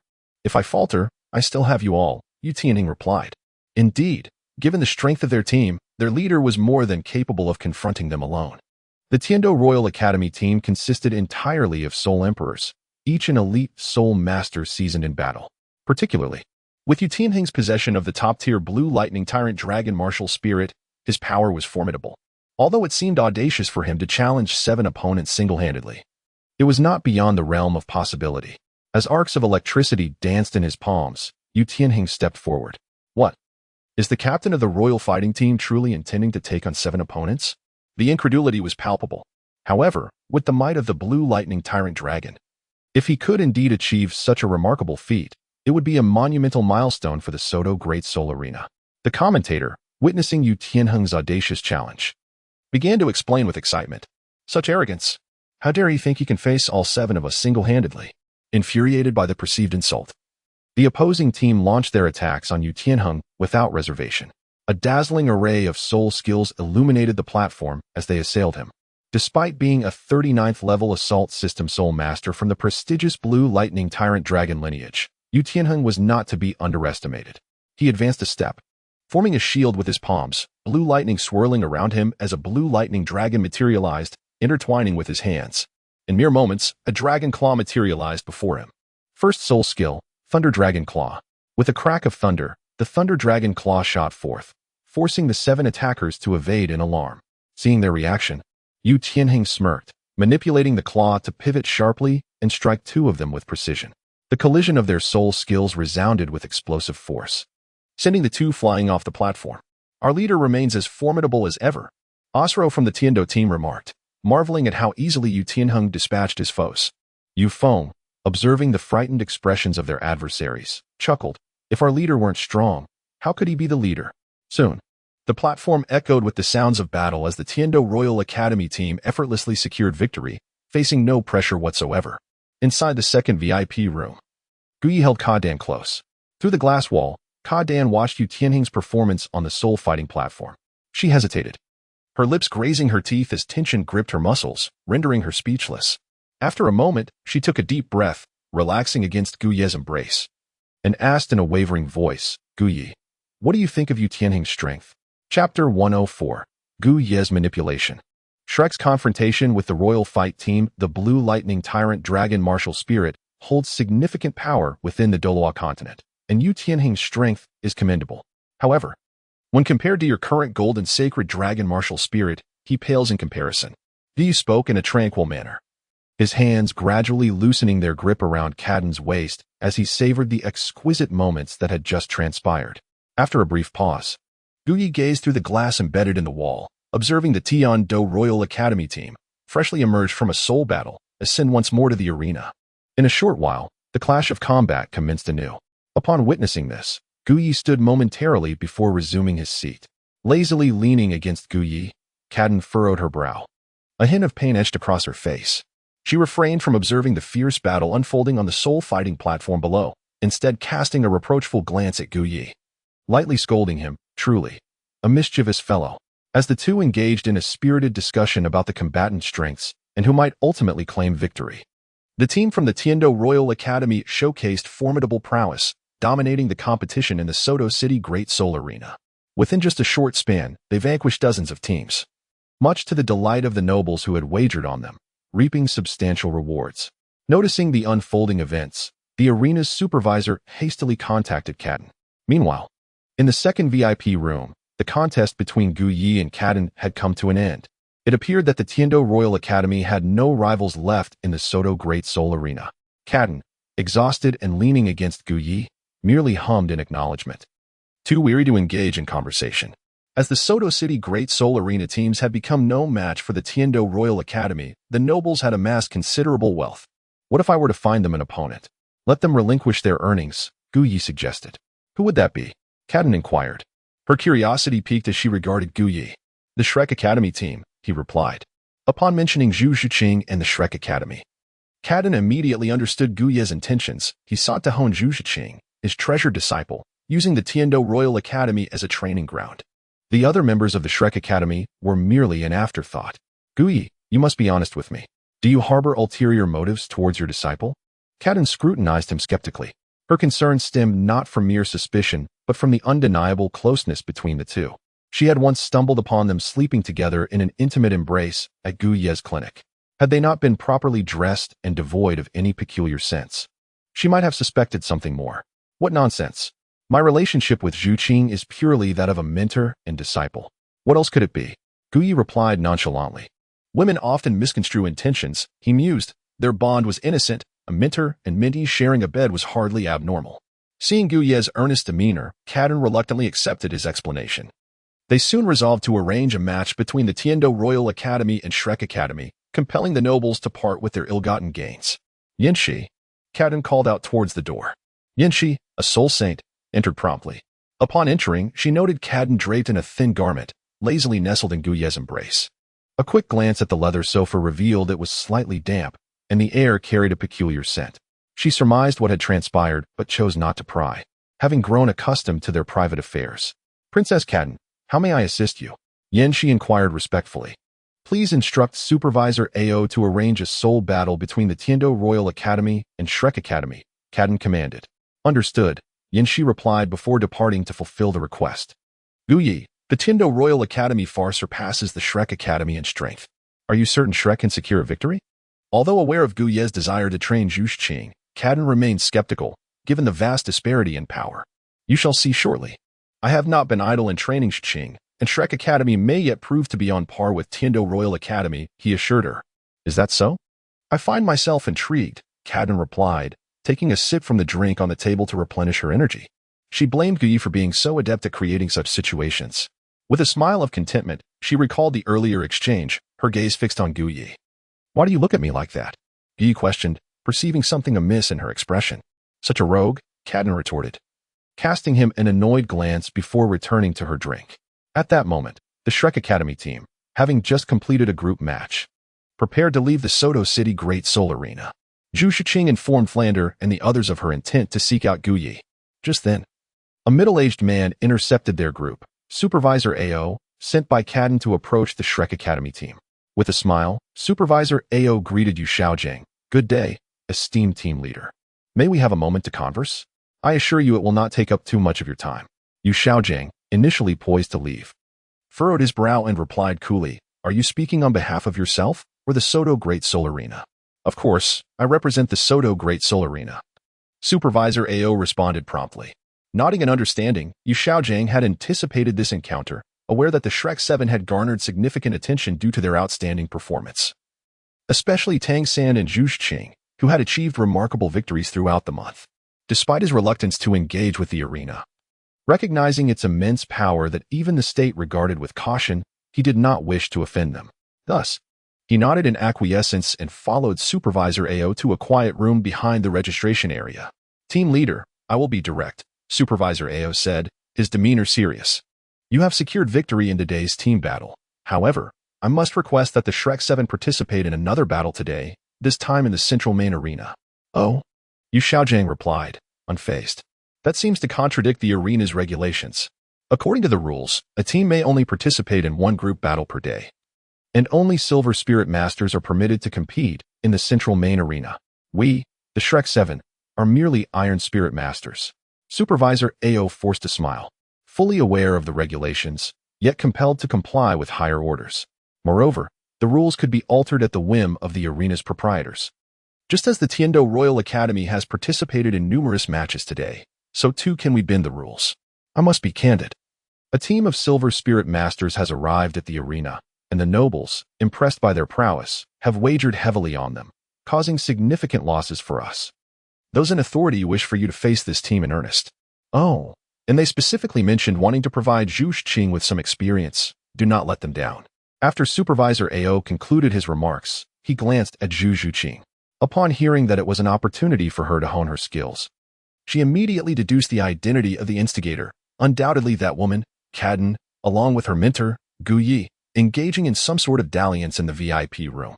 The thought of this stirred discomfort within Zhu Zhuqing. Following this, Supervisor AO conversed briefly with Yu Xiaojiang and Flander while awaiting their response. After a moment's contemplation, Yu Xiaojiang recognized that this could indeed serve as a training exercise for the Shrek 7. Only through pressure can one find motivation.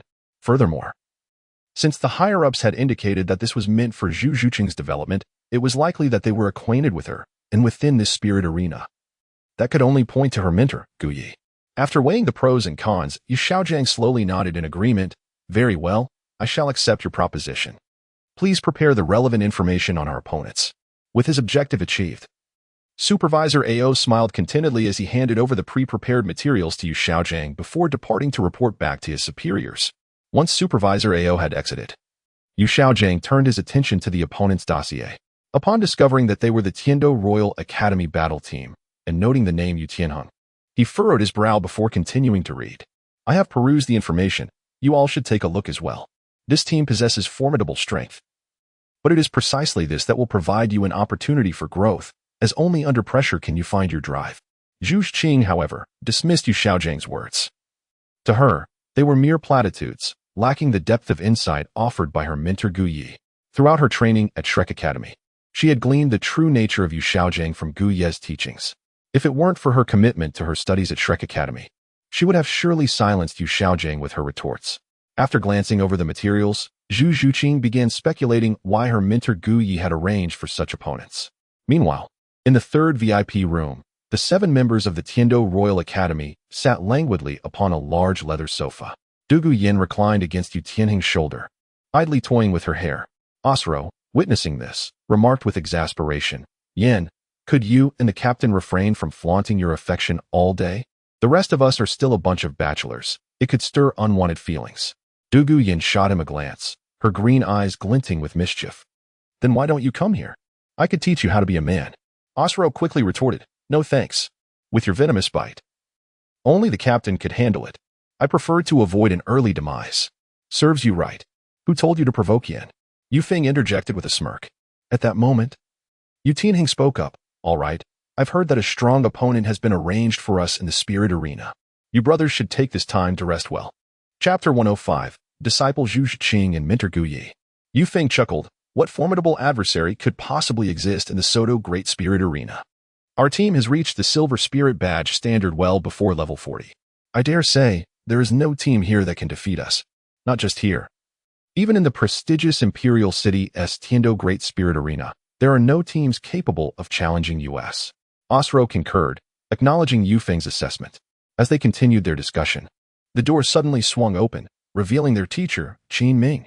Upon seeing him enter, Yu Tianhing, Dugu Yin, and the others quickly rose to their feet, respectfully greeting him. "Teacher." Qin Ming did not respond verbally, his expression somewhat peculiar. Observing this, Yu Tianhing stepped closer and quietly inquired, "Teacher, what is the matter?" Qin Ming's eyes sparkled with interest before he replied, "It seems you may genuinely face a worthy opponent this time. I've obtained some preliminary information about your adversaries for tonight's match from Lady Catan." He placed the materials on the crystal coffee table for Yu Tianhing and the others to examine. Dugu Yin read aloud, "Shrek Battle Team, students of Shrek Academy. Iron Spirit Batch. Teacher Qin, are they truly capable of engaging us in a team battle?"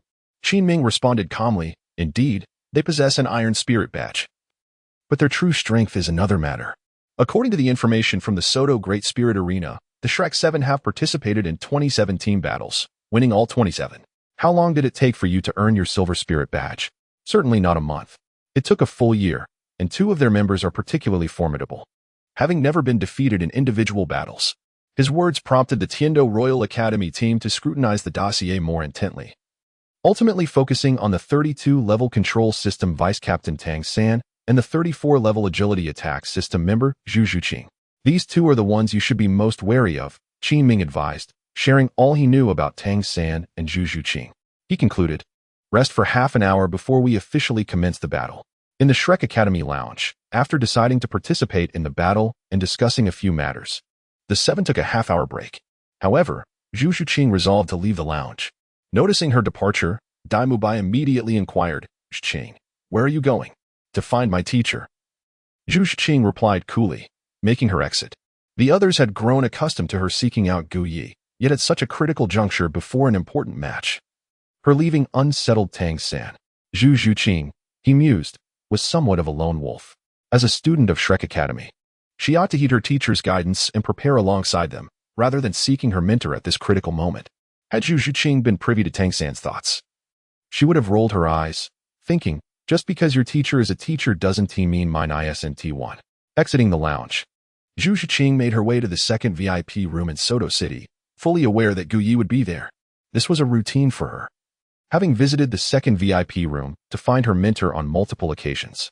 She knocked on the door with a firm rap. "Come in," came Gu Ye's voice from within.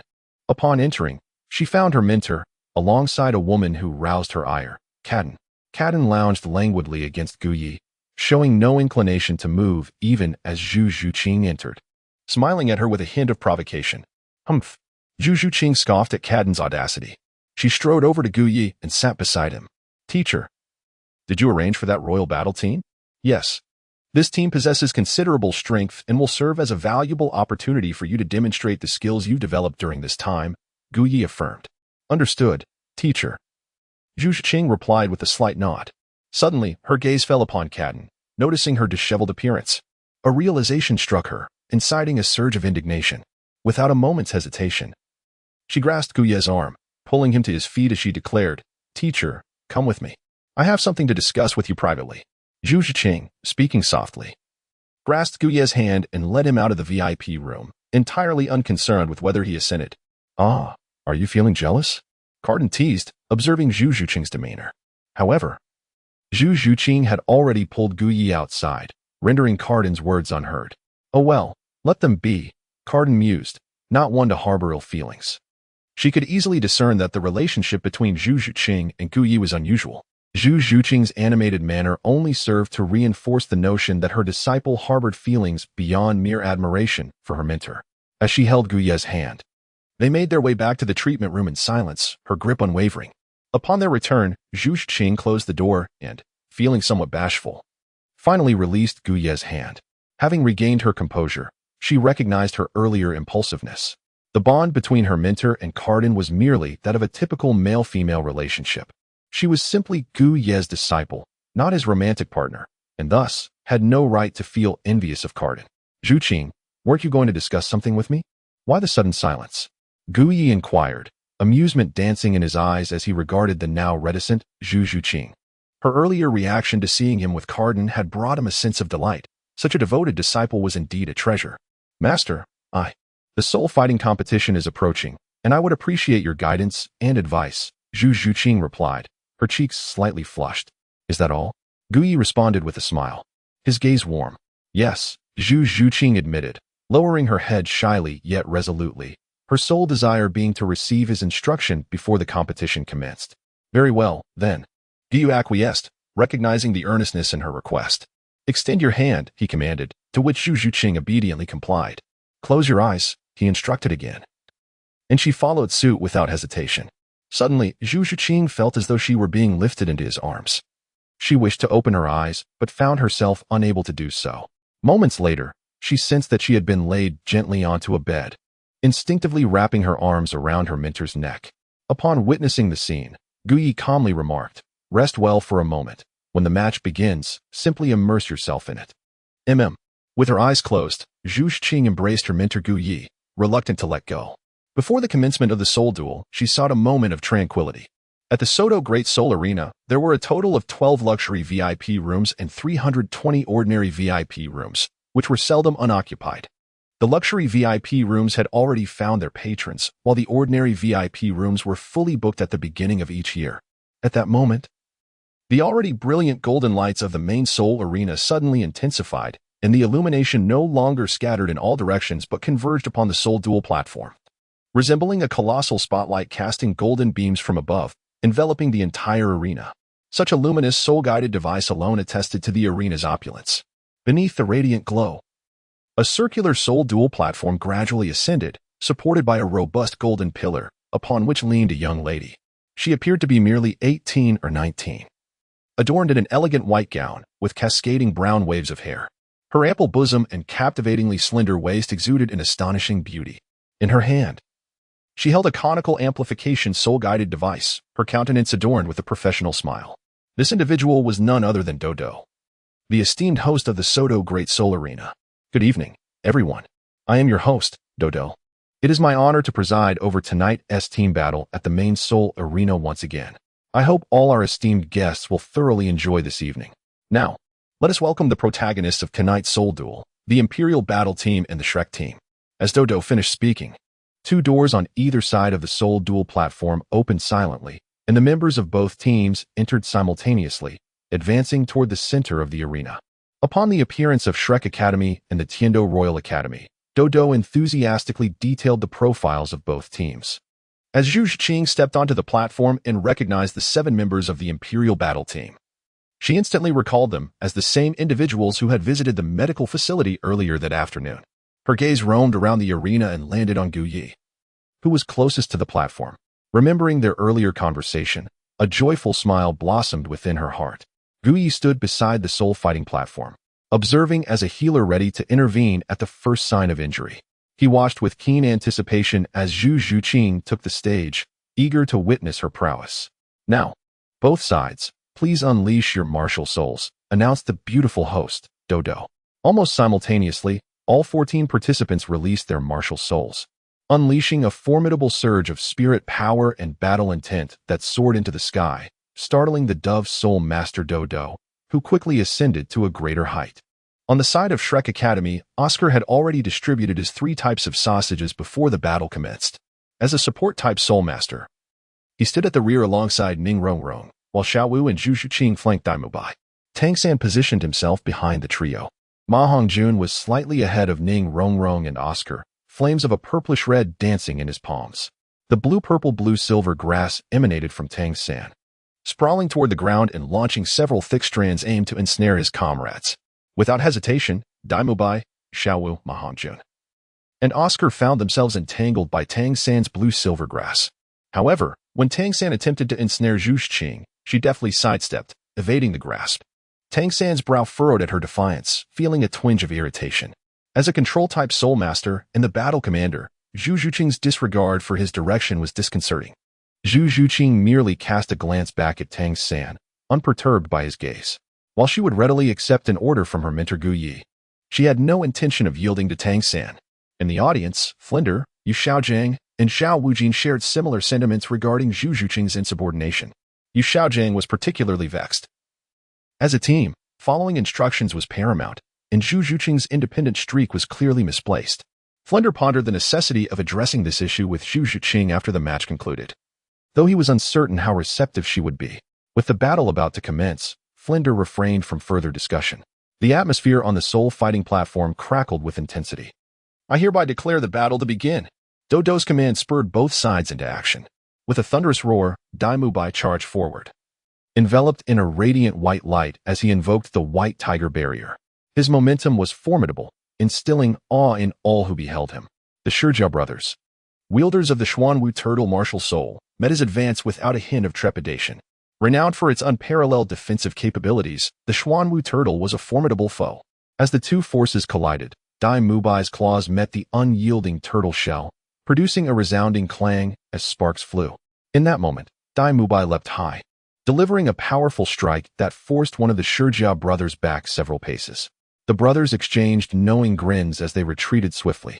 Just then, a figure darted between them, launching an assault on Daimubai, none other than Yu Tianheng. Dismayed, Daimubai felt a surge of alarm but maintained his composure. As Yu Tianheng's attack neared, Daimubai evaded rapidly, aided by Tang San's timely retraction of the blue-silver grass. The impact of Yu Tianheng's strike reverberated as he slammed his fist into the ground. Regaining his stance, Daimubai retaliated, his fists aglow with white light. Yu Tianheng, seasoned from countless battles, reacted instantly, his arm crackling with electric energy as he launched a counterattack.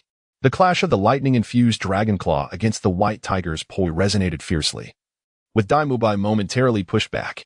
At that moment, Xiaowu and Zhu Zhuqing surged forward from the flanks. On the opposing side, Oscar noted Zhu Zhuqing's rapid approach and smirked. Yinzi, that's the one teacher Qin warned us to watch closely. I'll see if her prowess truly warrants such attention. With a nod of approval from Douluo, Oscar, possessing 36 levels of soul power and the swift ghost leopard martial soul, surged forth.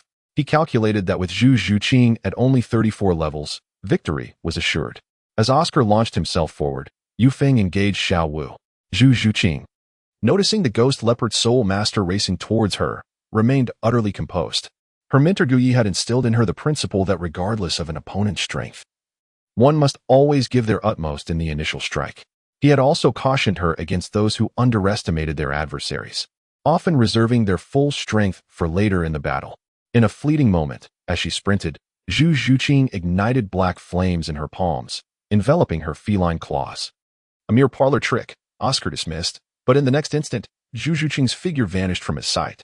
How could this be? He gasped, searching frantically for her. Zhu Zhuqing's uncanny speed had left him bewildered. Observing from the stands, Flinder marveled at her ghostly agility. Yu Xiaojiang, though merely a 29th-level soul master, strained to catch a glimpse of Zhu Zhuqing's fleeting shadow.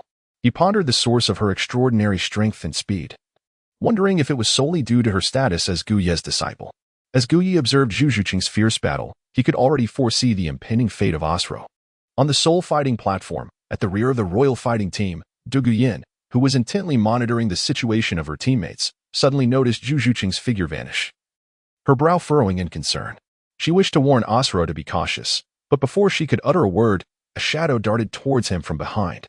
Osro, watch out! Du Guyan exclaimed in alarm.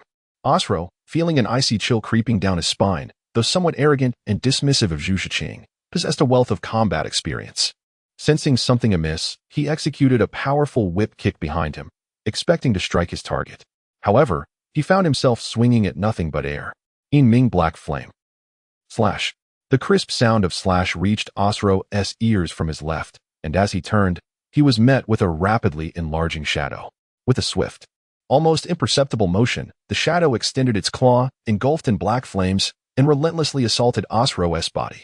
In mere seconds, multiple wounds adorned his form, blood cascading from him like a relentless stream. A heart-wrenching scream of agony erupted from him as he instinctively retaliated. Yet, the black flames of Zhu Zhuqing infiltrated his very being. As he attempted to channel his soul power, he found himself utterly drained, a piercing pain resonating in his mind. "You can depart now," a chilling voice echoed. With a resounding impact, Zhu Zhuqing delivered her final strike, mercilessly sending the defenseless Osro tumbling off the soul-fighting platform. The sound of his fall resonated ominously. Osro, Douluo, Yilingling, and Yu Tianheng were left in shock and disbelief, their hearts filled with fury at Osro's defeat at the hands of Zhu Zhuqing. In the viewing area, a group of noble spectators and spirit masters were rendered speechless at the shocking turn of events. Flinder, Yu Xiaojiang, and Zhao Wujin stood transfixed, staring at Zhu Zhuqing on the platform. Qin Ming of the royal fighting team wore a look of disbelief as he gazed at Zhu Zhuqing. How could Osro, a speed-type spirit master with the ghost leopard and a higher soul power level, possibly be so swiftly overpowered by her? With incredible speed, she had struck at his waist and back, the black flames scorching his soul power and rendering him powerless. The flames, which burned the very essence of his soul, inflicted mental anguish that incapacitated him momentarily, culminating in a powerful blow that sent him flying. Impressive, Guyi thought, satisfaction swelling within him as he beheld Zhu Zhuqing, his prized pupil. Now, she could wield the black flames that scorched both soul power and spirit simultaneously, an ability few could withstand. The fact that Osro, at level 36, fell so quickly was a testament to her prowess.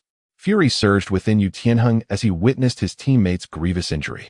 Engaged in battle with Dai Mubai, he unleashed his full soul power, sending a punch that propelled Dai Mubai away. He then turned to Shimo and Shimo, who immediately understood, rushing to intercept Dai Mubai. Yu Tianheng cast a furious glance at Zhu Zhuqing, electricity crackling in his hands as he charged towards her. This is bad. He aims to confront Zhu Zhuqing. Tang San, seeing Yu Tianheng redirect his attack towards Zhu Zhuqing, felt his plans unravel and had no choice but to intervene. However, his blue-silver grass was swiftly dismantled before Yu Tianheng, failing to impede him in the slightest. "Fatty," Tang San called to Ma Hongjun, understanding instantly. Ma Hongjun unleashed a phoenix fire line towards Yu Tianheng.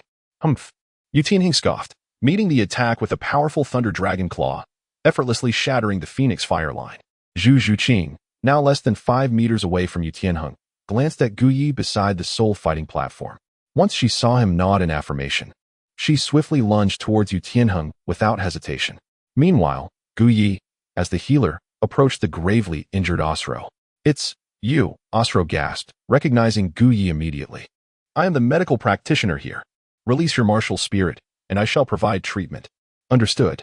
In his agony, Osro, knowing Guyi was a healer, promptly unleashed his martial spirit in response.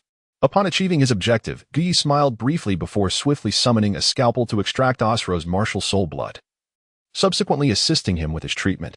Chapter 107. Zhu Zhuqing is exceptionally remarkable, truly outstanding. As Guyi tended to Osro's injuries on the soul-fighting platform, Zhu Zhuqing had already approached Yu Tianheng. "You've harmed my teammate. Are you prepared to face death?" Yu Tianheng exclaimed coldly, fixing his gaze on Zhu Zhuqing, while crackling lightning danced in his hand. "Provided you possess the capability," Zhu Zhuqing retorted icily. She was no longer the Zhu Zhuqing from the original narrative. Under Guyi's guidance, her strength, physique, and speed had exponentially surpassed that of her former self. Even her temperament had undergone subtle changes, while she retained her characteristic coolness. She had developed a sharp tongue, ready to confront anyone who crossed her path. Seeking death? Faced with Zhu Zhuqing's audacity, Yu Tianheng refrained from further banter and charged forward with a punch. As anticipated, his fist connected with Zhu Zhuqing, yet in that very instant, her form shattered like a broken mirror, scattering into fragments. How could this be? Yu Tianheng's heart raced as he swiftly saw Zhu Zhuqing's silhouette. He had distinctly felt her presence vanish at the moment of his strike, realizing that what he had perceived was merely an afterimage, a result of her extraordinary speed. No wonder Osro had been defeated. Such swiftness was in a league of its own. Speed is power, my mentor always said. If you cannot even touch me, how can you inflict harm? Zhu Zhuqing's voice echoed from all directions as Yu Tianheng's eyes darted around, attempting to locate her. Just as he caught a glimpse of her, she vanished from view once more. Spectral claws. A glimmer of cold light appeared as Zhu Zhuqing manifested behind Yu Tianheng. As her lethal claws descended, a crackling noise erupted from Yu Tianheng's body, forming a layer of lightning defense around him in an instant. Drawing upon his extensive combat experience, Yu Tianheng swiftly pivoted and unleashed a thunderous punch. Zhu Zhuqing, intending to attack, instantly abandoned her plan upon encountering his defense, retreating to evade his powerful blow. Meanwhile, Tang San observed Zhu Zhuqing's skirmish with Yu Tianheng, while Dai Mubai was being relentlessly pressured by the Shimo brothers, who wielded the Xuanwu turtle martial spirit. And Xiaowu found herself ensnared by Yu Feng. All of Tang San's prior strategies seemed futile. Glancing at Zhu Zhuqing and then at the faltering Dai Mubai, he made a swift decision. Mubai, Xiaowu, fall back. Tang San shouted, using his blue-silver grass to pull them away from the battlefield, bringing them back to safety. However, Zhu Zhuqing remained isolated amidst the enemy ranks. Realizing Dai Mubai had retreated, the Shimo brothers recognized that pursuit was futile and redirected their focus towards Zhu Zhuqing, as did Yu Feng from the sky. In an instant, Yu Tianheng, the Shimo brothers, and Yu Feng surrounded Zhu Zhuqing from all sides. Zhu Zhuqing found herself in a precarious position. The royal combat team was baffled by Tang San's actions, but their priority was clear, defeating Zhu Zhuqing to avenge Osro. Third brother, why have you left Zhu Zhuqing alone? Xiaowu questioned, confusion etched on her face. Tang San, what are you thinking? Zhu Zhuqing is in grave danger. Ning Rongrong, positioned behind, expressed her anger, even as the commander. Tang San should not abandon Zhu Zhuqing. Tang San, fixated on the encircled Zhu Zhuqing, replied calmly, you all need only to follow my lead. Rongrong, enhance her speed. Though Ning Rongrong felt displeased by Tang San's commanding tone, she promptly granted Zhu Zhuqing a speed boost for her sake. Zhu Zhuqing's speed, already unparalleled among the 13 participants, including the defeated Osro, surged by 37% with Ning Rongrong's enhancement. In that fleeting moment, Yu Tianheng, the Shimo brothers, and Yu Feng launched simultaneous attacks from 4 directions. Zhu Zhuqing scanned her surroundings rapidly. As the 4 adversaries struck, she did not hesitate to dart toward the rear of the royal combat team. At this juncture, that was her only viable escape route. Tang San had drawn Dai Mubai and Xiaowu back, leaving Zhu Zhuqing alone. A clear signal that he expected her to defeat the auxiliary soul master, Yi Lingling of the 9-heart sea butterfly, or, conversely, that she had been sacrificed to secure that victory. Zhu Zhuqing was unfazed. In fact, it aligned with her intentions, as her mentor Gu Yi was watching, and she yearned to showcase her growth and mastery of the skills she had acquired. Bang! As Yu Tianheng and his trio missed their target with their strikes, they laughed, believing Zhu Zhuqing sought to escape and was willingly courting death. With Yan Zi present, there is no need to worry about her.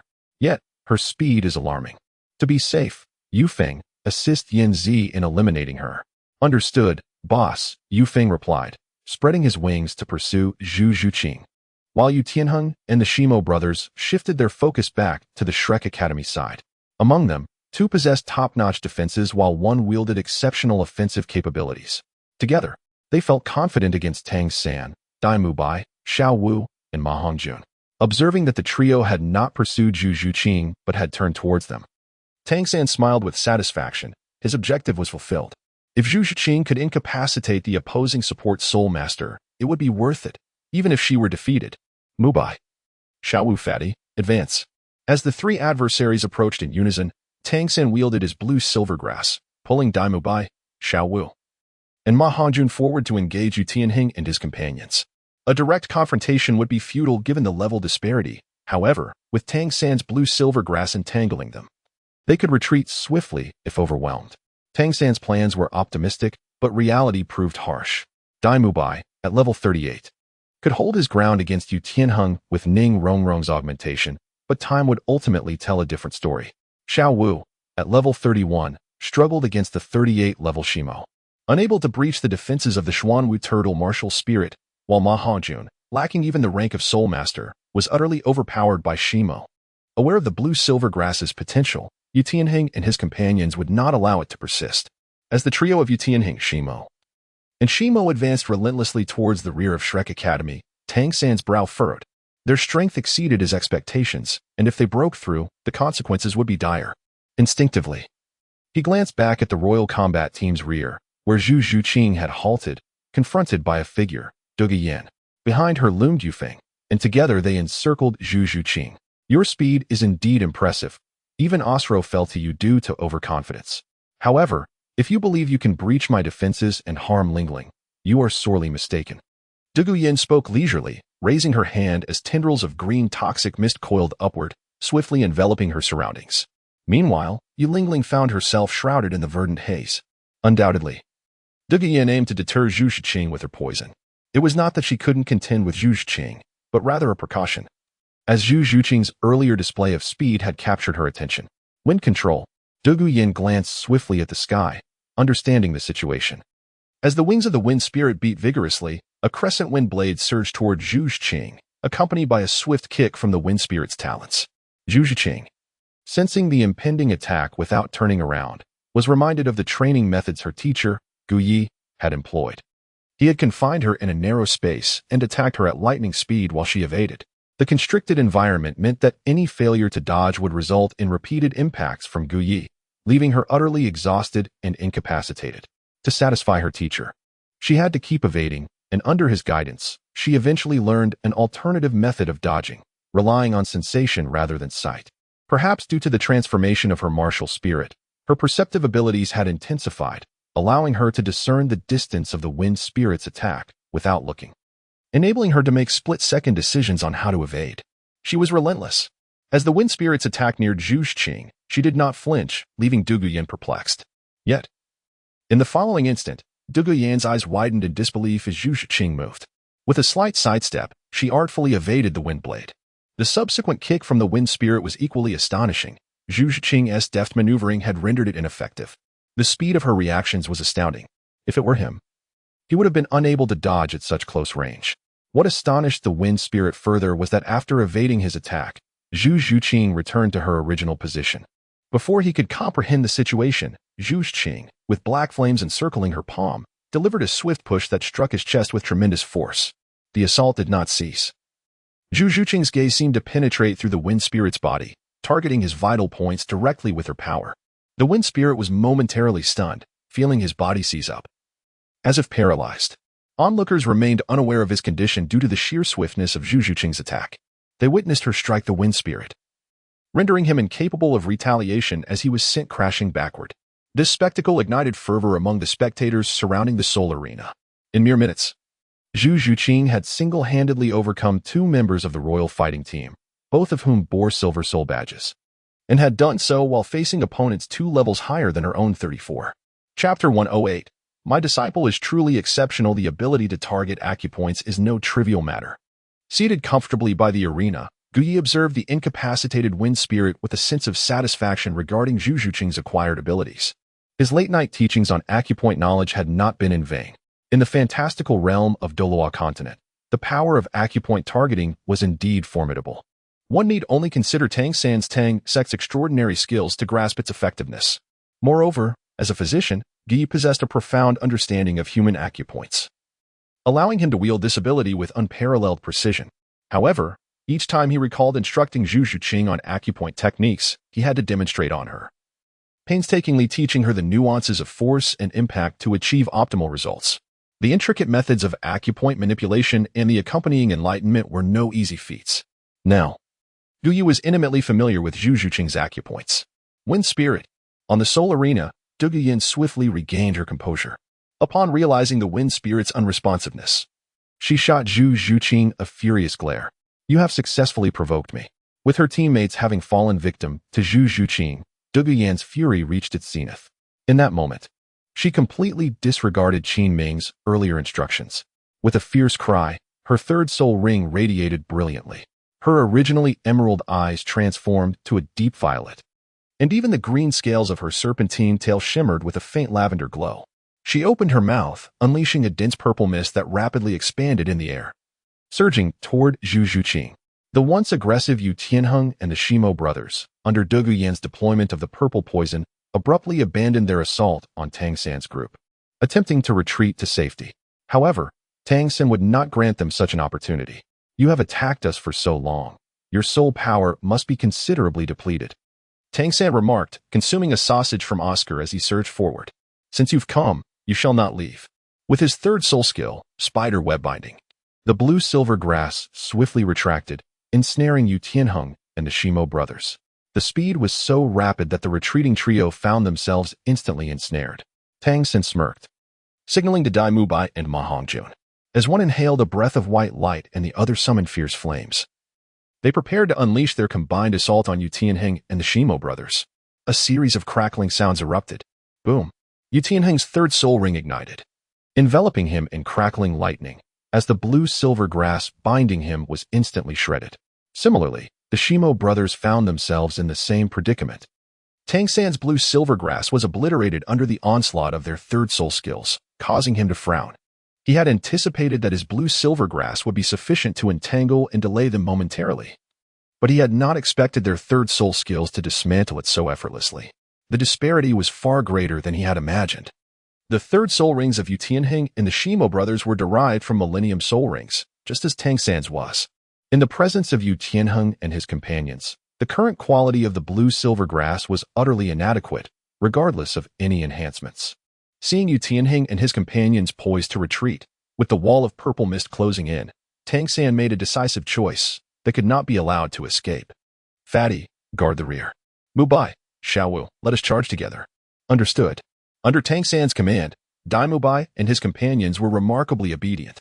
They swiftly charged forward to intercept Yu Tianheng and his group, quickly engaging in a fierce battle. Meanwhile, Du Guyan, witnessing the obstruction faced by Yu Tianheng and his companions, was filled with concern. Nevertheless, she held firm in her belief that they would undoubtedly find a way back. Du Guyan's gaze shifted to Zhu Zhuqing, and upon observing her remain indifferent as the poisonous mist spread before her, a cold smile escaped her lips, as if she had foreseen Zhu Zhuqing's fate. The reason Zhu Zhuqing remained unmoved was that she realized what Guyi had just said was precisely mirrored in the current situation. Earlier, she had spent half an hour in a room with her teacher, Guyi, who had asserted that Du Guyan would undoubtedly resort to poison. During that time, her teacher had injected a vial of liquid into her body, claiming it would grant her immunity to toxins, rendering her impervious to all poisons. Now, as the toxic haze approached her, Zhu Zhuqing stood her ground and performed an astonishing act that left Du Guyan dumbfounded. She simply walked into the poisonous mist. Was she out of her mind? Initially filled with rage, Du Guyan found herself unervingly calm upon witnessing Zhu Zhuqing step into the toxic fog. Zhuqing. At the rear of Shrek Academy, Ning Rongrong anxiously watched as Zhu Zhuqing entered the poisonous mist. She cast a quick glance at Guyu beside the battle platform, and finding him unperturbed, she finally felt a sense of relief. Guyi cherishes Zhu Zhuqing deeply and would undoubtedly prevent her from suffering any harm. Moreover, with Guye's presence, even if Zhu Zhuqing were to sustain an injury, he could swiftly restore her health. Meanwhile, Tang San, Dai Mubai, and Xiaowu were engaged in a fierce battle with Yu Tianheng, oblivious to Zhu Zhuqing's predicament. However, upon witnessing Zhu Zhuqing vanish into the poisonous mist, Du Guyan felt a surge of concern. Prior to the battle, her mentor, Qin Ming, had repeatedly warned her against using this poison, should it be employed. It would inevitably lead to death or severe injury. The fate of Zhu Zhuqing was something she could not fathom. Yin Jie, do you think she will be all right? Inquired Yi Lingling, who stood behind Du Guyan, her voice laced with worry. She was acutely aware of the potency of Du Guyan's poison, which even Yu Tianheng could scarcely withstand. Du Guyan shook her head and redirected her attention towards the Shrek team. As Zhu Zhuqing was destined to be incapacitated by the poison, her primary concern now lay with her beloved Yu Tianheng and the others. Just as her focus wavered, a shadow darted forth from the poisonous mist at an astonishing speed. Zhu Zhuqing's swiftness was unmatched, and as Du Guyan's attention remained fixed on Yu Tianheng, she felt a gust of wind sweep past her, accompanied by a fleeting shadow. Du Guyan seemed to grasp something, turning her head in disbelief. To her astonishment, Zhu Zhuqing emerged unscathed from the poison, standing next to Yi Lingling. Her eyes widened in shock. You, Du Guyan began, but before she could finish her sentence, Zhu Zhuqing sprang into action. Without a hint of tenderness, she thrust her palm, sending Yi Lingling, the support-type soulmaster, tumbling off the stage. Du Guyan had yet to react when a resounding thud echoed, marking Yi Lingling's fall. How is this possible? How could you be unharmed? Du Guyan shook her head in disbelief, her astonishment at Zhu Zhuqing's immunity to the poison momentarily overshadowing her concern for Yi Lingling, who had already plummeted from the soul-fighting platform. It was not only Du Guyan who found this unbelievable. Qin Ming, who was closely observing the battle from the stands, shared the same incredulity. As Du Guyan's mentor, he was well aware of the formidable nature of her by Linzi poison. Yet, Zhu Zhuqing had entered the poison and emerged without a scratch. Director, what is the true nature of your student? Qin Ming muttered to himself, casting a speculative glance towards Flinder, pondering how Zhu Zhuqing had achieved such a feat. It was worth noting that Du Guyan was the granddaughter of the poisoned Douluo.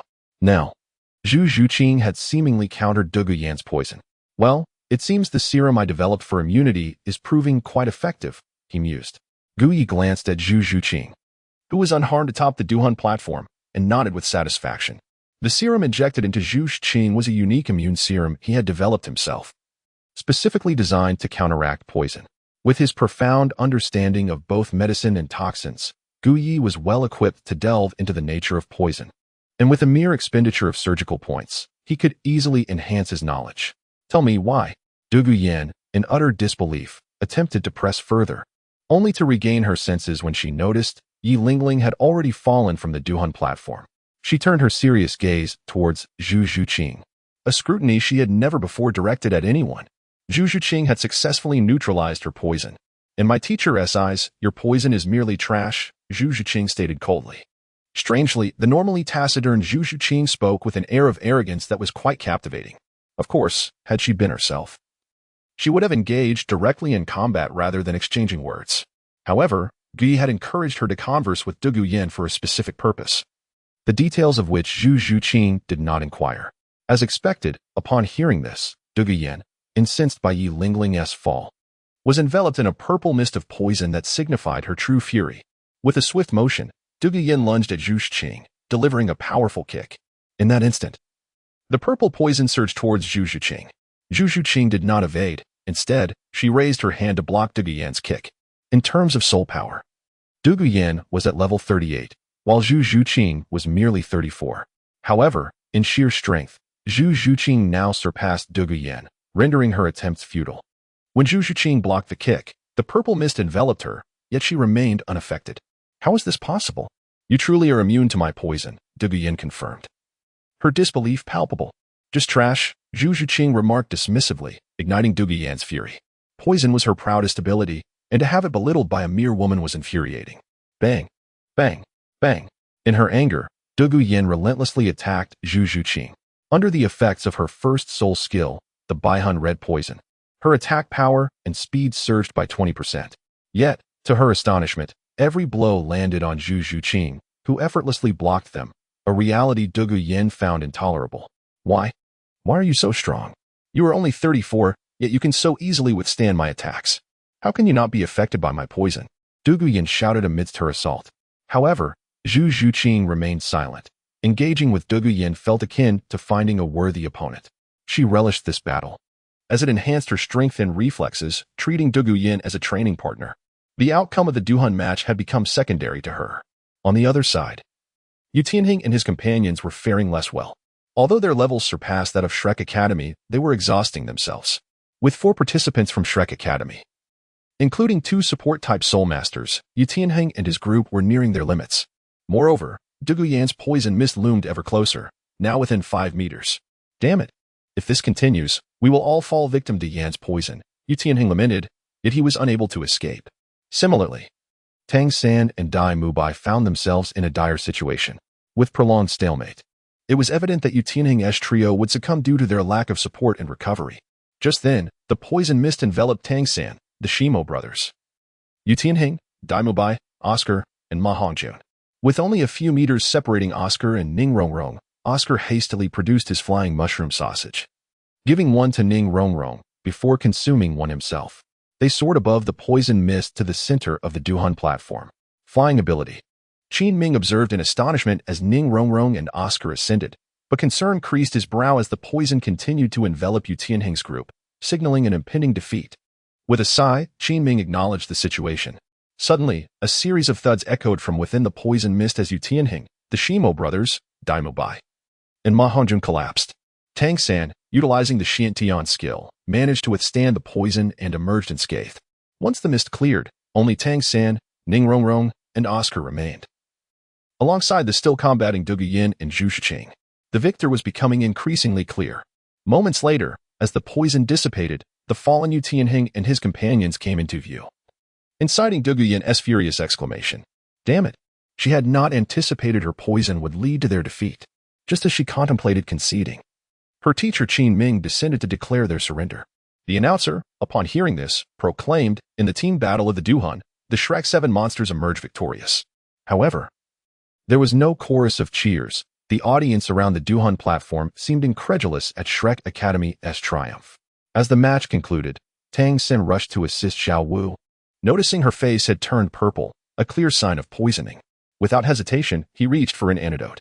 Zhu Zhuqing, however, disregarded the others and leaped off the Duhan platform to stand beside Gu Yi.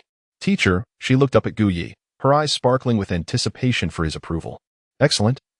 Even surpassing my expectations, Gu Yi nodded in satisfaction. Zhu Zhuqing's displayed combat prowess had far exceeded that of the original narrative.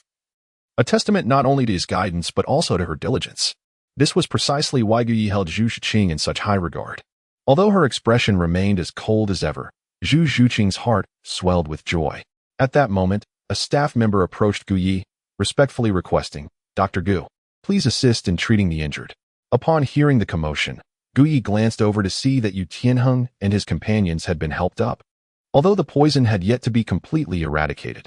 Although Yi Lingling's 9-heart sea pearl could restore health and cure toxins, her current level was insufficient to fully detoxify Du Guiyin.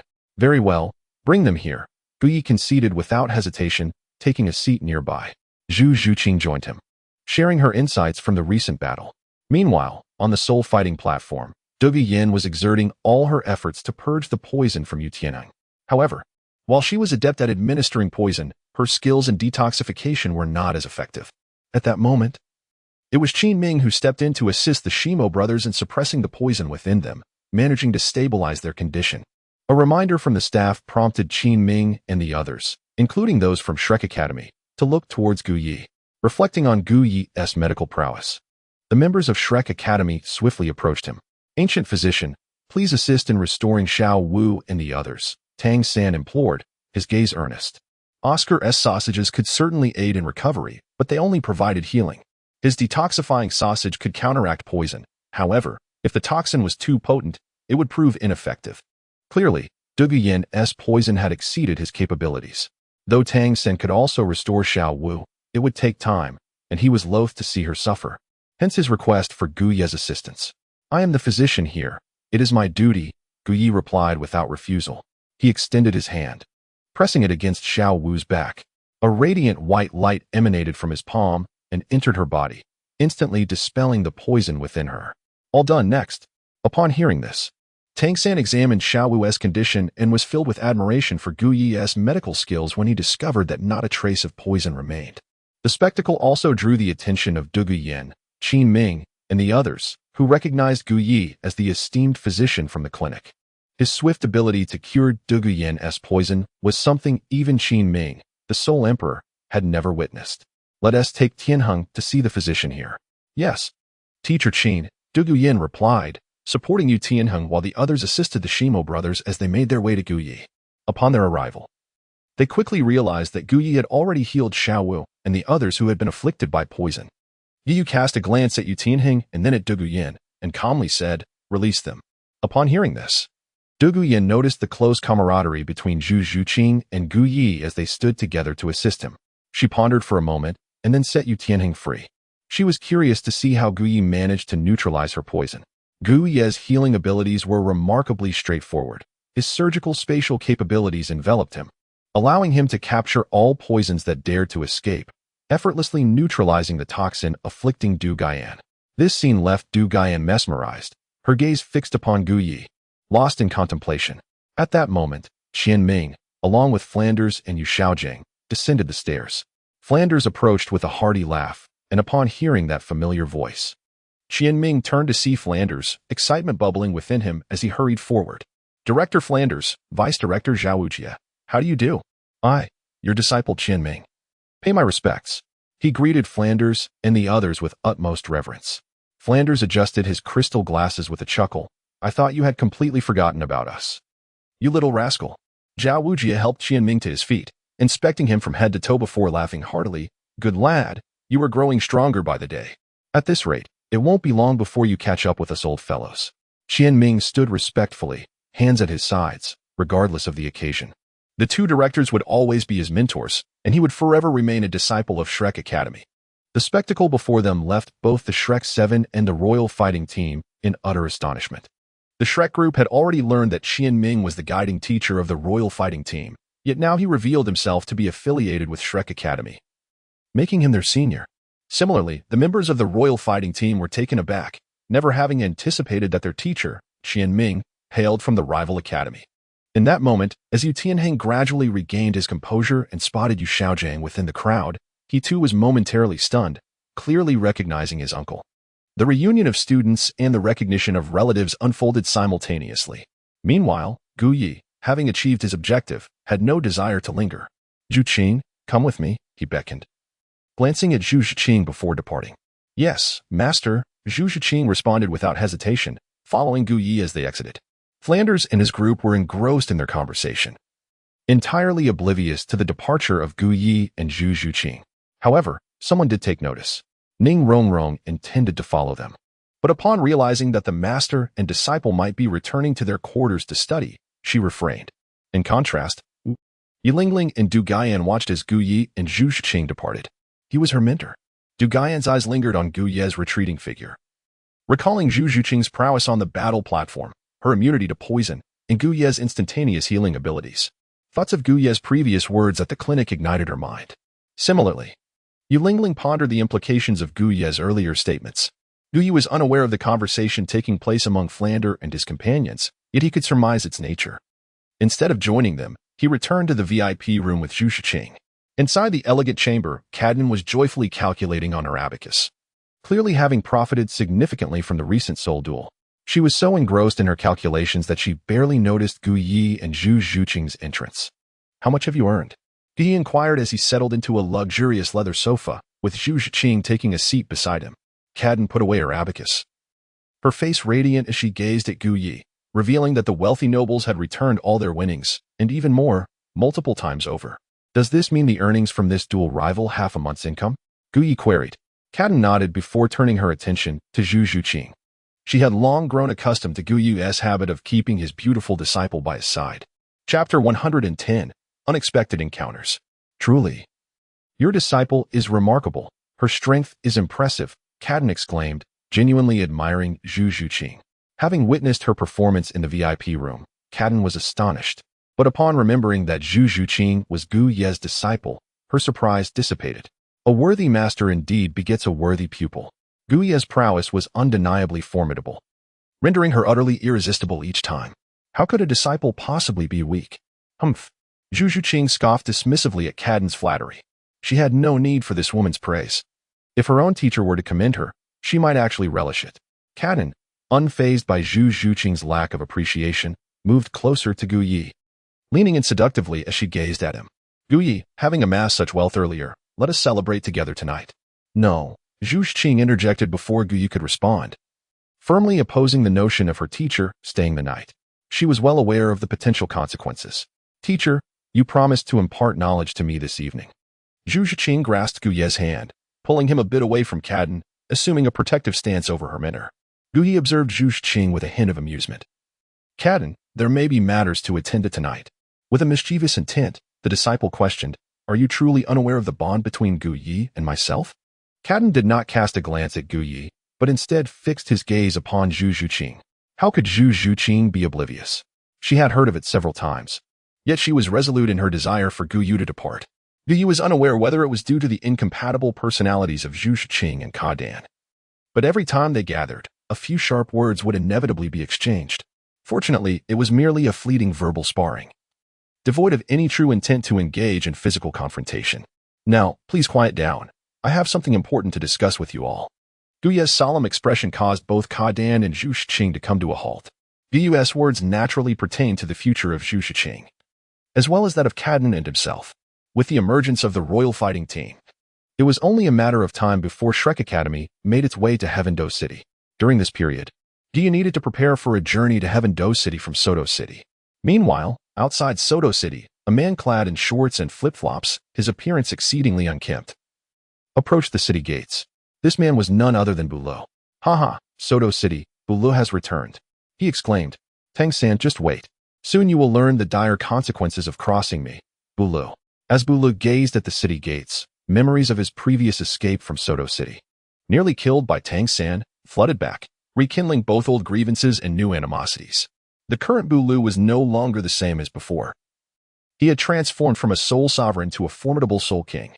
His rapid ascent in strength was the result of an extraordinary encounter he had a month prior. This fortuitous event not only elevated his soul power to the 51st rank, but also significantly bolstered his overall capabilities. It was precisely this newfound power that fueled his urgent desire for revenge against Tang San, whose name he now knew all too well. As Douluo entered Soto City, he contemplated how to exact his vengeance. Tang San is a student of Shrek Academy, which boasts Soul Sage powerhouses.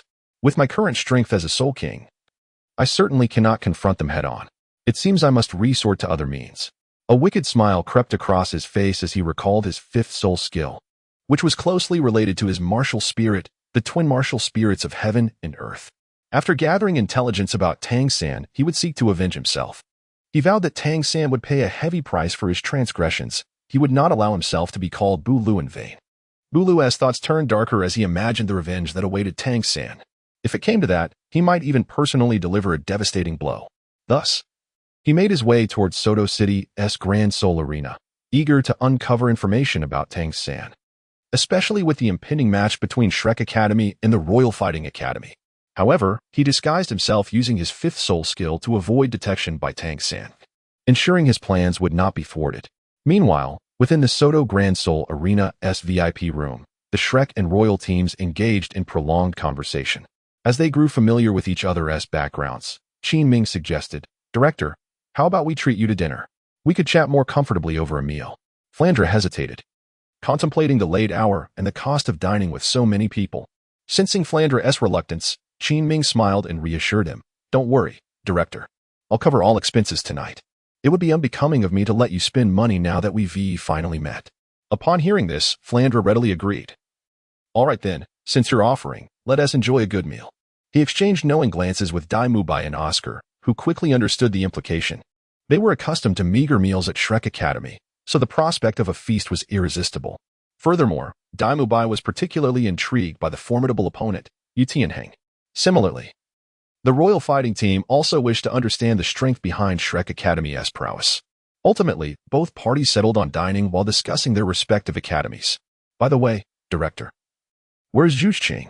I didn't see her when I left," Qin Ming inquired, having been impressed by Zhu Zhuqing's display of strength in the arena. Flandre, along with Tang San and the others, seemed accustomed to her absence. "She's likely gone to find her teacher, Gu Yi. We should proceed without her." "Her teacher?" Qin Ming asked, intrigued. "Yes, the person who treated you earlier, Gu Yi, is Zhu Zhuqing's mentor."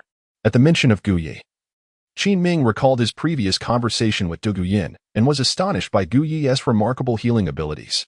As they made their way to the hotel, Qin Ming bombarded his companions with questions about Gu Yi, while Du Guyin and Yi Lingling also sought information from Ning Rongrong. As they approached the hotel, they encountered a man, Douluo, who was searching for Tang San at the Grand Soul Arena. However, Douluo had undergone a transformation. He no longer appeared disheveled but rather presentable, his visage now normal. This change was due to his fifth soul skill, which allowed him to alter his appearance subtly. With this newfound confidence, he boldly approached Tang San and his companions. "Indeed, it's him, Tang San." He noted the presence of the Shrek Academy's director, a soul sage, and realized he could not act recklessly. "Ah, Little Wu, it's been so long, yet you remain as enchanting as ever. I must have you, by whatever means necessary." Encountering Little Wu, Douluo momentarily lost his rationality, captivated by an overwhelming desire. He halted, his gaze fixed on her. An expression of infatuation etched on his face. Little Wu, noticing his gaze, whispered to Ning Rongrong, "Look at him. He can't seem to take his eyes off me." Although she felt a twinge of discomfort from his intense stare, Douluo's transformed appearance led her to dismiss him as merely a passerby. The attention, however, stirred a sense of pride within her. Tang San, observing Douluo's fixation on his sister, felt a surge of discomfort. Interpreting Douluo's gaze as that of a predator sizing up its prey. There was something familiar about Douluo, but Tang San could not quite place it. "Excuse me, are you from Shrek Academy?" Douluo inquired, stepping forward to block their path. "And you are?" Flander asked, noting the Soul King aura emanating from Douluo, which prompted a more courteous demeanor. "I am indeed a Soul King, and have been greatly impressed by Shrek Academy's prowess in the arena. I wonder if you are still accepting new members? If so, might I have the honor of joining your esteemed academy?" After Douluo finished speaking, he looked at Flinder with anticipation. He had no intention of genuinely joining Shrek Academy. His objective was clear, to seek revenge on Tang San and to possess Xiaowu. If he could gain entry into Shrek Academy, his formidable fifth soul skill, the universe in a bag, would enable him to achieve his aims more effectively. Flinder scrutinized Douluo and perceived admiration in his eyes, as well as a yearning for Shrek Academy. Unfortunately, Shrek Academy was not currently hiring teachers. Unsurprisingly, Douluo's request was declined. Watching Flinder and his companions depart, Douluo contemplated silently. If this scheme failed, he would devise another. His gaze lingered on Tang San as the Shrek group moved away. A malicious intent brewing within him. A sinister idea emerged in his mind, and a wicked smile spread across his face. He then turned his attention to Xiaowu, unable to suppress a few involuntary swallows. For Douluo, Xiaowu was the most enticing prize. Chapter 111. Zhu Zhuqing's subtle intentions. Master Guyi Douluo's arrival and his subsequent actions were unbeknownst to Guyi. At that moment, he was engaged in a deep discussion with Cadden and Zhu Zhuqing in the number 2 VIP room. Guyi had initially intended to continue conversing with Cadden about the prospects of becoming the king of the Ballot Kingdom, but Zhu Zhuqing, his disciple, was not inclined to allow this. If the two were to continue their conversation, who knows what indescribable events might transpire. Thus, she took matters into her own hands and pulled Guyi away from the soul arena, entirely abandoning her usual reticence and icy demeanor. As they walked back to the medical hall, Zhu Zhuqing kept her head down, remaining silent. He made no attempt to unveil the charming facade of Zhu Zhuqing. Upon returning to the medical hall, the master and disciple behaved as they usually did. Zhu Zhuqing retreated to her chamber to prepare a medicinal bath, while Guyi added herbs to the concoction. Once the bath was ready, Zhu Zhuqing found herself utterly exhausted, sinking into the tub. Guyi, with utmost normalcy, lifted her and placed her on the bed. He intended to leave her to rest. Yet the earlier encounter in the VIP room with Cardan had instilled a sense of unease in Zhu Zhuqing, for reasons unknown to her. The moment Guyi set her down, she instinctively grasped his hand. "What is it?" Guyi inquired, perplexed by his disciple's behavior. Zhu Zhuqing faltered, uncertain of how to articulate her feelings. After a brief hesitation, she took Guyi's hand and placed it upon her lower abdomen. "Master, perhaps it is due to the recent battle, but I sense an uncomfortable sensation here. Could you examine it for me? Are you injured?" Guyi asked, concern etching his features as he scrutinized Zhu Zhuqing.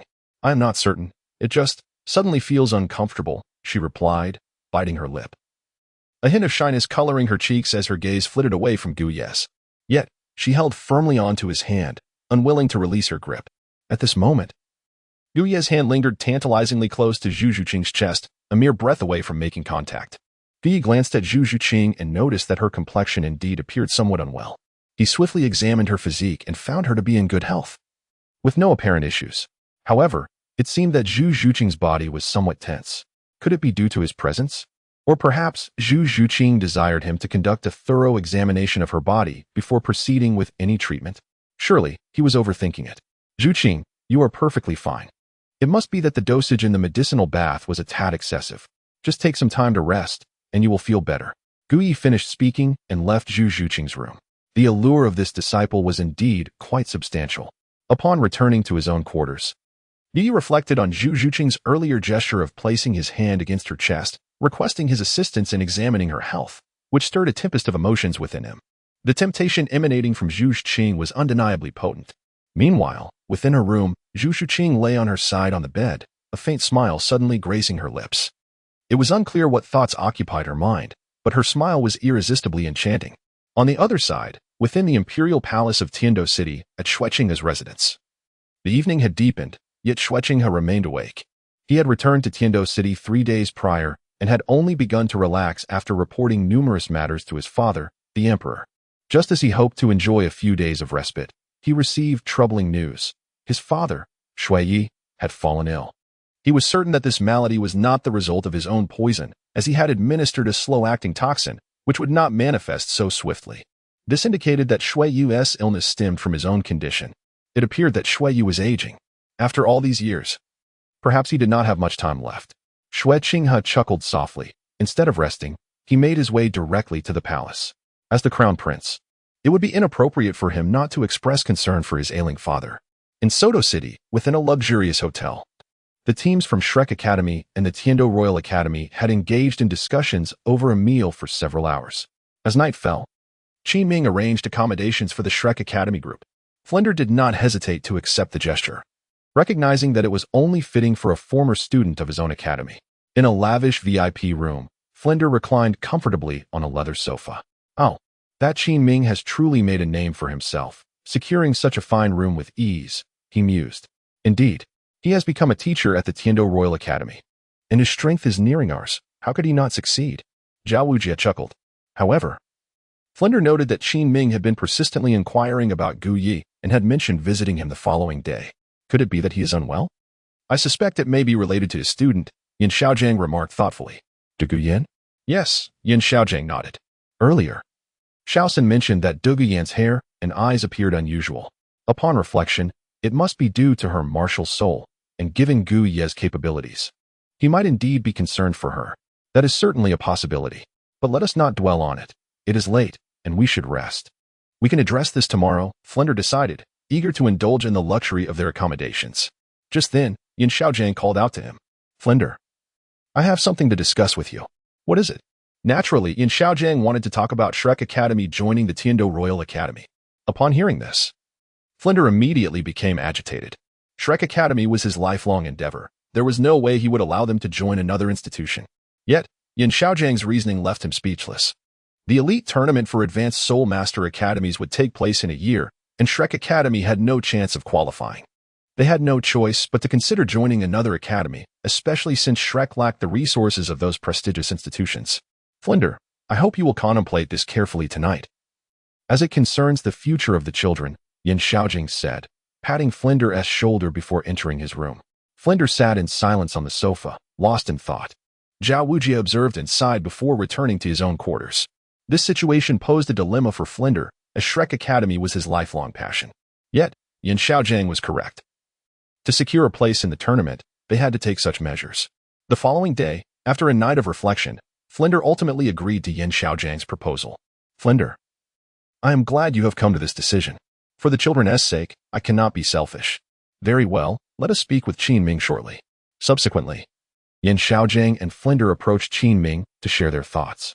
Upon hearing their proposal, Qin Ming was elated and agreed without hesitation, being well aware of Shrek Academy's capabilities. At this juncture, Yin Xiaojiang turned to Qin Ming and stated, in order for the children to join the Tiando Royal Academy, I have one condition.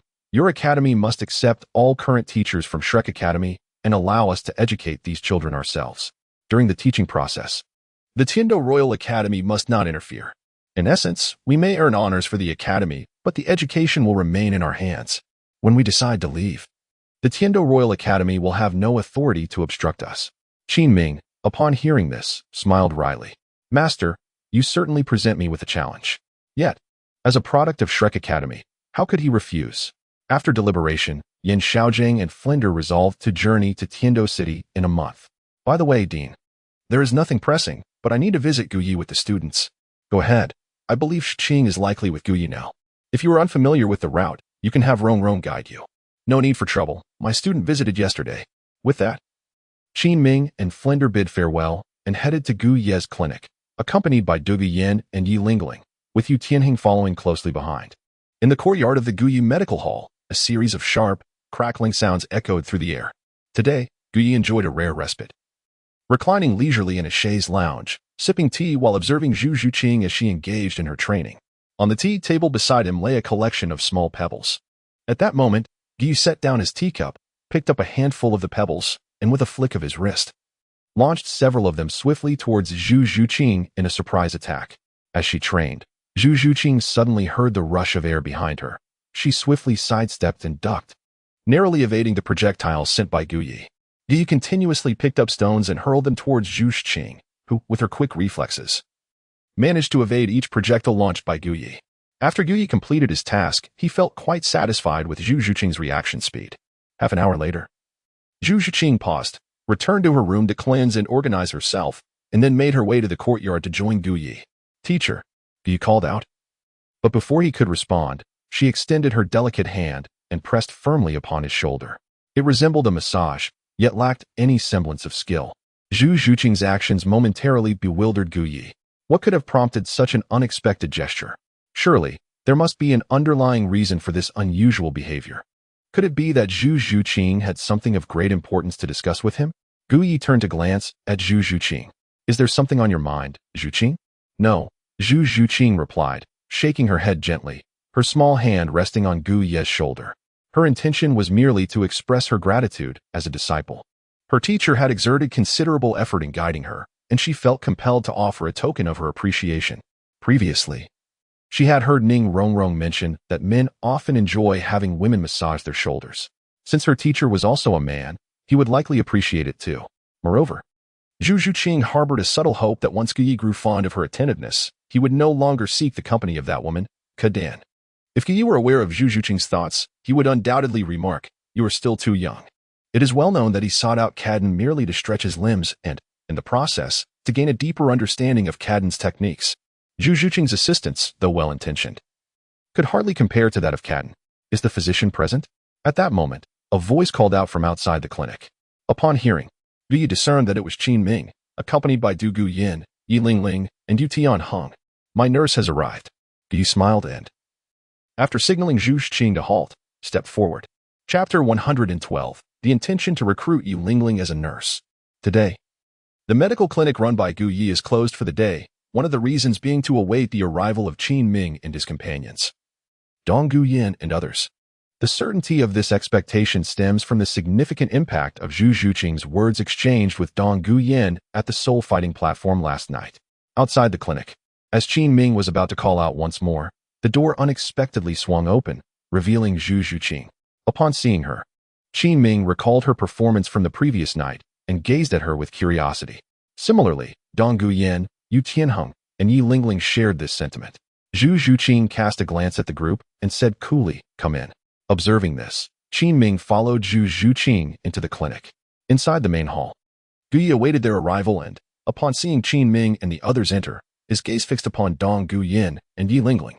Both were women with flawed martial souls, and their purpose for seeking him was evidently clear. "Dr. Gu, it is a pleasure to see you again," Qin Ming said politely as he approached Gu Yi. Gu Yi nodded and glanced at Du Gu Yin, stating, "I am already aware of the purpose of your visit. You wish to ascertain whether I possess the means to cure her poison. Indeed, after my student returned yesterday, he recounted the matters concerning you, Master Gu. Initially, I was skeptical, but upon witnessing your remarkable medical prowess last night, I became convinced that you truly can assist my student in overcoming her affliction." At first, Qin Ming was unaware of Du Gu Yan's poisoning. After all, she is the granddaughter of a renowned figure, possessing unparalleled skills in poisoncraft within the Douluo continent. How could she possibly be poisoned? Furthermore, her venom is exceptionally potent, and she had not disclosed her condition to him. It was only after returning home yesterday, prompted by Yu Tianheng's reminder and Du Gu Yan's candid admission, that Qin Ming learned she was genuinely afflicted. This poisoning is unlike that of others. It stems from the inheritance of her martial soul. In other words, her formidable martial soul rendered her incapable of withstanding the venom of the serpent, which was subsequently passed down, resulting in the poison residing within her body. As her teacher, Qin Ming feels it is imperative to aid her in remedying this predicament. Thus, Gu Yi, a physician endowed with extraordinary healing abilities, stands as his primary choice for assistance. Gu Yi momentarily hesitated, his gaze scrutinizing Du Gu Yan, setting aside other considerations. Du Gu Yan's appearance was indeed striking, with her cerulean purple bob that framed her face and her slender, statuesque form. She would undoubtedly exude an air of elegance in a fitted black dress. He possessed the means to counteract her poison. Yet he was reluctant to assist Du Gu Yin without further contemplation, as her presence evoked the image of Dugabo, the so-called mobile repository of celestial herbs. As a healer, Yi recognized the value of the medicinal materials housed within Dugabo's unique eyes, known as the ice and fire duality. These herbs were treasures to him, and their potential utility was immense. Du Guyan represented a pathway to acquire such invaluable spiritual remedies. To treat her, he would need to delve deeper into her condition. Meanwhile, Yi Lingling, with her nurturing spirit, embodied a more significant asset, perfectly fitting the role of a nurse in his practice. As a healing practitioner, it would be rather unusual to lack an assistant by his side. Noticing Gu Ye's unwavering gaze upon her and Yi Lingling, Du Guyan stepped forward, casting an irritated glance at him. "Why do you keep staring at me, in Lung Lung?" she demanded. Yi Lingling too was curious about the reason behind Gu Ye's intense scrutiny. Qin Ming and Yu Tianheng also observed Gu Ye's peculiar focus on Du Guyan, and they, along with Yi Lingling, found his behavior to be rather impolite. Gu Ye's intense gaze upon Yi Lingling and Du Guyan was not without reason. However, he found it difficult to articulate his thoughts in the presence of Qin Ming. "As for your poison, I can indeed provide an antidote," Gu stated earnestly while observing Du Guyan. "Really?" Du Guyan seemed to momentarily forget the earlier scrutiny from Gu Yu towards her and Yi Lingling, her excitement propelling her closer to him. No one could fathom the urgency she felt to resolve her toxic affliction. This poison rendered her incapable of pursuing a genuine relationship with Yu Tianheng, as it prevented her from engaging in any intimate connection. Each time the poison struck, she endured excruciating pain, suffering a fate far worse than death. Gu Yi smiled and nodded, saying, "I, Gu, never jest. Then can you assist me in my treatment?" "I am willing to pay any amount for your help," Du Guyan exclaimed with excitement. Upon hearing this, Gu Yu merely shook his head. Du Guyan furrowed her brow, gazing at Gu Yi in confusion. "What do you mean? You said you could assist in my treatment, and now you are shaking your head. This leaves me in a most uncomfortable position. I can indeed assist you with your treatment, but I recall mentioning that you currently cannot afford the costs involved," Gu Yi replied. "What costs do you require? Just speak, and I assure you I can arrange it," Du Guyan insisted. "Indeed, Dr. Gu, as long as you are able to cure the poison afflicting my student, we will certainly meet the financial demands," Qin Ming asserted, convinced that there was no issue with payment. After all, Du Guyan was the granddaughter of a titled Douluo. It was needless to say that she lacked for wealth. Yet, Gu Yi continued to shake his head. "Do you think I am a person in need of money? Regardless, let us set aside the matter of Du Guyan for now. I wish to discuss something with her. Would you care to join me for a conversation?" Gu Yi inquired, directing his gaze towards Yi Lingling. Yi Lingling, desiring to converse with Gu Yi as well, nodded in agreement. "This pertains to some confidential matters that they are not suited to know.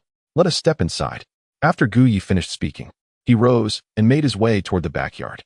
Yi Lingling hesitated for a moment before following him. Qin Ming and the others were rather unconcerned. However, Du Guyan had an unsettling feeling about Gu Ye's intentions towards her and Yi Lingling. She wished to advise Yi Lingling against entering, but before she could speak, Yi Lingling had already stepped into the backyard. Inside the room in the backyard, upon seeing Yi Lingling enter, Gu Yi gestured toward a seat. After Yi Lingling sat down, she feigned ignorance and inquired, "Master Gu, you previously mentioned that my martial soul has a defect. What does that entail?" Gu Yi did not respond but countered with a question. "You are Yi Lingling, correct?" "Indeed." Yi Lingling nodded. "As the bearer of the 9-heart begonia martial soul, you must be well aware of its characteristics, wouldn't you agree?" Gu Yi smiled at Yi Lingling. "You know everything? What do you think?" Yi Lingling momentarily bowed her head in silence. It seemed that Gu Yi indeed possessed knowledge of everything regarding her 9-star begonia. As a healing soul master, have you ever pondered why there is only one inheritor of the 9-heart begonia martial soul in each generation? The soul masters of this martial soul that exist in the world can only possess 2. My elders have informed me that the 9-heart begonia martial soul is excessively extraordinary, unwelcome in this world, which is why there is only one in each generation. Nonsense. Gu Ye's face revealed disdain. What do you mean, unwelcome, excessively extraordinary? That is entirely unfounded. Seeing Gu Ye's demeanor, Yi Lingling became curious about his reasoning. Let me enlighten you. The 9-heart begonia is indeed a marvel within the realm of soul masters, its healing capabilities unmatched. Once you mature, the renowned 7 treasures glazed tile school will pale in comparison before you. However, the reason your martial soul cannot proliferate is due to a more significant issue. It possesses a genetic flaw. Genetic flaw? This was the first time Yi Lingling had encountered such a term, and she gazed at Gu Yi with curiosity and confusion. Would you like to know? Gu Yi inquired, his expression inviting. Yes, indeed. Yi Lingling was captivated by Gu Ye's words and yearned for knowledge. If I were to provide you a solution to your martial soul's flaw, allowing the nine-heart begonia to flourish and gain renown across the entirety of Douluo continent. Would you seize this opportunity? Yi Lingling hesitated, for she understood that there are no free lunches in this world. Gu Yi glanced at Yi Lingling and then guided her further, as a healing soul master. Do you not wish to witness how another person remedies the flaws within their martial soul? Are you suggesting that you can mend the deficiencies of a martial soul with your own? Gu Yi smiled faintly, choosing not to respond. I am a physician in need of a nurse, and you possess the most formidable healing martial soul in the Douluo continent. Alas, your growth is impeded by the disapproval of others. Should you choose to remain by my side, I can unveil to you the vistas of this world that are beyond imagination and reveal the true essence of a healing soul master. Gu Ye's words captivated Yi Lingling's interest once more, although she was merely 15 years old. The traumatic experience of witnessing the destruction of her sect had rendered her far from the naivety typical of her peers. She scrutinized Gu Yi, a man whose strikingly handsome features bordered on the excessive, and who sought to recruit her as an assistant, essentially a nurse. After a moment's hesitation, Yi Lingling replied, I am still in school. Upon hearing her response, Gu secretly mused that there was potential in this. In every regard, Yi Lingling was the most suitable candidate to be his aide and nurse. Gu Yi was resolute in his decision. You are aware of Zhu Zhuqing, correct? The one who defeated you all previously? This year, she is merely 12 years old, yet she too is attending school, and it has not hindered her in any way. Yi Lingling certainly knew of Zhu Zhuqing. She had learned about her during a dinner hosted by their teacher, Qin Ming, in collaboration with Shrek Academy. Regardless of Zhu Zhuqing's age, she had astonished them at the time. Furthermore, you are also just students. After your graduation, you will still require a place to go. You could become my nurse, and I would protect you for a lifetime. He wore a smile, his gaze filled with anticipation as he looked at the nurse he had reserved, Yi Lingling. Observing Gu Yi's earnest expression, Yi Lingling felt a flutter in her heart. With her sect annihilated and her parents deceased, she found herself with only her aunt as her remaining kin in this world. Her aunt, a noble in the city of Tiando, had provided her refuge, allowing her to survive and gain admission to the Tiando Royal Academy. Given her current prowess, she could have graduated soon, were it not for her participation in the grand event scheduled for a year hence. However, upon graduation, she seemed to have nowhere to go but to her aunt's side. As for Gu Yi, gazing at him stirred something within Yi Lingling. She did not fully understand Gu Yi's character or the reason behind his assertion that he could protect her for a lifetime, yet the remarkable abilities he displayed, along with the formidable strength of his disciple, Zhu Zhuqing, assured her that Gu Yi was exceptional and deserving of her consideration. Ultimately, she nodded in agreement. Chapter 113, The Perfect Match of Physician and Nurse. It was settled. Gu Yi smiled as he gazed at the nodding Yi Lingling. The thought of having a nurse clad in scrubs to assist him in treating others in the future filled him with immense joy. However, Dr. Gu, in a couple of days, I will be returning to Tiando City with my classmates, and I might. You need not worry about that, for I too shall be heading to Tiando City shortly. Really? Yi Lingling expressed her surprise. Gu Yi nodded. With the unfolding of the plot and the impending grand competition, he had to make his way to Tiando City. Moreover, he needed to assist Ka Dan in achieving his objectives, which necessitated a visit to Shueqinghe. With him, the crown prince of the Tiando Empire, taking action, it would be significantly easier for Ka Dan to ascend to the throne of the Balik Kingdom. As for how to enlist Shueqinghe's assistance, Gu Yi had already devised a plan. Inside the room, Gu Yi and Yi Lingling continued their profound discussion regarding nurses and physicians. In the hall, Du Guyin, seeing that her dear friend Yi Lingling and Gu Yi had been inside for over half an hour without emerging, began to feel concerned. Teacher Qin. She gestured towards Qin Ming. It's nothing. They should be coming out soon, replied Qin Ming, whose martial spirit was the mutated fire wolf, a soul emperor with heightened senses. He was calm, knowing that Yi Lingling was safe. Just then, Gu Yi and Yi Lingling emerged. Lingling, are you all right? Upon seeing Yi Lingling, Du Guyin hurried over, her concern evident. Gu Yi cast a silent glance at Du Guyin, observing her anxious and concerned expression. If one were unaware of the situation, they might mistakenly perceive Gu Yi as a villain. Sister Yin, I assure you, I am fine. Moreover, I bear good news. Gu Yi has agreed to administer treatment for you, albeit not a complete cure. Really? Du Guyin exclaimed, her eyes widening in surprise as she turned to Gu Yi, who had unexpectedly consented.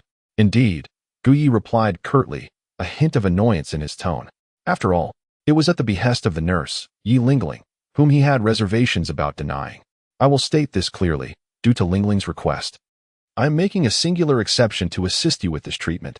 However, achieving full recovery will not be an easy feat. I can guarantee that you will not suffer from the backlash of your martial soul's snake poison for 1 year. If you have made up your mind, please step inside. As for the two of you, kindly wait outside. Gu Yi cast a glance at Qin Ming and Yu Tianheng before stepping back into the treatment room, followed closely by Zhu Zhuqing. Yi Lingling and Du Guyan exchanged a few words with Yu Tianheng and Qin Ming before also entering the room. With Yu Lingling by their side, Qin Ming and Yu Tianheng felt at ease, knowing that Gu Ye's treatment would not be swift. Curious about Gu Ye's medical establishment, the two began to observe their surroundings. Teacher Qin, if Gu Yi possesses such formidable abilities, why does he remain in this small town of Suatua? Yu Tianheng inquired, his gaze fixed on Qin Ming. Qin Ming shook his head in response. Some individuals prefer the tranquility of this place, while others are drawn to the allure of fame and fortune. Each has their own reasons, and I cannot speak for them. He pondered the possibility that if Gu Yi could indeed cure Yin Yin's poison, it would be a blessing. The thought brought a smile to Yu Tianheng's face. As he recalled that day, as Du Guyan's boyfriend, he often found himself in a tormenting situation where he could only watch without indulging in their affection, an unbearable feeling that none could fathom. Inside the treatment room, Gu Yi glanced at the bed and instructed Du Guyan to lie down. Sister Yin, please take a moment to rest, he said. All right, Du Guyan nodded, feeling reassured with Yi Lingling by her side. Zhu Zhuqing stood beside Gu Yi, noticing that the dynamic between Yi Lingling and Gu Yi appeared to have shifted. Her curiosity about the reason for this change was piqued. Yi Qing, just observe from the sidelines, Gu Yi instructed. And Lan Lan, shortly you will witness what profound treatment entails. Yes, Master, Zhu Zhuqing replied earnestly, while Yi Lingling gazed at Gu Yi with anticipation. Gu Yi approached the bedside and gazed at the solitary Du Guyan lying there, saying, Release your martial soul. Although Du Guyan felt a tinge of confusion, she did not dwell on it, and promptly unleashed her martial soul. An ethereal, emerald-green serpent materialized above her, revealing her martial soul, the emerald scale serpent. As soon as her martial soul manifested, its fearsome fangs bared, lunging forward to flicker its tongue at Gu Yi. Gu Yi glanced at the scene, and with a flick of his wrist, the surgical knife of his martial soul materialized.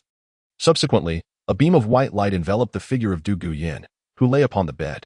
Observing Du Guyan on the sickbed, Gu Yi commanded, Do not offer any resistance. Do you understand? MHM, Du Guyan nodded in agreement. The vial. Gu Yi uttered a remark, and as a healer soul master, Yi Lingling comprehended his words immediately, promptly placing a nearby vial into Gu Ye's hands. Initially, Zhu Zhuqing intended to assist in this task, as it was part of her usual duties. However, upon witnessing Yi Lingling's adeptness in delivering the vial to her teacher, even preceding her, Zhu Zhuqing was suddenly beset by an unsettling premonition. Once Gu Yi grasped the vial, he swiftly made an incision on the martial soul of Du Guyan, causing a trickle of emerald-green blood to emerge. Standing beside Gu Yi, Yi Lingling observed with wide eyes, while Du Guyan, reclining on the bed, was taken aback. Unable to fathom that Gu Yi could extract blood from a martial soul, they were eager to inquire about the situation, yet it was evidently not the appropriate moment. As the emerald-green blood dripped, Gu Yi promptly sealed it within the vial and handed it aside. Zhu Zhuqing instinctively reached to assist her teacher by taking the vial, but Yi Lingling's speed surpassed hers. After receiving the vial, Yi Lingling skillfully placed it back in its original position. After Gu Yi extracted the blood of Du Guyan's martial soul, he proceeded to perform an intricate operation on it. Within the confines of the surgical space, the energy manifestation of the martial soul revealed a complete set of internal organs, resembling a genuine serpent in every detail. Gu Yi swiftly executed the procedure on Du Guyan's martial soul. The uncontrollable poison of her martial soul, the azure-scaled serpent, was effectively contained within a stabilized venom sac by Gu Yi. However, a definitive resolution would require Gu Yi to obtain the celestial herb from the ice and fire duality I held by Du Gubo. Thus, the matter rests here. Gu Yi retracted his martial soul and withdrew the surgical space. However, Dong Guyan appeared oblivious to Gu Ye's words, gazing vacantly at him while reminiscing about the series of intricate procedures he had just performed on her martial soul. Yi Lingling, who stood beside Gu Yi, felt the same way. She never anticipated that this was the formidable power Gu Yi had spoken of. It was indeed remarkable. She had never witnessed anyone capable of healing a martial soul before, yet Gu Yi had completely reshaped her understanding. Gu Yi had grown accustomed to the astonished expressions directed at him, paying little heed to the two individuals present. He picked up the soul blood extracted from Du Guyan's martial spirit and began to examine it. This small amount of blood held considerable value, at least for Gu Yi. To others, it was utterly useless. After conducting a thorough scan with the system, he discovered the rank and characteristics of the Azure Scale Serpent. Although it did not reach the pinnacle, it was superior to the average high-level martial spirits, thus qualifying as a commendable martial spirit. He stored it within the system, fulfilling his task and contributing to the replenishment of the martial spirit serum repository. At that moment, Yi Lingling regained her senses and turned her gaze towards Du Guyan, who remained reclining on the bed. She inquired, "Sister Yin, how are you feeling?" Yi Lingling's words snapped Du Guyan back to reality. After sensing her body, she was momentarily taken aback. Her martial spirit was intact, and the previously imminent threat of the Azure Scale Serpent's venom had remarkably subsided, showing no signs of resurgence. She felt considerably better. At that moment, she was completely assured that Gu Yi possessed the ability to heal her poison. Suppressing her excitement, Du Guyan looked gratefully at Gu Yi and said, "Thank you. There's no need for thanks. If you wish to express gratitude, direct it towards Lingling," Gu Yi replied. "Thank Lingling?" Du Guyan was somewhat puzzled by Gu Yi's statement. At that moment, Zhu Zhuqing also glanced at Yi Lingling, feeling an inexplicable sense of foreboding. "Sister Yin, I will explain everything later. For now, let us step outside. Otherwise, Teacher Qin and the others will start to worry," she suggested. "All right," Du Guyan agreed. After descending from the bed and expressing her gratitude to Gu Yi once more, she departed the treatment room with Yi Lingling. Once they had left, Zhu Zhuqing cast a conflicted glance at her teacher. Reflecting on how Yi Lingling had consistently interceded on her behalf, she felt compelled to seek clarity. "Teacher, are you considering taking Yi Lingling as your disciple?" Noticing Zhu Zhuqing's slight displeasure, Gu Yi jested, "Zhuqing, are you concerned that someone might snatch your teacher away?" "Not at all. It's just, I..." Zhu Zhuqing lowered her head, struggling to articulate her thoughts. She yearned to declare emphatically to Gu Yi that she wished to be his sole disciple, yet the words failed to escape her lips. Gu Yi chuckled at the sight of Zhu Zhuqing, reassuring her, "Rest assured, you are my sole disciple in this lifetime, after all. Who could resist the charm of a teacher who adores you so?" He gently caressed Zhu Zhuqing's cheek. Upon hearing Gu Yi's words, Zhu Zhuqing's face lit up with joy as she gazed at him and asked, "Teacher, is that truly the case? Have I ever jested with you?"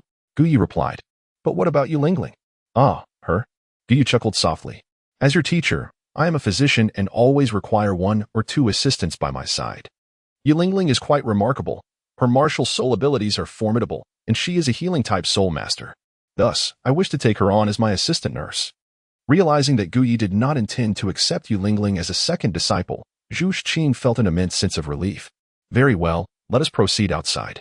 Gu Yi spoke as he exited the medical room, closely followed by Zhu Zhuqing.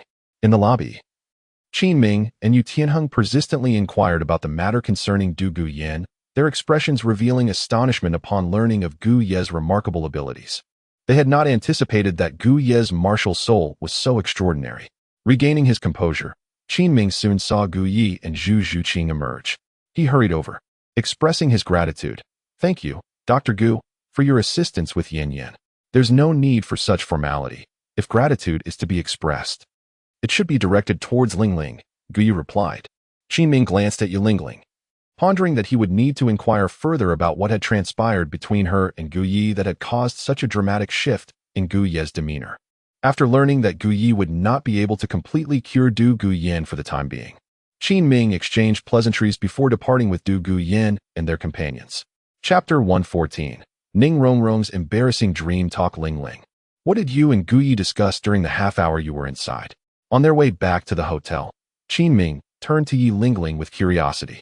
Du Guyan and Yu Tianheng were equally intrigued, as it appeared that it was Yi Lingling's influence that had prompted Gu Yi to assist with Du Guyan's treatment. "It was nothing significant. I agreed to be his assistant in the future," she replied. "Assistant?" Qin Ming, Du Guyan, and Yu Tianheng looked at Yi Lingling in confusion. "Indeed, given Gu Yi's exceptional abilities, I would be more than willing to serve as his assistant." This notion was met with unanimous approval from Qin Ming, Du Guyan, and Yu Tianheng. His teaching and healing skills were undeniably impeccable. However, Qin Ming interjected, "But Lingling, you are still in school. It may not be entirely appropriate for you to take on such a role, especially since Gu Yi is based in Sotuo City. We will be returning to Tiando City in a couple of days. Will you be making frequent trips? Gu Yi had already considered this, stating that he would be heading to Tiando City soon and planned to open a clinic there, inviting her to assist him.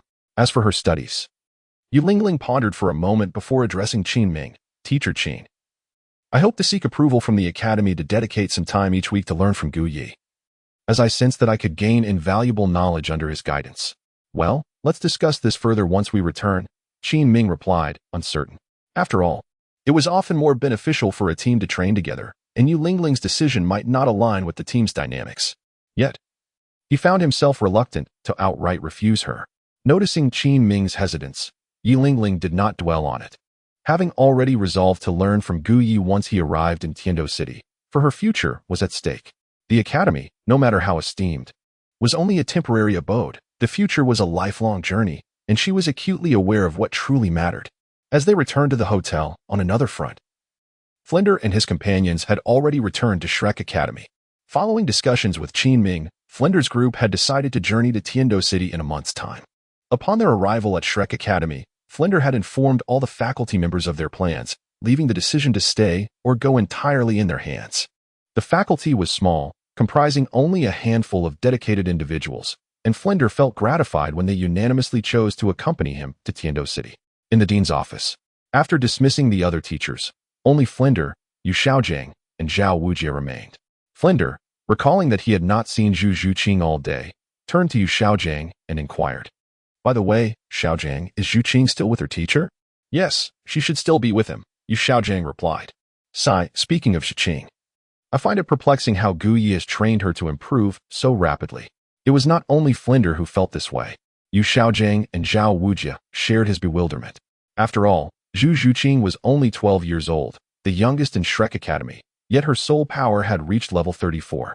And her combat prowess rivaled that of Dai Mubai, even managing to outpace him in speed. Last night on the battle arena, she showcased her abilities by swiftly defeating two 36-level agile attack soul masters from the royal fighting team. This clearly indicated that Gu Ye's teaching skills far surpassed those of Shrek Academy. By the way, Zhuqing is unaware of our decision to head to Tiando City in a month. Would she be willing to leave her teacher, Gu Yi? Flender pondered aloud. Moreover, Xiaojiang, we have overlooked something. While we plan to go to Tiando City in a month, Gu Yi may not be there. How will you and Hong Jun seek his treatment if he does not go? Flender's words jolted Yu Xiaojiang to realization in his focus on other matters. He had neglected this critical detail. Yi mentioned that he and Ma Hongjuan's treatment duration was 6 months. As of now, it has been less than 3 months, and he has only undergone 3 treatments. Yet, even with these few sessions, Yu Xiaojiang feels invigorated, sensing a potential breakthrough, albeit still lacking a certain edge. If they all traveled to Tiando City, seeking Gu Ye's treatment would become rather inconvenient. Furthermore, Zhu Zhuqing, being Gu Ye's disciple, typically receives her training under his guidance, rarely visiting Shrek Academy except for theoretical classes. Would Zhu Zhuqing be willing to leave Gu Yi and accompany them to Tiando City? This uncertainty weighs on Flender, Yu Xiaojiang, and Zhao Wujie.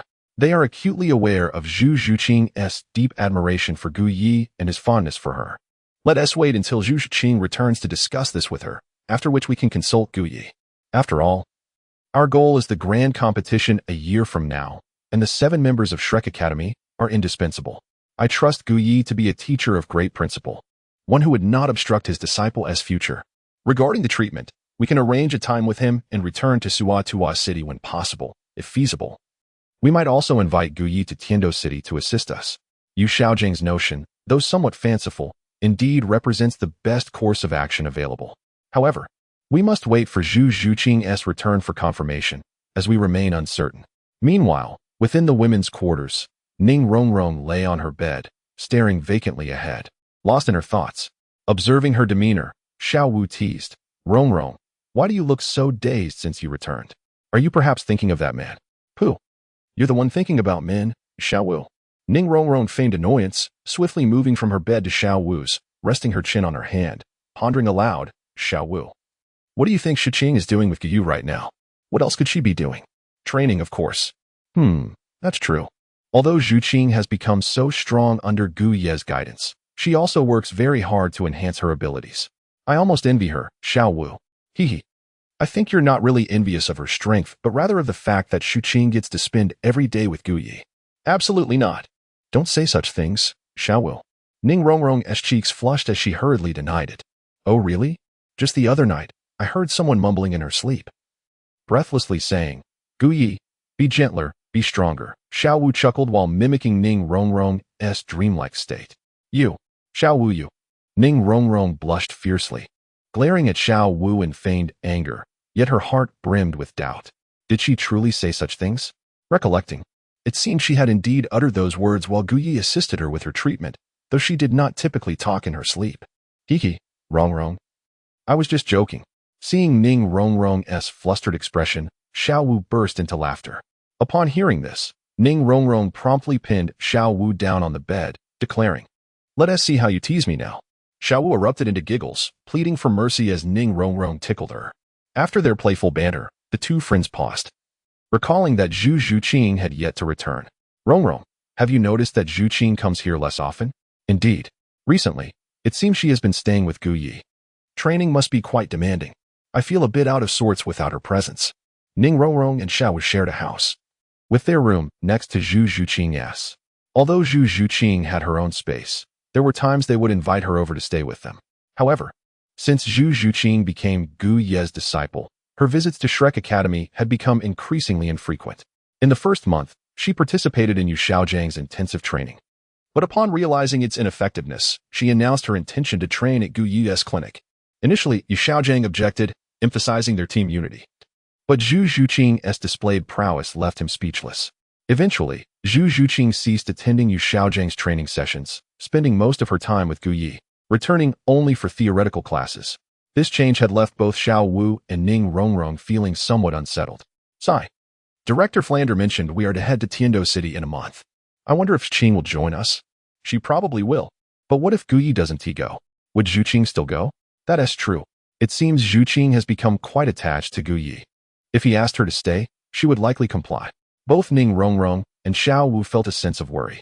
In the men's quarters, within Tang San's room, he sat at a desk tinkering with some hidden weapons, named the Flying Sky Claws. Having completed 5, he intended to craft a 6th, ensuring each of them would have one, while Zhu Zhuqing, with her formidable strength, would not need one. Tang San held a persistent grievance regarding Zhu Zhuqing, particularly when she disregarded his commands during battles, showing little sense of teamwork. Consequently, he felt little emotional connection to her, seeing her merely as an ordinary classmate. Furthermore, Zhu Zhuqing had yet to return to Shrek Academy, diminishing any need to present her with a gift.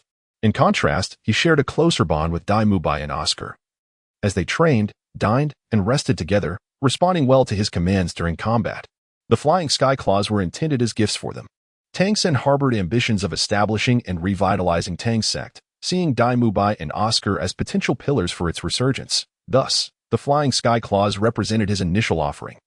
Finally, satisfied with the completion of the last Flying Sky Claw, Tang San admired his handiwork. The Flying Sky Claws had already made their presence known in this world, and he had not forgotten his aspiration to craft all the powerful hidden weapons within Tang Sect. He would undoubtedly accomplish this, ensuring Tang Sect's name echoed throughout the Douluo continent. Chapter 115, The Astonishment of Dugabo, Yilingling's Ant. The Flying Sky Claws are merely the beginning. The Storm Pear Blossom Needle and the Buddha's Wrath Tang Lotus shall also be resurrected in this world. Tang San clenched his fists, his gaze resolute. In the future, he would undoubtedly ensure that the Tang Sect would shine brilliantly in this world. Meanwhile, at the Guyi Medical Hall, after Qin Ming, Du Guyan, and Yi Lingling departed, Yi intensified his training regimen for Zhu Zhuqing. After all, he was soon to journey to the Heaven Do City, where he would establish a medical hall. And during that month, he would not be able to train his disciples, which would feel rather lonely. Thus, this training session consumed the entire afternoon.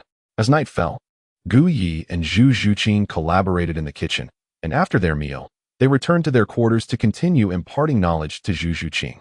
In a blink, 3 days had passed, and Zhu Zhuqing found her intensified training becoming somewhat manageable. After a brief rest, she realized she had not returned to Shrek Academy for several days, and she felt a longing for Ning Rongrong and Xiao Wu. Consequently, she approached Gu Yi and said, "Teacher, I would like to return to Shrek Academy for a visit." "Very well, you may go," Gu Yi replied. "Thank you, teacher," Zhu Zhuqing said, reluctantly departing the medical hall to head back to Shrek Academy. Once she left, Gu Yi promptly closed the medical hall and made his way to the Seoul Arena. He intended to depart for Heavendo City the following day and wanted to have a thorough discussion with Cadden before leaving. In Heavendo City, outside the Royal Academy, a carriage came to a halt, and 8 individuals emerged from it. These were the members of the Imperial Battle Team returning from Soto City. "Ah, finally back. Nothing feels quite like home," Ostro exclaimed dramatically. Indeed, their expedition to Soto City had opened their eyes to the existence of formidable opponents, and upon their return, they resolved to train even harder. "Absolutely, we shall not be defeated by Shrek Academy next time," affirmed Yu Tianheng and the Shimo brothers with unwavering determination. "Excellent. This is the spirit I desire. I have faith that you will not falter," Qin Ming said, pleased to witness the spirited resolve of Yu Tianheng and his companions. It seemed that Shrek Academy had both challenged and motivated them significantly. At that moment, Du Guiyin thought of Gu Yi and turned to Qin Ming, saying, "Teacher Qin, I would like to request a leave of absence to visit my grandfather." Yi Lingling also stepped forward, adding, "Teacher Qin, I wish to return home as well." "Very well. Since you just returned from Soto City, I shall grant you 3 days of leave. Report back in 3 days for formal training," Qin Ming replied. "Yes, Teacher Qin." Yu Tianheng and the others responded excitedly. Then, Yi Lingling bid her companions farewell and left for home, eager to share her experiences from Soto City with her aunt. Du Guiyin also departed directly for her home, and upon arrival, she spotted a figure standing in the courtyard. This individual was tall and slender, resembling a javelin, with hair and beard of a deep green hue, and eyes that sparkled like emeralds. He exuded an ethereal presence, almost like an apparition. His expression was devoid of emotion. Or perhaps it was merely a rigid facade. His cheeks were sunken, and his unruly green hair framed his simple green robe. This person was none other than Du Guyin's grandfather, Douluo, a rank 91 control system title Douluo, often referred to as a moving treasure trove of herbs. "Grandfather," Du Guiyin called out, joyfully rushing towards Douluo. Upon seeing his granddaughter, the previously impassive expression on Douluo's face transformed into a broad smile. "Yin Yin, why have you come alone? Where is that young man you were seeing?" Douluo inquired, looking around for Yu Tianheng, a hint of disappointment on his face when he did not see him. "Humph, grandfather, do you think I am not as good as Tianheng in your eyes?" Du Guiyin pouted, clearly annoyed. "How could that be? Yin Yin is my precious granddaughter. No one compares to you in my heart." Douluo chuckled, attempting to placate her. "Then why would you say that? Is it not true that you always bring that young man home?" "This time, I was just curious." All right, grandfather was wrong. Now, tell me how your studies have been and what you gained from your trip to Soto City," Douluo said with a warm smile, guiding Du Guiyin to sit beside him. "Humph, grandfather, you won't believe what I gained from this trip to Soto City," she declared with excitement. "Really? Then I must take a guess," Douluo replied, intrigued. "You were invited to Soto City for the Seoul Arena, and with your strength, you must have dominated the arena, gaining great renown, correct?" Not quite." Du Guiyin shook her head. "Not quite? Could it be that there are those in Soto City who can defeat you?" Douluo asked skeptically, gazing at his granddaughter. Given the strength of his granddaughter and the Imperial Battle Team, there should be no one within the Heavendo Empire capable of besting them, let alone in such a small place like Soto City. "Grandfather, not only were we defeated, but I also encountered a formidable healer who was able to detoxify and treat my poison." The mention of Gu Yi instantly rekindled Du Guyin's enthusiasm, which had waned due to their defeat. Douluo, initially skeptical about his granddaughter's claim of defeat, became serious upon hearing about her encounter with the healer. "Yin Yin, you are not jesting with me, are you?" he asked earnestly. "Grandfather, I speak the truth. I genuinely met someone who could neutralize my spirit serpent poison, and he was able to heal me," Du Guiyin insisted. Douluo shook his head, muttering, "Impossible. I have never heard of anyone capable of neutralizing the blue scale serpent poison, let alone healing it. Grandfather, if you doubt my words, you can examine me. After just one treatment, I felt the poison within my spirit no longer threatening to erupt," Du Guiyin said, extending her hand towards Douluo. Douluo anxiously probed her. And as his soul power entered her body, the condition of her blue scale serpent spirit and the poison became crystal clear in his mind. How can this be?" Douluo's expression grew increasingly incredulous as he continued to explore. Indeed, his granddaughter's blue scale serpent poison had been suppressed, and it would not erupt within a year. This revelation left Douluo in disbelief. He knew that no one dared to claim they could neutralize such poison across the Douluo continent. Yet now, Yin, you must tell me everything that happened without omitting a single detail, Douluo said with a grave expression. The ability to neutralize the blue-scale serpent poison was of paramount importance, a matter of life and death for both him and his granddaughter, Douluo. Yes, grandfather. Douluo had originally come to discuss Guye's situation with her grandfather. When Douluo inquired, she recounted in detail her encounter with Gu Yi and the series of events that followed, particularly emphasizing the uniqueness of Gu Ye's martial soul. Upon learning this, Douluo contemplated thoughtfully. The notion of healing martial souls through a unique martial spirit was unprecedented in his experience. Yet, this extraordinary martial soul had managed to cure his granddaughter's biling snake venom. Undoubtedly, Guy piqued Douluo's interest. He even considered taking his granddaughter immediately to Soto City to seek out Gu Yi. If he truly possessed the ability to heal, Douluo would spare no effort to ensure his granddaughter received treatment. Grandfather, Guy mentioned that he would not assist me at present, claiming that I cannot afford his treatment fees. Furthermore, you need not seek him out, for he will soon arrive in Heavendo City. Douluo's words dispelled Douluo's intention of traveling to Soto City. He had already waited long enough and was indifferent to a few more days. However, the assertion that Gu Yu believed his granddaughter could not afford treatment fees did not concern him at all. Douluo, a renowned title Douluo on the Douluo continent, was accustomed to being addressed as the poisoned Douluo. He was perplexed by the idea that there was anything he could not afford. Should Gu Yi truly possess the capability to heal his granddaughter, it would be well, if not humph. Douluo scoffed inwardly. He was eager to see if this healer could indeed cure his poison. Meanwhile, Yi Lingling had returned to her aunt's residence. Her aunt, a noble in Heavendo City, resided in a rather splendid abode. Upon her return, Yi Lingling made her way to her aunt's room. Shortly after, in a courtyard, a stunningly beautiful woman came into view.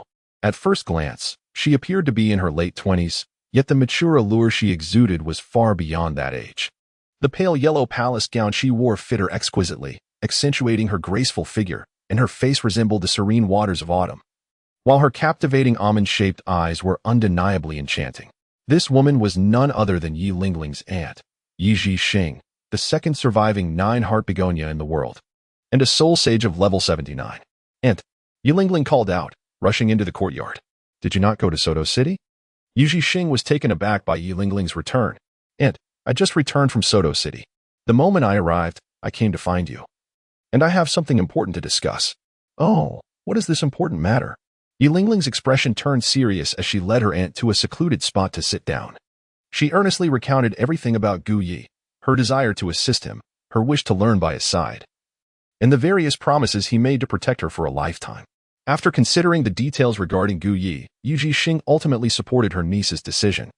With her family nearly eradicated, leaving only herself and Yi Lingling, if Gu Yu truly was as admirable as her niece described, then what harm could it do for Yi Lingling to accompany him?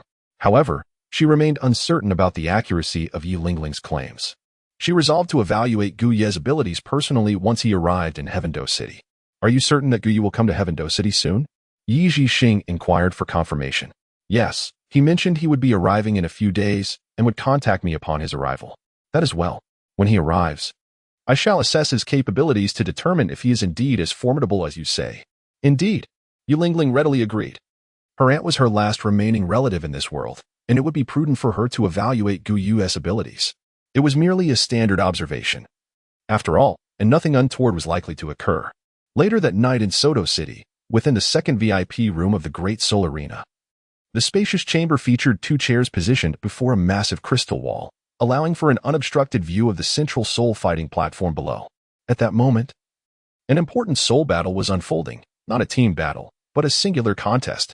The individual battling on the platform was clearly not just anyone, it was Zhu Zhuqing, Gu Ye's disciple, facing off against a powerful assault-type soul master of level 38. After returning briefly to Shrek Academy, Yu Xiaojiang and Flanders informed Zhu Zhuqing about the upcoming visit to Heavendo City, advising her to inquire with Gu Yi regarding his agreement to accompany them. Subsequently, Zhu Zhuqing returned to Soto City, and upon arriving at the medical clinic and finding Gu Yi absent, she deduced he must have gone to the Great Soul Arena. Upon reaching the arena, Zhu Zhuqing conveyed Yu Xiaojiang and Flanders' message to Gu Yi. Gu Yi, without a moment's hesitation, was well acquainted with the storyline of Heaven-Do City as depicted in the original work. In a few days, he would be heading to Heaven-Do City and could not take Zhu Zhuqing with him for the moment, thus allowing her to stay at Shrek Academy with Xiaowu and the others for a month before joining him in Heaven-Do City posed no issue. Once this was settled, Zhu Zhuqing signed up for the soul fighting competition. Under Cardan's arrangement, she would face a formidable level 38 assault system soul master in her match. As the competition commenced on the central soul fighting platform, Zhu Zhuqing launched her attack immediately. In the VIP room, behind the crystal wall, Gu Yi and Cardan were initially seated on separate chairs. However, as the battle unfolded, one chair soon became vacant. Gu Yi, sitting together, is it not more comfortable? Cardan murmured at that moment. Indeed, sharing a chair is quite a bit more comfortable, and it also allows us to conserve resources, Gu Yi replied in a deep tone. His muscles taut at the waist. Cardan, who had been blushing and intently watching Zhu Zhuqing's battle beneath the soul fighting platform with her back to Gu Yi, suddenly turned around, her eyes filled with affection as she gazed at him. Gu Yi inhaled sharply, realizing that at that moment on the soul fighting stage, Zhu Zhuqing had narrowly avoided being struck by a level 38 assault-type soul master. As her teacher, Gu Yi was deeply concerned. So much so that when Cardan suddenly turned around, he gasped in surprise. Cardan, I've made up my mind. Tomorrow, I must visit Tiando City. After I leave, you must take good care of yourself. Do you understand? Cardan bit her lip tightly, remaining silent with a blush creeping onto her cheeks. Yes, I understand, she replied hesitantly. And about Shui Hong, you know what to do, right? Cardan furrowed her brows. I will handle Shui Hong. How long will you be in Tiando City? She did not wish for Gu Yi to leave, yet she could not impede him from pursuing his obligations. Rest assured, I shall return at the earliest opportunity. And when the time is right, I can bring you along. Eventually, you two must return to the capital of the Barak Kingdom. Cardan nodded in understanding. She embraced Gu Yi, gazing at the man she cherished, and without hesitation, kissed him. Meanwhile, on the soul fighting stage, Zhu Zhuqing continued to exhibit her extraordinary prowess, as usual. Initially, a level 38 soul master managed to suppress her. However, it was not long before Zhu Zhuqing harnessed her advantages and ultimately defeated her opponent with a final strike.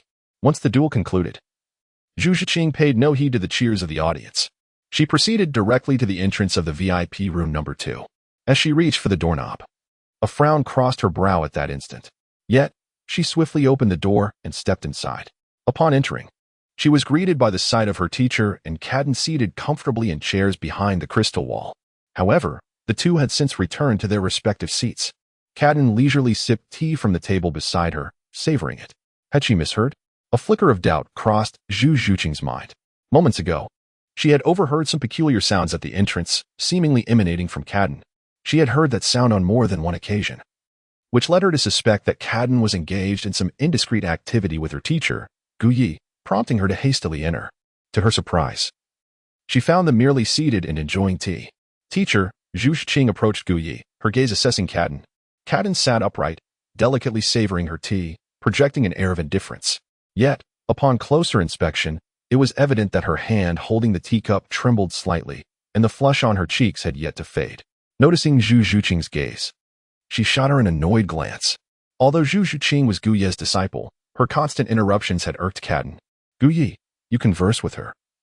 I have some matters to attend to outside, Cardan stated, setting down her teacup and rising. Be careful, Gu Yi cautioned.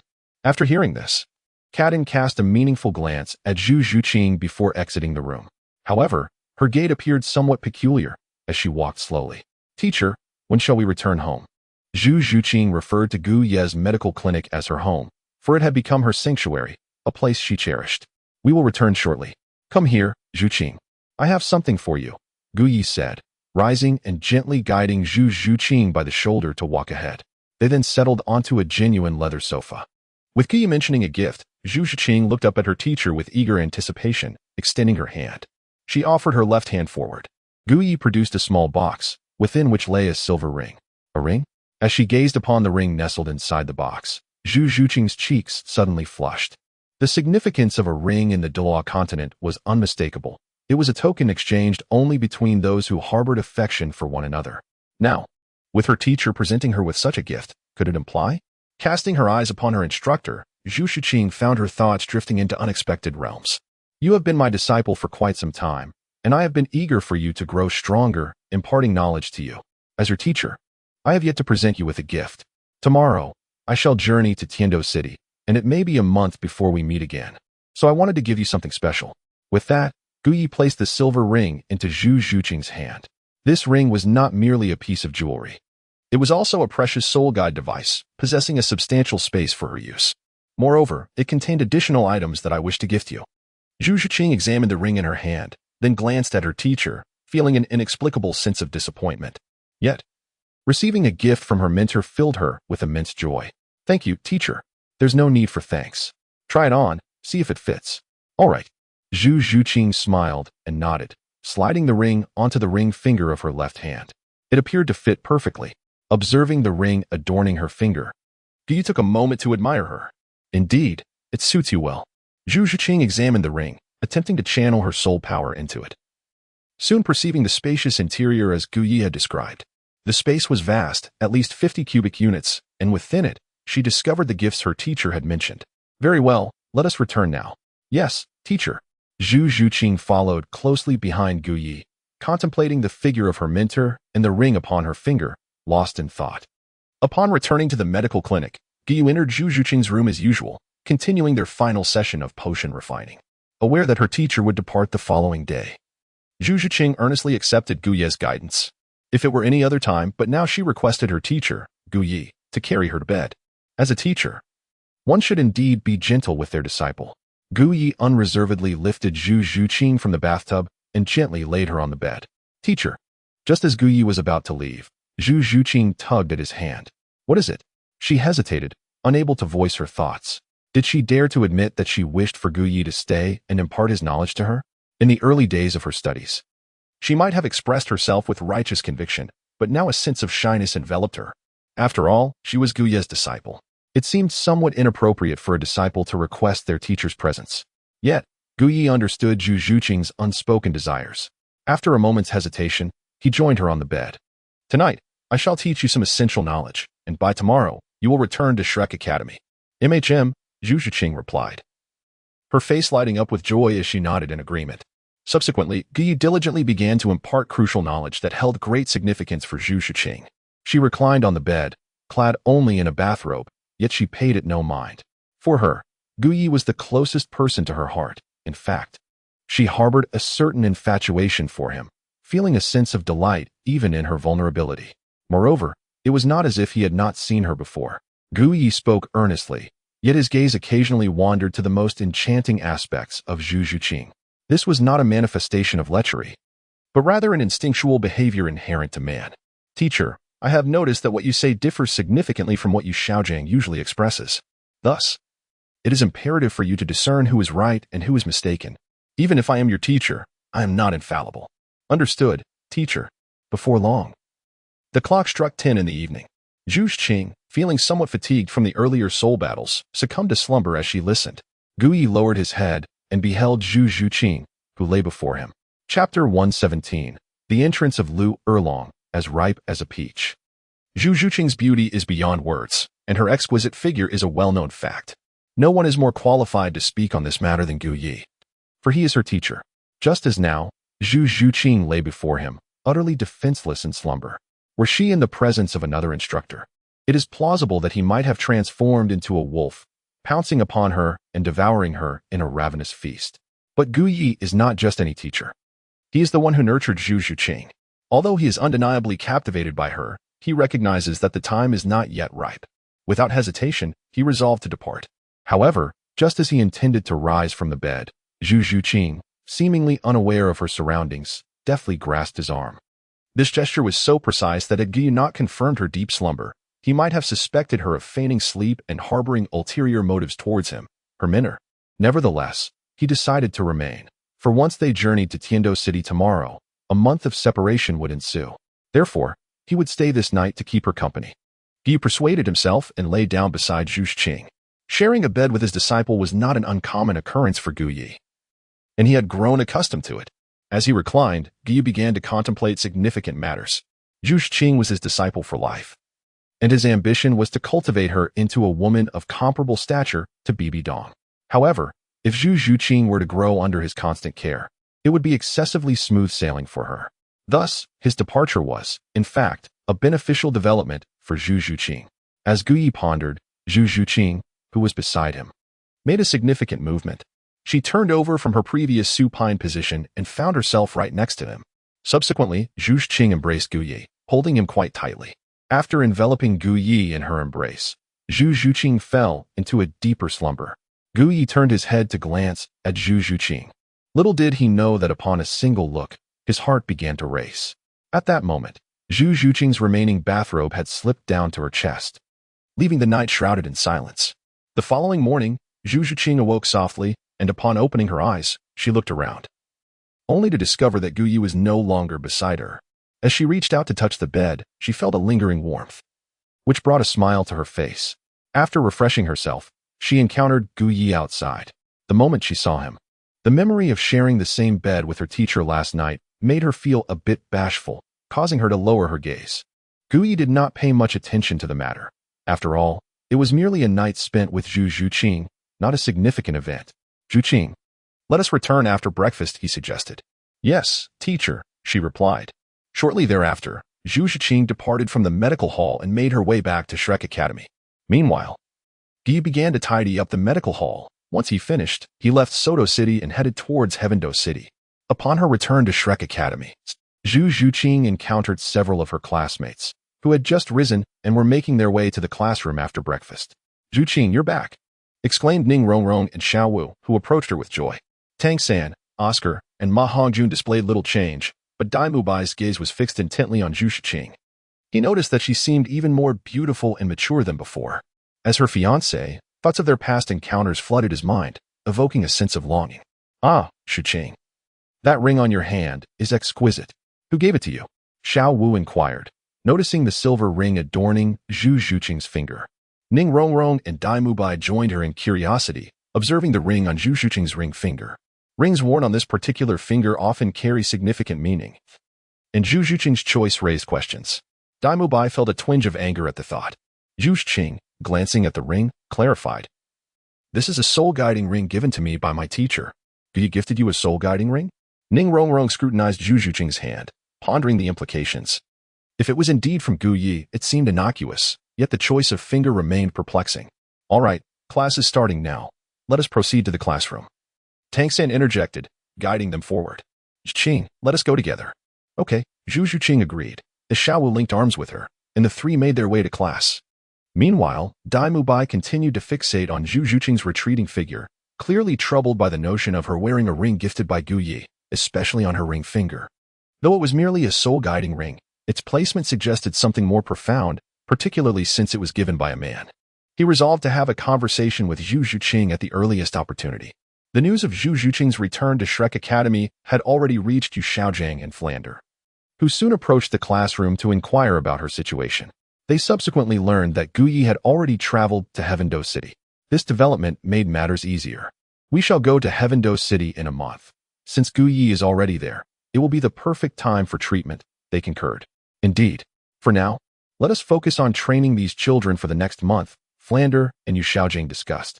2 days later, having left Soto City, Gu Yi arrived at the outskirts of Heavendo City for the first time, filled with curiosity. Entering the city proved to be more complicated than he anticipated. Yet having sufficient funds facilitated the process. Once inside, Gu Yi began to explore the city, knowing he needed to secure a location for his medical hall. After inquiring around, he found a real estate agency and expressed his requirements. With the necessary funds provided, he swiftly located a suitable property.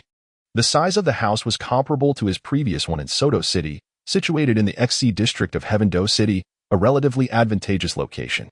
After spending some additional money and completing the requisite paperwork, Gu Yi officially acquired a residence in Heavendo City. Gu Yi spent yet another afternoon meticulously arranging everything, finally setting up the place. The name of the medical clinic remained unchanged, just like that of the one in Soto City, known as the Hand of God. A glance at the sign revealed the remarkable skill of Gu Yi. Subsequently, he placed a prominent inscription in front of his clinic. No illness left untreated, no ailment unheeded. The Hand of God, where the path to healing also leads to the heart. If a cure is not achieved, no payment shall be required. Gu Yi gazed contentedly at his masterpiece before retreating into the medical hall for a much-needed respite. He had toiled tirelessly throughout the day, and had he had an assistant by his side, the burden would not have been so great. It seems imperative to summon Yi Lingling to assist him sooner rather than later. Though the distance to the Heavenly Royal Academy is somewhat considerable, it poses no concern. He shall dispatch a letter to her on the morrow. Guye's medical clinic is located in the XC district, while the Tiando Royal Academy resides in the DC district. Thus there is a considerable distance between the two. However, despite the distance from the academy, Guye's clinic is relatively close to another institution featured in the original work, namely the Lamba Academy, indeed, the very academy attended by Lu Erlong. Guye could only attribute this coincidence to fate. At that moment, a woman emerged from the entrance of Lamba Academy. She appeared to be a mature lady in her 30s, adorned in a simple azure dress. Beneath her attire was a figure that no ordinary girl could rival, a perfect and voluptuous silhouette. Her features were exquisitely captivating, with strikingly beautiful eyes that sparkled with vitality. Yet, at that moment, she appeared somewhat haggard. This woman was none other than Lu Erlong, the dean of Lamba Academy. Her weariness stemmed from an emotional burden, particularly concerning matters of the heart. After spending an extended period within the academy, she felt increasingly restless and decided to take a stroll outside. As she stepped out of the academy's gates, Lu Erlong noticed a clinic across the way and, driven by curiosity, approached it. Upon reaching the entrance, she observed the bold characters displayed: no illness, no treatment, unparalleled skill, a clear path to the heart, no charge if the ailment cannot be cured. The audacity of the claims left her somewhat disdainful. Lu Erlong was aware that even the most powerful healing soul masters could not remedy every ailment. For instance, could they alleviate the discomfort of a woman's monthly cycle? It seemed utterly impossible, as such issues were deeply rooted and beyond the reach of any healer. After a brief moment of contemplation, Lu Erlong intended to leave, but she paused again, intrigued by the phrase "a clear path to the heart." While she understood that heart implied emotional clarity, the term clear path puzzled her. What could it mean? Was it about unblocking a path?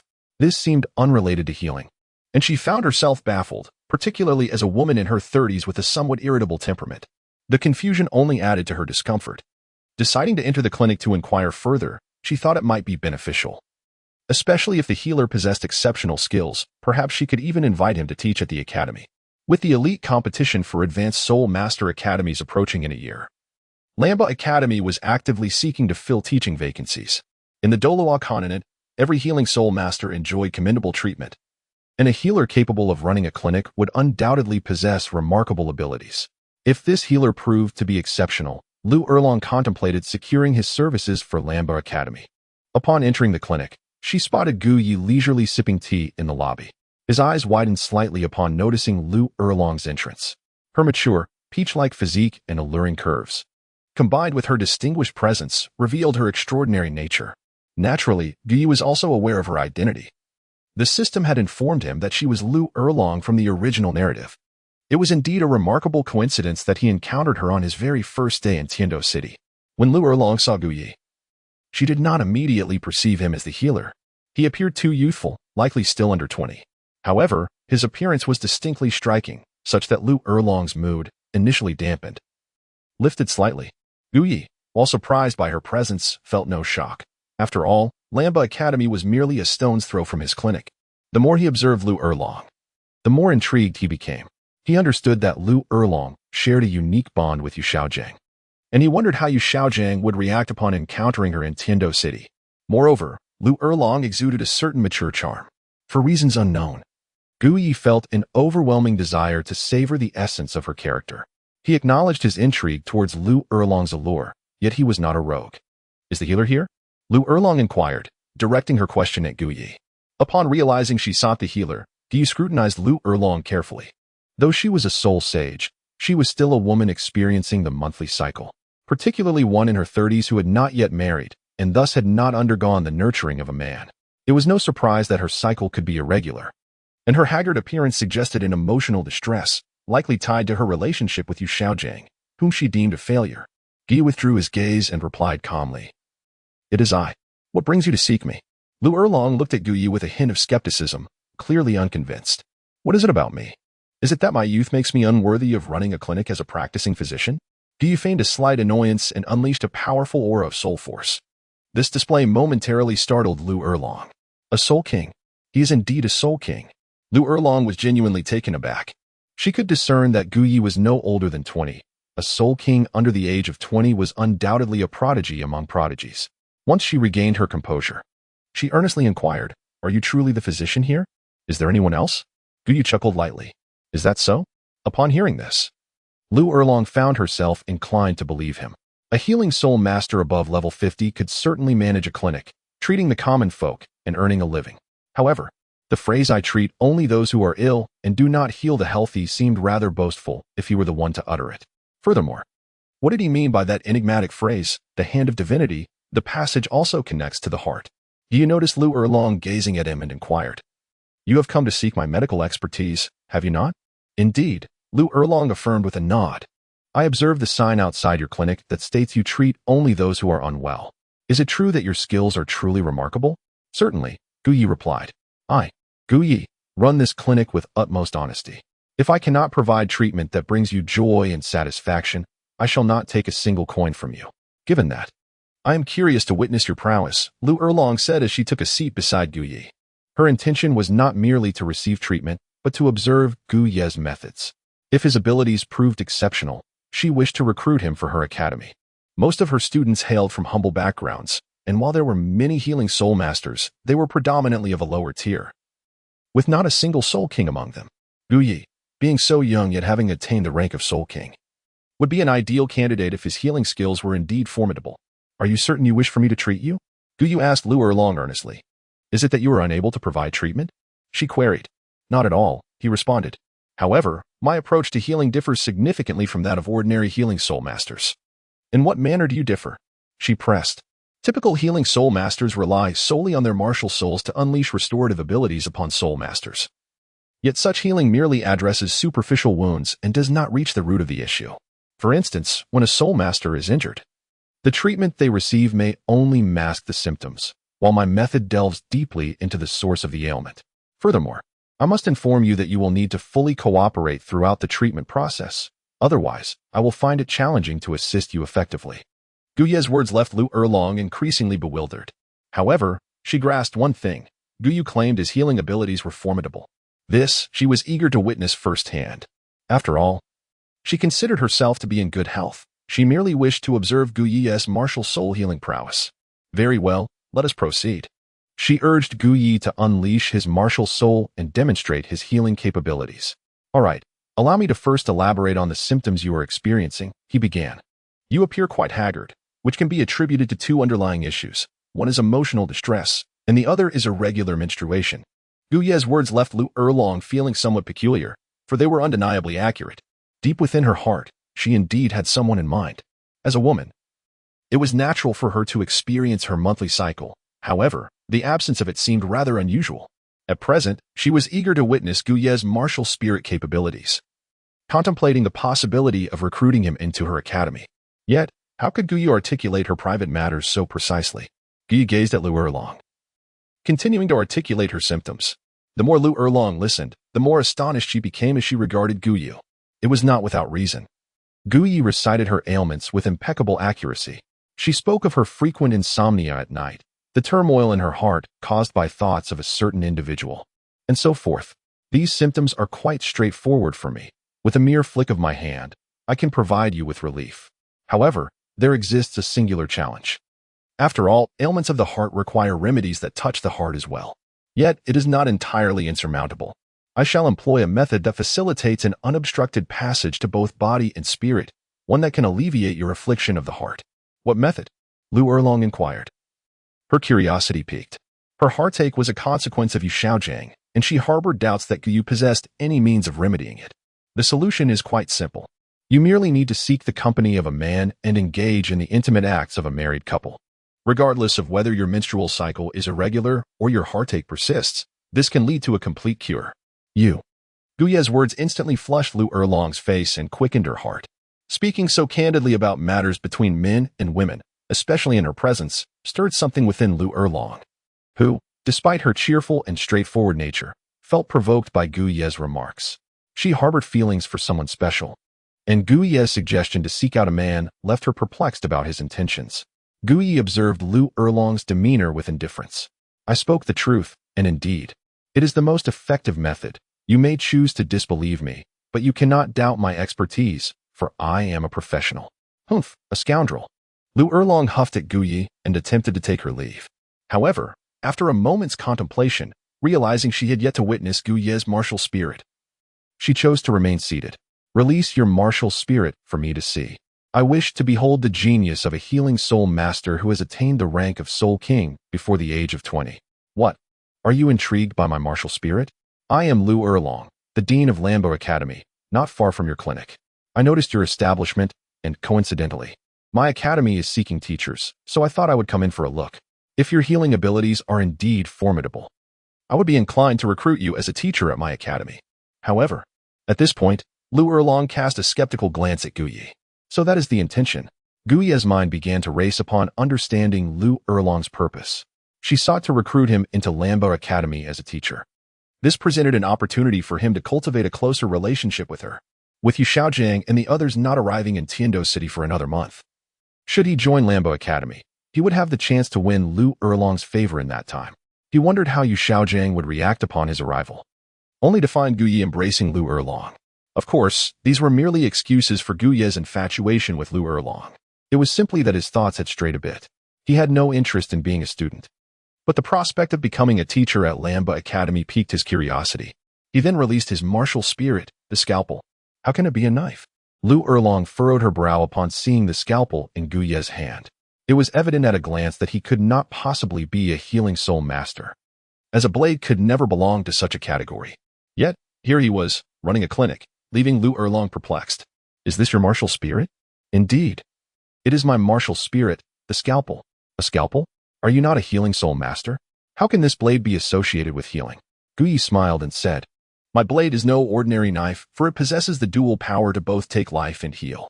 Upon hearing this, Lu Erlong's curiosity was piqued. Might you demonstrate your abilities for me?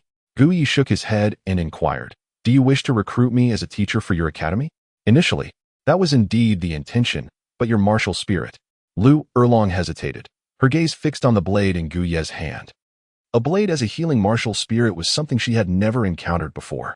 However, in the vast realm of Douluo continent, a multitude of martial spirits existed, and unique ones were not unheard of. In that case, I could demonstrate my martial spirit's capabilities, but you must afford me the opportunity to do so. What do you mean? Lu Erlong looked at Gu Yi in confusion. Gu Yi did not respond but instead said, Why not unleash your martial soul? Lu Erlong hesitated for a moment. Her curiosity about Gu Ye's martial soul abilities prompted her to release her own martial soul, the Fire Dragon. Ah, the Fire Dragon martial soul, quite impressive indeed. It appears that your lineage is rather extraordinary, having derived from the mutated Blue Lightning Tyrant Dragon martial soul. Gu Yi gazed at Lu Erlong, narrowing his eyes. Lu Erlong, having been recognized, remained unfazed. After all, the dragon-type martial spirit was most renowned on the Douluo continent, particularly associated with the Blue Lightning Tyrant Dragon clan. Now, I shall commence demonstrating the prowess of my martial spirit. Do not be astonished. Lu Erlong urged. Gu Yi said little, as a radiant beam of light emerged from his palm, forming a semicircular space that enveloped Lu Erlong's martial soul. With a swift motion of the scalpel, Lu Erlong, caught off guard, saw her martial soul split in two in an instant, observing the entire scene. Lu Erlong's pupils dilated slightly, as she gazed in disbelief at her own martial soul. Gu Yi, observing Lu Erlong's astonished expression, smiled and said, My martial soul possesses the remarkable ability to not only heal human ailments but also to mend the afflictions of martial souls. If you grant me the opportunity, I can bring you both physical and mental relief. Chapter 119. The benevolent Gu Yi seeks to assist Lu Erlong. Are you truly speaking the truth? Lu Erlong gazed at Gu Yi in disbelief. Gu Yi pointed at Lu Erlong's martial spirit, stating, Isn't this the best proof? Demonstrating his martial spirit's capabilities before Lu Erlong was nothing remarkable, for Gu Ye's abilities were destined to be unveiled to the world. By this point, he had already acquired the means of self-preservation. Subsequently, Gu Yi showcased the essence of martial spirit surgery to Lu Erlong. He grasped Lu Erlong's martial spirit, delicately manipulating it in his hands. He then sought the sensory nerve that connected the martial spirit to Lu Erlong, gently performing a unique procedure to slow down the martial spirit's essence. Dragon-type martial spirits are extraordinary, For each significant advancement in rank leads to a transformation of the soul master into a dragon. This transformation establishes a profound sensory connection between the martial spirit and the soul master. In essence, the tactile sensations from the martial spirit are transmitted to Lu Erlong's body.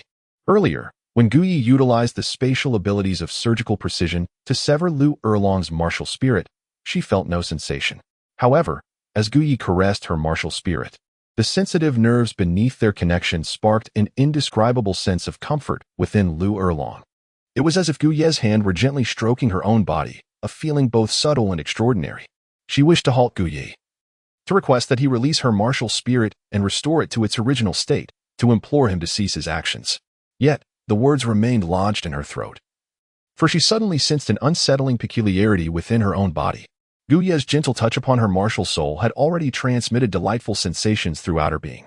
Now as soul sage, she had achieved a remarkable transformation, her dragonization reaching 7 distinct stages, signifying that her body had nearly completed its metamorphosis into that of a dragon. Consequently, as Guyi caressed every part of her martial soul, Lu Erlong could distinctly feel the soothing sensations, akin to a pair of tender hands performing a gentle massage across her entire form. Stop. Lu Erlong gritted her teeth and whispered to Guyi. So, do you now believe that I can help heal your martial soul? Guyi inquired with a smile, yet his hand showed no sign of halting. Lu Erlong nodded. If she had been skeptical before, her conviction had solidified now. Restore my martial soul. Lu Erlong managed to utter with great difficulty. The sensations from Guyi's earlier touch had been exquisite, yet she could not allow him to continue, for she feared she would lose control. All right. Guyi gazed at the flushed cheeks of Lu Erlong, a satisfied smile gracing his lips. His earlier attempt to touch Lu Erlong's martial soul was merely an experiment. Yet he found the results exceeded his expectations. The sensation of a martial soul synchronizing with its soul master is not an extraordinary phenomenon. For instance, Tang San's blue-silver grass martial soul also shares this tactile correspondence. During his time at the medical clinic in Soto City, Guyi encountered numerous ordinary female soul masters whose martial souls exhibited the same synchronization.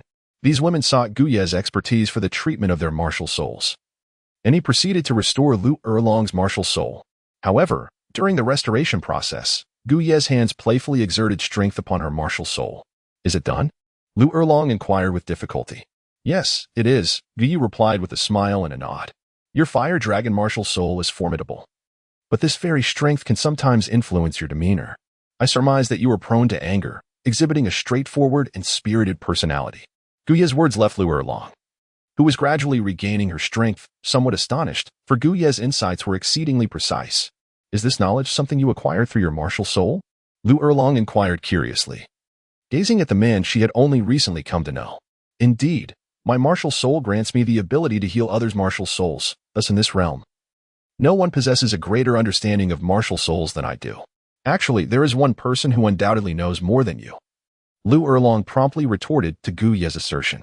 Upon hearing this, Guyi chuckled and remarked, You cannot possibly be referring to Yu Xiaojing, can you? Indeed. At the mere mention of Yu Xiaojing, a proud smile illuminated Lu Erlong's face.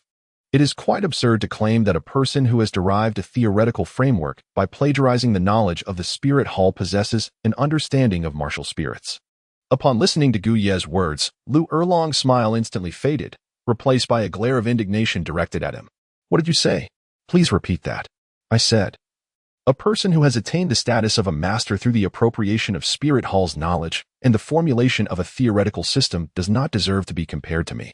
Lu Erlong's fists clenched tightly, her face betraying a hint of fury. Yu Xiaojing was the man she admired. How could she remain calm when he was disparaged in such a manner? Do not doubt it. When it comes to knowledge of martial spirits, there is no other faction across the entirety of Douluo continent that possesses the comprehensive resources of the Spirit Hall. The theoretical knowledge disseminated by Yu Xiaojing bears a striking resemblance to that of the Spirit Hall. At most, he merely rephrased some concepts, yet the essence remains unchanged. If you are still skeptical, you might consider visiting one of the Spirit Hall branches to borrow some text regarding martial spirits. I believe, with your soul sage prowess, you could easily procure some valuable books. Moreover, I was referring specifically to the understanding of martial spirits themselves. Why are you so agitated? It seems that your fire dragon martial spirit has deeply influenced you, as even the slightest matter can provoke your ire. Guyi deliberately belittled Yu Xiaojing before Lu Erlong. intending to reveal the latter's true nature. Moreover, it was not mere disparagement. He was simply speaking the truth. As Lu Erlong absorbed Gu Ye's words, she gradually regained her composure.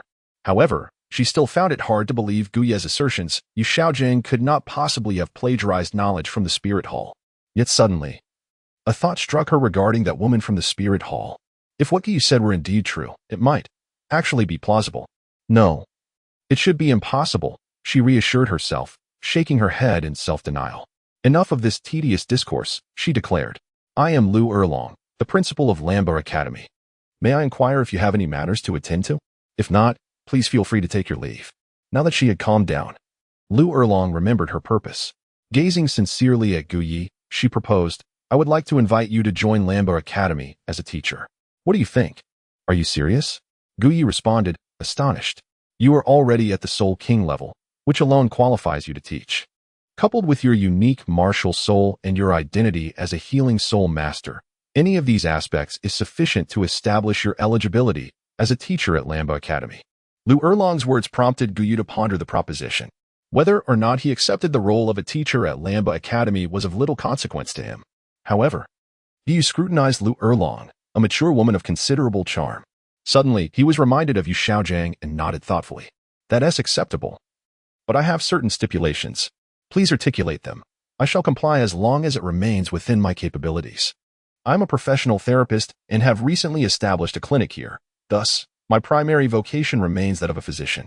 Furthermore, I have a disciple who will arrive in a month, which will further limit my availability. Therefore, my role as a teacher at your esteemed academy can only be part-time. If you can acquiesce to this condition, I would be inclined to join your institution. Upon hearing this, Lu Erlong pondered before agreeing, no problem. Alternatively, why not commence as a teacher at my academy for a month? If, after that period, you find yourself too occupied, you may depart. I shall respect your decision. Very well, it is settled then. Lu Erlong's decision aligned perfectly with Gu Ye's intentions. This month would afford him a legitimate opportunity to engage with Lu Erlong at the Lambo Academy, assist her with her martial soul therapy, and deepen his understanding of her, potentially cultivating a unique relationship. He relished the thought of savoring the ripe peach that was Lu Erlong. Should he succeed, the arrival of Yu Xiaojing in a month would certainly be a spectacle to behold. Let us finalize arrangements. I shall return tomorrow to guide you through the necessary procedures at the academy. Agreed. After exchanging a few more words, Lu Erlong departed from Gu Ye's clinic. Once outside, for reasons unknown, she suddenly felt remarkably rejuvenated. The earlier sensation of emotional constriction dissipated, and her spirit lifted. Could it be that his earlier remarks regarding her martial soul had influenced her so profoundly? Unexpectedly, Lu Erlong shivered with excitement and hurried back to the Lambo Academy. What a delightful surprise this was. Gu Yi arrived at the doorway, observing the departing Lu Erlong, and inexplicably smiled. There is no disputing Lu Erlong's beauty. She is not only stunning, but also possesses an enviable figure. Furthermore, she embodies the allure of maturity, reminiscent of a perfectly ripened peach. Gu Yi found it difficult to imagine the exquisite flavor that would unfold should he take a bite. Moreover, there was a crucial point to consider. Lu Erlong was the woman cherished by Yu Xiaojing.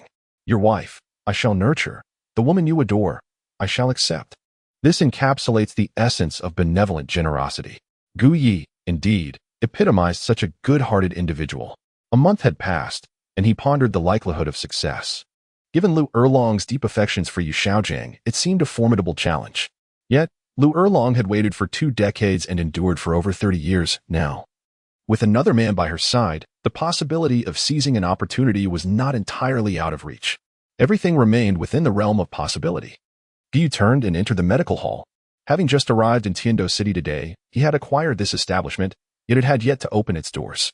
Tomorrow, he was scheduled to visit the Blue Tyrant Academy, and he also needed to send a message to his assistant nurse, Yi Lingling, whom he had arranged for himself. However, there was no need to rush. In a few days, once the reputation of the medical hall spread, he was confident that with the capabilities of Yi Lingling and Du Guyan, news would reach him swiftly. As the clock approached 5 in the afternoon, Gu Yi found himself somewhat ill at ease in this empty medical hall. In Sotoa City, he had Zhu Zhuqing by his side, and in her absence, he could at least seek the company of Kadan. Now, the room felt desolate. To dispel this sense of loneliness, Gu Yi promptly retreated to the backyard to practice. Chapter 120. coexisting with Lu Erlong a night devoid of conversation. At the break of dawn the following day, Gu Yi awoke, feeling a significant enhancement in his strength, which left him quite satisfied. At present, his soul power level stood at 54, and he was not far from reaching 55. After Gu Yi got up, he thought that Lu Erlong would not arrive so soon, so he planned to stroll around the city, familiarizing himself with the surroundings while purchasing some breakfast. To his surprise, as soon as he stepped outside, he encountered Lu Erlong coming toward him.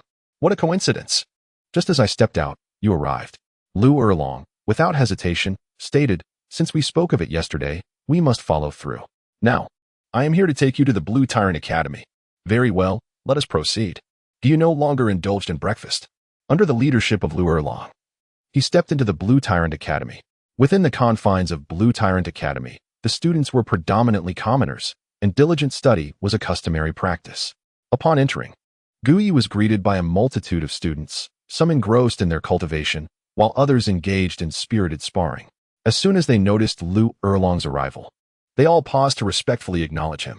Soon, Gu Yi and Lu Erlong made their way to the administrative office of Lamba Academy.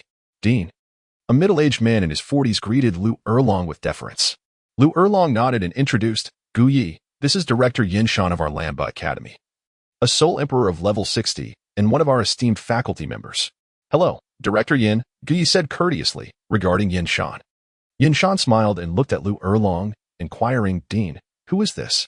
This is the teacher I recruited, Gu Yi. Lu Erlong's words momentarily stunned Yin Shan, who gazed at Lu Erlong in bewilderment. Dean, he appears to be under 20. How could he possibly be a teacher? Director Yin, Gu Yi is indeed my appointed teacher. Do you have any objections? Lu Erlong shot a glance at Yin Shan that silenced any further questioning.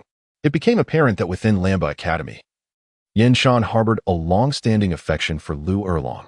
Upon witnessing the introduction of the young man, Gu Yi, as a teacher, Yin Shan's thoughts turned sour. However, Lu Erlong's piercing look deterred any further comments. Dean, I understand. I will ensure his matters are well taken care of, Yin Shan replied. Lu Erlong nodded in satisfaction and turned to Gu Yi, saying, Gu Yi, please briefly describe your martial soul, abilities, and level to Director Yin. Certainly. I am a Soul King of level 54, with a martial soul of a Scalpel, Gu Yi responded. As Gu Yi's words fell, Yin Shan and the group of teachers in the office turned their gazes towards him, their faces etched with disbelief. You claim to be a Soul King? A 54th level 5-ringed Soul King?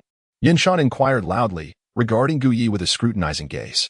Gu Yi was not the type to indulge in pretentiousness, nor did he appreciate verbosity. Suddenly, a surge of soul power erupted from him with a resounding force. Unprepared, Yin Shan was pushed back several steps by the overwhelming pressure of Gu Yi's soul. Within the confines of the office, a tempest arose as a consequence of Gu Yi's unleashed energy, scattering papers in chaotic flight. In that moment, silence enveloped the office. Even Yin Shan obediently assisted Gu Yi in completing the necessary paperwork. Once the matters at the Academic Affairs Office were concluded, Lu Erlong personally escorted Gu Yi out. Gu Yi, although you possess a medical clinic and a residence outside, you are now a teacher at Lamba Academy. The privileges afforded to educators are rightfully yours, and a residence within the academy is also your due. That, in a moment of uncertainty, Gu Yi pondered how to address Lu Erlong. Referring to her as the dean would imply a hierarchical distance that could hinder intimacy, while calling her Erlong felt premature given their current rapport. Ultimately, he settled on a compromise, addressing her as Dean Erlong. Dean Erlong, may I put forth a request regarding my accommodation? What request do you have? I personally favor a tranquil and independent environment. If the academy cannot provide such a setting, there is no need for you to make arrangements. As my home is not far from here, that is out of the question. As a teacher, you are entitled to certain benefits. Lu Erlong was a woman of principle. She would ensure that Gu Yi received what he deserved. Although the academy did possess a quiet and independent space, it happened to be her own residence, specifically the lodging located at the back of Blue Tyrant Academy. Indeed, she was the dean, and Gu Yi was now a teacher, allowing him to reside there seemed permissible, perhaps. Lu Erlong scrutinized Gu Yi, finding his appearance quite pleasing. He was a man of extraordinary talent, and in her desire to retain him at Blue Tyrant Academy, she reached a decision. Come with me. There happens to be a residence in the academy that should suit your preferences perfectly. Very well, I shall take a look. Gu Yi walked shoulder to shoulder with Lu Erlong. Soon, they arrived at the tranquil and secluded residence that Lu Erlong had mentioned. located at the back mountain of Lamba Academy. As they proceeded for several hundred meters further, the trees began to thin out, revealing a particularly robust tree with a sign hanging from it, inscribed with the words, Academy Grounds, entry prohibited without permission. Crossing past this large tree, the scenery transformed dramatically before them. A small lake appeared, its diameter scarcely measuring 50 meters, with a narrow creek, approximately 3 meters wide, quietly flowing in from the other side of the woods and then retreating back. This ensured that what could be considered a pond was perpetually nourished with fresh water. Beside the pond stood an exquisite wooden cabin, constructed from planks and thatch, seamlessly integrated into the surrounding environment. Encircling the cabin was a fence, within which a variety of flowers bloomed in vibrant hues, competing for attention in their splendid display. It was evident that this was Lu Erlong's residence, a lover of tranquility. Lu Erlong possessed not only the standalone house of the dean in the front courtyard of Lamba Academy, but also this retreat in the back courtyard. Whenever she felt troubled, she would often retreat here for a spell. Now, with the intention of accommodating the exceptionally gifted Gu Yi, she contemplated offering this residence to him, albeit temporarily for just a month. After all, it remained uncertain whether Gu Yi would choose to stay beyond that period. Gu Yi surveyed his surroundings and suddenly found himself enamored with this tranquil abode. There were houses, blooming flowers, a gentle stream, a serene lake, and, of course, a woman. His gaze shifted to Lu Erlong. If he and Lu Erlong were to reside here for a month, Gu Yi felt a 70% assurance that he could win Lu Erlong's heart within that time. Like you, I appreciate the serenity of this place. It was originally my residence, but since you have such a request, I shall lend it to you for the time being. Lu Erlong's words brought Gu Yi back to his senses. Director Erlong, are you implying that you are offering me this place to stay? Indeed. Lu Erlong replied with a hint of amusement. As the director, the entire Blue Tyrant Academy belongs to me. Naturally, I have my own residence. That is true. Gu Yi conceded. Gu Yi remarked as he entered the wooden cabin. The cabin was invisible from the outside, yet once inside, it was furnished with all necessities. The dwelling comprised 3 rooms, a kitchen, a living area, and everything one could desire. At this moment, Lu Erlong contemplated offering this space to Gu Yi, intending to reside outside herself. However, Gu Yi, without a moment's hesitation, declined her proposition. Director Erlong, I believe it is best for me to return to my medical clinic. This is your residence. If I were to stay here and you were to leave, what would become of the situation? Gu Yi stated as he prepared to depart. Alas, how can you be this way? Lu Erlong found herself perplexed by Gu Yi's response. She had observed his evident fondness for the place, yet now he was resisting. Moreover, she had asserted that the entirety of Lamba Academy belonged to her. How could she not reside there? Director Erlong, you are the head of Lamba Academy, while I am merely an ordinary teacher. If you were to live outside while I remained here alone, what would the other teachers and students of Lamba Academy think of me? This is simply not feasible. I cannot stay here alone, Gu Yi insisted, shaking his head repeatedly. Lu Erlong pondered his words and found them quite reasonable. Yet, was she truly considering allowing him to remain? Gu Yi is a man, and she is a woman. One is unmarried, the other unwed. One is a mature and enduring beauty who has withstood over 30 years, while the other is a robust youth of less than 20. If the two were to reside together on the back mountain, they would undoubtedly be bombarded by whispers and rumors from others. In other circumstances, Lu Erlong might have cared. But she is indifferent to gossip. After some contemplation, she decided to say, how about this? There are 3 rooms here. You may stay for a month, and we can discuss it further afterward. Director Erlong, do you mean to say that you want me to live here with you? Gu Yi inquired softly. Why? Is that a problem? No, it's just that I'm concerned about what the faculty and students might say about a man living with you here. Humph. Let them say what they will. A person of integrity has nothing to fear from the shadows. It is settled then. Choose a room. If you wish to stay, then stay. If not, return to your clinic. After a moment of hesitation and inner turmoil, Gu Yi finally declared, all right, then I shall stay here. It is but a month, and it will pass swiftly. Moreover, my clinic may soon become quite busy, leaving me little time to reside here. Lu Erlong was well aware of this, which is why he consented to Gu Yi's stay. Now, please take a look and choose whichever room you prefer. Very well. Gu Yi surveyed the room before ultimately selecting the farthest chamber from Lu Erlong. Lu Erlong had anticipated that Gu Yi would choose the room adjacent to hers. However, upon witnessing his selection of the most distant room, she found herself harboring a greater fondness for him. Subsequently, Gu Yi tidied up and formally settled into Lu Erlong's residence. By the way, Director Erlong, do you have any ingredients? I haven't eaten since I woke up this morning, and I find myself rather hungry now. There are some in the kitchen, Lu Erlong responded. She usually prepared her own meals, so there were provisions stored. Well then, let me take a look. I'll whip up something to eat. By the way, Director Erlong, have you eaten yet? Not yet. Splendid.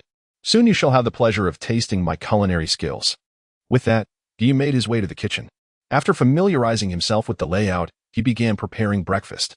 For Gu Yi, making breakfast was an exceedingly mundane task. As he busied himself in the kitchen, Lu Erlong found herself intrigued by Gu Yi. In her experience, men rarely engaged in cooking, particularly those from the Douluo continent, where such occurrences were even rarer. Curiosity piqued. She approached the kitchen doorway to observe Gu Yi at work. She found herself watching for quite some time. Within half an hour, a bowl of congee, 2 servings of vegetables, and a small side dish were ready. Director Erlong, could you lend me a hand and carry this out? Gu Yi asked, unceremoniously directing Lu Erlong. Of course, Lu Erlong replied, unfazed, as she was accustomed to such tasks. Soon enough, they each carried 2 dishes to the dining table. Gu Yi appeared to be utterly unreserved, treating Lu Erlong as if she were an intimate acquaintance.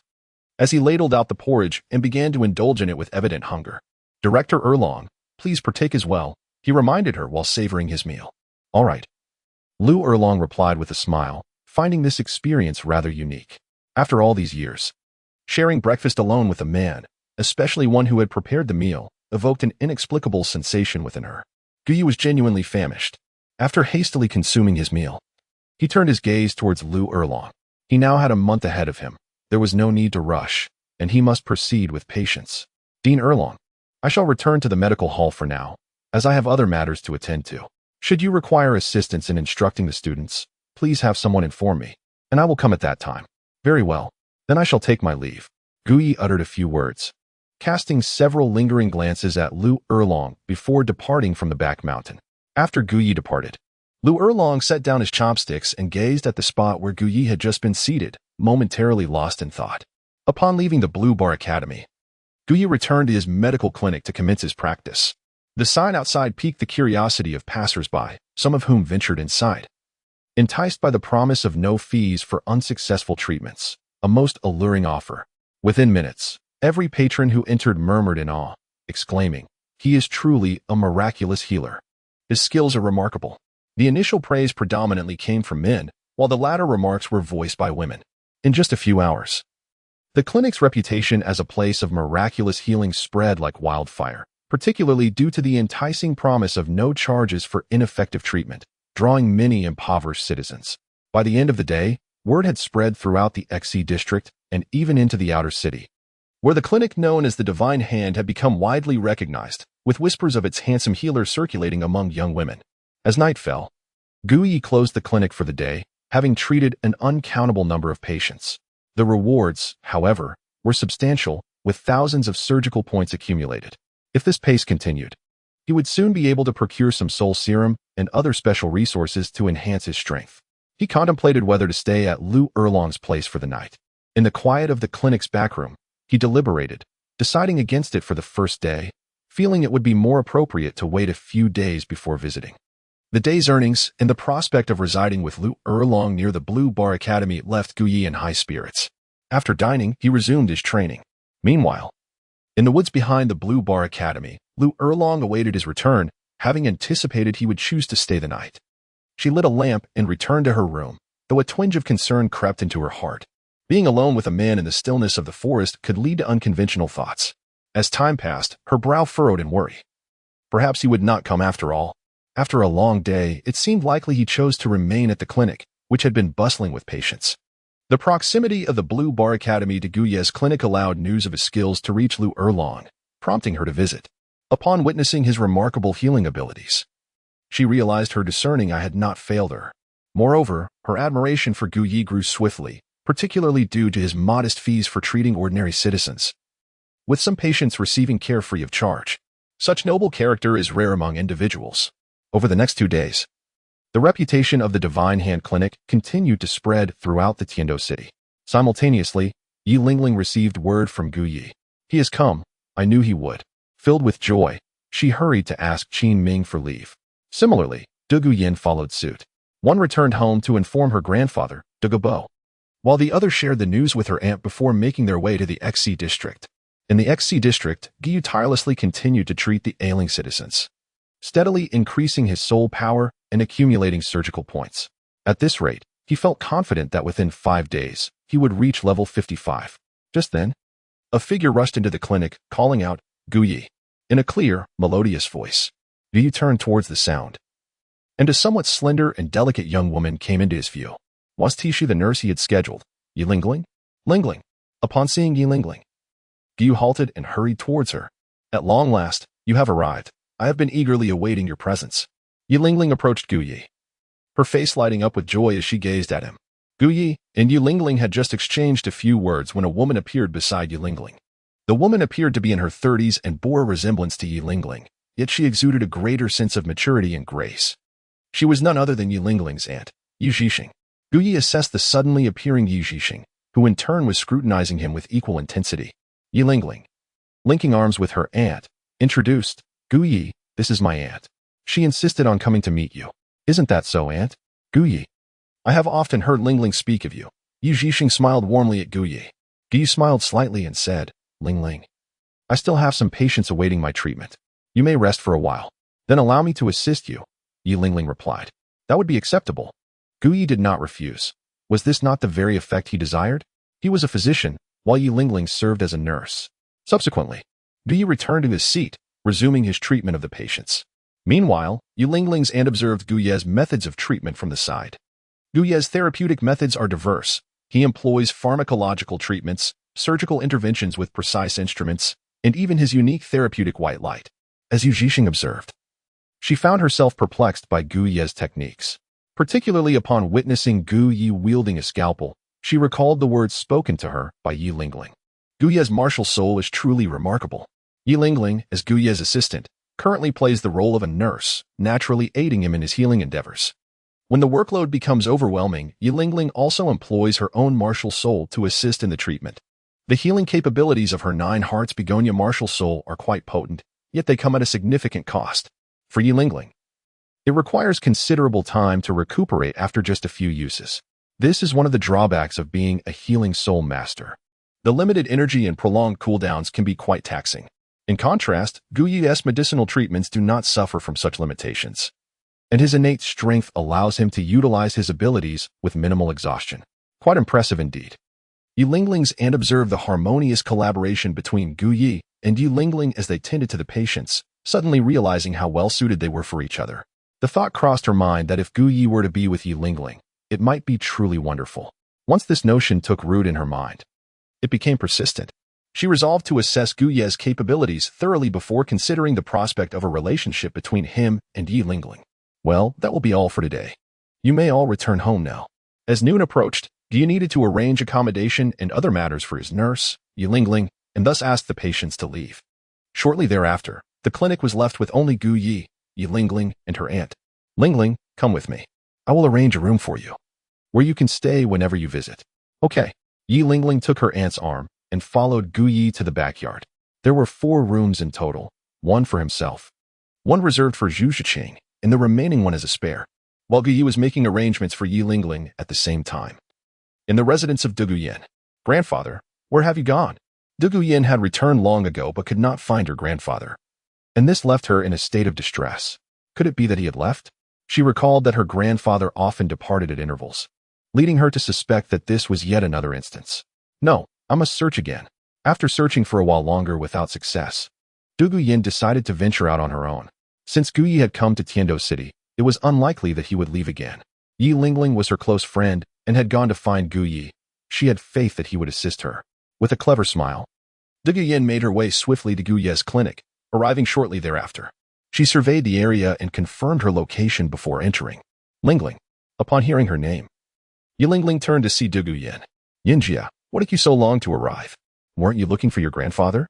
"I don't know where he has gone, so I came here first," Duguyen said, glancing at Guyi, who was also looking at her. Yi Lingling had already informed Guyi about Duguyen's situation, so he was not surprised to see her. "Guyi, I have come to seek your help. What must I do to ensure that you can completely heal me?" Duguyen stated her intentions directly. Yi Lingling hoped that Guyi would assist Duguyen, as she was her dear friend. Very well, since you are so forthright. I shall be equally candid.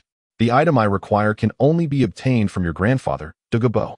Therefore, if you can persuade him, I will be able to assist you in resolving your health concerns. Upon understanding Gu Ye's request, Zhu Zhuqing realized that her grandfather, being a titled Douluo, must possess something Gu Ye desired.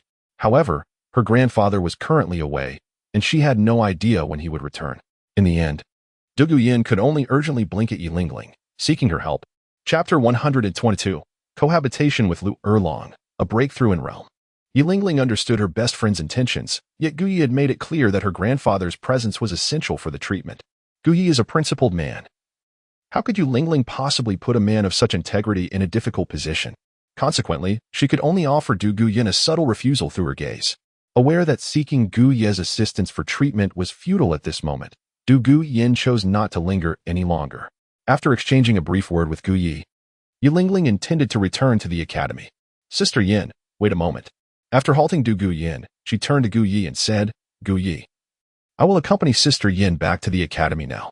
I shall return to find you once I have consulted with my teacher. All right. Gu Ye and Yilingling had previously discussed that she was still attending classes at the academy, with her schedule arranged in coordination with the institution. Subsequently, Yilingling departed the medical clinic with Gu Yin, heading towards the Tiando Royal Academy. Meanwhile, Yilingling's aunt, Yi Zhixing, cast a contemplative glance at Gu Ye before also leaving the clinic. Not long after the trio's departure, a young woman clad in the uniform of the Blue Bada Academy arrived at the medical clinic. Upon seeing her, Guy instantly recognized her as Jiangzhu, a student from Blue Bada Academy. She was quite an attractive young lady, possessing a commendable physique. At the age of 19, she was a level 35 healing system soul master wielding a staff as her martial spirit. In the original narrative, she played a minor role but was notably esteemed by Lu Erlong. Dr. Gu, the principal has sent me to find you, Jiangzhu stated upon encountering Gu Ye, promptly revealing her purpose. Very well, let us proceed, Gu Ye replied, then left the medical clinic alongside Jiangzhu to return to Blue Bada Academy. In recent days, Gu Ye had predominantly remained at the clinic, having visited the academy only once, with no teaching experience at all. Today, Lu Erlong's visit was likely to address this matter. Coincidentally, he was to teach at Blue Bada Academy today, and would return to his residence in the academy's back mountain later that evening. He intended to spend the night with Lu Erlong, seeking to delve deeper into the intricacies of this alluring mature woman. The proximity of Blue Bada Academy to Gu Ye's clinic meant that it wasn't long before the two arrived at the academy grounds. Teacher Gu, the principal instructed me to take you directly to the classroom. Very well, lead the way, Gu Ye responded. Gu Ye was not overly concerned. He possessed ample experience as a teacher, more than capable of instructing the students at Lambo Academy. Shortly thereafter, he arrived outside a classroom, and upon entering, he was surprised to find Lu Erlong already present inside. Dean, I have brought Teacher Gu, Jiangzhu said cautiously as she returned to her seat. Upon seeing Gu Ye, Lu Erlong smiled and beckoned him over. Gu Ye, I am entrusting you with this afternoon's class. These students are quite eager to meet their new instructor. Gu Ye nodded slightly, then turned his gaze towards the students within the spacious classroom. The room exceeded 200 square meters, with seats arranged in a sweeping arc, accommodating over 100 students. Among them, Gu recognized a few individuals seated beside Jiangzhu. Allow me to introduce you, Lu Erlong began. This is Gu Ye, also known as Teacher Gu. Do not be deceived by his youth. He is a formidable soul king and a healer, possessing a profound understanding of martial souls that rivals my own. Jiangzhu, as a fellow healing soul master, feel free to seek his guidance should you encounter any uncertainties in the future, understood? After Lu Erlong's introduction, she made a point to address Jiangzhu. Within her academy, Jiangzhu was her most promising student. Having been aware of Gu Ye's existence for some time, Jiangzhu stood up and enthusiastically exclaimed, Yes. All right, Gu Ye. The class is now in your capable hands, Lu Erlong said, casting an expectant glance at Gu Ye before turning and exiting the classroom. Upon witnessing the scene, Gu Ye, with a sense of resignation, ascended to the podium. He cast a glance over the 100 or so students before embarking on his lecture, following a brief self-introduction. His discourse encompassed the fundamental concepts essential to soul masters, enriched by his own insights into the realm of martial souls. The students of Lamba Academy were filled with curiosity regarding Gu Ye, for his remarkable youth and the fact that he had attained the rank of Soul King at such a tender age spoke volumes of his extraordinary capabilities. Consequently, During the question and answer segment, a wave of eager hands shot up, each student vying to pose their inquiries. Among them was Jiang Zhu, a healing-type soul master, who directed her questions towards matters pertaining to the art of healing. Guye's response was quite conventional.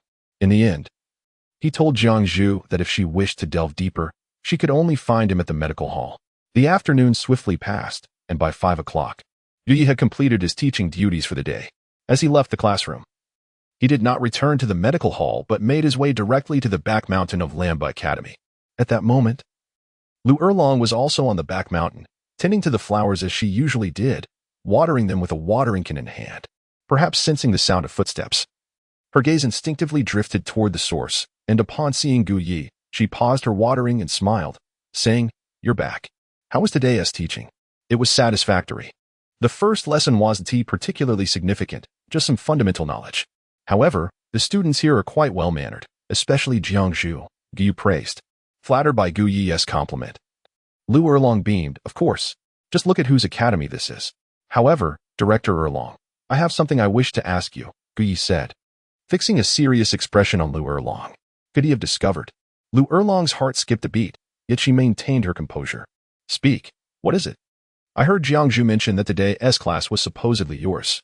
You're not trying to slack off by deliberately seeking me out to take it, are you?" Lu Erlong felt a twinge of embarrassment, silently chastising Jiang Zhu for her thoughtlessness. Nevertheless, being the astute person she was, Lu Erlong replied, "Guye, I am the director of Lamba Academy, and you are the teacher. I have allowed you to reside within the academy and even provided you with a salary. Since you haven't taught a class these past few days, I must observe your capabilities." "Ah, I see." Guye chose not to expose Lu Erlong's desire to take it easy and instead shifted his gaze to the flowers before her. The flowers were undeniably beautiful. Much like Lu Erlong herself, mature and resplendent, evoking an overwhelming sense of beauty at just a glance. He thought to himself how he wished to pluck one of those flowers. Or perhaps even play the role of a flower thief. Shifting his focus back to Lu Erlong, he inquired, "By the way, Director Erlong, have you prepared dinner? I find myself rather hungry." Lu Erlong was at a loss for words. Guye truly did not regard himself as an outsider, despite their titles. Their interactions felt more akin to that of family. "No, I plan to make it myself," she replied, continuing to tend to her blossoms. "All right then. I'll prepare it and call you when it's ready." "Oh, by the way, Director Erlong, these flowers suit you remarkably well, mature and vibrant. They make one unable to resist the urge to pluck them." Guye casually offered a compliment before retreating into the wooden cabin to prepare his evening meal. Meanwhile, Lu Erlong paused momentarily in his actions with the watering can. Was Guye's earlier remark a compliment towards her? It should be, despite her youth. She possesses quite a few tricks up her sleeve. Lu Erlong mused to himself, continuing to nurture the blossoms. In the kitchen, Guye busied himself for less than half an hour, and upon completing the meal, he called for Lu Erlong to come in. When Lu Erlong approached the dining table, she noticed that Guye had already begun eating without waiting for her, which irked her slightly. "Please, eat without hesitation. Consider this place as your own home," Guye remarked while scooping rice. His words only intensified Lu Erlong's annoyance. This was undeniably her home. Why did it feel as if she were the outsider? As the meal progressed, Guye savored every bite with delight.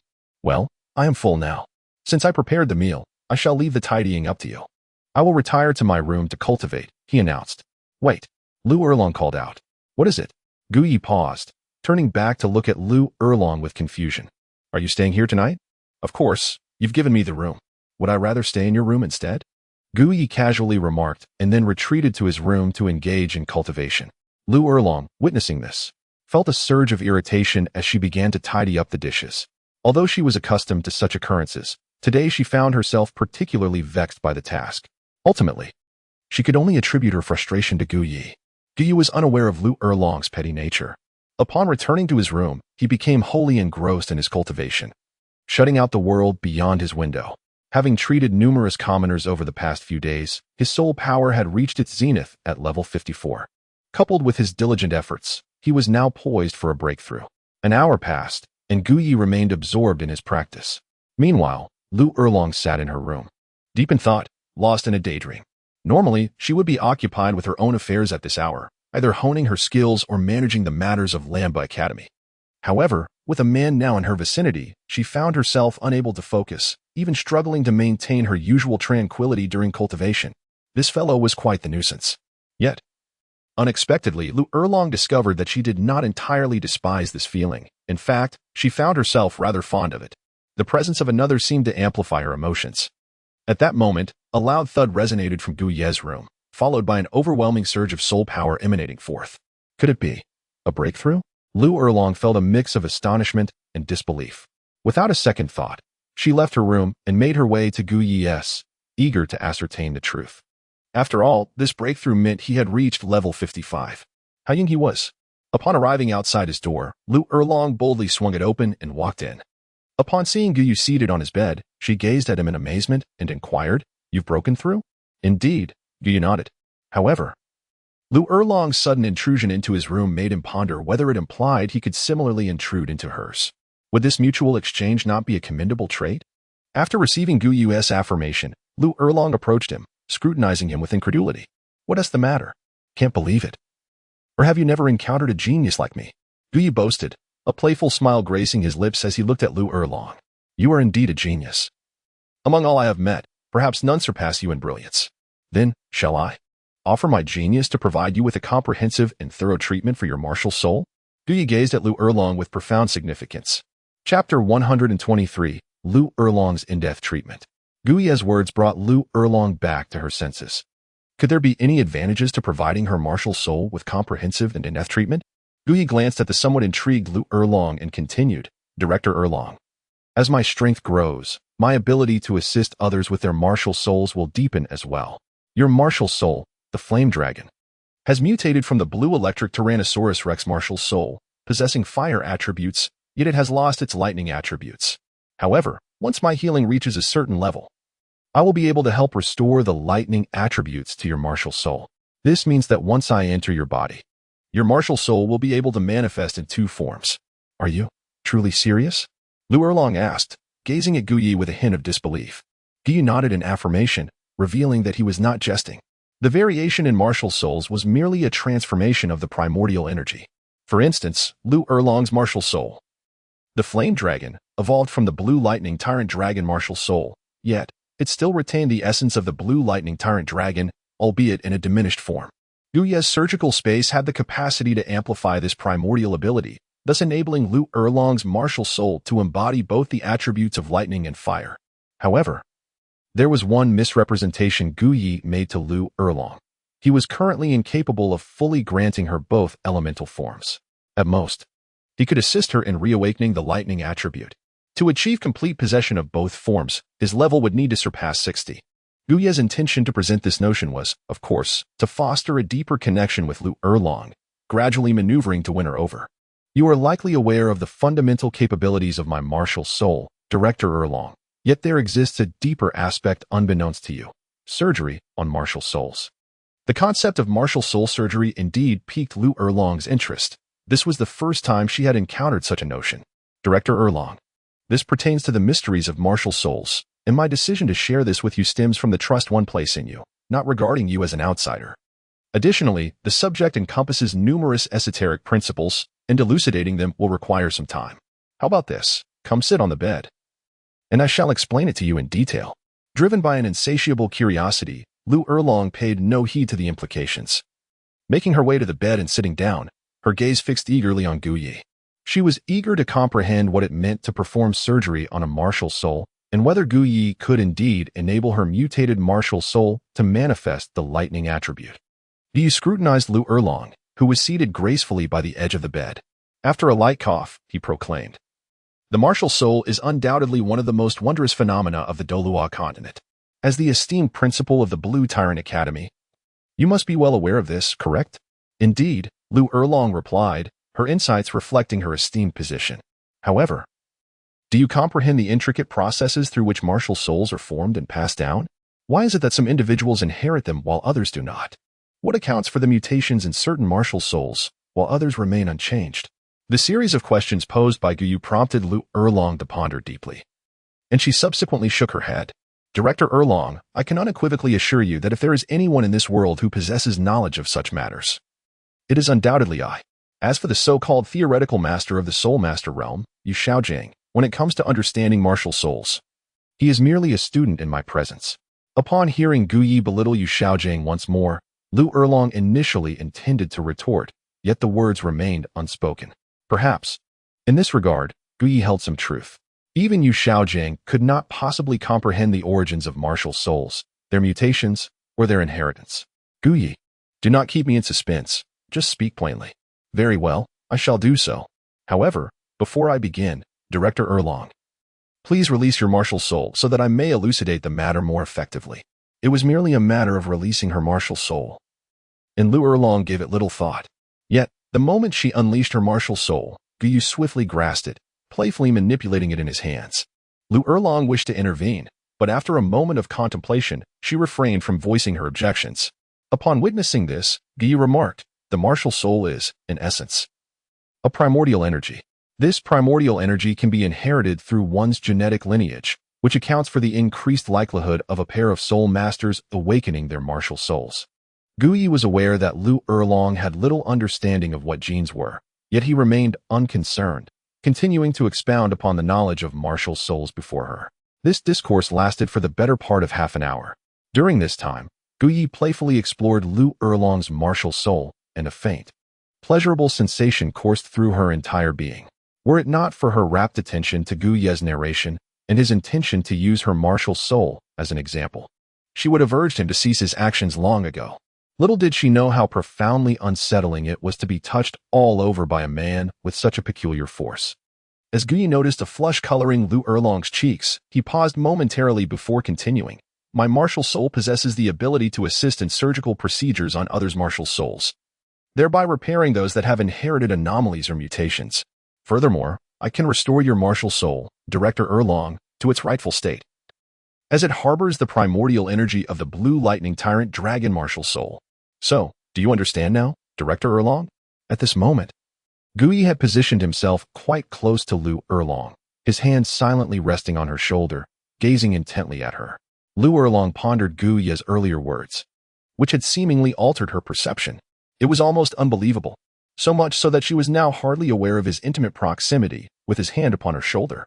Gu Yi leaned close to Lu Erlong's ear, exhaling warm breath as he softly whispered, So, Director Erlong, do you wish for me to assist you comprehensively, delving deeply within you to facilitate your healing? The tickling sensation in her ear jolted Lu Erlong back to reality. Upon regaining her composure, she realized how close Gu Yi had come, and she instinctively attempted to create some distance. However, upon hearing Gu Yi's earlier words, she halted abruptly, her gaze turning earnest as she asked, Are you serious? Of course, having shared all this with you, I do not regard you as a stranger. Moreover, Director Erlong, you evoke a sense of intimacy within me, which inspires my desire to aid in the restoration of your martial soul. Lu Erlong hesitated for a moment, contemplating Gu Yi's proposition, before she nodded in agreement. She felt a stirring in her heart. If her flame dragon martial soul could once again harness the power of lightning, she would possess both fire and lightning attributes upon the completion of this transformation, an enhancement to her combat prowess that was unfathomable. Additionally, she yearned to demonstrate to that individual from the Blue Lightning Tyrant Dragon clan that she, Lu Erlong, was not inferior to any of them. Very well, Director Erlong. Before we commence, there is a matter I must discuss with you, and you must promise me. What is it?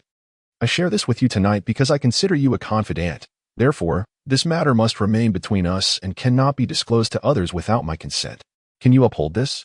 Rest assured, I understand. Lu Erlong was not naive. Should Gu Ye's extraordinary abilities become known, others would undoubtedly covet him, seeking to recruit him for their own purposes. The one who would ultimately suffer the consequences would be her. All right, let us begin, Gu Ye instructed. Please lie flat on my bed and release your martial soul. Gu Ye instructed Lu Erlong to lie down. Lu Erlong, without a second thought and devoid of any concerns, regarded Gu Yi as a person worthy of her trust. Moreover, as a soul sage, she held a significant advantage over Gu Yi, who was merely a soul king. Thus, she believed that he could not compel her to undertake any actions against her will. This conviction further alleviated her worries. Subsequently, Gu Yi unleashed his martial soul, enveloping Lu Erlong, and commenced an intricate procedure on her martial soul. The connection between a martial soul and its wielder is naturally linked through sensory nerves. Gu Yi was the first to perform a gentle massage technique on Lu Erlong, connecting through the tactile link. He caressed the sensory nerves of her flame dragon martial soul arm with ease and tenderness. In the next moment, Lu Erlong instantly felt a wave of comfort in her left hand. Subsequently, she experienced a profound sense of relaxation throughout her entire body. Gu Yi's treatment is truly remarkable.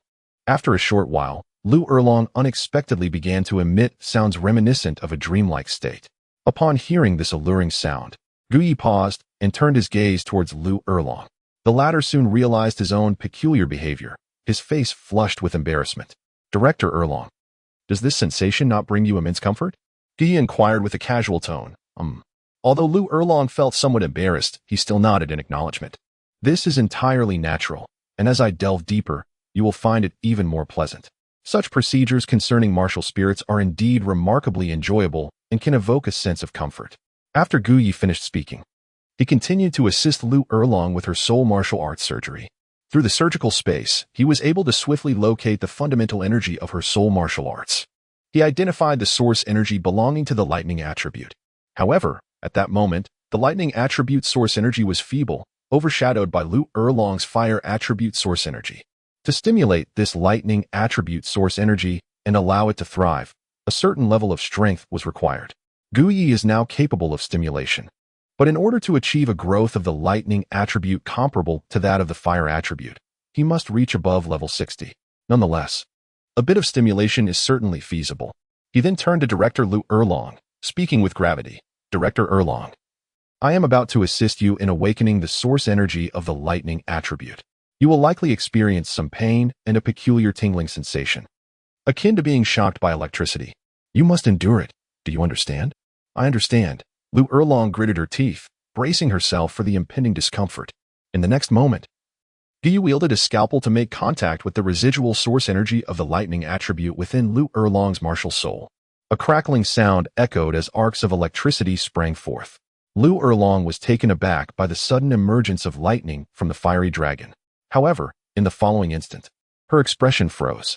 An indescribable tingling sensation washed over her, one that she found impossible to articulate, an extreme sensation of something beyond her comprehension. Chapter 124, Qian Renxue's Intrigue Against Gu Yi. This was a feeling Lu Erlong had never experienced before. It was as if the lightning from her martial soul coursed through her entire being, conducting a thorough electrical therapy, inch by inch. The sensation was utterly exhilarating. Lu Erlong clenched her jaw, desperately enduring the discomforting pain. The awakening of the lightning attribute spread from her martial soul throughout her body, and she bore the overwhelming sensations with great difficulty. Gu Yi observed the anguished expression on Lu Erlong's face with great seriousness.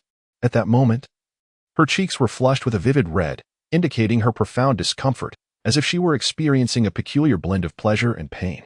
Suddenly, a faint sound broke the silence. Gu Yi heard it quite clearly. It seemed to emanate from Lu Erlong. He regarded Lu Erlong with a somewhat peculiar expression. Moments ago, he had stimulated the residual lightning attribute of Lu Erlong's flame dragon martial soul, and now Lu Erlong lay on his bed, as if reborn from a catastrophe, his body tense and motionless.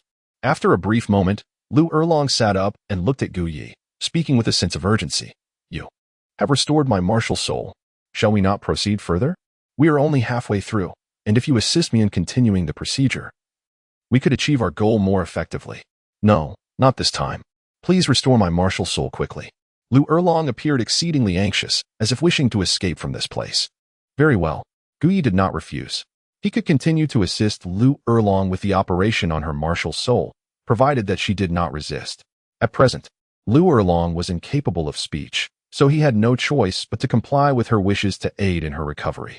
Subsequently, Gu Yi moved his hands, swiftly manifesting the spatial abilities of the procedure, and before long, Lu Erlong's martial soul was restored to its original state. However, at the very moment Gu Yi completed the restoration, Lu Erlong abruptly leapt from the bed, her movements akin to the speed of light, as she hastily fled from Gu Yi's room. Bang! Shortly thereafter, Gu Yi heard the resounding sound of the door slamming shut. What on earth happened? A peculiar expression of confusion crossed Gu Yi's face. Just moments ago, she had been fine during the operation. Why had she suddenly fled? Was it merely a slight stimulation of her lightning attribute, followed by the electric current coursing through her body, causing a tingling sensation. It was hardly a significant issue.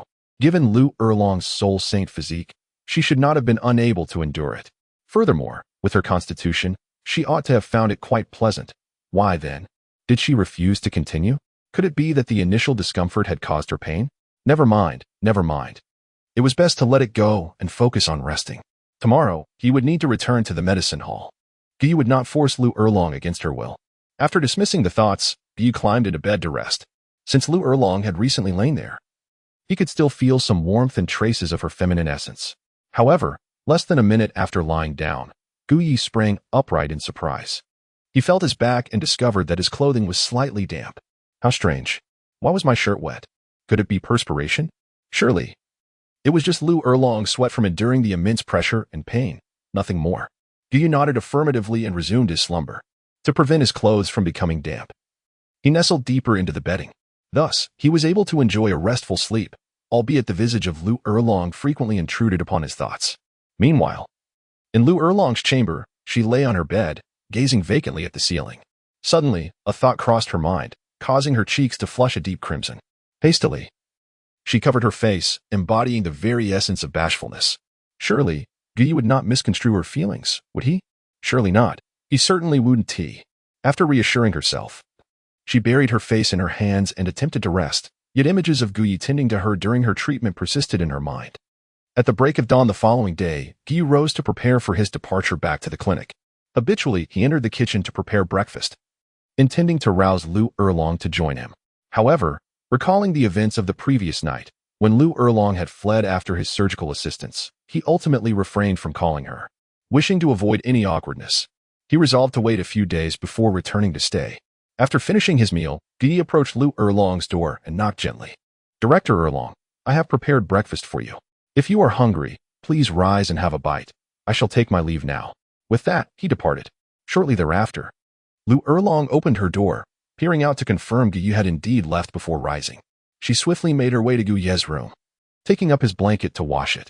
It was evident that even upon waking, she was inclined to assist the man with household chores. A testament to her character as a woman who truly understood the virtues of domesticity. As Guyu arrived at the teaching district of Lanba Academy, he heard someone calling his name. Turning around, he found it was none other than Jiangzhu. "Jiangzhu, is there something you need?" he inquired. "Well, it's nothing really," Jiangzhu hesitated. "Don't worry, just speak your mind," Guyu encouraged. After a moment, Jiangzhu nodded and said, "Teacher Gu, if I encounter anything I do not understand, may I come to your clinic for guidance?" "Of course, now that I am a teacher here.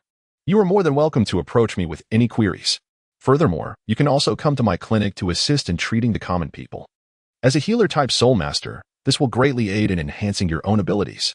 "Yes, I understand, Teacher Gu," Jiangzhu replied with a bright smile. After asking Guyu a few questions, she departed to attend her classes. Guyu did not linger much longer and returned directly to the medical clinic. Meanwhile, at the royal palace of Heavendo City, Xueqing has stood outside the palace of the Snow Knight Emperor, awaiting news. Shortly thereafter, an elderly court physician with white hair emerged, shaking his head. Upon seeing the old man, Xueqing hurriedly approached him and inquired, "Elder Qian, how is my father?" The old man sighed deeply. "Alas, it is more troublesome than expected. His Majesty is of advanced age, and due to constant toil, his health has already been poor. It is perplexing that he has suddenly fallen ill, and I am unclear on the specific cause. Perhaps, Your Highness, you might consider seeking other healing soul masters to examine His Majesty. There might still be a remedy. By the way, I recently heard from one of my disciples that there is a medical clinic named the Hand of God in the Exi district of Heavendo City, where the physicians possess extraordinary healing capabilities, reputed to cure all ailments. The townsfolk who have visited it speak of it with high regard. Of course, I do not know the specifics. If Your Highness has filial intentions, you might visit it, or you could invite your teacher to assist His Majesty, or even seek out that soul master with the 9 hearts begonia martial soul for potential treatment." After speaking, the old man shook his head and departed from the palace. Xueqing pondered the old man's words for a moment. His teacher, Ning Fingxi, was renowned as the continent's foremost auxiliary soul master and had some expertise in healing. Yet he was merely an enhancer, not a healer.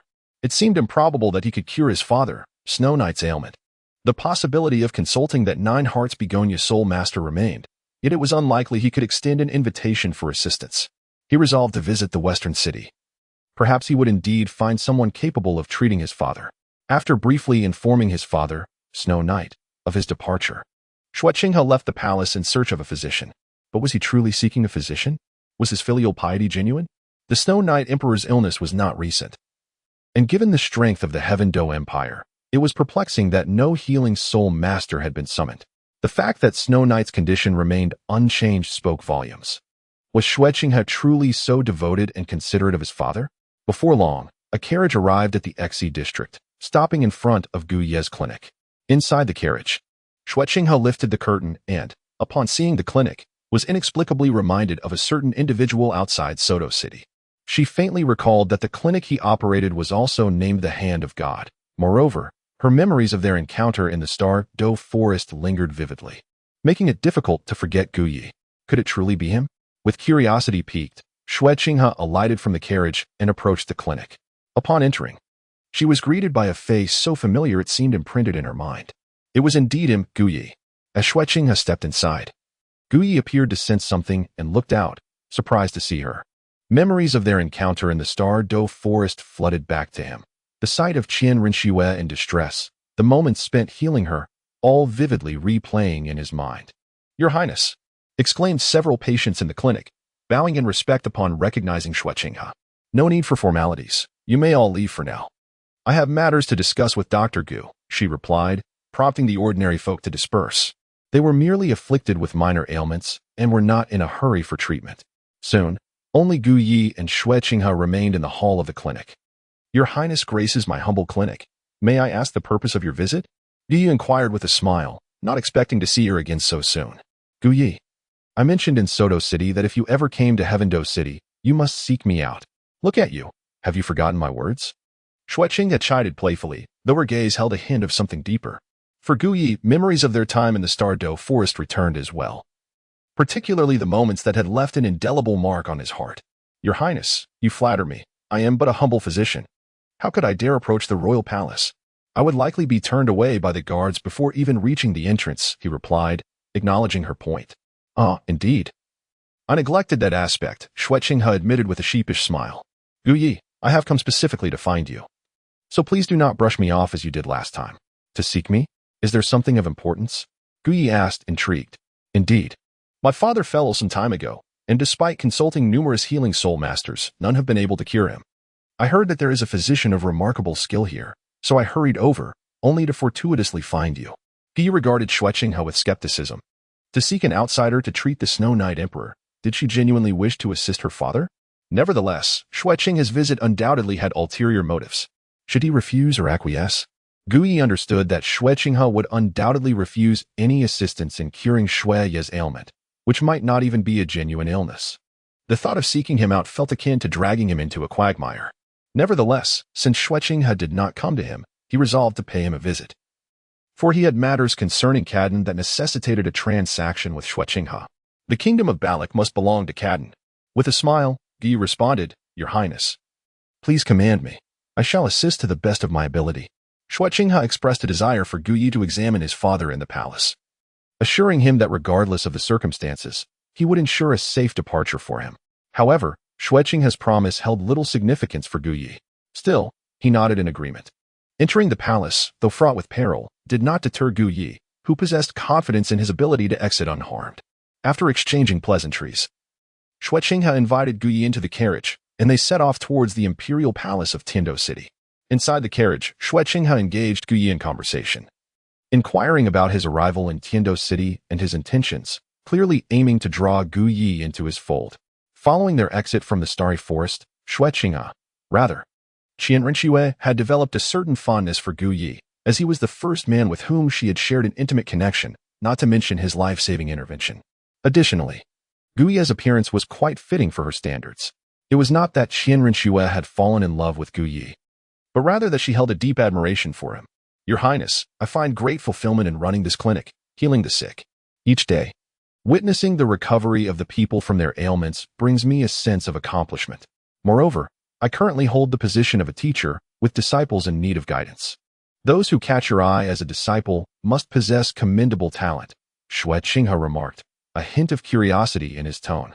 "Quite so," Gu Ye replied modestly, recalling Zhu Zhuqing. Observing Gu Ye's demeanor, Xue Qinghe realized that persuading him to join was currently unfeasible, unless he resorted to coercive measures. The thought of such compelled Xue Qinghe to gaze at Gu Yi with a flicker of intrigue in his eyes. Gu Ye's exceptional prowess and formidable strength had already been witnessed within the starry forest. Throughout his life, he had encountered numerous remarkable men, yet none could rival Gu Yi. Consequently, Qian Renxue, as a woman, found herself contemplating the possibility of taking Gu Yi as her own, should she manage to tame him. This notion lingered in her mind. For as a woman, she recognized the necessity of a man in her life. Upon departing from the starry forest, he reported Gu Ye's existence to the spirit hall. Upon learning of Gu Ye's presence, a woman within the hall was inexplicably compelled to enlist him, irrespective of the means required to achieve this. Now that Gu Yi had arrived in Tiando City and entered the royal palace with her, an opportunity presented itself. After tending to Xue, she planned to bring Gu Yi to her residence, which housed a secret chamber. As the thought crossed her mind, she gazed at Gu Yi with a captivating smile. Chapter 125, Xue Qinghe, the exemplary son of humanity inside the carriage. Gu Yi and Xue Qinghe each contemplated their thoughts until they soon arrived outside the royal palace. Under Xue Qinghe's guidance, they proceeded smoothly to Xue's chambers. "Father, I have brought a physician to attend to your ailment," Xue Qinghe called out. Shortly thereafter, a guard emerged. Exchanging a few words with Xue Qinghe before leading him and Gu Yi inside, Xue's chamber was vast and opulent, far beyond mere description. At the center, upon a golden bed, lay a man whose complexion appeared rather pallid. Clearly, this was Xue, the emperor of the Tiando Empire, a man burdened by profound misfortune. "Father." Xue Qinghe approached the bed, concern etched on his face. "You have worked hard." Xue was aware of the efforts Xue Qinghe had exerted in seeking treatment for him. With a son like this, he felt immense pride as a father. "Father, this is what a son ought to do," Xue Qinghe replied dutifully. Then turned to introduce Gu Yi. "This is Gu Yi. Do not be deceived by his youth. His abilities are remarkably potent. I firmly believe he can cure you." "Is that so?" Xue, glancing at Gu Yi, held little expectation. He had consulted numerous healing spirit masters and physicians over the days, none of whom had succeeded in alleviating his affliction. He had initially hoped to summon Ning Fengji, the leader of the Seven Treasure Glazed Tile School. But Ning seemed preoccupied and had yet to arrive. "Gu Yi, I entrust my father to you. Regardless of the means, if you can restore him to health, I would willingly offer my life," Xue Qinghe asserted with unwavering determination. Were it not for the knowledge of Xue Qinghe's true nature, Gu Yi might have genuinely believed him to be a devoted son. On a snow-laden night, Gu Yi was compelled to inquire of Xue Qinghe. "Do you genuinely wish to cure Xue Yi?" "I will do my utmost," Gu Yi replied with a placid demeanor, moving to the bedside to examine Xue Yi. As his fingers grazed Xue Yi's pulse, he was taken aback. What a potent toxin. Truly, Xue Qinghe is remarkable, a paragon of filial piety. The poison administered to Xue Yi was of a chronic nature, its effects requiring a protracted period to manifest. Yet, a mere catalyst could instantaneously unleash the venom within Xue Yi's body, leading to his demise unbeknownst to him. The toxicity orchestrated by Xue Qinghe was exceedingly insidious, rendering it elusive to the practitioners of healing in this realm. These healers, akin to conventional soul force practitioners, lacked the profound understanding of meridians, acupoints, and the intricacies of the human body possessed by Gu Yi. With his medical expertise, he swiftly discerned the series of events surrounding Xue Yi's poisoning. Previously, Xue Yi exhibited no symptoms of toxicity, yet after unwittingly consuming something unknown, he suddenly reacted to the chronic poison, which ultimately led to his ailment. After conducting another round of investigation, Gu Yi deliberately furrowed his brow, glancing first at Xue Yi and then at Xue Qinghe. "Gu Yi, what is the condition of my father? Is there any hope for his recovery?" Xue Qinghe inquired anxiously, seemingly fearful of both a negative and a positive response from Gu Yi.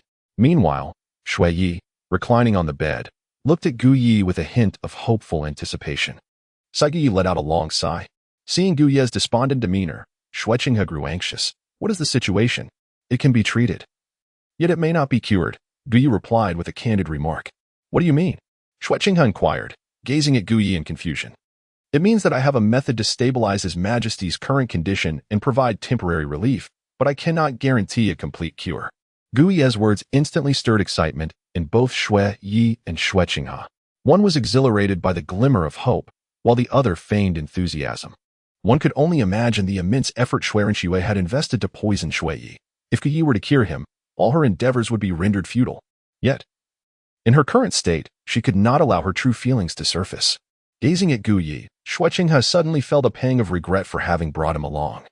Gu Yi, can you truly stabilize my father's condition? Xue Qinghe inquired once more for reassurance. Gu Yi nodded. Of course, it is entirely possible. And it can be done at this very moment. Upon hearing this, Xue Yi was overwhelmed with excitement. He had been confined to his sickbed for several days. And as an emperor, he could not indulge in the pleasures of life, merely passing the hours in solitude. Do you have any idea how he had spent these days? Looking at Gu Yi, Xue Yi urged, Dr. Gu, I implore you to examine me at once. If you can cure my ailment, I shall reward you handsomely. I shall gladly assist your majesty in this endeavor. Gu Yi replied with a smile, casting a meaningful glance at Xue Qinghe. He was curious to see whether Xue Qinghe would intervene. However, to his disappointment, Xue Qinghe consistently displayed a facade of concern for her father, expressing a desire for Gu Yi to expedite Xue Yi's recovery. Yet beneath her exterior, her thoughts were quite different. I never anticipated that he could indeed treat Xue Yi's illness. How vexing. He should not have been brought here. Am I to stand idly by while Gu Yi aids Xue Yi in his recovery? If that were to happen, all my years of effort would be in vain. Yet, there is no way to obstruct this now. Xue Qinghe gazed expectantly at Gu Yi, her concern for Xue Yi evident, her mind racing with countless schemes, none of which could resolve the current predicament. She could only hope that Gu Yi was merely stabilizing Xue Yi's condition rather than genuinely healing him.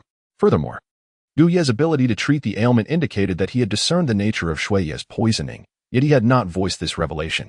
Was it possible? Xue Qinghe regarded Gu Yi, who was attending to Xue Yi, with a contemplative expression. Meanwhile, Xue Yi was astonished by Gu Yi's methods. A peculiar needle was introduced into his body, and he felt an immediate improvement in his condition. The debilitating weakness vanished in an instant. Gu Yi had administered a substance akin to adrenaline. He had suppressed the poison within Xue Yi for the time being, and, with the injection of this hormone, Xue Yi would feel invigorated in the short term, as if his health had returned. However, in reality, this would only deplete his bodily energy, leading to increasing frailty over the course of a year. This, Gu Yi was doing to assist Xue Qinghe. Why does Xue Qinghe gaze at me thus? Her expression bears an odd, almost sinister intensity. Does she wish me harm? Or is she plotting against me? While administering treatment to Xue Yi, Gu Yi noticed Xue Qinghe's unwavering stare and recalled the unfortunate fates of Xue Yi's sons, causing a sudden unease to settle in his heart. Xue Qinghe must be feeling desperate. Gu Yi cleared his throat softly, rising to his feet as he spoke. Very well, Your Majesty Xue Yi. I can assist you only to this extent. At that moment, Xue Yi felt an invigorating surge of energy coursing through his body. Hastily descending from the bed to stretch his limbs, he moved about like an elderly gentleman exercising in the square, twisting left and right, his face alight with an unusual radiance. Observing his father, who had just moments ago been weak and bedridden, now able to move about, Xue Qinghe's eyes widened in astonishment, clearly filled with gratitude towards Gu Yi for restoring his father's health. Master Gu, you are truly a miraculous physician. I now feel invigorated. Xue Yi expressed his gratitude. Turning to look at Gu Yi. Thank you for healing my father. Xue Qinghe immediately bowed deeply to Gu Yi, signifying his appreciation for the life-saving intervention. Your Highness, you flatter me excessively. Gu Yi swiftly sidestepped, evading the bow from Xue Qinghe. He harbored grave doubts, suspecting that Xue Qinghe was not merely expressing gratitude, but rather paying homage to the deceased.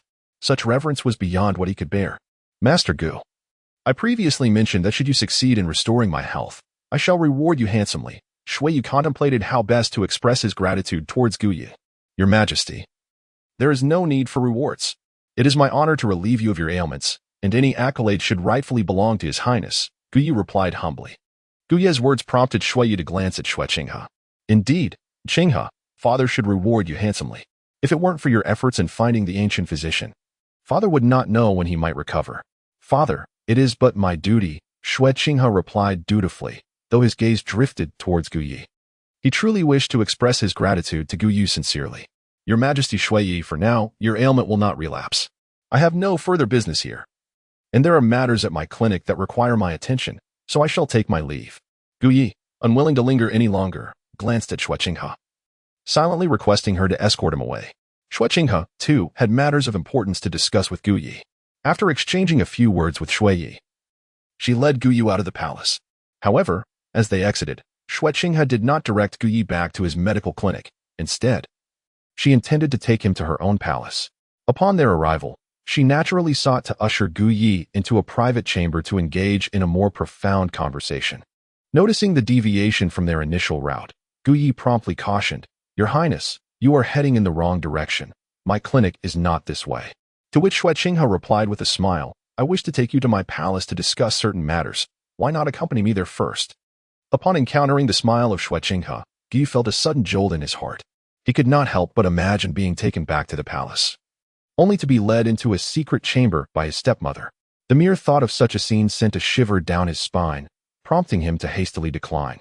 "Your Highness, there is no need for that. I have matters to attend to at my clinic, and I must treat a patient whose life hangs in the balance. Perhaps we could arrange for another time." After Gu Yi finished speaking, he intended to disembark from the carriage and depart alone. However, Xue Qinghe's hand rested firmly on Gu Yi's shoulder, preventing him from leaving. "Brother Gu Yi, why the haste? Come with me to my palace. My father, the emperor, expressly instructed me to host you well." "Host? In a secret chamber?" Gu Yi thought to himself, suppressing a torrent of sarcasm. He was still within the confines of the Heavenly's imperial palace. While he could indeed leave if he desired, doing so might lead others to believe that he feared Xue Qinghe. What if he were merely taken into his secret chamber by Qian Renxue? What was there for him to fear? Chapter 126. The intense battle between Qian Renxue and Gu Yi in the secret chamber nevertheless. From what Gu Yi understood, Qian Renxue was likely accompanied by two titled Douluos. The last time he encountered one in the Stardow forest. It was the serpent spear Douluo, and the porcupine Douluo was certainly at her side as well. It remained uncertain whether they were still with Qian Renxue or had returned to the spirit hall. If they were indeed by her side, then visiting the palace of Xue Qinghe could pose certain dangers. Not going, Gu Yi glanced at Xue Qinghe, who was gripping his shoulder, feeling that there was no option but to comply. "Very well, then, let us first proceed to the palace of the Crown Prince." Ultimately, Gu Yi acquiesced. With the ability to transfer through space during the surgery, he harbored no concerns about his escape, even with the presence of the two titled Douluos. Serpent Spear and Spiked Porcupine, he remained unfazed. Moreover, within the confines of Heaven Do City, would Xue Qinghe dare to create a disturbance? Unless he was unafraid of being exposed. It can be said that Gu Yi felt no apprehension regarding his safety.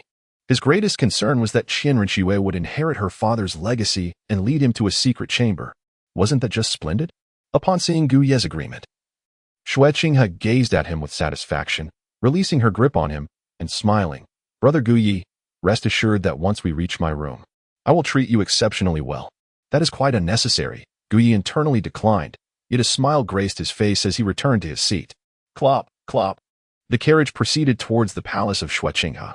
Inside the carriage, Xue Qinghe maintained a constant smile as she gazed at Gu Yi, choosing to remain silent and simply observe. Gu Yi was lost in thought, indifferent to the scrutinizing gaze of Xue Qinghe. However, Qian Renxue, observing him, displayed an enigmatic smile from time to time, as if she were contemplating something ominous. Gu Yi felt a twinge of discomfort. Fortunately, it wasn't long before the carriage arrived at the entrance of a palace. "Brother Gu Yi, we have arrived," Xue Qinghe remarked, casting a glance at Gu Yi, signaling that they could disembark. Gu Yi nodded and stepped down from the carriage first. As he descended, a magnificent palace came into view. Before Gu Yi could take in the opulence and search for words to describe the luxurious edifice, Xue Qinghe urged, "Come, follow me." Gu Yi followed up with Xue Qinghe, his expression unperturbed, devoid of any trace of worry, yet his gaze wandered restlessly in every direction. As Gu Yi surveyed his surroundings, he discerned that concealed within each locale was a soul master, lurking in the shadows, exuding a formidable presence, at least one of Soul King caliber. Suddenly, Gu Yi's gaze fixed upon the rooftop of a 3-story edifice ahead, where he sensed an unparalleled, potent aura. Despite the opponent's adept concealment, Gu Yi could distinctly perceive that this was a formidable being of title Douluo rank. It was not the serpent spear, it must be the porcupine instead. He had not anticipated that they, as esteemed offerings of the spirit hall, would linger here. It seemed that Qian Dalu indeed indulged his granddaughter, Qian Renxue, quite excessively.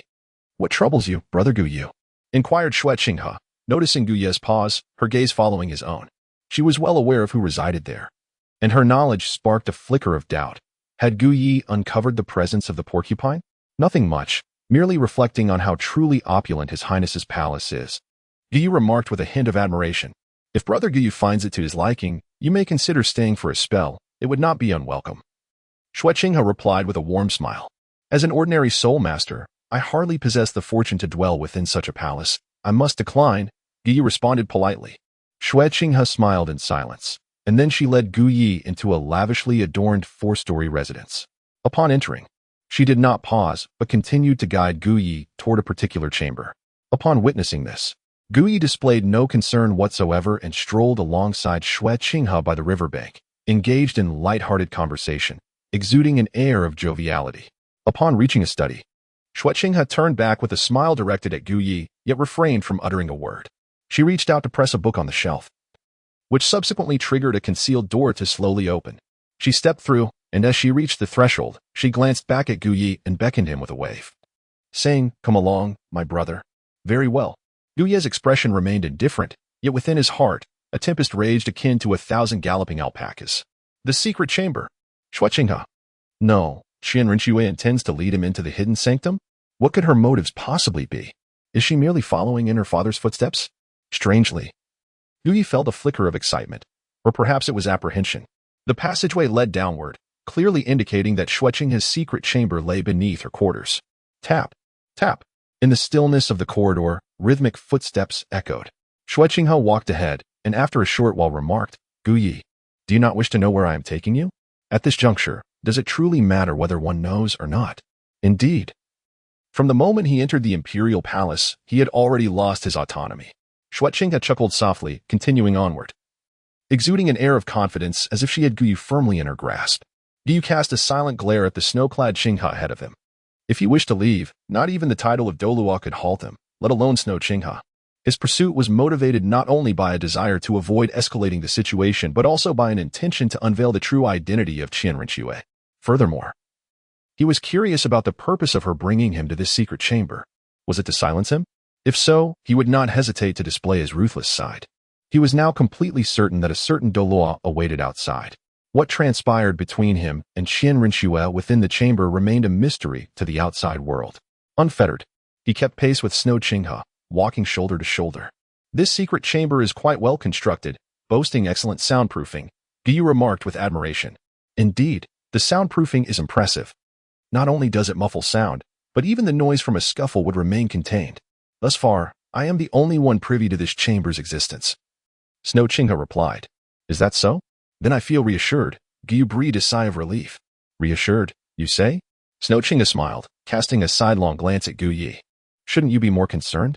Concerned? About your intentions towards me? Spare me the jest, Qian Shui. I am, after all, your savior. How could you harbor ill will against me? Gu Yi chuckled, directly exposing her identity. At this juncture, there was no need for subterfuge. It seems you have indeed uncovered my true identity, Snow Qinghe responded in a feminine tone, devoid of surprise, as if she had anticipated this revelation all along. Earlier, while in the carriage, Gu Yi's peculiar gaze upon Qian Renxue had tipped her off. Moreover, after healing Xue Yi, Gu Yi must have sensed something amiss as well. Ultimately, it was Gu Yi's identity as a healer that allowed him to perceive certain truths, just like in Suatua City. When he touched her hand and uttered words that sparked her doubt, she had momentarily dismissed it, but remained